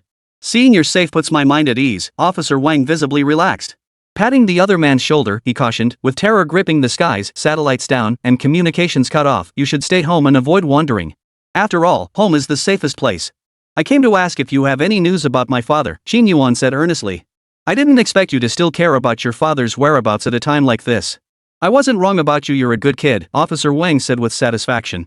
Looking at the devoted son before him, his satisfaction grew. All the care he'd shown him lately hadn't been in vain. Chapter 69, Dialogue Second Update. Glancing around. Let's go. This isn't the place to talk. The square-jawed man pulled Qin Yuan toward an adjacent office. The door closed. The clamor from the lobby instantly fell silent. He gestured toward the chair opposite him and said politely, please have a seat. Would you like something to drink? Cold water, please, Qin Yuan replied with a smile. Taking the bottled water offered, he got straight to the point, Officer Wang, I'm here today to inquire about some matters. I've investigated your father's disappearance. It appears linked to human trafficking, but we lack crucial evidence, the square-jawed man replied truthfully. As he spoke, he retrieved a stack of missing persons files from recent years from the filing cabinet. Pushing the files toward Qin Yuan, he extended an olive branch. This is all internal police information, inaccessible to the general public. Seeing your capabilities, why not join the police force? What do you say? He paused. He added, of course, with darkness descending, we're short-handed at the station trying to maintain order in Songhai City. We need some fresh blood. Hearing this, Qin Yuan paused, then gathered his thoughts before declining politely, Officer Wang, thank you for the offer. I'm used to a more laid-back lifestyle. Having to follow all those rules and regulations would be tough for me to adjust to. It'd probably feel worse than death. Alright, if you're not interested, consider it never said. The square-jawed man gave a carefree smile. He lifted his coffee cup, took a small sip, and fell silent. He watched silently as Qin Yuan leafed through the missing persons files. The files were thick. Over 1,000 pages filled with names and personal details of missing persons. A rough estimate put the total number of disappearances at over 10,000. Among them, his gambling-addicted father was listed at number 9,200-something. The files documented the time and location of disappearances, surveillance footage from the surrounding areas, and witness statements. The details were extremely thorough. According to the case description, the last known location of his gambling-addicted father was a bar called Ace of Spades. After leaving the bar, he turned into a pitch-black alley, seemingly trying to evade the surveillance at the intersection. He never emerged from that alley again. He vanished into thin air, leaving no clues or traces behind. Ace of Spades bar? Qin Yuan's eyes lit up. This was an extremely useful lead. To others, this bar might seem perfectly ordinary, but to him, it held significant importance. The mere mention of Ace of Spades made him suspect a connection to the poker man. Sure enough, there must be some inexplicable supernatural force involved here. Seeing him stare intently at the file without a word for a long time, the square-jawed police chief sighed and couldn't help but explain, the situation outside is complicated right now. You should know our police department is severely understaffed, and military personnel are fully occupied constructing underground shelters. There's simply no spare manpower to handle these cases. The file closed. Qin Yuan returned the items to their owner and said solemnly, "It's fine. I'll handle my father's matter myself." Young man, I know you're devoted to your father, but you absolutely mustn't rush this matter. Especially now, with the situation outside so dire, you should prioritize your safety above all else. Don't wander around outside recklessly. The square-jawed man cautioned kindly. Hearing this, Qin Yuan seized the moment to ask his pressing question. By the way, Officer Wang, do you know how widespread this darkness is? Is it global in scope, or just regional? From what I understand, this disaster is global in scale, with the darkness spreading far and wide. Moreover, according to the notice issued yesterday by Director Su of the Central Bureau of the Anomaly Investigation Agency, this catastrophe threatens the very survival of human civilization. It requires our collective effort and unity to overcome this crisis, the square-jawed man stated solemnly. Of course, there's no need to worry excessively. Based on Shanghai City's strategic grain reserves, we have sufficient supplies to sustain the entire population for over a year. Officer Wang, have you heard of the legend of the 9 Pillars Gods? Qin Yuan asked. 9 Pillars Gods? What on earth is that? The square-jawed man asked suspiciously. Seeing this, Qin Yuan immediately explained everything he knew about the 9 Pillars Gods in detail. As the explanation reached his ears, the square-jawed man's expression gradually grew solemn. His gaze hardened as he declared, I am a staunch materialist warrior. I firmly believe in the power of science and technology to benefit humanity. All disasters before us are fleeting and surmountable. Even without the sun, we can build an artificial sun and launch it into the sky. In my view, there are no gods in this world. Those so-called 9 Pillars Gods are merely a group of extraterrestrial beings with slightly greater power. They are no different from the monsters outside, equally capable of being exterminated. Truly an outstanding materialist warrior. Even upon hearing legends of the 9 Pillars Gods, he still sought to confront them with the power of technology. Brave indeed. Well, Officer Wang, there's one point I wholeheartedly agree with, gods can be destroyed too. Qin Yuan nodded earnestly, expressing his full agreement. Having gathered the information he sought, he saw no reason to linger and disrupt the other's work. He rose from his seat. Qin Yuan changed the subject. Officer Wang, I'd like to see my brother. What procedures do I need to follow? At these words, the square-jawed man gave a faint smile, a peculiar expression flickering across his face as he replied in a deep voice, Your brother? Qin Tian? Yes, is there a problem? Qin Yuan asked curiously. No problem. It's just that the prison where your brother was held has been honorably requisitioned. He's now a builder atoning for his crimes through service. He should be assisting the military in constructing an underground shelter at this moment, the square-jawed man replied. If you wish to see him, you'll have to go to the underground plaza in the city center. Perhaps you'll get to meet him there. Alright, thank you, Officer Wang. I'll remember your help. If you ever need anything, don't hesitate to reach out. Qin Yuan said gratefully. With that, he turned and walked away. Watching his retreating figure, the square-jawed man shook his head and sighed, Hey! You kid, no need for all that formalities. Helping you is the least I can do. I see you have potential. As long as you stay on the straight and narrow and avoid breaking the law, that's the biggest help you can give me. He reached the doorway. Qin Yuan heard the low murmur behind him. He suddenly stopped, saluted the man, and grinned. Heh, serving the people. You're getting cheeky, kid, the square-jawed man said sternly. He opened the door. Qin Yuan walked out with his hands in his pockets, humming a cheerful tune. Heaving through the crowded lobby, he approached the high school girl and whispered, Let's go. We need to head back to the hospital. No sooner had they left the police station than a female officer pushed her way through the crowd. Her expression grave, she hurried to the square-jawed man's office. "Chief Wang, there's something off about the high school girl with Qin Yuan. I sense the aura of a possessed girl emanating from her. She might be possessed." Bai Shaoling reported urgently. Upon hearing this news, the square-jawed man shot up from his seat with a start, his face frozen in shock. "What? What did you say? The high school girl with Qin Yuan is a female spirit?" Chapter 70, Utterly Arrogant. "Chief, my perception never fails me," Bai Shaoling assured him earnestly. She patted her ample chest, her embroidered brows slightly furrowed, and declared solemnly, "The aura emanating from that high school girl is extremely bizarre. It's clearly the undead power of a cursed girl. Quick! Gather all enforcers. We can't let that cursed girl escape this time," the square-jawed man exclaimed, slamming his fist on the table. He grabbed the large black umbrella beside him and dashed out immediately. There was no time to waste. "What about Qin Yuan?" Bai Shaoling asked anxiously. "Qin Yuan must have been bewitched by the female spirit. We must ensure his safety and prevent any unnecessary harm," the square-jawed man instructed. He genuinely cared about the young man Qin Yuan, deeply concerned for his safety. They were law enforcement officers, guardians of the citizens. They couldn't resort to any means necessary or act recklessly just to eliminate monsters. The fundamental difference between the Public Security Bureau and the club lay in their unwavering commitment to protecting people's lives and property, never endangering the innocent. Citizen safety comes first. "Understood," Bai Shaoling replied solemnly. With that, she retrieved the police department's internal communication device and relayed information to other on-call officers. Simultaneously, she dispatched a liaison officer to the Special Investigation Bureau to notify her idol, Chief Sure. Preparing for all eventualities. Better safe than sorry. With these actions completed, the entire Public Security Bureau sprang into action, mobilizing all available forces to eliminate the monsters. What's going on? Why is Chief Wang personally leading the team? Has something special happened again? Witnessing this scene, citizens filing reports in the lobby exchanged curious glances.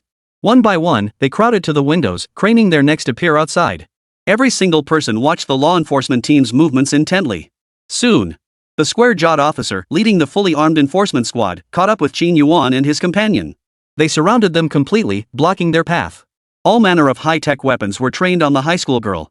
Should the high school girl make any threatening move whatsoever, all officers would pull the trigger without hesitation, unleashing a full-scale barrage of fire. Witnessing the overwhelming display of force before him, Qin Yuan raised an eyebrow, his eyes narrowing with suspicion. "Officer Wang, what exactly is going on here?" "Qin Yuan, come here immediately. The woman beside you isn't human, she's a monster. Get over here now," the square-jawed man urged urgently. Hearing this, Qin Yuan roughly pieced together the situation in his mind. The reason these people had deployed such a large force was actually to protect his safety. A warm feeling washed over him. He looked at the square-jawed man, waved his hand, and smiled faintly. "Officer Wang, rest assured. In this city, no one can harm me, not even a monster." Confidence. Absolute confidence. However, everyone present scoffed at his words, not believing a single punctuation mark of it. The square-jawed man was speechless. His eyes flickered uncertainly, his mood intensely complex. What's with this kid? He's young, yet he talks a big game. After all, that was a Chuanua resentment-level monster, extremely dangerous. Even he, a Tier 1 awakened, wouldn't dare guarantee victory against her. And here was some low-tier awakened one spouting such braggadocio? Talk about a fraud dreaming of becoming a dragon, utterly audacious. What's this kid's background? How dare he talk so arrogantly, someone sneered. Has he lost his mind? Talking to Officer Wang like that? Utterly insolent, completely ignorant of his place. With darkness descending, some people's mental fortitude can't withstand this fear and despair. Eventually, their minds start to break. The law enforcement officer is concerned for his safety, yet he has the nerve to tell the officer not to worry. What kind of person is this? The scene erupted into a buzz of murmurs as onlookers whispered and exchanged comments. The looks they shot at Qin Yuan were like they were staring at some cute little thing. Clearly, his mind had been clouded by the monster, yet he still put on this act like he was some big shot. He carried himself like he owned the world, as if heaven were first, earth second, and he himself third. How utterly ungrateful. His ears twitched slightly. Qin Yuan heard every whisper around him, yet his expression remained impassive, his heart utterly still. He even felt a slight urge to laugh. Turning to the square-jawed man, he said calmly, "Officer Wang, I'm truly fine. Xunlan is my subordinate. Without my orders, she won't harm anyone else, and she wouldn't dare to." As he spoke, he glanced at the armed officers surrounding him and waved his hand, urging, "Disperse. Everyone, please disperse. We've all had a tough day. Instead of standing here, why not go get some rest?" The officers felt deeply disrespected. Hearing this, The square-jawed man's gaze sharpened as he declared firmly, Qin Yuan, it seems you've been bewitched by that girl. You can't tell right from wrong. Monsters are monsters, how could they possibly obey you? For your safety and everyone else's, we must eliminate this monster today. At that moment, Bai Shaoling, possessing the B-rank talent, perception, leaned close to his ear and whispered, Chief, I sense something off about Qin Yuan's aura too. He seems to carry the energy fluctuations of a stage 2 extraordinary being. What? The energy fluctuations of a tier 2 extraordinary being? Hearing this, the square-jawed man froze instantly, as if struck by a petrification spell. His eyes widened in utter disbelief. His mind was utterly shot. He knew Qin Yuan's situation inside out. Clearly just a low-tier awakened being, how could he have broken through to stage 2 supernatural being in such a short time? How could that be possible? You've got to be kidding me. It was utterly unscientific. At that moment, Bai Shaoling reassured him, it's absolutely true. My senses didn't deceive me. His aura truly carries the fluctuations of a stage 2 supernatural being. The energy within him is even stronger than yours, Chief. The square-jawed man fell silent. Shocked 3 times in just half an hour, his nerves were starting to feel numb. Seeing that the others hadn't holstered their weapons, Qin Yuan explained once more, Officer Wang, I truly am not lying. I hope you can believe my words. I have no ill will. I don't wish to be your enemy, nor do I want to fight you and cause unnecessary casualties. He paused. He glanced around, shrugged dismissively, and sneered with a look of contempt. To be perfectly honest, if I were to fight, you wouldn't stand a chance. You wouldn't last a minute against me. Whoosh! Dead silence fell over the entire room. Arrogant. Too arrogant. Could any sane person utter such words? Facing fully armed law enforcement officers, who in their right mind would utter such provocative words? It's like an old man eating arsenic, he must be tired of living. The atmosphere instantly turned oppressive. A single provocative remark had all the officers on high alert. Flamethrowers, electromagnetic cannons, pulse rifles, every high-tech weapon was primed and aimed squarely at Qin Yuan and his companion. All they needed was the command to turn their targets into Swiss cheese. Chapter 71, Hope. He's mad. This guy must be insane, someone shook their head in disbelief. TSK. Who does he think he is? The top dog in Songhai City? He couldn't even last a minute. Talk about bragging without a shred of evidence. Arrogant. Utterly arrogant. I implore Chief Wang to order this monster-possessed fool to be taught a lesson. Some couldn't bear to watch, unable to contain themselves, immediately chiming in to fan the flames. Tensions were running high. The moment arrived. All eyes turned toward them, leaving the square-jawed man feeling trapped. At that moment, Qin Yuan remained utterly unfazed. Hands tucked into his pockets, he tilted his head to look at the enforcement officer blocking his path and inquired softly, Please don't stand in my way. I have business to attend to. Thank you. With that, he led the high school girl toward breaking through the encirclement. However, as the girl moved, everyone's hearts leapt to their throats. All eyes were on them. The pressure fell once more upon the square-jawed man. Click, click, click. The sound of bullets chambering echoed jarringly in the silent darkness. At the critical moment, a pleasant voice suddenly echoed from the distant street. Let them go. A stunningly beautiful female investigator arrived, her figure commanding attention. Greetings, Chief Shi. The officers saluted her in unison. He fixed his gaze. By the faint light around them, Qin Yuan finally made out her features. It was Shi Tayo, the beautiful head of the Anomaly Bureau. That fiery-tempered, formidable woman. Jumping Shi, teetering on her sky-high heels, swayed toward the group and declared in a deep voice, what he said is true. He wasn't lying. Her words seemed to carry a magical power, quickly calming the group's agitated mood. At her command, the enforcement officers present instinctively holstered their weapons, their gazes turning in unison toward the square-jawed police chief standing nearby, silently awaiting his orders. Chief Shi, what makes you say that? The square-jawed man asked suspiciously. Qin Yuan was right, he truly controlled the spirit girl. Without his command, she wouldn't harm anyone, Tayo Shi explained. Her beautiful eyes shimmered with an otherworldly light as she stared intently at the high school girl in the distance, not blinking once, intent on reading her thoughts. Mind reading. Her great innate ability was unleashed to its fullest. Fear, murderous intent, and cunning. That was her first impression of the girl before her. At that moment, in her eyes, the girl held no secrets.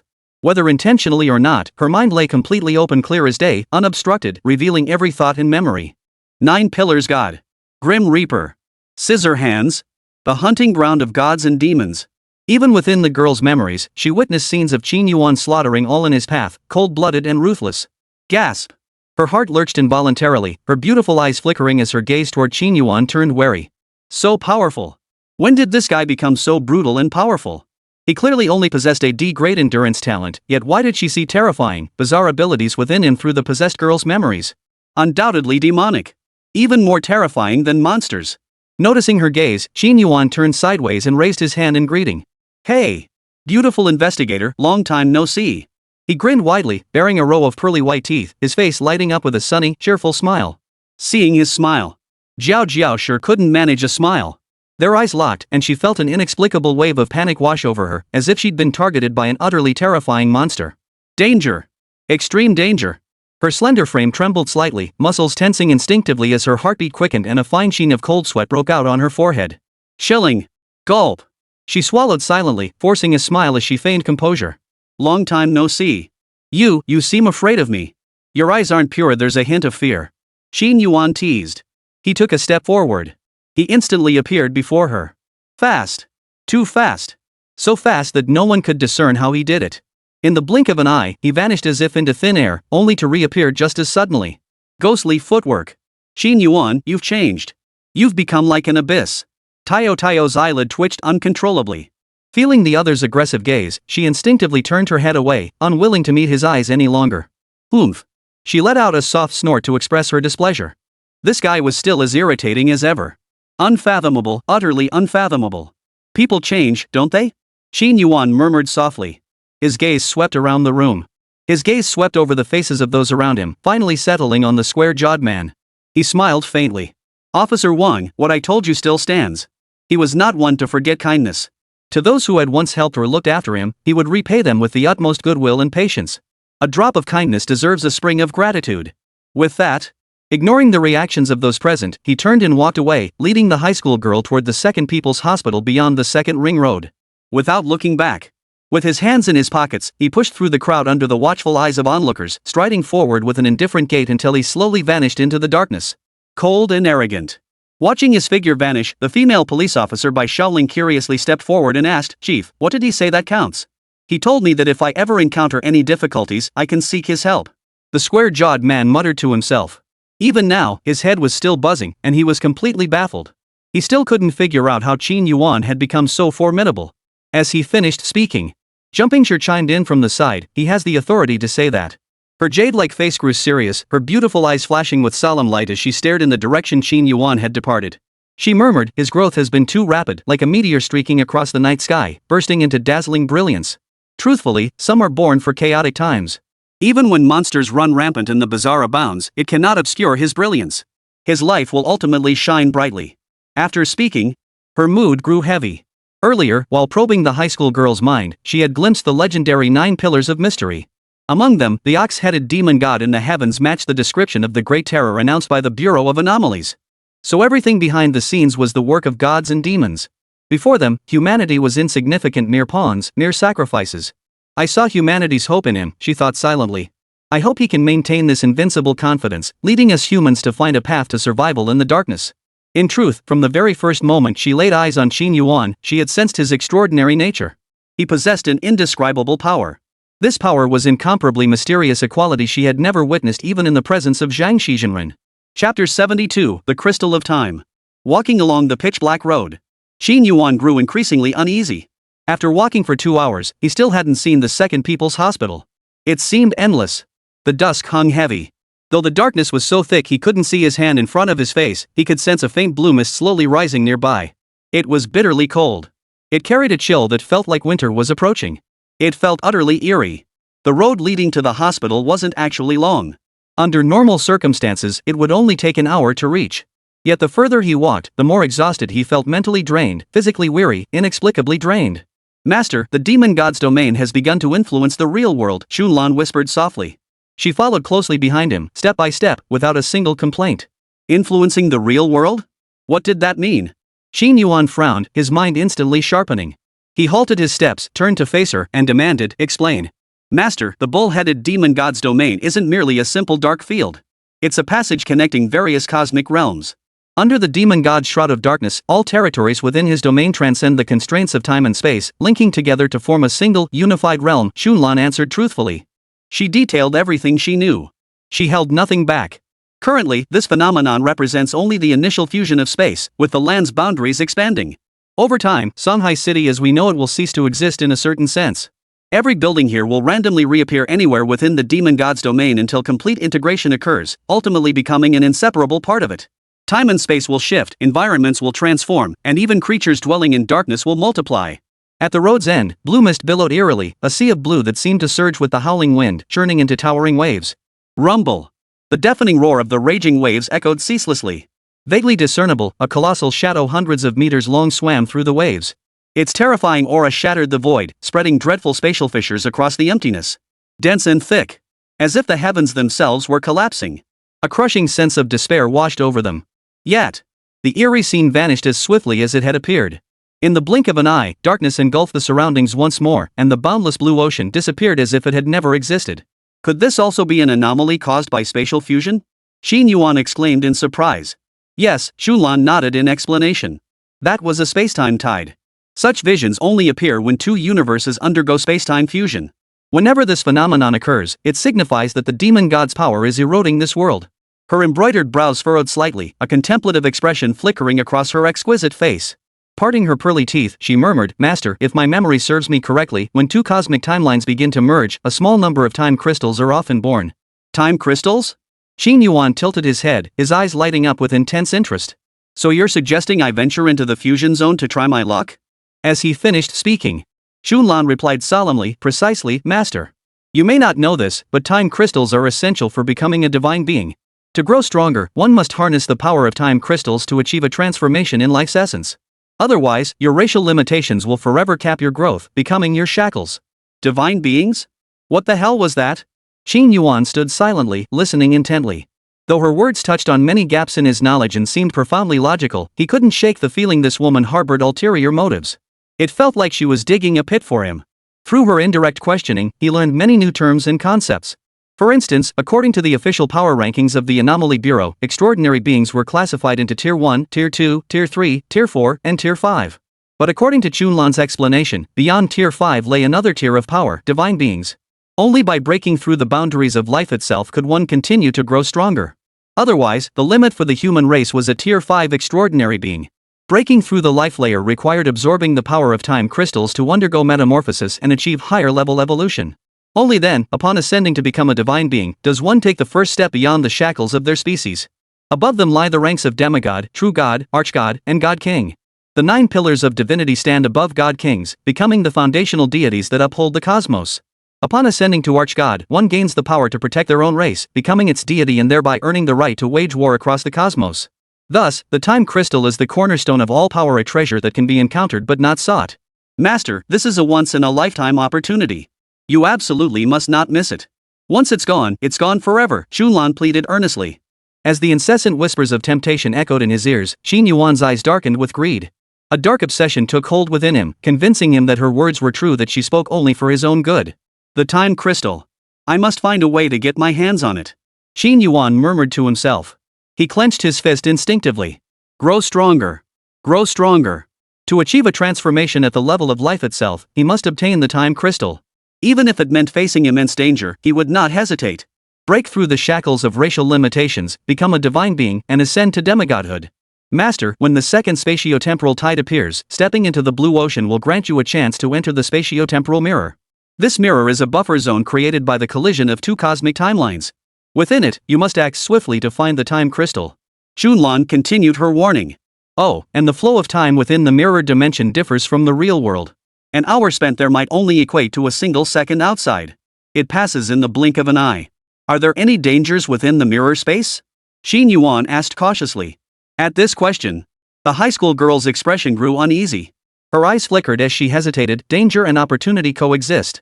To say there's no danger is impossible. The time crystal is a treasure coveted by all races. How could it be easily obtained? If you wish to claim the time crystal, you must be prepared to battle creatures of other races. She paused. Her eyes twinkled as she sweetly added, "Of course, with your formidable prowess, you'd surely look down on those puny creatures of other races. The time crystal would be yours in no time." A barrage of flattery instantly made Xin Yuan feel elated. Though flattery felt pleasant, Xin Yuan hadn't lost his mind or forgotten his own name. After a moment of amusement, he stiffened his expression and said sternly, "Enough of this nonsense. When the time comes, you'll enter the time mirror with me." Ha! Xunlan froze. The fawning smile on her face froze instantly. She opened her mouth hesitantly, then protested, "Master, if I enter the time mirror with you, it could provoke the hatred of other demonic clans." "It doesn't matter. You're mine. Anyone who dares touch you, I'll kill them." Qin Yuan declared with overwhelming dominance. Chapter 73, Divine Beings. The high school girl fell silent. You can't catch a wolf without sacrificing the lamb. With things having gone this far, she had little choice but to accept. Gritting her teeth and stamping her foot, she resolved to accompany him through thick and thin. Her beautiful eyes gleamed with resolve as she declared earnestly, "All right, master. I'll accompany you. That's the spirit." Qin Yuan nodded with satisfaction. He casually patted her shoulder and remarked, "Otherwise, I'd have thought you were trying to trick me into the time mirror to set me up." "Hee hee, you're overthinking it, master," the high school girl chuckled awkwardly, her gaze shifting uncomfortably. Noticing the awkwardness in the air, she quickly changed the subject. "Master, the next temporal tide is only minutes away. If we miss this window, we won't get another chance." "Machem, I know," Qin Yuan replied. After that, he remained silent, waiting quietly for the temporal tide to appear. As the seconds ticked by, he suddenly reached out and grabbed her shoulder, afraid she might ditch him at the crucial moment. Whoosh! A cold wind began to stir. Out of the darkness, a faint blue mist surged into existence. The mist gathered denser and denser, becoming almost tangible. To the eye, it was an eerie blue, transforming the scene into what seemed like a vast blue ocean. This eerie spectacle unfolded simultaneously across the globe. Under the shroud of darkness, waves of blue blossomed in the void. Fleeting as a night blooming Sirius, they vanished in an instant, adding a touch of eerie splendor to the deathly still night. "Master, now is the moment," the high school girl urgently called out. "Hold on tight." Seeing this, Qin Yuan hesitated not a moment. Seizing her shoulders, he stepped forward, shooting forward like an arrow. Ripples rippled through the void. A mirror-like passageway appeared before them. Reaching out to touch the blue ocean felt like touching a cold, smooth mirror surface, icy cold and incredibly smooth to the touch. Pop! A sharp cracking sound erupted suddenly. The mirror-like surface shattered rapidly, countless dense cracks spreading across the entire void. The next second, endless blue seawater poured out from the cracks, instantly engulfing both of their figures. A terrifying wave. Qin Yuan and his companion were tossed about like a tiny boat in the vast ocean, utterly unable to control their movements. Enveloped by the icy seawater, the cold pierced their bones, as if their very blood was freezing. They shivered uncontrollably. Gurgle gurgle. The high school girl thrashed violently in the sea, her mouth expelling a string of bubbles as the sensation of suffocation overwhelmed her mind. Panic, terror, helplessness. Like a drowning child, she flailed frantically in the water, rising and falling with the waves. "Gurgle, save me, gurgle, I can't swim." With every word she uttered, she gulped down 2 mouthfuls of icy seawater. Struggling desperately, she clung desperately to Qin Yuan's arm like a lifeline, her limbs wrapping around him like an octopus, impossible to shake off. "It's no laughing matter, but you're a monster of resentment and you can't even swim." Qin Yuan found it utterly hilarious. Stirring up trouble. His great talent activated silently. By proactively expending a fraction of his bioenergy, he gained the ability to breathe freely underwater. Additionally, he gained 10-fold strength, 10-fold speed, and 10-fold recovery ability. With his current bioenergy reserves, he could survive underwater for 50 minutes. With a dragon-like flip, he effortlessly rode the nearby rolling waves. His form stabilized rapidly as he stood upon the sea surface, striding across the waves. His speed was extraordinary. Looking up at the sky, countless stars twinkled like crystals, shimmering like a dream, so unrealistically beautiful it was almost intoxicating. Blue light swirled, and the stars instantly transformed into shimmering fish swimming through the void. They would occasionally dive into the ocean or soar through the night sky, creating a breathtakingly beautiful scene. Above the night sky, there was no trace of the ox-headed demon god sculpture. This was a mirror world of the blue ocean. The boundless blue sea stretched endlessly before the eye, while starlight saturated the entire sky, dazzlingly brilliant and utterly resplendent. Boom! Suddenly, a deafening roar erupted from the distant sea, accompanied by flashes of lightning and howling winds, shattering the dazzling, perfect scene. "Master, it sounds like a battle out there," the high school girl said nervously. She gasped for fresh air, her school uniform clinging wetly to her skin, accentuating her graceful figure, yet she seized every breath without hesitation. "MHM." Qin Yuan murmured softly. He made no sound, instead controlling his descent until his entire body was submerged beneath the waves, leaving only his head visible above the surface. Like a sneaky dog, the sense of being a thief was overwhelming. Soon, a desolate island came into view. On it, dozens of bizarrely shaped figures were locked in combat. Among them, 2 figures looked very familiar to Qin Yuan. One was a man clad in a Taoist robe, surrounded by swirling lightning. Lotus flowers bloomed beneath his feet, each step causing a lotus made of lightning to blossom in the void. The look was incredibly flashy. He was none other than Zhang Shi, the immortal he had met once before. Qin Yuan never expected to encounter him here. The other figure was a 100-meter-long colossal serpent. A massive fleshy growth protruded from its head, and its scales were as black as ink. When it raised its head and roared, it emitted a sound that was neither quite dragon nor beast. This overwhelming pressure felt eerily familiar to Qin Yuan. It was unmistakably the culprit behind the collapse of the Qingjiang Bridge, that very same annihilation-level monster. Holy crap! Both heavyweight contenders. He never imagined this terrifying creature would also appear within the time mirror. Master, that giant serpent is a V-tier creature, just one step away from transforming into a dragon. It's likely here for the time crystal too, seeking to complete its final evolutionary leap, a high school girl whispered in his ear. Her breath was sweet as orchids. The distant battle raged fiercely. Dozens of figures collided relentlessly, unleashing devastating energy that rippled outward. The earth shattered, mountains trembled, and mere aftershocks from the combat sent towering waves crashing across the surrounding sea. Ordinary creatures couldn't even approach. A vacuum zone had formed within a 1,000-mile radius. Any weak creature touching the outer edge would be instantly crushed into pulp. Whoa! What an intense battle! Qin Yuan watched, his heart pounding in fear. He kept his distance, using the roaring waves as cover as he quietly slipped toward the other side of the island. He dared not interfere with a battle of this caliber. Even the weakest combatants possessed 4-tier strength. A formidable figure like Zhang Shizhenwen could only scramble for cover amidst the chaos, dodging relentlessly without daring to engage head-on. At the center of the fray stood a horned creature. Its back bore fleshy wings, and it possessed 4 limbs and arms, bearing a striking resemblance to the legendary image of a demon. With a single open of its jaws, it could spew forth a terrifying hellish magma flame that consumed everything in its path. It was utterly terrifying. Oh my god, a divine being. Master, that hellish demon is a divine being. The high school girl gasped. Chapter 74, Ultimate Ascension. Its malevolent aura surged heavenward. The demon spread its fleshy wings, unleashing an endless wave of destructive pressure that swept across the surroundings. Nearby space violently trembled, on the verge of shattering at any moment. Whoa, is this the power of a divine being? Qin Yuan was utterly shocked. His qi and blood surged violently within him, a trickle of blood spilling from the corner of his mouth. A single wave of pressure overwhelmed his body, leaving him gravely injured. Master, we must leave immediately. With a divine being here, we have no chance of competing for the time crystal. The high school girl pleaded frantically. Feeling the aura emanating from the entity, her face turned deathly pale, her pupils filled with fear and dread. I never imagined a divine being would appear within the time mirror. Facing such an entity, these V-tier creatures are practically committing suicide. They stand no chance of survival. Divine beings transcended ordinary life forms. Their presence alone was enough to crush all beings below their level.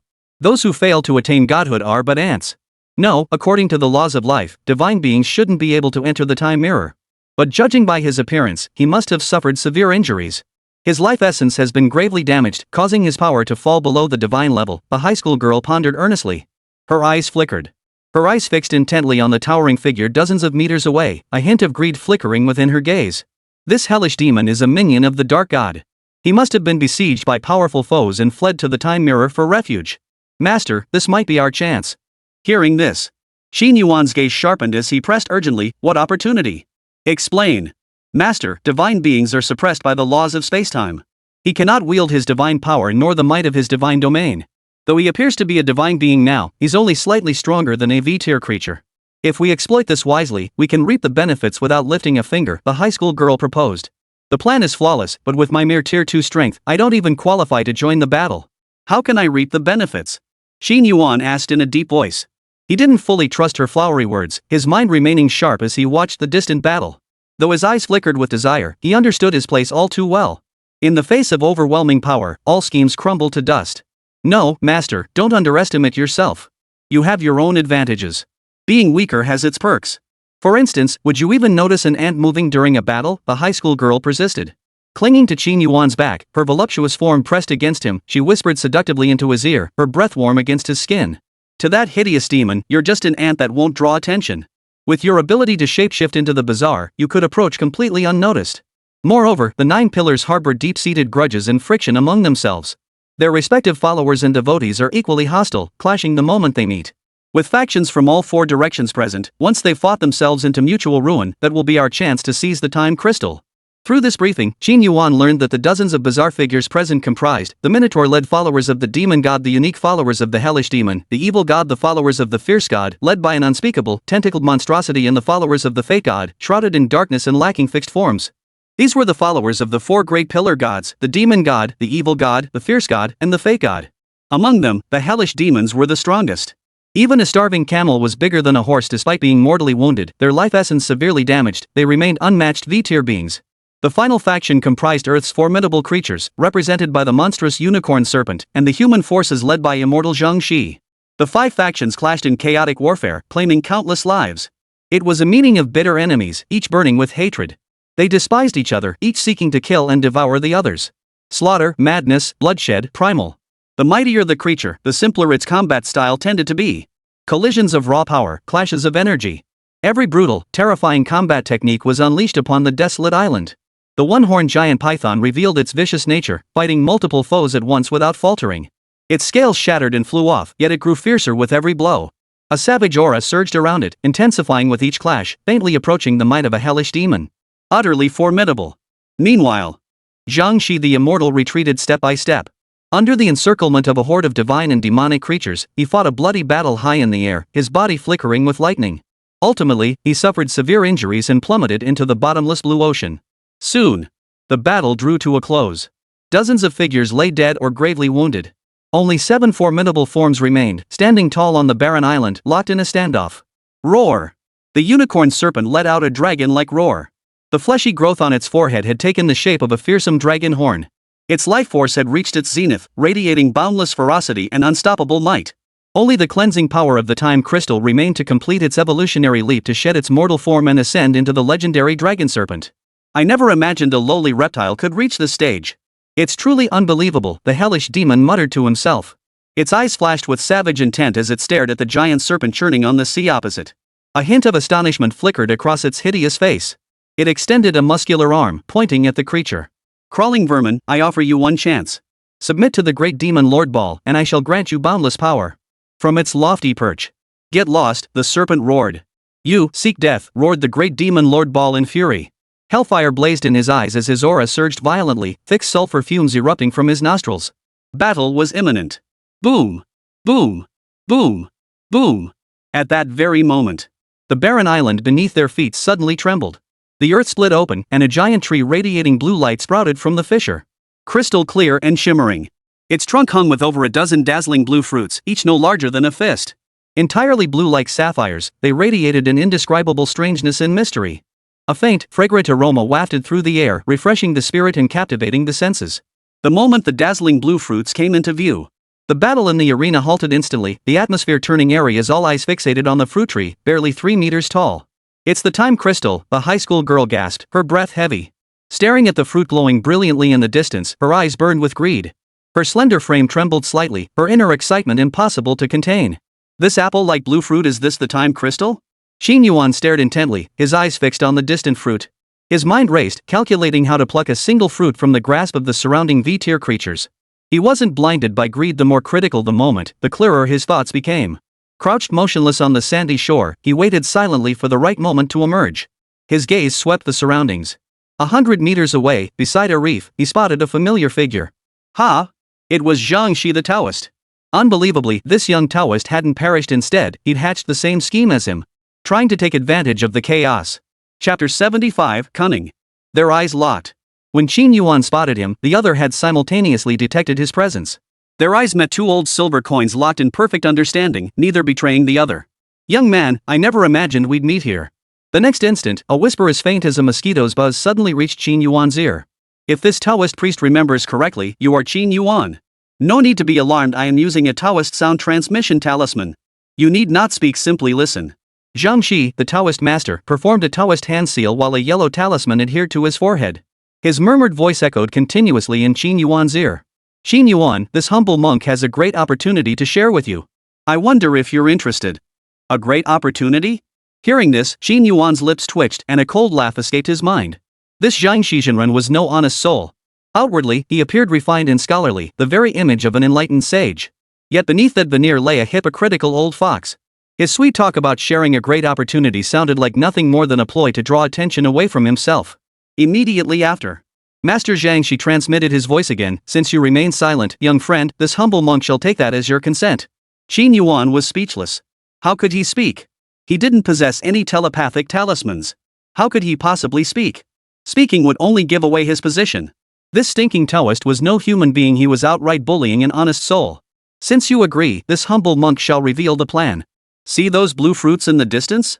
Those are Taoist fruits. Consuming one grants ascension to immortality. If we cooperate, once the task is accomplished, this humble monk promises you one such fruit. What say you? Zhang Shi, the Taoist master, held a sound transmission talisman and spoke to himself. He hadn't sought Qin Yuan's opinion, instead laying out his plan as he saw fit. Young friend, do not fret. Soon the Tao fruit will emerge. At that moment, you shall distract the demons and monsters, while this humble monk employs secret arts to pluck the fruit amidst the chaos. Hold firm, and I shall not shortchange you. Hearing this, Qin Yuan cursed inwardly. Don't be impatient, my ass. This damn Taoist was too cunning, he had no good intentions whatsoever. Calling it a plan was a euphemism for sending him to his death. What did he mean by having him distract the horde of demons while the old man used secret techniques to harvest the fruits of victory? He knew these creatures were all V-tier beings, devastatingly powerful, world-ending monsters. Any one of them could obliterate everything in its path. And here he was facing 7 of them at once. Drawing fire? Does he think I'm too tough to die, or haven't lived long enough? The words had barely left his mouth. Zhang Shi, the immortal, disregarding Qin Yuan's reaction, raised his hand and summoned a bolt of divine lightning from the void. It landed precisely above Qin Yuan's head. Lightning flashed, thunder roared. Ha! Qin Yuan's expression abruptly darkened, his heart pounding violently. If looks could kill, the man would have been torn to shreds by his gaze alone. In that instant, he mentally cursed every female member of the man's family. Damn it! Old 6. He cursed inwardly. He immediately entered the Tongyu state, his figure vanishing swiftly as he dissolved into a phantom, merging with the void. Ha! He vanished? Zhang Shizhenren froze in surprise. He never expected the other to have this trick up his sleeve. He watched helplessly as a living person vanished before his eyes. Only a female high school student in a school uniform remained, sprawled on the sand. His face drained of color. However, as the thunder rolled in, the girl's face instantly drained of color. Staring up at the thunderous claps and flashes of lightning overhead, a glimmer of despair flickered in her eyes. The commotion was too loud. A single hair moved, and the entire body trembled. The already tense atmosphere erupted with the thunderclap, and the 7 figures on the deserted island sprang into action. They scrambled, each rushing toward the distant blue treasure tree, unleashing their abilities to seize it. The giant serpent struck first, soaring into the air and opening its gaping maw, poised to swallow the entire sacred tree whole, determined to monopolize every single time crystal. Extremely greedy. You seek death. The time crystals belong to this demon lord, roared the great demon lord Ball, his wings flapping furiously. Hellfire engulfed his body once more, transforming him into a fiery orb hurtling toward the giant serpent. The minotaur bellowed to the heavens, its limbs planting firmly on the ground as it instantly transformed into a massive blue ox. Its hooves pounded the earth, stirring up a whirlwind as it charged forward at breakneck speed. The unnameable tentacled monster, like a giant octopus, shot out countless tentacles that coalesced in midair into a vast net. It obscured the sky and sun, completely enveloping the entire sacred tree. Its intent mirrored that of the giant serpent. Both sought to claim all the time crystals for themselves. The remaining vassal monsters refused to yield, unleashing their signature abilities without reservation, each more desperate than the last. The closer they drew to the sacred tree, the fiercer their battle became. None wished to be at a disadvantage, none willing to let another creature seize the fruit first. They tangled in a chaotic melee. Scales flew, blood spurted, chunks of flesh splattered. The scene was utterly gruesome. Seizing this moment, Qin Yuan entered the spirit-piercing state, transforming into a spirit form to sneak closer to the battlefield, steadily reaching toward the central sacred tree. At that very moment, a purple lightning bolt streaked across the sky at blinding speed, cutting through the battlefield and hurtling toward the sacred tree. How dare you, bellowed the minotaur in fury. Halt, vile thief, bellowed the great demon Lord Ball, his face twisted in fury. You seek death, the giant serpent bellowed. Witnessing this, the creatures locked in chaotic combat erupted in deafening roars, each more furious than the last. Swish! Purple lightning streaked across the blue treasure tree. In the next instant, 7 or 8 fruits vanished. The lightning bolt, having achieved its goal, did not linger. It shot skyward, transforming into a streak of light that vanished into the horizon. Arg! You lowly humans, damned be you! Roar! My fruits, my fruits! The horde of monsters roared in fury, glaring helplessly at the direction where the lightning had vanished. The colossal serpent and demon on the battlefield were the most enraged. They had long considered the time crystals theirs for the taking. Now, a cunning, lowly human had stolen 7 or 8 fruits from them. How could they bear it? Disgrace! An utter disgrace! However, just as they were consumed by rage, 4 or 5 more fruits vanished from the sacred tree before them. Right before their eyes, one after another vanished without warning, as if an invisible giant hand were plucking the fruits. Utterly bizarre. In the blink of an eye, only 3 lonely fruits remained on the treasure tree. Originally, the tree had been laden with 16 fruits, abundant and crystal clear. Now, after purple lightning had snatched 8, and 5 vanished into thin air, only 3 remained. With 7 monsters present, there simply weren't enough to go around. Damn it! It must be the spawn of demons and spirits playing tricks, the great demon king ball snarled through gritted teeth. Noticing the vanished fruits, its keen senses immediately detected something sinister lurking among them. At this sight, it immediately chanted a demonic incantation. Wave after wave of strange, mystical power rippled through the void. Break! The next second, a shadowy figure stumbled down from the void. It looked utterly disheveled. Chapter 76, Absorbing Divinity. The atmosphere grew tense. Under the impact of the demonic spell, Qin Yuan was forced to exit his meditative state from the void. He scanned his surroundings. 7 pairs of vicious, demonic eyes fixed on him, ready to devour their prey. Simultaneously, an overwhelming, world-shattering pressure descended, sealing off all his escape routes. It suppressed the void, pinning him to the spot, unable to move. Blood trickled from the corner of his mouth. Health, 98%. 95%. The aura emanating from a V-tier creature was terrifying beyond measure. At such close proximity, Qin Yuan's frail body could not withstand it. Were it not for the undying factor within him, he would likely have been crushed into a pulp by now. "You lowly insect, are you kin to the gods?" roared the great demon king ball. Fierce light flashed in its eyes as it looked down at the ant below, itching to crush him underfoot. Seeing the fruit-filled sack in the creature's embrace only fueled its rage, stirring an unexpected surge of fury and savagery within its heart. "Ah, yes, yes, yes."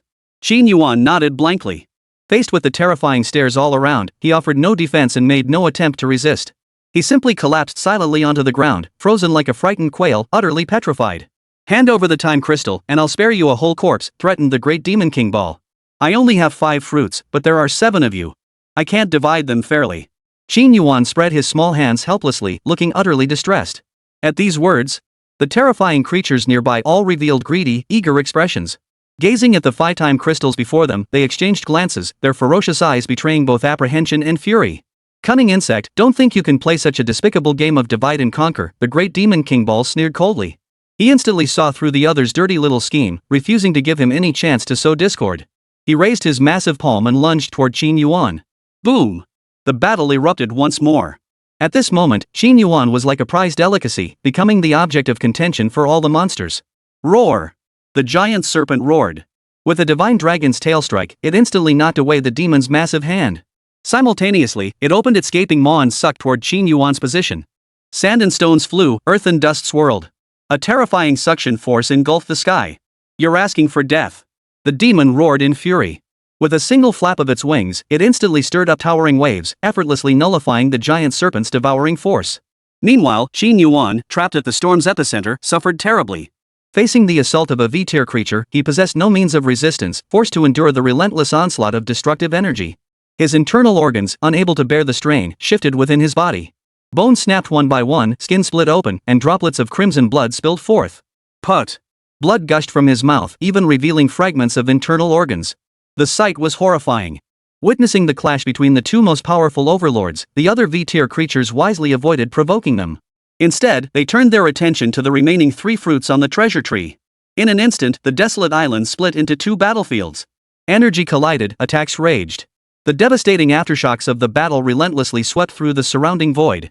Space trembled, and waves boiled. The stars in the sky flickered erratically. The mirror world, destabilized by the conflict, caused a collision in the fusion of the 2 cosmic timelines, threatening to tear apart the buffer zone. The stars shifted, tides surged. Health, 55%. 52%. The health bar plummeted rapidly. "I'm dying. I'm dying." Qin Yuan cursed inwardly. When gods fight, mortals suffer. If this continued, even without the giant serpent or the demon intervening, he himself would be the first to spit blood and die. He touched the time fruit in his pocket. He knew that with his current strength, it was nearly impossible to claim all 5 fruits for himself. With that thought, he swiftly made his choice. He hurled 1 fruit toward the giant serpent before him, simultaneously tossing another fruit to the hellish demon. Scatter wealth to ward off disaster. Immediately afterward, without pausing, he continued tossing fruits, this time deliberately hurling 1 toward the distant beach. In an instant, only 2 crystal-clear fruits remained in his embrace. The next moment, under the stunned gazes of the giant serpent and the demon, he grabbed the fruit and shoved it into his own mouth. Crunch! The crystal fruit was exceptionally hard. 1 bite shattered his teeth, yet the skin remained unbroken. Realizing this, Qin Yuan had no choice. He steeled himself and swallowed the entire fruit whole. Gulp! The fist-sized fruit slid down his esophagus, rapidly dissolving in his stomach acid and transforming into strands of brilliant blue light that swirled within his body. That was the power of the time crystal. The fruit unleashed its ultimate divine power, radiant and mysterious, continuously cleansing his flesh and spirit. Though outwardly unchanged, he felt an illusion of soulful elevation. This strand of blue light, imbued with divine power, radiated outward from within, illuminating every inch of Qin Yuan's flesh. It revealed the intricate network of capillaries crisscrossing his body, his internal organs gradually becoming transparent, as crystalline and luminous as crystal. A transformation in the very fabric of life. Absorbing mysterious item, time crystal. Obtained a strand of divine power. Exclusive talent is updating. Simultaneously, the declining health bar halted, and injuries across his body began to rapidly heal. Witnessing this scene, the great demon King Ball flew into a rage, snarling, "You insolent insect! You seek death!" Rage overwhelmed him. He extended his massive, muscle-bound palm, reaching out to grab his opponent. Hum! A fluorescent barrier blossomed around Qin Yuan.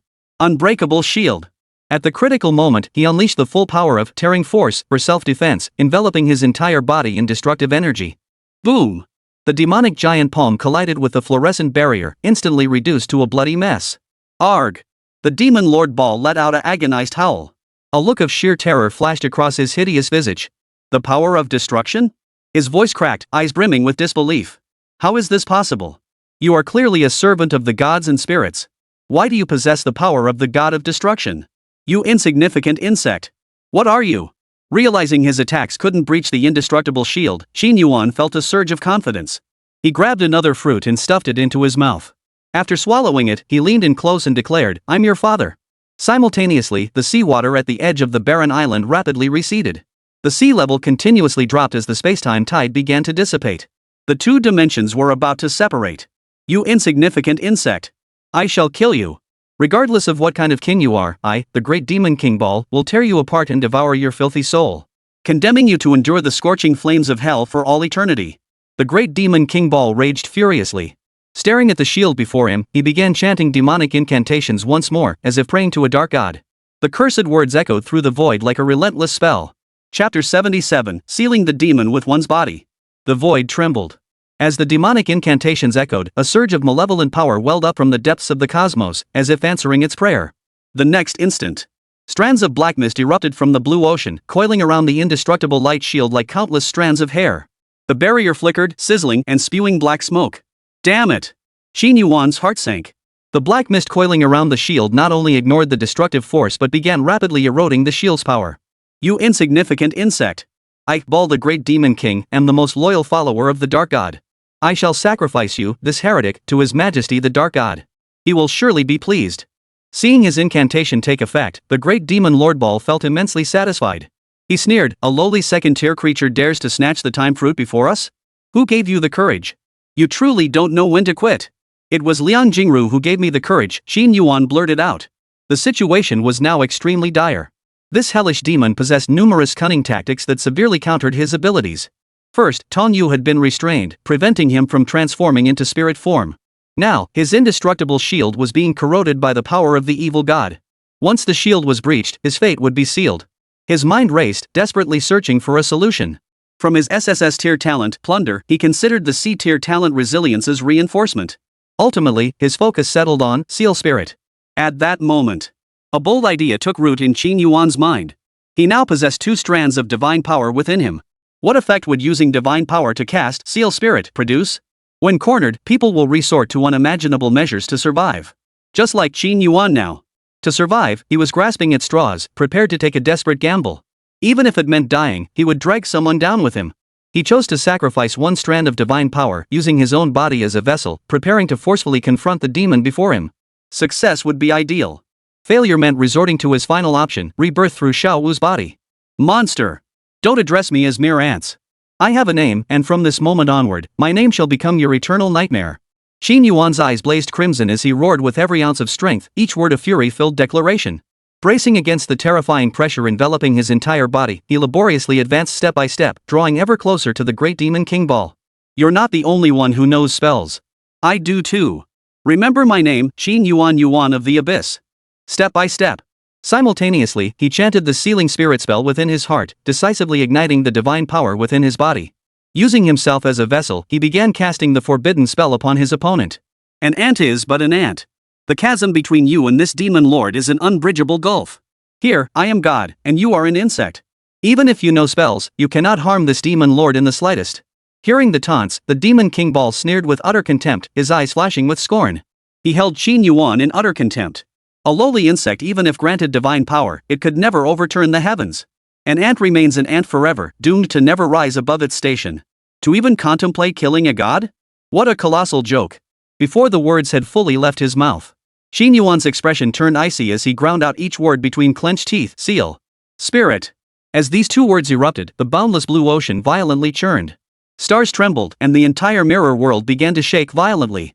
Terrifying, unnatural forces erupted from the cosmic depths, their scale even more vast and exaggerated than the black mist before. A terrifying sealing force permeated the void. In that instant, time itself seemed to freeze within the mirror world, all existence falling silent. No, impossible. How could you possess the sealing power of the cursed god? Feeling the turbulent power surging through the void, the great Demon King Ball began to panic. A hint of alarm flickered across his hideous, domineering face. The contempt in his eyes gradually gave way to tension and dread. What was the origin of this insignificant creature? Clearly a mere second-tier being, feeble and weak, yet why did the power within him grow more terrifying with each revelation? First the power of ghosts and gods, then the power of the god of destruction, and now the sealing power of the curse god. Which deity's favored child was this creature? It gave off an aura of weakness, yet possessed a terrifying strength, unleashing an endless array of abilities that were impossible to guard against. Suddenly, a sinister thought struck the great Demon King Ball. Could the other three pillar gods have formed an alliance? No. If that's the case, it could spell trouble for his evil majesty. As these thoughts raced through its mind, the sealing spirit's power had already transformed into a vast net, sealing off every possible escape route. Blasts of brilliant light enveloped its colossal form. Damn it! You ants! Your schemes won't succeed. I've already relayed everything here to the Dark God. My divine power will save me. The great Demon King Ball struggled violently. In the blink of an eye, its massive, monstrous form rapidly shrank, finally condensing into a crimson beam that landed upon Qin Yuan. Roar! You shall face the Dark God's endless curses and wrath. The curses grew fainter and fainter until they vanished entirely. The next second, a hellish demon tattoo gradually emerged on the skin of Qin Yuan's back. It was fierce and monstrous, its limbs crossed, its wings enveloping its body as it assumed a posture of devout prayer. Within Qin Yuan, the divine power within him, drained by the sealing spirit force, dissolved into specks of starlight that scattered into the void. Sealing the demon with one's body. Who else dares? Qin Yuan surveyed the surroundings with a haughty gaze. A sidelong glance swept over the other V-tier monsters, causing them to instinctively take a step back in terror. The atmosphere grew eerily quiet. Everyone stood silently in place, their eyes fixed on the diminutive figure in the distance, lost in their own thoughts. Just then, a streak of purple lightning sliced through the depths of the sky. Young friend, fear not. This humble monk has arrived. A Taoist priest, enveloped in thunderous energy, descended from the heavens. His feet seemed to tread the void as he held a golden coin sword in his hand. Lightning surged around him, and patterns of the Tai Chi yin-yang fish blossomed within the thunderbolts. A sight of inexplicable wonder. A V-tier transcendent being. The formidable aura emanating from his body was clearly indistinguishable from that of nearby V-tier beings. Hovering mid-air, he descended slowly beside Qin Yuan and murmured, "Young friend, you've worked hard. I hope I'm not too late." "Too late," Qin Yuan replied coldly. He offered no kindness to this old sixth Taoist. If not for him, Qin Yuan wouldn't have ended up in this perilous situation. Hearing this, Zhang Shi felt his guilt and bowed his head, awkwardly apologizing. Hey, you've worked hard, young friend, you've worked hard. Just now, when this humble monk was breaking through his cultivation, I accidentally delayed a bit. Please forgive me, please forgive me. Chapter 78, The Twins. Stars withered, oceans dried. The earth cracked, and the barren island trembled.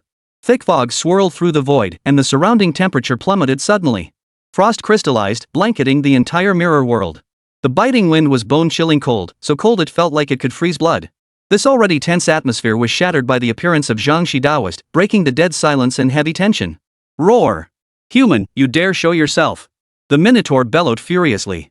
Among all the monsters, it was the only one that hadn't snatched a time crystal. As the blue light treasure tree was uprooted, every fruit on it found its owner. The tide of time was receding, and this mirror world could vanish at any moment. There was no chance to fight for the time crystal again. Now, seeing the culprit who had stolen the fruit, its rage boiled over. The pair of fierce horns atop its head flashed with a crimson glow, clearly indicating its fury had reached its peak. Were it not for its fear of Qin Yuan standing nearby, it would have charged headlong to gore the man to death on the spot. Yet it also deeply feared the sealing power emanating from Qin Yuan. It was common knowledge that two types of beings in the cosmos were not to be trifled with: necromancers who worship the god of death, and curse mages who serve the curse god, wielding sinister and terrifying incantations. They walked in darkness, human bombs waiting to explode. Even if their power was low, they could not be ignored. For if provoked, they would burn their own lifespans to seal their enemies, seeking mutual destruction. It was utterly disgusting. A mere minotaur demon dares to shout at this venerable master? Zhang Shi, the immortal, sneered with a sideways glance. He tilted his head, shot at a dismissive glance, and turned away. Turning to Qin Yuan, he offered a slightly apologetic explanation. Young friend, you must understand in the heyday of our Taoist sect, a mere V-Tirox demon like it would have been fit only to serve as my mount, not even worthy of guarding the gates. Qin Yuan couldn't help but roll his eyes. He was utterly speechless. This Taoist was such a hypocrite. Now that his power had risen, he couldn't even be bothered to acknowledge the V-tier creature before him. Who was it that had been beaten to a pulp just moments ago, resorting to feigning death to escape? Now that the rain had stopped and the skies cleared, he thought he was all that again. Moo! Human, you're asking for death. The Minotaur's eyes bulged with rage. Shut up! Zhang Shi the Taoist dismissed it with disdain. He shot at a cold glare, then brandished his golden sword, stepping in the heavenly gang stance as he pointed straight toward the sky. Lightning swirled around him, giving him the air of a celestial exorcist.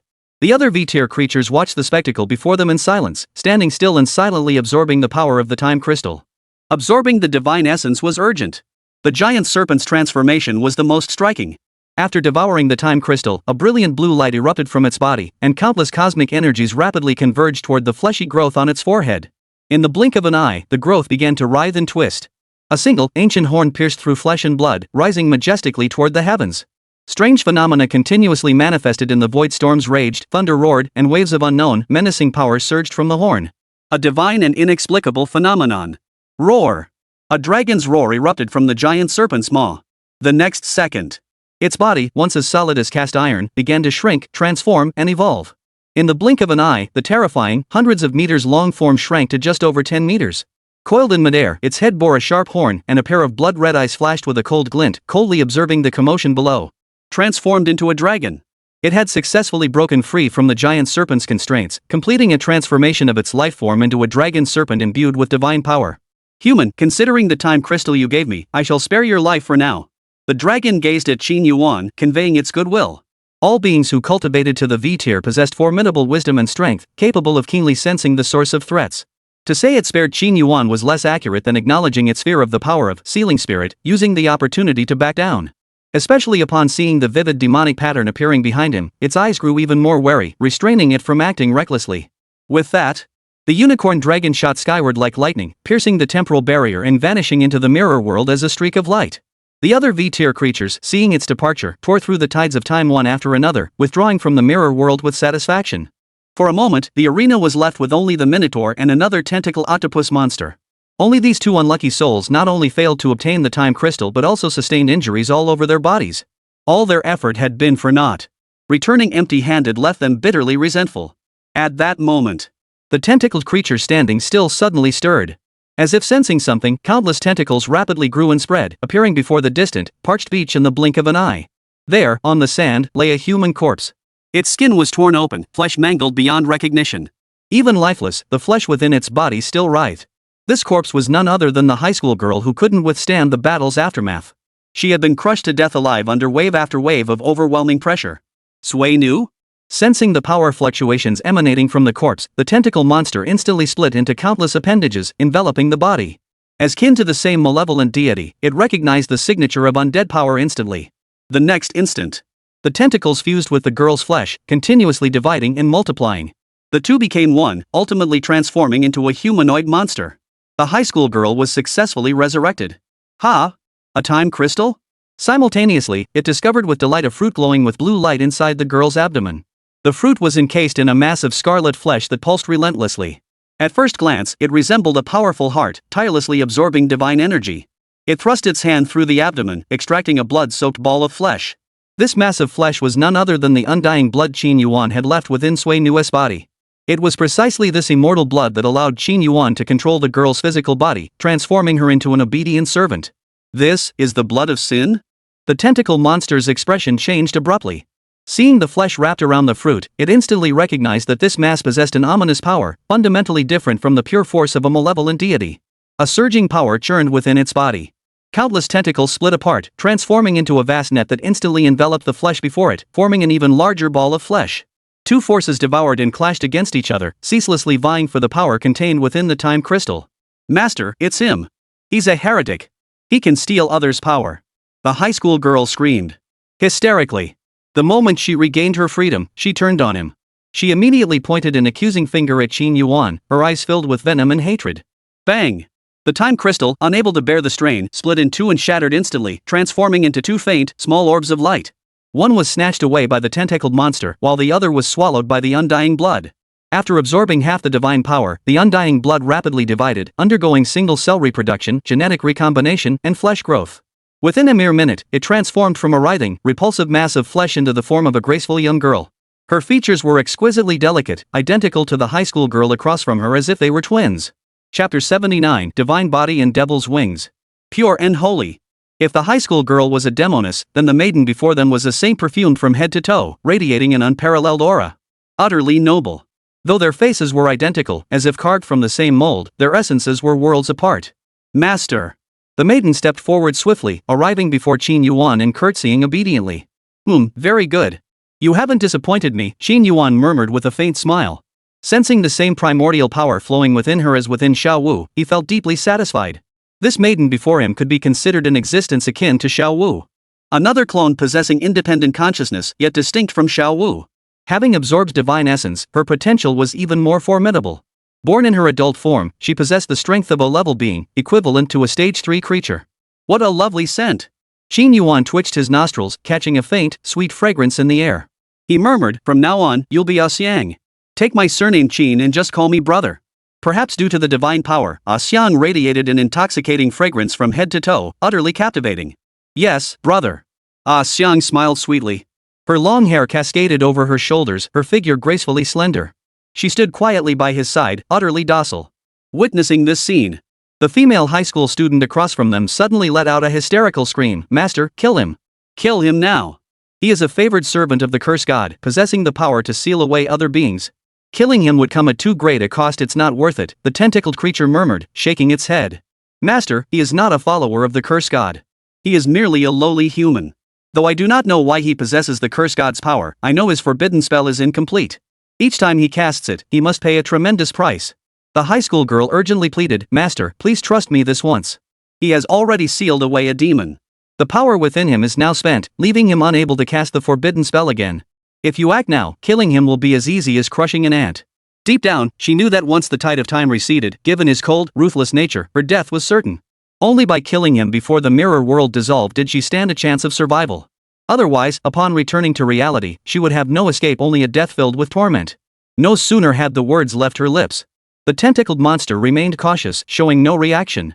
However, the minotaur beside it grew intensely curious, its eyes narrowing suspiciously. Oh? Not a follower of the spell god? Its eyes darted over Qin Yuan, rolling constantly, occasionally flashing a savage gleam. Who knew what wicked schemes were brewing in its mind? Seeing this, Zhangxi, the immortal, frowned slightly and warned, young friend, this old ox means you no good. He's likely planning to attack you. No problem. If it's not afraid of dying, I don't mind having beef for dinner today, Qin Yuan said expressionlessly. After speaking, his gaze turned icy as he stared at the creature, as though appraising fresh meat. The ox-headed demon felt a chill run down its spine, its entire body bristling with discomfort. Human, don't be so arrogant. Your world has already been conquered by the demon god. Our demonic hordes can crush your race at any moment. Who ends up as whose meal remains to be seen. The minotaur's nostrils flared, spewing thick white mist in fury. Care to try?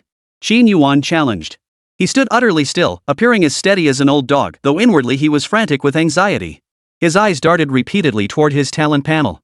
After sealing the hellish demon within himself, his SSS tier talent, Plunder, had begun to take effect.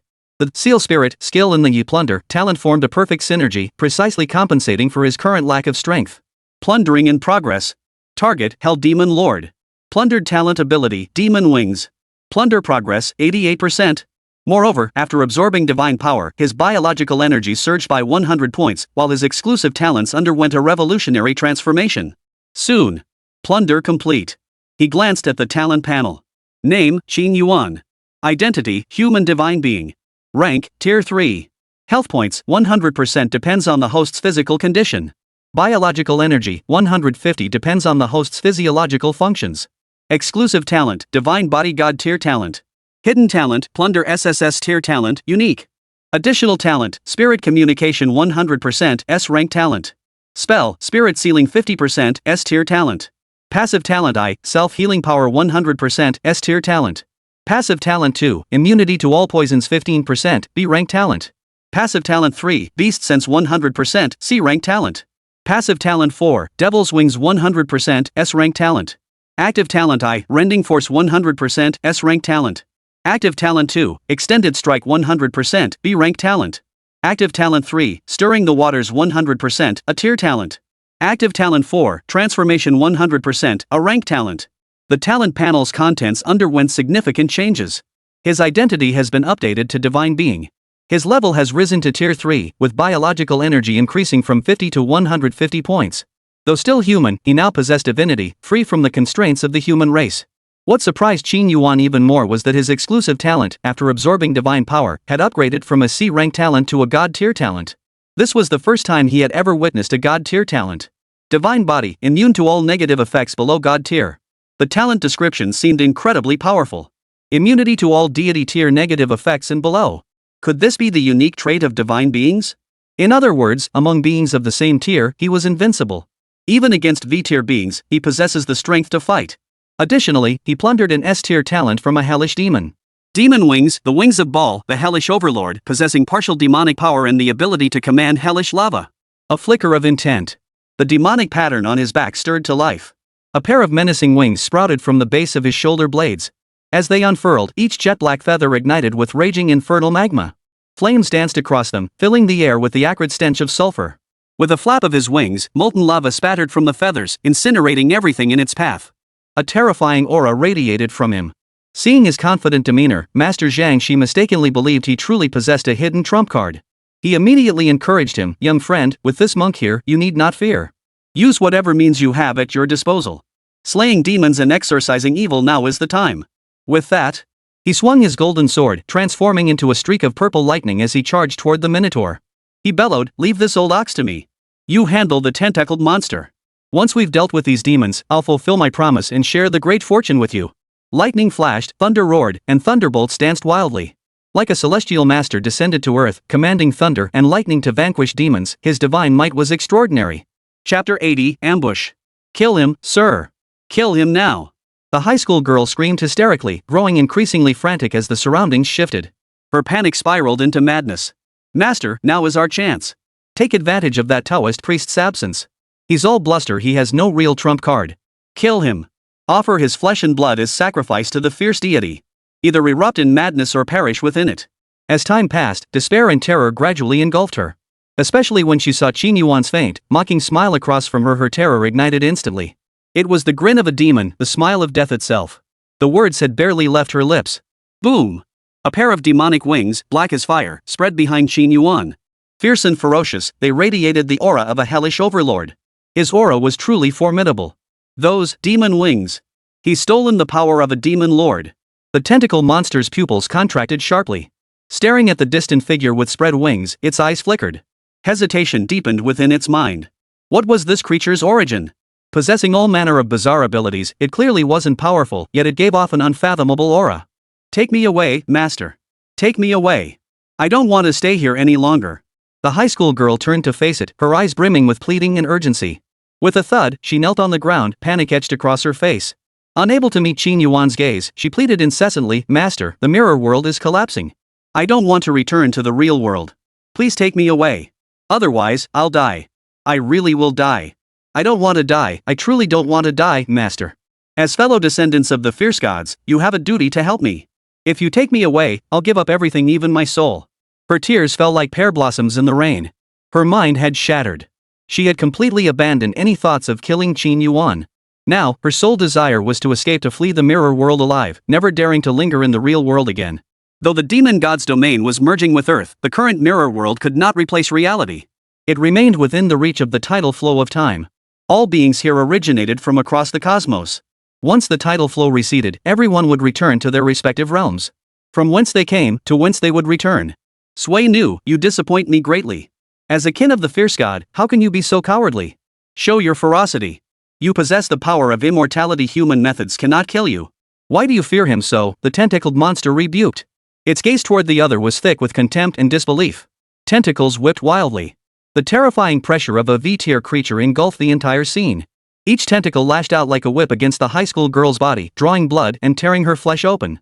Yet, the high school girl remained silent, her face stubborn, gritting her teeth as she said, "Master, you don't understand. You simply don't understand. He's already stolen my power. I have no immortality left now. I'm just a worthless shell." By the end, her voice cracked hoarsely. Tears streamed down her cheeks as she broke down emotionally. He's a heretic. A monster. He can plunder others' abilities at will. Master, you cannot spare him. If you let him live, he will truly become a threat to the fierce god. Threat? What threat could the fiend possibly fear? The tentacled creature sneered, utterly oblivious to Qin Yuan's terrifying nature. Its dark, twisted tentacles writhed sinisterly. Its gaze held deep apprehension as it stared at the demonic pattern behind Qin Yuan, muttering to itself, if the fierce god hadn't fallen into slumber, how could the other pillar gods dare to run rampant? With a flick of its tentacles, it swept up the high school girl. Feeling the situation within her body, it snarled fiercely, "Humans a race without gods. What right do they have to be so arrogant? One day, I will lead the fierce clan's armies to crush them, enslave them, turn them into sacrifices, and offer their entire race to the fierce god." After spewing its threats, it shot skyward, tearing through space with the girl in its grasp. It dissolved into a shadowy mass and vanished into the void. False alarm. Qin Yuan breathed a silent sigh of relief. Seeing the creature merely spouting empty threats, loud and forceful words without any real action, left him feeling inexplicably puzzled. This octopus-like tentacle monster seemed powerful, yet its courage was shockingly small, timid and overly cautious. He'd braced for a fierce battle, prepared to fight to the death, only for it to fizzle out with nothing happening. In an instant, only Zhang Shi the Immortal and the Minotaur remained locked in fierce combat. "Old ox, meet your end. Taste this monk's purple sky divine thunder." Zhang Shi grew more fierce with each passing moment. With a wave of his hand, thunderbolts rained down from the heavens, overwhelming the Minotaur and leaving it unable to retaliate. He seemed like the thunder god incarnate, striking wherever he willed. Lightning serpents danced wildly, the void boiled, and the light of destructive thunder filled the entire sky. His divine might was awe-inspiring. At that very moment, Qin Yuan, who had been watching from the sidelines, suddenly felt uneasy. An inexplicable sense of danger enveloped his heart. "Yah!" The substitute doll at his waist shrieked sharply.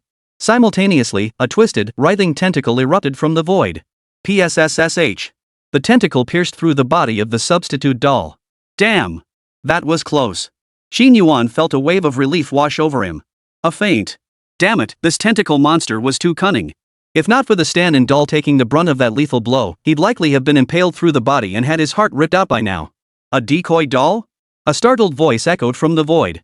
The next second, a faint ripple rippled through the space, revealing the tentacled creature's true form in midair, chameleon-like. One of its tentacles held a tattered rag doll. Staring at the rag doll, its gaze flickered. The 8 eyes on its head glowed with contemplation as it murmured, "What kind of human is this? To have a toy of the god of life on their person." A substitute doll, as the name suggests, is a doll that can take the place of its owner in death. Legend has it that the god of life created these little contraptions to mock the Grim Reaper.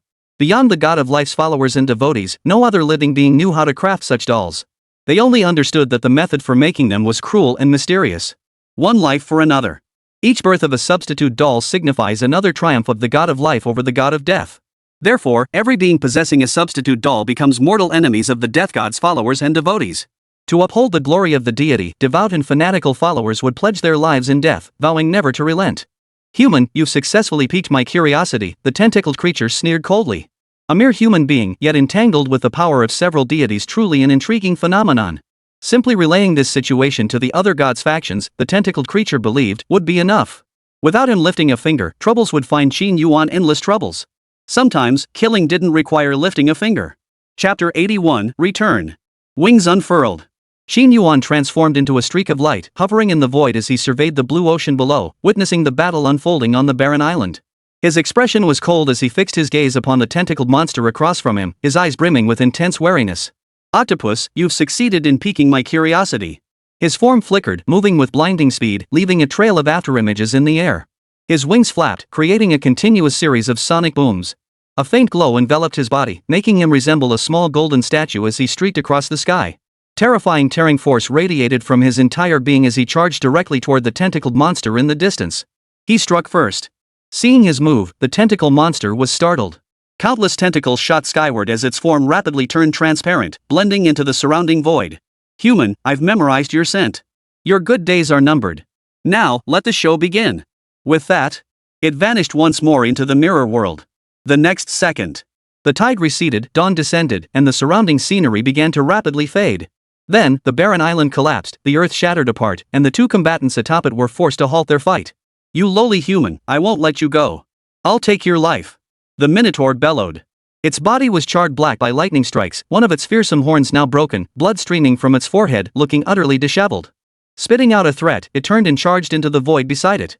The spatial barrier before it tore apart as easily as paper. Watching its departure, Zhang Shi the Immortal did not pursue. Instead, he looked up at Qin Yuan in the sky above, his tone grave. "Young friend, the secret realm is about to collapse. We must leave immediately." As he spoke, he chanted a spell incantation, stepping with the heavenly gang step. With each stride, lightning flashed as he traversed the void, swiftly arriving before Qin Yuan. They stood side by side. "Mei Chem, let's go." Qin Yuan nodded. Grasping Ah Xiang's shoulders, he flapped his wings and soared, their figures plunging into the disintegrating void beside them. The next moment, the surroundings underwent a cataclysmic transformation. A dizzying sensation swept through their bodies. Once their vision adjusted to the surrounding light, they found themselves plunged into pitch-black darkness. Back in the real world.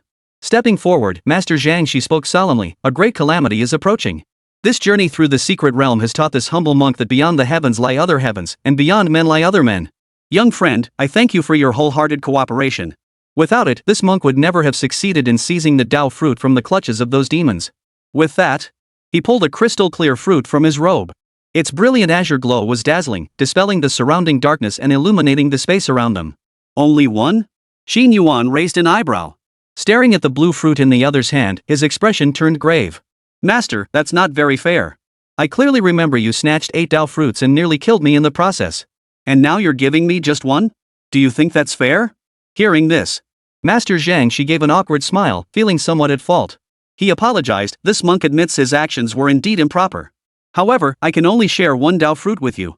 The others are needed for other purposes. Truly, I cannot give you more." Suddenly, he sensed a chill in the air. His brows furrowed as he sighed softly. Very well, very well. I am not one to be unreasonable. In that case, I can offer you a magical artifact as compensation." "How does that sound? A magical artifact?" Qin Yuan's eyes lit up instantly with interest. "What kind of treasure?" "A spatial artifact forged by my venerable master, known as a storage ring. It can store items and is an essential companion for both home and travel. I believe you will find it useful, young friend," Zhang Shi explained leisurely. He flipped his palm. A jade ring appeared in his palm. A spatial artifact? A storage ring? Without hesitation, Qin Yuan reached out and grabbed the blue fruit and the jade ring, clutching them tightly in his palm. "Hand it over." Through his research, Qin Yuan learned that Zhang Shizhenren's master was an old Taoist who possessed an awakened S-rank spatial talent. Not only was he profoundly skilled in Taoist arts, but he also mastered an unparalleled spatial ability, making him exceptionally powerful. This storage ring was his masterpiece.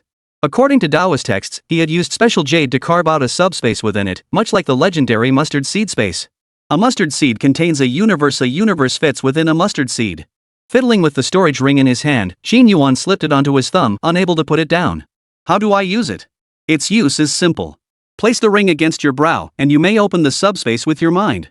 Remember, it can only store inanimate objects. Living beings cannot be contained within it. Forcing one in will cause the subspace to collapse and vanish," Zhang Shizhenren cautioned. "Interesting," Qin Yuan murmured, a faint smile playing on his lips. Following the instructions, he pressed the jade ring against his forehead. Through mental connection, a grayish-white three-dimensional space appeared before his eyes, a square chamber measuring only 7 or 8 cubic meters. This was the subspace, currently empty. With a slight shift of his thoughts, the blue fruit vanished from his hand. The next second, it appeared within the subspace, motionless, as if time itself had frozen. With another thought, the fruit vanished from the subspace and materialized back in his palm. After repeating this 3 times, Qin Yuan found it thoroughly entertaining. Seeing his playful enthusiasm, immortal Zhang Shi couldn't help but offer a reminder. "Young friend, while the storage ring is indeed useful, avoid using it too frequently. Opening the subspace consumes mental energy. Remember to control how often you use it. Otherwise, if your mental energy runs low at a critical moment, that would be most unfortunate." He paused. He smiled warmly and said, "Young friend, I see you possess extraordinary talent and the makings of an immortal. How about joining my Taoist sect?" Hearing the warning, Qin Yuan stowed the storage ring away and refrained from further experimentation. Instead, his gaze sharpened as he lifted his head and inquired, "What benefits would joining your Taoist sect bring?" "Become my disciple, and I shall impart supreme Taoist teachings. With chaos reigning across the land and demons running rampant, now is the perfect time for us to slay evil spirits, save all living beings, and attain immortality together," Zhang Shizhenren declared solemnly. Supreme Taoist arts? Qin Yuan's eyes flickered, a flicker of interest glinting in his pupils. Yet he couldn't trust the man's character, harboring reservations lest he be deceived once more. Having learned from past experiences, he maintained 100% vigilance toward this sixth Taoist before him. After a moment's hesitation, he replied skeptically, "Could we discuss tangible benefits? Your talk of Supreme Taoist arts sounds too vague and abstract. Why not start by teaching me a simple technique first? Let's see if I can grasp it instantly. If I can, I'll agree to join your sect. If not, it'll prove my aptitude is lacking and that I'm simply not destined for your path." Upon hearing this, Zhang Shizhenren didn't hesitate at all. He readily agreed, saying earnestly, "That makes sense." With that, he swept his sleeve and a square table materialized before him. Upon it lay yellow talisman paper, red cinnabar, and a black brush. "Watch closely. I shall teach you the simplest talismanic inscription. This is the sound transmission talisman." Chapter 82, Lost Contact. The moment he picked up the brush, Zhang Shi's entire demeanor underwent a profound transformation. Solemn. Austere. "Watch closely. I will only teach this once." Dipping the brush in cinnabar, he let it flow onto the yellow paper smooth as flowing clouds, completed in one fluid motion. His strokes seemed divinely inspired. Soon, a talisman appeared before their eyes, its strokes as sharp as silver hooks and as bold as iron lines, its characters soaring like dragons and dancing like phoenixes. The cinnabar patterns and the yellow talisman blended seamlessly, a mystical, wondrous power flowing through the talismanic script. After completing this, Master Zhang Shi set down his brush, turned to the other person, and asked softly, "Have you learned it?" "I'm hopeless," Qin Yuan admitted, feeling both awestruck and bewildered. Despite his exceptional memory, he recalled every movement and stroke with crystal clarity. Yet, once the final stroke was drawn, the entire pattern seemed to come alive, shrouded in a mysterious aura. To his eyes, it appeared as gibberish, utterly incomprehensible. "Pick up the pen." For a moment, Qin Yuan felt at a loss. After hesitating for a long time, he had no choice but to accept this reality. His talent was mediocre, he lacked the gift for drawing talismanic seals. He reluctantly set down the brush. He turned to look at Zhang Shizhenren and sighed, "I'm sorry to disappoint you, but I lack the potential to become an immortal." Seeing this, Master Zhang Shi frowned, incredulous. "That makes no sense. I saw you swallow 2 Dao fruits with my own eyes. How could you possibly fail to learn even the simplest telepathic talisman?" "It's the truth," Qin Yuan shrugged helplessly. "I can memorize every stroke and structure of the transmission talisman, but the moment I pick up the brush, my mind goes completely blank. I can't recall a single thing. Even possessing a divine body couldn't conceal this body's utterly abysmal aptitude." Ultimately, he was destined to be incompatible with Taoist arts. Sighing, he seized the opportunity to slip the telepathic talisman from the square table, clutching it tightly in his palm. Noticing his little gesture, Immortal Zhang Shi said nothing, merely shaking his head with a look of deep regret. A moment of silence passed.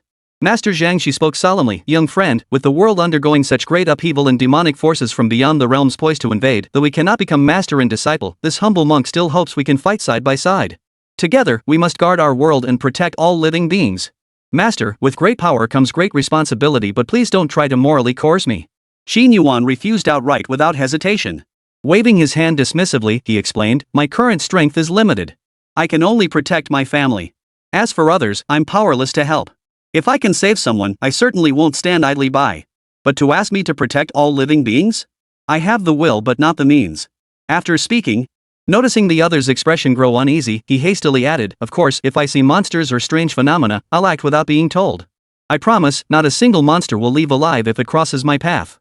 At these words, Zhang Shizhenren's displeased expression gradually softened. Neither spoke. They stared at each other, the atmosphere growing tense. When words fail, silence speaks volumes. A long silence ensued. Qin Yuan broke the awkward silence first, saying, "Master, if there's nothing else, I'll take my leave. Different paths, different goals." With that said, he wrapped his arms around Ah Xiang's slender waist. A pair of 3-meter-long wings sprouted from his back. With a mighty leap, he soared skyward. In the instant of flight, he realized the statue of the ox-headed demon god had vanished from the sky.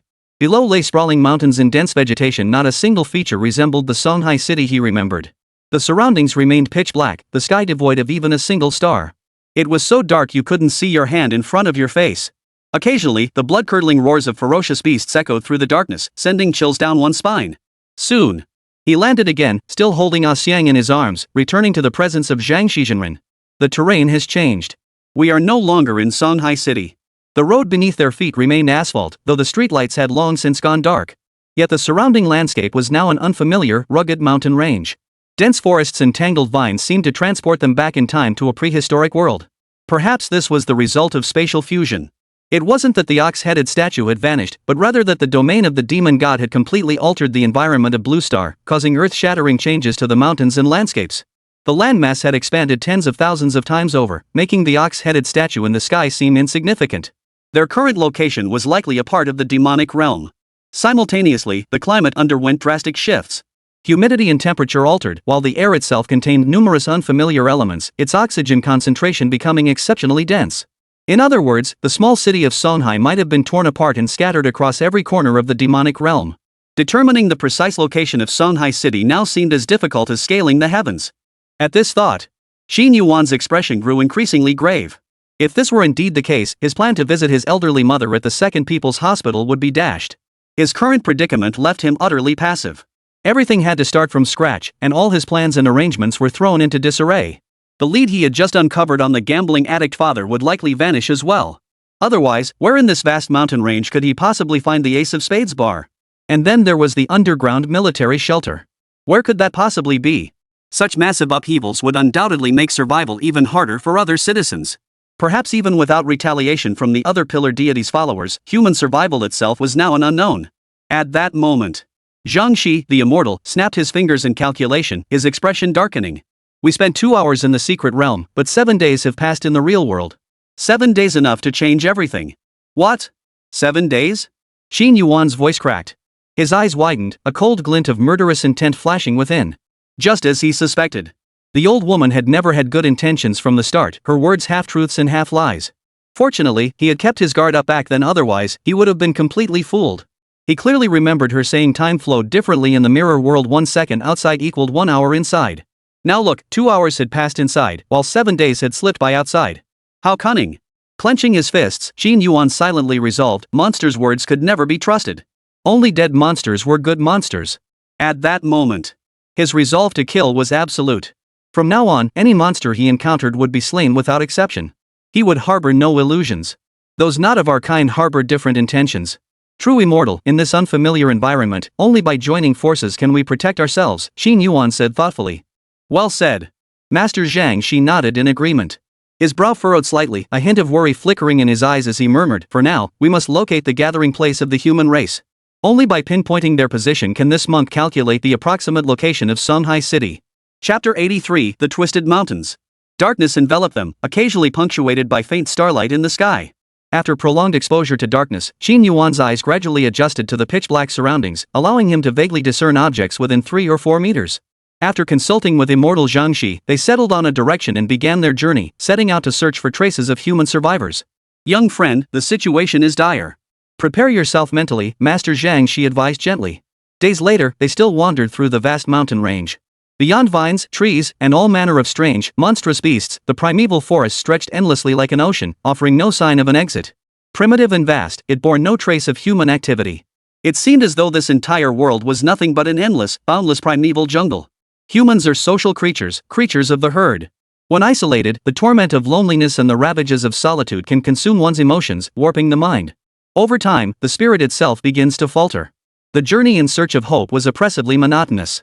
Had it not been for the companionship of Zhang Shizhenrun and Asyang, Xin Yuan felt he would have been unable to endure the torment of spiritual isolation, eventually succumbing to rage. Loneliness and oppression could crush anyone. Don't worry, I'm not as fragile as you imagine, Xin Yuan forced a smile. After responding with a quick glance over his shoulder, he fell silent once more, continuing to trudge forward with his head down. His vigilant gaze scanned every movement around him, not missing the slightest trace of anything unusual. With a flap of his wings, his form shot skyward once more, piercing through the canopy of towering trees and soaring into the clouds. High above, he commenced his solitary patrol. From this elevated vantage point, he could detect movements from farther distances. Their roles were clearly defined. Zhang Shi, the immortal, handled reconnaissance within the jungle. Asyang was responsible for gathering food, and Xin Yuan's task was to dominate the skies, serving as an early warning system. Soaring high, the biting wind lashed his cheeks like a knife, causing intense pain. Looking down, the dense canopy stretched like an endless black ocean, stretching as far as the eye could see. Not a single movement could be detected, the silence so profound it felt despairing. Suddenly, in the distance, faint flickers of light appeared and disappeared, feeble and fragile like a candle in a storm, threatening to extinguish at any moment. Fire? Xin Yuan's heart jolted, and hope instantly ignited within his pupils. This was the first sign of human activity he had seen in days. He hastily pulled out the transmission talisman from his robe and spoke excitedly, "Master, 50 kilometers ahead, at 12 o'clock, there are signs of flames burning. I'll go investigate first." After relaying the message, ignoring Zhang Shizhenrun's reaction, he flapped his demonic wings, his form blurring into a streak of light streaking across the sky, heading straight for the flickering flames. "Be careful. I'll follow shortly, Master Zhang," she replied excitedly. The thrill in his voice was impossible to conceal. Whoosh! A fierce wind swept through the air. In the blink of an eye, the 50-kilometer distance vanished, and soon Qin Yuan arrived above the flickering flames. Looking down, what appeared to be flames were actually twisted tree monsters. The flickering lights were the crimson pupils of these creatures. From afar, they resembled lanterns, strange and terrifying. Upon closer inspection, he saw that the thick roots of these twisted tree monsters were piled high with animal carcasses, their bleached bones stark and stark. Human skeletons hung upside down from the trunks like plump fruits, emitting waves of foul stench. Judging by the decay, these bodies had been horribly killed for several days. Rustle! Branches trembled, vines grew wildly. As if sensing the presence of living beings above, the twisted tree monsters below stirred one after another. Pairs of crimson eyes blinked, blazing with bloodthirsty light. Their dense, swarming mass sent a chill down the spine. The trees danced wildly. Countless branches and leaves grew wildly, like tentacles reaching skyward, wrapping directly around Qin Yuan's body. Massive vines bristled with steel needle-like poisonous thorns, gleaming with an eerie metallic green sheen. Any creature grazed by them would have the toxin spread throughout its body, instantly crippling its prey. Thud! Thud! Thud! The venomous vines spread with blinding speed, their whistling cuts piercing the air like a giant wooden cage closing in from all sides, sealing off Qin Yuan's escape. Overestimating your strength, Qin Yuan's gaze turned icy. Surrounded by the impenetrable cage of vines, the rage pent up within him for days finally found an outlet. The demonic wings quivered lightly, and blazing flames ignited upon each jet-black feather. The next instant, hellish magma poured down. Flames shot skyward. A hellish rain of fire, reeking of acrid sulfur, fell from the sky. The moment the flames touched the vines, they ignited like dry kindling meeting a fierce blaze. The flames danced and crackled, spreading across the entire forest in an instant. Ah! Roar! The twisted tree monsters let out waves of human-like screams and wails. Meeting Qin Yuan was their worst possible luck. Before they could even touch a single hair on his body, they found themselves engulfed in flames. Seeing this, instead of retreating, Qin Yuan advanced. Spotting the thickest twisted tree king below, he dove down, his wings whirling like a fiery tornado as he brutally plowed through the sea of flames. Arriving before the twisted tree king, he wasted no words. Instantly activating his transformation talent, he reached out to grab the tree king's hard, twisted bark. Simultaneously, his SSS tier talent, Plunder, activated. Plundering in progress. Target, Twisted Tree King. Plundered talent ability, Tangled Roots. Plunder progress, 2%. After all, Qin Yuan had faced V-tier creatures before. Dealing with this bunch of low-tier minions was child's play, requiring no effort whatsoever. Soon, a complete piece of bark was stripped away. Adhering it to his face, he transformed into a bloodthirsty Tree King. Simultaneously, he gained access to the tree monster's entire memory bank. Scanning the tree monster's memories. A Scourge-level monster, a low-tier minion of the demon god, possessed deadly venom capable of instantly paralyzing prey. It dwelled in the Twisted Mountains, typically luring nearby beasts and birds of prey with its lantern-like pupils, feeding on their blood as sustenance. The human corpse hanging from the trunk was the unfortunate victim it had lured and killed just 2 days prior. As for where these unlucky souls came from, the Twisted Tree King's memories held no record. After deeply digesting fragments of the Tree King's memories, Qin Yuan roughly understood that the mountain range they were currently in was called the Twisted Mountains, the outermost frontier of the demon realm. Bordering the Twisted Mountains lay a place called the Crimson Wastes, home to countless bloodthirsty and brutal followers of demonic deities. Their strength was formidable, including several V-tier beings capable of destruction. Chapter 84, Setting the Mountain Ablaze. The Twisted Mountains? The Crimson Wastes? Indeed, the terrain of Blue Star had fully merged into the demon god's domain. This once again confirmed Qin Yuan's conjecture. Their current location was at the very heart of the Twisted Mountains, still hundreds of thousands of kilometers from the edge of the Crimson Wasteland. The Twisted Mountains stretched vast and boundless. Had they truly wandered for 3 or 4 days without escaping? Plunder complete. Successfully acquired new talent, Entangled Roots. Plunder progress, 100%. AB grade talent. Entangled Roots actively consumes internal energy to temporarily control plants within a 100-meter radius, transforming them into poisonous thorn vines to attack prey. The greater the energy expended, the larger the area of plant control. A talent to control plants? Qin Yuan murmured to himself. He wasn't particularly interested in this ability. With his current strength, it was utterly useless. It seemed rather useless. Now, his standards were much higher. He couldn't be bothered with anything below an A-rank talent. He tore the bark from his face and casually stowed it into his storage ring. He turned away. He gazed at the nearby twisted tree monsters, their constant wails echoing around him. His expression remained impassive, his eyes utterly still as he silently watched the towering flames before him. Feeling the searing heat bake into his skin, a long-forgotten smile finally touched his lips. Fire, truly a magnificent invention. Staring at the flames before him, a bold idea suddenly formed in Qin Yuan's mind. Set the mountain ablaze. Given the vast, boundless expanse of the twisted mountains, finding other human survivors was like searching for a needle in a haystack, extremely difficult. But why not create some commotion and let others come looking for him? Turn passivity into proactivity. Take this blaze, for instance, burning fiercely, how splendidly it blazes. The flames shoot skyward, illuminating half the darkened heavens. In this pitch-black environment, what could be more eye-catching than flames? Thoughts turned to action. Qin Yuan was a man of action. Once a plan formed in his mind, he moved immediately. Since this was in Songhai City, he had no reservations. Burn, burn, passion is burning. He spread his wings. He transformed into a demon of flame, enveloped in scorching fire as he darted through the boundless jungle. Wherever he passed, flames danced wildly. From high above, he could see a fiery dragon trailing behind him, clawing and snapping as it devoured everything in its path. The conflagration spread, relentless and unbroken. The pitch-black sky was painted crimson. The glow illuminated half the sky, instantly infusing the eerily twisted mountains with a palpable warmth. In an instant, the forest's beasts and monsters were roused. Tens of thousands of creatures stampeded, their thunderous flight echoing as they fled en masse toward the mountain's edge. The scene was utterly chaotic. Young friend, what are you doing? Zhang Shi, the immortal, was utterly shocked. Witnessing the immense commotion before him, his brow furrowed deeply, his face etched with anxiety. He rushed forward, pleading, "Stop this at once. Setting fire to the mountains offends the harmony of heaven and earth, and it is sure to invite calamity." Offends the harmony of heaven? Hearing this, Qin Yuan sneered coldly, his lips curling in disdain. Ridiculous. What place is this? Monsters are attacking my home, and I can't even find my way back. And you're telling me it violates the harmony of heaven? He snorted at the man's reaction, his voice growing more heated. Master Zhangxi, I address you as master, hoping you're genuine, not some hypocrite spouting empty moral platitudes. What time is it now, and you're still flaunting your benevolence at me? He swept his hand toward the raging inferno behind him, feeling an unprecedented surge of pride. You keep talking about protecting humanity, but you don't even know where humans are now. How can you protect them? If I don't make a big enough commotion, how will I attract nearby humans? Instead of searching aimlessly, why not join me for one big heist? Hearing this, Zhang Shizhenren paused, his expression growing complex. After a moment of silence, he shook his head and sighed, "All right. Extraordinary times call for extraordinary measures." With that, he drew a yellow talisman from his robe and murmured, "Wind fuels fire, fire feeds wind.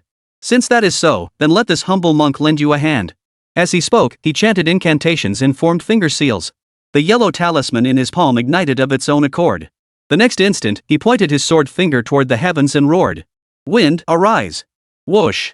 In an instant, a howling gale erupted, unleashing a Category 12 typhoon that swept the mountain fire farther away. The raging winds fanned the flames, turning them into a towering wall of fire that reached from the earth to the heavens. Master, what a remarkable technique! Qin Yuan silently gave him a thumbs up. Staring at the vast spectacle unfolding in the distance, his mouth fell open in awe. It was a last resort. For now, let's wait here quietly and hope your plan works. Master Zhang Shi tacitly agreed with his perspective. Master, you're a true hero. Qin Yuan praised. He stood with his hands in his pockets, silently admiring his masterpiece. However, the blaze raged for 3 days straight, its flames shooting skyward. The sky remained perpetually lit, scorched earth stretched for miles, the acrid smell of fire permeated the air, and ash drifted through the sky like unceasing rain. During this time, not only did the three of them fail to encounter any humans, but they repeatedly crossed paths with other races arriving to extinguish the blaze. Yet, due to Qin Yuan's covert interference, the wildfire not only refused to die down but grew fiercer by the hour. The commotion intensified, and one by one, the races sent to extinguish it met tragic ends at his hands. The thrill of hunting monsters intoxicated Qin Yuan, as if he were born solely for the act of killing. He moved through the darkness like a god of death, relentlessly reaping the lives of monsters. Witnessing his state, immortal Zhangxi couldn't help but offer a warning, "Young friend, your killing intent is too strong. If you continue down this path, you risk falling into the demonic path." Master, your words are unnecessary. I know my limits, Qin Yuan replied coldly. He turned and plunged back into the hunt. During this time, Ah Xiang's power surged rapidly. She followed behind Qin Yuan, assisting in the monster hunts while devouring their flesh and blood.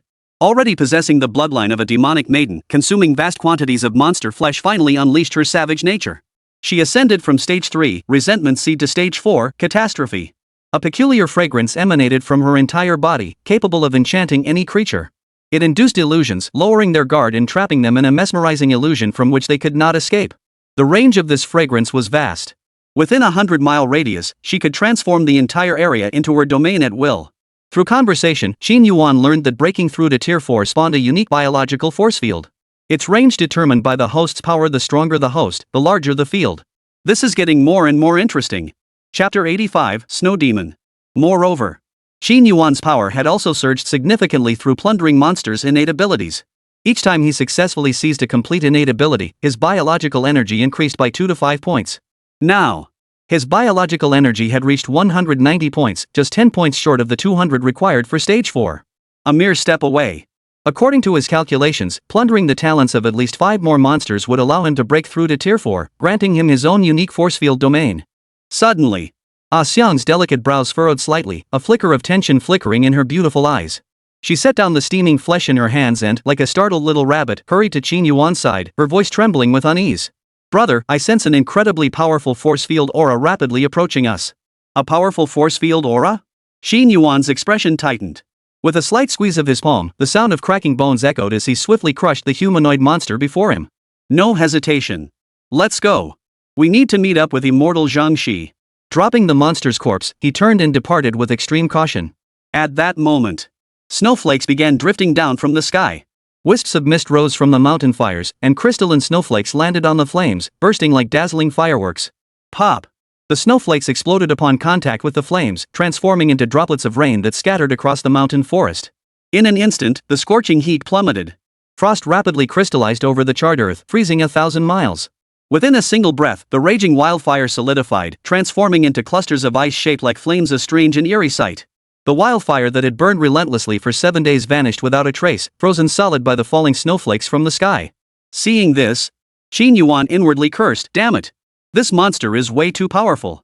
He hadn't expected to catch a giant crocodile while fishing. At some unknown moment, a graceful figure materialized above their heads, clad in white robes and a white skirt, with waist-length white hair, her entire form radiant and crystalline like a snow fairy untouched by the mundane world. Hoo-oo. She parted her lips and gently exhaled a fragrant breath.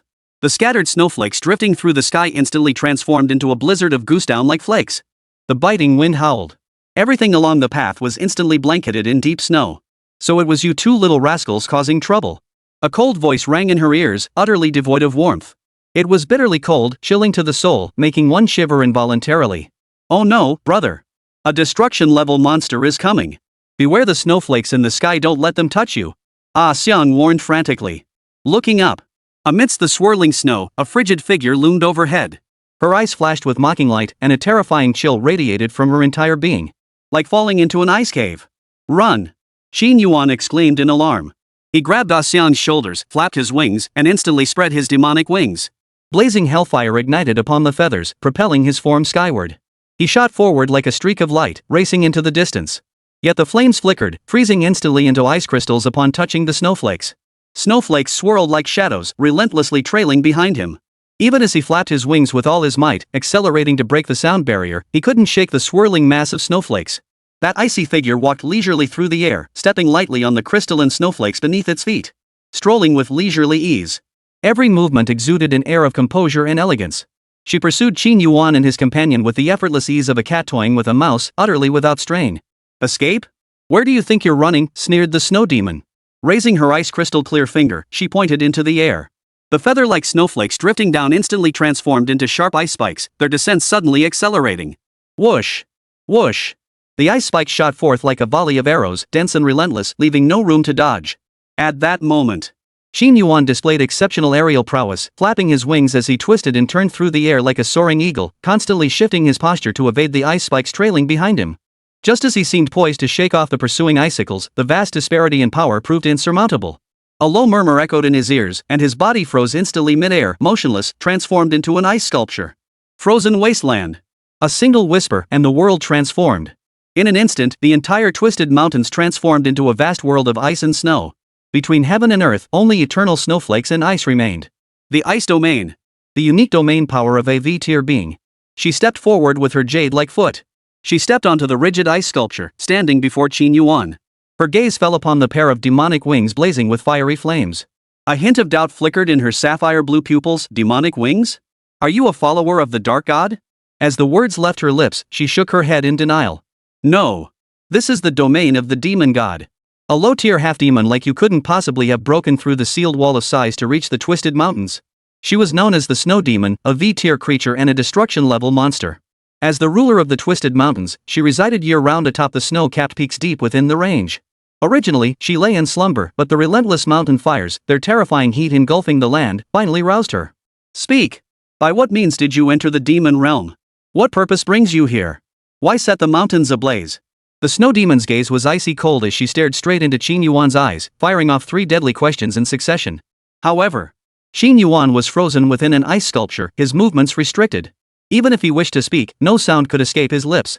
A terrifying chill swept through his entire body, coursing rapidly through his bloodstream. His flesh froze inch by inch, as if it could freeze all power. Even as Qin Yuan secretly summoned his inner energy, straining every ounce of his innate abilities, it proved futile. His energy too froze solid within him, rendered useless. He couldn't even muster the chance to unleash his tearing force. The ice sculpture encasing him was incredibly hard, like a solid prison. With his current strength, breaking free was utterly impossible. Just as despair began to take hold, a powerful surge of heat erupted within him, blazing like the sun, warm and intense. It began to melt the frozen flesh and blood, driving away the frigid cold. Divine Body. His frozen body successfully activated the effect of the Divine Body. Immunity to all negative effects below the divine level. Since you're so stubborn and refuse to reveal anything, then return to the embrace of the evil god, the snow demon said coldly. With that, she raised her jade-like finger and pointed lightly at the ice sculpture. A wave of destructive energy surged from her fingertip, swiftly enveloping Qin Yuan's body. Qin Yuan was speechless. It wasn't that he didn't want to speak, his mouth had frozen shut, leaving him utterly speechless. Staring at the surging, terrifying energy before him, Qin Yuan roared inwardly, consumed by urgency. So close, so very close. If only he had one more second, just one more second, his stiffened body could regain movement, completely shaking off the freezing debuff. Just then, thunderclaps suddenly echoed across the sky, and a towering, sky-darkening thundercloud descended over their heads. Lightning flashed, thunder roared. Dark clouds pressed down upon the city, threatening to crush it. A terrifying sense of oppression washed over them. Chapter 86, The Curse Mark. A deafening roar split the sky. Zhang Shi, the immortal, made his grand entrance. Stepping with the heavenly gangs, he stood with hands behind his back, emerging step by step from the endless thunderlight. Monstrous fiend, cease your wickedness. He pointed a finger into the air. A bolt of thunder crashed down from the heavens, striking directly at the snow demon's position. It was fierce and overwhelming, radiating an aura of destruction. What kind of lowly insect dares intrude? The snow demon asked lazily. With a flick of its sleeve, the sky filled with ice and snow instantly solidified into an impenetrable wall of ice. Boom! Thunder crashed against the ice wall, producing an earth-shattering roar. Crack! Seizing this opening, Qin Yuan finally regained his mobility. He swiftly channeled the tearing force within his body, straining with all his might. The ice sculpture encasing his entire body shattered instantly, scattering into countless fragments that flew in all directions. You die! Qin Yuan roared furiously. Seizing the moment, he struck the fallen enemy, joining forces with Zhang Shi above to pincer the snow demon. He unleashed a full-force ambush without holding back. He raised his hand, aiming a slap squarely at the snow demon's jade-like leg. Qin Yuan held a deep grudge. It was this very leg that had crushed him moments before.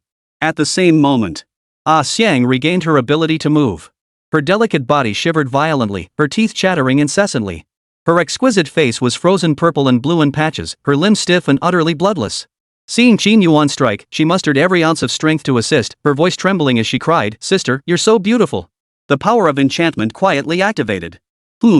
Hearing this sweet voice, the snow demon faltered slightly, her focus wavering for an instant. But she quickly regained her composure. "How dare you? You lowly creature, you dare use enchantment on me," the snow demon roared in fury. However, that single second of distraction allowed Qin Yuan to seize his chance. His palm, packed with terrifying force, slammed into her calf. Crack! Instantly, ice shards flew everywhere. Her flesh split open, and the leg bone, formed of ice and snow, shattered on impact, scattering into flakes that drifted through the air. Ah! Damn it! The snow demon let out a piercing scream. Her white hair whipped wildly, her eyes blazing an eerie blue as her entire body radiated a crystalline glow. She instantly descended into a frenzy. 10,000 Thunder Prison Summoning. Seizing the moment, immortal Zhang Shi gripped his Dao sword, chanted the incantation, and unleashed the colossal power surging within him. Strike while the iron is hot. As a V-tier transcendent being, he too possessed his own domain, transforming the heavens and earth into a sea of thunder where he reigned supreme, commanding countless bolts of lightning. Moreover, having absorbed the time crystal, his power had been tempered, his life essence evolved, and within the boundless thunderous might lay traces of divine essence. Among V-tier powerhouses, he held the upper hand. Without surprise, his thunder domain effortlessly shattered the ice and snow world. The thunderous power, embodying the utmost yang and the ultimate yang, swept away all resistance like a storm, melting every snowflake and glacier. Lightning filled the air, and the sky cleared. Trapped within the cage of lightning, the snow demon's proud, towering form was forced to curl up. The icy snowflakes covering her body began to melt one by one, turning into droplets of ice water as her power rapidly drained away. Seeing this, Qin Yuan kicked her while she was down, showing no mercy whatsoever. He raised his hand and delivered another slap toward her. Smack! A crisp sound echoed through the air.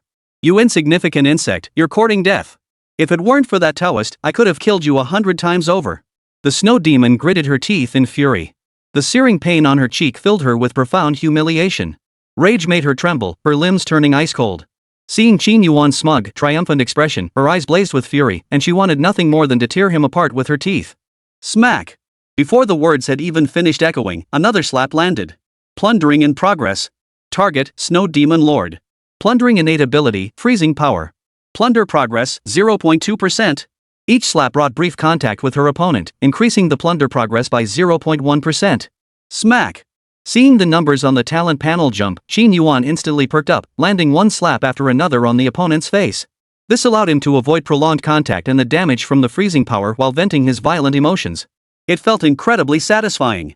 Blow after blow, his arms swinging wildly, the snow demon's body gradually turning transparent. Witnessing this, even the nearby immortal Zhang Shi couldn't bear to watch. He stepped forward, reaching out to halt Qin Yuan's actions. With disgust, he said, "Young friend, killing should not involve cruelty. Though she is a demon, she still possesses dignity. Grant her a swift end, do not torment her further." Hold on. I'm still 100 slaps short. Once I finish, I'll grant her a swift death, Qin Yuan explained. Hearing this, Zhang Shi's face darkened instantly, his expression turning grim. What did he mean, still 100 slaps to go? Insulting someone should have some limits. This guy was too twisted, his killing intent too strong. His actions were completely unlike those of a normal person. Sometimes, Zhang Shi even began to suspect if the other was psychologically disturbed, almost unable to resist summoning a bolt of lightning to strike him dead. Bastard! Vermin! Insect! You're not a minion of the dark god, what kind of monster are you? How dare you strip me of my power? The snow demon screamed hysterically. As she felt her power being stripped away, deep terror and panic surged in the depths of her pupils. Stripped? Zhang Shi, the immortal, raised an eyebrow. Hearing her wails and curses, a trace of suspicion flickered across his grim face. Glancing sideways at Qin Yuan, who remained stubbornly unresponsive to his warnings, Zhang Shi's eyes flickered with multiple questions. Could this be some secret technique? Could striking a monster's face strip it of its abilities? Could it inflict not only physical torment but also mental assault? Driven by a desire to uncover the truth, he approached the snow demon. Raising his hand with a mix of skepticism and curiosity, he mimicked Qin Yuan's swinging motion. With a resounding smack, he struck the snow demon hard. Smack! Roar! I'll kill you all! Kill you all! Unable to bear the humiliation, the snow demon let out a frenzied roar. Zhang Shizhenren's single slap proved to be the final straw that shattered its resolve. The next instant, she knelt on the ground, gazing up at the sky. Her face contorted with humiliation, her eyes blazing with venomous hatred as she fervently prayed, "O demon god, your most loyal devotee offers her life. I beg you to unleash divine punishment upon these blasphemers, condemning them to eternal torment neither living nor dying." Her resentment pierced the heavens. With each word spoken, crimson blood streamed from her eyes. Her crystalline form began to sprout twisted, writhing flesh. As if the demon god heard her prayer, strange, demonic power began to breed within her. Boom! Under the watchful eyes of Qin Yuan and the others, her body suddenly exploded, scattering into flakes of ink-black snow that clung to the three of them. The moment the black snow touched their skin, it instantly transformed into a cloud of dark mist, swiftly burrowing into their bodies. Finally, a pattern of ice crystals and snowflakes appeared between their eyebrows. A curse mark. In her final moments, the snow demon sacrificed herself, earning the recognition of the demon god and receiving its power. Her overwhelming hatred crystallized into a curse mark, branding her enemies. Wherever this mark appeared, it signified that any minions or devotees of the demon god, upon seeing the curse mark, would launch relentless attacks until the enemy perished. Even mutual destruction, trading lives for lives, is deemed acceptable, for such actions represent the utmost devotion to their deity. Chapter 87, Awakening a New Force Field. Warning! Warning! Host has been cursed by the snow demon. This curse cannot be removed. You will incur the enmity of all Demon Lord's followers and devotees, earning the title Archenemy of the Demon Lords. This enmity is unrelenting. As the snowflake mark appeared, a line of text popped up on the talent panel. Archenemy of the Demon God? Qin Yuan frowned, a flicker of confusion in his eyes. A new title slot had appeared on his talent panel. He glanced at the title's description. Archenemy of the Demon God, you are the greatest blasphemer, the Demon God's foremost mortal foe. Whenever you encounter the Demon God's minions or followers, you will gain their hatred first and foremost, locked in a battle to the death. Young friend, this is all you're doing, Zhang Shi the Immortal lamented bitterly. Without a doubt, he too had fallen victim to the Snow Demon's curse, becoming the Demon God's #1 mortal enemy. From now on, he would face the relentless pursuit and hatred of every monster in the entire demon realm. He could no longer remain untouched. Hearing this, Qin Yuan touched the snowflake mark on his forehead and murmured to himself, the Demon God's mortal enemy. Not a bad title, I suppose. It's not so terrible after all. The Demon God's mortal enemy gaining priority hatred from monsters. In his eyes, it wasn't too bad. Looking at it another way, he'd never have to worry about finding monsters again. Power speaks louder than words. Young friend, have you lost your mind? Becoming the Demon God's mortal enemy, how could that not be terrible? Zhang Shizhenren found it hard to accept, his cultivation base nearly faltering. After all, they were currently in the demon realm, where danger was the last thing in short supply. Even as a V-tier powerhouse, he was far from invincible and couldn't withstand such calamities. Should they encounter a divine being or a demigod-level monster, they'd be finished, left with nothing but death. His gaze swept over the chaotic, twisted mountains and the endless expanse of the demon realm, his eyes betraying a hint of worry. This is the demon realm, not Songhai City. The monsters here aren't just V-tier, there are divine beings too. If we're unlucky enough to encounter a demigod-level monster, we're as good as dead. Master, don't be so pessimistic. Where there's a will, there's a way. As long as we want to leave, the path lies beneath our feet. Qin Yuan offered reassurance. Haven't you always wanted to slay demons and monsters? This situation fulfills your wish perfectly. You'll never have to worry about lacking monsters to hunt again. Seeing the title, Archenemy of the Demon God, he felt not fear but a surge of fighting spirit, itching to get started. His gaze fell upon the loot summary interface. Plunder successful. New talent acquired, freezing power. Another S-rank talent. Gained 10 bioenergy. An unexpected delight. Unexpectedly, plundering the talent ability of a V-tier creature, the Snow Demon, granted an additional 10 points of bioenergy. This brought the bioenergy total to 200 points, successfully meeting the requirements for a 4-tier extraordinary being. Breakthrough conditions met. Proceed to become a tier 4 extraordinary being. Staring at the notification prompt on the talent panel. Yes. Qin Yuan didn't hesitate, ignoring the incessant chatter of the Taoist master in his ear as he directly selected to agree. Breaking through to tier 4. Rescanning host's physical attributes and innate abilities. Awakening exclusive force field ability. Detected 14 innate abilities in host. Your innate talent defies the heavens. Your force field ability cannot awaken normally. Requires reanalysis.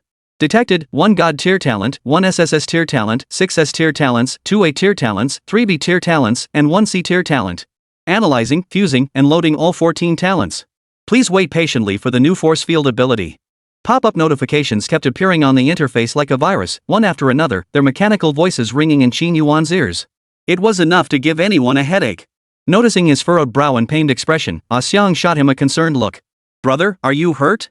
She jogged over to his side, ignoring her own frozen hands as she hurried to support his body, afraid he might fall. Her eyes brimmed with concern and worry. A sweet fragrance wafted toward him. A wave of warmth washed over Qin Yuan. He gently rubbed the fragrant little hands before him and said softly, "Don't worry, I'm not hurt. I was just thinking about something pleasant." He smiled, then fell silent, his attention drawn once more to the notification popping up on his talent panel. 14 talents analyzed successfully. Integrating. Integration complete. Loading. Loading successful. New force field awakened, Divine Plunder growth type force field, unique. Simultaneously, the talent panel underwent a significant transformation.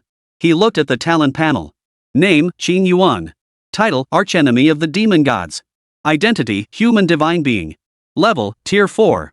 Health points, 100% depends on the host's physical condition. Biological energy, 200 depends on the host's physiological functions. Exclusive force field, Sacred Plunder growing force field, unique. Simple and clear. The interface information has become more streamlined, shedding the clutter of diverse innate abilities, the undying force and the destructive force. In their place stands a single, exclusive force field slot. Divine Plunder. The soul growth type force field. Heart pounding, hands trembling, Qin Yuan cautiously tapped the ability description for Sacred Plunder with overwhelming excitement. Divine Plunder, a growth-type force field. Upon activation, it consumes 5 points of bioenergy per minute to form a 1000-1000-1000 superscript 3 spatial force field centered on the host. Within the force field, the host gains immunity to all attacks below God tier while acquiring the ability to plunder, seal, destroy, or freeze others' vitality, talents, energy, and souls. Passive attributes include flight, self-healing, fire manipulation, and water control. Note, each successful plunder of a living being's abilities grants the corresponding passive attribute no restrictions on species, type, or level. After reading the force field's effects, Qin Yuan couldn't help but exclaim inwardly, "This is invincible." Truly a growth-oriented force field. Sacred Plunder was like fusing every innate ability into one, possessing all effects of plundering, sealing, destroying, and freezing. It was utterly insane. With this force field ability, he would never again worry about being unable to plunder monsters' abilities due to lack of contact. Now, he could plunder from afar. Within the range of his force field, he was invincible.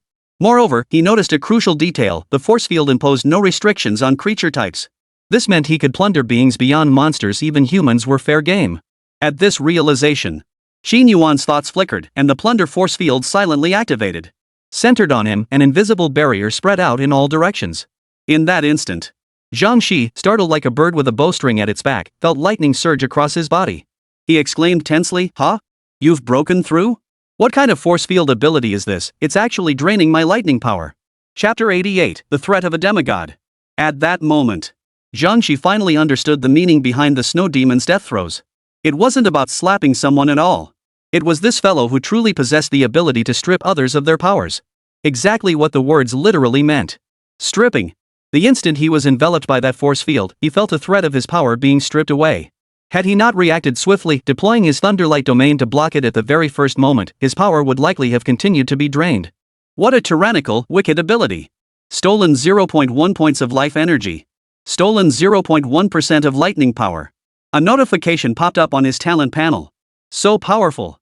Qin Yuan couldn't hide his excitement. The next second, he swiftly withdrew his force field ability, grinning as he said, "Heh, I broke through by sheer luck. I just awakened the force field power. It's my first time using it, so I'm still a bit unfamiliar with it." Merely activating the plunder force field had successfully siphoned 0.1 points of bioenergy, delightfully satisfying. Biological energy, 200.1, depends on host's physical functions and innate abilities. No more worrying about bioenergy from now on. Now, he could finally fulfill his true desire, to plunder the heavens, the earth, and all living things. There was only one path to becoming stronger. That is to say, plunder, plunder, and plunder. Moreover, he was currently only a stage 4 extraordinary being, and his force field was merely a simplified version of a domain.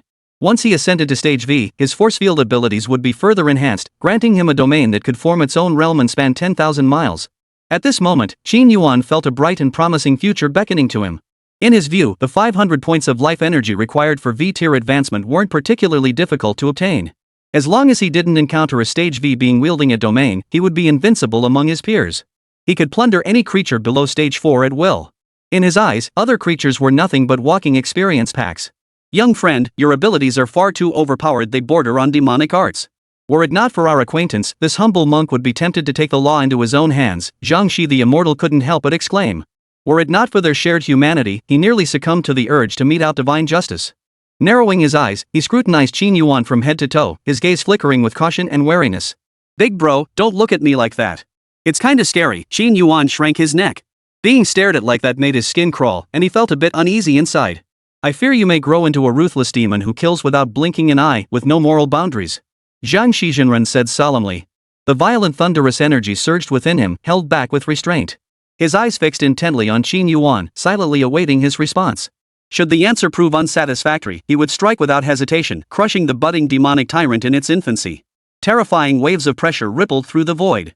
Seeing this, Qin Yuan's brow furrowed slightly, his expression darkening. Overwhelmed by the other's imposing presence, he reluctantly swore, "All right, I have my limits. I swear it, I promise not to kill the innocent indiscriminately. I'll only target those who are utterly depraved. How about that? I hope you keep your word." Hearing his vow, Zhang Shi's expression slowly softened. He dispersed the violent thunder energy within his body and warned, "If this humble monk discovers you breaking your oath, I will hunt you down. Even if you flee to the ends of the earth, I will uphold heaven's justice." Qin Yuan remained silent. No one enjoys being threatened. Especially someone like Qin Yuan, whose pride ran deep. Facing Zhang Shizhenren's warning, he remained impassive, immediately lowering his head in a forced bow before coldly replying, "Thank you for your kindness, Jinren. I've taken note." I won't forget it. With that, both fell silent. The atmosphere in the arena grew oppressive. At that moment, Ah Xiang broke the silence, leaning close to Qin Yuan with a soft voice. "Brother, now that the mountain fire is extinguished, what should we do next? Should we keep setting fires to catch fish?" Upon hearing this, Qin Yuan pondered briefly before replying, "No need. We've set fires for 7 consecutive days without attracting any survivors. Staying here to keep setting fires is a waste of time. Moreover, it's highly likely we'll attract even stronger creatures." He paused. He continued his analysis. "Besides, we killed a V-tier snow demon lord. Such a commotion will surely alert other demonic deities' minions. This place will become extremely dangerous soon. Rather than waiting here like rabbits by the tree stump, we should leave. Let things unfold naturally. Finding survivors would be ideal, but if not, exploring this terrain thoroughly won't hurt either." I'll follow whatever you decide, brother." Ah Xiang had no objections. Hearing his words, she smiled sweetly and obediently agreed. "What do you think, master?" Qin Yuan turned to look at the other. Though their views differed, it didn't hinder their cooperation. It wasn't time to part ways yet. Qin Yuan didn't want to burn bridges or push their relationship to an irreparable breaking point. Upon hearing this, "Master Zhang," she pondered earnestly, "you're right. This isn't a place to linger. With the curse marks upon us, staying here invites trouble. We should seize this chance to leave the Twisted Mountains and head to the Crimson Wastes you mentioned. Perhaps we'll find survivors there." They reached a consensus.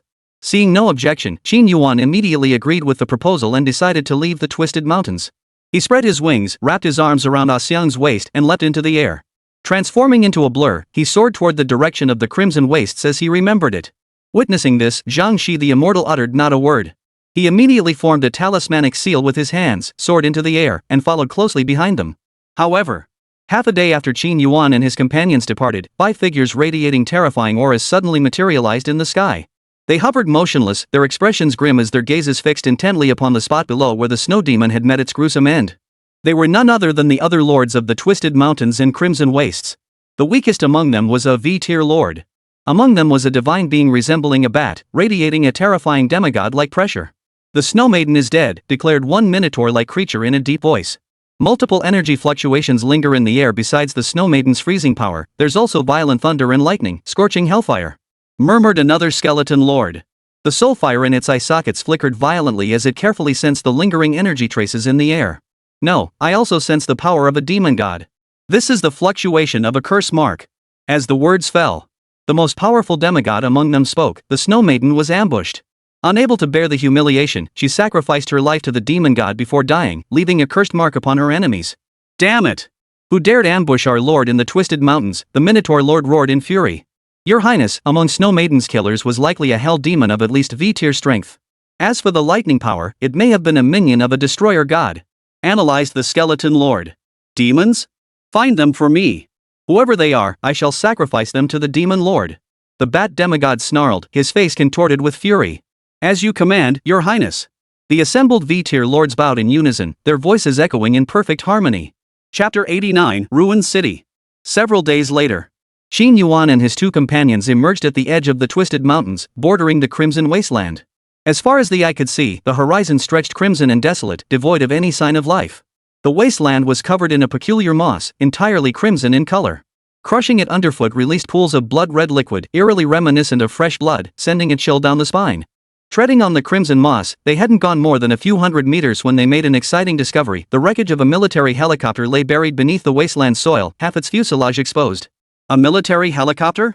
That means there are human traces nearby," Qin Yuan exclaimed, his spirits soaring. Spotting the inscription Military District 59 on the tail rotor, he knew this crashed helicopter belonged to the military unit stationed near Songhai City. A glimmer of hope appeared. After days of relentless travel, exhaustion and weariness had long since set in. If not for the occasional kills of minor monsters along the way to harvest bioenergy, he would have gone mad from boredom. Now, upon seeing the wrecked military helicopter, he was visibly agitated. Finally discovering traces of humanity, the tension in his heart eased slightly. Deep down, he never stopped worrying about his elderly mother's safety. Even though he knew the odds were stacked against her, a sliver of hope remained, a hope that he might find her among the survivors. Though outwardly cold and ruthless, showing no outward sign of caring, what mattered most to him was family, the profound maternal love from his elderly mother. He kept his gentlest side hidden deep within his heart. He refused to abandon hope of finding his mother. Even if the odds were 1 in a million, he would fight for it. In that once broken family, it was his mother's love that showed him the world's brighter side, that life could be warm and hopeful, not just a cold, alien place. As for his gambling-addicted father, he never held a favorable impression of him, harboring even a trace of resentment and loathing deep within. Yet, upon learning certain truths, he unexpectedly discovered that his gambling father might have had his reasons. For the sake of this broken home, the man had also poured out some unseen effort. The world may be torn and tattered, but there are always those who mend and patch it together. Young friend, something's off about this moss. Zhang Shi, the immortal, furrowed his brow, a look of caution crossing his face. He scooped up a handful of crimson moss. As it touched his skin, countless tiny roots sprouted from it, writhing like tentacles intent on burrowing into his flesh, parasitizing his very blood and flesh, a sight that made one's scalp crawl. Alive? Qin Yuan exclaimed in shock. Gripping the moss, he squeezed gently. It burst instantly, spattering a pool of blood. Plundered 0.0001 points of biological energy. Unbelievable. These mosses weren't plants at all, but microscopic monsters capable of yielding 1/10,000th of a point of life energy. At a glance, the reason this wasteland was called the Crimson Wasteland was likely due to these bizarre mosses. Blood splattered. When it splattered onto clothing, it instantly took root, rapidly multiplying and spreading across the fabric. It stained the clothes a vivid crimson, transforming into a new patch of moss. Ha! The vitality of these mosses rivals that of the demoness regenerative power, Qin Yuan mused thoughtfully. Seeing patches of crimson moss sprouting from his clothes and skin, a flicker of astonishment crossed his eyes. These mosses possessed remarkable parasitic abilities, taking root wherever they landed, thriving on any surface. Brother, the soil beneath the moss might also harbor life. Ah, Xiang cautioned. She raised her jade-like arm, pointing toward the helicopter across the field. The soil burying half its fuselage showed faint signs of movement, a minuscule wriggling so subtle it would go unnoticed without careful observation. It was as if the soil was decomposing and digesting the helicopter's fuselage. Buzz! A faint glow flickered across Qin Yuan's body. The destructive force flickered and vanished. The moss parasitizing his skin vanished instantly, turning into grains of dust that drifted into the air. He brushed the dust off his clothes. Qin Yuan looked down at the moss covering his shoes and remarked with distaste, "This crimson wasteland is downright strange." It seems barren, but it's anything but. Not only is the moss problematic, but even the soil beneath it is off. Could it be possible that this crimson wasteland itself is a terrifying living entity? Zhang Shizhenren asked in a solemn voice. A statement that was nothing short of shocking. Whoa! Qin Yuan couldn't help but gasp. We're standing on the surface of an unknown creature? The thought was too audacious. If this endless crimson wasteland was a living being, how colossal must it be? Unthinkable. Utterly unthinkable. Too terrifying. After a moment's contemplation, Master Zhang Shi continued, "This humble monk has another conjecture. This crimson wasteland may have once witnessed the fall of a deity. Only the blood of a deity possesses such terrifying power, capable of driving all things to grow wildly. If this humble monk is not mistaken, this deity might have been a great demonic being. Its blood carried a corrupting effect, polluting the soil and vegetation, thus creating the crimson scene we see today." "Master, your conjecture is bold, it aligns with my own thoughts," Qin Yuan nodded solemnly. With that, he summoned his demonic wings once more, leaping into the air and streaking toward the heavens as a blur. Perched high above the world. Looking down, the entire wasteland resembled a circular embryo, its body curled up, its exact form indistinct. Rivers flowing across the wasteland resembled pulsating veins, radiating a colossal vitality, a truly awe-inspiring sight. Gazing into the distance. This is an unformed embryo? Qin Yuan was stunned by the sight before him. Perhaps Zhang Shizhenren's conjecture was correct. The wasteland below was an unknown creature, not yet fully born. Flap your wings and descend rapidly. Just as he descended to within a kilometer of the ground, a casual glance revealed the ruins of modern skyscrapers. Within the ruins, collapsed towers lay sprawled, walls strewn haphazardly, and rusted cars littered the ground. He even spotted the wreckage of tanks and armored vehicles. All these objects were similarly covered in crimson moss, and most of the collapsed structures were buried beneath the earth. Ruins and debris. Is this Central Square? Qin Yuan's pupils suddenly contracted. A sense of foreboding gripped his heart. Amidst the architectural ruins, he spotted the iconic landmark of Central Square, a collapsed monument to heroes. Could this urban ruin before him be the very heart of Songhai City? If his memory served him correctly, the central plaza in the city center was precisely where the military had constructed the underground shelter. And his brother, who was serving time in prison, seemed to have been conscripted by the military to participate in the construction of that underground shelter. Decay, desolation, deathly silence. Where was the semblance of a shelter? No way. Are all the people dead? Chapter 90, pushing it too far. Meanwhile, inside the underground shelter, a group of people covered in red moss were being herded toward the shelter's exit. Facing them stood a squad of armed personnel clad in full protective gear, rifles at the ready. Get out! Get out now! You're infected, this base doesn't welcome you. Qin Tian, you lot get out now. Don't force our hands. You've already been exposed to an unknown virus outside. Staying here means you want the entire shelter to go down with you? The leader of the armed men shouted angrily. Chaos erupted instantly. Damn it, you bastards. You're not human. Now you want to throw us under the bus? We built this shelter with our own sweat and blood. What gives you the right to kick us out? Shouted a man whose face was covered in moss. You ungrateful bastards. You're blind. Without us, you'd be out on the street freezing your asses off. How can you live with yourselves? Throwing us out like this, not a care for our lives. The people being expelled at the exit were furious. They glared with rage, fists clenched tight, itching to charge forward and beat the ingrates senseless. But seeing the guns in their hands, they restrained themselves, too afraid to speak, forcing back the rage burning within. Damn it! If we hadn't risked our lives to scout the situation, you wouldn't know what's outside. No, I demand to see the commander. I'll confront him personally. He promised us we could stay in the shelter. You have no right to kick us out. A burly man stepped forward from the crowd. A vicious scar ran across his brow, his eyes wide and fierce. He was none other than Qin Tian, the older brother of Qin Yuan, who had served time in prison. His body was pure muscle, his arms bulging like hardened stone. As he stepped forward, the restless crowd fell silent, as if they'd found their anchor. Brother Tian, we're with you. If it comes down to it, we'll fight these unprincipled bastards to the death. They're despicable, crossing the river and pulling up the bridge, turning on us like that. Someone declared angrily. Exactly. If they're pushing us to our deaths, we won't let them off easy either. We're all going down anyway, might as well fight them to the end, another immediately echoed. Right. I refuse to die out here. If I must die, it'll be inside the shelter. The crowd was boiling with rage. How dare you? You ignorant rabble, you're the scum of society. What right do you have to hide in the shelter with us? Roared the leader of the armed guards. His name was Lu Sun, a Tier 1 extraordinary being and member of the Azure Sky Club, currently in charge of patrol and security for the shelter. The underground shelter lay 10 meters below ground, divided vertically into 3 zones jointly managed by the military and the Sky Club, housing over 30,000 survivors. Each level housed different types of survivors. The first level housed ordinary citizens with average talents and qualifications. The second level was home to social elites, prominent figures, and some exceptionally gifted awakened. As for the third level, it was reserved for military personnel and Sky Club members. Within the shelter, all rules and order had shifted. Due to limited food, water, and resources, they were divided into strict hierarchies.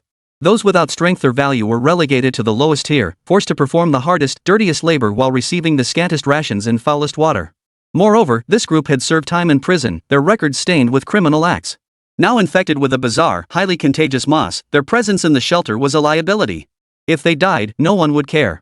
This situation presented Lu Sun with the perfect opportunity to expel them all from the shelter, thereby alleviating the strain of insufficient supplies. Killing 2 birds with 1 stone. Those without value should be discarded. Precious resources must be reserved for those who deserve them. That was reality. Especially when he learned there was a man named Qin Tian among them, his resolve to expel them only strengthened. Settle both old and new grudges at once.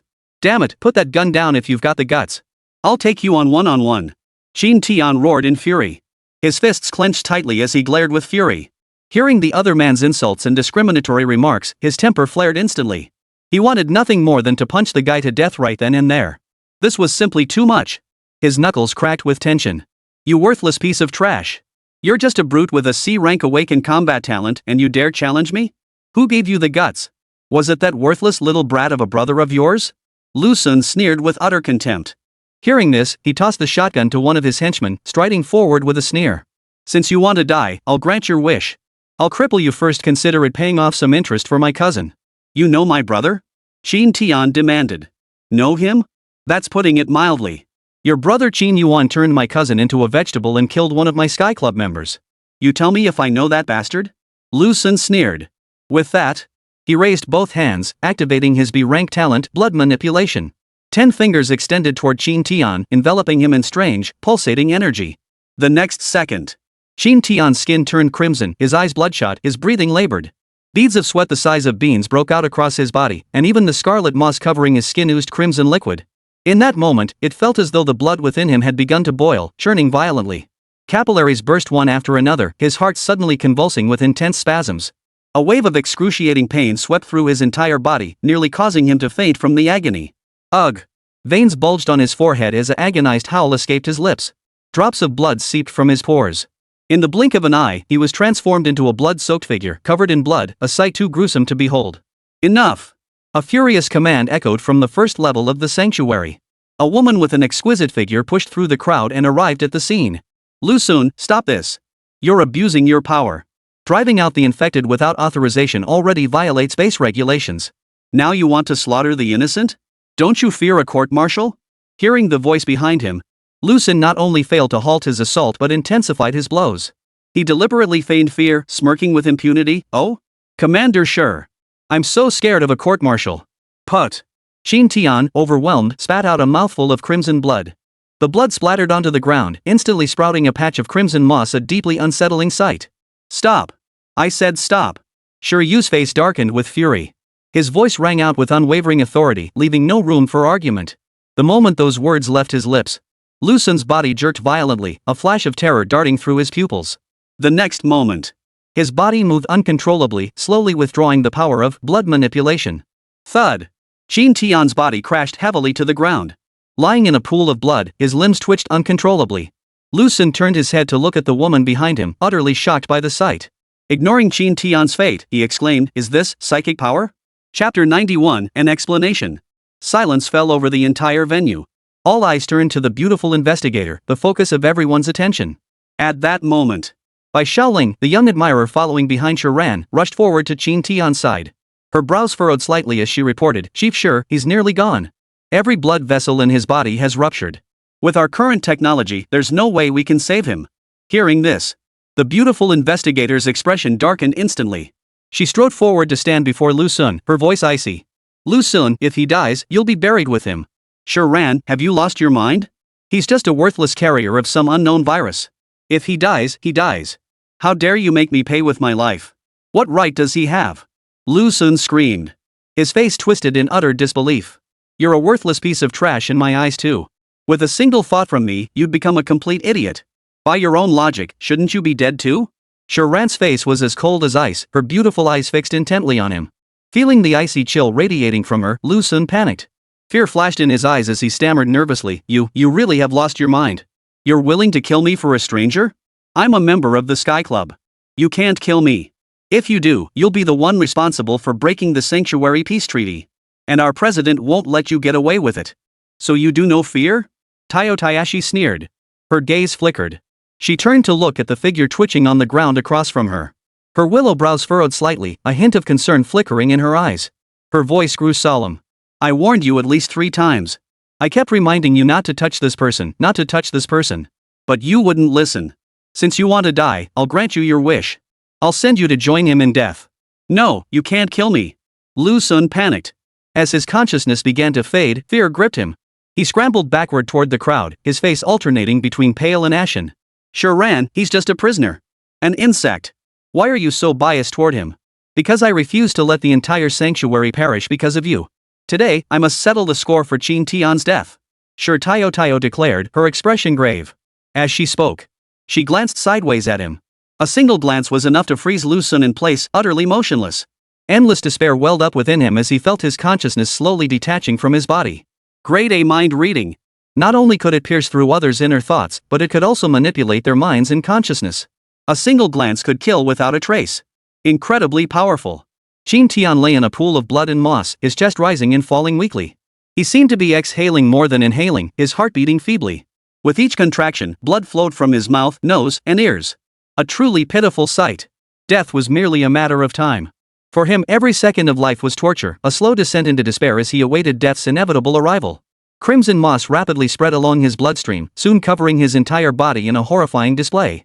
As Qin Tian's life force faded, Lu Xun's consciousness swiftly withdrew from his body. Once Qin Tian died, death awaited him as well. One life for another. Lu Xun was terrified. He wanted to beg for mercy, to scream, but his consciousness was beyond his control, and his mouth could not utter a sound. He could only walk toward death, step by step, consumed by terror. Just as despair gripped his heart, a voice like heavenly music suddenly echoed in his ears. "Confession? What confession do you want?" An elderly man dressed in a Zhongshan suit approached, accompanied by a retinue of men. He strode with the grace of a dragon and the vigor of a tiger, his spirit sharp and alert. His snow-white hair was combed into a meticulous pompadour, radiating an aura of commanding authority without a trace of anger. As he approached, the others bowed respectfully, addressing him courteously, "Greetings, Chairman Gu." This old man was none other than the chairman of the Sky Club. Gu Ping. Possessing the A-rank awakened talent, energy absorption, his strength had reached the peak of Tier 3, standing but a hair's breadth away from breaking through to Tier 4. He was fiercely protective of his own and extremely hard-handed in his methods. "Young lady," Gu Ping said with a smile, "for my sake, would you spare his life? Consider it giving me some closure." As he spoke, he glanced at Qin Tian, lying on the ground like a dead dog, a flicker of contempt in his eyes. Then he lifted his gaze to Lu Sun, who stood nearby, his face ashen. His voice grew heavier as he continued, "He is a member of my Sky Club. No matter what transgression he has committed, I will handle it according to our internal rules. I will also give you a satisfactory explanation." How does that sound? It seemed like a negotiation, but it was a threat. Seeing this, Zhao Zhaoshi's expression turned troubled as he explained, "Chairman Gu, it's not that I don't want to give you this favor, but I dare not. If I release him, I won't be able to face his younger brother." His brother? Who? Gu Ping raised an eyebrow, curiosity piqued. "Qin Yuan, an extraordinary being I cannot fathom." Taiyo Tayashi replied truthfully. Hearing this answer, Gu Ping's weathered face creased as a thoughtful gleam flickered in his eyes. He murmured, "Qin Yuan? Who is he? What kind of figure? How come I've never heard of him?" His mind raced, frantically recalling every prominent figure he knew, yet the name remained elusive. After a pause, he asked suspiciously, "Where is he? Let me see him." "Qin Yuan isn't in the shelter." Taiyo shook her head. Hearing this, Gu Ping's expression instantly darkened. A terrifying aura radiated from his body as his eyes turned grim. "Little girl, are you mocking me? If he's not here, why are you so protective of his useless brother?" His face twisted with anger, his displeasure palpable. "The world is in upheaval now. Whether he's even alive is uncertain.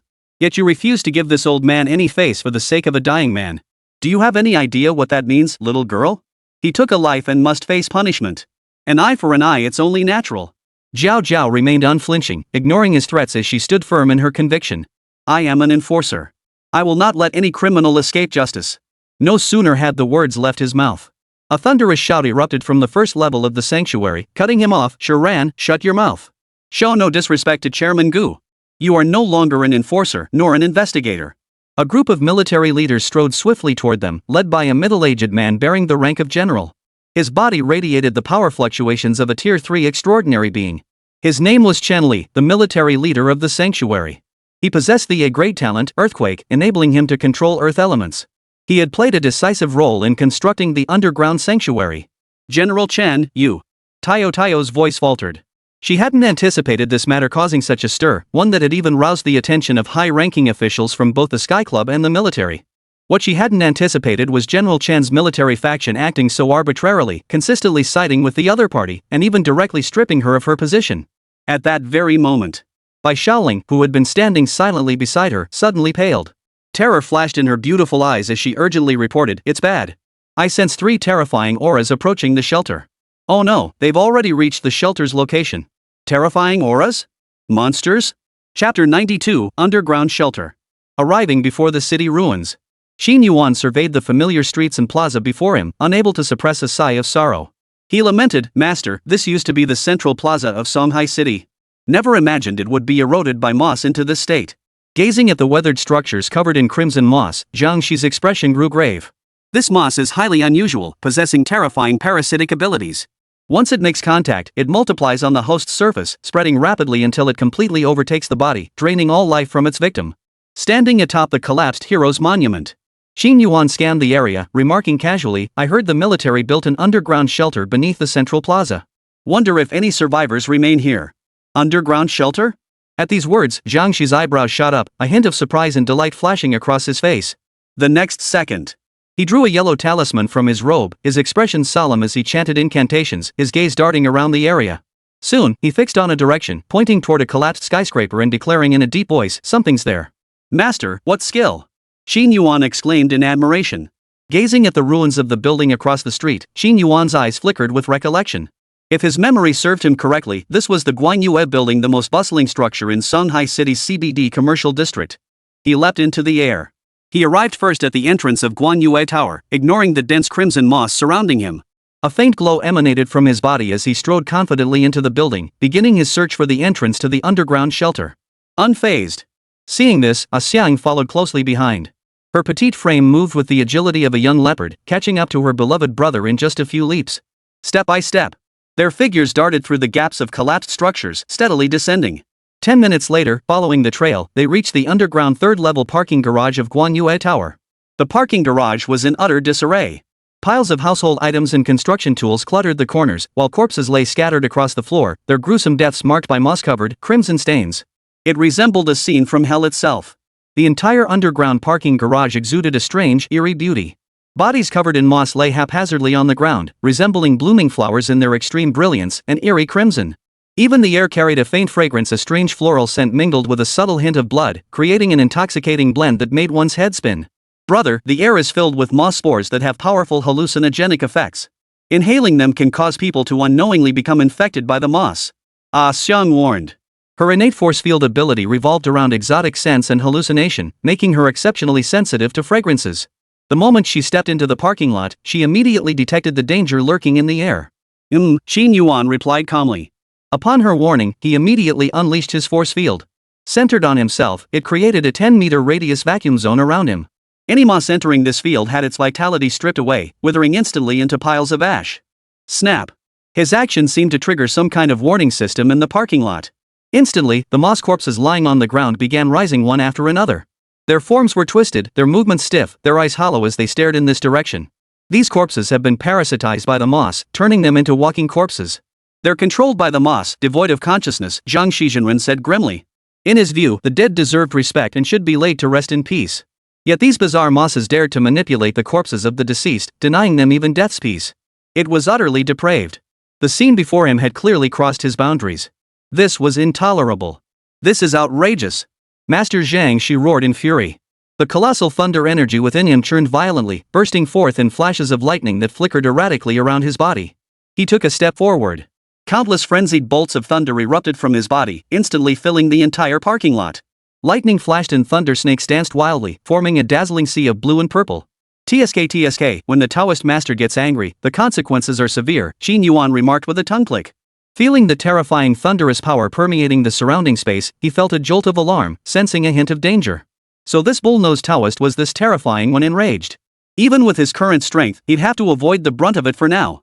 In the blink of an eye, the entire underground parking garage was transformed. The dense, crimson moss crawling across the walls vanished without a trace, restoring the walls to their original grayish-white hue. The corpses lying on the ground instantly turned to dust. Dust to dust, ashes to ashes. They found no peace in death, physically exorcised by the Taoist master until not a single hair remained. At the same time, the lords patrolling the twisted mountains suddenly sensed a pure surge of lightning energy emanating from the direction of the crimson wastes. Thunder power, the skeleton lord declared gravely. Thunder power. The killer of the Snow Maiden has appeared in the crimson wastes. The ghostly flames flickering in its eye sockets keenly detected this energy surge. It immediately relayed the message to the other lords and the demigod Bat Prince. A storm was brewing. Countless monsters, summoned by their lords, poured toward this location in a massive, overwhelming swarm. However, Qin Yuan and his companions remained unaware of this unfolding situation. As the parking lot was cleared, the surrounding environment became immediately visible. They could clearly see the excavation marks left by the military during the construction of the underground shelter. Following the traces on the ground, they soon arrived before a massive steel security door. This must be the entrance to the underground shelter, Qin Yuan's eyes lit up. Seeing the steel door embedded in the ground, his eyes flashed with excitement. If there was an underground shelter, then perhaps his older brother wasn't dead, there was still a chance he survived. Without a word, he raised his palm, powerful ripping force surging within his hand, and began violently prying open the heavy steel door before him. Meanwhile, inside the shelter, upon hearing of the monster's approach, everyone went on high alert. Even Jumping Sure set aside personal grudges, preparing for battle to confront the terrifying creature outside the shelter. Thud! Lucen narrowly escaped death. As consciousness returned to his body, his legs buckled, and he collapsed onto the ground, his face turning deathly pale. Glancing at the beautiful investigator's silhouette, a fleeting look of apprehension flashed in his eyes, replaced by intense resentment and venomous hatred. At that moment, no one cared about the dying Qin Tian on the ground. All eyes were fixed nervously on the shelter's exit, united in their dread, fearing the monsters might burst through at any second. The very survival of the shelter hung in the balance. Not a single soul dared to be careless or let their guard down. Xiao Bai, could your sensing be wrong? Tayo Sure asked anxiously. Chief Sure, my ability is perception. I'm highly sensitive to energy fluctuations and life signs. I wouldn't be wrong. Bai Shaoling explained earnestly. Moreover, the three auras outside are terrifyingly powerful, far stronger than anyone here. I've only sensed such energy fluctuations once before, from Zhang Shizhenren. If I'm not mistaken, the creature outside is at least 4-tier strength. What? Tier 4 strength? The moment these words left her mouth, everyone present sucked in a sharp breath, their hearts instantly leaping to their throats. Tension mounted. The atmosphere instantly grew heavy. At that moment, Gu Ping stepped forward, acting his age. He looked at Bai Shaoling beside the beautiful investigator and warned her with a grave expression, "Young lady, this is no time for jokes. You mustn't spread alarmist rumors, or else this old man will not forgive you." However, no sooner had the words left his mouth, the 50-centimeter thick steel door outside the shelter suddenly erupted with a deafening crash. Boom! Concrete chunks rained down from the ceiling. Chapter 93, A Forceful Entrance. Dead silence. At that moment, no one doubted Bai Xiaoling's words anymore. There really was a monster outside.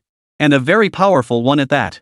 Even old Master Gu, who moments ago had intended to use his status to lecture the other party, now silently closed his mouth.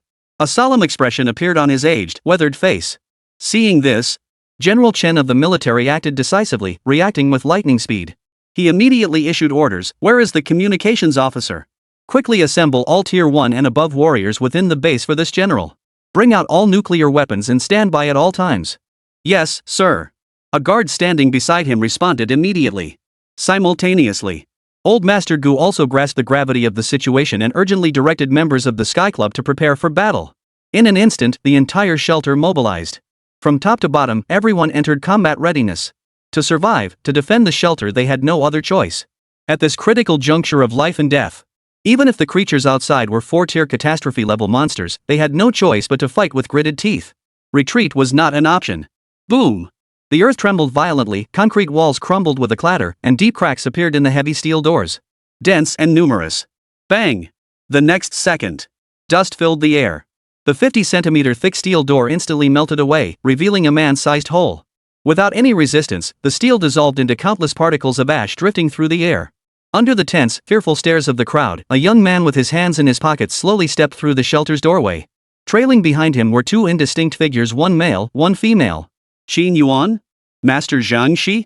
Upon seeing the true faces of the three men, Shi Ran, Bai Shaoling, and the square-jawed officer Wang in, the crowd all gasped in shock. Qin Yuan? That's Qin Yuan? Old Master Gu exclaimed in shock. Staring at the delicate, handsome face before him, his pupils suddenly contracted, and a trace of astonishment flashed across his aged, square face. This guy is so young. To possess 4-tier strength at such a young age. What terrifying aura, unfathomably deep. A profound sense of danger surged within him. Unbelievable. Oh, quite the commotion. Is this grand display meant to welcome me? Qin Yuan quipped. Hundreds had gathered across from him, all on high alert, their faces tense with the look of facing a formidable enemy. His gaze immediately fell upon a body lying on the ground, barely clinging to life. Calling it a corpse wasn't quite accurate, a faint glimmer of vitality still flickered within. Though moss had completely covered its features, obscuring any recognizable likeness, it hadn't yet succumbed to death. Qin Yuan paid the unfortunate soul no mind. Hands in his pockets, he strode over the body and walked straight up to the crowd. His gaze swept over each face in turn, spotting several familiar ones among the crowd. Noticing them, he raised his hand in greeting toward the square-jawed man and the beautiful female investigator. Hey! Officer Wang, Director Shi, long time no see. Never thought we'd meet again here. Qin Yuan. Shi Ran glanced at the corpse on the ground and opened her mouth to speak, but was immediately cut off by Chen Dajiang behind her. Shi Ran, watch your tone. The words had barely left his mouth. Qin Yuan snapped back, who do you think you are? I'm speaking with her, what gives you the right to interrupt? He showed no mercy whatsoever. You. Hearing this, General Chen's face flushed crimson with rage. His jaw dropped, and for a moment, he dared not retaliate. He dared not speak his anger. At that moment, the group of infected cornered against the wall heard Qin Yuan's name and saw him as their savior. Immediately, someone stepped forward from the crowd, asking with surprise and delight, "You're Qin Yuan? Brother Tian's younger brother?" The real deal, Qin Yuan nodded. Seeing their pitiful state, covered in moss-like infections, a bad feeling washed over him. Especially upon hearing the name Brother Tian, he instantly realized these people must be friends of his older brother, Qin Tian. He took a step forward. He instantly cut through the crowd, appearing before them. His voice trembled with urgency. You know Qin Tian? Where is he? Receiving an affirmative answer, the rugged man immediately dropped to his knees, pointing toward a corpse lying in the crimson moss in the distance. Tears streaming down his face, he pleaded, Qin Yuan, please save Brother Tian. They've beaten him nearly to death. Who did this? Qin Yuan demanded coldly. He turned his head, narrowing his eyes. A cold, tangible killing intent flared in his pupils. In an instant, the temperature within the shelter plummeted. Frost formed visibly on the walls. It was utterly terrifying. It was him, Lu Xun. The man pointed at a pale-faced figure in the crowd. The moment those words left his lips, Lu Xun, hiding among the crowd, immediately panicked and denied it urgently. Shut up. That's slander, defamation. It wasn't me. I didn't do it. Qin Yuan gave him a piercing look, saying nothing, his expression as dark as storm clouds. He turned and approached Qin Tian's corpse, placing his hand on the man's forehead. Ignoring the moss covering the body, he carefully sensed the condition within. The body was not yet completely cold. Burst blood vessels, moss infestation, organ failure, muscle dissolution. Only a faint trace of life remained. The situation was dire. Fortunately, there was still a glimmer of life. As long as there was breath, he could save him. His actions immediately sparked murmurs among the crowd. What is he trying to do? Qin Tian's life force is completely gone, his organs have failed, there's no hope of saving him. Does he actually intend to revive this corpse? Good heavens! He's touching that crimson moss with his bare hands. Isn't he afraid of infection? Whispers spread through the crowd, their eyes fixed on Qin Yuan with fear.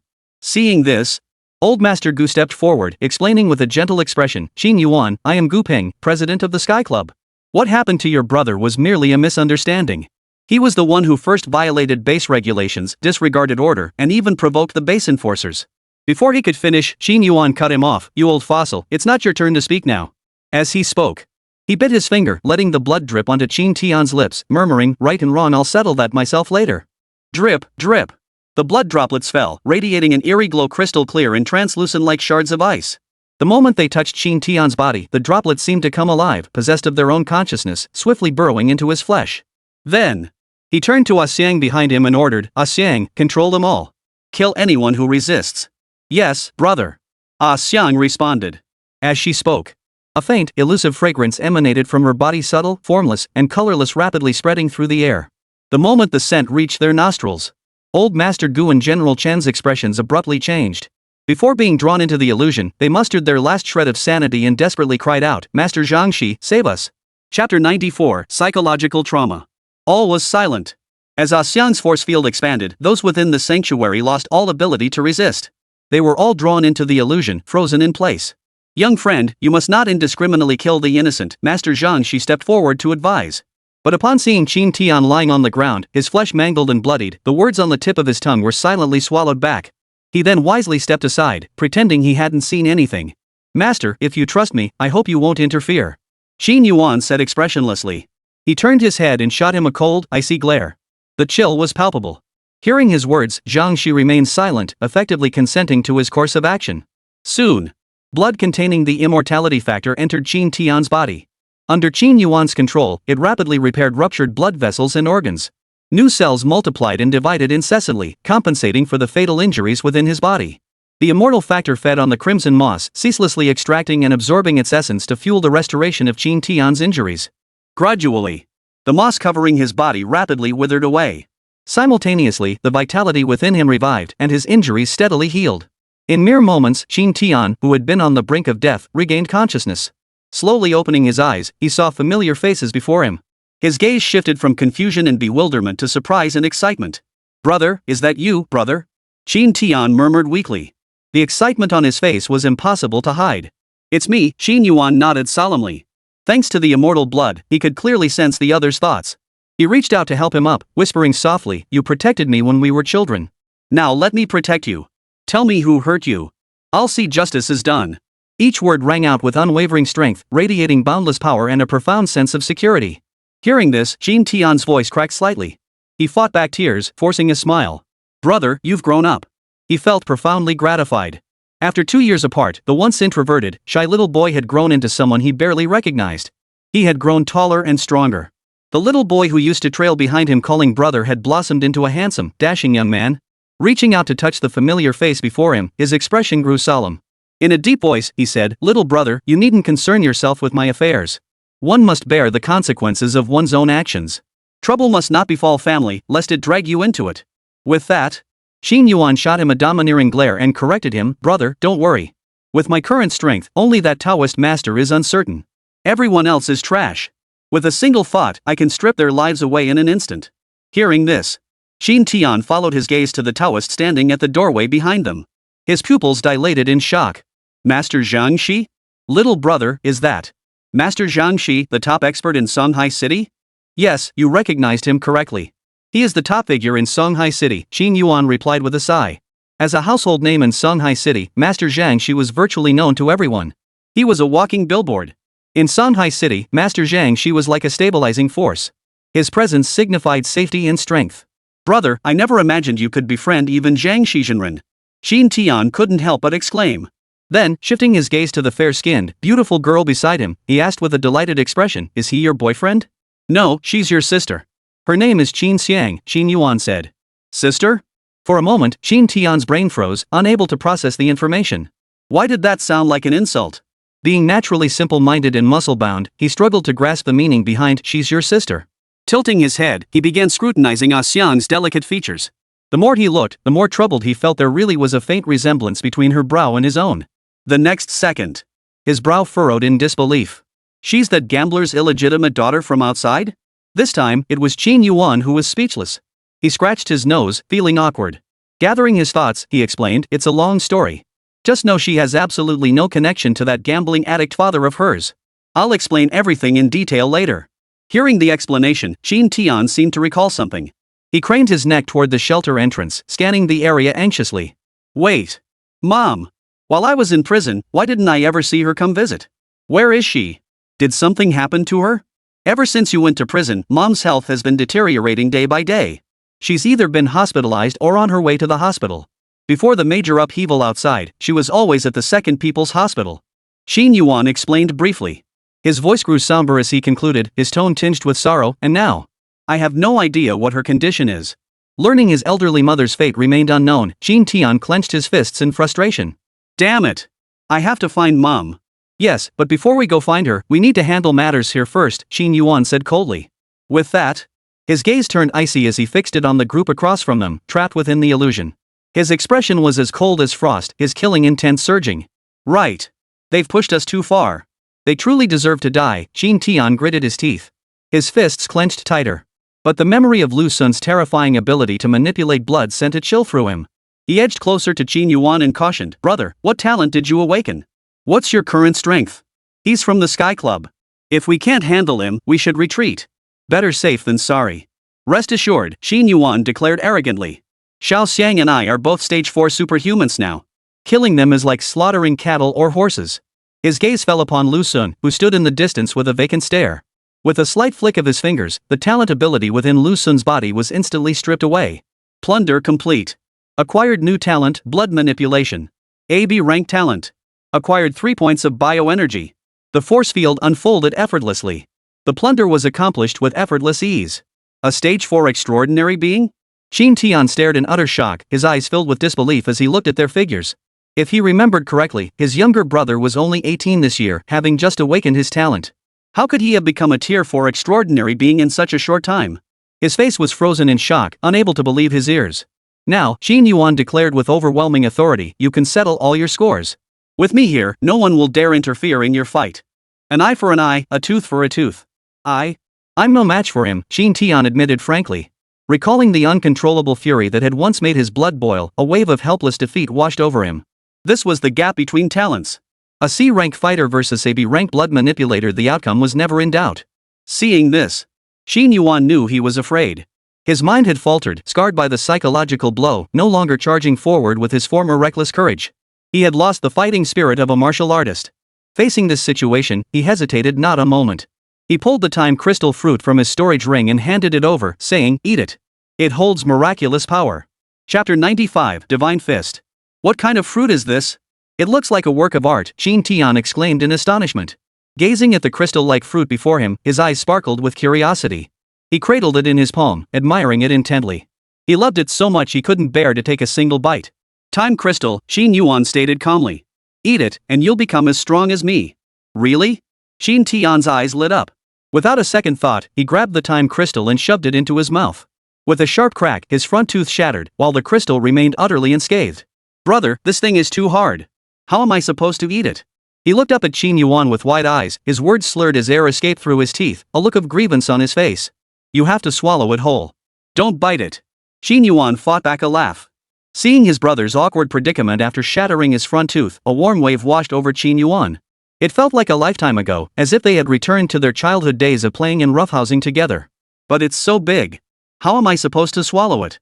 Shin Tian protested. No sooner had the words left his mouth. Qin Yuan grabbed the time crystal and shoved it forcefully into his mouth. With a gulp, the fist-sized fruit vanished into his stomach. Buzz! A flash of blue light erupted. Streaks of brilliant light blossomed from within his body. Instantly dissolved upon entry. Pure, concentrated power surged through his entire body. What kind of power is this? It's so strong. Shin Tian couldn't help but exclaim in shock. Feeling the immense transformation within, his eyes widened as two blue beams of light erupted from the depths of his pupils. Utterly mystical. In an instant, his entire body transformed into a tiny blue figure, completely transparent, with countless capillary networks exposed to the air. Divine power? Little brother, is this the miraculous force you spoke of? I can feel its power now. Awe-struck, his breathing quickened as his muscles began to tremble violently. Brother, my fighting talent is evolving. Good heavens, I've actually been granted a second life to awaken even greater potential. Qin Tian danced wildly, standing in place like a 200-pound child, bouncing and jumping, his body brimming with inexhaustible energy. No, wait, I realize my life essence is transforming too. Ah, such potent bioenergy. I've broken through to stage 3 supernatural being. He was utterly exhilarated. Qin Yuan smiled gently at his exaggerated reaction, for he had experienced everything the other was going through and understood his feelings perfectly. Through mental sensing, he could see the information on the other's talent panel clearly. Name, Qin Tian. Species, human divine being. Occupation, boxer. Level, tier 3. Health points, 100% depends on the host's physical condition. Bioenergy, 110 depends on the host's physical functions. Exclusive talent, Divine Fist Divine Tier Talent, unique. As expected. Bronze C Tier Talent received an epic level enhancement, transforming into the legendary God Tier Talent. Still a combat talent. Divine Fist, a punch of divine might. After charging, consume 10 bioenergy to channel all damage sustained onto the fist. The heavier the wounds, the greater the power. The wrath of the gods, one punch to shatter the heavens. This has a bit of a One-Punch Man vibe to it, Qin Yuan murmured to himself. After reading the description of the opponent's divine fist, he couldn't help but marvel. This self-sacrificing attack suited the opponent perfectly. Intentional punch. The heavier the injury, the greater the power. Bro, I feel like I'm back in the game. Qin Tian clenched his fist tightly, his bones cracking like popping beans. His robust biceps swelled abruptly, muscles bulging like hardened stone. A metallic sheen glinted across the surface, radiating a fierce, primal energy. A brute. A complete brute. Simple-minded, all brawn and no brains. His emotions surged as he pumped his fists, each as big as sandbags. His eyes blazed with fighting spirit, brimming with confidence. He kept shouting, I'll take on 10. I'll take on 10. The sky cleared, the rain stopped, and he felt ready to go again. Hearing this, Qin Yuan smiled faintly, turning his head to glance at the beautiful girl beside him. He said softly, Xiang, release the illusion. Grant his wish. Let him take on 10. Yes, brother, Xiang replied with a sweet smile. The next second, the strange fragrance lingering in the air quietly dissipated. Those trapped in the illusion began to awaken one by one, their faces blank with confusion, their eyes filled with bewilderment and shock. In that instant, it felt as though they had been trapped in an incredibly long dream, one so vividly real that they could no longer distinguish reality from illusion. They were utterly captivated by the dreamscape. Just as everyone was still savoring the lingering echoes of that dream, a shrill, piercing wail suddenly shattered their thoughts. Ah! My powers! My powers are gone! Lu Sun collapsed to the ground, his face ashen, grief-stricken, unable to accept the loss of his supernatural abilities.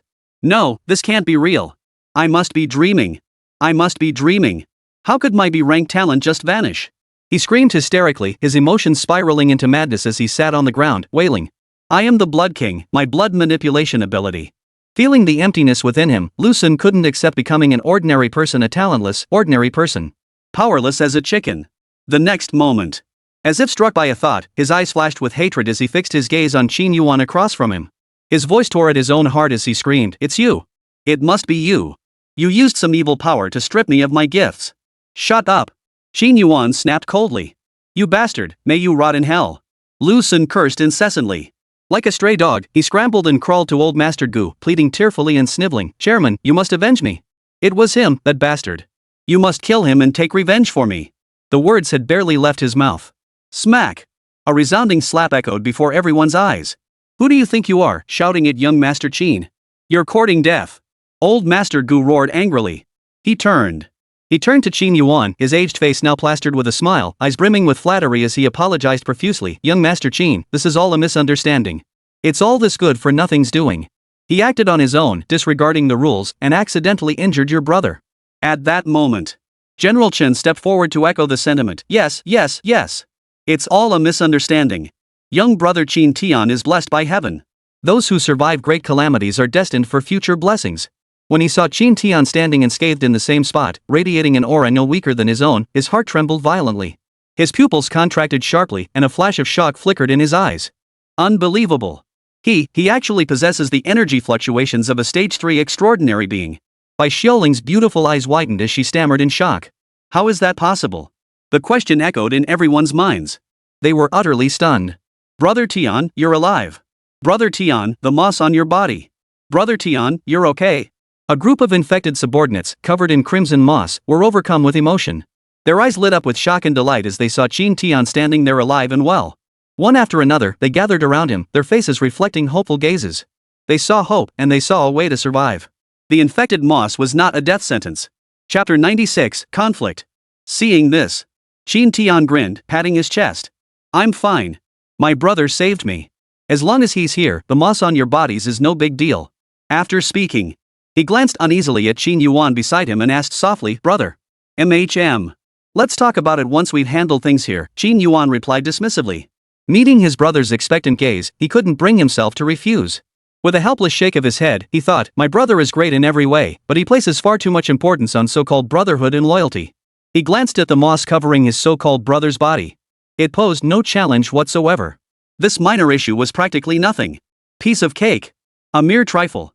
Hearing his words, the group of brothers in the underworld all turned to him with grateful looks. They exclaimed with wild joy, Brother Tian's brother is our brother. From now on, you're our second brother. The next second.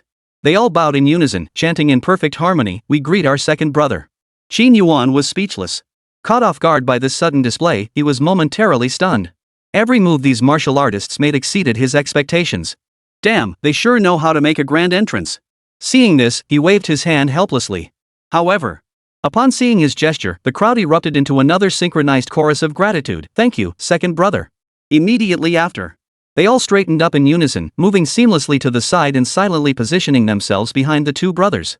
They presented themselves as utterly loyal younger brothers. At that moment, the cunning old Master Gu seized the moment, reading the room as he spoke. Gentlemen, what are you all still standing here for? Quickly invite young Master Qin and true immortal Zhang Shi into the sanctuary. It is truly our honor to have these two powerful individuals reside within our sanctuary. No sooner had the words left his mouth. Lu Sun, who had been slumped nearby, crawled over once more and blocked old Master Gu's path, screaming hysterically, Chairman! They can't enter the shelter. They're infected. They'll kill us all. Grabbing old Master Gu's arm, he pleaded frantically, Brother-in-law, for my sister's sake, you have to help me kill this bastard. If she finds out what happened to me, she'll be furious with you. Shut up. Mind your place. Address me by my title in public. I am not your brother-in-law. Old Master Gu's face darkened as he rebuked him on the spot. Brother-in-law? Qin Yuan raised an eyebrow, a look of amusement flickering in his eyes. This old man was at least 70 or 80 years old. There was easily a 50-year age gap between them, yet somehow this old fellow was still his sister's husband. What a case of an old bull grazing on tender grass. What a stubborn old heart. Brother-in-law, you must avenge me. Kill them. Kill them all. Or my sister won't let you off. Lu Sun bellowed again. How dare you? Old Master Gu roared in fury. Feeling the strange stares from all around, his old face burned with embarrassment, his dignity utterly shattered. Flaring his sleeves, he threatened, get out of my way. If you continue this nonsense, don't blame me for being impolite. Before he could finish, Qin Yuan cut him off immediately. Old man, no need for you to lift a finger. We'll handle him. With that, Qin Tian understood immediately.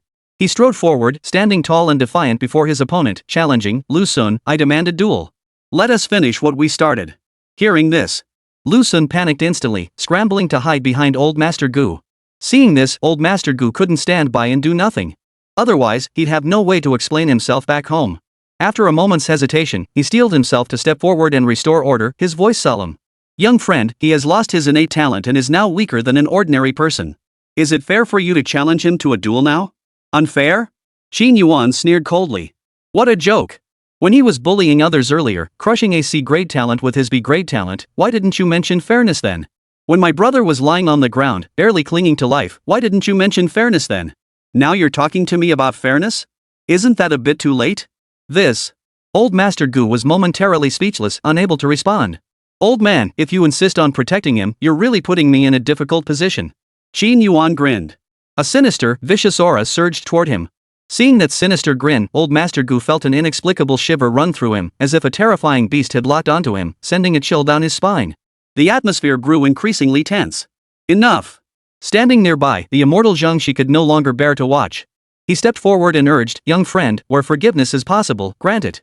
Since your brother has been saved, there's no need to continue this slaughter. Besides, you've already taught him a small lesson. For my sake, spare his life. Is that not possible? Hearing this, Qin Yuan's expression flickered between anger and resolve. After a long silence, he finally conceded, true immortal, I can grant you this favor. But remember, you owe me a debt. No problem, Master Zhang, she replied with a warm smile. Seeing himself resolve the conflict brought him great satisfaction and lifted his spirits. Gazing at the surviving humans before him, he urged earnestly, the world is undergoing great upheaval. A great calamity is upon us, and demons run rampant. You are the last embers of humanity. This humble monk does not wish to see you slaughter one another. Survival itself is no easy feat. Why must you turn your weapons against your own kind, only to deepen hatred? He sighed deeply. He continued his earnest admonition, many hands make light work. You should unite and stand together against the demons outside. Only then can we survive this great calamity. Having spoken, he reached into his robe and pulled out 3 translucent fruits. With solemn gravity, he declared, I hold 3 Taoist fruits here. They must be bestowed upon those among you chosen by heaven, those with innate talent and potential to shoulder the mission of restoring humanity's glory. A dazzling blue light shimmered like a dream, utterly mesmerizing. A peculiar fragrance filled the air, soothing the soul. A single whiff sent shivers of excitement through the body. Sensing the divine power contained within the fruits in his hands, everyone present instinctively swallowed hard, their eyes blazing with greed. This is the divine fruit. A treasure of heaven and earth. Though I am but a humble old man, I am willing to shoulder the mission of reviving the human race, Old Master Gu volunteered. As a soldier, this general has no choice but to accept. Protecting the safety of the base's citizens is my duty. General Chen followed suit. I've dreamed of being a hero since childhood. And me. I possess a heart of justice. The future of humanity must be safeguarded by me. In an instant, the room erupted in clamor. One after another, the crowd spoke up, introducing themselves to true Master Zhangxi and declaring their resolve. Silence! Master Zhangxi roared. His expression solemn, he strode before the crowd and declared in a voice like a great bell, the selection of the Tao fruit shall be made by this humble monk. You need not clamor or vie for it. I possess a talisman. Whomever it lands upon shall be the chosen one for the Tao fruit. With that, a yellow talisman shot skyward, radiating a soft glow as it circled steadily above the crowd. Chapter 97, The Chosen One. Radiant beams of light shot forth. The yellow talisman hovered directly above Qin Yuan's head, accompanied by a series of extraordinary phenomena. At times, dazzling rays of light shone forth, at others, a purple aura rose from the east, leaving onlookers dazzled and bewildered. This. Even the usually composed immortal Zhangxi was stunned by the scene. He stood rooted to the spot, eyes wide, momentarily at a loss. He never imagined that this young man, whose heart was so steeped in murderous intent, could be the chosen one. Was it truly the right decision to entrust such a person with the mission of restoring humanity's glory? His gaze flickered uncertainly. His inner hesitation grew. Whoa! Did you choose me? Qin Yuan exclaimed in surprise. Looking up at the golden talisman radiating divine light overhead, a delighted smile spread across his face. Brother, you are the chosen one. Qin Tian was even more excited than he was. Cheers erupted. Turning to his younger brother beside him, he boasted, Look quickly. My brother is the chosen one selected by Zhangxi Zhenren. Hearing this, the group of younger brothers bowed in congratulations, second brother. Congratulations, second brother. You have become the chosen one, destined to lead us toward a bright future and restore the glorious splendor of the human race. Clap, clap. In perfect unison, they clapped their hands. The sound was thunderous. The onlookers couldn't help but glance over, their eyes filled with envy and resentment. Had. Qin Yuan smiled without a word, thoroughly savoring this wave of enthusiasm. He really was something special. Truly the chosen one. He felt a bit giddy with pride. Seeing this, Zhangxi, the immortal, gave an awkward smile and said apologetically, Young friend, you've already consumed 2 Tao fruits. Giving you another one would be a waste. How about letting this humble monk owe you another favor instead? At these words, the crowd's breathing grew heavy. What? He'd already consumed 2 Tao fruits? Their gazes toward Qin Yuan flared with eager light as they exclaimed, so his immense power stems from consuming Dao fruits. At that moment, their gazes toward the time crystal grew even more greedy and urgent. Were it not for the awe-inspiring presence of true immortal Zhang Shi, they would have already swarmed forward, snatching all 3 fruits before them and claiming them as their own. Greed, excitement, eagerness. Hearing his words, Qin Yuan instantly grew displeased. What did he mean by saying that once you'd consumed the Dao fruit, you couldn't consume it again? Who would ever complain about having too many good things? Master, speaking like this is unfair. Your talisman chose me. You can't demand I give up this Dao fruit just because I've consumed one before. Isn't that utterly unjust? Qin Yuan's face darkened with displeasure as he argued his case. You must remember, the Dao fruit in your hand was obtained at the cost of my life. Now you seek to pull up the ladder after I've climbed it? That makes no sense whatsoever. Young friend, hear this monk out. Zhang Shi's face flushed crimson as he explained. I won't listen, a turtle reciting sutras. Qin Yuan turned his head away completely, refusing to give Zhang Shi the chance to explain. Seeing this, Zhang Shi sighed helplessly, shaking his head. There was simply no dealing with this young man. He sighed. With great reluctance, he tossed the fruit in his hand over. Catching the fruit. Qin Yuan's expression instantly brightened, his mood shifting faster than turning a page. He hastily stowed the fruit into his storage ring, grinning as he thanked the immortal. Thank you for this fruit of the Tao, immortal. Reviving humanity's glory is my unshirkable duty. Getting something for nothing and still acting all innocent. Get lost. True immortal Zhang Shi rolled her eyes at him, her expression sour.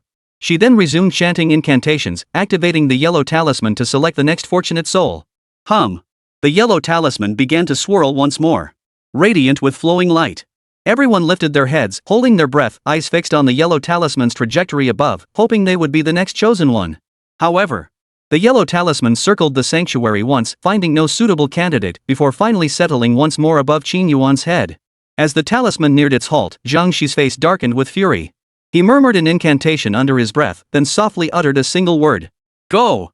The next instant, the yellow talisman stirred without wind, drifting once more like a kite whose string had snapped. It swayed erratically through the air, its movement utterly unpredictable. Gradually, it settled above Qin Tian's head. It burst forth with a blinding golden light. Hey! It's actually me! Qin Tian was overcome with excitement.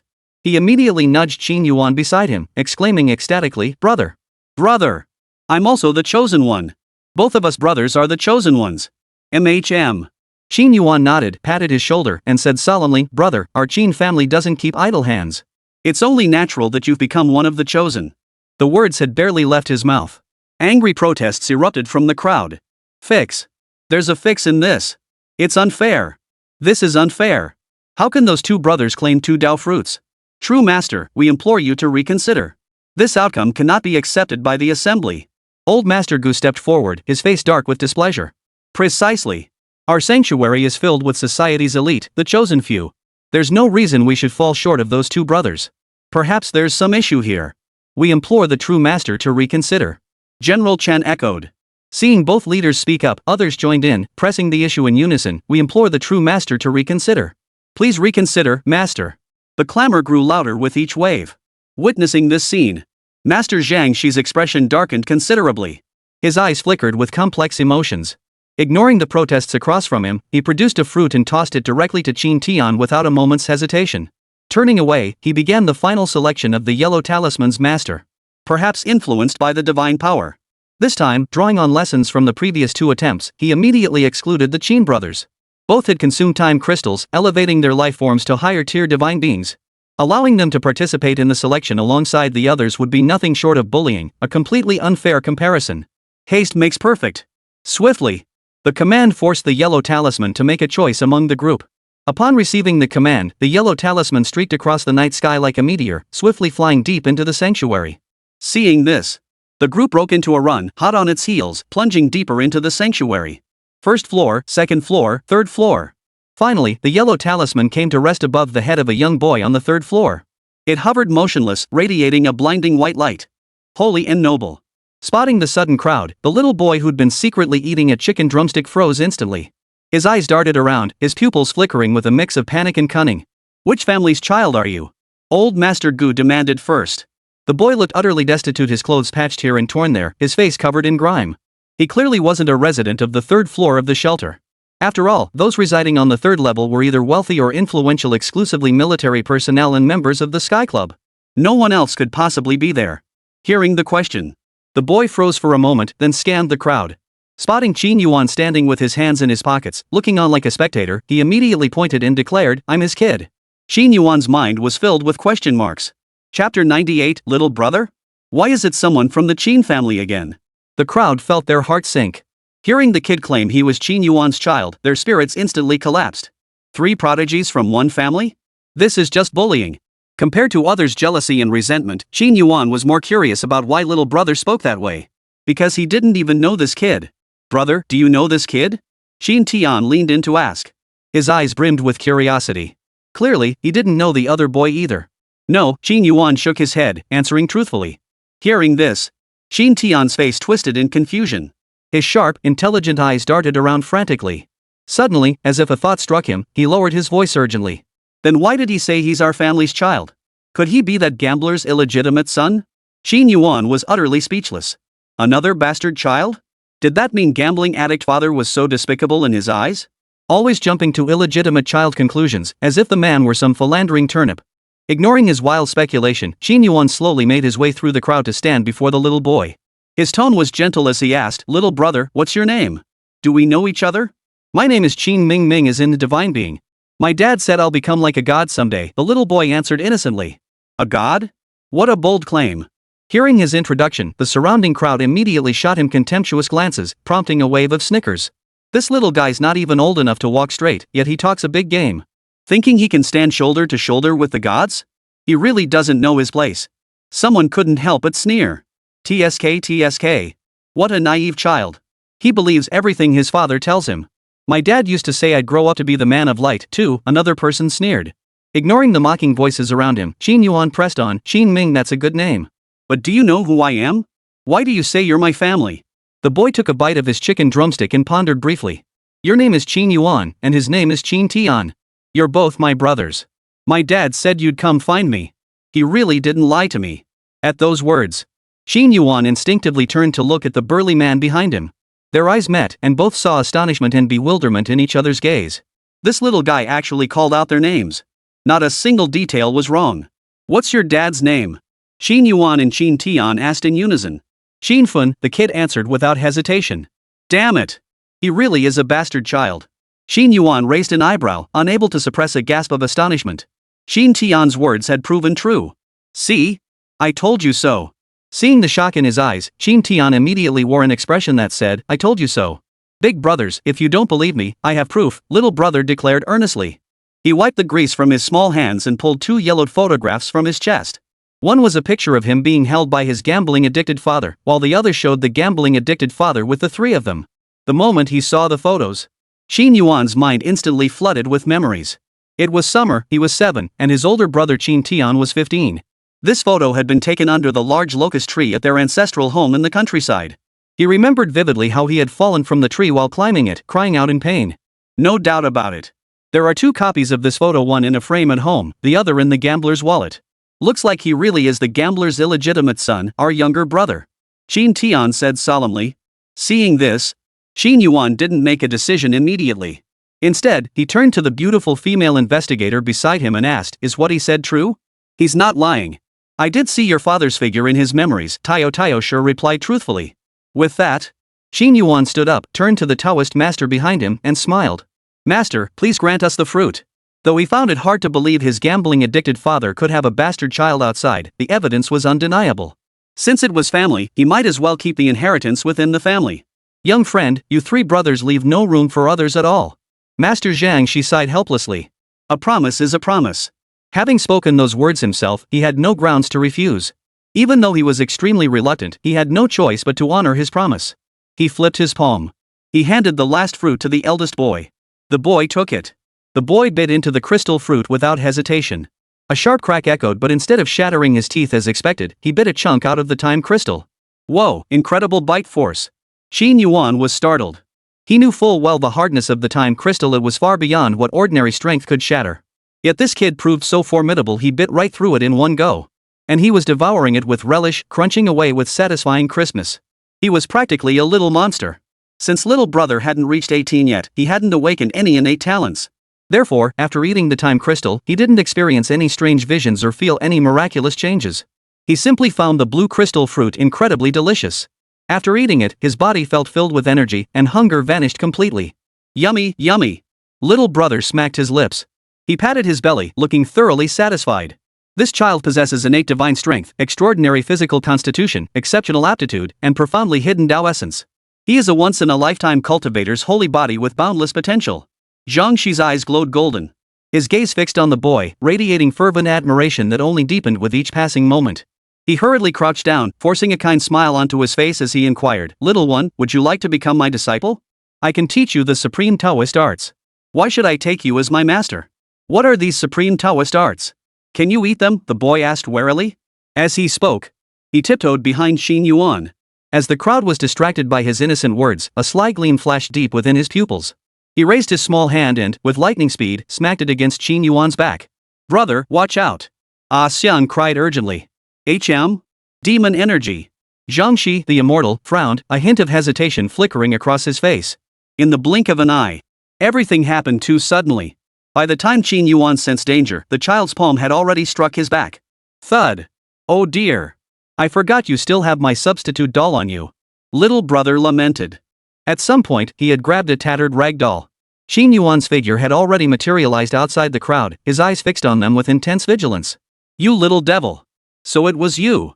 I almost fell for your sneak attack." He was furious. Chapter 99, No Killing. "You're asking for death." Qin Yuan's voice was icy.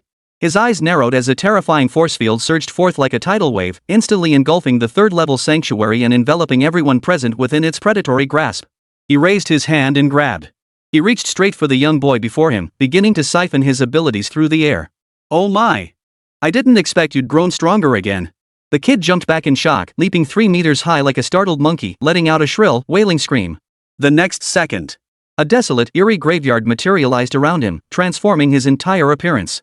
He became a ghostly child, pale-faced, cheeks flushed crimson, wearing a straw hat. His fingers fluttered.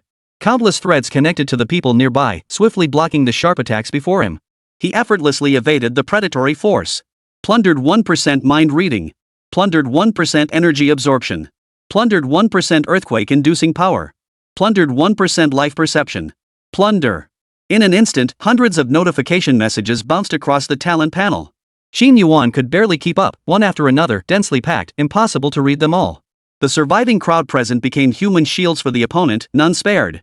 They all froze, their expressions blank, lining up to encircle the figure at their center. No wonder the beautiful investigator lied, even mind reading was useless. It turned out she had already been controlled by that ghostly thing. Unbeknownst to anyone, she had become a puppet on strings.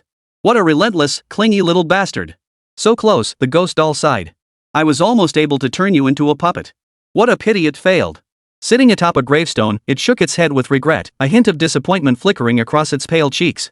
Ever since the ghost doll left the Linhao resort town, it had been stalking Qin Yuan. This little creature held grudges fiercely, relentlessly seeking out news of Qin Yuan. It had made contact with every person and object connected to him, turning them all into its string puppets. The photograph in his hand, however, had been stolen from a picture frame when he sneaked into Qin Yuan's residence. As for the other photo, the one of them together, it was entirely fabricated by manipulating others to Photoshop it, all for the purpose of deceiving Qin Yuan. Alas, his efforts fell short. He was so close to exacting his revenge, to wipe away the shame, to turn that bastard Qin Yuan into a puppet toy. Damn it! What the hell is this monstrous thing? Qin Tian exclaimed, his face drained of color. His fists clenched, muscles taut. He instantly went into combat mode, assuming a defensive stance. Hearing this, Qin Yuan whispered a warning: he's a resentment-level monster. He can control other creatures and toy with living beings. He's extremely cunning and treacherous. Now that he's swallowed another time crystal, he should be even more troublesome. Once the fighting starts, be careful. After speaking, he glanced uneasily at A Xiang beside him and instructed, A Xiang, protect him. Don't let him get hurt. Yes, brother. A Xiang responded sweetly, obedient and compliant without a hint of objection. All right, little brother. I can protect myself. Just make sure you finish off this little brat when the time comes. Try not to hurt my brothers, Qin Tian said. At this moment, he wasn't the least bit concerned about his own safety. Instead, his heart was filled with worry for the brothers who had shared hardships and triumphs with him. No sooner had the words left his mouth, Zhang Shi, the immortal, roared in fury, wicked creature. You dare show off your skills before this humble monk? His voice thundered like rolling thunder. Furious energy surged through the graveyard, unleashing countless bolts of lightning that coalesced into a thunderous cage descending from the heavens. Yah! The ghost child screamed. A bolt of lightning as thick as a finger struck directly on its large head. Boom! His figure vanished silently, replaced by a charred ragdoll. The game is about to begin. Hope you have fun. The ghost doll's sneering voice echoed through the graveyard. The next second, the controlled individuals in the field began moving one after another, launching attacks on Qin Yuan, Zhang Shizhen, and Qin Tian. Their various innate abilities rained down on them relentlessly, as if they were free for the taking. Leading the charge were Officer Wang, the square-jawed man familiar to Qin Yuan, and the menacing-looking sister named Tayo Tayoshi. Their eyes were vacant, their expressions blank, devoid of any consciousness. They were entirely controlled by the threads binding their limbs. Seeing this, Qin Yuan's eyes widened, and frost erupted around him. The temperature plummeted instantly, freezing Officer Wang and Dai Xiangmei's bodies solid into ice sculptures. Just then, Zhang Shi the Immortal urgently interjected, "Stop. Young friend, you must not take the lives of others. They are merely controlled bodies, not dead. Do not indiscriminately kill the innocent. If I don't kill them, they'll kill me. Unless I eliminate them all, how can I purge this graveyard of ghostly demons?" Qin Yuan retorted indignantly. Colossal power surged within him, a terrifying force of predation enveloping the entire sanctuary. With a single thought, he could instantly claim the lives of everyone present. All manner of bizarre innate abilities were being rapidly absorbed by him. "Leave the string puppets to this Taoist. You need only kill that ghost doll," Zhang Shizhen declared solemnly. With him present, he couldn't stand by and watch Qin Yuan indiscriminately slaughter the survivors within the sanctuary. With that, thunder chains shot forth from his body, weaving a massive net of lightning in the air. With brutal force, they bound every person in the arena, trapping them all at once and rendering them utterly helpless. Kill! Kill! Just as he gained control over the third layer of puppets, a piercing clamor of battle erupted from the second layer. The battle cries shook the heavens. Another wave of puppets appeared, charging forward relentlessly as if they had no regard for their lives, vying to meet their doom. Witnessing this scene, Zhang Shi the Immortal once again volunteered to fight, urgently saying, "Young friend, do not rush. Leave these to this humble monk to handle." Multitasking, he once again summoned the thunder net, forcibly restraining this group of innocent souls rushing to their doom. He feared that if Qin Yuan acted, not a single soul would be left alive. Kill! Kill! Just as he suppressed the second layer of puppets, a new clamor erupted from the first level of the sanctuary. It was never ending. Meanwhile, the ghost doll stood at the shelter's entrance, arms crossed, clearly enjoying the spectacle. "This is boring, boring. Come on, fight. Kill! Why aren't you moving?" he muttered under his breath, a hint of impatience flickering across his face. Seeing Qin Yuan move again, Zhang Shi the Immortal grew anxious and cried out urgently, "Young friend, do not act rashly. These people still cannot be killed, leave them to this humble monk." He repeated the same tactic. He unleashed the power of thunder once more, overwhelmingly suppressing them. He trapped everyone within the sanctuary inside the thunder net, rendering them completely immobilized. Their bodies were paralyzed, unable to move an inch. "Can't kill this one, can't kill that one. This bastard finally, I can kill him." Qin Yuan seethed with pent-up fury. The moment he spotted the ghost doll, he stepped forward. Instantly, a bone-chilling cold swept the surroundings, frost crystallizing as terrifying freezing power rapidly engulfed the area. Chapter 100, The Deity's Test Subject. This time, you won't escape. Within the force field's range, Qin Yuan's speed surged, his form blurring into a trail of afterimages. He drained his energy reserves to the limit, unleashing both freezing and sealing powers that collided relentlessly with the ghostly entities swarming the nearby graveyard, shattering everything in its path. Yikes! "You're so fierce," the ghost doll cried in fear. Its body instinctively retreated outward, a flicker of panic dancing in its pitch-black pupils. All desire to play games vanished from its mind. Dropping a decoy doll, he turned and fled without hesitation. The next second, Qin Yuan's hatred was involuntarily drawn to the substitute doll, prioritizing its attack. Once again, he watched helplessly as the ghost doll escaped the sanctuary. The ghostly horde in the graveyard receded like a rapidly ebbing tide. "Qin Yuan, I know everything about you now. I will return for you. Next time, I'll give you an even bigger surprise." The ghost doll ran barefoot across the crimson wasteland. Its tiny feet pounded the ground as it raced, shouting defiantly all the while. He crushed the substitute doll in his hand. Qin Yuan remained silent, silently watching the figure gradually vanish into the distance. The next moment, the fabric on his back instantly tore apart, and a pair of monstrous, terrifying wings rapidly sprouted. The wings flapped, instantly stirring a massive gust of wind that swept away the surrounding moss, revealing a patch of bare soil. He leapt into the air. Like a great phoenix soaring into the heavens, he streaked through the air, leaving a trail of afterimages as he swiftly pursued. When the great phoenix rides the wind, it soars straight up 90,000 miles. Witnessing this breathtaking spectacle, Shin Tian, trailing behind, gaped in utter astonishment. Whoa! Am I seeing things? My brother actually grew wings? So cool! Even as a birdman, he still radiates that aura of being chosen by the heavens. Brother's power is unfathomable. You couldn't possibly imagine it, a Xiang murmured softly. Mentioning Qin Yuan, her beautiful eyes brimmed with reverence and devotion. In her eyes, Qin Yuan was a deity, the very god who had granted her a new life. Omnipotent. He's my brother after all, Qin Tian remarked with an expression of quiet certainty. I watched him grow up. I always knew he'd be the most accomplished one in our family. Then, his expression grew somber as he murmured to himself, if mother knew how accomplished my brother has become, she would be so happy. Meanwhile, Qin Yuan flapped his wings and soared through the sky, covering thousands of miles in an instant.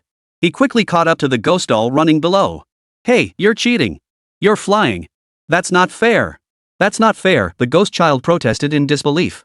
Feeling the biting cold wind behind him, he slowly turned his head. One glance left him speechless. His eyes widened in shock. Tears of grievance glistened in its eyes. I won't rest until I catch you, Qin Yuan declared, his gaze piercing like lightning. He dove down. Like a predatory eagle, his speed was blinding. His hands clamped down like talons, gripping the other's shoulders so tightly that the opponent didn't even have a chance to pull out the substitute doll. Ah! Ow! My shoulders hurt. Easy there. The ghost doll wailed in pain. His body was yanked high into the air. His legs kicked wildly, arms flailing as he struggled fiercely. Behave yourself. Qin Yuan roared. He tightened his grip, making the bones crackle and pop while simultaneously draining the opponent's strength. Plundering in progress. Target, ghost doll. Plundering innate ability, thread control. Plunder progress, 2%. What have you done to me? You bandit. You're stealing my abilities.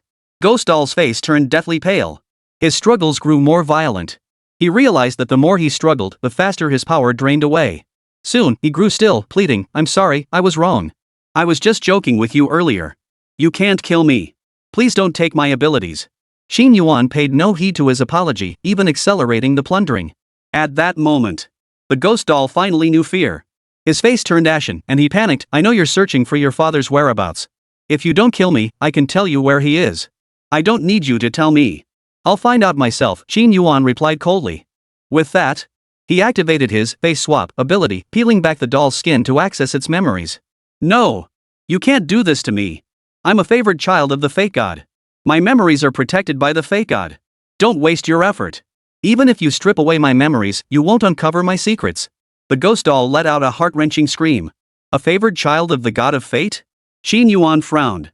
He'd assumed this little ghost was a servant of the ghost deity, but it turned out to be a servant of the fate god, utterly unexpected. Inch by inch, the skin was torn away. The expected gruesome scene of flesh and blood did not materialize. Instead, a small, deathly pale face emerged, as thin as paper, without a single trace of blood. Qin Yuan, let me go. I have a way to lift the curse binding you. Despite its face being torn off, the ghost doll's body continued to struggle relentlessly, refusing to give up any chance of escape. Ignoring its shrieks, Qin Yuan pressed the tiny face against his own, preparing to absorb its memories. However, the moment the skin touched his own, he felt as if struck by lightning.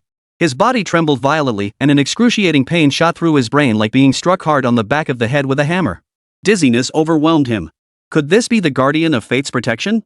Qin Yuan murmured, his expression complex. Then, refusing to believe it, he pressed the skin against his face once more. Put! A mouthful of old blood spurted from his lips. His head buzzed, and his spirit instantly wilted.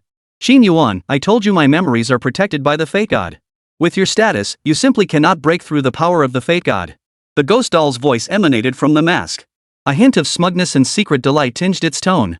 Seeing the wavering in his opponent's eyes, he seized the moment, pressing his advantage. Qin Yuan, when I touched your soul just now, I sensed the power of another deity. Your situation is perilous. You've already drawn the attention of several gods. If you want to live, release me.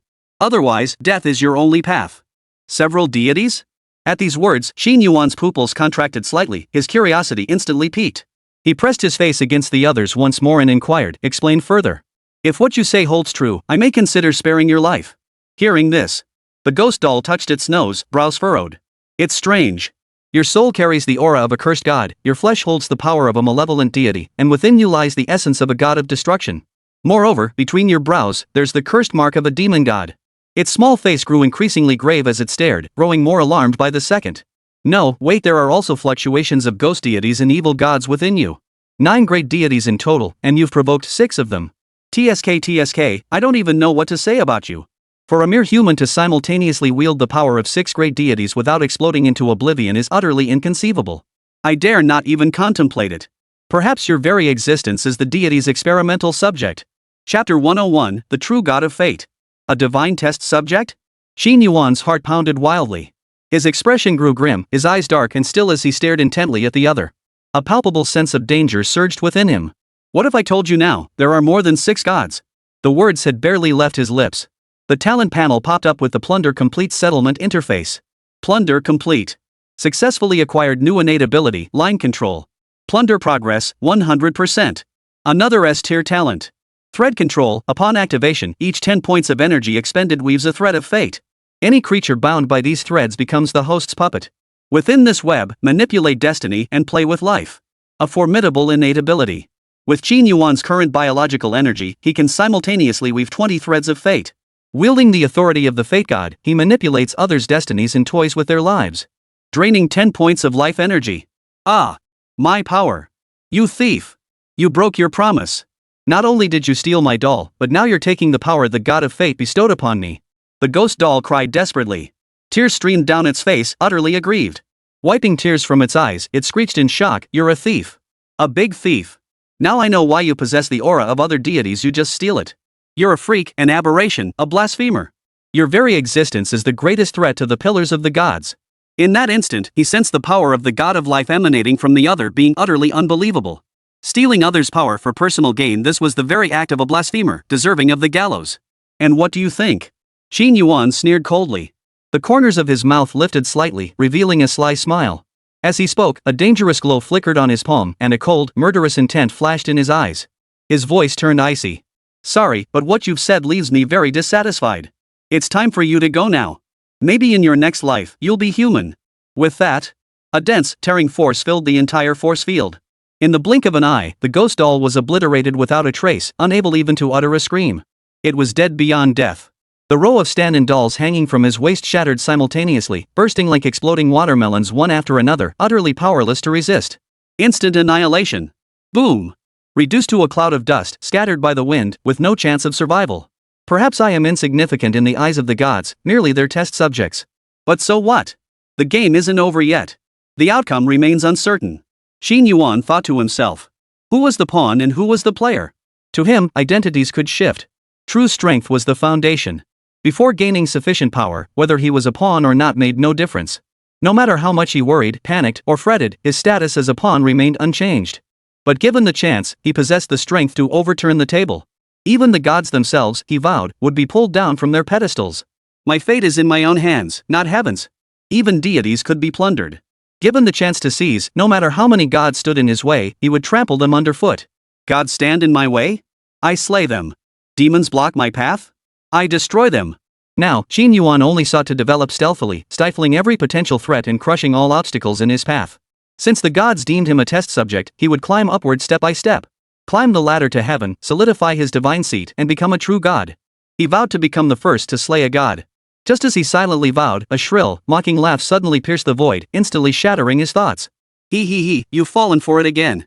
I knew you wouldn't keep your word. A vibrant green orb materialized out of thin air, radiating potent life energy. The ghost doll's voice echoed from within the orb, Qin Yuan, thank you for shattering my death-bound shackles. Without your aid, I could not have regained my freedom. That little ghost's body, isn't your true form? Qin Yuan asked in a deep voice. Staring at the luminous sphere before him, he attempted to suppress it once more, reaching out to seize it. Yet, within the orb, a divine power blossomed, a force more potent and pure than his own force field, rendering suppression utterly impossible. Of course not. I am the first divine envoy of the Fate God's court, the true god of fate. How could I possibly be a lowly corpse, declared the true god of fate with pride. The orb flickered, radiating intense vitality as a faint divine aura quietly emanated from it. Like an abyss, like a prison bottomless and unfathomable. If you are a true god, then how did you end up in this state? Qin Yuan's eyes narrowed with caution. A force field silently unfolded, covertly probing the aura emanating from the opponent's body. He could confirm in his heart that this fellow possessed less than 10% of his former strength. Perhaps he had once truly been a true god, but now he absolutely lacked the power befitting one. He was merely borrowing the tiger's might, bluffing and blustering. A moment's carelessness, and he might have been fooled. The next second, Qin Yuan's lips curled into a grin, revealing a row of pearly white teeth. "If I'm not mistaken," he said with a faint smile, "you can only muster the strength of a V-tier creature at best. Even if you absorbed a time crystal and restored some divine power, it shouldn't be impossible for me to take you down." At these words, the light sphere, previously as steady as an old dog, suddenly grew frantic. It hurriedly pleaded, "Calm down. Please calm down. Youngsters are so impulsive, always talking about taking down this one, defeating that one. I am the true god of destiny. I have my dignity. Had it not been for that divine war years ago, when I was ambushed by the god of death and struck by his necromantic forbidden art, how could I have fallen so low as to be threatened by a mere mortal like you? It is a profound disgrace. Gods at war? Do gods actually fight each other?" Qin Yuan pondered silently, covertly channeling his force field energy. He did not act rashly, instead expanding the field's range to seal off all the opponent's escape routes. He relentlessly searched for an opening, waiting for the moment to deliver a fatal strike. "What's that look in your eyes?" "I see mockery and contempt." The fate-playing true god shrieked. "Nothing. Your words hold no interest for me. I'm merely contemplating how best to eliminate you," Qin Yuan replied, his expression unreadable. Direct, blunt, and utterly unapologetic about his intentions. The true god of fate was speechless. This human was truly a blasphemer, utterly impervious to persuasion. He showed not the slightest interest in the divine wars the god had recounted. After a moment's hesitation, his tone softened. "Wait. Before you slay me, would you hear me out? My glorious deeds must not be lost to the river of time." "Go on," Qin Yuan replied. Seeing this, the true god of fate felt a surge of hope. As long as he could stall for time, he might still turn the tide. Having just broken free from the shackles of deathbound confinement, his power had yet to fully recover, and his divine essence remained unstable. Only by accelerating the fusion of his divine essence could he regain the ability to reshape his divine form. Then, killing this blasphemer before him would be as easy as crushing an ant. Chapter 102, The Fractured Divine Realm. Though Qin Yuan remained unaware of fate's scheming, he noticed a peculiar phenomenon. The threads of fate coiled in the shadows could actually ignore the divine might radiating from the light sphere. The threads coiled and entangled. They could plunder the orb's power without anyone noticing. Manipulating fate, silently and without trace. The threads in the light sphere, two forces of different origins yet sharing the same source. Shi Ming detected no anomaly in this. "What is this light sphere?" Qin Yuan murmured inwardly. Such pure, such powerful energy. This force was profound and colossal, unlike anything he had ever encountered, not even within the tides of time. Energy plus 10. Energy plus 10. Energy plus 10. As he sensed the feedback from the threads, a surge of secret delight filled his heart, nearly making him cry out. A colossal force surged through his entire body, as countless strange energies rapidly converged toward his sea of soul. Simultaneously, the divine essence within his soul began to vibrate, acting like a magnet stone, continuously generating an attractive force that coalesced the strange energies surging into his sea of souls. Divine power acquired. Host's divine nature activated. Condensing divine essence. Divine core condensation progress, 0.1%. The sudden notification popped up on his talent panel. Divine power? Condensing a divine essence? Qin Yuan's heart surged with wild joy. What an unexpected blessing! He never imagined the light sphere before him could be the opponent's divine power. No wonder it was so pure and powerful. The next second, he rapidly drained his internal energy, channeling it entirely into weaving threads of fate. He accelerated the plundering. Such opportunities were rare and unforeseeable. If he missed this chance, it might never come again. 20 threads of fate silently spread out within the force field, tightly enveloping the light sphere. The plundering speed instantly multiplied 20-fold. Divine essence condensation progress, 2%. That divine war shook the heavens and earth, its reach spanning multiple great universes. Even the 9 pillars of the gods personally intervened. Had I not been ambushed by the Grim Reaper, I might well have ascended to the status of a prime god by now. The fate-playing true god spoke with eloquent ease. He sought to delay time while rapidly fusing the divine essence, a dual task demanding intense concentration. Ever vigilant against Qin Yuan's ambush, he momentarily failed to notice the power within the divine essence steadily draining away. Instead, he strained his mind, relentlessly recalling the details of past divine wars. He began recounting his glorious exploits, intending to draw Qin Yuan's attention. As for Qin Yuan, determined to seize more divine power and rapidly solidify his own divine essence, he remained silent. Standing still, he maintained a vigilant, guarded expression. And so it went. Each harboring their own hidden agenda, the scene became eerily peaceful, neither making a move. They listened quietly to each other's words. Qin Yuan, the fate-playing true god, coaxed, "You might not believe this, but it was precisely the divine battle that plunged the current ruler of the demon realm, the ox-headed demon god, into slumber. If you choose to cooperate with this god, I can help you become the new ruler of the demon realm." The light emitted by the orb grew increasingly bright. Otherwise, once the ox-headed demon god awakens, you will surely die. For you bear the demon god's curse, making you the sworn enemy of all demonic followers and devotees. Beyond the ox-headed demon god, the demon realm now holds 2 divine kings, 4 major gods, 12 true gods, and hundreds of demigods. With your current strength, you cannot defeat even a single demigod, let alone withstand the assault of all demonic followers. If you wish to live, you must cooperate with this god. I can serve as your guide, elevating you to become a favored follower of the great fate god. Then, you may harness the power of the fate god to lift the demon god's curse. He resorted to threats and intimidation, yet Qin Yuan remained utterly unmoved, not even flinching. Seeing his expressionless face, the true god of fate couldn't help but retort, "What? You refuse to become a follower of the fate god?" "I believe only in myself," Qin Yuan replied calmly. The true god of fate exclaimed, "Blasphemer! You are a traitorous blasphemer! Ignorant mortal, you harbor no faith whatsoever, you dare not even believe in the primordial deities of the cosmos. Without the protection of the pillars of the gods, you will surely perish in the coming new god war. Only by believing in the gods can one earn their protection. When the divine war arrives, only then will you have a chance to enter the divine king's court and escape the calamity. Otherwise, you will surely be consumed by the flames of the divine war." No sooner had the words left his mouth. Qin Yuan interrupted, "If you worship the god of fate, then why did you fall victim to the god of death's ambush? Unable to protect even your own followers, such a deity is not worth believing in. Insolent! Presumptuous! Silence!" The true god of fate roared, overcome with fury. The light sphere trembled violently, roaring, "Damned heretic! You remain stubbornly deluded, daring to utter such blasphemous words, questioning the god of destiny, desecrating the god of destiny. Beware the punishment of the god of destiny." The fate god, the deity of destiny, among the first gods born at the universe's inception, possessed power that permeated all things. The instant Qin Yuan uttered words blaspheming the fate god, a mysterious force descended from the unseen. Silent and without warning. As the light sphere trembled violently, the true god of fate suddenly felt countless threads wrapping around his body. The light sphere was bound, unable to move. Soon, he felt the power draining from his body and let out a hysterical roar, "Damned blasphemer! You are nothing but a thief, stealing this god's divine power with threads of fate." He accelerated the fusion of his divine essence once more. Even if it meant burning divine power, he would not let Qin Yuan continue his plunder. Boom! The light sphere erupted into flames. Clusters of emerald flames blossomed, radiating a dangerous aura. Flames of fate. Snap! One thread after another snapped. In an instant, all 20 threads of fate binding the light sphere were consumed by the flames. At the same moment, a majestic, ethereal figure coalesced within the flames of fate. Crowned with gold, robed in emerald, and wielding a scepter, he stood tall and proud. A veil of mist shrouded his face, obscuring his true features, while an aura of divine majesty radiated from him, too overwhelming to look upon directly. This was the true form of the true god of fate. "Heretic! Blasphemer! Bandit! You deserve to die," roared the true god of fate. A frenzied pressure swept across the land, divine power spreading to form a shattered divine domain in the sky. Within this domain, the earth shattered, the sky collapsed, and war flames raged. Severed limbs littered the ground, while grotesque corpses floated in the air, a scene reminiscent of the apocalypse. Thud! The sound of war drums suddenly echoed in his ears, as deep and throbbing as a heartbeat. Bad! Danger! Qin Yuan felt as if struck by a heavy blow, his soul reeling from the violent impact. The force field he had deployed rapidly contracted, retreating into his body within an instant, utterly unwilling to come into contact with the shattered divine domain opposite him. His mind trembled violently.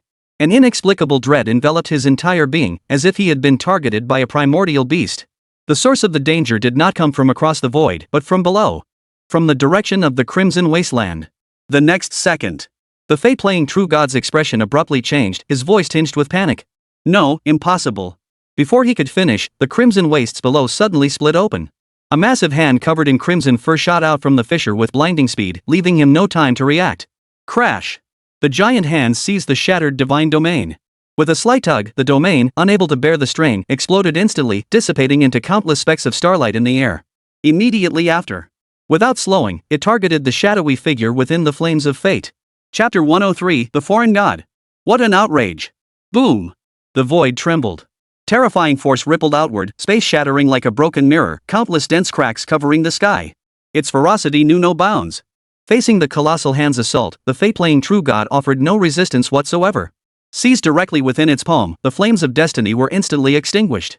Without even a scream, the fate-playing true god was dragged beneath the crimson wasteland by the monstrous hand.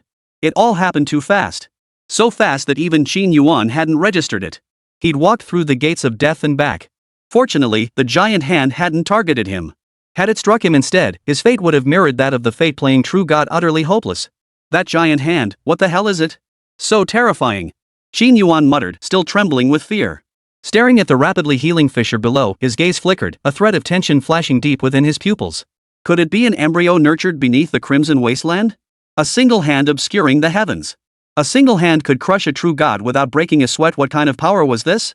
Though the fate-playing true god was gravely wounded and far weaker than before, it remained a genuine true god in status. Terrifying. Too terrifying. So the true terror of the Crimson Wastes was this unknown entity. Earlier, it seemed provoked by the fate-playing true god's divine domain. Its furious strike unleashed overwhelming might, shattering the damaged domain effortlessly with sheer power alone. Such overwhelming strength. Could this being have once participated in the god war? A war among the gods? His eyes narrowed in contemplation. Qin Yuan gazed down at the now calm wasteland below, his mood growing intensely complex. He had come perilously close to meeting his end. When gods fight, mortals suffer. Fortunately, his reaction was swift. He sensed the danger immediately and concealed the newly formed divine essence within him, not leaking a single trace of its presence. Those who survive great calamities are destined for future blessings. He glanced at his talent panel. Name, Qin Yuan. Divine essence, Fate's plaything damaged. Title, archenemy of the demon god. Identity, human divine being. Rank, tier 4. Health points, 100% depends on the host's physical condition.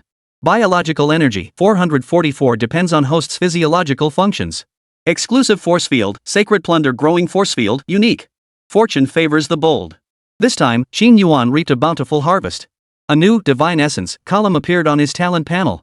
He never imagined that pursuing the ghost doll would yield such unexpected rewards, nor did he expect the target to be a sealed true god. What a stroke of luck! After plundering its divine power, his biological energy surged accordingly, climbing to 444 points, just 56 points short of the 500 required to break through to V tier. But what delighted Qin Yuan most was the formation of a divine essence, playing with fate.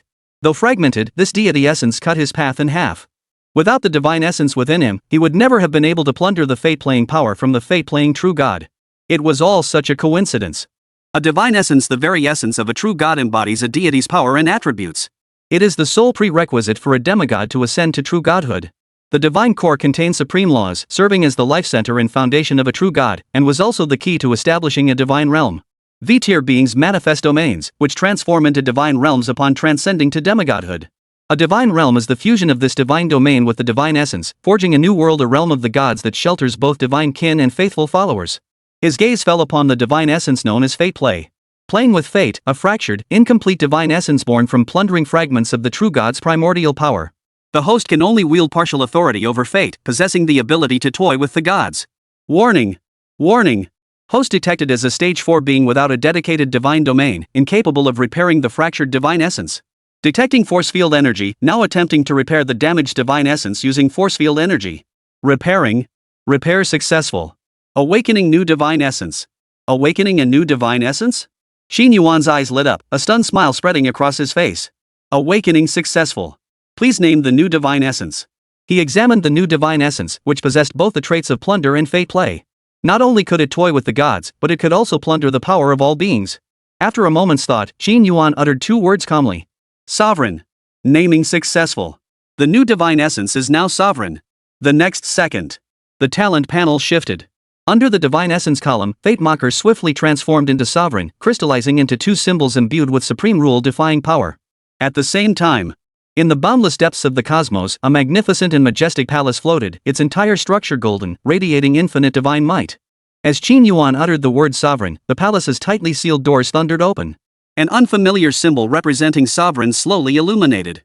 And upon this symbol was precisely the divine emblem representing mastery from Qin Yuan's interface. A new god has been born in the pantheon. In an instant, all deities across the cosmos sensed this change, immediately detecting the unfamiliar symbol within the pantheon. A sovereign god? What an audacious divine rank, exclaimed one shocked deity. It's actually a high godhood. I wonder which pillar god faction this new god hails from. How many years have passed since the last divine war? To think a being in the cosmos could a new divine symbol through its own power, truly unfathomable, sighed another deity. Heavens! The pillars have issued an oracle at this very moment. Heresy! This new god is a heretic. A new divine war is upon us. A heretical god. This is a heretical god. What an outrageous blasphemy against the god of destiny. He is in the demon realm. A new heretical god has been born in the demon realm. God war. God war. The pillars command, slay the heretic god. In an instant, deities across the 9 great camps received the divine decrees from the 9 pillars. Divine realms trembled as furious roars echoed throughout the cosmos. Meanwhile, Qin Yuan was engrossed in studying his newly born divine essence, unaware of the events unfolding within the Hall of Gods or the divine war command issued by the 9 factions.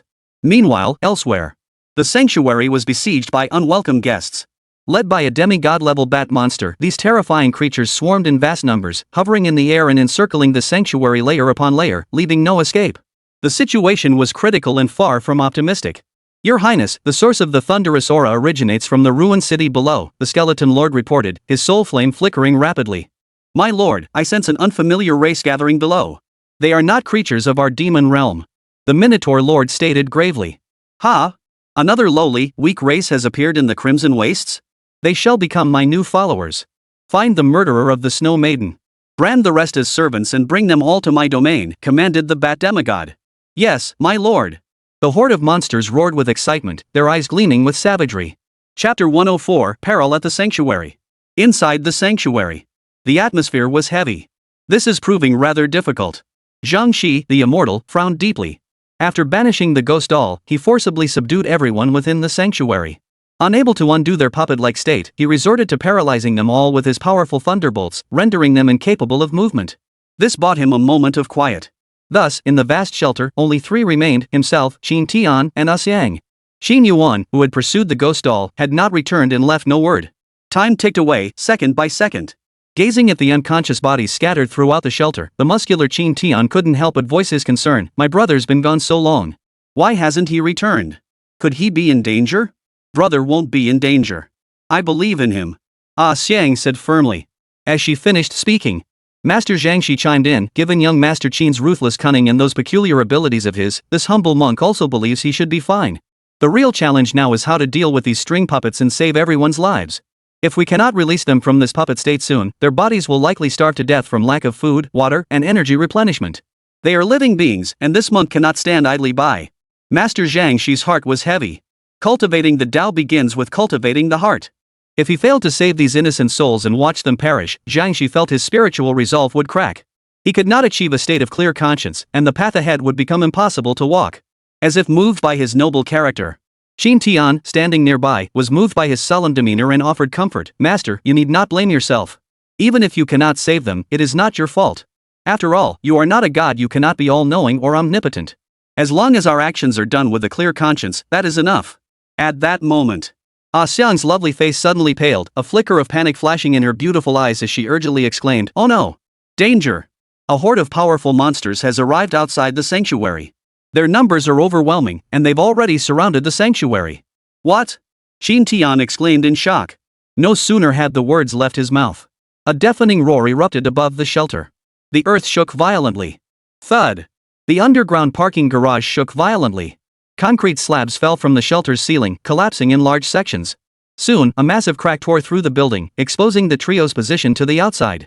Above them, a horde of monstrous creatures gathered, grotesque and hideous, each bearing fangs and glaring with savage intent. Their bodies radiated eerie, terrifying auras. A torrent of demonic energy surged through the air. Leading them was a terrifying humanoid creature with a hideous bat-like face, a snub nose, fangs, and eyes glowing an unnerving crimson. Its entire body was pitch black, radiating an overwhelming aura of power. It was the pressure of a demigod.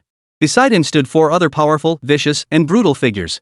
They were a bull demon lord with thick, sharp horns protruding from its forehead and a skeleton lord clad in eerie white bones, its eye sockets flickering with soul flames. Another was a putrid corpse lord, reeking of decay, skin festering, and face covered in cadaverous spots. The last was a snow-white ape lord, resembling a giant gorilla with a towering, 3-meter frame and a savage ferocity. All were V-tier creatures of overlord rank. This is bad. Seeing this, Zhangxi's heart instantly plummeted to the depths, a chill spreading through him as he saw no hope of survival. 1 demigod, 4 V-tier destruction-level lords, 24-tier catastrophe-level monsters, and a horde of 3-tier curse seed monsters. The more he looked, the more his heart raced. It was like poking a hornet's nest. He'd just dealt with 1 troublesome ghost child, and now another horde arrived, including an even more terrifying demigod-level monster. There was no way out. With his current strength, he could handle 2 V-tier creatures at most. Facing a terrifying demigod-level monster? That was nothing short of suicide. My life is forfeit. Zhangxi sighed inwardly, turning to the 2 beside him and transmitting his voice. These monsters are too powerful.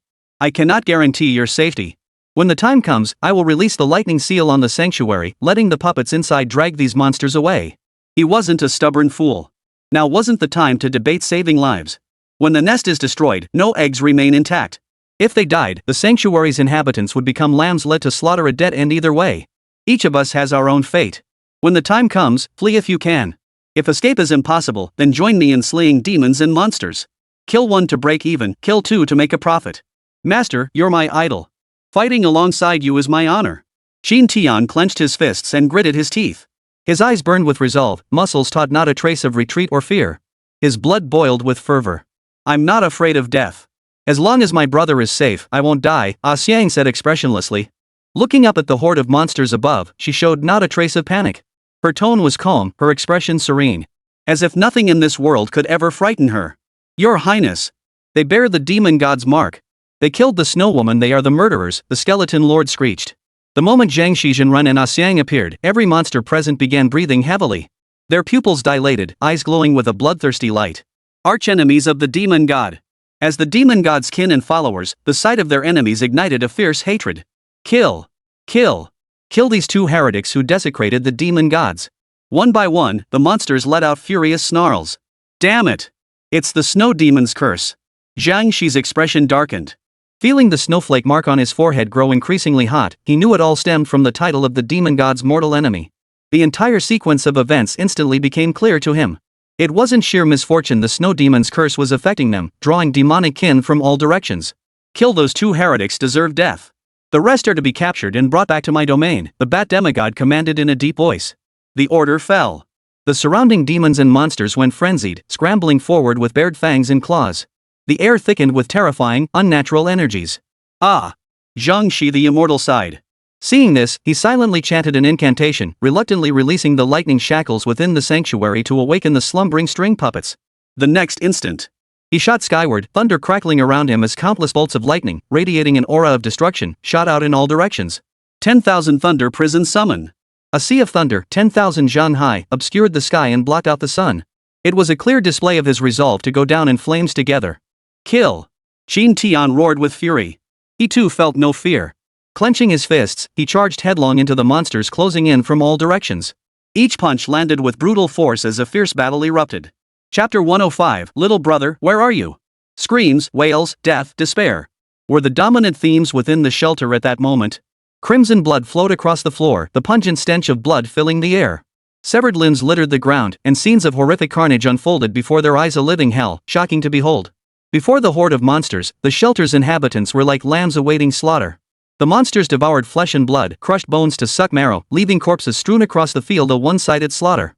Fortunately, the people had become puppets on strings devoid of consciousness, emotion, or fear. They knew only slaughter, strictly obeying the commands issued by the ghost doll. They feared death not at all. Even as bodies fell one after another, fear did not flicker in their eyes. They charged forward, clashing with the monsters before them. Each unleashed their unique abilities, expending every ounce of their power to destroy the enemy in front of them. Kill! Qin Tian roared.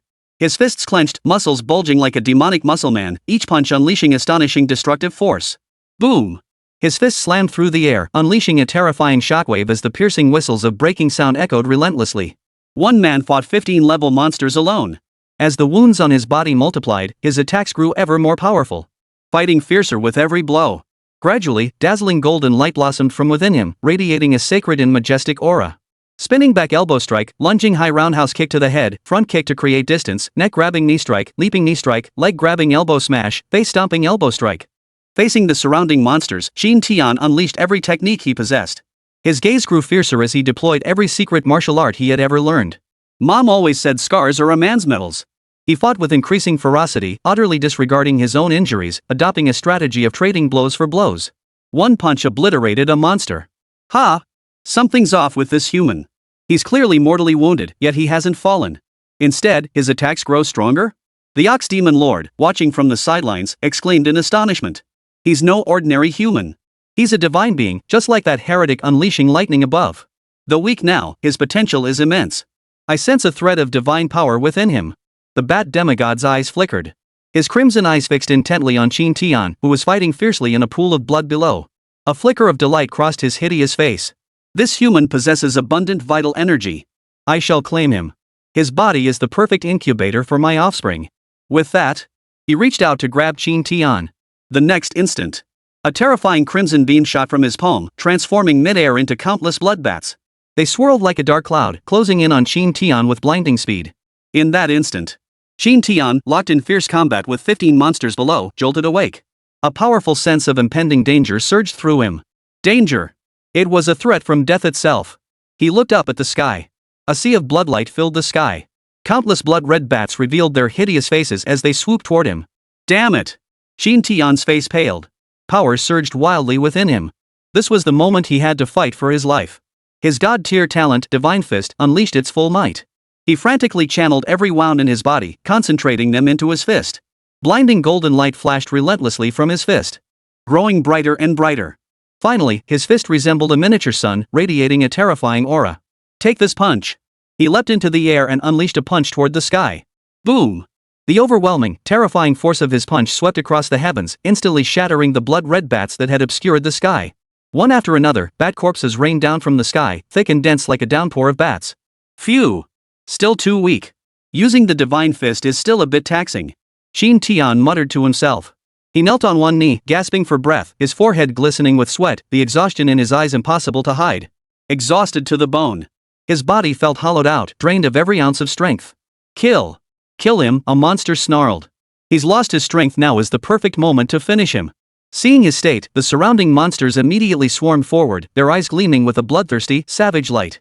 At that moment, the bat demigod intervened. Halt! Spare his life.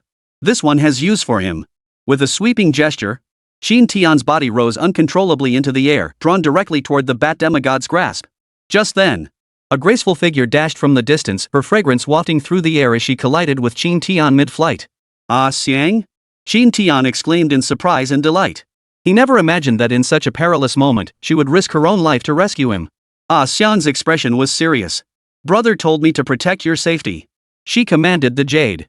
Pink mist burst forth from her fingertips. An invisible force field spread outward. As long as I'm here, these monsters won't be able to harm you in the slightest. As the pink mist dissipated, the nearby monsters froze one after another, their eyes reflecting a look of utter fascination. Completely bewitched. Another divine being, the bat demigod, exclaimed in astonishment. At that moment, a thread of doubt crept into his mind. What was the origin of this tiny race? Why were divine beings appearing one after another? After all, becoming a divine being was an extremely demanding feat. Not every creature had the opportunity to obtain a time crystal. Any race possessing a time crystal must be a favored kin of the 9 pillars of the divine. Could it be that they are the favored children of other deities? Regardless of which deity Xiang and Zhang Shizhenwen served, in his eyes they were irreconcilable enemies. As the most devout follower of the demon god, he could not tolerate their very existence. Only by slaying them and offering their blood to the demon god could he demonstrate his utmost devotion. Your Highness, this woman's power is peculiar. She seems to be a follower of the fiend god. The skeleton lord whispered. A minion of a malevolent deity? So what? As long as they are mortal enemies of the demon god, even if they were true gods, this prince would slay them. The bat demigod declared with unwavering resolve. Fixing his gaze on Xiang's graceful form, the corner of his mouth curled upward into a cruel smile. He sneered, a mere 4-tier creature dares to act insolently before me? Truly, she knows not her own mortality. With that, a destructive aura erupted from his body, swiftly enveloping both Xiang and Qin Tian. The pressure of a demigod. Put. Blood spilled from the corner of his mouth. Unable to bear the weight, Xiang's delicate body shook violently.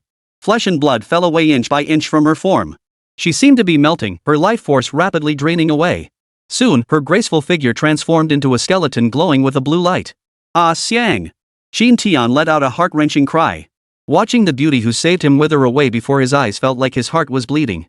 Yet he could do nothing to stop it. This helplessness and agony felt worse than death itself. Agony beyond endurance. Little brother, where are you? I've killed your sister. I'm so sorry. Overwhelming guilt and self-reproach took root deep within his soul. Chapter 106, Burning Life, Draining Potential.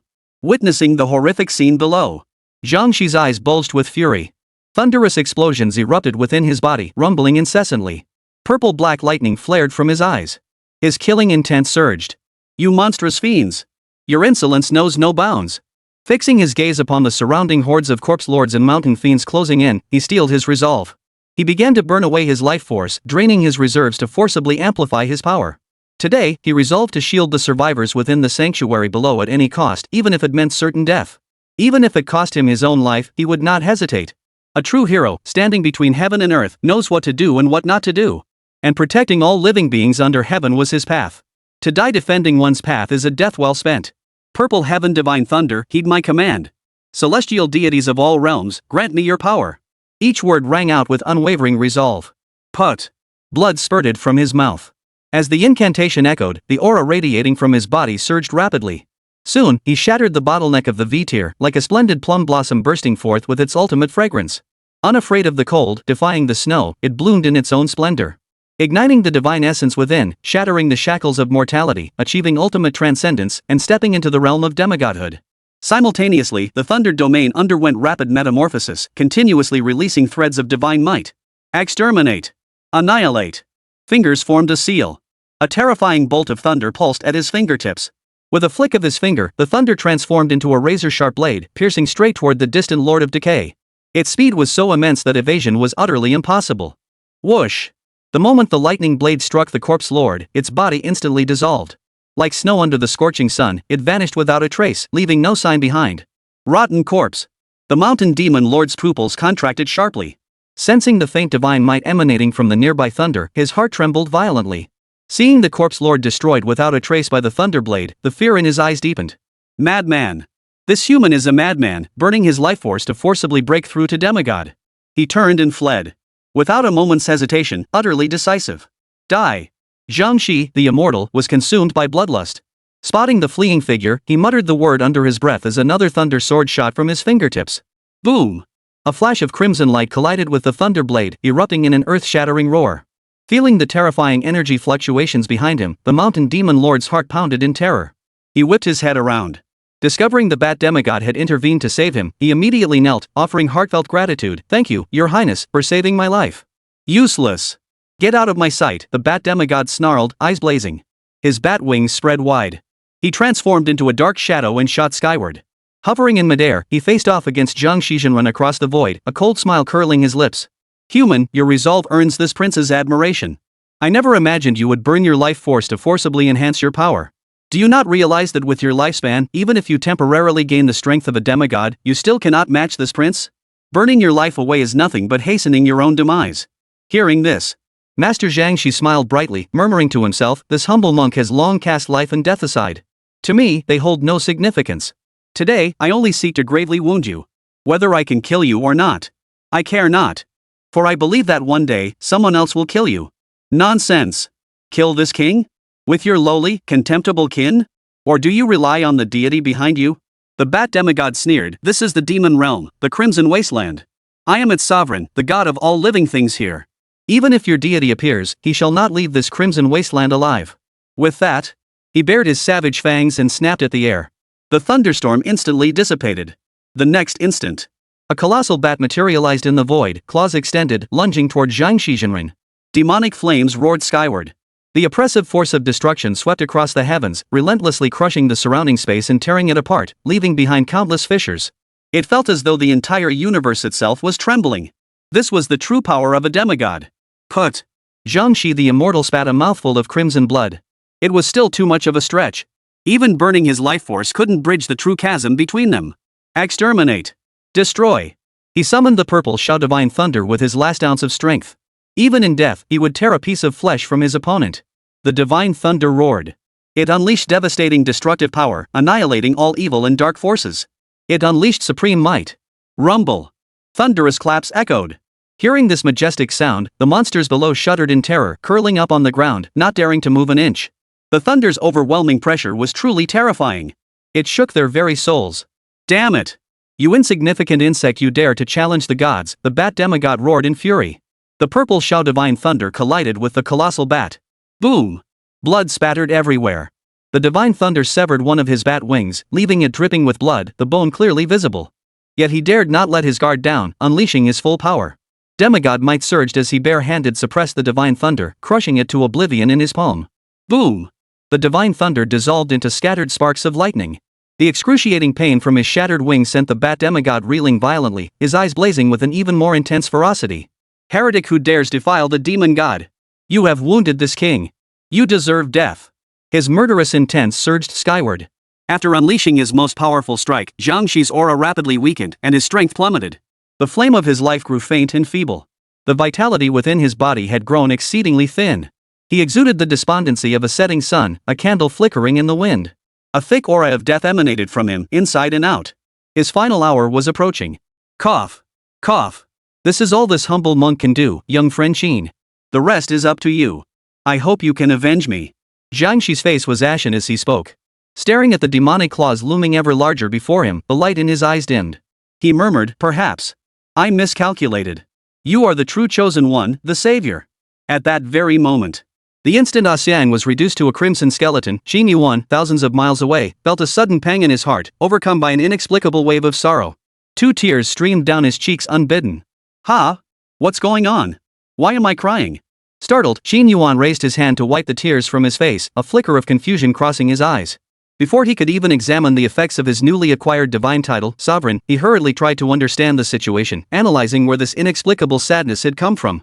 Soon, he realized the mental link between himself and Xiang had vanished. Oh no! Xiang was in trouble. Without a moment to spare, he spread his demonic wings and darted toward the sanctuary. His wings beat with thunderous force as he soared through the sky, his speed lightning fast, becoming a streak of light in the air. Please, nothing must have happened, nothing must have happened. He raced forward, praying silently that Xiang and his brother were safe. However, before reaching the sanctuary, he saw a vast sea of thunder gathering in the distance. Lightning flashed and thunder roared, obscuring the sky. No good. It's that bull-nosed Taoist's thunder domain. Qin Yuan's heart sank. The fact that Jiangxi Jinren had to unleash his full power meant the sanctuary was under attack and by an enemy too formidable to be dealt with quickly. With this realization, his heart raced back home, and his flight speed surged once more. Chapter 107, True God? False God. Foreign God. Qin Yuan was consumed by anxiety. Before even reaching the sanctuary, he spotted a hideous bat-like monster lunging at Jiangxi with claws and fangs bared. Its aura was terrifying. Master Jiangxi was in a wretched state, bearing none of his former grace. His form was withered and dried, his thunderous energy depleted. His head hung low, his eyes dim, his vital energy languishing. His once straight spine was now severely hunched, making him resemble an old man nearing death. Young friend, you finally arrived. As if sensing Qin Yuan's presence, Jiangxi the immortal struggled to open his eyes, murmuring to himself. He remained utterly unmoved by the bat demigod's assault, showing not the slightest sign of evasion. Utterly unflinching. Stop! Qin Yuan roared. A colossal, overwhelming pressure surged toward them. Unable to resist, he summoned the power of his divine essence, Sovereign. A single thunderous roar sent shivers down the bat demigod's spine. Its movements froze mid-air, daring not to advance further. Damn it! That's the pressure of a true god, the bat demigod thought in horror. His muscles trembled violently. Suppressing the urge to flee, he stiffly turned his neck and glanced fearfully behind him. What he saw left him speechless. A pseudo-god? Recognizing the unique aura of a level 4 creature emanating from the figure, he felt reassured. It seemed he had merely frightened himself earlier, overthinking things. The Crimson Wastes were reputed to be the true god's forbidden zone. How could a true god possibly appear here? A mere tier 4 human dared to challenge him, a demigod? He must be tired of living. At the same moment, he sensed the power of the snow demon's curse emanating from the opponent's brow. Old grudges and fresh resentment surged within him, the murderous intent in his eyes growing ever more intense. Another blasphemer of the demon god. He growled lowly. He abandoned the dying Jiangxi Jinren and lunged toward Qin Yuan, who was rushing toward him. Heretic! You deserve to die.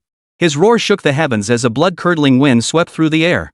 A terrifying ultrasonic wave surged forward in a fan-shaped blast, radiating an aura of destruction that obliterated everything in its path. Unstoppable. A demigod-level monster? Qin Yuan's pupils contracted sharply, a trace of gravity flickering deep within his eyes. He never expected the monster attacking the sanctuary to be a demigod-level creature. Truly a formidable foe. No wonder even a powerhouse like Jiangxi Jinren couldn't stand against it. Facing the terrifying ultrasonic assault ahead, Qin Yuan narrowed his eyes. Far from panic, his gaze sharpened as he began to carefully analyze the enemy's situation. This demigod-level bat monster possessed immense, unfathomable power, yet it had a weakness: it wasn't invincible. The flesh wing on its right shoulder hung limply, drenched in blood, clearly indicating a severe injury.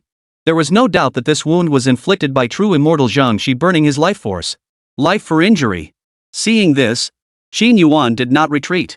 A force field silently released, and in the next instant, a hexagonal crystal slowly coalesced behind him. It emitted a faint halo, illuminating the entire sanctuary like the radiant light of Buddha. Divine essence. Divine essence imbued with the power of sovereignty. As the divine essence manifested, an overbearing, pure, and formidable divine might swept over the scene. Divine might resounded. Hum. The ultrasonic waves instantly shattered upon contact with the divine might, dissipating into gentle breezes that brushed against Qin Yuan's cheeks and ruffled the white hair at his temples, causing not a single scratch. No, impossible. How could a mere stage 4 being condense a divine essence? The bat demigod screamed in disbelief, his face frozen in shock.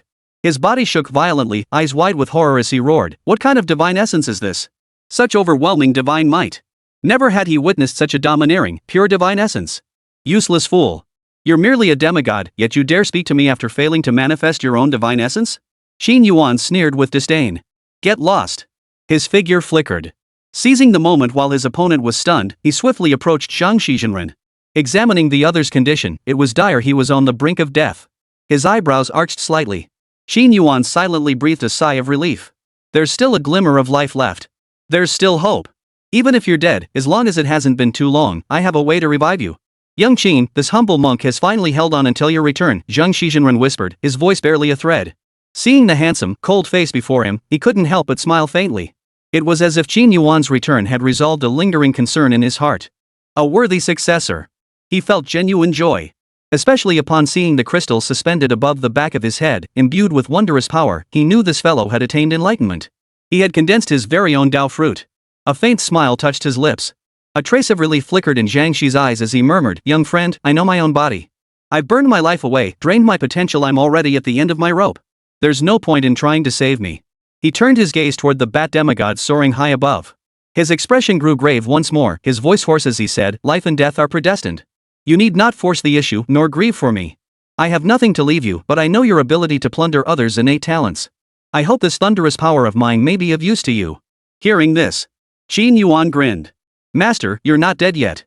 Don't leave me in charge of your affairs as if I'm lusting after your body." Reaching out to steady the other man's swaying form, he solemnly explained, "While I am indeed intrigued by your thunderous power, I won't take advantage of your weakened state. Besides, you were injured protecting others. I haven't sunk to such depravity." After speaking, his gaze swept over the scene below, revealing a pitiful sight. Bodies littered the ground, casualties mounting. Countless humans, now puppets on strings, charged relentlessly forward, continuing their battle against the monsters. As one body fell, another figure surged forward without a trace of fear, driven only by bloodlust and slaughter. With a wave of his hand, the threads of fate binding them all retracted into his divine essence. In an instant, the people below all regained their senses and control over their bodies. As the threads of fate merged into his divine essence, the divine might radiating from his body grew even stronger. "Where are we? What happened?" someone asked dazedly. "Help! Monsters! So many monsters!" another screamed repeatedly. So many dead." Others, seeing the corpses strewn everywhere, were so terrified their legs gave way. They collapsed onto the ground, unable to rise again. At that moment, General Chen, mingling among the crowd, acted decisively. He roared out his battle command, "Damn it! Activate the shelter's emergency response protocol immediately. Launch the nuclear bombs. We absolutely cannot let the monsters continue their slaughter." "Brother! I'm here!" Qin Tian shouted excitedly. He waved his arms frantically. Spotting the figure high above, the iron-willed man could no longer hold back his tears. Tears streamed down his face. Clutching a skeleton glowing with a blue light, he sobbed, "Brother, Sister Xiang is dead. She sacrificed herself to save me. The monsters killed her." Chapter 108, Advancing to V-Tier. Hearing the sound, Qin Yuan lowered his head to search, immediately spotting the weeping giant amidst the crowd. Glancing at the blue skeleton in the man's arms, he said indifferently, "Ah, Xiang isn't dead yet. You should take her somewhere safe for now." With that, he shifted his full attention to the countless hideous, monstrous faces surrounding him. "Warmth delivered right to my doorstep, can't let that go to waste." Seeing these monsters, the corners of his mouth stretched wide, revealing a grin that reached his ears, and his eyes sparkled with excitement. It was the first time he'd encountered such a diverse horde of monsters. Seeing that cruel smile, Zhang Shi, the immortal master standing beside him, felt his heart tighten. He couldn't help but sigh inwardly. These monsters were in for trouble. Sure enough, the thought barely formed when Qin Yuan raised a hand, fingers splayed. Countless transparent threads shot from his palm, spreading like a vast net over the monsters below. Without warning, Qin Yuan's fingers clenched slightly. One by one, the monsters lost consciousness, and then the life force within them rapidly drained away. Whoa! What a bizarre ability! Just like that ghost doll's power. Without a doubt, Qin Yuan had succeeded. He had successfully dealt with the ghost doll. Energy +2. Energy +3. Energy +1. Energy +3. The talent panel continuously flashed notifications about Plunder talents and energy gains. In mere moments, all the monsters scattered around the sanctuary perished, becoming nourishing energy for his advancement. Soon, the biological energy within his body surged past 500 points. The next second, a vibrant aura emanated from his body, and the divine essence suspended behind his head grew increasingly solid. Biological energy, 550 points. Conditions for advancing to V tier met. Proceed with advancement? Yes. Xin Yuan replied without hesitation. As he consented to the advancement, the force field he had released began to undergo tremendous changes. Like boiling water, the space around him, centered on his body, began to violently bubble and boil, warping and folding. Domain power. At the same moment, the radiant sovereign godhead trembled slightly, swiftly merging with his body as it continuously absorbed and drew upon the transformed domain power.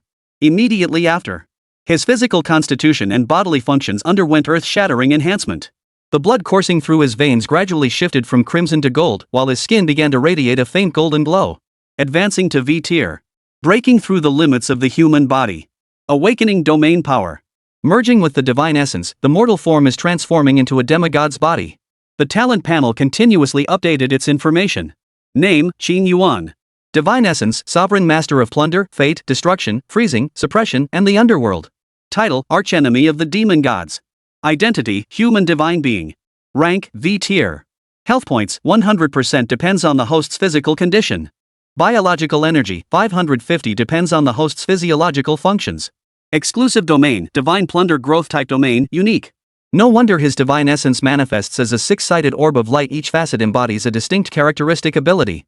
Now, having ascended to Tier 5, his force field has evolved into a domain, strengthening its bond with his divine essence.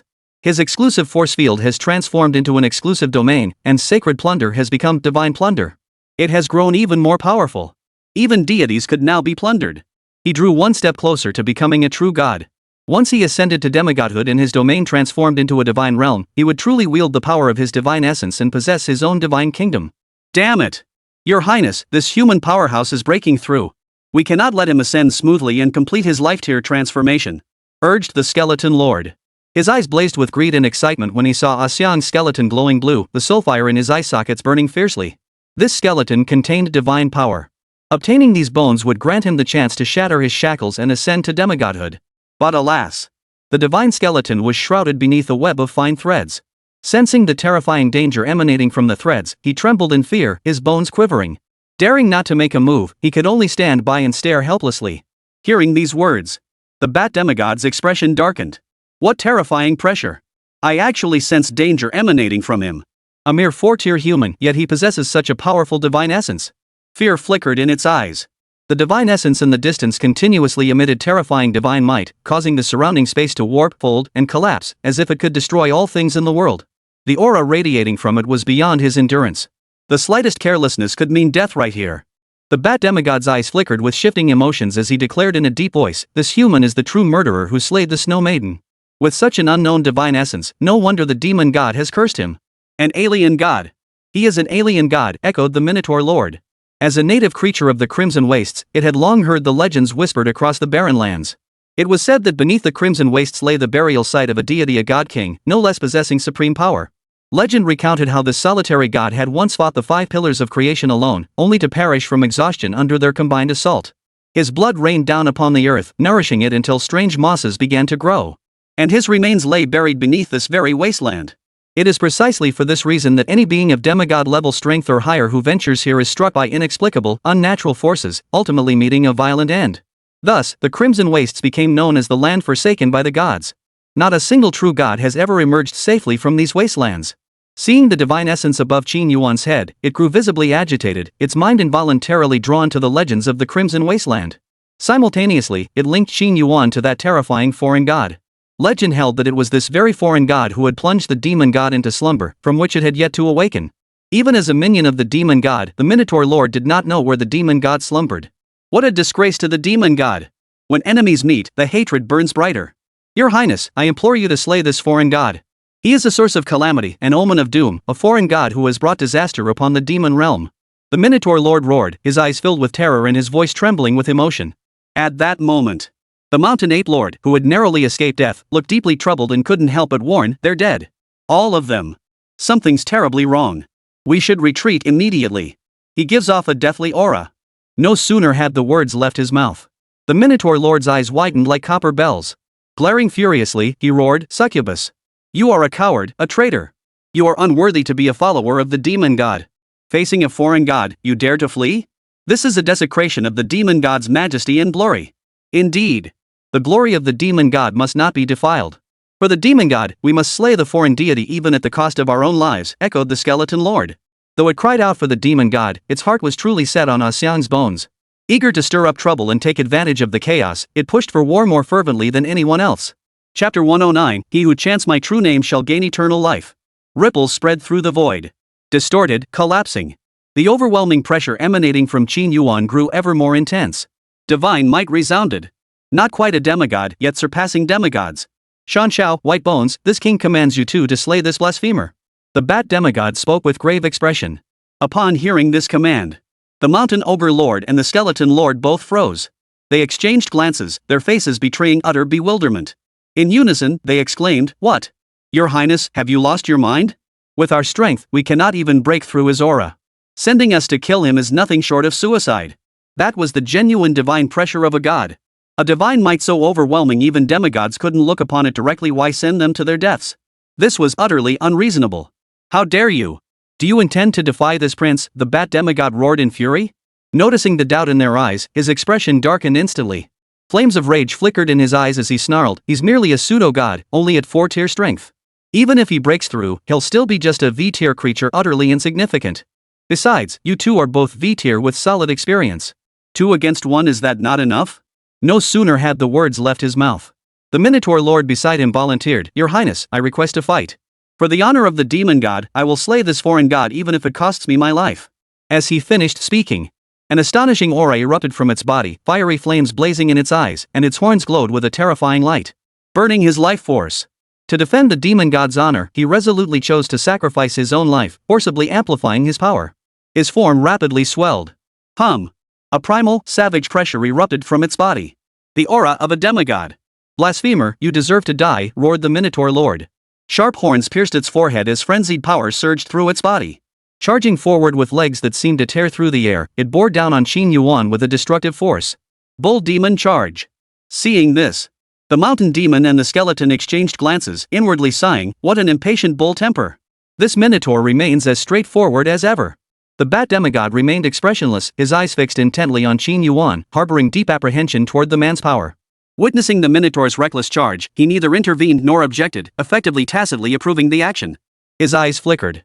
He thought to himself, "Foolish Minotaur.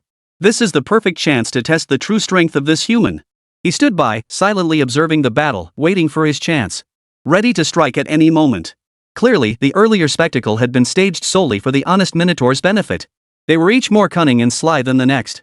Ridiculous. Do you think you're Zhang Shi the Immortal? Burning your life away at the drop of a hat? Do you even understand what you're doing? Qin Yuan sneered with disdain. Seeing the pair of horns before him, radiating brilliant light, a flicker of gravity passed through the depths of his pupils. Outwardly calm and composed, inwardly he was on high alert. Moreover, a demigod-level monster and 2 V-tier destruction class beasts lurked in the distance, watching intently. He couldn't afford to be careless. Seeing this situation, he decided not to hold back, preparing to test the power of the divine essence he had just obtained. Glancing sideways at Zhang Shizhenren beside him, the corners of his mouth lifted slightly as he offered a wicked smile. "Shinren, allow me to extend your life." With that, he raised his hand to grab the bull's head, channeling the full might of his divine essence. In the next instant, one of the 6 facets of his divine essence erupted with a blinding beam of light. Instantly, his body burst into dazzling golden radiance, soaring toward the heavens like a war god descending, his divine might awe-inspiring. The immense force collided with the surrounding void. "Seal." His lips moved. He uttered the single word with casual ease. In an instant, the charging Minotaur Lord's body froze mid-air, immobilized.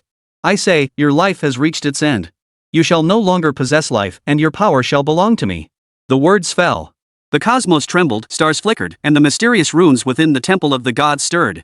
An eerie, terrifying force descended from the unseen, coiling around the Minotaur Lord's massive frame. The next second, the Minotaur Lord's body withered at a visible pace. "No! I cannot die. My life belongs to the demon god. You accursed foreign god, you have no right to take my life." The Minotaur Lord roared in despair. Your life is mine, Qin Yuan stated, his expression unreadable. As he spoke, he turned to the exhausted and dying Zhang Shizhenren, his expression solemn and his tone grave. Now, I bestow life upon you.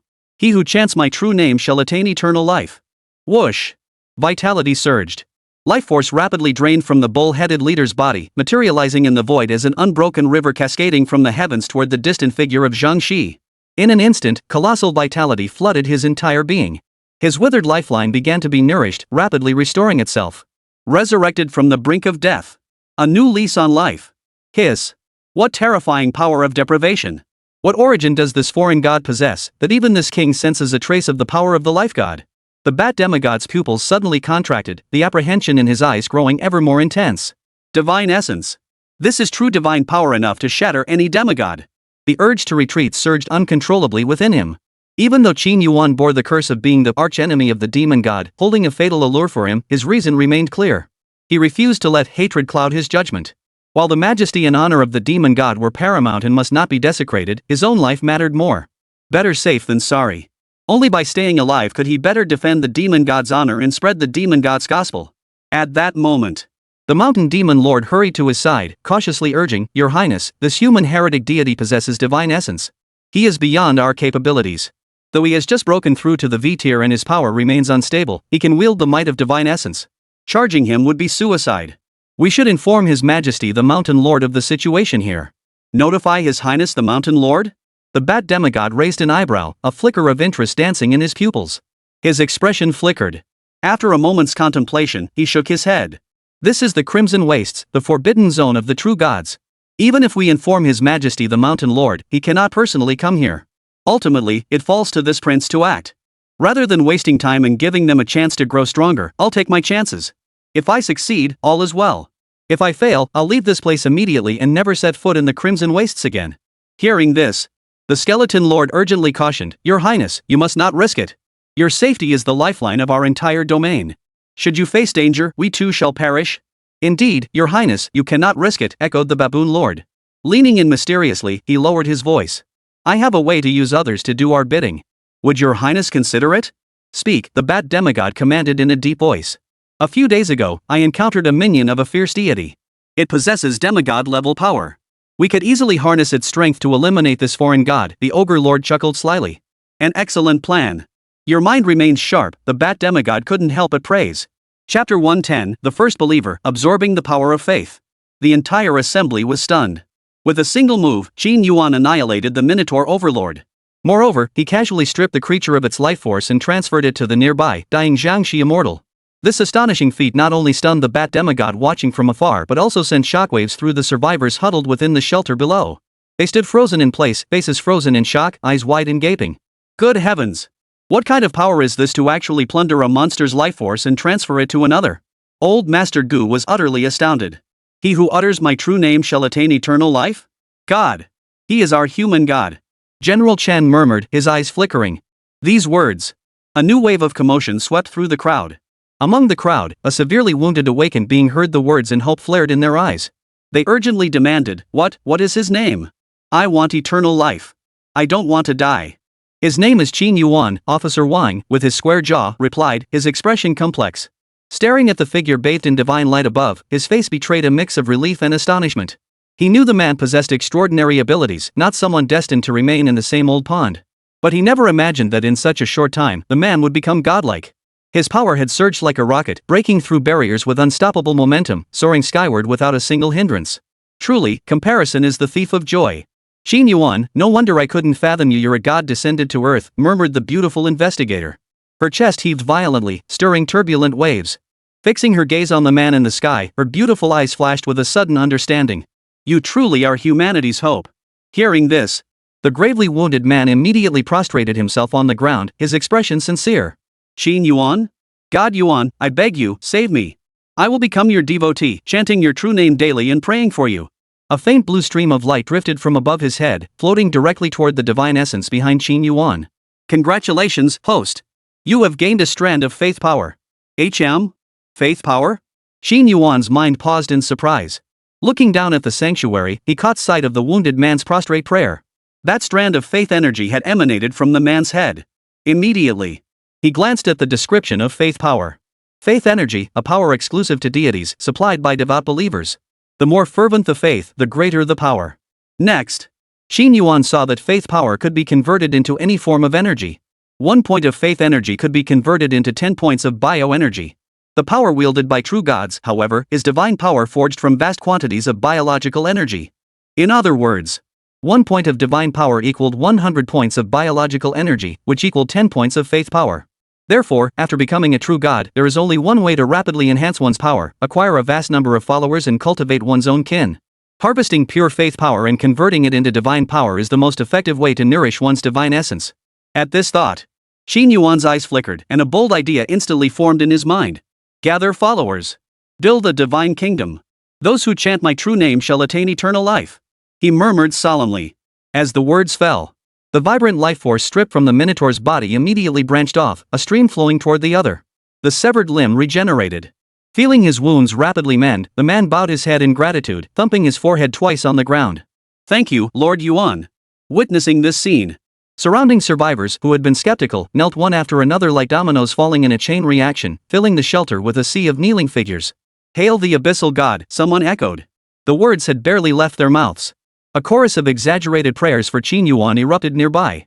Great God Qin Yuan, whose divine power is boundless and whose miraculous abilities are vast, grant me eternal life. True God Qin Yuan, whose divine power is boundless, grant me immortal blessings and a lifespan as vast as the heavens. Though many knelt below, few truly believed. Most were merely spectators, hoping to reap benefits without effort. Fragmented strands of faith energy steadily converged upon the divine essence. Observing the scene below, Qin Yuan remained utterly unmoved. Adhering to the principle of equal exchange, he generously bestowed a thread of his life force to heal the wounds of anyone who offered faith energy. In an instant, a miracle manifested. Vitality poured forth like raindrops falling upon the mortal realm. Among the crowd, all who prayed with sincere hearts received blessings. Their wounds healed rapidly, and even their biological energy levels saw a significant boost. Gained 100 faith power. Gained 50 faith power. Gained 20 faith power. Notification after notification popped up on the talent panel. Soon, the Minotaur Lord's body could no longer bear the strain. It shattered on the spot, turning into a cloud of ash that dispersed into the air. The life force within him was seized by Qin Yuan and distributed among Zhang Shizhenren and his followers. Young friend, thank you for saving my life, Zhang Shi bowed respectfully. Feeling the surging vitality within him, his once dull eyes gradually brightened. His complexion grew radiant. Light returned to his eyes. Silently raising his thumb, he sincerely exclaimed, "Truth be told, your abilities truly surpass mine. I harbored much prejudice against you before, please forgive my past shortcomings." It was nothing, Qin Yuan replied modestly. He hadn't expected that this public display of divine favor would yield such unexpected rewards. He had gained a total of 666 faith points. This meant he had gained 666 followers within the sanctuary. Convert, he murmured softly. Faith power on the talent panel began converting into bioenergy. 110. 666 faith power equaled 6660 bioenergy. Combined with his original 550 points, Qin Yuan now possessed a staggering 7210 bioenergy. He still needed 2,790 points to reach the 10,000 required for ascension to demigodhood. By gaining just 279 more followers, he could truly ascend to demigodhood and fully unleash the power of his sovereign, divine essence. Damn it! That bastard has gained faith power. He's already begun to take on the form of a true god. The bat demigod's eyes widened with terror. He keenly sensed the divine aura in the vicinity growing increasingly intense. Vaguely, he seemed to glimpse the embryonic form of a divine realm within the void. His heart trembled. Retreat! He cannot be fought head-on. This human heretic god had grown too powerful and dangerous. He now possessed the strength to truly kill him. Staying here meant certain death. Go! He turned and fled without hesitation. His body trembled, transforming into countless blood-red bats that soared skyward, obscuring the sun and scattering rapidly in all directions. Dealing with this opponent required a different strategy. With Qin Yuan's current strength, the bat demigod would need at least 3 other demigod-level beings to kill him. A single demigod couldn't break through the power of his divine essence. Flight is the best strategy. Chapter 111, Death may be avoided, but punishment remains. The sanctuary suffered heavy casualties in this battle. Of the 30,000 survivors originally sheltered there, fewer than 5,000 remained breathing. The rest lay as mangled corpses on the ground, covered in eerie crimson moss, dead beyond any hope of revival. The moss flourished, covering the corpses. It swiftly seized control of the bodies, transforming them into walking corpses. Oh no! The bodies are moving, they've turned into zombies, someone cried in terror. It's the moss. Damn it, I've got moss on me too. They had barely recovered from the crisis of the bat demigod retreating when now a horde of moss-parasitized zombies descended upon them. Worse still, every single awakened who had left the shelter to fight was now covered in crimson moss. One disaster followed another. Their already frayed nerves were pushed to the breaking point. God of the Abyss, save us. Yes, we still have Qin Yuan, our own human deity. Soon, the crowd snapped to attention, gazing at the undead rising all around them. They pinned their hopes on the man in the sky, radiating divine light. Merciful God of the Abyss, if you save us and rid us of this moss, we pledge to be your most devoted followers. Some immediately fell to their knees, prostrating themselves and praying fervently. The 666 who had already become the first generation of believers wore expressions of deep devotion. Their eyes held no fear, no panic. They looked up at the radiant figure, feeling an unprecedented sense of peace within their hearts. Even though moss covered their bodies as well, they believed that with Qin Yuan here, their deity would not abandon them, would not stand idly by. As long as their faith remained steadfast, they entrusted the rest to their deity. Young friend, is there any way you can save them? Zhang Shi, the immortal, asked, his heart aching. He had a solution for the moss-parasitized corpses surrounding them. A single thunderous strike would suffice. But for the living infected by the moss, he was powerless. Under the thunder, all beings are equal. Anyone subjected to its cleansing, whether moss or living flesh, would suffer immense damage. Those unable to endure it would perish, their essence extinguished, reduced to charred corpses. I have a way, Qin Yuan stated expressionlessly, but I have no desire to save them. His gaze swept over the military personnel and Sky Club members in the crowd, a cold gleam flashing in his eyes, utterly devoid of pity. Beyond the first generation of believers, he cared not for the lives of others. At this moment, the divine essence within him outweighed his humanity. Nourished by the power of faith, his divinity had flourished, gradually merging perfectly with his divine nature. Hearing this, General Chan and Old Master Du in the crowd instantly turned grim. Their expressions darkened like storm clouds. Exchanging glances, they saw gravity and venom in each other's eyes. Young Master Qin, your actions and mindset are misguided. As a human possessing godlike abilities, you should give back to society and learn gratitude, not act selfishly, disregarding others' lives. Old Master Du admonished with heartfelt anguish. Quite right, Qin Yuan. With great power comes great responsibility. As fellow countrymen, how could you stand by and watch others die? General Chen echoed. Exactly, Qin Yuan. We all call you the God of Depths. What more do you want from us? The other Sky Club members immediately condemned him. Verbal attacks rained down relentlessly, their collective voices forming a torrent of criticism. The scene descended into utter chaos.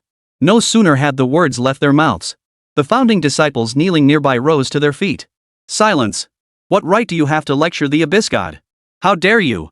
The majesty of the Abyssal God must not be insulted.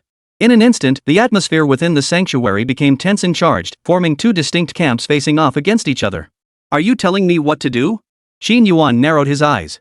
His footsteps quickened as his form descended swiftly from the air. In the blink of an eye, he stood before the crowd. Fixing his gaze on Old Master Gu and the others in the crowd, a murderous intent flared within him. He had endured this old bastard for far too long. And now, at this moment, he dared to try to morally blackmail him? How utterly reckless. As if sensing his murderous intent, Zhang Shi, the immortal behind him, hurried forward to dissuade him. Young friend, do not recklessly create the karma of killing. While these people may have done wrong, their crimes do not warrant death. A mild punishment will suffice. Please, do not kill them. He paused. He sighed again. With the great calamity upon us, they are humanity's hope. Our race's civilization must endure. Every life lost is one less to carry us forward. Master, your perspective is too grand for me to comprehend or concern myself with, Qin Yuan replied coldly. He raised his hand and grabbed. The few who had been shouting the loudest in the crowd had their abilities stripped away, reduced to ordinary men. Qin Yuan declared, I won't kill them, but I take their innate abilities. Without their gifts, the moss coating their bodies began to grow and spread rapidly. Within a single breath, their entire bodies were engulfed by the moss. Waves of agonized screams erupted from their mouths, cries of unbearable torment. Ah! Damn it, it hurts. My abilities. You can't take my abilities. You damned demon god, someone cursed. Kneeling on the ground, their bodies racked by unbearable itching, they frantically scratched at the moss covering their skin. You're an evil god, a demonic fiend. Layer upon layer of skin, now stained crimson with moss, was torn open. Raw flesh exposed to the air quickly became coated in moss as well. Blood dripped freely, flesh mangled beyond recognition. The sight was horrifying. Master Chairman, save me. I don't want to die. Get lost. Just because you don't want to die doesn't mean I don't want to live. Old Master Gu was in agony. He was barely holding on himself. Qin Yuan not only stripped others of their abilities but had also stolen the power from his own great talent, energy absorption. Thud. He slid to his knees, scrambling swiftly to Zhang Shizhenrun's side. Grabbing hold of the master's trouser leg, he pleaded, "Zhang Shizhenren, you are kind-hearted and compassionate. I beg you, save this old man." He knew that if anyone could save him now, it was this master Zhang Shi, the head of Baiyun Monastery and once the foremost figure in Songhai City. Beyond him, there was likely no one else. Gazing at the tearful, snot-streaked old man before him, Zhang Shizhen's face twisted with conflict. He stole a glance at Qin Yuan standing nearby, hesitating before stammering, "This." Knowing Qin Yuan well, he had already interceded once. To ask him to plead again would be pushing his luck, certain to provoke the man's anger. The one who tied the bell must untie it. Given the current situation, he still needed to rely on the other party's strength and protection for the safety of others. This time, he resolved not to play the good cop. If his relationship with Qin Yuan fractured, the cost would outweigh the benefit. Therefore, when faced with old Master Gu's desperate pleas, Zhang Shi turned his head away, refusing to meet the old man's gaze, pretending he hadn't seen anything. At that moment, Qin Tian rushed over from somewhere, clutching a blue skeletal frame in his arms. His face was filled with urgency as he exclaimed, "Brother! It's safe now, the monsters are either dead or gone. Hurry and save Ah Xiang." Chapter 112, A Promise Made, A Promise Kept. Hearing this, Qin Yuan smiled faintly, ignoring the wailing figures nearby. He turned and approached Qin Tian. Gazing at the blue glowing bones before him, he said calmly, "All right, leave it to me." He extended his palm and flicked his finger. A single drop of blood, radiating golden light, fell upon the bones. Hum. The bones trembled. As if the golden blood contained supreme power. A single drop unleashed a colossal surge of life force, transforming decay into wonder, capable of reviving the dead and rejuvenating bones. At that very moment, the skeleton opened its mouth, emitting a sweet voice. "Thank you, brother." The next instant, golden blood swiftly merged into the skeletal frame, fully absorbed by the blue light coiling around the spine. Divine essence blossomed. Resurrection. Ah Xiang's skeletal frame visibly regrew flesh and blood at a rapid pace. Before the astonished crowd, countless blood vessels, muscle tissue, and internal organs rapidly formed. Unbelievable.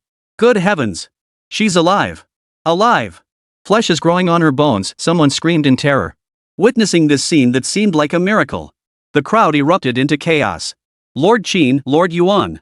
This old man failed to recognize your greatness. Please spare my life. I'll serve you faithfully as long as you save me." Old Master Gu crawled on his knees before Qin Yuan. Desperate to survive, he disregarded the eerie moss clinging to his body, crawling like a dead dog on the ground, tail wagging pitifully, tears and snot streaming down his face as he begged relentlessly. Tears streamed down his aged face. "Get lost. You old fool, don't delay my brother's rescue." Before Qin Yuan could speak, the hot-tempered Qin Tian kicked him flying with a single blow, cursing under his breath, "Now you know you're wrong? Where the hell were you earlier?" After hurling the insults, he spat a thick lob of phlegm at the other man, his face twisted with utter contempt and disdain. "You don't know you're wrong, you know you're going to die, you old bastard. Go to hell." With that, he swung his leg again, delivering another kick and still felt unsatisfied. "But." Old Master Gu coughed up a mouthful of blood. His chest caved inward, a pitiful sight. Blood stained the ground, instantly transforming into patches of vivid moss. The moss burrowed deep into his lungs. "You." He raised his head to stare at the other man, his cloudy eyes flashing with venom. The next moment, unable to draw a breath, he kicked the bucket on the spot, instantly drinking the bitter northwest wind and transforming into a moss-covered, crimson walking corpse. "You reap what you sow." Qin Yuan watched coldly. He harbored no affection for this old man. In fact, he clapped in satisfaction, convinced his demise was well-deserved. At that moment, Ah Xiang returned to life, her physical form restored to perfection, skin fair, features exquisite. Her delicate frame now possessed strength surpassing her previous form. "Brother, how did you do that? That was incredible." Qin Tian exclaimed in awe. Staring at the beauty before him, resurrected from the dead, he instinctively swallowed hard, his eyes fixed on her delicate form, his face filled with awe and fascination. It was like a magician performing a grand resurrection trick. It was utterly astonishing. Nothing extraordinary. Ah Xiang was originally created by fusing my blood with the power of the year-old maiden. As long as her divine essence remains intact, absorbing my blood can revive her anytime, Qin Yuan explained. Qin Tian's eyes widened in shock. "What? Little sister Xiang isn't Dad's personal concubine? She's yours?" Qin Yuan fell silent, utterly speechless. He turned his head away, refusing to look at the other man. He had nothing more to say to this simple-minded, muscle-bound brother of his. He couldn't fathom what nonsense filled that big head of his day in and day out. He strode over to General Chen. Glancing at the beautiful female investigator beside him and the square-jawed officer Wang, Qin Yuan said in a deep voice, "You're very lucky. If it weren't for these two, your abilities would be gone by now." Thank you for showing mercy," General Chen stammered, barely daring to breathe under Qin Yuan's gaze. His voice stuttered. Sweat poured down his face, his body trembling uncontrollably as if afflicted with Parkinson's. Don't thank me. If you must thank anyone, thank them, Qin Yuan said coldly. Hearing this, General Chen gave an awkward smile, his eye twitching. He turned to face the two female investigators, immediately straightening his posture and saluting with a military salute. He solemnly declared, "Thank you, Sure Ran. Thank you, Wang Hong. I was wrong before. I now formally apologize to both of you." General, without your military protection, we wouldn't have survived this chaotic era, Inspector Wang replied modestly. After speaking, he also saluted the other party. Their eyes met, filled with sincerity and resolve. They shared a smile, a gesture that dissolved past grievances and conflicts in that moment. Qin Yuan, the beautiful investigator, murmured, her crimson lips parting, "I have an unreasonable request. I hope you can save the others." Her fair cheeks were now stained with blood and moss, leaving her looking disheveled and weary. Her brow betrayed exhaustion and desolation. Gone was the pride and aloofness of before. Before she could finish speaking, Officer Wang stepped forward and pleaded, "Qin Yuan, you once said I could turn to you in times of trouble. Does that still hold true?" "It still holds." Qin Yuan nodded solemnly. Hearing this, Officer Wang's eyes welled up with tears as he exclaimed, "If it still holds, then I'm asking for your help. Save them. Remove the moss from their bodies. They are Songhai City's last survivors. They cannot die." "Officer Wang, are you certain you wish to save these insignificant people?" "I promise to resolve your hardship, but I have only one chance." "Even if you wanted the time crystal now, I would give it to you," Qin Yuan countered sternly. He retrieved the blue fruit from his storage ring. Its brilliant glow, as dazzling as the aurora, illuminated every face. Dreamlike and ethereal. His gaze fixed intently on the other man as he murmured, "Of course, you've seen it yourself, my current power stems largely from consuming this fruit. This is the very fruit of the Dao Zheng Shizhen spoke of. Attaining the Dao leads to immortality. Eat it, and you become a god, gaining boundless power." After a pause, he asked again, "Now, are you certain you still want to give this opportunity to someone else?" "I am certain," Officer Wang replied without hesitation. His tone was resolute, his expression unwavering. "As long as I wear this uniform, I will honor it. Protecting the citizens of Songhai City is my duty and my mission." With those words spoken, the room fell silent. Every pair of eyes turned to him, filled with admiration. Even General Chen, a high-ranking military official, bowed his head in shame upon hearing her words, unable to meet the imposing figure before him. "Self-mutilation brings shame." "Wang Hong, I am no match for you," General Chen admitted with shame. "Captain Wang, well said," the beautiful investigator murmured, her eyes sparkling with emotion. "As you wished," Qin Yuan said with admiration. With that, a divine light burst forth from his body, transforming into countless snowflakes in the air. As the auspicious snow fell from the heavens, any survivor touched by the flakes instantly saw the moss on their skin freeze into a crust of ice and blood. The slightest touch caused it to shatter and fall to the ground. Chapter 113, Harvesting Faith, Chosen Warriors. "Oh my God, the moss on my body is gone. Heavenly snow has fallen, the deep God has revealed his divine presence. My wounds are healed. This sacred snow not only purged the moss but cured my chronic ailment. He's a true God. The great God Qin, savior of suffering souls, I bow before you." The heavy snowfall brought hope, like heavenly dew nourishing the hearts and bodies of all present. Feeling the transformation within their bodies, they cheered and rejoiced, celebrating wildly, dancing and clapping their hands where they stood. "Divine being, we pledge our loyalty as your faithful followers." Thud. In perfect unison, the crowd knelt to the ground, gazing at the youth before them with eyes aglow with excitement and joy. Strands of pure faith energy drifted upward from their heads into the air. "Officer Wang, your request is fulfilled." Qin Yuan kept his word. He did not disappoint Officer Wang, clearing the moss from everyone with just a slight effort. Effortlessly. Faith power plus 500. Noticing the significant increase in faith power within the divine grid, Qin Yuan's lips curved upward slightly, his eyes flashing with sharp brilliance. As expected, nearly revealing a fraction of his power and granting them a small benefit had yielded their faith power. Everything was under his control. Except for a handful of Sky Club members mingling among the crowd, most others had genuinely submitted to his divine might. Seeing this, General Chen Li stepped forward and saluted. "Qin Yuan, I was in the wrong earlier. Now I wish to lead my soldiers in pledging allegiance to you. I hope the God of depth will overlook past grievances and lead us to conquer foreign lands, slay monsters, and uphold the glory of our human race." Clatter! Following his lead, military soldiers within the crowd stepped forward in unison, performing a military salute with perfect synchronization. "We pledge allegiance to the great Qin Yuan. We shall charge across battlefields, hunt down monsters, and avenge our fallen comrades," the soldiers roared in unison. A palpable aura of killing intent surged toward the heavens. A colossal force. Host detected acquisition of a group of devoted followers. Number reaches 3,000, fulfilling the divine chosen warrior condition. Activating new divine talent, cultivate exclusive divine chosen warriors, wage war on the battlefield, harvest faith, and establish your own divine kingdom. Divine Chosen Warriors? Qin Yuan's eyes lit up. What an unexpected delight. As the notification popped up on his talent panel, his eyes narrowed into slits, a flicker of delight dancing within his pupils. Divine Chosen Warrior, a warrior of pure, devout faith who fights for the deity, possessing a portion of the deity's power. They are the deity's most steadfast believers and favored kin. Host detected at V-tier strength, not yet reaching true god level, yet possessing a complete divine essence. Meets requirements for cultivating an exclusive chosen warrior. Current Divine Chosen Warriors, 0-100. Through his research, Qin Yuan learned that at the true god tier, there was no limit to the number of chosen warriors one could cultivate. With enough devotees and a vast retinue, deities can continuously cultivate their own warriors. Commonly known as fanatics.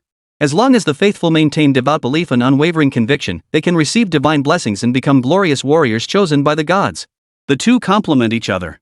However, due to Qin Yuan's unique circumstances possessing a divine essence despite not having reached the true god tier, he holds the right to cultivate divine warriors, though the number is restricted. At his current V-tier strength, he can only cultivate 100 divine warriors. Breaking through to demigod tier would increase the quota tenfold from 100 to 1000. Upon discovering this situation, Qin Yuan hesitated not a moment, choosing to ascend to demigodhood. After securing the allegiance of the military officers and soldiers, he gained vast amounts of faith energy. His followers also reached 3,000. His biological energy instantly surpassed 10,000 units, fully meeting the requirements for ascending to demigodhood. Qin Yuan remained utterly lucid, fully aware that raw power was the ultimate law. Only by growing stronger could he survive in this perilous demonic realm. Moreover, beneath this crimson wasteland lurked an unspeakably terrifying presence. The gruesome fate of the fate-playing true god was still vivid in his mind, sending a chill down his spine. Before that terrifying giant hand, even the power of a true god was insignificant. Exchange energy. Qin Yuan murmured. He decisively expended his faith energy, converting it into the biological energy required for advancement. Biological energy, 10,000 points. Conditions for ascending to demigod status met. Proceed with ascension? Advance. Qin Yuan declared without hesitation. The thought barely formed. A colossal, potent surge of energy violently churned within his body. Like an abyss, like a prison. The life force within him began an extreme ascension, blossoming into dazzling flowers. Radiant divine light, golden lotuses surging from the earth, heavenly dew descending, various supernatural phenomena continuously manifested around him. His aura. It's wrong. Such powerful fluctuations. He's broken through again. Zhang Shi, the immortal, exclaimed in utter shock. Feeling the frequent supernatural phenomena erupting around him, his pupils suddenly contracted. The look in his eyes as he stared at Qin Yuan was as if he were witnessing a monstrous creature. He knew the man possessed extraordinary, almost monstrous talent, the ability to plunder the innate gifts of other beings. But he never imagined this talent could be so monstrous it defied the heavens. Enhancing his strength seemed as effortless as drinking water. Having just broken through to the V-tier, he was now advancing toward demigodhood. It was truly infuriating to compare oneself to others. The realization was almost unbearable, nearly causing a crack in his Tao heart. Terrified, he hastily stabilized his Tao heart, silently chanting the Taoist calming mantra, clear as water, pure as the heart. Gentle breeze stirs not, waves remain still. Alone in the bamboo grove, a long howl echoes like a zither. He dared not look directly at the strange phenomena surrounding Qin Yuan. Praise the great Qin Yuan. Truly, he is the guardian deity of our human race.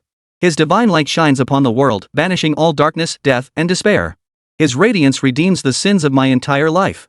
A believer could not help but kneel on the ground, offering fervent praise. You are the nemesis of monsters, the guardian deity of mankind, the master of the bitter winter. Your divine might illuminates the heavens. Praise my God. Prayers and praises echoed throughout the sanctuary. Without a doubt, Qin Yuan had successfully ascended to demigodhood. With sufficient life energy, the divinity within him acted like a wick, continuously absorbing energy, igniting the fuel, and sparking a flame.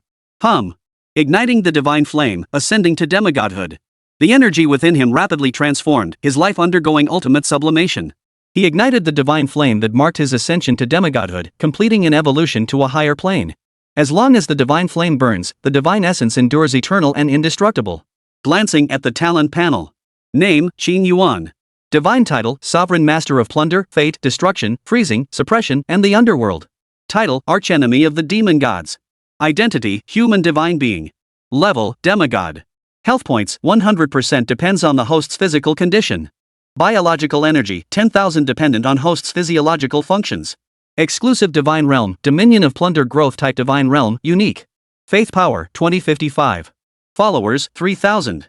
Divine Chosen Warriors, 0-1000. Chapter 114, Loyalty. Faithfulness. First update. As expected. After successfully ascending to demigod status, the number of chosen warriors increased tenfold, rising from 100 to 1,000. Moreover, the number of believers also increased to 3,000. Simultaneously, the exclusive domain transformed into an exclusive divine realm. Domination Plunder. The only growth-oriented divine domain. Perfectly aligned with the sovereign's divine essence, it fully unleashes the power of the deity. Not a true god, yet surpassing true gods. What an overwhelming sensation. Qin Yuan murmured to himself. His eyes snapped open, blinding brilliance erupting from his pupils. Slowly spreading his arms, he silently felt the miraculous, intricate transformations within his body, rapidly adapting to his newly ascended state. The gap between demigod tier power and V tier was like an unbridgeable chasm. Heaven and earth apart, utterly incomparable. No wonder even Zhang Shizhenren, burning his life force to forcibly elevate his cultivation, couldn't shake the bat demigod in the slightest. A demigod, as the name implied, was a being halfway to godhood, one who had transcended the limits of ordinary creatures and stood on the same plane as deities. Qin Yuan lowered his gaze. As he surveyed the surrounding believers, an inexplicable sense of lofty superiority and cold pity welled up within him. As if observing a swarm of insignificant ants. Not only had his life's tier undergone a tremendous shift, but his state of mind had also undergone an earth-shattering transformation. Meeting his gaze, the surrounding believers bowed their heads one after another, their eyes reflecting awe and reverence. They revered him as a god. Not daring to show the slightest slackness. Praise my God. The crowd couldn't help but burst into praise and prayer. Qin Yuan truly possesses the bearing of a deity. Officer Wang murmured solemnly. The moment I first laid eyes on him, I knew he was no ordinary mortal. I never imagined he would become humanity's savior. Shiran, the great calamity sister, stared blankly in awe. Young Master Qin's talent surpasses mine by 10,000-fold. The gap between us now is like comparing the bright moon to a firefly. His potential is beyond imagination. Master Zhang Shi slowly opened his eyes, unable to suppress his admiration. Brother, you'll always be my hero. Ah Xiang declared proudly. Ha ha! My brother is a god. With him guiding me, won't I soon be second to none, above all others? Qin Tian's eyes flashed as he clenched his fists, his emotions running high. My entire life has been like walking on thin ice. Now it's finally my turn to wield power and influence. As the saying goes, when one person attains enlightenment, even the chickens and dogs ascend to heaven. With this connection, he now had a powerful ally in this perilous demonic realm, enough to walk tall with complete confidence. Rapidly adapting to demigod-level power. Qin Yuan slowly shed his detached, transcendent demeanor, turning to face his 3,000 followers. His voice grew solemn. You place your faith in me, and I grant you new life. As he spoke, a writhing mass of flesh grew from his palm. He flung it toward the sky. The mass rapidly multiplied and split, soon dividing into 1,000 crimson fragments of flesh. Gazing at the suspended flesh in the air, Qin Yuan continued, consume it. You shall become my chosen warriors, fighting for me. Hearing this, Qin Tian couldn't help but ask, divine chosen warriors? Little brother, what exactly are these? They sound incredibly powerful. Among all present, only he, bound by blood ties, could face Qin Yuan's imposing presence without fear or trepidation. Divine chosen warriors are warriors I select personally. They must possess absolute obedience, faith, and loyalty to me. Only then can you receive my blessings, wield my power, grow stronger, gain the ability to recover from death, possess overwhelming destructive force, and attain strength rivaling that of monsters. Qin Yuan explained calmly and deliberately. The moment these words were spoken, every person present had their eyes gleaming with excitement, their breathing growing heavy. Eyes fixed on the writhing mass of flesh above, they were itching to act. Though the sight was utterly repulsive, it couldn't quell the burning desire within them, the craving for greater power. Seeing no one move, General Chen assessed the situation swiftly and reacted first. He stepped forward first, saluting Qin Yuan with a military salute, his expression solemn as he declared, loyalty. Sincerity. The next second, he bent his knees, leaping into the air, reaching for the largest mass of flesh above. Splat. The moment the mass touched his palm, it instantly transformed into a pool of crimson liquid that engulfed his entire body, rapidly seeping into his pores. Then, a terrifying surge of life force erupted from within him, like a raging storm, churning up whirlpools in the void. Hungry. I'm so hungry. Simultaneously, Chen felt an unprecedented hunger, so intense it nearly robbed him of his senses. Bloodshot eyes gleamed like those of a bloodthirsty beast as he scanned his surroundings, searching for prey to sate his hunger. Seeing this, Qin Yuan murmured, no slaughter among kin. The words struck him. General Chen was struck as if by divine revelation, the words etching themselves deep into his soul. It became an ironclad law, impossible to defy. In that instant, he slowly turned his head, withdrawing his aggressive gaze. His attention shifted from the others to Qin Yuan. Kneeling on the ground, he asked reverently, my God, I am very hungry now. I feel like I have become a monster. I cannot control the bloodlust within me. Congratulations. You have attained the power of immortality. With sufficient energy, you shall be an immortal being. Food lies everywhere now. They can devour your vitality. Why can't you consume them? Qin Yuan smiled faintly. Scarlet moss? Those words opened up a whole new world for Chen Dajiang. The bloodlust and hunger surged uncontrollably within him. He turned to gaze at the endless expanse of crimson moss surrounding him, his eyes blazing with excitement. With a leap, he vanished into a blur, dashing across the wasteland to devour the moss. Like an old ox, he began to chew the grass with relish. Witnessing this scene, those who had been itching to try immediately suppressed their desires and halted their actions. They sought immense power, but not at the cost of becoming monsters. What use would such power be if they became monstrous? My God, we don't want to become monsters. We think things are fine as they are. Some wavering believers' eyes widened with terror as they quietly retreated. I respect your choice, Qin Yuan said with a calm smile. But this opportunity comes only once. It lies before you now. How you choose is yours alone. I won't force you. He dismissed their reactions with disdain, not even glancing their way. Wanting immense power without paying any price? Where in the world did such a bargain exist? Thus, the atmosphere grew oppressively heavy. Everyone present wavered, their eyes darting nervously toward the desperate General Chen in the distance, their hearts torn by inner conflict. At that moment, the simple-minded Qin Tian quietly edged closer, lowering his voice. Brother, can I eat it? You can eat it, Qin Yuan nodded. Alright then, Qin Tian said happily. Having gotten the answer he wanted, he turned to the surviving younger brothers nearby and beckoned them with a wave of his hand. What are you all standing around for? Get moving. My brother's a big shot, would he really harm us? With that, he led the charge, grabbing another fist-sized chunk of meat first. Among these 1,000 divine-powered meat chunks, only 6 were fist-sized, the rest were smaller portions. At the same moment, A Xiang also rushed forward, snatched one of the large chunks, and shoved it straight into her mouth. One move set off a chain reaction. With Qin Tian, their leader, taking the initiative, the others quickly cast aside their hesitations, their spirits soaring.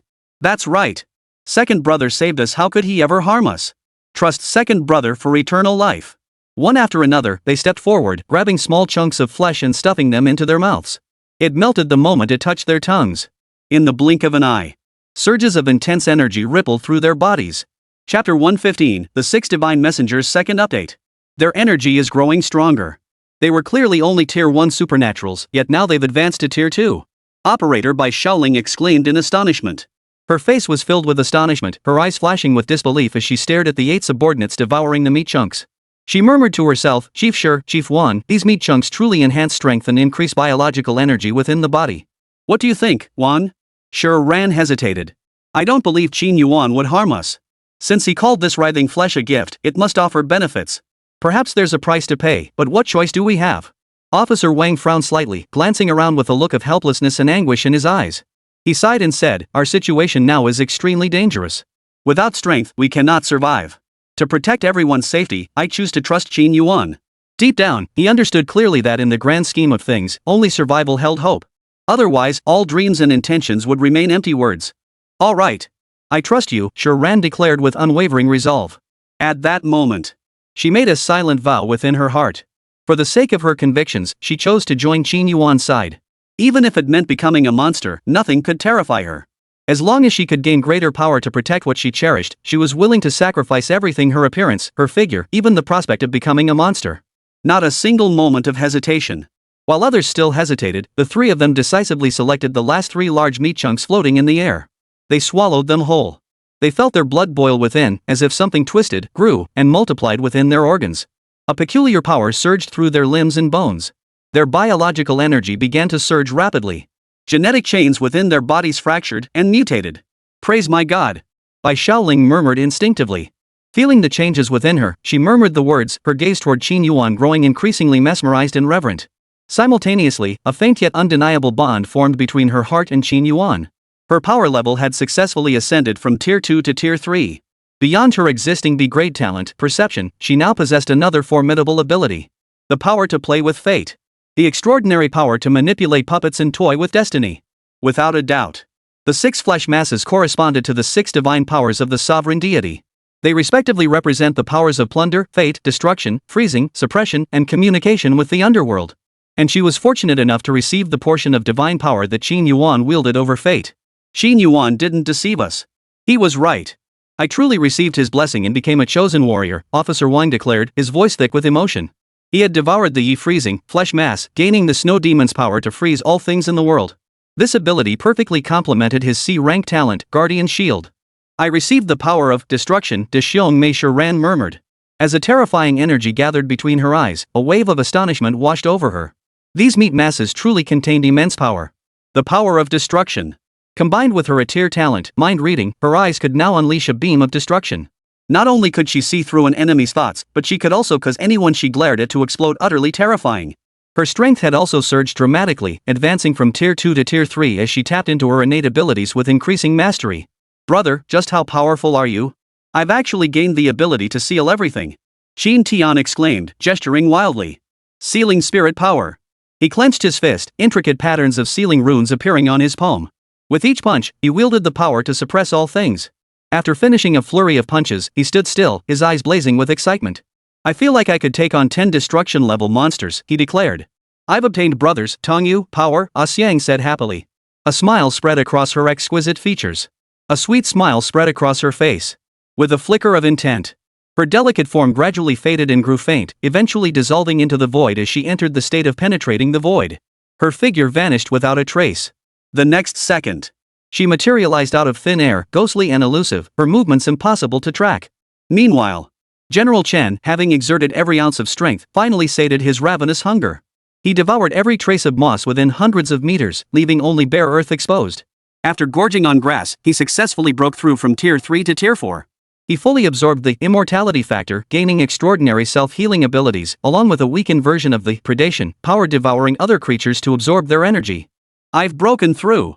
I've finally broken through. I'm a stage 4 extraordinary being at last. Chen Dajian let out a mighty roar to the heavens. He had finally advanced. He roared loudly, venting the pent-up frustration that had weighed on his heart for years. All traces of his earlier grief, resentment, and humiliation vanished. After purging the negativity from his soul, he strode swiftly toward Qin Yuan, prostrating himself in worship. Thank you, my God, for your blessing. It is what you deserve, Qin Yuan replied with a warm smile. With the success stories of these few as proof, the remaining followers had no more reservations. They began scrambling forward, one after another, rushing to seize the remaining chunks of flesh and fruit.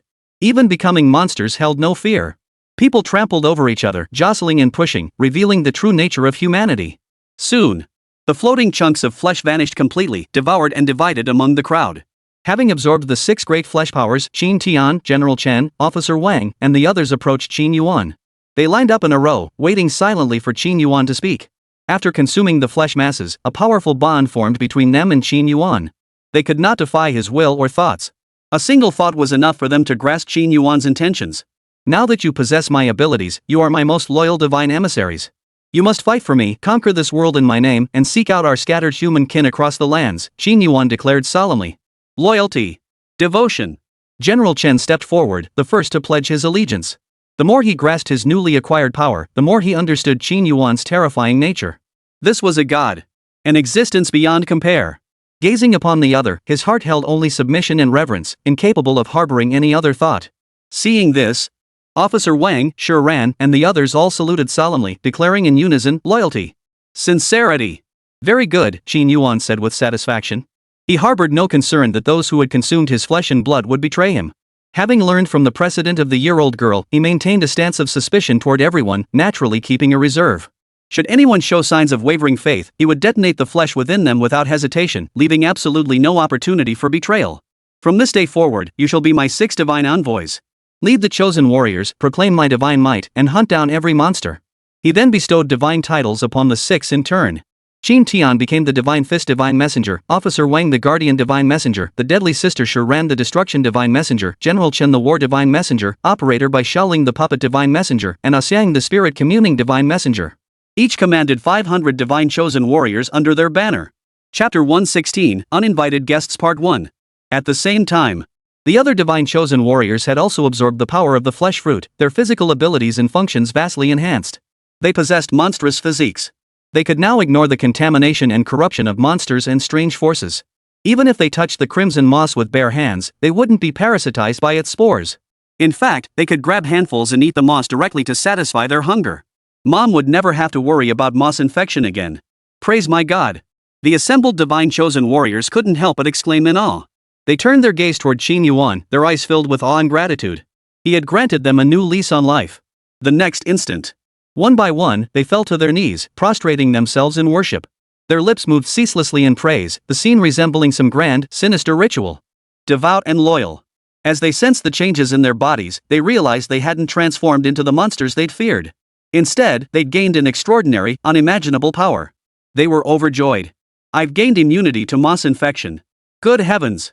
I tasted a mouthful of moss, and it actually tasted like beef. What's more, I can directly absorb the energy within it. Someone exclaimed in astonishment. A faint surge of bioenergy stirred within their bodies.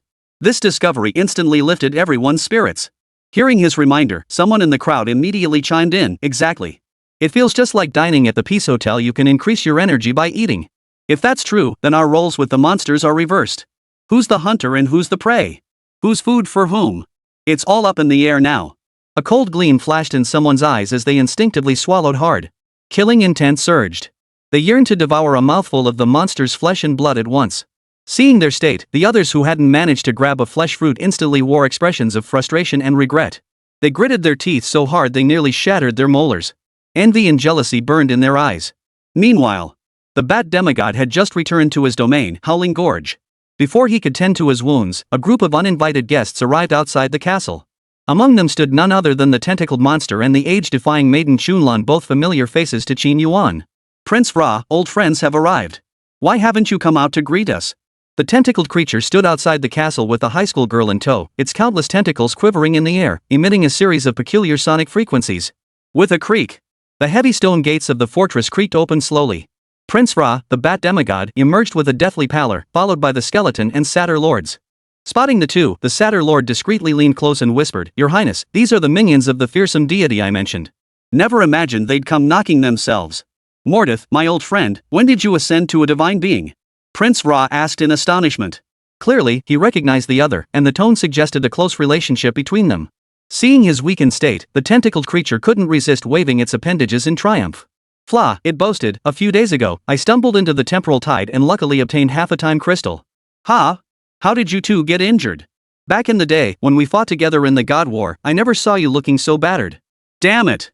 Mentioning his injuries, Prince Ra's face twisted with disgust. His gaze fell on the high school girl beside him as he replied in a hoarse voice, I encountered a troublesome race. Their appearance and form are remarkably similar to the creature beside you. The wounds on my body are their doing. A race resembling the Sui Nu? The tentacled creature Mordo's eyes narrowed in thought. Upon hearing the explanation, the word humans instantly flashed through his mind. After a moment's pause, he spoke, if I'm not mistaken, this race is called humans. They are an unknown species within the known cosmos, belonging to none of the 9 Pillars factions. They possess no faith, no deities, a peculiar, weak race. No sooner had the words left his mouth. The aged woman beside him hesitated, that doesn't make sense. As far as I know, there are no demigod-level beings among humans. With His Highness the Prince's strength, how could he possibly be injured by such a weak race? Oomph. Prince Ra snorted coldly. A cold light flickered in his crimson eyes as he replied in a chilling tone, this human race may lack true powerhouses, but they are all madmen, freaks, and heretics. I myself encountered one who cared not for his life. He burned his very existence, drained his potential dry, and dared to scheme for mutual destruction with this prince. He paused. He waved his hand dismissively, unwilling to dwell on the subject. Changing the subject abruptly, he inquired, what wind has blown you to this prince's domain? Though our relations are amicable, this is the demon realm. Do you not fear pursuit by other demon clans? Fura, Mordo replied with a wicked grin, I've come bearing an opportunity of cosmic proportions. A row of small eyes on his octopus-like head glinted with cunning and mischief. Such generosity? What opportunity could possibly make you risk coming to the demon realm? Are you plotting some underhanded scheme to harm me? Prince Ra's face darkened with suspicion. He knew this old acquaintance better than anyone, utterly untrustworthy, completely unreliable. He was nothing but a scheming bastard. Not a single good deed. As if sensing the prince's doubtful gaze, the tentacled creature Mordo felt deeply annoyed. He immediately dropped the pretense and cut straight to the chase, the news about the demon god slumbered, don't you want to know? Whoa! At these words, Prince Vla's ugly, broad face instantly grew stern. His spirit stirred. He glanced around warily, his eyes darting toward the other party as he cautiously said, this is no place for conversation. Please follow me to the inner chamber to discuss matters. Having said that, he warmly invited the tentacle monster and the old woman into the castle. As the most devout follower of the demon god, he dared not overlook any information concerning the deity. Even if the other party harbored some scheme, he could not afford to be negligent or make any missteps. Soon, the group arrived deep within the Howling Fortress. Mordor, I've always been straightforward and dislike beating around the bush. Whatever your purpose is, speak plainly, Prince Fra said solemnly. Refreshing. Flar, your temper remains unchanged. That's precisely why I sought you out, the tentacled creature chuckled. He then turned to the high school girl beside him and reminded, she knows the whereabouts of the demon god, even the location of its slumbering place. The demon god's resting place? Prince Fura exclaimed, utterly stunned. The revelation struck him like a bomb, leaving him reeling for a long moment. After a moment to compose himself, he pressed urgently, speak. What exactly do you want this prince to do? I want you to find someone for me, a member of that race you encountered. Kill him, then deliver his body to me, the tentacled creature stated calmly. That simple? Prince Ra asked in surprise. It is that simple. Chapter 117, The Divine King's Command, Kill Without Mercy. Second update. Described his physical features. As long as he's within the demon realm, this prince will find him. Prince Ra spoke with absolute confidence. Within the demon realm, he possessed considerable connections and resources.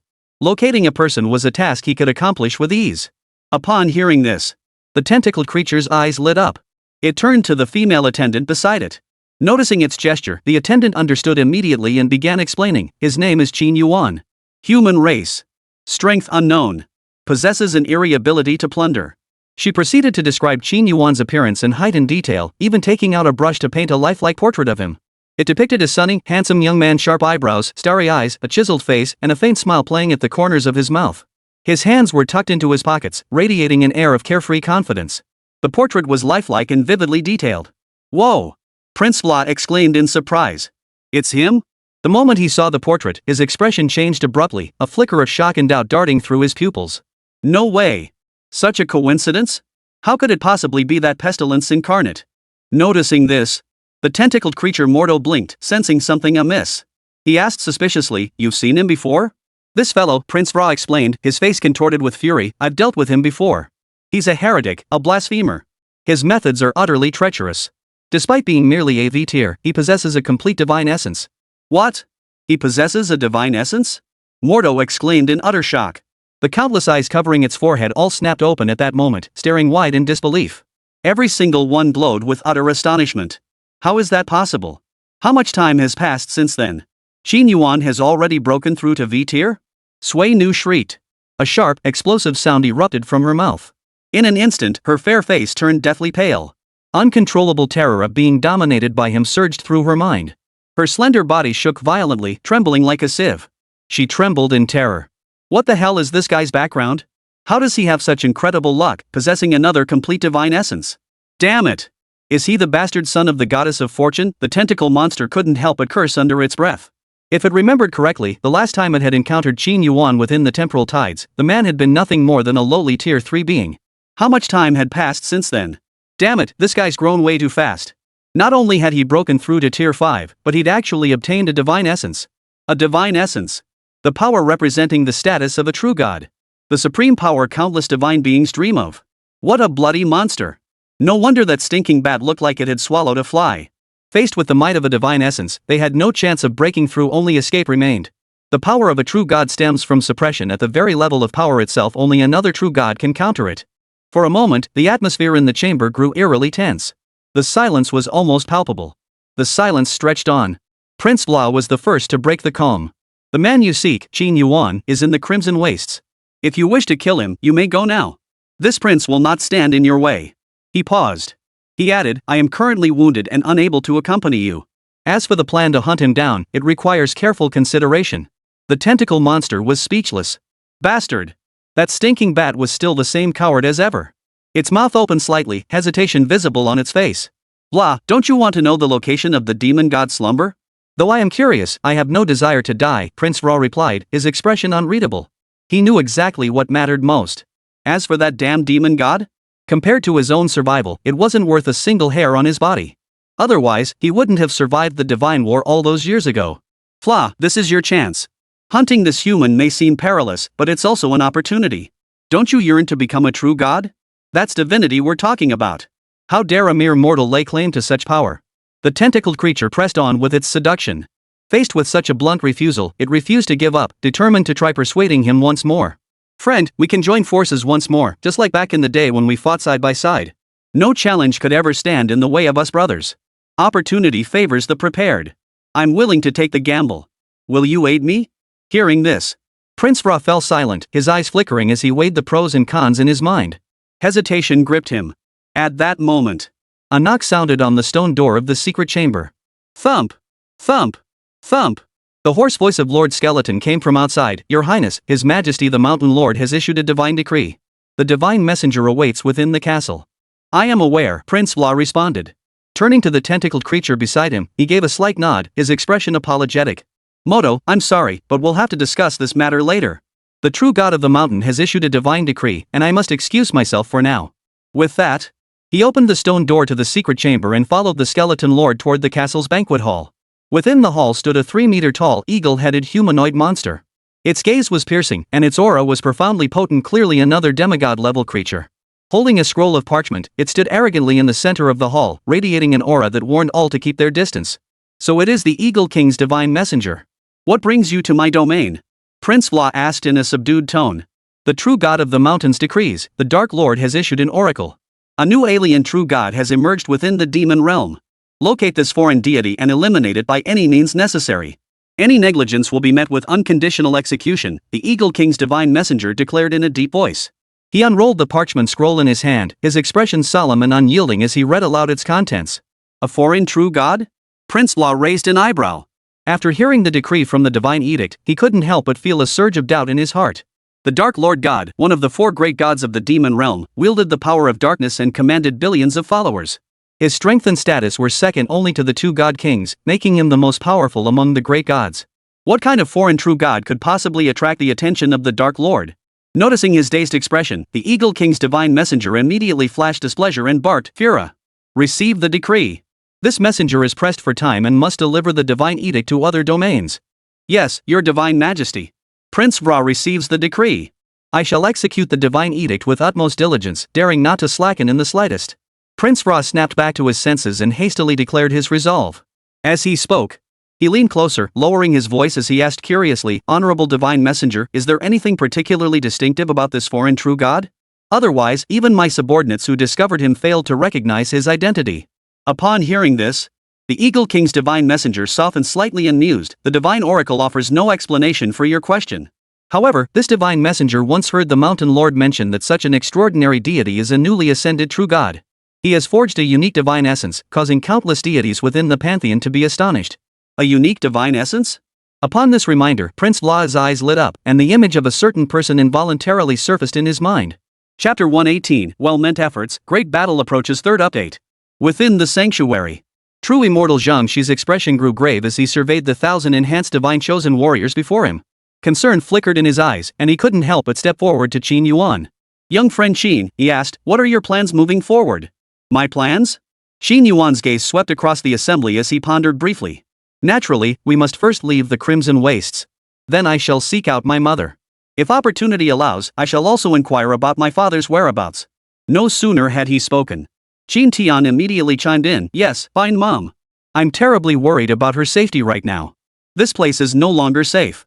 Leaving is indeed a wise decision, Zhang Shi the immortal remarked thoughtfully. Before he could finish, Qin Yuan raised his hand to interrupt. No, immortal Zhang, you misunderstand. I don't mean for all of us to leave together. I intend to lead several divine messengers away.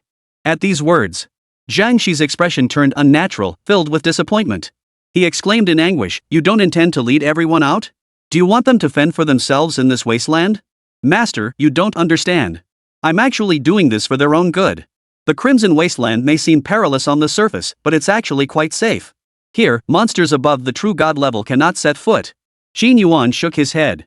He sighed, gazing out at the endless expanse of the wasteland, and explained slowly, this is the true god forbidden zone, a land forsaken by the gods of the demon realm. Buried beneath this wasteland lies an unimaginably terrifying existence. As long as you keep a low profile, you can rest, recuperate, and survive here for a very long time.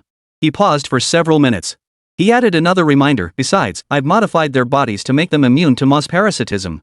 They can even feed on the moss themselves, so there's absolutely no need to worry about food. All of this was born of his thoughtful consideration. And with your strength, true immortal, you should have ways to deal with demigod-level monsters. Before I leave, I'll also root out the demigod-level bat spirit, ensuring it won't disturb this place. Therefore, this isn't just safe, it's practically a paradise. You needn't worry about security at all."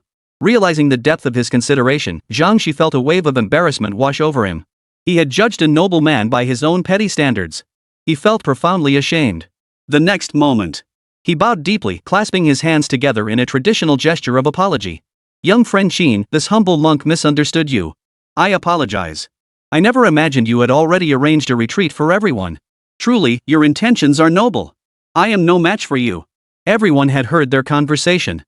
Learning of Qin Yuan's arrangements, their gratitude and admiration grew even deeper. Their faith grew ever stronger. The great Qin, savior of suffering souls, his boundless compassion had never abandoned them, his sole concern their safety. "Great savior, end of darkness, master of the frozen winter, your most devout followers praise you. Praise my God."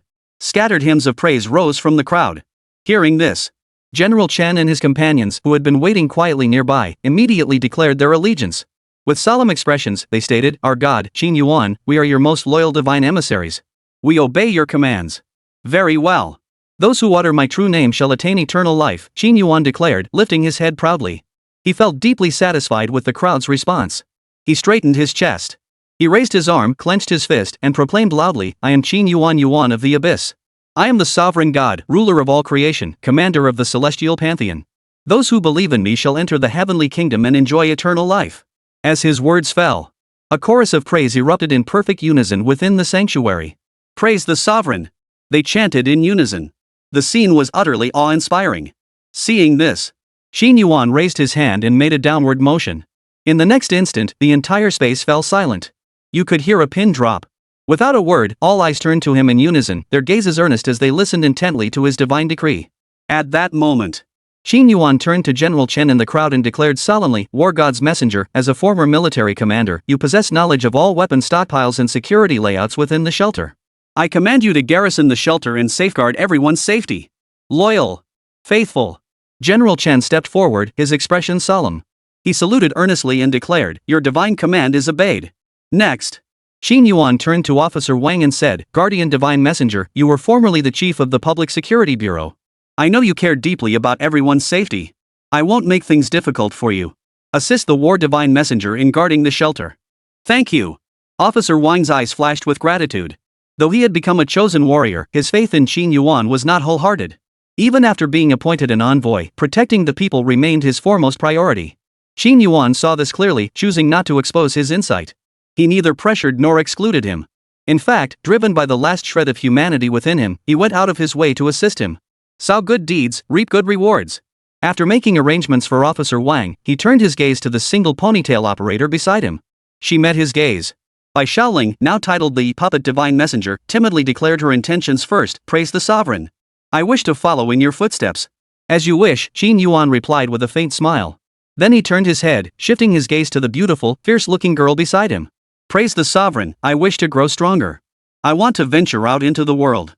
Hearing this, Shiranyu, crowned the Destroyer Divine Messenger, answered without hesitation, her expression solemn. Her intent was unspoken yet clear. Her goal was crystal clear, her path well-defined. Staying within the sanctuary meant settling for a sheltered existence, with no real opportunity to grow stronger. If she wanted to grow stronger, following Qin Yuan was the only correct choice. "No problem." Qin Yuan nodded. Finally, after deliberation, Qin Yuan decided to set out with his elder brother Qin Tian, the sweet girl Xiang, and the two beautiful enforcers. Zhang Shizhenren chose to remain behind, assisting General Chen and the others in guarding the sanctuary. As for the other divine chosen warriors, he had no intention of taking them alone. Instead, he left them at the sanctuary. After all, these individuals formed the foundation of his faith. They needed proper care and couldn't be dragged into his battles. Without followers, he would lose his source of faith. Especially after ascending to demigodhood, Qin Yuan understood that the path to further advancement hinged on the quantity and quality of his followers and kin. To ascend to true godhood, he not only needed to fully master his divine essence but also required a certain base number of followers and kin. Only through the nourishment of faith energy could the fusion between his divine domain and divine essence be accelerated. All arrangements were finalized. Just as Qin Yuan prepared to lead his companions out of the sanctuary to search for his elderly mother, the puppet divine envoy by Xiaoling suddenly paled. A chill ran down her spine as she exclaimed, "Trouble! Sovereign, I sense powerful energy fluctuations approaching us, including the aura of that demigod." Chapter 119, Nuclear Scorched Earth, Imminent Conflict Part 1. The Bat Demigod?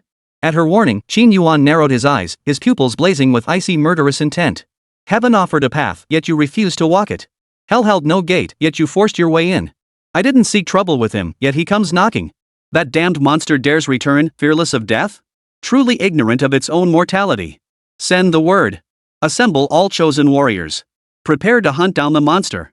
Qin Yuan roared, raising his arm. A grim, murderous aura permeated the entire sanctuary. General Chen exclaimed excitedly. He turned, retrieved his communicator, and began notifying the chosen warriors within the sanctuary. The war machine began churning at full speed. This time, the panic and terror of before vanished.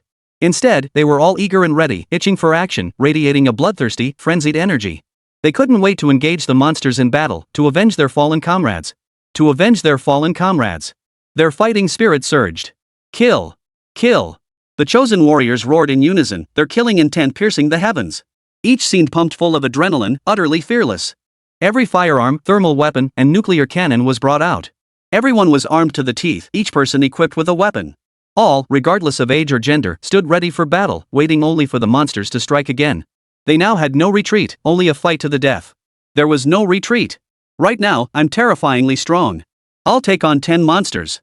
Qin Tian declared, his blood boiling. His eyes blazed with a fierce, warlike light. His fists clenched tightly, a faint golden glow emanating from his body. Mysterious runes and forbidden spells flickered around him, appearing and disappearing. Divine and inexplicable. He resembled a rune warrior impervious to all attacks. Young Qin, that bat monster has returned with renewed force. It likely came prepared. This battle will be perilous, you must not underestimate it. Zhang Shi, the immortal, frowned slightly, his face betraying concern as he couldn't help but warn. Unlike the others, he was not optimistic but deeply troubled, especially having witnessed the terrifying power of a demigod-level monster, something far beyond human strength to overcome. Now, with the bat demigod returning, it would surely bring even stronger reinforcements. The situation was extremely dire. If the sanctuary couldn't survive this calamity, everyone present would perish, and there would be no chance for redemption afterward. Master, you needn't worry. When I was a V-tier extraordinary being, I could already scare off that bat spirit. Now that I possess demigod-level strength, what does that bat have to fight me with? Qin Yuan said with disdain. This time, I'll make sure it never returns. I'll show it what it means to be unmatched beneath the true gods and to stand toe-to-toe with them above. Divine might surged forth, radiating overwhelming dominance. The moment these words left his lips, instantly pushed the already frenzied atmosphere to its peak. With deadly weapons in hand, the intent to kill surged. Bloodshot eyes began to fill with fury. Fight! Fight! Kill! Kill! Drink their blood, devour their flesh, an eye for an eye, a tooth for a tooth. The crowd raised their arms and roared, their emotions whipped into a frenzy, each one fearless in the face of death. The crowd was in a frenzy. Thud! Thud! The earth trembled. A thunderous roar erupted from beneath their feet, instantly capturing everyone's attention. Dark clouds rolled across the horizon, billowing with demonic energy, while countless terrifying shadows flickered within the demonic clouds. The onslaught was fierce. The bat demigod rallied his forces once more, leading tens of thousands of demonic monsters into the crimson wastes. His fleshy wings flapped violently. Countless bat minions fell from its body, swarming like a dark cloud that obscured the sky. The scene was overwhelmingly oppressive. Beside him followed a monstrous creature with the head of an eagle and the body of a man, its aura terrifying another demigod. Fire! Fire now! Let these damned monsters taste humanity's advanced weaponry, roared General Chen. Nuclear missiles launched one after another. As commander of the Southern Theater Command of the Dragon Nation, he had mobilized hundreds of nuclear weapons the moment darkness fell, safely transferring them to shelters as humanity's final trump card. Boom! Boom! Death-dealing mushroom clouds rose one after another on the horizon. A searing heat wave swept across the land. The shockwaves of destruction spread rapidly in all directions, while deadly radiation blanketed the entire sky. Sizzle! The sky-darkening swarm of bats instantly melted, vaporizing without a trace under the terrifying heat. Witnessing this exhilarating spectacle, cheers erupted instantly within the shelter. Way to go, General Chen. Well done. Blow them to smithereens. Those damn monsters have been asking for a taste of our power. This was the Crimson Wastes, not Blue Star. There were no cities, no innocents. General Chen felt no qualms about deploying nuclear missiles. Boom! Facing the incoming monsters, old and new grudges surged through him. He emptied the entire missile stockpile of the shelter in one go. A barrage of missiles. A dense curtain of fire formed in the sky, delivering a devastating long-range strike against the monsters 100 miles away. When resources are scarce, precision strikes prevail when abundant firepower overwhelms. Over a dozen consecutive waves of missile barrages inflicted devastating casualties on the weaker monsters. The bombardment even caused the wasteland's surface to sink hundreds of meters, leaving the surrounding soil crystallized like glass. Damn it! What kind of dark magic is this? It possesses the power of a forbidden spell. The Eagle King's divine messenger was utterly shocked. His sharp eagle eyes widened, pupils filled with astonishment and bewilderment. This was his first encounter with the destructive might of human high-tech thermal weapons. He was utterly stunned.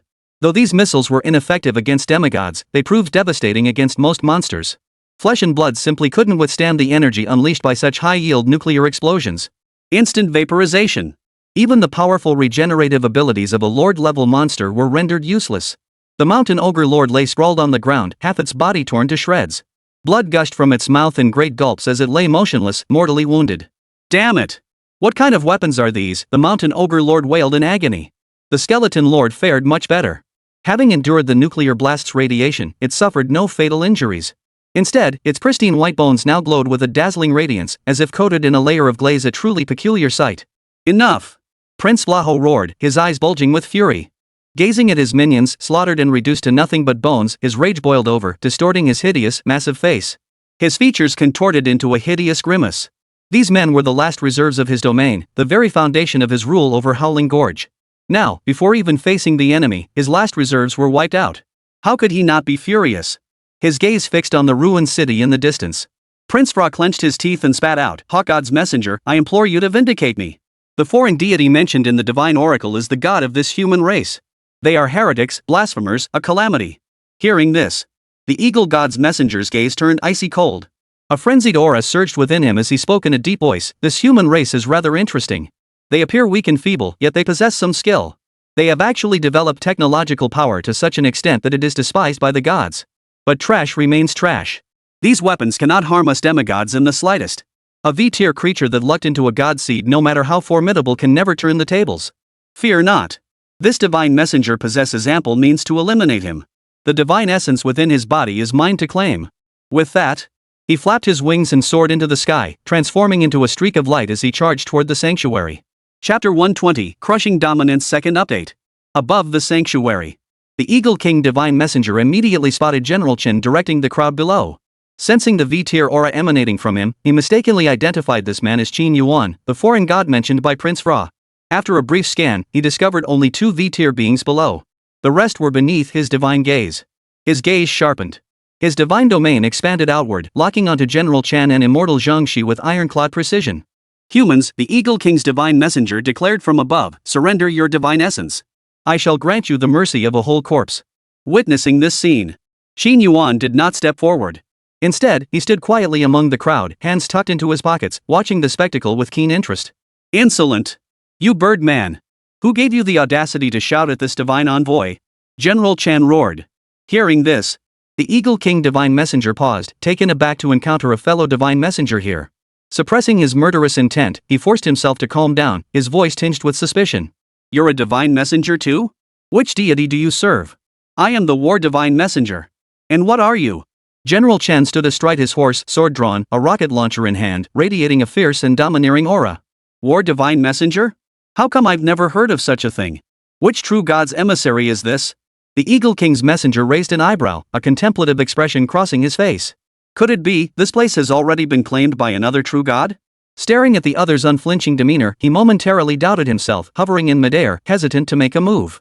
"I am a messenger of the true god of the Mountain Lord. May I ask which true god you represent?" the Eagle King inquired cautiously. "The true god of the mountain?" Hearing this, Qin Yuan, standing among the crowd, silently committed the name to memory. Clearly, this bird man and that bat spirit were both subordinates of this so-called true god of the mountain. No doubt about it. The opponent was also the strongest monster in this region. A true god-level being. With this realization, he secretly relayed a message to General Chen, instructing him to find a way to draw the enemy out. Meanwhile, Qin Yuan prepared to launch a covert ambush, aiming to capture the birdman in one fell swoop. He intended to plunder the creature's memories and extract the information he sought. "Understood, my lord," General Chen replied with perfect comprehension. In an instant, he slung his rocket launcher over his shoulder and sneered arrogantly, "What are you but a feathered beast? What right do you have to utter my divine name? Insolent! You dare push me too far. A mere V-tier creature, yet you repeatedly insult this divine messenger. Who gave you the audacity?" the Eagle King roared in fury. He trembled with rage. The normally aloof and cold-hearted Eagle King had never endured such humiliation before. It was utterly unforgivable. Rage burned within his heart. Sharp gusts of gale force winds erupted from his body in sync with his fury, slicing countless fissures into the surrounding space. The sharp edges were fully exposed. At that very moment, his heart began to pound violently, an overwhelming sense of dread rising from his chest. Danger! Extreme danger! Before he could even locate the source of the threat, a figure materialized behind him. The next instant, his neck was violently seized from behind. He was caught completely off guard. Damn it! Who are you? How can you ignore my divine domain? The Eagle King's divine messenger's eyes were filled with deep terror. Feeling the icy, iron-clamp-like grip on his throat, even this battle-hardened warrior couldn't help but feel deep dread. In that moment, he felt as if the goddess of death herself was beckoning him. He was done for. He'd tripped up in the gutter. Me? Qin Yuan sneered. The pressure on his palm intensified, his fingers sinking into the Eagle King's flesh as the cracking sound of crushed bones echoed. Domain Plunder activated silently. He proceeded with overwhelming suppression. Simultaneously, he began to peel away the opponent's skin, inch by inch, layer by layer.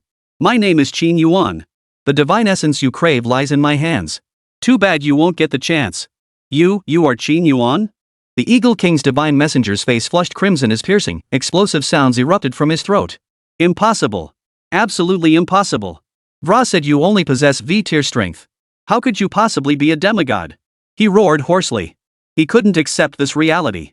Feeling the life force rapidly draining from his body, the Eagle King let out a defiant roar. Death Hurricane! Even with his divine domain suppressed, he would make one final desperate struggle.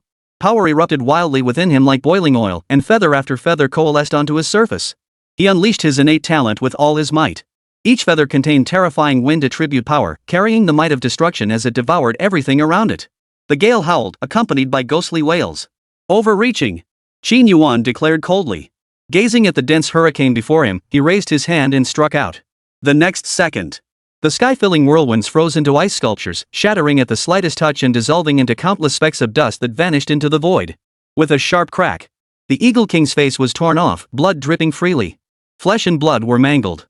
Shaking the foul-smelling blood from his hands, Qin Yuan remarked casually, "Flaw? That bat monster you mentioned? Of course he was lying to you. Damn it! Vra, you've ruined me."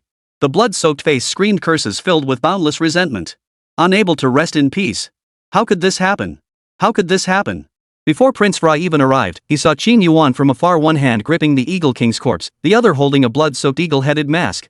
The sight was utterly savage. Damn it! Has this insect broken through again? Seeing Qin Yuan's state, fear gripped Prince Vla's gut, sending a chill down his spine. What a monstrous fiend! His heart trembled violently. This demonic prodigy was tearing apart the Eagle King's divine messenger with his bare hands. Too fierce. Terrifying. In that instant, his streaking form slammed on the brakes mid-air. Without a moment's hesitation, he turned tail and fled, transforming once more into a swarm of blood-sucking bats scattering in all directions. This escape tactic had never failed him before. Unfortunately, this time, he had met his match. Suddenly, countless crystalline snowflakes drifted down from all directions, sealing off every possible escape route. Clatter! Countless small bats let out piercing screeches. The moment they touched the snowflakes, they froze instantly into ice sculptures. The next second, their bodies exploded on the spot, turning into a pile of bloody pulp. No! These snowflakes contain not only the freezing power of the snow demon, but also the destructive force that obliterates everything. Prince Vra screamed in terror.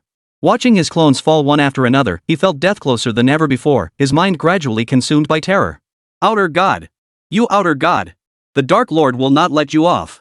Prince Vra's face contorted as he summoned every ounce of strength, frantically maneuvering his bat clones to evade the falling snowflakes.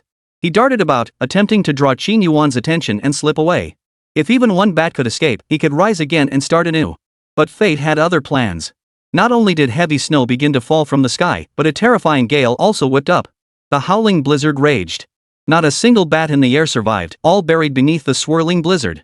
In the end, only Prince Vra's true form remained, a tiny crimson bat curled up beneath a rock, feigning death. As Qin Yuan closed in step by step, Prince Vra's face flushed alternately pale and green. He shrieked, "Damn it! Damn it! This is the death hurricane of the Eagle King's divine messenger. You accursed foreign god, you shall not die well. Even if you kill me, the Lord God himself will avenge me." He raised his hand and grabbed. The little bat appeared in his palm. Squeak! The terrified shrieks abruptly ceased. Chapter 121, Arrogance is the strongest enemy. With a flick of his wrist, he commanded the clouds. With a turn of his palm, he brought down the rain. For Prince Blah, Qin Yuan crushed him with a single hand, effortless as blowing dust. Last time I gave you a chance, but you wasted it. Now you dare come here to die? Very well, I'll grant your wish, Qin Yuan said coldly. A domineering force of plunder surged from his palm, gripping the little bat tightly and squeezing it until it squealed in agony. Plunder complete. Successfully plundered a demigod-level monster. Acquired innate ability, avatar projection. Energy plus 100. Out-of-body avatar?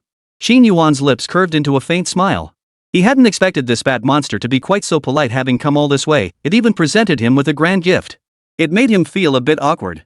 No wonder Prince Blah could transform into countless little bats to escape. It was all thanks to this innate ability. He glanced at the description of Eternal Avatar. Eternal Avatar, S-rank innate ability. Condenses duplicates using one's own energy. The number of duplicates formed is related to the creature's life tier. The higher the tier, the fewer duplicates. The duplicate strength correlates with their number, and they share the host's abilities. Detected host as a demigod-level being. Primary species, human. Classified as a high-level carbon-based lifeform. Current power allows for the creation of 6 external avatars. The effect proved highly practical, leaving Qin Yuan thoroughly satisfied.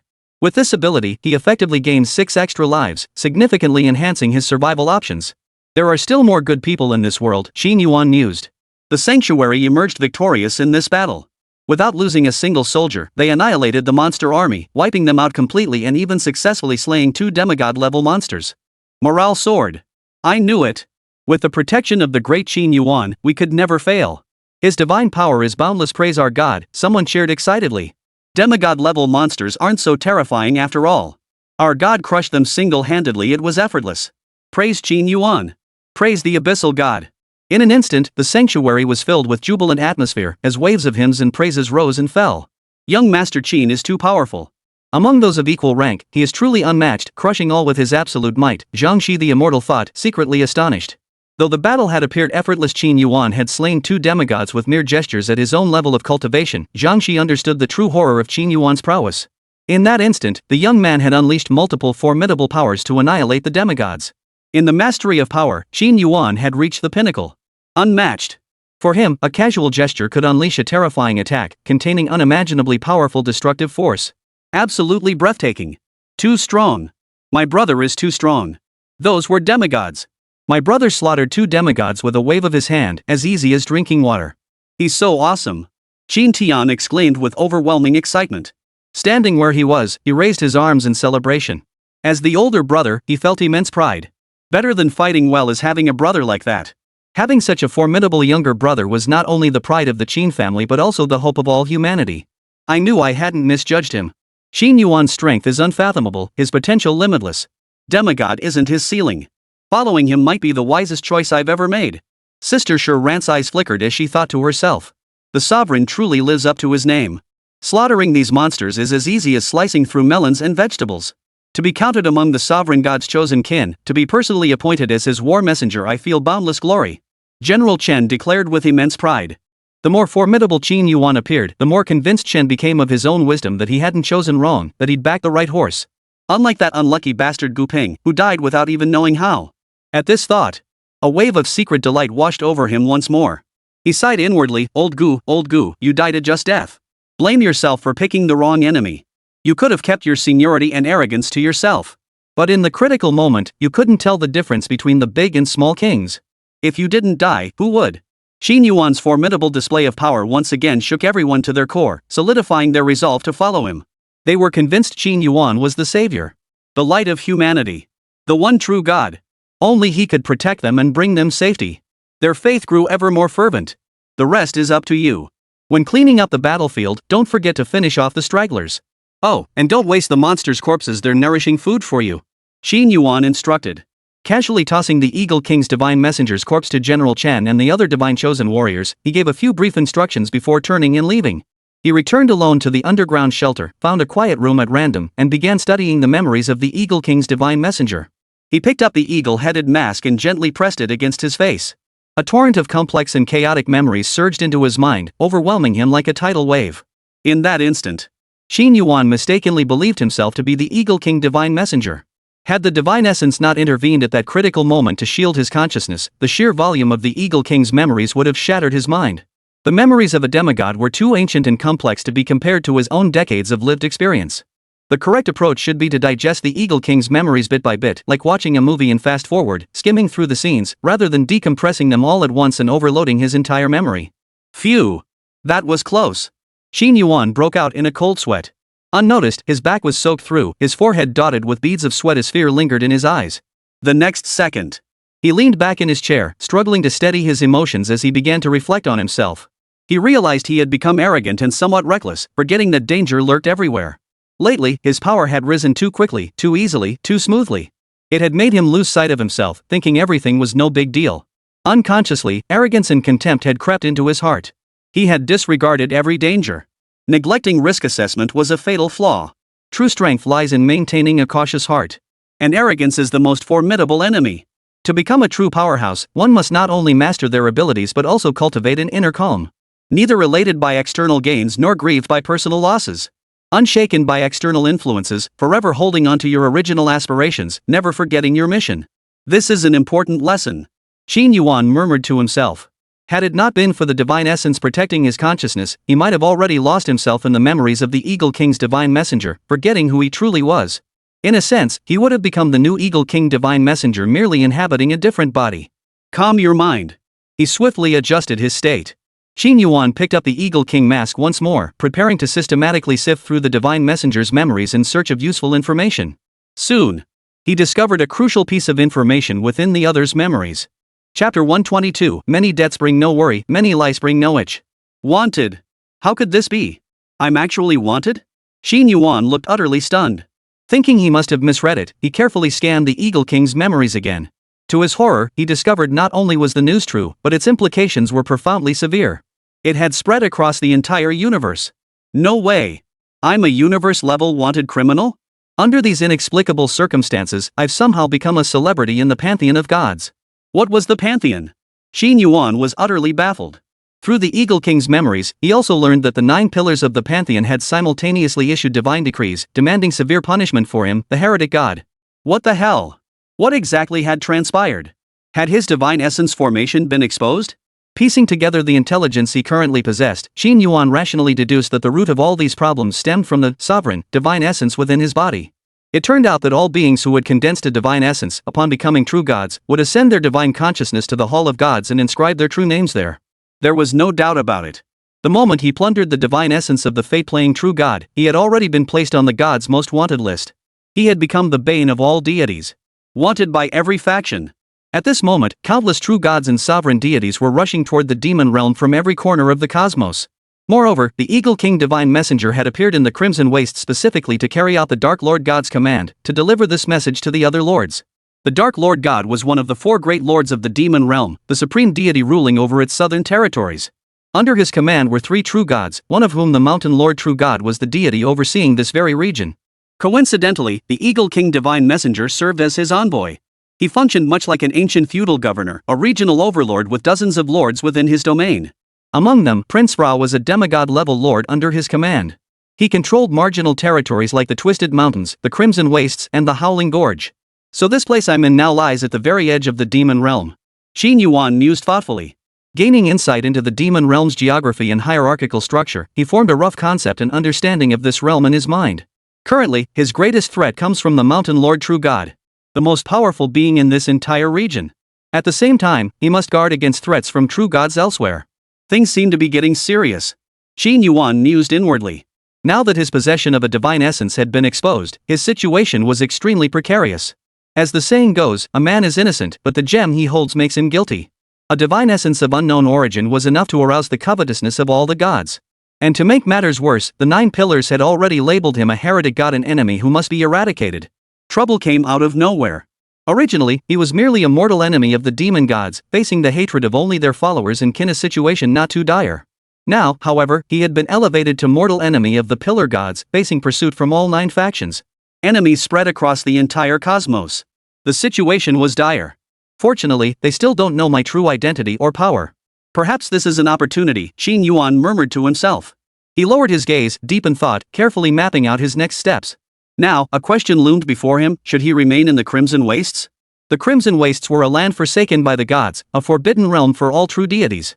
If he remained here indefinitely, the true gods would never find him. While this would ensure his safety, his power would never advance.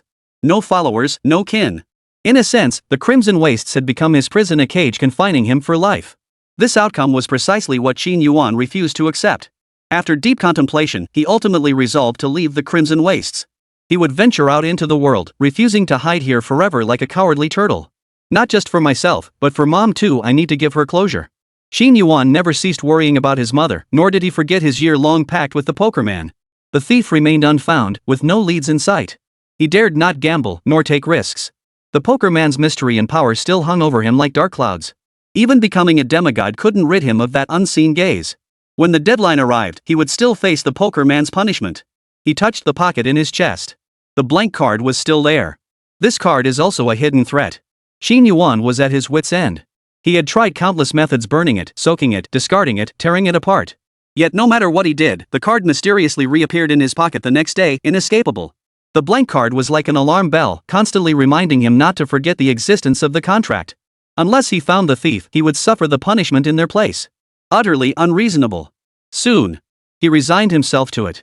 After all, the more debts you have, the less you worry; the more lice you have, the less they itch. Things were already this bad, how much worse could they possibly get? Rather than wallowing in self-pity and living in constant fear, he might as well take a chance. Fortune favors the bold. As long as he wasn't dead, there was always a chance. What doesn't kill me only makes me stronger, Qin Yuan declared, his eyes flashing with resolve. A surge of boundless courage welled up within his chest once more. His fighting spirit soared. Suddenly, a bold and wicked thought took root in his mind. He let out a savage laugh. Whether the demon realm descends into chaos is up to me. Even if they're true gods or archgods, so what?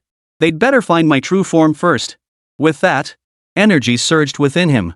With a flick of his body, 6 more Qin Yu appeared out of thin air in the quiet room. Their appearances, auras, and power were identical. They looked as if carved from the same mold. Qin Yuan looked at the other 6. The 7 exchanged knowing smiles. The door opened. Their figures vanished one by one into the sanctuary. Next, Qin Yuan located Qin Tian, Shiran, and the others, preparing to leave the sanctuary immediately and begin executing their plan to disrupt the entire demon realm. Fish in troubled waters. Only when the waters grew murkier did he find opportunity to thrive. Now, he was racing against time, unable to waste a single second. Bro, where should we go find Mom now? Qin Tian asked. First, we're heading to the Howling Gorge, Qin Yuan replied. What kind of place is that? Shiran furrowed her delicate brows, curiosity flickering in her eyes. It's where the bat monster dwells, Qin Yuan explained. Before they left, Master Zhang Shi pulled him aside and advised earnestly, Young Qin, I know you possess extraordinary abilities and are no ordinary soul. Your future achievements are boundless. But please heed my words, think carefully before acting. If you encounter fellow tribesmen, save them if you can, but always prioritize safety above all else. Master, rest assured. I value my life dearly. If I can defeat them, I won't hold back. If I can't, I'll turn tail and run. Qin Yuan smiled faintly. Though this bull-nosed Taoist was thoroughly irritating, his character was beyond reproach, utterly upright and deeply concerned for the common people. For this goodwill alone, Qin Yuan was deeply grateful. Master Taoist, until we meet again. With that, he led Qin Tian and the other 3 away, turning on their heels and flying toward the Wailing Gorge. Chapter 123, Cruelty to the Blossoms, Part 1, Howling Gorge. Within the Crimson Castle, the tentacled monster Mordo and the aged woman Shunlan waited in the secret chamber for Prince Vra for a long time, but he never returned. Lord Mordo, I suddenly have a bad feeling, the young woman said anxiously. Do not worry. My bond with Vra is beyond your comprehension. I trust his character, he would never harm us, Mordo replied with a confident smile. Several tentacles traced circles on the round table, passing the time. It was utterly confident that Vra would not betray them, though the little bat was timid and cautious. Their bond forged through shared peril meant he would never abandon them, even if he faced danger himself. Hearing this, the young woman's embroidered brows furrowed slightly. A trace of worry flitted across her exquisite face as she murmured, My lord, my concern does not stem from Prince Vra. It comes from a stirring within my bloodline, a profound sense that a great calamity is approaching. A stirring within my bloodline? Modu's expression grew solemn. A hint of surprise flickered in the countless eyes covering his forehead. Yes, this stirring feels eerily familiar, filled with both terror and despair. Sui Nu's face turned ashen as she explained. This feeling is like encountering the blasphemer Qin Yuan and being tainted by his blood of corruption. Qin Yuan, the blasphemer? That little brat? Modo blinked, tentacles writhing, his tone skeptical. Vra said that bastard is in the Crimson Wastes. Even if he had 100 guts, He wouldn't dare invade a demigod's castle. Lord Mordo, we must leave this place at once. The pounding in my heart grows ever stronger. It feels as though some dreadful thing has fixed its gaze upon us, and great calamity is imminent. Suina bit her red lips, her eyes brimming with tears, nearly breaking into sobs. Hearing you say that, I too feel a vague unease, Mordo said, his voice tinged with suspicion. His eyes flickered, a trace of alarm flickering deep within his pupils. Before we go, I need to say goodbye to Vra, otherwise, this sudden departure might strain our relationship. With that, he stepped out of the secret chamber and led the young woman toward the castle's grand hall. However, the moment he stepped out of the chamber, his expression abruptly changed. The dozens of eyes on his forehead seemed to have witnessed some terrifying vision. His eyes widened, filled with sheer terror. Trouble, danger, run. Before the words had fully left his mouth, a giant ice-carved hand suddenly materialized from the void. Trying to escape? No chance. A mocking voice rang out beside him. The icy hand radiated overwhelming terror, crushing the void as it lunged toward the two of them. At the critical moment, the tentacle monster had no time to spare for the high school girl beside it. It activated its innate talent, its form swiftly vanishing into the void. SSS-level. A thick tentacle was torn clean off by the icy hand. The foul-smelling blood splattered through the void, raining down like a crimson storm upon the castle walls. Lord Mordo, don't abandon me. Please take me with you. The young woman cried out in a wretched plea. Seeing him vanish before her eyes, panic seized her instantly. The sight of the pool of blood falling from the void filled her pale face with terror and despair. Every man for himself when disaster strikes. Well, cutting off your tail to escape? Never thought you, little octopus monster, had any real skill. A voice filled with surprise and disbelief echoed through the void once more. The next second, a familiar figure appeared above the castle. A delicate face, hands tucked into pockets. Seeing the smile on the other's face, the young girl was so frightened she plopped down onto the ground. Sheen, master.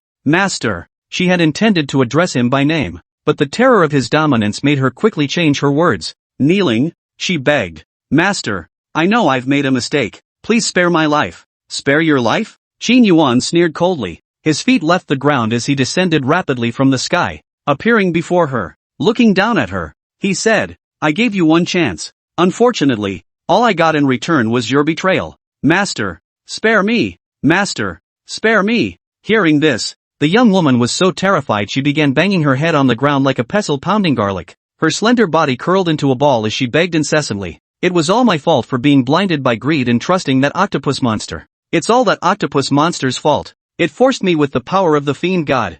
I never wanted to betray you. Master, it wasn't my choice to betray you. I had no control over myself. At that moment, she was filled with anguish and regret, utterly and completely remorseful. Sorry, I only see the outcome. Traitors deserve death. No matter your reasons, they cannot obscure the fact of your betrayal. Qin Yuan said coldly. He raised his palm. Terrifying destructive power surged within his palm, poised to strike the other down with a single blow, a swift, merciful end. Seeing this, the young woman was instantly overcome with despair. Her mind raced, desperately searching for a way to survive. She knew Qin Yuan's nature all too well, merciless and decisive, with no trace of mercy. Once he made a decision, there was absolutely no room for argument. To survive, she must offer something of value. Otherwise, even if a god of death appeared, her fate would be sealed. Suddenly, a flash of inspiration struck her. Like grabbing a lifeline, she cried out urgently. Wait, master, I know where your father is. Please spare my life. I can help you find him. Sure enough, the moment those words left her lips, Qin Yuan's raised hand froze midair. A faint smile touched his lips as curiosity flashed in his eyes. Oh, you know where my father is? Yes. The old woman nodded frantically. Crawling on the ground, her body arched, her face plastered with a fawning expression, she pleaded, Please, master, give me a chance to atone for my sins. I won't let you down. Too bad I'll disappoint you. I have my principles. Once untrustworthy, never hired again. Only the dead can be trusted. Qin Yuan explained softly. He slowly crouched down, bringing his face close to hers, and smiled faintly. Oh, I almost forgot to tell you, I don't need you to say anything. I already know. Rest easy on your journey. Remember to be a good person in your next life. His words were the gentlest, yet his hands showed no mercy, performing the most ruthless act. A palm smacked down on the man's forehead. 5 fingers dug into the skull like iron pincers. Plunder. Not only did he take their life, but he also stole their memories. Ah! The girl's face contorted in agony, her scream tearing through the air. No, Qin Yuan, You can't kill me. If you kill me, you won't die well either. The fierce god of the year will never let you off.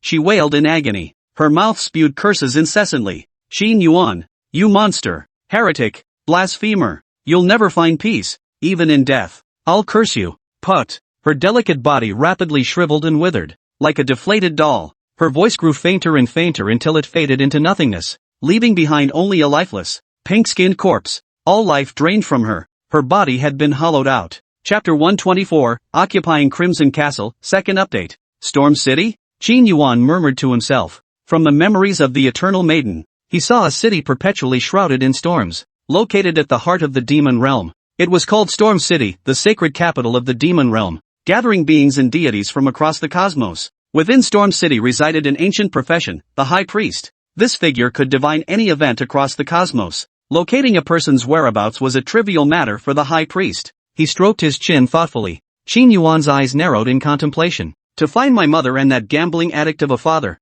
perhaps a trip to Storm City might be a good idea. At that moment, the sound of fierce combat erupted outside the castle walls. Boom! The heavy stone gate swung open from the outside. Qin Tian, Ah Xiang, and the other two were covered in blood. Their faces radiated murderous intent, their eyes fierce and savage, their hands stained with the blood of the castle guards. Brother, we've eliminated all the monster guards inside the castle. Qin Tian charged forward to Qin Yuan's side, reporting the situation outside.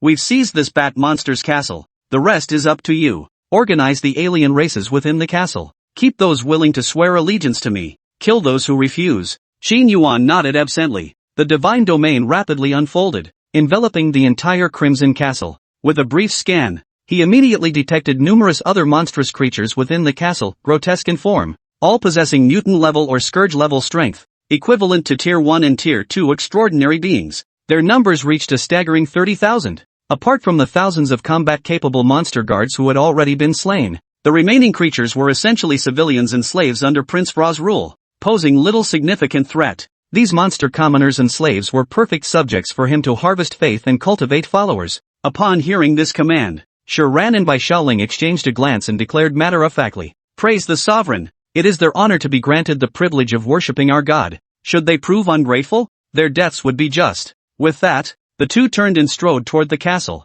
strictly adhering to the decree issued by Qin Yuan. Point and shoot, obedient to every word. One possessed the ability to read minds, the other to perceive. Subjugating monsters was child's play for them. Any creature harboring ill intent would face divine retribution from Qin Yuan's domain, obliterated on the spot. The terrifying pressure radiating through the air was palpable. Monsters hiding in sewers and slums trembled in terror, their eyes filled with fear and anxiety. What on earth is happening? Where does this terrifying divine might come from? A rat-headed monster cried in terror. Could it be that the dark gods have seized our castle? Honored Master of Ra, demigod, your most devout servant prays to you. Please, protect us. Grant me mighty power. Countless timid, devout monsters knelt on the ground, silently praying, hoping their master, the demigod Vra, would appear to save them. Bad news. Bad news. Demigod Vra has likely been slain by the dark god. Among them, bolder monsters stepped forward. Stealing their nerves, they began organizing nearby creatures,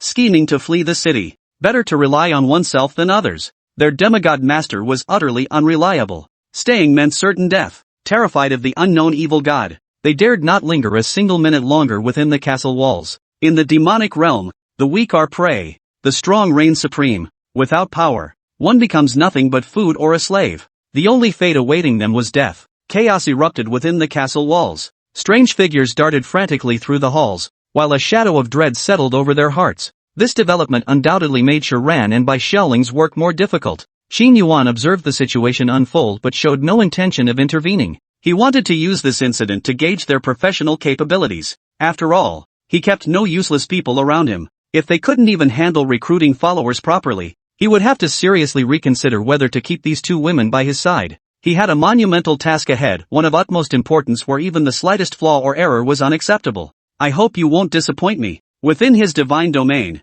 Qin Yuan was the god, the absolute ruler. Every movement within the city, every whisper of change, escaped none of his notice. After entrusting the task of recruiting followers to the two women, Qin Yuan let go, leaving them to handle it as they saw fit. Hey, little brother, whose body is that in your hands? Why does she look so much like Ah Xiang? Qin Tian leaned in, curiosity in his voice. He glanced back at the silent Ah Xiang behind him, his eyes brimming with questions. Her name is Sui Nu. She was a follower of the fiend god. Ah Xiang's current appearance is a result of replicating her genetic makeup. Qin Yuan explained indifferently. He took the pink, human-like skin from his brother's hand. Qin Tian couldn't help but sigh. You fool, little brother. How could you bring yourself to kill such a beautiful Sui Nu? What a waste. Qin Yuan was speechless. He shot him a silent glare before turning and striding deeper into the castle. In this vast castle, he refused to believe there were no treasures or valuable items to be found. Brother Qin Tian, the minions of the fiend god are all cunning and treacherous. You mustn't be fooled by her beauty. Last time, this aged maiden nearly caused you to fail. Ah Xiang explained slowly as she followed behind. The last time she referred to was naturally when Qin Yuan had trusted the Sui Nu's words within the tides of time, nearly falling victim to the tentacle monster's attack. Had it not been for the sacrificial doll, he would likely have met a tragic end. Having learned his lesson from such peril, Qin Yuan would never let it happen again. Better to kill 1,000 by mistake than let one slip through. All these years I was gone. My brother endured so much hardship. It's all my fault for being so stubbornly competitive. No wonder that once timid young man has grown into someone I barely recognize now. A pang of guilt stirred in Qin Tian's heart. Watching Qin Yuan's receding figure, his eyes brimmed with profound regret. Seeing his younger brother shoulder so much responsibility alone, he couldn't help but feel a pang of heartache. He arrived at the castle's treasure vault. Boxes of red crystals glowing with a soft light filled the room, while shelves displayed exquisite pieces of equipment and weaponry. He casually picked up a red crystal, and a prompt appeared on his attribute panel. Blood crystal +1. Blood crystal? What is that? Feeling the powerful energy contained within the blood essence stone, Qin Yuan's interest was instantly piqued. Blood essence stone, special consumable item. A natural energy or containing vast blood attribute energy. Absorption refines flesh and blood, enhancing physical strength. Chapter 125, A Room Full of Broken Divine Artifacts, 3rd Update. Blood Essence Stone is a valuable item, but it's useless to me, Qin Yuan muttered to himself. Tempering flesh and blood, strengthening the physical body. At his current level of power, strengthening his physical body was unnecessary. What he needed most now was the power of faith. Only a steady stream of faith energy could accelerate the fusion of his divine domain and divine essence. To become a true god, one must form a divine realm, birth their own microcosm within, and master the power of laws. Only then could one be considered a true deity. Even among demigods and true gods, there were ranks. A demigod like Qin Yuan, possessing both a divine domain and divine essence, already bore the form of a true god. He stood but a single step away from becoming one. He could become an upper-tier demigod, or even a pseudo-true god. His ascension to true godhood is merely a matter of time. As for beings like the Eagle King's divine messenger and Prince Fra, though they too are demigods, they have not condensed their own divine essence. They merely possess a divine domain and lack the potential to become true gods. They can only be called lower-tier demigods. The disparity in combat strength between the two sides remains vast. Now, the fusion rate between Qin Yuan's divine domain and his divine essence stands at a mere 1%. A full 99% remains to achieve complete integration. A long and arduous journey lies ahead. Progress to ascension as a true god, 1%. According to the attribute panel's prompt, with Qin Yuan currently possessing 3,000 followers, his advancement progress stands at merely 1%. To reach 100%, he would require at least 300,000 devout followers to preliminarily meet the ascension requirements. According to the memories of the Eagle King's divine messenger, only after becoming a true god would one gain the qualification to enter the Hall of the Gods. Though he now possessed divinity, his power remained insufficient. Thus, despite holding the ticket, he could not ascend to the pantheon, leaving him unable to promptly uncover matters among the gods. This leaves him in a highly passive position. 30,000 devotees, it's neither easy nor impossibly difficult. An awkwardly middle-of-the-road number. This represents the fundamental minimum requirement for ascending to a lower-tier true god. Take the Mountain Lord true god who rules this region, a magnificent tiger in true form, possessing mid-tier true god strength, commanding 1,000,000 followers, and even having dozens of demigods of varying power under his command. He set down the blood essence stones. He turned his gaze to the fine equipment displayed on the nearby shelves and murmured, "Blood essence stones may be useless to me, but they'll be of great use to my brothers." He picked up a crimson cloak, acquired a transcendent equipment, Blood Ancestor Cloak. Blood Ancestor Cloak, when worn, enhances personal charisma and increases movement speed. When actively triggered, consumes the host's essence blood to transform the host into a blood shadow, forcibly increasing movement speed by 200%. Increases personal charm? After clearly reading the effects of the Blood Ancestor Cloak, Qin Yuan wasted no time and donned it immediately. What a waste that Prince Vla didn't know how to use such a treasure. The moment he draped the crimson cloak over his shoulders, Qin Tian and Asian walked in through the door. "Ha, little bro? I just noticed, how'd you get so handsome in no time? You're making my heart flutter." Qin Tian swallowed hard, staring at the other's muscular back. His eyes flashed with a fiery glow, as if some strange sensation was stirring within him. It made Qin Yuan's skin crawl. "Whoa, this cloak feels off." Noticing the peculiarity, Qin Yuan silently removed the cloak, tossed it back to him, and declared with solemn seriousness, "You're mistaken. My handsomeness doesn't even reach 1/10,000th of yours." He caught the cloak. Qin Tian immediately saw the cloak's equipment details. His eyes lit up with delight. "This is the real deal. This cloak is a life-saving treasure.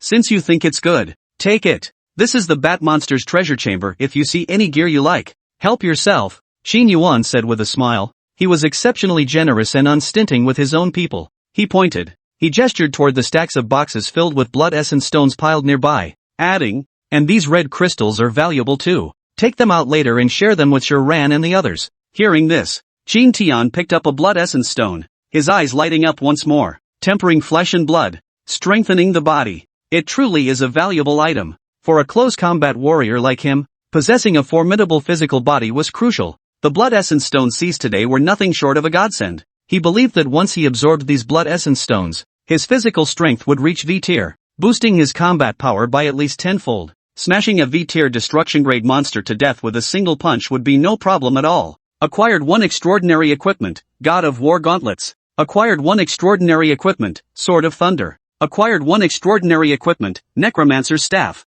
Acquired 1 extraordinary equipment, Life Pendant. He picked up each piece of equipment from the rack one by one. TSK. All this loot and he didn't know how to use it. Serves him right to get killed. Qin Yuan sneered. After surveying the treasure chamber's contents, he couldn't help but grin, his heart filled with contempt for Prince Vla, hiding these treasures to gather dust instead of using them? What a fool. He deserved to die. War God Gauntlets, these are the real deal. Little bro, can I have these gauntlets? His eyes lit up again when he touched the gauntlets, drooling with obsession as he clutched them, unable to let go. If you see something you like, just take it, Qin Yuan said lazily. Among the array of gear, he didn't take everything. Instead, he casually picked up a long sword that flickered with lightning. Thunder Sword. The moment his fingers touched the hilt, countless bolts of thunderous lightning arcs erupted in all directions. As if acknowledging its master, the sword unleashed terrifying thunderous power to strike down the stranger who dared to touch it. Interesting. Qin Yuan's lips curled upward, a hint of amusement flickering across his face. Instantly, powerful energy rippled from his palm as he seized the sword hilt, ignoring the terrifying thunderous force and forcibly suppressing it. Crackle. Electric sparks flashed. A heart-stopping crackling filled the room. Behave yourself. Qin Yuan frowned. A sharp, stinging pain shot through his palm. Clearly, the Thunder Sword's power exceeded his expectations. It wasn't as easy to suppress as he'd imagined. Power surged wildly within him, channeling another surge of energy into his palm. This time, the thunder on the blade began to wane. The electric glow across its length rapidly dimmed, gradually calming down until it finally transformed into a bloodstained sword, covered in nicks and cracks. Simultaneously, the sword's information appeared on the attribute panel. Thunder Sword, a shattered artifact wielded by the ancient Lord of Thunder, imbued with the laws of thunder. It commands lightning and embodies slaughter and destruction. A divine artifact? An unexpected windfall. Due to its shattered blade, incomplete spirit, and lost laws,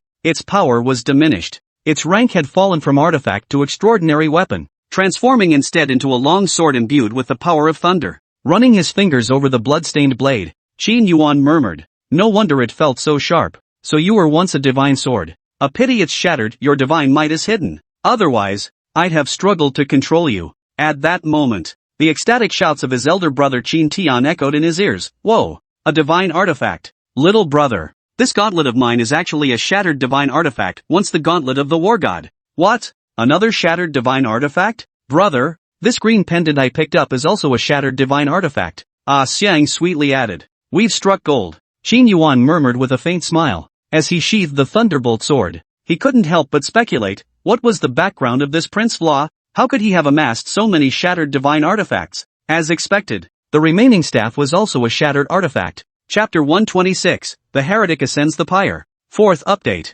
This Prince Vla does have some taste after all. Qin Yuan surveyed the room filled with broken divine artifacts, unable to suppress this exclamation. He hadn't expected this fellow to be so powerful, his collection consisting entirely of divine artifacts. Though all were defective, it did nothing to diminish their value. A divine artifact remained a divine artifact, even shattered and downgraded. Its power was beyond comparison to ordinary extraordinary equipment. After bundling up all the gear and blood essence stones in the room, Qin Yuan returned to the castle hall with his grinning older brother. Ha! Struck gold. Too bad I'm still missing one gauntlet, otherwise my combat power would double instantly. Qin Tian muttered to himself. He kept rubbing the damaged fist on his left hand, his eyes brimming with undisguised affection, paired with his god-tier talent, Divine Fist. A single punch could shatter the void. Despite only possessing tier 3 strength, he could unleash tier 5 destructive power. His combat power was severely distorted, defying conventional measurement. Getting one god-tier gauntlet is already a stroke of incredible luck.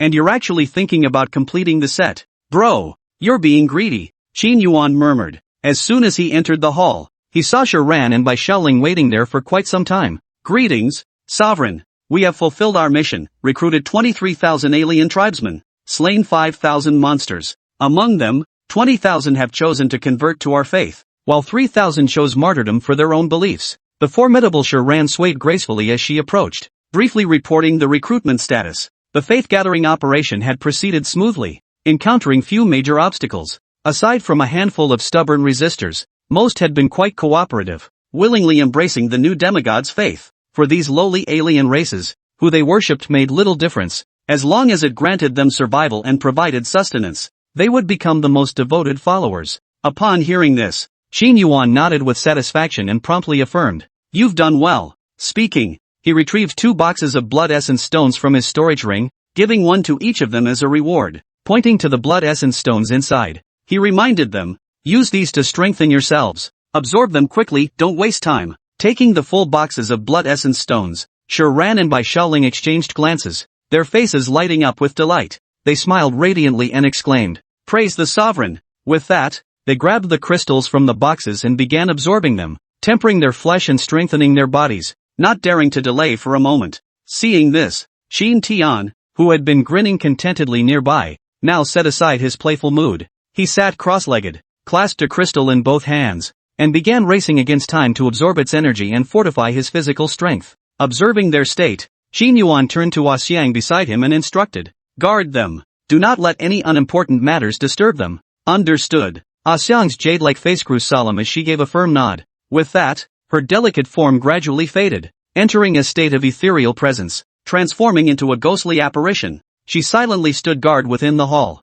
With that done, Qin Yuan paid them no further attention, turning to walk out of the castle. Standing on the street, his form slowly rose upward. Under the tense gazes of the gathered alien monsters, he spread his arms wide, radiating a dazzling light. Divine light flooded the surroundings. A divine might as deep as an abyss and as oppressive as a prison enveloped the entire castle. Good heavens! Such overwhelming divine might! He is the new demigod! Gasped a pale-faced alien creature nervously. His aura is terrifying, far stronger than the demigod of Ra. Just one glance makes me want to kneel in submission. It's horrifying. What race is this demigod? Why is his appearance so hideous? Grunted a pig-headed alien. Pighead, keep your voice down. How dare you blaspheme against the demigod? He is the sovereign demigod. As the 2 divine messengers said, he is a demigod of mercy, justice, and benevolence. As long as we worship him with sincere devotion, he will protect us and shield us from harm. Another goat-headed monster reminded him. The words had barely left his mouth. The pig-headed creature,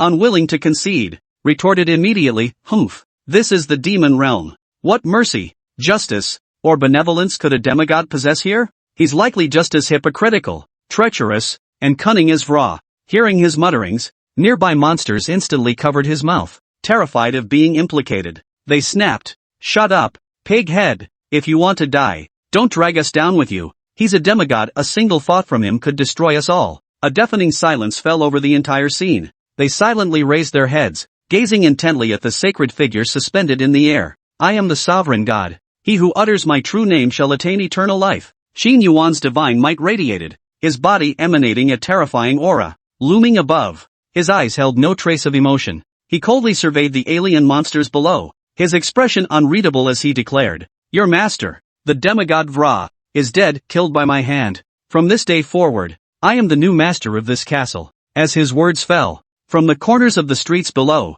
a chorus of flattering voices rose. knowing exactly when to speak. Hail the master! Praise the sovereign! The scattered cries of praise echoed throughout the castle, rising and falling in waves. Faith power plus 18,000. Strands of faith power drifted from their bodies, swiftly merging into the divine essence, accelerating the fusion between the divine domain and the deity's form. Noticing some non-human races within the castle had yet to generate faith, Qin Yuan's expression darkened, suppressing the murderous intent surging within him. He continued, "Within this castle, there shall be only one faith in me. Should any heretics be discovered, they shall be bound to the stake. Those who worship me shall receive my blessings and gain godlike power." The moment these words left his mouth, the non-human beings below who had not yet generated the power of faith immediately panicked. They were the most devout followers of the demon god. Even during Prince Vra's reign, they had never wavered in their faith, for they and Prince Vra were both devotees of the same deity, no need to change allegiance. But now, upon hearing that only one faith would be tolerated within these castle walls,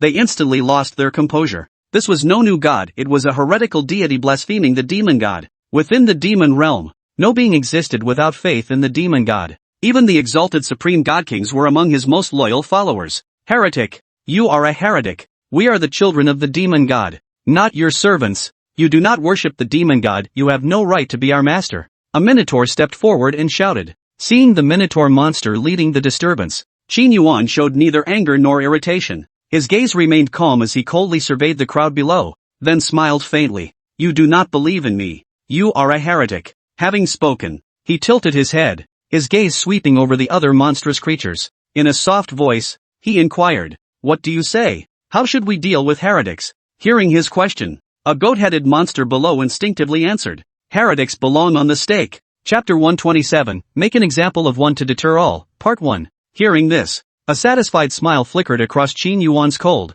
stern face, fixing his gaze on the goat-headed creature below. Loyal believer, your answer pleases me. Are you willing to burn this heretic for me? Qin Yuan inquired. Hearing this, the goat-headed creature's expression shifted slightly. Its eyes darted furtively toward the burly ox demon standing nearby, revealing a hint of fear and timidity. Yet, sensing the piercing gaze from above, it forced itself to overcome its fear and explained to Qin Yuan, "Praise the Overlord. Revered master, though I long to burn it, I am no match for it. I cannot defeat it. Strength is not the issue. As long as you believe in me and show me your devotion, I shall grant you supreme divine power to eradicate all heretics for me," Qin Yuan declared solemnly. His voice boomed. Each word echoed throughout the entire castle. Soon, he sensed all the alien races drawn to the commotion, their gazes converging here like spectators awaiting the next act. Seeing this, Qin Yuan smiled knowingly. The effect was achieved. Now it was time for his performance. With a flick of his wrist, a box of blood crystals materialized out of thin air,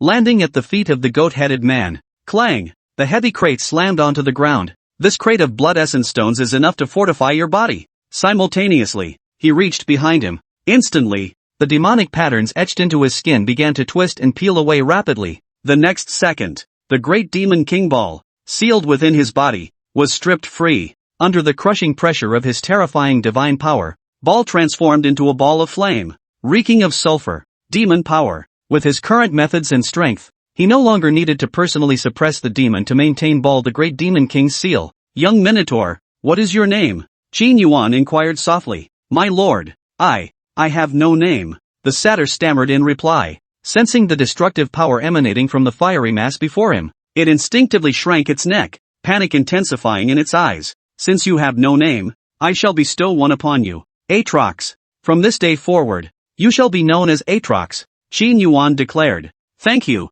master. Praise the Overlord," Aatrox exclaimed excitedly. The newly named satyr beamed with joy, dancing in place and bowing repeatedly. "Young Aatrox, your devotion moves me. I shall bestow upon you the supreme power of the flames, to send all heretics to hell. Are you willing?" Qin Yuan spoke again. I accept." The satyr froze, overwhelmed by the suddenness of this blessing. Without hesitation, he chose to accept. "As you wish." The words had barely left his lips. Qin Yuan channeled the demonic power stripped from his palm into the creature's body. The searing hellfire ignited the moment it touched the goatman's body, erupting into raging flames that swiftly engulfed him. "Ah, pain! It hurts! I'm dying!" Wails of agony echoed from within the flames. Agony beyond endurance. The acrid smell of sulfur, the scent of charred meat, all manner of strange odors filled the air. Witnessing this scene, Qin Yuan couldn't help but frown slightly. Truly, You can't polish a turd. Even when given a chance, you still can't get it right.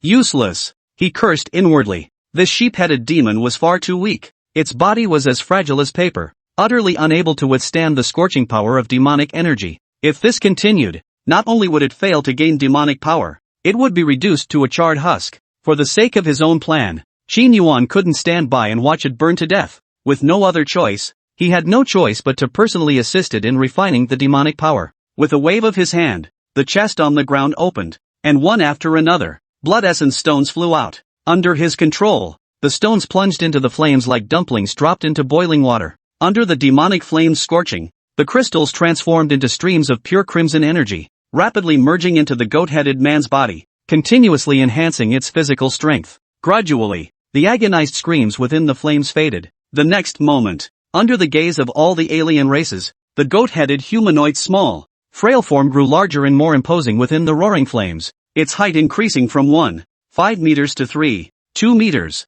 Thick ram horns like sharp scimitars protruded from its head, while a pair of flaming wings sprouted from its back. His face twisted into a hideous grimace, his eyes blazed with savage fury, muscles like indestructible molten rock bulging across his limbs, while a terrifying, searing flame power surged through his veins. A V-tier creature, it radiated a fierce, savage aura, a stark contrast to its former timid and weak nature. A chorus of gasps filled the air. Good heavens, it's actually attained divine power. Its appearance has changed, and its strength has skyrocketed from Class 1 to Class V, exclaimed an alien race member in utter shock. Whoa, this new demigod is too powerful. He can casually create a V-tier powerhouse. Such god-defying power. It's almost on par with a demon god. His words are true. Faith in him grants supreme power. Praise the Overlord. Damn it. That ram-headed creature got incredibly lucky. If I'd known, I would have answered too. Just for saying one extra word, it became a V-tier powerhouse. I'm so jealous. Not only did the ram-headed one receive the true name,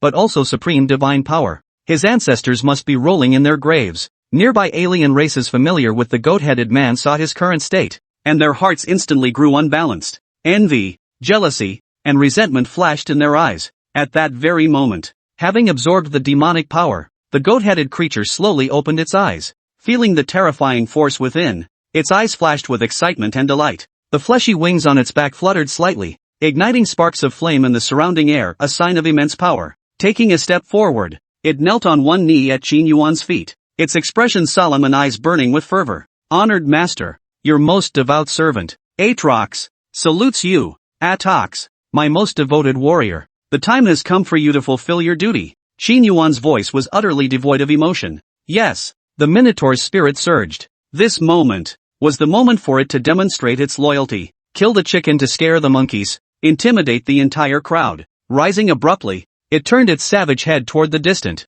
stunned ox demon, radiating a brutal, violent aura. Demonic power stirred within its veins. Scorching flames began to burn across its skin. With each step, a trail of scorched footprints marked the ground, creating an overwhelmingly oppressive atmosphere. Seeing it approach, the ox demon's face twisted into a grimace, as if he'd swallowed a dead rat hole. Fear gripped him, his eyes darting nervously. Sheephead, we are all children of the demon god. You must not heed the seduction of this foreign deity. He is harming you. You absolutely must not do anything foolish. The consequences of blaspheming the demon god are beyond your ability to bear. The ox demon summoned his courage, his body retreating step by step, attempting to dissuade the other by invoking the demon god's name. However, the sheep-headed one's faith was unwavering, his devotion solely to Qin Yuan. He remained unmoved by the ox-headed one's words. Ox-head, I've tolerated you for far too long. Aatrox growled through gritted teeth, extending its monstrous, razor-sharp claws. It ignored the Minotaur's pleas for mercy,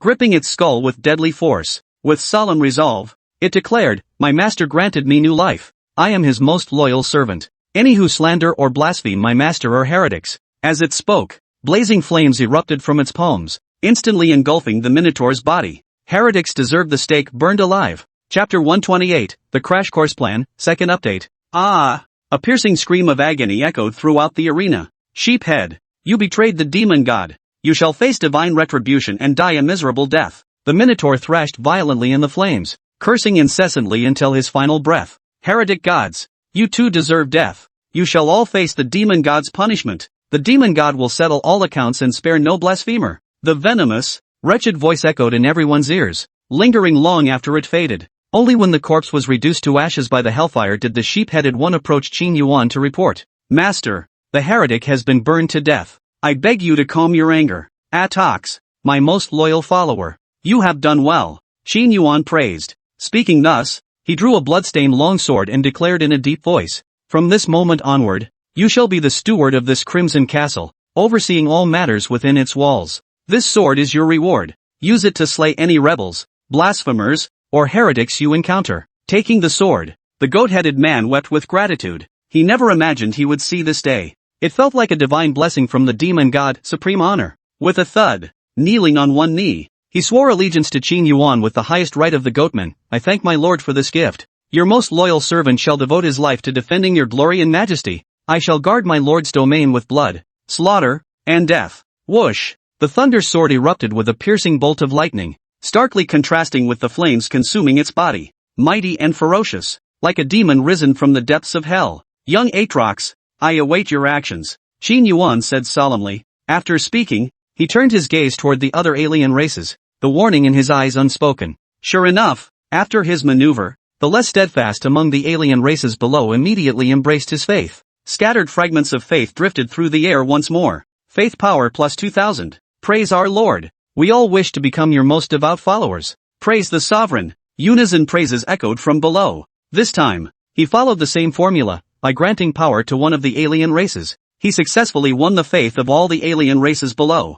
Moreover, he gained a fiercely loyal, fanatical follower. This tactic never failed him, it worked like a charm. Successfully reaped 20,000 faith points. Accelerating the fusion rate. The progress of merging the divine realm with his divine essence reached 7%. One step closer to becoming a true god. Yes/no. Consume 20,000 faith points to accelerate fusion. Yes. Qin Yuan declared without hesitation. Accelerating fusion. True god ascension progress, 7%. His mastery over the power of his divine essence grew ever more proficient. His strength had risen once more. He glanced at his talent panel. Name, Qin Yuan. Divine nature, sovereign, governs 6 elemental laws, plunder, fate, destruction, freezing, suppression, and communication with the underworld. Title, archenemy of the demon gods. Identity, human, divine being. Level, demigod. Health points, 100%, depends on the host's physical condition. Divine power, 1000, depends on the host's physical capabilities. Exclusive divine realm, dominion of plunder, growing divine realm.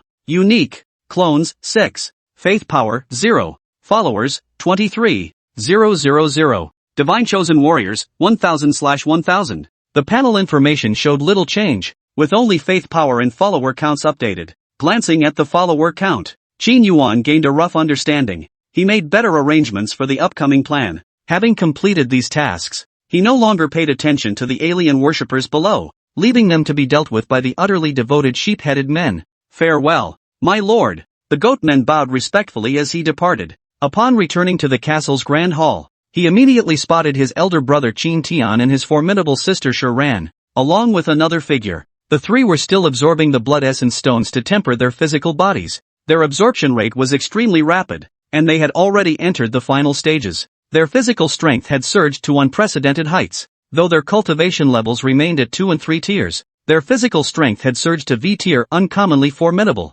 Ordinary attacks could not breach their bodily defenses. Brother, you're back. As he appeared, Xiang slowly materialized from the void, a sweet smile lighting up her delicate face. I'm back. Qin Yuan nodded. His big sister grew more beautiful the more he looked at her. Not only was she sensible and obedient, but she was also incredibly understanding. The smile on her face was so sweet it nearly melted his heart. Brother, judging by your expression, you must have dealt with all the monsters in the city? Xiang asked curiously. Yep, all taken care of. Those who obey me thrive, those who defy me perish. Every monster with grievances against me has been sent straight to hell. Qin Yuan replied with a cheerful smile. Clearly, gaining a new batch of followers had left him feeling exceptionally pleased and at ease. Hearing his words, Xiang's expression turned thoughtful as she voiced her concern. Brother, have you considered whether the shift in faith here might attract the attention of other deities in the demon realm? If other gods discover what's happening here, the followers within this castle might not escape unscathed.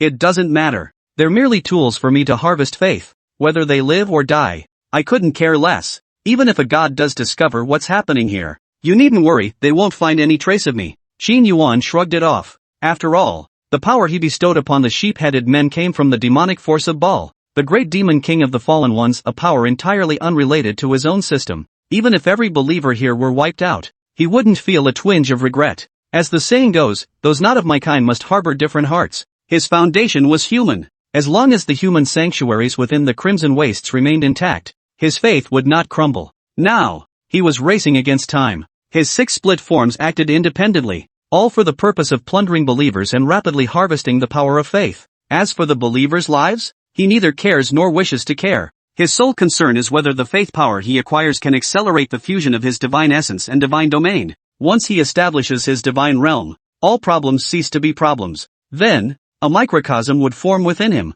capable of creating a planet or continent where his followers could live in safety. Faith would flow endlessly then, self-sustaining and self-replenishing. Establishing a divine realm would no longer require worrying about insufficient faith. Upon hearing his explanation, Ah Xiang smiled faintly. Since brother has considered this matter, I shall say no more. I trust your choice. Half a day later, Qin Tian, Sure ran, and by Shaoling gradually awoke from their cultivation states. Vital energy surged through their bodies like raging dragons. With their physical strength alone, they could shake the entire castle to its foundations. What incredible power! My strength is endless, Qin Tian exclaimed, utterly exhilarated. He stood up. With a slight exertion, the ground beneath his feet gave way, forming a massive crater beneath his feet. Boom! The earth shook violently, the commotion immense. The ram-headed man resting within the city walls was jolted awake by the commotion. Driven by instinct, it immediately charged toward the commotion. Master, what has happened here? Your most loyal servant has come to protect you. The goat-headed creature, Aatrox, hovered outside the door. Without Qin Yuan's command, it dared not enter the grand hall without permission. Brother, who is it? Qin Tian asked warily. Suddenly, a massive dark shadow soared into view outside the hall. A ram's horns crowned its head. Flesh wings spread from its back. A long sword gripped in its hand. Its entire form bathed in roaring flames. Its aura was terrifying. A V-tier monster, Bai Shaoling murmured, her senses registering the threat instantly. Chapter 129, Not Fighting Alone. His name is Aatrox. He is the divine chosen one I selected, Qin Yuan stated calmly. Seeing the collapsed palace before him, a hint of surprise flashed in his eyes. The physical strength of these three had exceeded his expectations. Hearing this, Qin Tian flexed his limbs, flashing a wicked grin. So it's one of our own. Perfect, I could use some practice. Possessing V-tier physical strength, he still wasn't sure exactly how powerful he was. Encountering a V-tier creature outside was the perfect opportunity to test his strength and acclimate to his current state. He took a step forward. Boom! The ground exploded into a massive crater. He launched himself forward like a human cannonball, crashing through the doorway to engage Aatrox in combat. Ah! It's the divine messenger. Aatrox gasped in shock, recognizing the face charging out as his master's divine fist divine messenger. His expression shifted slightly. His body reacted instinctively, darting away to avoid conflict. Your humble servant greets the divine fist divine messenger. It flapped its fleshy wings, hastily descending, and bowed respectfully toward Qin Tian's direction in panic. No need to be nervous. Join me for some sparring practice, Qin Tian declared excitedly. He rubbed his fists together. Having finally seized this opportunity, how could he possibly let it slip away? With that, he leapt forward, charging at his opponent once more. His fist swept through the air like a dragon. A terrifying sonic boom erupted through the air. Yet, the goat-headed creature paid no heed to his command, continuing to dodge relentlessly through the air. Only when it heard Qin Yuan's voice from within the palace did it cast aside its reservations,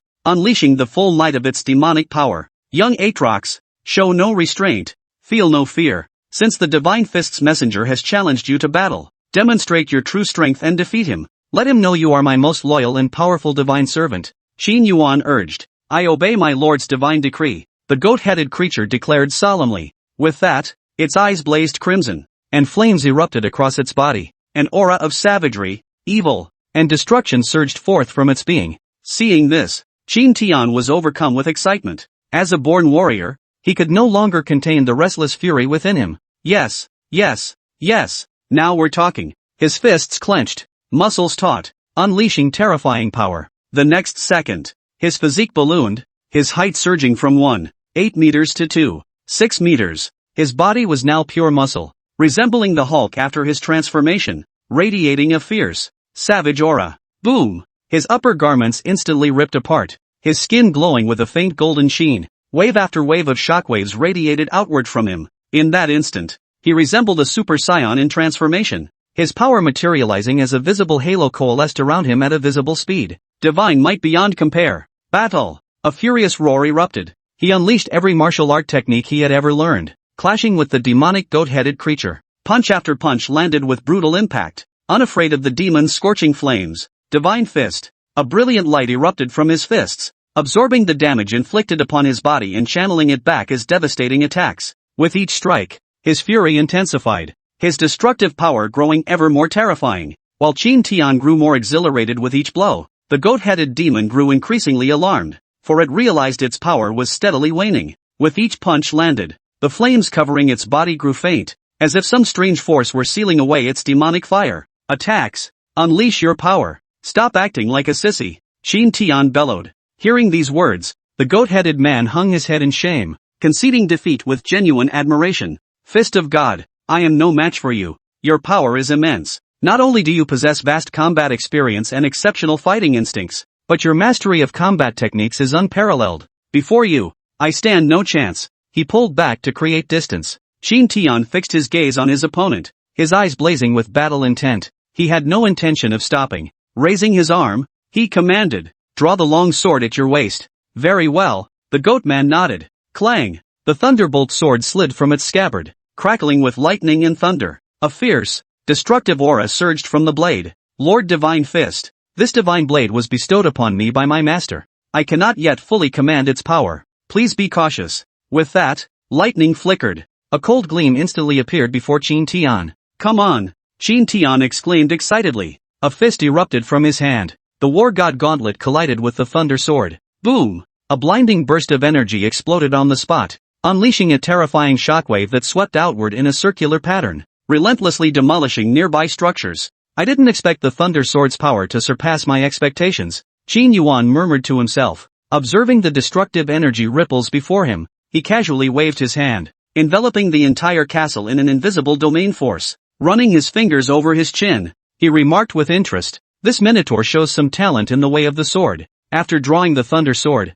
his entire aura shifted. At that moment, the battle in the distance shifted dramatically. Qin Tian, who had previously held the advantage with his martial arts prowess, now found himself on the defensive. Under the ram-headed man's sharp blade, his fists couldn't break through the opponent's defenses, temporarily unable to unleash the full might of his divine fist. Witnessing this, Bai Shaoling, watching from the sidelines, voiced her concern. "Master, Divine Fist is in a dangerous situation. If the fight continues, he might get injured. Should we call it off now?" "It's fine. The more perilous the situation, the more it spurs my brother's potential. A few scrapes won't kill him." Qin Yuan dismissed the concern. With a casual gesture, a chair materialized behind him. He lit a cigarette, settled comfortably into the seat, and silently watched the battle unfold before him. Huff! He exhaled a smoke ring. Qin Yuan glanced at the two beauties beside him and remarked meaningfully, "This is the demon realm, not Blue Star, and certainly not Songhai City. If you fear injury or death, you'll never grow stronger. Even if you possess formidable power now, if your awareness and mindset lag behind, you'll forever remain weak. You have a safe and free sparring partner right here. Not making the most of this opportunity is nothing short of squandering a precious gift." Hearing the warning-laced explanation at her ear, the fierce-looking Shiran and the twin ponytail Bai Shaoling both silently lowered their heads, clenching their fists tightly. Their eyes flickered with shame as they murmured, "We understand." After a 3-second pause, Shiran spoke again. "Once the Divine Fist is finished, we want to spar with them too." "That's more like it." Qin Yuan nodded. A satisfied smile spread across his lips. After the warning, he fell silent, eyes tightly shut. Leaning back in his chair, he silently felt the shifts within his body, observing the fusion of his divine essence. After all, he wasn't meant to fight alone. He needed a team, one capable of holding their own against an entire front, not one where he had to handle every single task personally. After all, the time left for his growth was running out. Chapter 130, Northward Bound. Encountering the sound of Suono once more. This battle, Qin Tian ultimately suffered defeat. Though he possessed extraordinary physical strength, his psychic abilities remained only at Tier 3. Under the relentless strain of intense combat, his energy rapidly depleted. Ultimately, exhausted and unable to unleash the full power of his Divine Fist, he reluctantly conceded defeat. "My apologies, Divine Fist," the goat-headed man said, sword in hand. "When one skill falls short, it falls short. There's no need for apologies, Qin Tian replied with remarkable composure. He cared little about the outcome of this battle. After all, his original purpose had been to test the true extent of his own strength. He was thoroughly satisfied with this outcome. Surviving the opponent's relentless assault was the greatest validation of his own ironhard physique. Henceforth, even facing V-tier destruction class monsters, he possessed newfound confidence. His defeat now stemmed solely from fighting above his tier. Had they been on equal footing, he was certain the loser would be the other party. Honorable defeat. He waved his hand dismissively. Qin Tian dragged his weary body over. At this moment, all he wanted was rest, a good night's sleep. He approached the group. Before Qin Yuan could speak, he stumbled to a chair, collapsed onto it, and fell asleep, his snores reverberating off the steps. Seeing his pitiful state, Qin Yuan sighed. Youth is a blessing, falling asleep the moment you hit the ground. Seeing this, the sheep-headed man hurried over anxiously and whispered, Master, is Lord Divine Fist alright? He's fine, just exhausted. A good sleep will fix him, Qin Yuan replied calmly. He stood up. He approached the creature, patted its shoulder, and affirmed, As for you, you truly haven't disappointed me.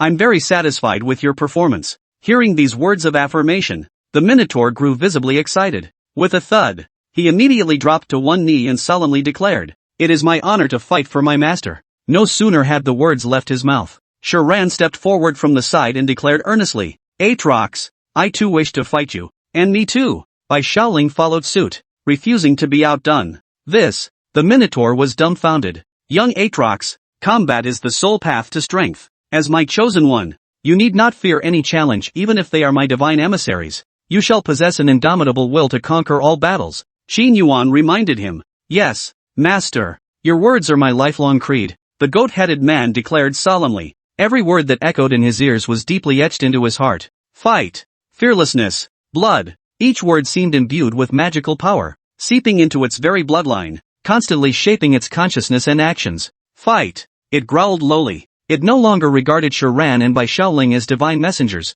channeling every ounce of its fighting spirit into each battle with utmost seriousness. Within the fray, it underwent constant metamorphosis, and so it was. A sword demon emerged under Qin Yuan's banner, one thirsting for battle, craving slaughter, and craving blood. The sword demon, Aatrox, was born, and its name would soon echo throughout the entire demon realm, and indeed the entire cosmos. Over the next few days, Qin Tian and his two companions took turns battling the sword demon, rapidly adapting to their newfound power and constantly unlocking their combat potential. Meanwhile, Qin Yuan delved into the power of his own divine essence. In the blink of an eye, 7 days passed in the blink of an eye. During this period, Qin Yuan had thoroughly conquered the Howling Gorge, bringing the Crimson Castle and all the surrounding tribes under his command. Standing atop the castle walls, Qin Yuan looked at the ram-headed man before him and spoke earnestly. Young Aatrox, I am about to depart on a journey to expand our territories. This land, my domain, I shall entrust to your stewardship. Do you have the confidence? My lord, I swear to defend your lands with my life. My blood is the ultimate proof, the Minotaur declared, chest puffed out proudly. Very well. Qin Yuan nodded. Before departing, he patted the other's shoulder, meeting his gaze with trust and affirmation. Meeting that gaze, the sheep-headed man was moved beyond words, wishing he could tear out his heart on the spot to prove his loyalty. Loyal, faithful. Watching their figures disappear, the goat man stood atop the city wall and shouted with all his might. Hearing the voice behind him, Qin Yuan didn't look back, fixing his gaze on a single direction as he flew at breakneck speed. Brother, where are we going now? Back to the shelter. Or, Qin Tian inquired. To Stormwind. We'll find news of mom and dad there, Qin Yuan replied. At the mention of news about their mother, Qin Tian's eyes lit up, and he said earnestly, All right, I'll follow your lead. As for Xiang, Shuran, and Bai Shaoling, they had no objections whatsoever. Wherever Qin Yuan went, they followed. Howling Gorge lay at the southern edge of the demon realm, while Stormwind City occupied its central region. To reach the demon realm, they must journey northward. The northern route traversed countless perilous zones, including the domain of the Mountain Lord True God, the Jingyang Mountains. However, before they even reached the Jingyang Mountains, their journey north from Howling Gorge was halted by a treacherous swamp. How did this swamp suddenly appear? Qin Yuan frowned slightly. In the memories of the Eagle King's divine messenger, he found no trace of this swamp. It seemed to have materialized out of thin air. Extremely bizarre. The stench was overpowering. The marsh was overgrown with all manner of unknown weeds. Upon closer inspection, these weren't weeds at all. but the fur of strange creatures, some of which bore a striking resemblance to human hair. Gurgle gurgle. Countless bubbles rose from the rotting swamp, gradually swelling before exploding, releasing wave after wave of pitch black, foul-smelling gas. Some bubbles even split open to reveal grotesque, snarling heads. At that moment, Bai Shaoling, possessing extraordinary perception, her eyes narrowing with tension, raised her slender jade-like finger and pointed toward a cluster of bubbles in the distant weeds, urgently warning, human heads. They're human heads. Human? After all this time in the demon realm, this was the first time they had ever discovered human remains. Following her direction, Qin Yuan looked over and indeed saw numerous skeletal remains buried beneath the swamp. Each bubble contained a single head, and the number of human remains was far from small. Suddenly, a sharp, eerie sound echoed from the depths of the swamp. Beep dash. Hearing this sound, Qin Yuan's expression abruptly changed. Divine power surged within him. Before Qin Tian, Xiang, and the others could react, his divine domain erupted from his body, transforming into a massive protective barrier that enveloped everyone around him. Immediately after, the sound shifted from urgent to piercingly shrill.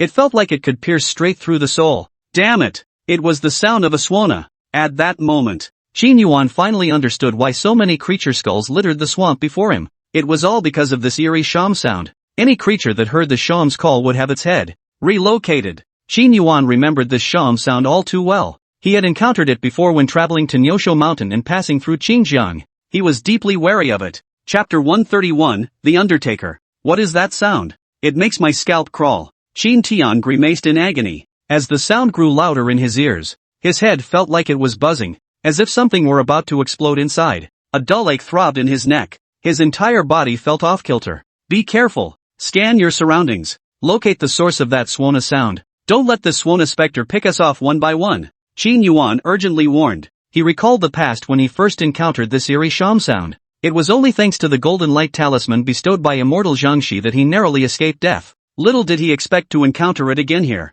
What a small world. But times had changed. He was no longer the greenhorn he once was, now a demigod possessing divine essence. He now possessed the audacity born of true power. Now, when they crossed paths again, who was father and who was son would no longer be decided by the other. The sound is getting closer, as if it's right beside our ears. But I just can't see where it's coming from, Bai Shaoling replied nervously. Her embroidered brows furrowed tightly, her fair cheeks growing even paler. Through her sixth sense, she could distinctly sense a terrifying presence lurking nearby. The terrifying sham music echoed incessantly around her ears. Even when she tried to divert her attention away from it, the sound clung to her like a demonic chant, burrowing relentlessly into her mind. As time passed, she felt as though her mind had developed a will of its own, as if it were desperate to leave her body. The skin on her neck began to itch, gradually giving way to a tearing pain. The moment the words left her lips, Shiran bit her lip, her eyes flashing with agony as she gasped. This sham sound is terribly wrong. After hearing it, my head hurts.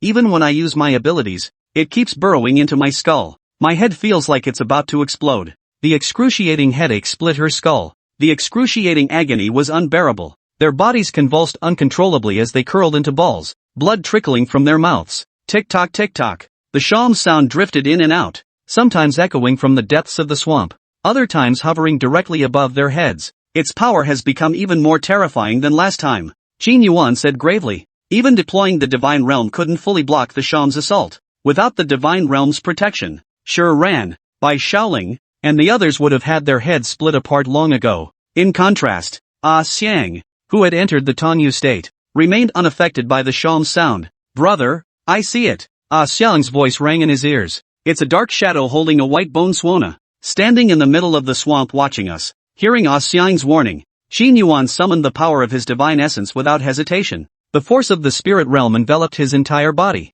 and he transformed into a blur as he charged forward. Xiang, protect them. Leave this sham to me. Got it, big bro. Xiang replied sweetly. A streak of light flashed. Qin Yuan instantly materialized before the dark figure. Without a word, he raised his hand and delivered a powerful slap. Die for me. Buzz. A sonic vibration rippled through the air. Before the palm could touch the shadow, it was blocked by an invisible sonic barrier. We meet again. The shadow suddenly spoke. It slowly lowered the white bone swana. Its deep, dark eyes fixed intently on Qin Yuan. Shaking its head, it sighed. You've come back after all. From the tone of its voice, Qin Yuan sensed a familiarity. as if they were old friends reunited after years apart, warm and intimate. He withdrew his hand, hovering above the rotting swamp. His eyes narrowed with caution as he couldn't help but ask, "Who are you? Do we know each other? You shouldn't have come back." The shadow answered itself, as if deaf to his question. The figure continued to stare at him, its gaze filled with sorrow and resentment,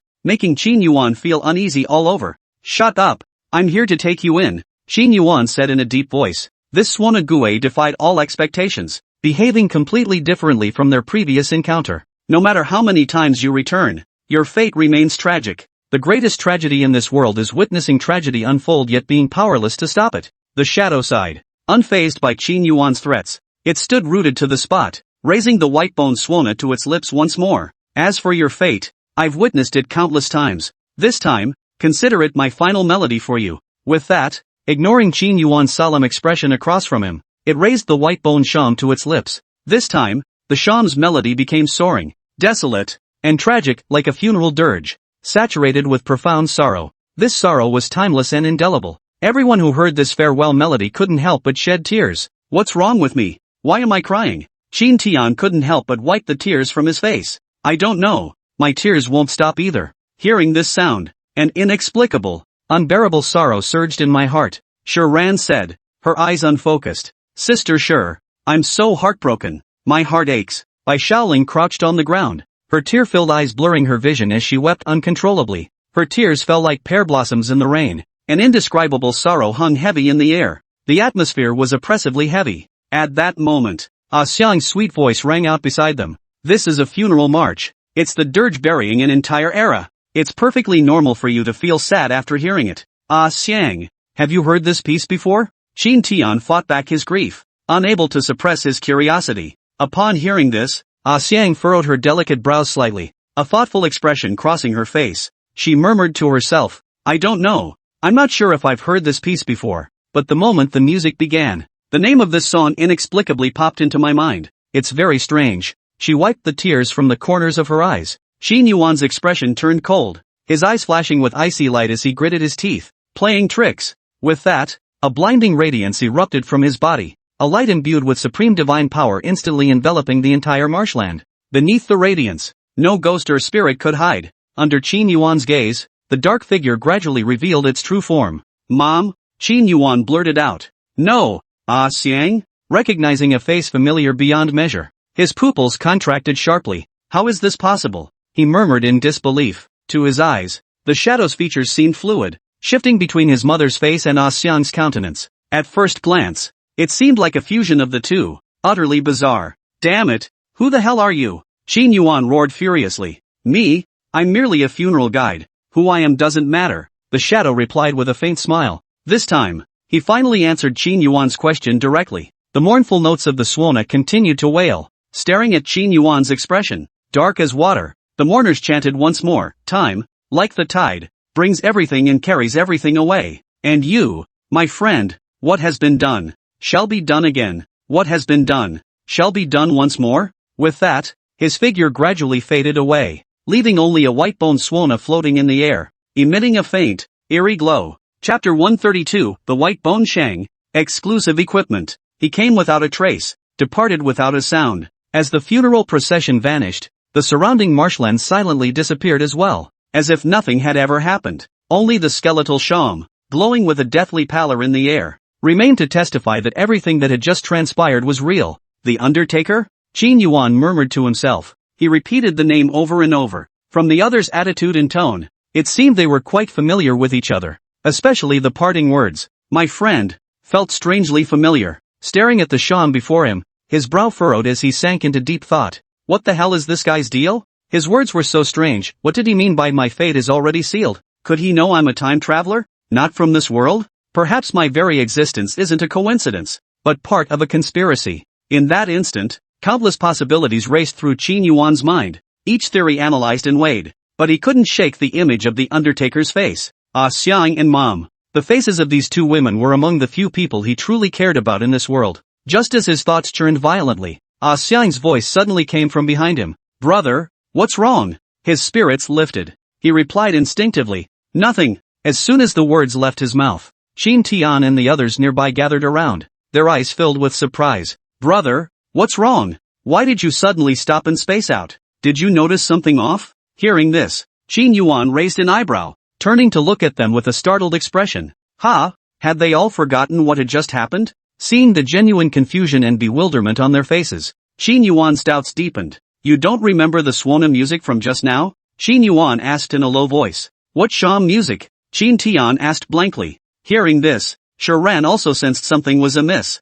She touched the warm tears on her cheek and exclaimed in surprise. Why am I crying? This sudden reminder, by Xiaoling, who had been sobbing uncontrollably moments ago, suddenly felt a splitting headache. Yet, she couldn't recall what had just happened. Clutching her forehead, she grimaced in pain. What just happened? Why can't I remember anything? Ugh, my head hurts so much. Among the group, only Ah Xiang remained unaffected, her memory untouched. Pointing toward the distant skeletal sham, Ah Xiang explained softly, we encountered a ghostly entity just now. The situation was extremely dangerous. If my brother hadn't intervened, you all would have perished to the funeral dirge, and your memories were likely erased by it. Ghostly realm? Funeral dirge? Qin Tian, Shiran, and Bai Shaoling all looked utterly bewildered. They had no recollection whatsoever of what Ah Xiang described, nor could they see the skeletal sham hovering before Qin Yuan. Bone Xinghua, ultimate soul weapon, exclusive equipment, possesses unfathomable power.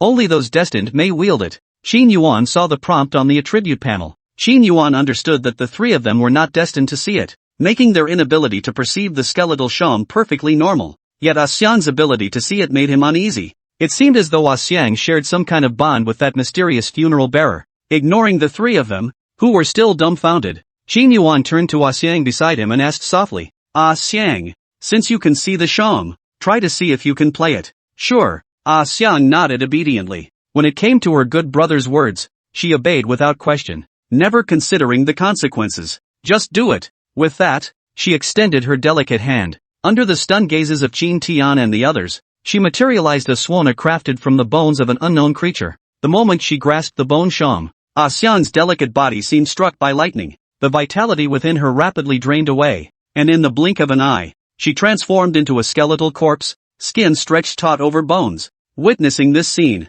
Qin Tian, standing nearby, immediately let out a panicked cry. Ah Xiang. Seeing this, he was about to rush forward to save her. However, he had barely taken a step when he was stopped by the young man beside him. It's fine. She won't die, Qin Yuan said expressionlessly. Sure enough, no sooner had the words left his mouth than Ah Xiang, now reduced to a desiccated corpse, underwent another transformation. A blinding radiance erupted from the skeletal swana, radiating an extreme cold and energy. Eerie musical runes coalesced around the instrument. The next second, countless musical notes seemed drawn by an invisible force, surging one after another into Ah Xiang's body. Immediately, her withered form regained its fullness, while the aura within her grew even more profound and unfathomable. V-tier peak, she was but a step away from breaking through to the demigod realm. The white bone swana had successfully bonded with her soul, holding the sham. Soul and instrument fused. After regaining her vitality, Ah Xiang looked at Qin Yuan, as if seeking praise. Brother,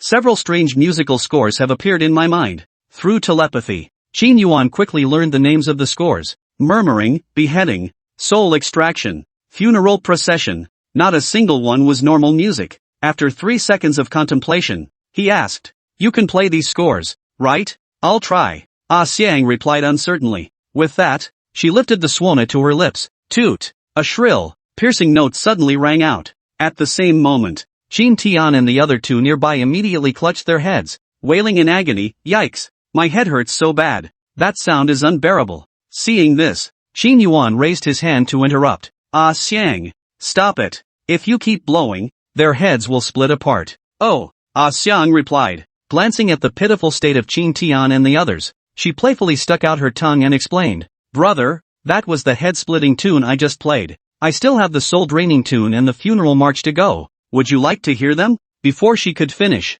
the burly Qin Tian immediately wailed. Sis Xiang, have mercy. Can you please stop? Listening to others play the swana costs money, but listening to you play it is literally deadly. Enough. No need to play anymore. Qin Yuan waved his hand dismissively. Fixing his gaze on the swana in the other's hands, he remarked meaningfully, you'll have your chance to play again someday. With that, they set off once more toward Stormwind City. Given Songhai City's geographical location, encountering a swana playing funeral procession here meant Xinjiang couldn't be far away. After all, Xinjiang was the mother river of the Dragon Nation on Blue Star. Its vast and numerous river basins should leave traces even after merging into the demon realm. With this thought in mind, Qin Yuan reminded them, the Qing River might be ahead. If time permits, search the area nearby to see if there are any survivors. Understood. Qin Tian and the others replied in unison. They were more than willing to search for survivors. Even without Qin Yuan's instructions, they would have acted on their own initiative. Guided by the principle of saving every life possible, they wouldn't let any rescue opportunity slip through their fingers. Chapter 133, Reunion with an Old Acquaintance. Tick-tock, tick-tock. A light rain suddenly began to fall from the sky. The rainwater soaked through my clothes, damp and clammy, carrying a foul, rotten stench, sticky and disgusting. Qin Yuan, who had been hurrying along, abruptly halted, sniffing the air. He grimaced with disgust. Careful, this rainwater is tainted, it reeks of rotting corpses. What? Qin Tian gasped in shock. He scrambled backward, dodging and weaving through the air to evade the falling rain. Brother, Xinjiang is right before us. This rainwater might be corpse water. Ah Xiang, with her keen spiritual senses, felt the rainwater touch her delicate body and instantly discerned its origin. Corpse water? Hearing this, Qin Tian, sure ran, and by Shaoling all paled, their faces alternating between green and white. Instantly, their stomachs churned violently. A wave of nausea churned within them. Qin Yuan, however, remained expressionless, utterly unconcerned as the foul corpse water drenched him, his gaze fixed intently on Xinjiang, as if he had detected some dangerous presence. Seriousness, tension. This sensation was unlike anything he had experienced since ascending to demigodhood. Danger! Be careful! Without time for further instructions, he glanced at Qin Tian and the others, offering a quiet warning before vanishing from the spot. Seeing this, Ah Xiang immediately drew the white bone sham she had recently acquired, adopting a look of utmost vigilance. Seeing their expressions, Qin Tian, sure ran, and the others instantly realized the gravity of the situation. They shed their complacency, each summoning their most formidable abilities one after another. Energy fluctuations surged within their bodies. They stood ready for battle. Follow me, Qin Tian commanded. With that, he quickened his pace, matching the younger brother's stride. Seeing this, the others didn't utter a word. They all sped up, charging toward Xinjiang. Before they reached Xinjiang, they spotted a colossal serpentine creature churning in the river from afar. Horns adorned its head, scales shimmered, and its presence was formidable. A dragon. It was a dragon. Vaguely discernible within the river's depths was a faint, shimmering silhouette. A fierce battle raged between them. With each violent thrash of the dragon's body, it sent waves of water 10,000 feet high into the air, forming torrential downpours that spread in all directions. Ugh! So the water in Xinjiang is all corpse water, no wonder it stinks so bad. Qin Tian retched. Whoa, is that the legendary dragon? Bai Shaoling gasped. Her cherry-red lips parted in astonishment. This dragon is incredibly powerful. Judging by the aura emanating from it, it's at least a demigod-level monster. Sure Ran analyzed calmly. Hearing this, Ah Xiang's gaze grew solemn as she fixed her eyes on the graceful figure in the water. Compared to that dragon, she said, the woman in the water feels far more dangerous to me. No sooner had the words left her mouth, Qin Tian gasped. Oh no, that woman seems to have set her sights on my little brother. Realizing his younger brother was in peril, his heart instantly filled with anxiety. His instinct was to rush out and fight alongside his little brother, just like when they were kids, protecting his little brother. But, before he could act, Ah Xiang's words poured a bucket of cold water over his heart, leaving him utterly chilled. Ah Xiang said, Qin Tian, my brother won't be in danger. If you go up now, you'll only slow him down. If I were you, I'd just worry about my brother and not distract him. The words hung in the air. Qin Tian instantly calmed down, offering an awkward smile. I was overthinking it. With that, he wisely stepped aside, quietly watching the distant battle unfold. This was a battle between demigods, far beyond the reach of mere foot soldiers like them. When gods fight, mortals suffer. With their current strength, the slightest carelessness could draw them into the fray, leading to death or crippling injury. Amidst the azure river, a woman with long hair cascading over her shoulders moved like a drowned specter. Upon detecting Qin Yuan's presence, she decisively abandoned the dragon-like creature before her and lunged toward him. A chilling wind swept through, its icy chill piercing the air. Ha ha ha ha, ha ha ha ha. Wave after wave of eerie, shrill laughter erupted from the long-haired woman's mouth. Madness. Strangeness. You're not dead. You really aren't dead. The long-haired woman flailed about wildly, weeping at times, raving madly at others, and bursting into laughter in between. Qin Yuan, it's you! I found you. I finally found you. Staring at the handsome face before her, the woman suddenly fell silent. Beneath her damp, dark hair, a pair of sorrowful eyes peered out. Woo, I've searched so desperately for you. She stared intently at him. It sent chills down one's spine. Who is this woman? How does she know my brother's name? Hearing her words, Shin Tian, who was watching the scene unfold from afar, couldn't help but feel a wave of deep confusion wash over him. A tiny head, a huge question. Similarly, Bai Shaoling felt an intense curiosity toward Qin Yuan. What exactly is this guy's background? How does he know people everywhere he goes? Not even monsters escape his notice. Sure Ran, however, wore an understanding expression. Thinking to herself, Qin Yuan truly is no ordinary man, mysterious and powerful. He's worthy of my devotion. His gaze fixed on the long-haired woman before him. Qin Yuan's gaze grew increasingly complex. He couldn't help but sigh softly, murmuring, Nan Gongyu, I never imagined you'd become like this. His voice brimmed with regret and pity. Such a fine young woman, now reduced to this inhuman, ghostly state, disheveled, filthy, and grotesque, like a madwoman. His silence had been tolerable, but the moment she heard his voice, the long-haired woman, who had been clinging to a semblance of sanity, erupted into madness once more. Liar, big liar, it's all your fault. You're the one who ruined everything. Nan Gongyu's voice trembled with sobs. The next second, as if suffering from a split personality, her expression shifted instantly. Her eyes blazed with venom and hatred as she rasped hoarsely. No man is good. They all deserve to die, especially that faithless bastard. Then, Nan Gongyu shook her head and wept. No, Qin Yuan can't die. He's different. He saved me. I can't kill him, or my heart will truly shatter. Standing in place, she questioned and answered herself, her aura shifting between icy coldness and pitiful vulnerability, the two forces constantly transforming. Nan Gongyu? This terrifying long-haired woman is called Nan Gongyu? Then who is Nan Gongyu? What exactly is her connection to my brother? Shin Tian, who had been eavesdropping online, heard their conversation and found his mind filled with even more questions. With that thought, he slowly turned his head to look at Ah Xiang beside him and asked the question on his mind. Ah Xiang, do you know this woman? No, I don't. Ah Xiang shook her head honestly. Then do you know if my little brother has a girlfriend? Shin Tian pressed on. No idea. Ah Xiang shook her head again. 3 questions, 3 blank stares. Seeing the other person's equally clueless expression, he immediately abandoned further questioning. Instead, he raised his arm, rubbing his chin thoughtfully as he muttered to himself. Judging by that woman's bitter look, she's clearly tormented by love. I reckon my brother must have abandoned her, turning her love to hatred. That's why she's become such a ghostly sight.